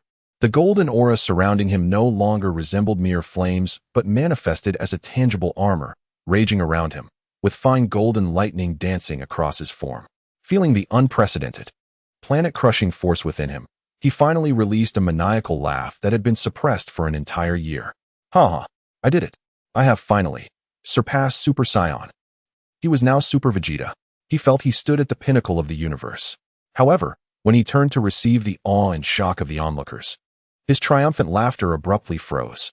He beheld Kakarot, the lowly warrior who should have been struggling outside, now seated cross-legged on the ground, leisurely enjoying rice balls with his son, sporting a head of docile golden hair. Vegeta's mind momentarily short-circuited. Who am I? Where am I? What was the meaning of my arduous year-long seclusion? As Vegeta sank into deep self-doubt, contemplating the collapse of his worldview, Goku finally finished the last rice ball. He stood up, brushed off his hands, and, with the scrutinizing gaze of one assessing a newly released smartphone, inspected Vegeta's muscular form. Then he turned to Go Fuguei, and, in an exceptionally professional product review tone, shared his thoughts. Boss, I feel there is something off about this new version of Vegeta, the V15 Muscle Beast Edition. What's wrong? Go Fuguei inquired, intrigued. This version seems to focus solely on upgrading the CPU's frequency and core count, completely neglecting power optimization and heat dissipation. Goku scratched his head, analyzing seriously. Look at his muscles. His performance score must be impressive. with great explosive power. However, under prolonged high-intensity operation, I estimate, it could easily overheat and throttle down. If he's not careful, he might even blue screen and crash. Vegeta felt a surge of blood in his throat, nearly spitting it out. The tremendous power he painstakingly earned, having tortured himself to surpass Super Saiyan, was reduced to a flawed, unfinished product in the mouth of this lowly warrior? Kakarot, you bastard. In that moment, Vegeta's reason was completely overwhelmed by rage. He pointed at Goku, shouting with all his might, "What do you know? This is power. This is the stance of a Saiyan. Your lethargic, half-asleep form is hardly what one would call a Super Saiyan." Just as he prepared to use his new version to uninstall Goku, Vegeta, something's wrong. Kuririn rushed over, breathless, incoherently relaying the news that Shalu was absorbing humans all over Earth and that Piccolo had already perished. Upon hearing this, Vegeta was momentarily taken aback. Then, he erupted into an even more disdainful, arrogant laugh. "Ha! I thought it was a formidable enemy. Just a creature that sneakily absorbs energy like a parasite. Perfect. Saves me the trouble of warming up against that useless Kakarot." He turned, scanning the masses outside the heavenly temple with a disdainful gaze, announcing with a tone of imperial authority, "Let me use this power, which has transcended Super Saiyan, to utterly format that disgusting insect along with this bothersome planet." His words, laden with destruction, sent a chill down the spines of all present. Only Go-Fuguei remained unfazed. He gazed at the figure before him, the audacious and eager Vegeta, who was desperate to showcase the formidable capabilities of his new version. In those bloodshot eyes, a sickly gleam erupted, a spark that bespoke the capitalistic fervor of a man who had unearthed prime marketing material. "Oh dear, Mr. Vegeta, please, hold your horses." Go-Fuguei dashed forward, positioning himself in front of the poised Vegeta. He deftly summoned Krillin's battlefield recorder and projected the grotesque, bug-ridden prototype of Cell before Vegeta. "Look at this," he exclaimed, pointing at the green monstrosity with a tone steeped in despair. "Behold this competitor. Its UI design, how utterly abysmal. How grotesque. This is nothing short of a flagrant affront to our noble Saiyan aesthetic of combat. You possess such a powerful, such a flawless flagship product," he continued, gesturing towards Super Vegeta. "If you were to quietly eliminate this hideous bug, would that not be a tragic waste?" Vegeta, taken aback by this convoluted reasoning, inquired, "What do you mean?" A devilish, enticing smile crept across Go-Fuguei's face as he leaned closer to Vegeta, whispering a suggestion that would be impossible for the prince's proud ego to dismiss. "Why not broadcast the entire process of you vanquishing this hideous bug to the entire universe as an unprecedented paid livestream? I even have the title ready. The prince's first public bug cleanup, Super Vegeta V15 Performance Showcase. We shall allow audiences across the cosmos to pay to witness your unparalleled, invincible power that transcends even the Super Saiyans." Vegeta's pupils constricted sharply, his breath quickening at those words that pierced his proud heart, yearning for recognition and admiration. A grand live stream, helmed by the arrogant technical director, aimed at hunting down the imperfect Cell, was about to commence. Chapter 44, The Prince's Bug Cleanup Livestream, from Performance Showcase to Letting the Tiger Loose. In the Celestial Palace, with Vegeta's ascent, imbued with an air of supreme confidence, Go-Fuguei, the esteemed CEO and premier producer of the Z Warriors Group, showcased his execution speed rivaling that of light itself. He bypassed all internal approval processes and directly invoked the highest privileges of the Peen Shishi system to launch a grand paid livestream titled The Prince's First Public Bug Cleanup and Super Vegeta V15 Performance Showcase aimed at the entire universe. Ladies and gentlemen, welcome to our annual flagship product launch at the Z Warriors Group. Go-Fuguei's voice resonated across the cosmos through drone cameras. He donned a rented tailcoat that was noticeably a size too small, brandishing his signature golden megaphone with exuberance. Behind me stands the soul of our group, the Chief Technology Officer, the fighter among Saiyan princes, Vegeta. Today, he shall grandly unveil his latest masterpiece, the Super Saiyan V15 Prince's exclusive muscular version, developed over a year with countless resources and effort. He directed the camera toward the proud Vegeta, arms crossed. Behold, the explosive muscle definition, the unmatched horsepower, and the industrial design brimming with the aesthetics of violence. It was born to crush all. Today, Vegeta, the CTO, would personally demonstrate how to execute a textbook-level, merciless forced physical uninstall of the malignant bug known as Imperfect Cell V01 in Go Fugue's commercial spiel. Vegeta's proud ego soared to new heights. He savored the imagined adoration of the universe while casting a glance at the nearby Kakarot, who was still munching on snacks, and let out a confident scoff. Humph, a bunch of trash. Before he could finish, he transformed into a golden flash, hurtling toward the faint yet sinister aura of Cell. Go Fugue's drone camera followed suit in motion mode. Keep up. Our flagship product has launched. Goku mumbled through his snacks. Father, wait for us. Gohan took off after him. Only Trunks stood back, gazing at his father's confident silhouette, worry etched on his handsome face. Vegeta's speed was unparalleled. He effortlessly located the grotesque green creature hovering over a city that had recently lost half its population. Imperfect Cell was savoring his afternoon tea. Having just extracted his needle-like tail from a hapless office worker's body, a look of satisfaction plastered on his face. Suddenly, an overwhelming aura of terror locked onto him. Cell's head snapped up. He beheld a terrifying presence, ablaze with golden lightning, muscles rippling, gazing down upon him as though he were an insect. That was a Saiyan. No, this power was far more savage and potent than that of the Super Saiyan known as Son Goku in his gene database. Cell's biological instincts, amalgamating the cells of Frieza, Vegeta, and Goku, screamed warnings at him. Warning, top predator detected. Data match failed. Threat level, immeasurable. Recommendation, immediate escape. Yet, in the face of absolute power, even fleeing became a luxury. Oh, are you the bug that needs to be cleaned up? Vegeta hovered in the air, regarding the creature that repulsed him with disdainful eyes. Such a creatively hideous appearance. He did not strike immediately, for his global product launch had only just begun. He intended to allow the universe's spectators to witness his overwhelming strength in its entirety. He would use Cell as a perfect pressure-testing punching bag. Come, insect. Let me see how feeble your defenses truly are. In an instant, Vegeta vanished. The next moment, he appeared before Cell, delivering a devastating roundhouse kick that tore through the air with a sonic boom, smashing into Cell's insect-like face. Bam! Cell's visage was instantly deformed, and he was sent spinning, crashing into a nearby skyscraper. My heavens, did you see that? Go Fugue's voice boomed again, now in a frenzied, sales-driven tone. This is the performance test of our Prince exclusive version. Such astonishing destructive data overflow from a mere ordinary attack. So swift, so powerful. The competitor's defensive firewall crumbles before him like a mere sheet of paper, utterly defenseless. Boom. Before Go Fugue could finish speaking, within the ruins of the building, Shalu's figure soared into the sky once more, emitting an enraged screech as he unleashed a concentrated energy wave.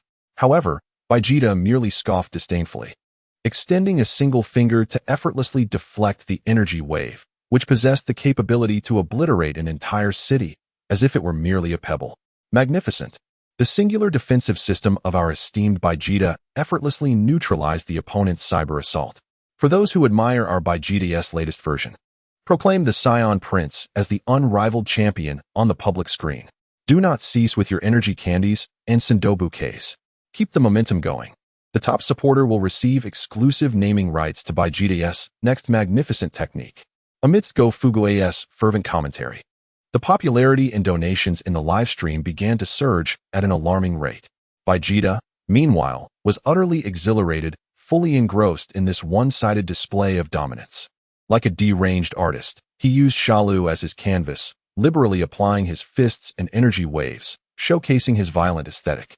Time and again, he battered Shalu to the brink of collapse, yet each time, just before Shalu was on the verge of utter destruction, he precisely restrained his strength.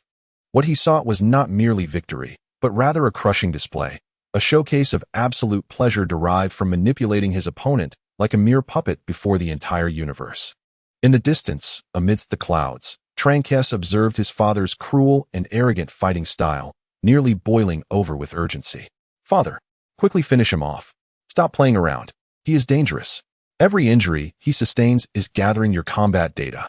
Yet, his voice was completely drowned out by Go Fugue's even louder promotional shouts. Oh, a starship. Gratitude to the esteemed supporter. I will always love Bulma, for the starship. The boss is generous. The boss is thriving. Vegeta. Our top supporter has expressed a desire to witness your signature move, the Gallite Cannon. Vegeta heard this. He glanced at the green creature beneath him, barely clinging to life, and sensed the immense power coursing within him, a seemingly inexhaustible force, a satisfied yet cruel smile gracing his face. Very well, since the audience has expressed a wish, let this tedious test conclude in the most splendid manner possible. He slowly raised both hands, gathering a purple energy filled with a sense of destruction in his palms. However, just as he prepared to claim his trophy, Shalu, sprawled on the ground like a lifeless dog, suddenly spoke in an exceedingly weak tone, filled with admiration and regret. Wait. Great. Prince. Vegeta paused mid-action, intrigued by the gasping bug beneath him. Oh, do you have a final word? No, not a final word. As Shalu coughed up green, oil-like blood, his mind, infused with Piccolo's wisdom, spun rapidly, precisely striking at Vegeta's most fatal flaw, his unparalleled pride. I merely feel regret, he stammered. To perish beneath your magnificent, legendary power is the utmost honor for a being of my lowly stature. Alas, Shalu's eyes revealed a glimmer of genuine admiration and yearning for strength. If only my current form were perfect, this ugly, incomplete body is wholly unworthy of bearing your magnificent power. If I could absorb those two androids, 17 and 18, evolve into my complete form, then perhaps I could become a somewhat worthy target for you to unleash your full power upon, to truly showcase your invincible strength before the universe. These words pierced Vegeta's heart, already brimming with arrogance and pride, more potent than the deadliest of poisons. A thought surged within his mind like rampant weeds. Indeed, what is the point of defeating such an incomplete piece of trash? Even if I win, that bastard Kakalua will only claim I am bullying the weak. But if I could personally shatter that so-called perfect form, which has absorbed 17 and 18 before the entire universe, that would truly prove that I, Vegeta, am the one and only strongest warrior in this cosmos. Father, no, do not listen to him. Just as Vegeta's reason was about to be devoured by this lethal pride, Trunks could no longer bear it. He erupted into a radiant golden light, rushing to Vegeta's side, shouting with all his might, "He is deceiving you. This is a trap. Kill him quickly. This is not our planned product launch procedure. Get away from me." At that moment, during his global livestream debut, as he was about to make a momentous decision, being so publicly challenged and contradicted by his own son before the entire universe dealt a nuclear-level blow to Vegeta's pride. "How dare you instruct me on how to conduct a product launch?" He roared, too enraged even to use an energy wave, delivering a resounding slap filled with paternal love, striking Trunks squarely in the face. With a crisp sound, Trunks, the formidable Super Saiyan warrior from the future, was sent flying by his V-15 version father, crashing into the distant ruins like a severed kite. In that instant, as Vegeta was distracted, reprimanding his ungrateful son, Shalu seized the once-in-a-lifetime opportunity to escape.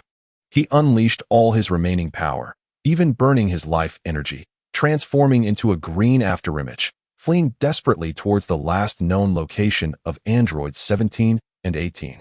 Humph. Vegeta observed the panicked retreat of Shalu, not only refraining from pursuit, but instead crossing his arms, revealing a cruel and confident smirk. "Go, Bug. Go complete your laughable so-called final version update. I, Vegeta, shall await your return. To meet your demise." Shalu has fled. In the inaugural paid livestream of the Z Warriors group, under the gaze of the entire universe, the enemy defined as a bug was allowed to escape by the product tester Vegeta.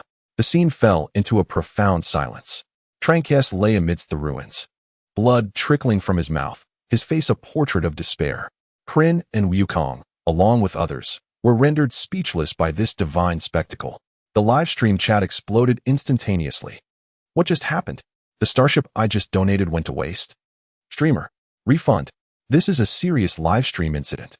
I do not comprehend this operation, but I am profoundly shocked. Go Fugue's mind froze for a full 3 seconds. It's over. A blunder. This product launch is turning into a product recall meeting. Yet, amidst this chaos and despair, Go Fugue, the esteemed project manager of the Z Warriors group, once again demonstrated his extraordinary crisis management skills, transforming waste into treasure and turning a deer into a horse. He abruptly directed the camera towards his own chubby face, glistening with cold sweat from anxiety. With an exuberance more intense, mysterious, and filled with the sage-like tone of one who has seen through everything, he proclaimed loudly to the audience of the universe, "Family, family, please, a moment of silence. I know you are all perplexed. Did you think that was a blunder? No. You are gravely mistaken.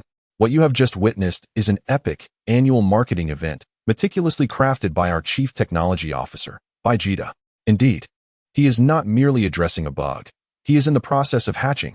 He is, in his own way, nurturing a more perfect boss. Why is he doing this?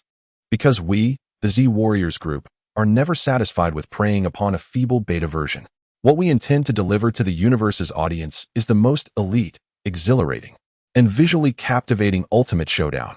Go Fugue's voice brimmed with unassailable confidence and fervor. Thus, I urge everyone to stay tuned. The true chapter of the Shala game has only just begun.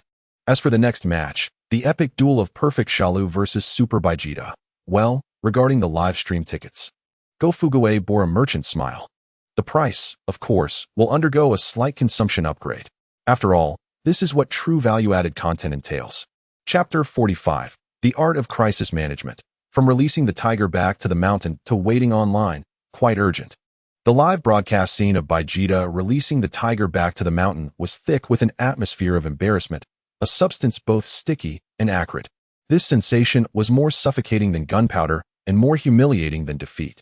Trunks, the product director from the future, struggled to emerge from the ruins wrought by his father's hand.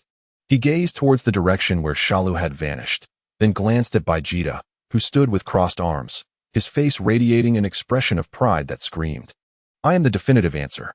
Trunks felt as if his worldview, along with the shattered sword of the hero, had crumbled to dust. "Father, what have you done?" His voice trembled with a cry, filled with endless despair over his incompetent ally. "Be quiet, little brat." Baijida did not even glance at him, but coldly replied with an air of intellectual superiority, "What do you understand? I am playing a grand game."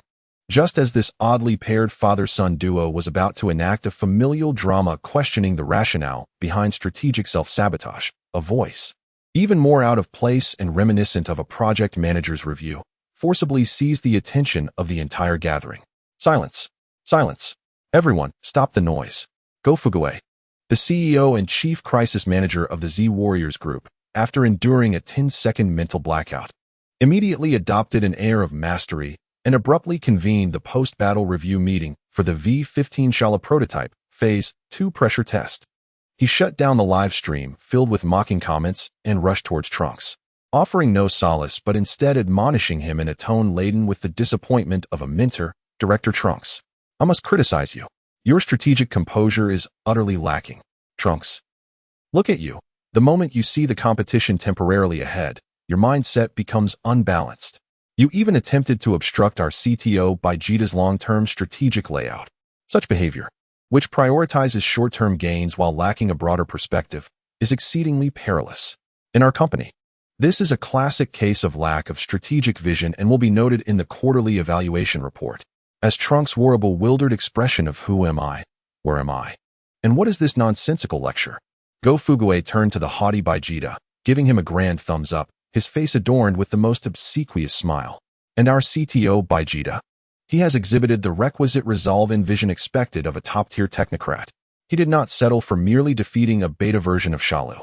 Instead, he boldly and foresightly opted for the high-risk, high-reward strategy of product hatching.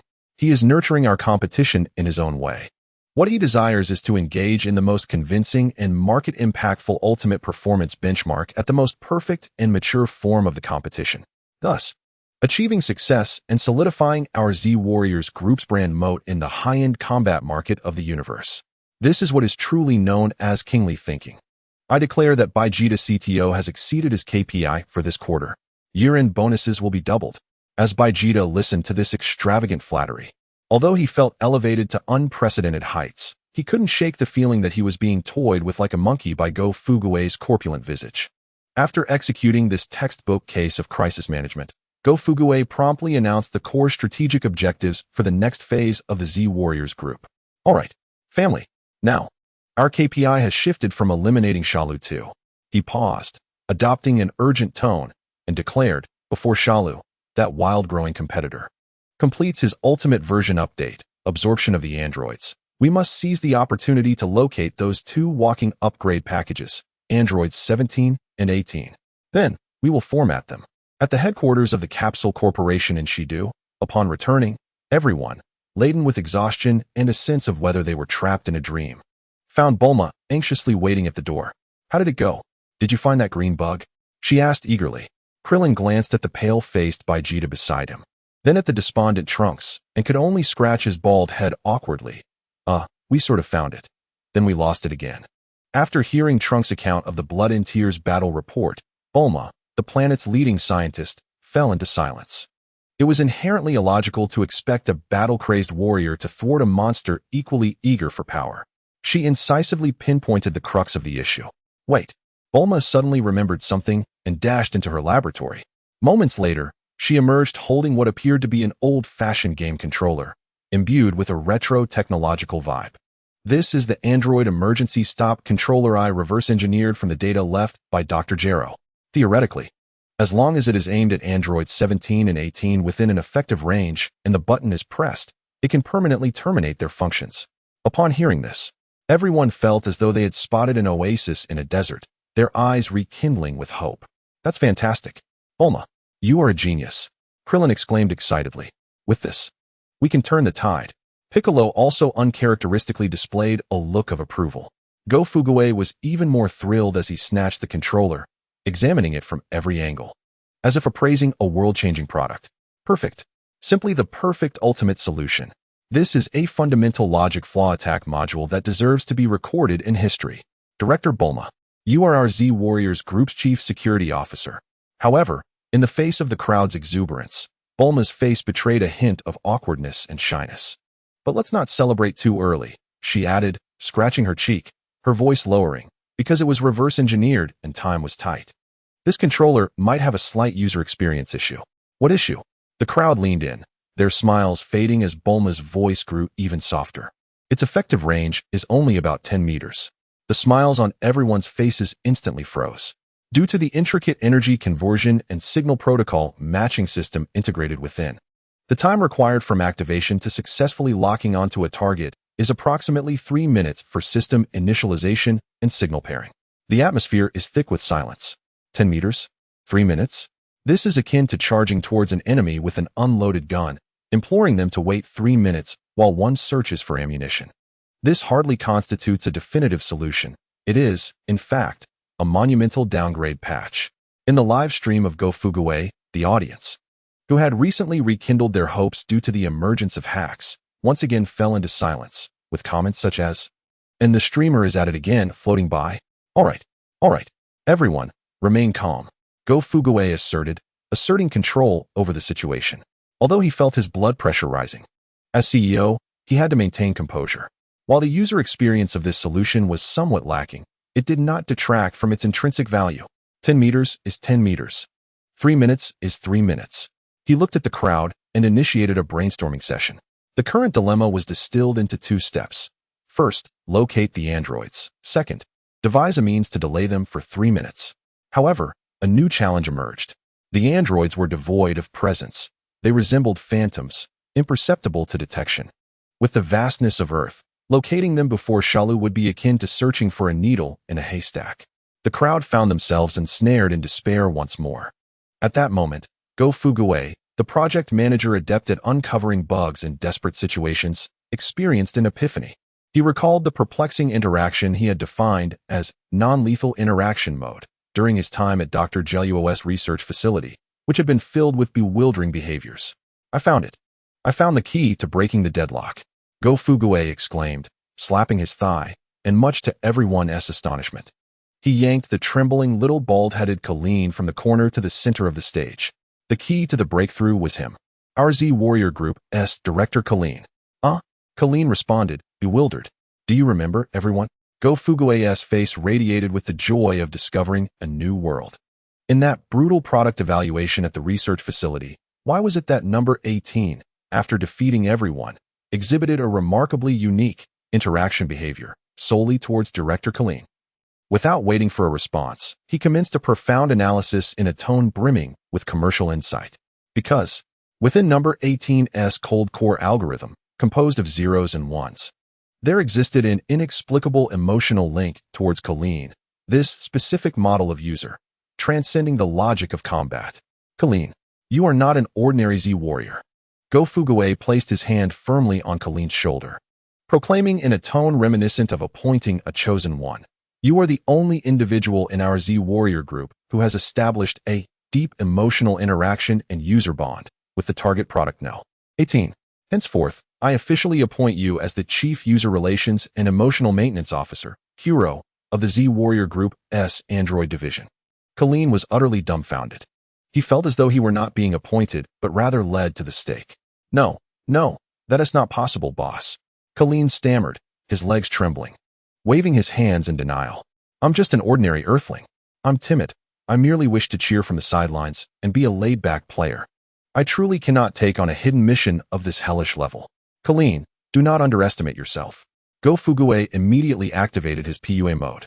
This is the organization's trust in you. It is also your singular opportunity to realize your personal brand value and complete a glamorous transformation from a bystander to the core protagonist. He leaned in close to Colleen, whispering in a devilish tone. Consider the way number 18 looks at you and reflect on her unique interaction with you. Do you not wish to uncover the product logic hidden behind it? Do you not desire for her to regard you, this special user, with newfound respect? Do you wish for her to always perceive you as a fragile and uninteresting disposable item? The final statement pierced Colleen's already fragile self-esteem like the sharpest needle. Thus, under Go Fuguei's combination of commercial PUA and emotional manipulation, a search team for androids, arguably the most peculiar in history, was officially formed. Bike and Telank, both formidable forces, were tasked with enemy detection and frontal engagement. Go Fuguei would oversee strategic command and live broadcasting, while Colleen, the freshly minted chief emotional maintenance officer, quaked in fear at the rear of the team, clutching the brick-like controller with a mere 10-meter effective range, serving as the crucial, yet likely first human bait to be sacrificed. Thus, the narrative gave rise to 3 intense pursuit lines. The first line involved Shalu, this imperfect monster, rampaging across the globe as he feverishly leveled up, akin to a ravenous specter consuming all life energy to enhance his strength, simultaneously seeking the 2 ultimate patches that would elevate his version. The second line encompassed androids number 17, 18, and 16. At number 17's suggestion, they commandeered a stylish RV, embarking on a directionless road trip.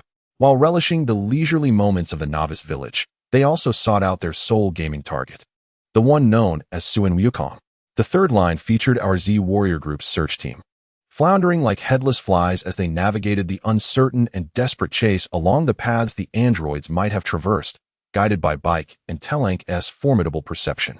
Days later, on a picturesque secluded island chain near the sea, number 17, 18, and 16 stood leisurely atop a small hill, enjoying the sea breeze.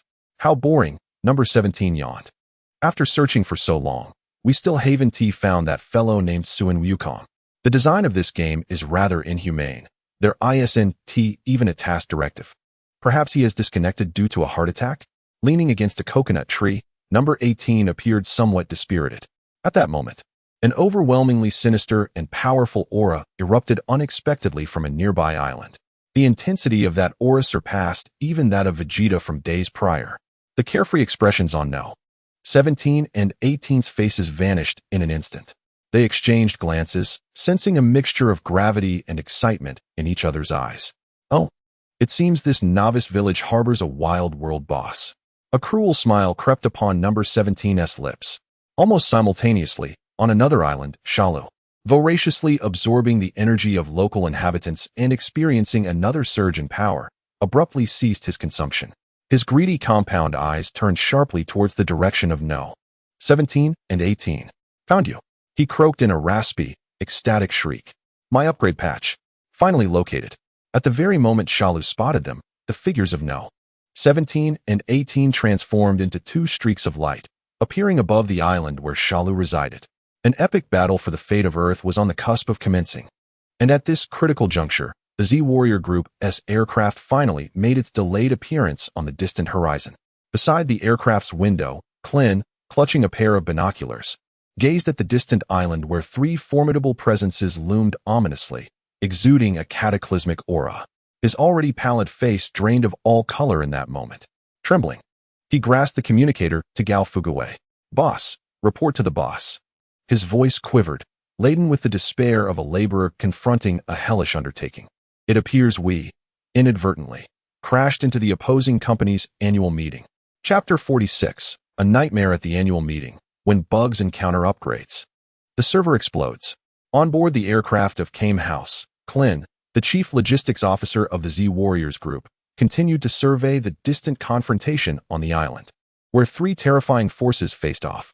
His already modest courage shrank to a mere point of singularity. With quaking hands, he activated the communicator to the CEO, Gao Fugaway, his tone imbued with the profound hopelessness that accompanies facing a deathly project. "Boss, it seems we, accidentally, stumbled upon the annual meeting of the opposing company." Upon hearing this, an eerie silence enveloped the aircraft.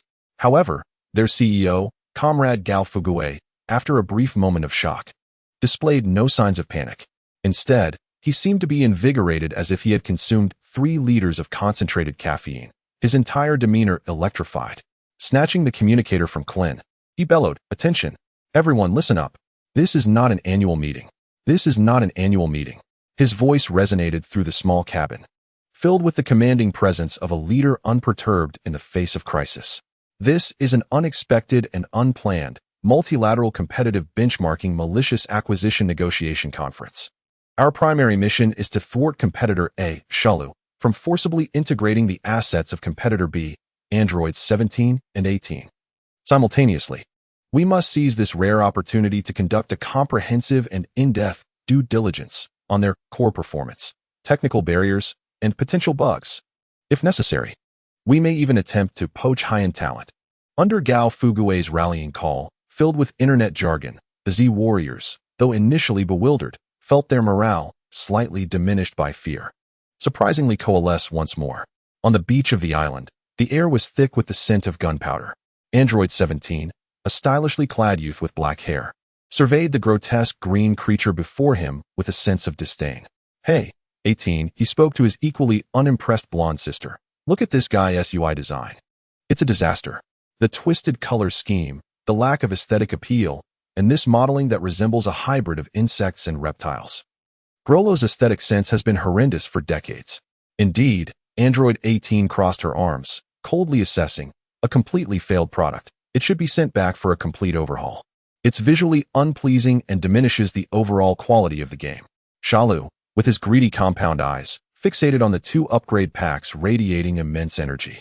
His instincts, forged from the genes of all-powerful beings, told him that absorbing these 2 patches would allow him to evolve into a perfect, ultimate form that reigns over the universe. Emitting a raspy growl, he ceased his chatter and vanished from sight. "Oh, can't wait to be uninstalled." Android 17 scoffed, barely glancing for Shalu's form. It was only as Shalu's fist approached his face that he nonchalantly raised his hand, effortlessly pinching the opponent's fist between 2 fingers. "Decent speed. But your power is too dispersed," he remarked, sounding like a seasoned product reviewer critiquing a flashy new smartphone. "Your processor is still lacking." As the words left his lips, he flicked his fingers, unleashing a terrifying force. Shalu let out a pained roar, sent flying like a ball, carving a deep trench in the sand. "Too weak. This is utterly tedious." Android 17 dusted off non-existent residue on his hands, his face betraying utter boredom. He resolved to conclude this farcical product test swiftly. At that moment, 2 figures descended from the sky, landing at the edge of the battlefield. It was Piccolo and Trunks. "Stop!" Piccolo shouted at Shalu, who was rising to retaliate. Glancing at the seemingly carefree Android 17, "You can't continue fighting. That guy's ability is to absorb you to grow stronger." "Huh." Android 17 dodged Shalu's frenzied assault with ease, turning back to mock Piccolo. "Hey, Greenskin one, are you suffering from paranoid delusions? Do you really think this test version of garbage can absorb me, the perfect final version? Don't be ridiculous." With a kick, he sent Shalu flying, an unabashed arrogance plastered on his face. "This is called stress testing, understand? I'm testing his performance limits." Once I tire of this, I'll naturally dispose of him. As Shalu was being suppressed, his cunning compound eyes sparkled with frantic brilliance.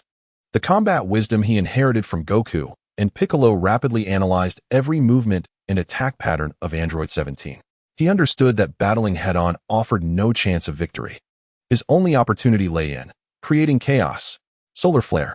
Shalu suddenly bellowed, extending his hands before his forehead, unleashing Tien Shinen's signature technique. Buzz. A blinding light, 100 times brighter than the sun, erupted instantly from his form. My eyes. Everyone present, including androids 17 and 18, Piccolo, and Trunks, was momentarily robbed of their sight by the sudden radiance. Not good. Piccolo's inner alarm blared. Sure enough, in the instant of the light's eruption, Shala chose not to attack the nearby android 17, but transformed into a green blur, lunging toward the defenseless android 18. Miss 18, be careful. From a distance, Klin, who had been observing through his binoculars, nearly lost his wits upon witnessing this scene. Yet, recalling his esteemed role as chief emotional officer and Gao Fugue's earnest teachings about seizing life's opportunities, an unexpected surge of courage and survival instinct compelled him to stand abruptly. Trembling, he retrieved the thick controller that Bulma deemed the ultimate solution from his pocket. Facing the direction of Android 18, he shouted with a tone filled with tragic determination. Miss 18, do not fear. I am here to save you. Hold on. You must hold on. My solution is urgently activating. The system indicates it needs 3 more minutes. Can you request a battle pause from him? Tell him this is a serious violation of the user agreement and constitutes malicious tower stealing. We can take this to the Galactic Arbitration Court. This fervent plea, steeped in legal fervor, resonated clearly in everyone's ears. After a brief moment of blindness, Android 18 regained her sight, listening to the absurd proclamations of the little bald man. She glanced at the grotesque green creature hurtling toward her and found herself not in terror, but rather bemused amusement. Yet, just as Shalu's lethal tail was about to pierce her, a tall, silent figure moved. It was Android 16. From the moment of awakening, the red-haired giant had remained an outsider, yet at this instant, he displayed a terrifying speed that belied his colossal form. His silhouette moved with such swiftness that it left only an afterimage in its wake. A thunderous crack echoed, reminiscent of iron jaws snapping shut, as the enormous hand of number 16 seized the sharp tail of Shalu, thwarting his imminent success. My programming dictates the termination of Sun Wukong. No. 16 intoned in a deep, mechanical voice devoid of emotion. Your existence interferes with my core mission. Judgment, eliminate.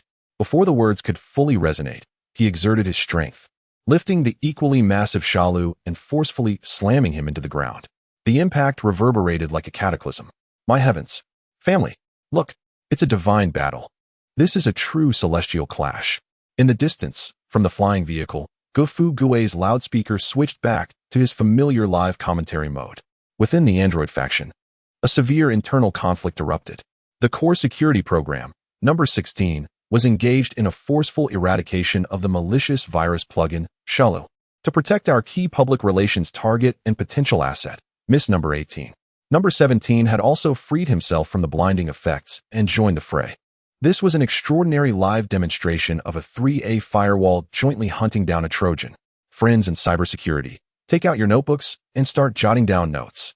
The battlefield became increasingly chaotic as number 16 and Shalu engaged in a raw contest of strength, akin to 2 prehistoric behemoths, each collision shaking the very island beneath them. Meanwhile, number 17 utilized his unparalleled speed to distract and hinder Shalu, preventing him from concentrating on number 16. Damn it! Damn it! Shalu roared in frustrated anger, never anticipating that his flawless evolutionary path would be obstructed by a red-haired robot absent from his database. Just then, a staggering, more ferocious aura than anyone present descended from the heavens without warning. A bunch of trash, a voice, filled with utmost arrogance and disdain, thundered above them. To throw such a primitive party on my planet and create such chaos. Everyone looked up in horror to see a man engulfed in golden lightning, his muscles exaggeratedly bulging, arms crossed, gazing down upon them with disdain. It was Super Vegeta. He had finally arrived. Vegeta surveyed the chaotic melee with a smile of utter contempt and cruelty. Not granting anyone a moment to react, he bellowed, "Get off my planet." In an instant, he vanished from sight. The next moment, he appeared before Shalu, besieged by No. 16 and number 17. With a fist infused with boundless rage and pride, he struck Shalu's abdomen with unadorned ferocity. The resilient shell of Shalu crumbled like paper before such overwhelming might, and he emitted a tortured scream as he was propelled backward, crashing into a distant mountain and shattering it to pieces. This sudden turn of events left everyone stunned. Number 16 and number 17 gazed at the newly emerged, exaggeratedly styled golden-haired warrior in disbelief. What a joke, number 17 thought, observing the floating Vegeta, exuding an air of supreme superiority, feeling his entire understanding of their products being utterly upended. Another Pro Max Plus Supreme Edition? What on earth is happening with the Z Warrior Faction's product line? Had they mastered some infinite upgrade technology? Struggling out from the rubble, a battered Shalu glared at the three monstrous figures before him, a glimmer of desperation and madness flashing in his cunning compound eyes. He understood that he could never withstand the combined might of these three terrifying foes. His only path to survival lay in seizing victory from the jaws of danger. Ha ha ha ha.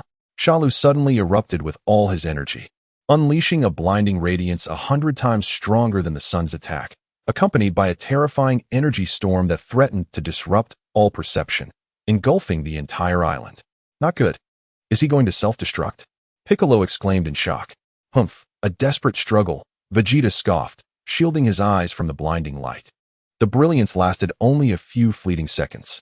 When everyone regained their vision, Shalu had vanished from the spot. Has he fled?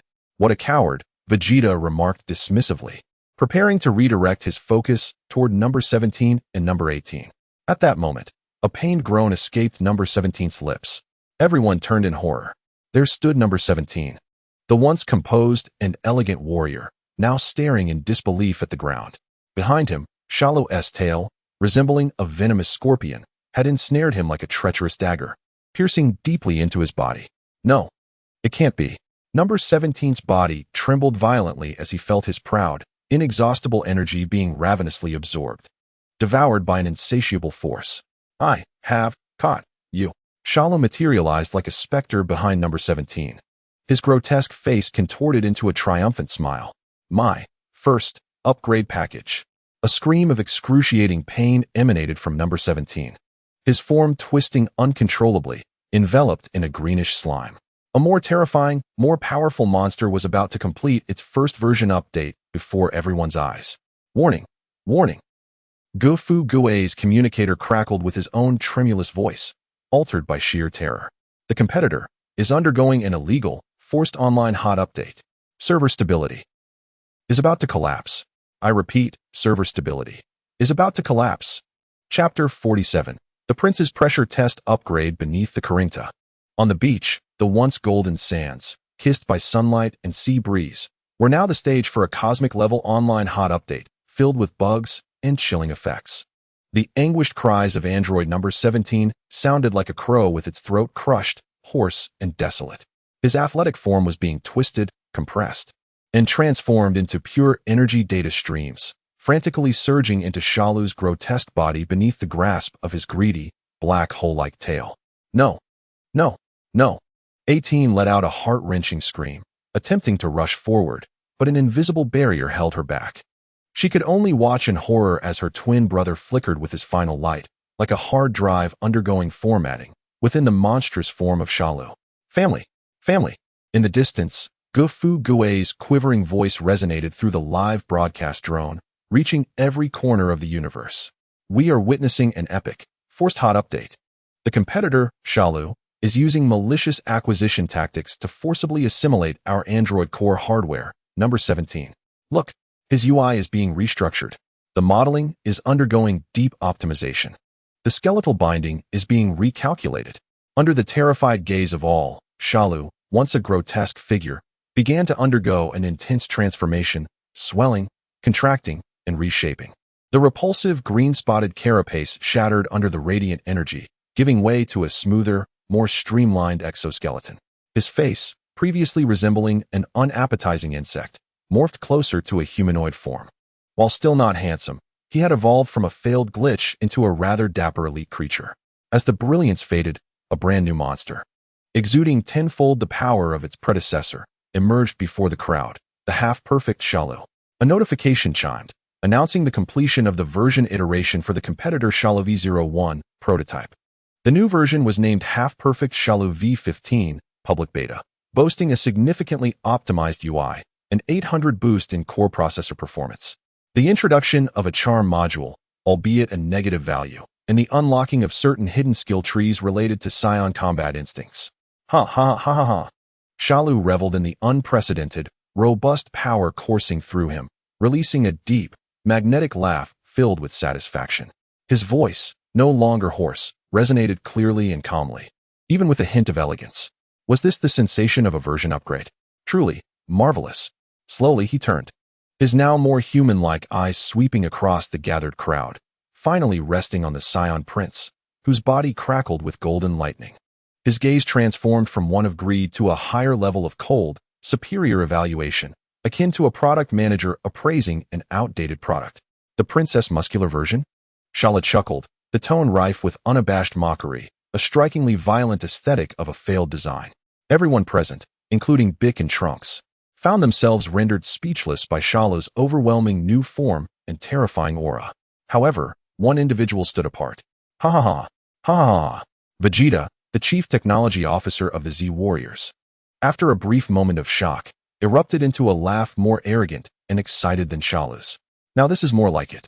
He regarded the newly enhanced Shalu, his eyes ablaze with a fervent battle spirit, akin to a worthy opponent. What appraisal value does an ugly glitch hold?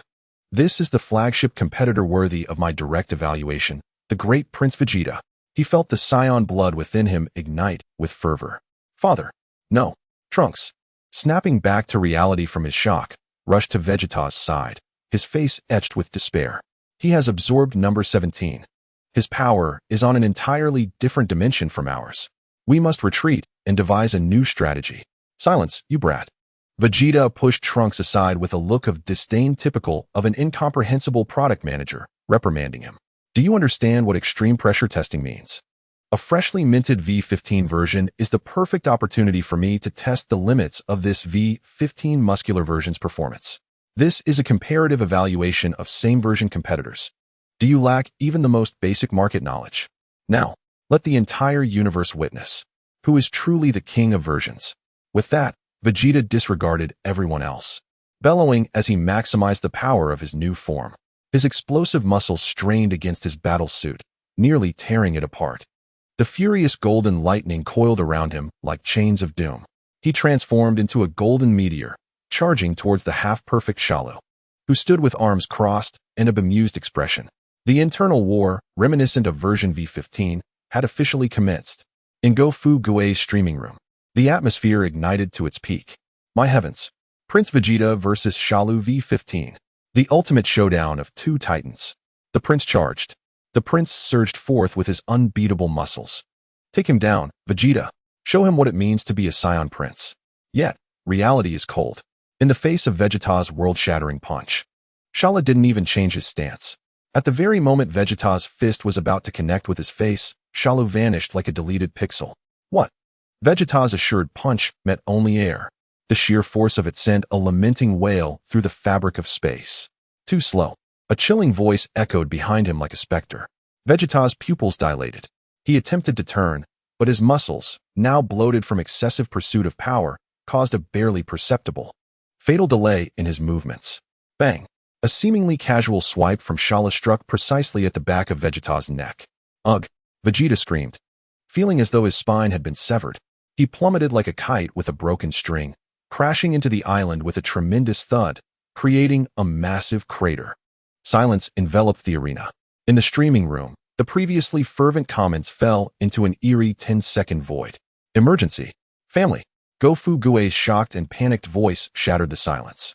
Our Vegeta Premium version has encountered severe performance bottlenecks in its first direct comparison with Shalu V15. His response speed is utterly incapable of matching the opponent's API calls. This is a classic case of high power consumption and low agility design flaws. The R&D department must take the blame. This is undoubtedly a major product mishap. Year-end bonuses are gone. Surely gone. In the Heavenly Temple, Goku, who had been observing through the water mirror, calmly sipped his tea. Then, addressing the equally astonished Gohan, He spoke with the tone of a sage who had seen it all. You see, Gohan, I told you. Vegeta's version has high frequency, but its power consumption and heat dissipation cannot keep up. Now he's starting to overheat and throttle. If this continues, I estimate he'll blue screen and crash. Unforgivable. Unforgivable. In the crater, Vegeta let out a beastly roar. He could not accept it. He could not bear the thought that his year of hard work had crumbled before this upgraded glitch. He unleashed all his energy, charging once again at the hovering Shalu, who wore an amused smile. However, the ensuing battle could no longer be termed a battle. It was a one-sided, humiliating showcase of product defects. Shalu moved with such speed that he left only afterimages in his wake. Vegeta, on the other hand, resembled a cumbersome, muscle-stuffed sandbag, easily toyed with by Shalu's astonishingly angled strikes. Too slow. The power is plentiful, yet precision is non-existent. Your muscles are merely a burden. With each attack, Shalu accompanied it with a cold, product manager-like commentary. Each remark pierced Vegeta's pride, which was already fracturing. Enough. Go to hell. Finally, after being toyed with for dozens of exchanges, Vegeta completely lost his composure. He abruptly distanced himself from Shalu, striking a pose in midair that epitomized his utmost strength. His final stance. He clasped his hands before him, channeling every ounce of power within him that transcended that of a Super Saiyan, coalescing it into a singular, unreserved force. Die, you wretched insect. Ultimate Flash. In an instant, a beam of energy, more formidable and radiant than any before, erupted forth, seemingly capable of piercing through the very planet itself. The brilliance engulfed everything in its wake. The Z warriors, even Go Fugue, instinctively shut their eyes. As the light dissipated, Vegeta gasped for breath, his muscles having withered from the excessive expenditure of energy. He gazed upon the vast chasm carved into the earth, stretching towards the sea, and a faint smile of victory finally graced his face. Under such a terrifying assault, no one could possibly survive. However, a series of crisp applause resonated from within the swirling dust, gradually emerging. Vegeta's smile froze instantly. As the haze cleared, Shalu remained, arms crossed, hovering in place. His attire was somewhat tattered, with faint scorch marks adorning his body, yet he emerged unscathed. Quite the pyrotechnic display, Shalu remarked. A hint of approval mingled with mockery on his face. Impressive power. Perhaps it could truly harm Frieza on Namek. Yet, he shook his head, his tone steeped in lamentation for an obsolete product. The precision and penetration, however, fell short. At that moment, Vegeta's pupils lost all luster. It was over. His pride, his dignity, his aspirations of surpassing the Super Saiyan threshold were mercilessly crushed by reality. Well then, the compatibility test for version 15 concludes here. Shalu appeared to have completely lost interest in this once enticing toy, his cold, predatory gaze slowly drifting past the despondent Vegeta, precisely locking onto the trembling blonde girl in the distance. 18, he said, a cruel smile of anticipation spreading across his face. It is time to seek my next upgrade patch and finalize my ultimate iteration. He licked his lips, speaking in a tone filled with malice and an insatiable yearning for perfection. 18, wait for me. I am coming. Before his words could fully settle, an alarming warning blared in Go Fugue's mind. The recently restored Pink Shi system panel was again overshadowed by a blood-red pop-up adorned with a skull icon. Competitor has completed the first phase of user feedback collection. The next core upgrade package, Android 18, has been locked in. The project has entered an uncontrollable agile development sprint phase. According to the system's final risk assessment, it is advised that the host immediately initiate the final protocol for data deletion and escape. Repeat, this is not a drill. Please delete the data and flee immediately. The golden trumpet in Go Fugue's hands fell to the ground with a clatter. The color drained from his face, leaving only a pallid gray. Chapter 48. The ultimate humiliation of the product manager and the lament of the independent developer. On the beach, the sea breeze wailed. The salty, life-infused scent was entirely overshadowed by a cold, ozone-like stench reminiscent of overheating servers. Vegeta, the Saiyan prince who had just completed the V15 version iteration, knelt in a state of utter humiliation. The explosive beauty of his muscles now resembled a deflated balloon, limp and powerless. The once furious golden aura flickered like a dying candle in the wind. His pride, his dignity, his dream of transcending the Super Saiyan realm were shattered in the wake of a devastating performance comparison. Yet, Shalu, the competitor who had thoroughly decimated him, did not immediately deliver the final blow. With an elegant stride, he approached Vegeta, surveying him from a superior position with the discerning eyes of a top-tier product manager assessing a flawed competitor. I must admit, your UI design is quite innovative, Shalu stated, his voice calm and clear, tinged with just the right amount of sarcasm. Your explosive muscles, ferocious aura, and your expression of being the best in the world. I would rate you an 8 for visual impact and brand recognition. However, he pivoted, his tone now filled with pity for a failed product. Your user experience is nothing short of a catastrophe. In pursuit of that meager, superficial peak performance, you sacrificed all agility and responsiveness. Every attack you launched was laden with excessive wind-up and perilous recovery. Your energy conversion rate is appallingly low. That so-called ultimate flash you executed wasted at least 70% of its energy on superficial effects, rather than delivering core damage output. He shook his head as if examining a novice's poorly written code. Vegeta, your Super Saiyan V15 Muscle Man Edition is not an upgrade. It is merely a flashy facade, running less efficiently than the V10 version, a failed product destined for market oblivion. Overall score, 2 points. And those 2 points are merely for your courage and physique.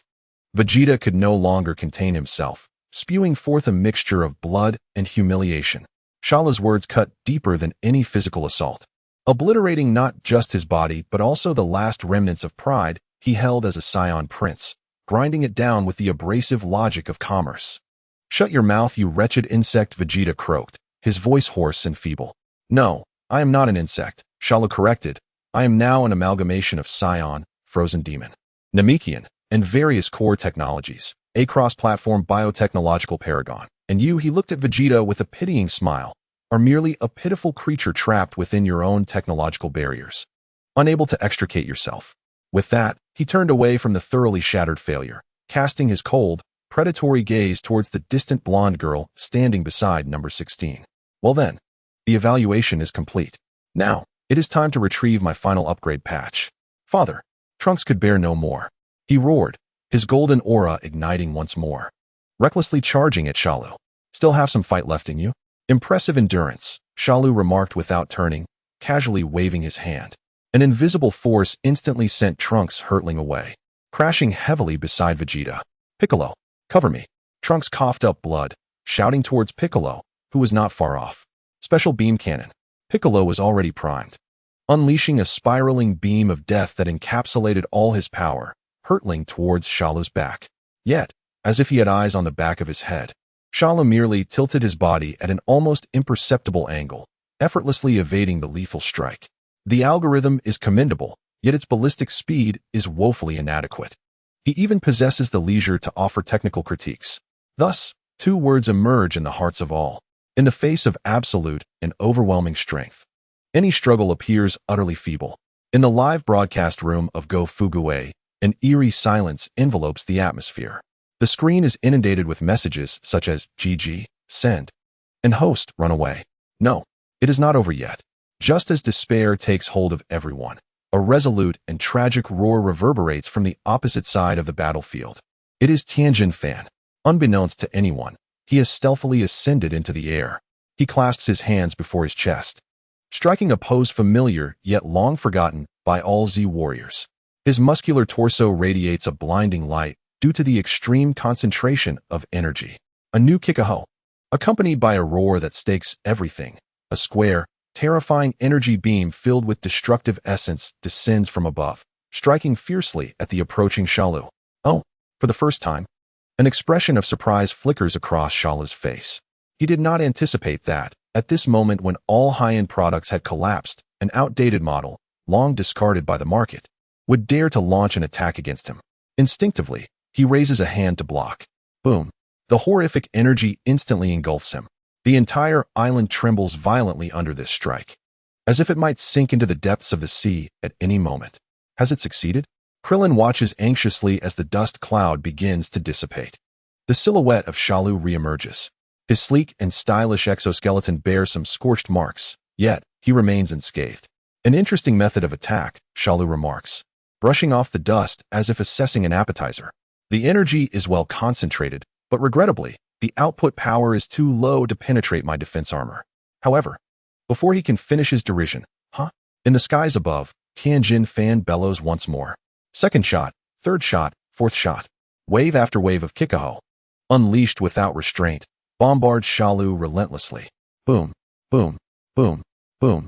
Shalu is forced back by this unreasonable barrage. Though unharmed, he is left in a disheveled state, unable to inch closer to number 18.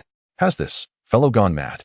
Krillin gazes at the figure above, resembling a deity, continuously releasing a radiant glow of destruction, rendered speechless by shock. He will perish. Piccolo's voice is hoarse, yet filled with reverence. The new Kikaho consumes life force. He is sacrificing himself, buying us time. This tragic scene plunges all the Z warriors present into silence. Only Go Fuguei, CEO of the Z Warrior Group, after a brief moment of shock, finds tears of emotion glistening in his bloodshot eyes from long nights of toil. He suddenly leaps to his feet, seizing the drone's camera, and with a voice brimming with respect and admiration, akin to composing an ode to a hero, he howls to the entire universe. Family, family, do you see this? This is love. This is powering with love. His voice, filled with a sob, resonates with boundless emotion. When our commercial products have entirely collapsed, when our flagship model has hit a performance bottleneck, an independent developer, forgotten by the market, devoid of any commercial value, has stepped forward. He possesses no flashy skin, no powerful backing. He only holds a fervent love for this server, Earth, with his outdated code and the spirit of open source that consumes his very life. He stands against the virus capable of rebooting the world. He is not merely fighting. He is, with his life, granting our faltering server a final extension.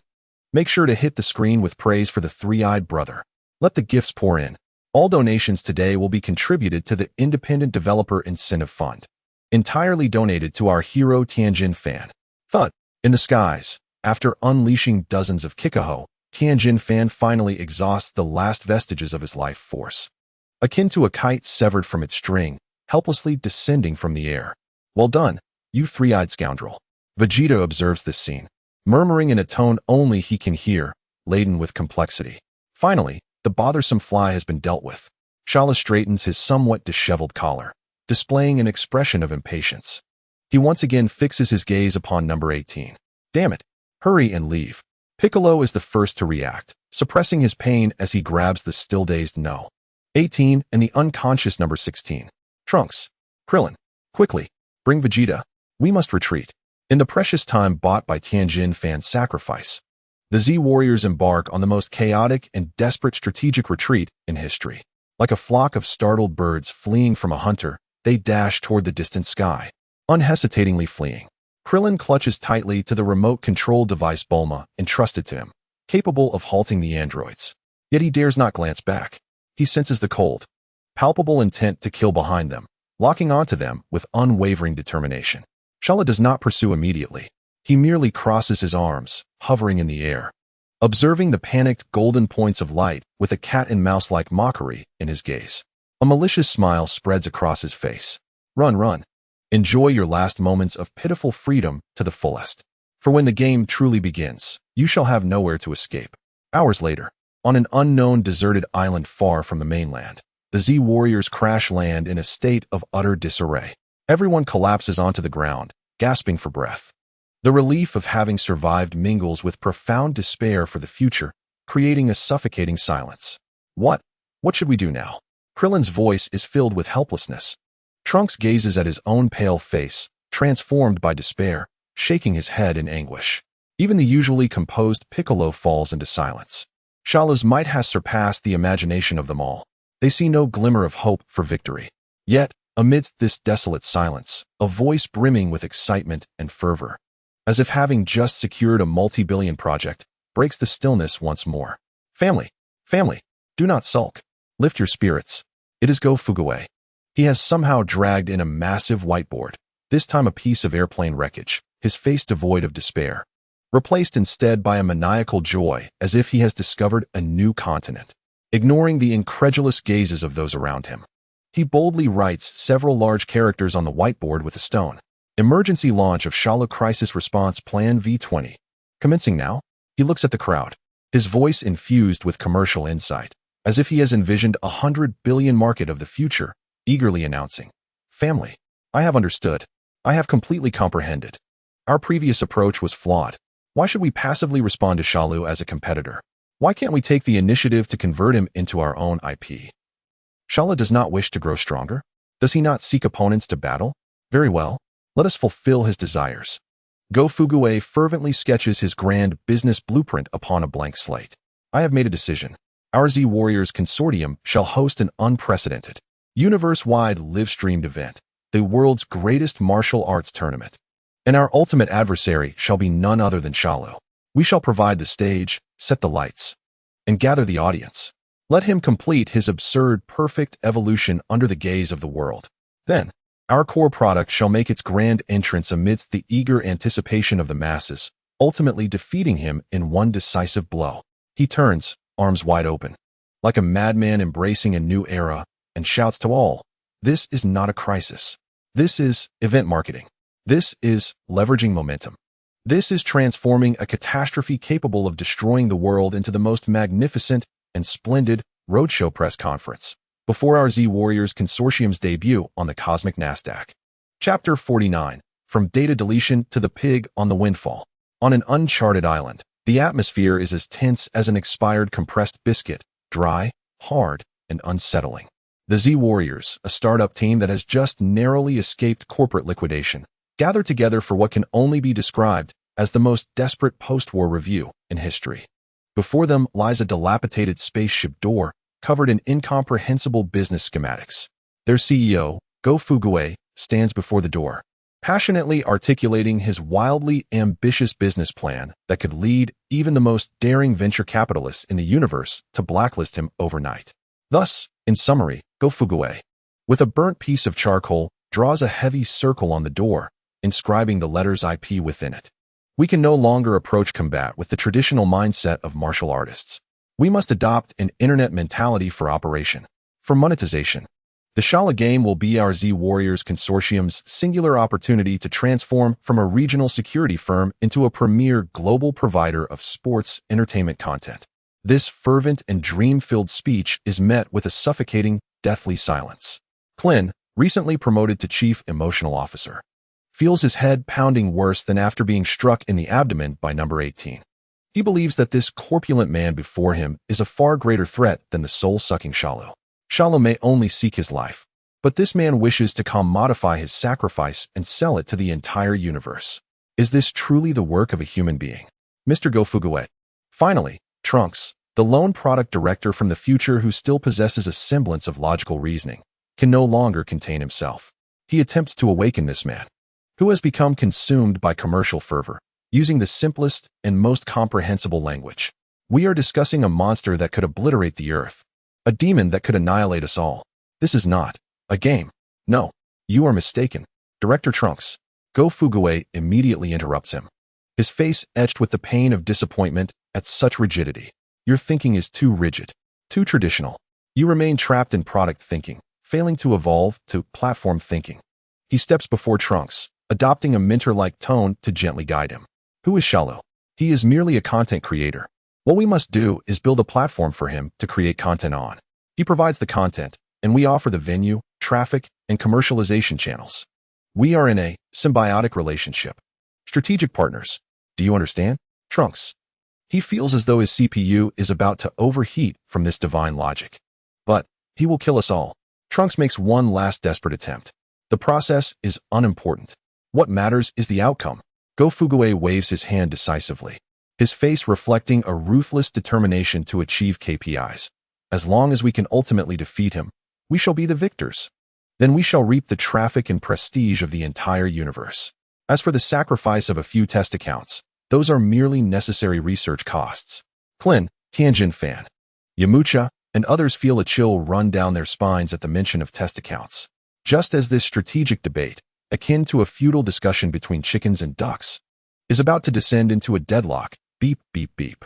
The small portable television in Clint's arms suddenly springs to life, displaying a red headline announcing a global emergency press conference. The screen flickers, revealing an unexpected, elegant, and proud green figure. It is Shalu. He has hijacked the signals of all television stations globally. He stands amid the ruins of a destroyed broadcasting studio, ignoring the flames and debris around him, adjusts his insect-like wings, and uses a rich, magnetic baritone, as if trained in professional broadcasting, to announce to the world the commencement of his gaming event. Good afternoon, all the bored humans on Earth, and those self-proclaimed martial artists. I am Sha Lu, the ultimate life form born in pursuit of perfection. To celebrate my birth and to inject a sliver of joy into this dreary world, I have decided to host a game in 10 days. In the plains at 35 degrees north latitude and 139 degrees east longitude. A game where the fate of Earth is at stake. I call it the Shala game. As Sha Lu, with his elegant yet malevolent voice, concludes the game rules and smiles before vanishing from the screen, the entire island plunges into a profound silence. It is over. This time, it is truly over. Klin collapses to the ground, feeling utterly devoid of the strength to flee.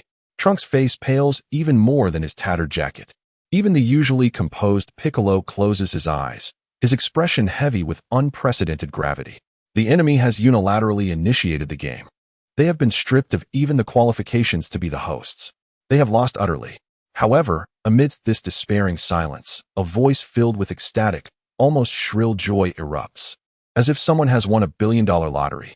Genius. It is Go Fuguwe. He hops along the beach like a madman, clutching his round head. His face, flushed with excitement, radiates joy. He understands. He truly comprehends. He is a master of viral marketing. Amidst the bewildered expressions of those around him, Go Fuguwe rushes to the broken door panel, bowing in almost frenzied adoration toward that green name. Family, do you see? This is a top-tier, genius-level content operation. He did not wait for us to send an invitation. He took the initiative to hijack the largest traffic channel in the world, television stations, and orchestrated a flawless product launch. A unified message, a synchronized timing, a consistent rule. This precise user engagement, this textbook level, market warming. He even named the game identically to my business plan. Tears of gratitude well up in Go Fuguwe's eyes. This is not an enemy at all. This is undoubtedly our half-brother. He is our most perfect business partner and angel investor. Through his actions, he has saved us at least hundreds of billions in promotional expenses. He has helped us achieve the most challenging and crucial step in project initiation, the conquest of user mindset. What a surprise.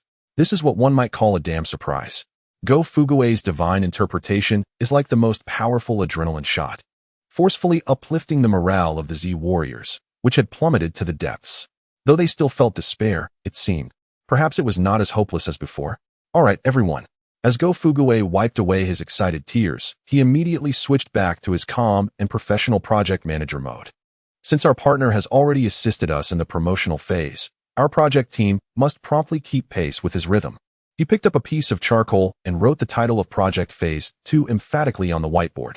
From this moment on, our focus will shift entirely from promotion to offline operations and commercialization. He looked at everyone and began assigning new, even more outrageous KPIs. First, venue construction. Sha Lu has already designated the competition site, but it is merely a desolate wasteland. There is no arena, no audience seating, no VIP boxes. How can this be acceptable? Klin, Trunks, I command you to immediately visit the Capsule Corporation. Seek out Director Bulma. Have her mobilize all resources to construct a venue that can accommodate 100,000 spectators, complete with giant screen projections, mobile restrooms, and snack sales areas, all meeting the standards of our international top-tier competition within 10 days. Second, formation of the commentary team. I cannot sustain a live broadcast for several days alone. I need partners. I need guests who can create topics. Piccolo, I need you to leverage your connections, the connections of a deity, and pay a visit to the underworld. We need to conduct a talent search from those retired antagonist characters for several witty and engaging special guest commentators. For instance, that Raditz or that Babidi could be considered. Third, and most importantly, Go Fuguwe's gaze fell upon the television, where Mr. Satan, the world-fighting champion, was fervently declaring his intent to obliterate Sha Lu. A pure and radiant smile, seen only in capitalists when they encounter a high-quality traffic source, graced his face. How can a successful sports event be without a mascot responsible for humor, taking hits, and attracting attention? He pointed at the man on the television with the outrageous hairstyle and, in an irrefutable tone, announced the next and most critical KPI. Gohan, your mission has arrived. I need you to immediately set off for West City and find this individual named Satan. Then, on behalf of our Z Warriors group, sign an exclusive endorsement contract with him for the position of Chief Atmosphere Coordinator and official mascot.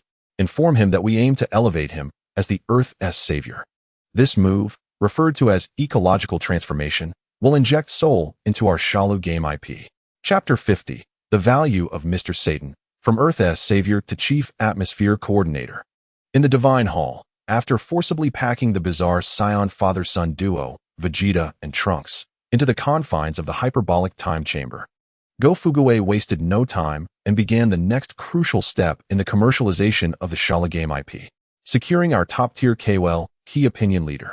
He pulled out the private number of Ms. Pisa, the agent of Mr. Satan, which he had just paid to acquire from the Pinduoduo back-end system. His face adorned with the friendliest, yet most hypocritical business smile. He then handed the phone to the bewildered son Gohan. Gohan. Go Fuguei's voice bore the undeniable tone of a CEO assigning tasks to core employees. There is a very important key account project that needs to be entrusted to you. Gohan glanced at the unfamiliar number on the phone.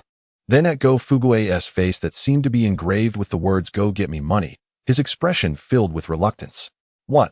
What am I supposed to do? Quite simple. Go Fuguei patted his shoulder and said in an encouraging tone, "You will negotiate a collaboration with this gentleman named Satan. Convince him to join our grand project, the Shala game." But I don't know how to negotiate business deals. Gohan's voice was faint, like a mosquito buzzing. Gohan, do not belittle yourself. Go Fuguei immediately activated his workplace PUA mode.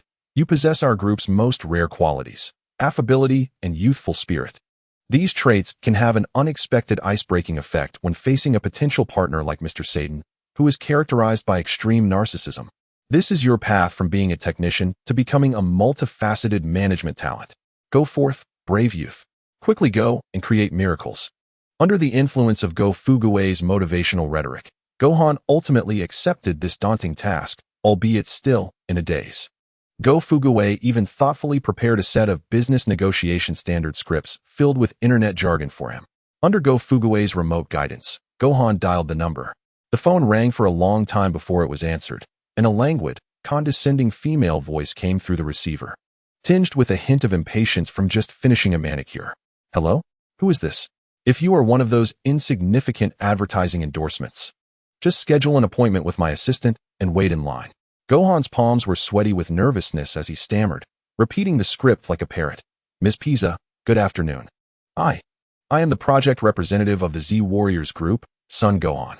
Today, I wish to discuss with you about your artist, Mr. Satan, and our S-tier global phenomenon IP project regarding deep strategic cooperation. Z Warriors group? Pisa scoffed on the other end of the line. Having never heard of it. Which little workshop is trying to ride on our Mr. Satan-esque coattails? Let me tell you, Mr. Satan's current appearance fee starts at 8 figures. Can you afford that? This remark nearly caused Go Fuguei, who was listening in, to crush his communication device in anger. Yet he still lowered his voice and guided Gohan in real time through another channel. Stay calm. Stick to the script. Just say we are focused on long-term value.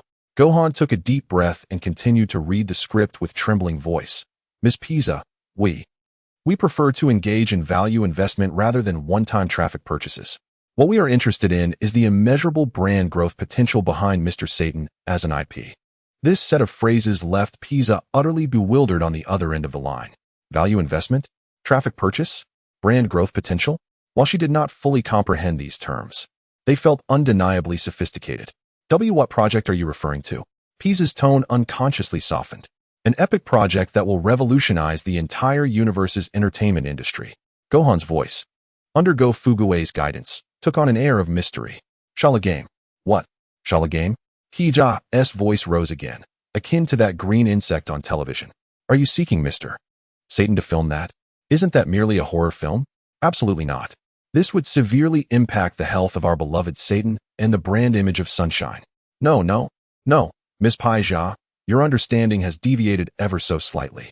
Go Fuguei immediately took charge, directing Wu Fan with unparalleled precision, initiating his expertise in reversing black and white and reconstructing commercial value. This is hardly a horror film. It is evidently the world's premier immersive end-of-the-world survival reality show. Consider, who is Shalu? a super life form meticulously crafted by the celestial Tao of the universe, integrating the genes of the most formidable beings across the cosmos. He is the officially designated top-tier antagonist in our project, and who, on this entire planet, is most suited to represent justice and hope as a counterbalance to him. Without a doubt, it is none other than Mr. Satan. Go Fu Gui's words struck Pai Jia's heart like a heavy hammer. Pardon my candor, Miss Pai Jia, but Go Fu Gui continued to pinpoint her vulnerabilities. Mr. Satan's current brand image is confined to the vertical domain of sports. His brand value awaits a breakthrough. This upcoming Sha Lu game presents a once-in-a-lifetime opportunity for Mr. Satan to achieve the ultimate elevation of his brand value. Imagine, as despair engulfs everyone, Mr. Satan emerges as humanity's last hope. He will confront the Demon King single-handedly. Regardless of victory or defeat, he will transform from a mere combat champion into a universe-class superhero. At that moment, will his worth remain a trivial 8-digit figure? No. His name will itself become an invaluable super IP. On the other end of the call, there was a profound silence. Go Fu Gui knew he had hooked the fish. After a long pause, Pai Jia's slightly trembling voice broke the stillness. What you say sounds quite enticing. However, how can we ensure Mr. Satan's safety? Additionally, what are the specifics of the collaboration? You need not worry about safety at all. Go Fu Gui assured. We, the Z Warriors Group, possess the universe's finest security team. We guarantee that Mr. Satan will face no life-threatening dangers in this project. After all, he cannot be killed. As for the collaboration plan, we can meet to discuss it immediately. Half an hour later, atop the penthouse suite of the Satan Grand Hotel in Shidu, a business meeting of unprecedented absurdity was underway. Mr. Satan, adorned in his iconic flamboyant green training attire and white cape, sat regally at the head of the table. His face, featuring an explosive hairstyle and an exaggerated beard, bore the arrogance of a world champion. Beside him sat his agent, Pai Jia, and a bodyguard resembling a minotaur, donning sunglasses. Across from them sat a seemingly nervous middle school student with rebellious blonde hair, none other than Sun Wu Fan. He sat upright, clutching a small notebook containing negotiation points pinned by Go Fu Gui. A miniature communicator nestled in his ear, relaying Go Fu Gui's voice continuously. Excellent. Wu Fan. Maintain this posture. Exude presence. You represent the face of our Z Warriors Group. Remember, we are the party in power. Project the aura of authority. Do not be intimidated by his ostentatious attire. Ahem. Pai Jia cleared her throat and spoke first, her tone laced with a hint of skepticism. Wu Fan, sir, with all due respect, it is difficult for us to believe that such a massive project would be entrusted to someone as, well, young as you to oversee. Well asked. Go Fu Gui's voice resonated in Wu Fan's ear, instructing her. Our company adheres to a principle of flat management, valuing talent irrespective of age. You are the most outstanding gold project manager, selected through rigorous internal OKR assessments. Wu Fan inhaled deeply, striving for calm as he reiterated Go Fu Gui's words. In our company, we uphold flat management, and we prioritize ability over age. This declaration caused Satan to furrow his brow slightly. He sensed that the other party seemed less interested in collaboration and more inclined to disrupt the proceedings. Very well. Pai Jia nodded, steering the conversation back on track. We are highly intrigued by your proposal to package Mr. Satan as the savior of Earth. Now, I wish to understand the specifics of our collaboration and the resources you can provide. Here it comes. The crux of the matter. Go Fu Gui's voice surged with excitement, informing her. What we can offer are exclusive core resource positions and comprehensive brand empowerment. Wu Fan, what we can provide are exclusive core resource positions. We require no resource positions. The previously silent Satan suddenly interjected. His voice boomed with undeniable authority. He slammed his hand on the table, rising to tower over Wu Fan, his gaze piercing like that of a rural upstart daring to challenge his supremacy. I, Satan, am the largest, most essential resource in this world. I ask you this. Does your Z Warriors Group also wish to partake in the spoils of this Sha Lu game? I tell you, if you wish to collaborate with me, you can, but you shall only be my backdrop, my supporting cast. Only I am the sole protagonist of this game, the one true sovereign, the only savior. Satan's declaration left Wu Fan utterly bewildered. However, Go Fu Gui discerned another layer of commercial logic within those words. Opportunity, Wu Fan. Go Fu Gui's voice quivered with excitement. This is his display of core bargaining power. He seeks to claim the initiative. We must immediately demonstrate our sincerity and respect. Quickly, tell him. We, the Z Warriors Group, are willing to fully support him. We are ready to serve as his atmosphere group, to pave the way for his grand entrance. We are willing to be your atmosphere group. Wu Fan stammered, articulating a phrase that made him feel as if he were digging his toes into a cramped apartment. Atmosphere group? Satan paused, his simplistic thought process struggling to comprehend this new term. Ultimately, he interpreted it as a role akin to that of cheerleaders or support teams.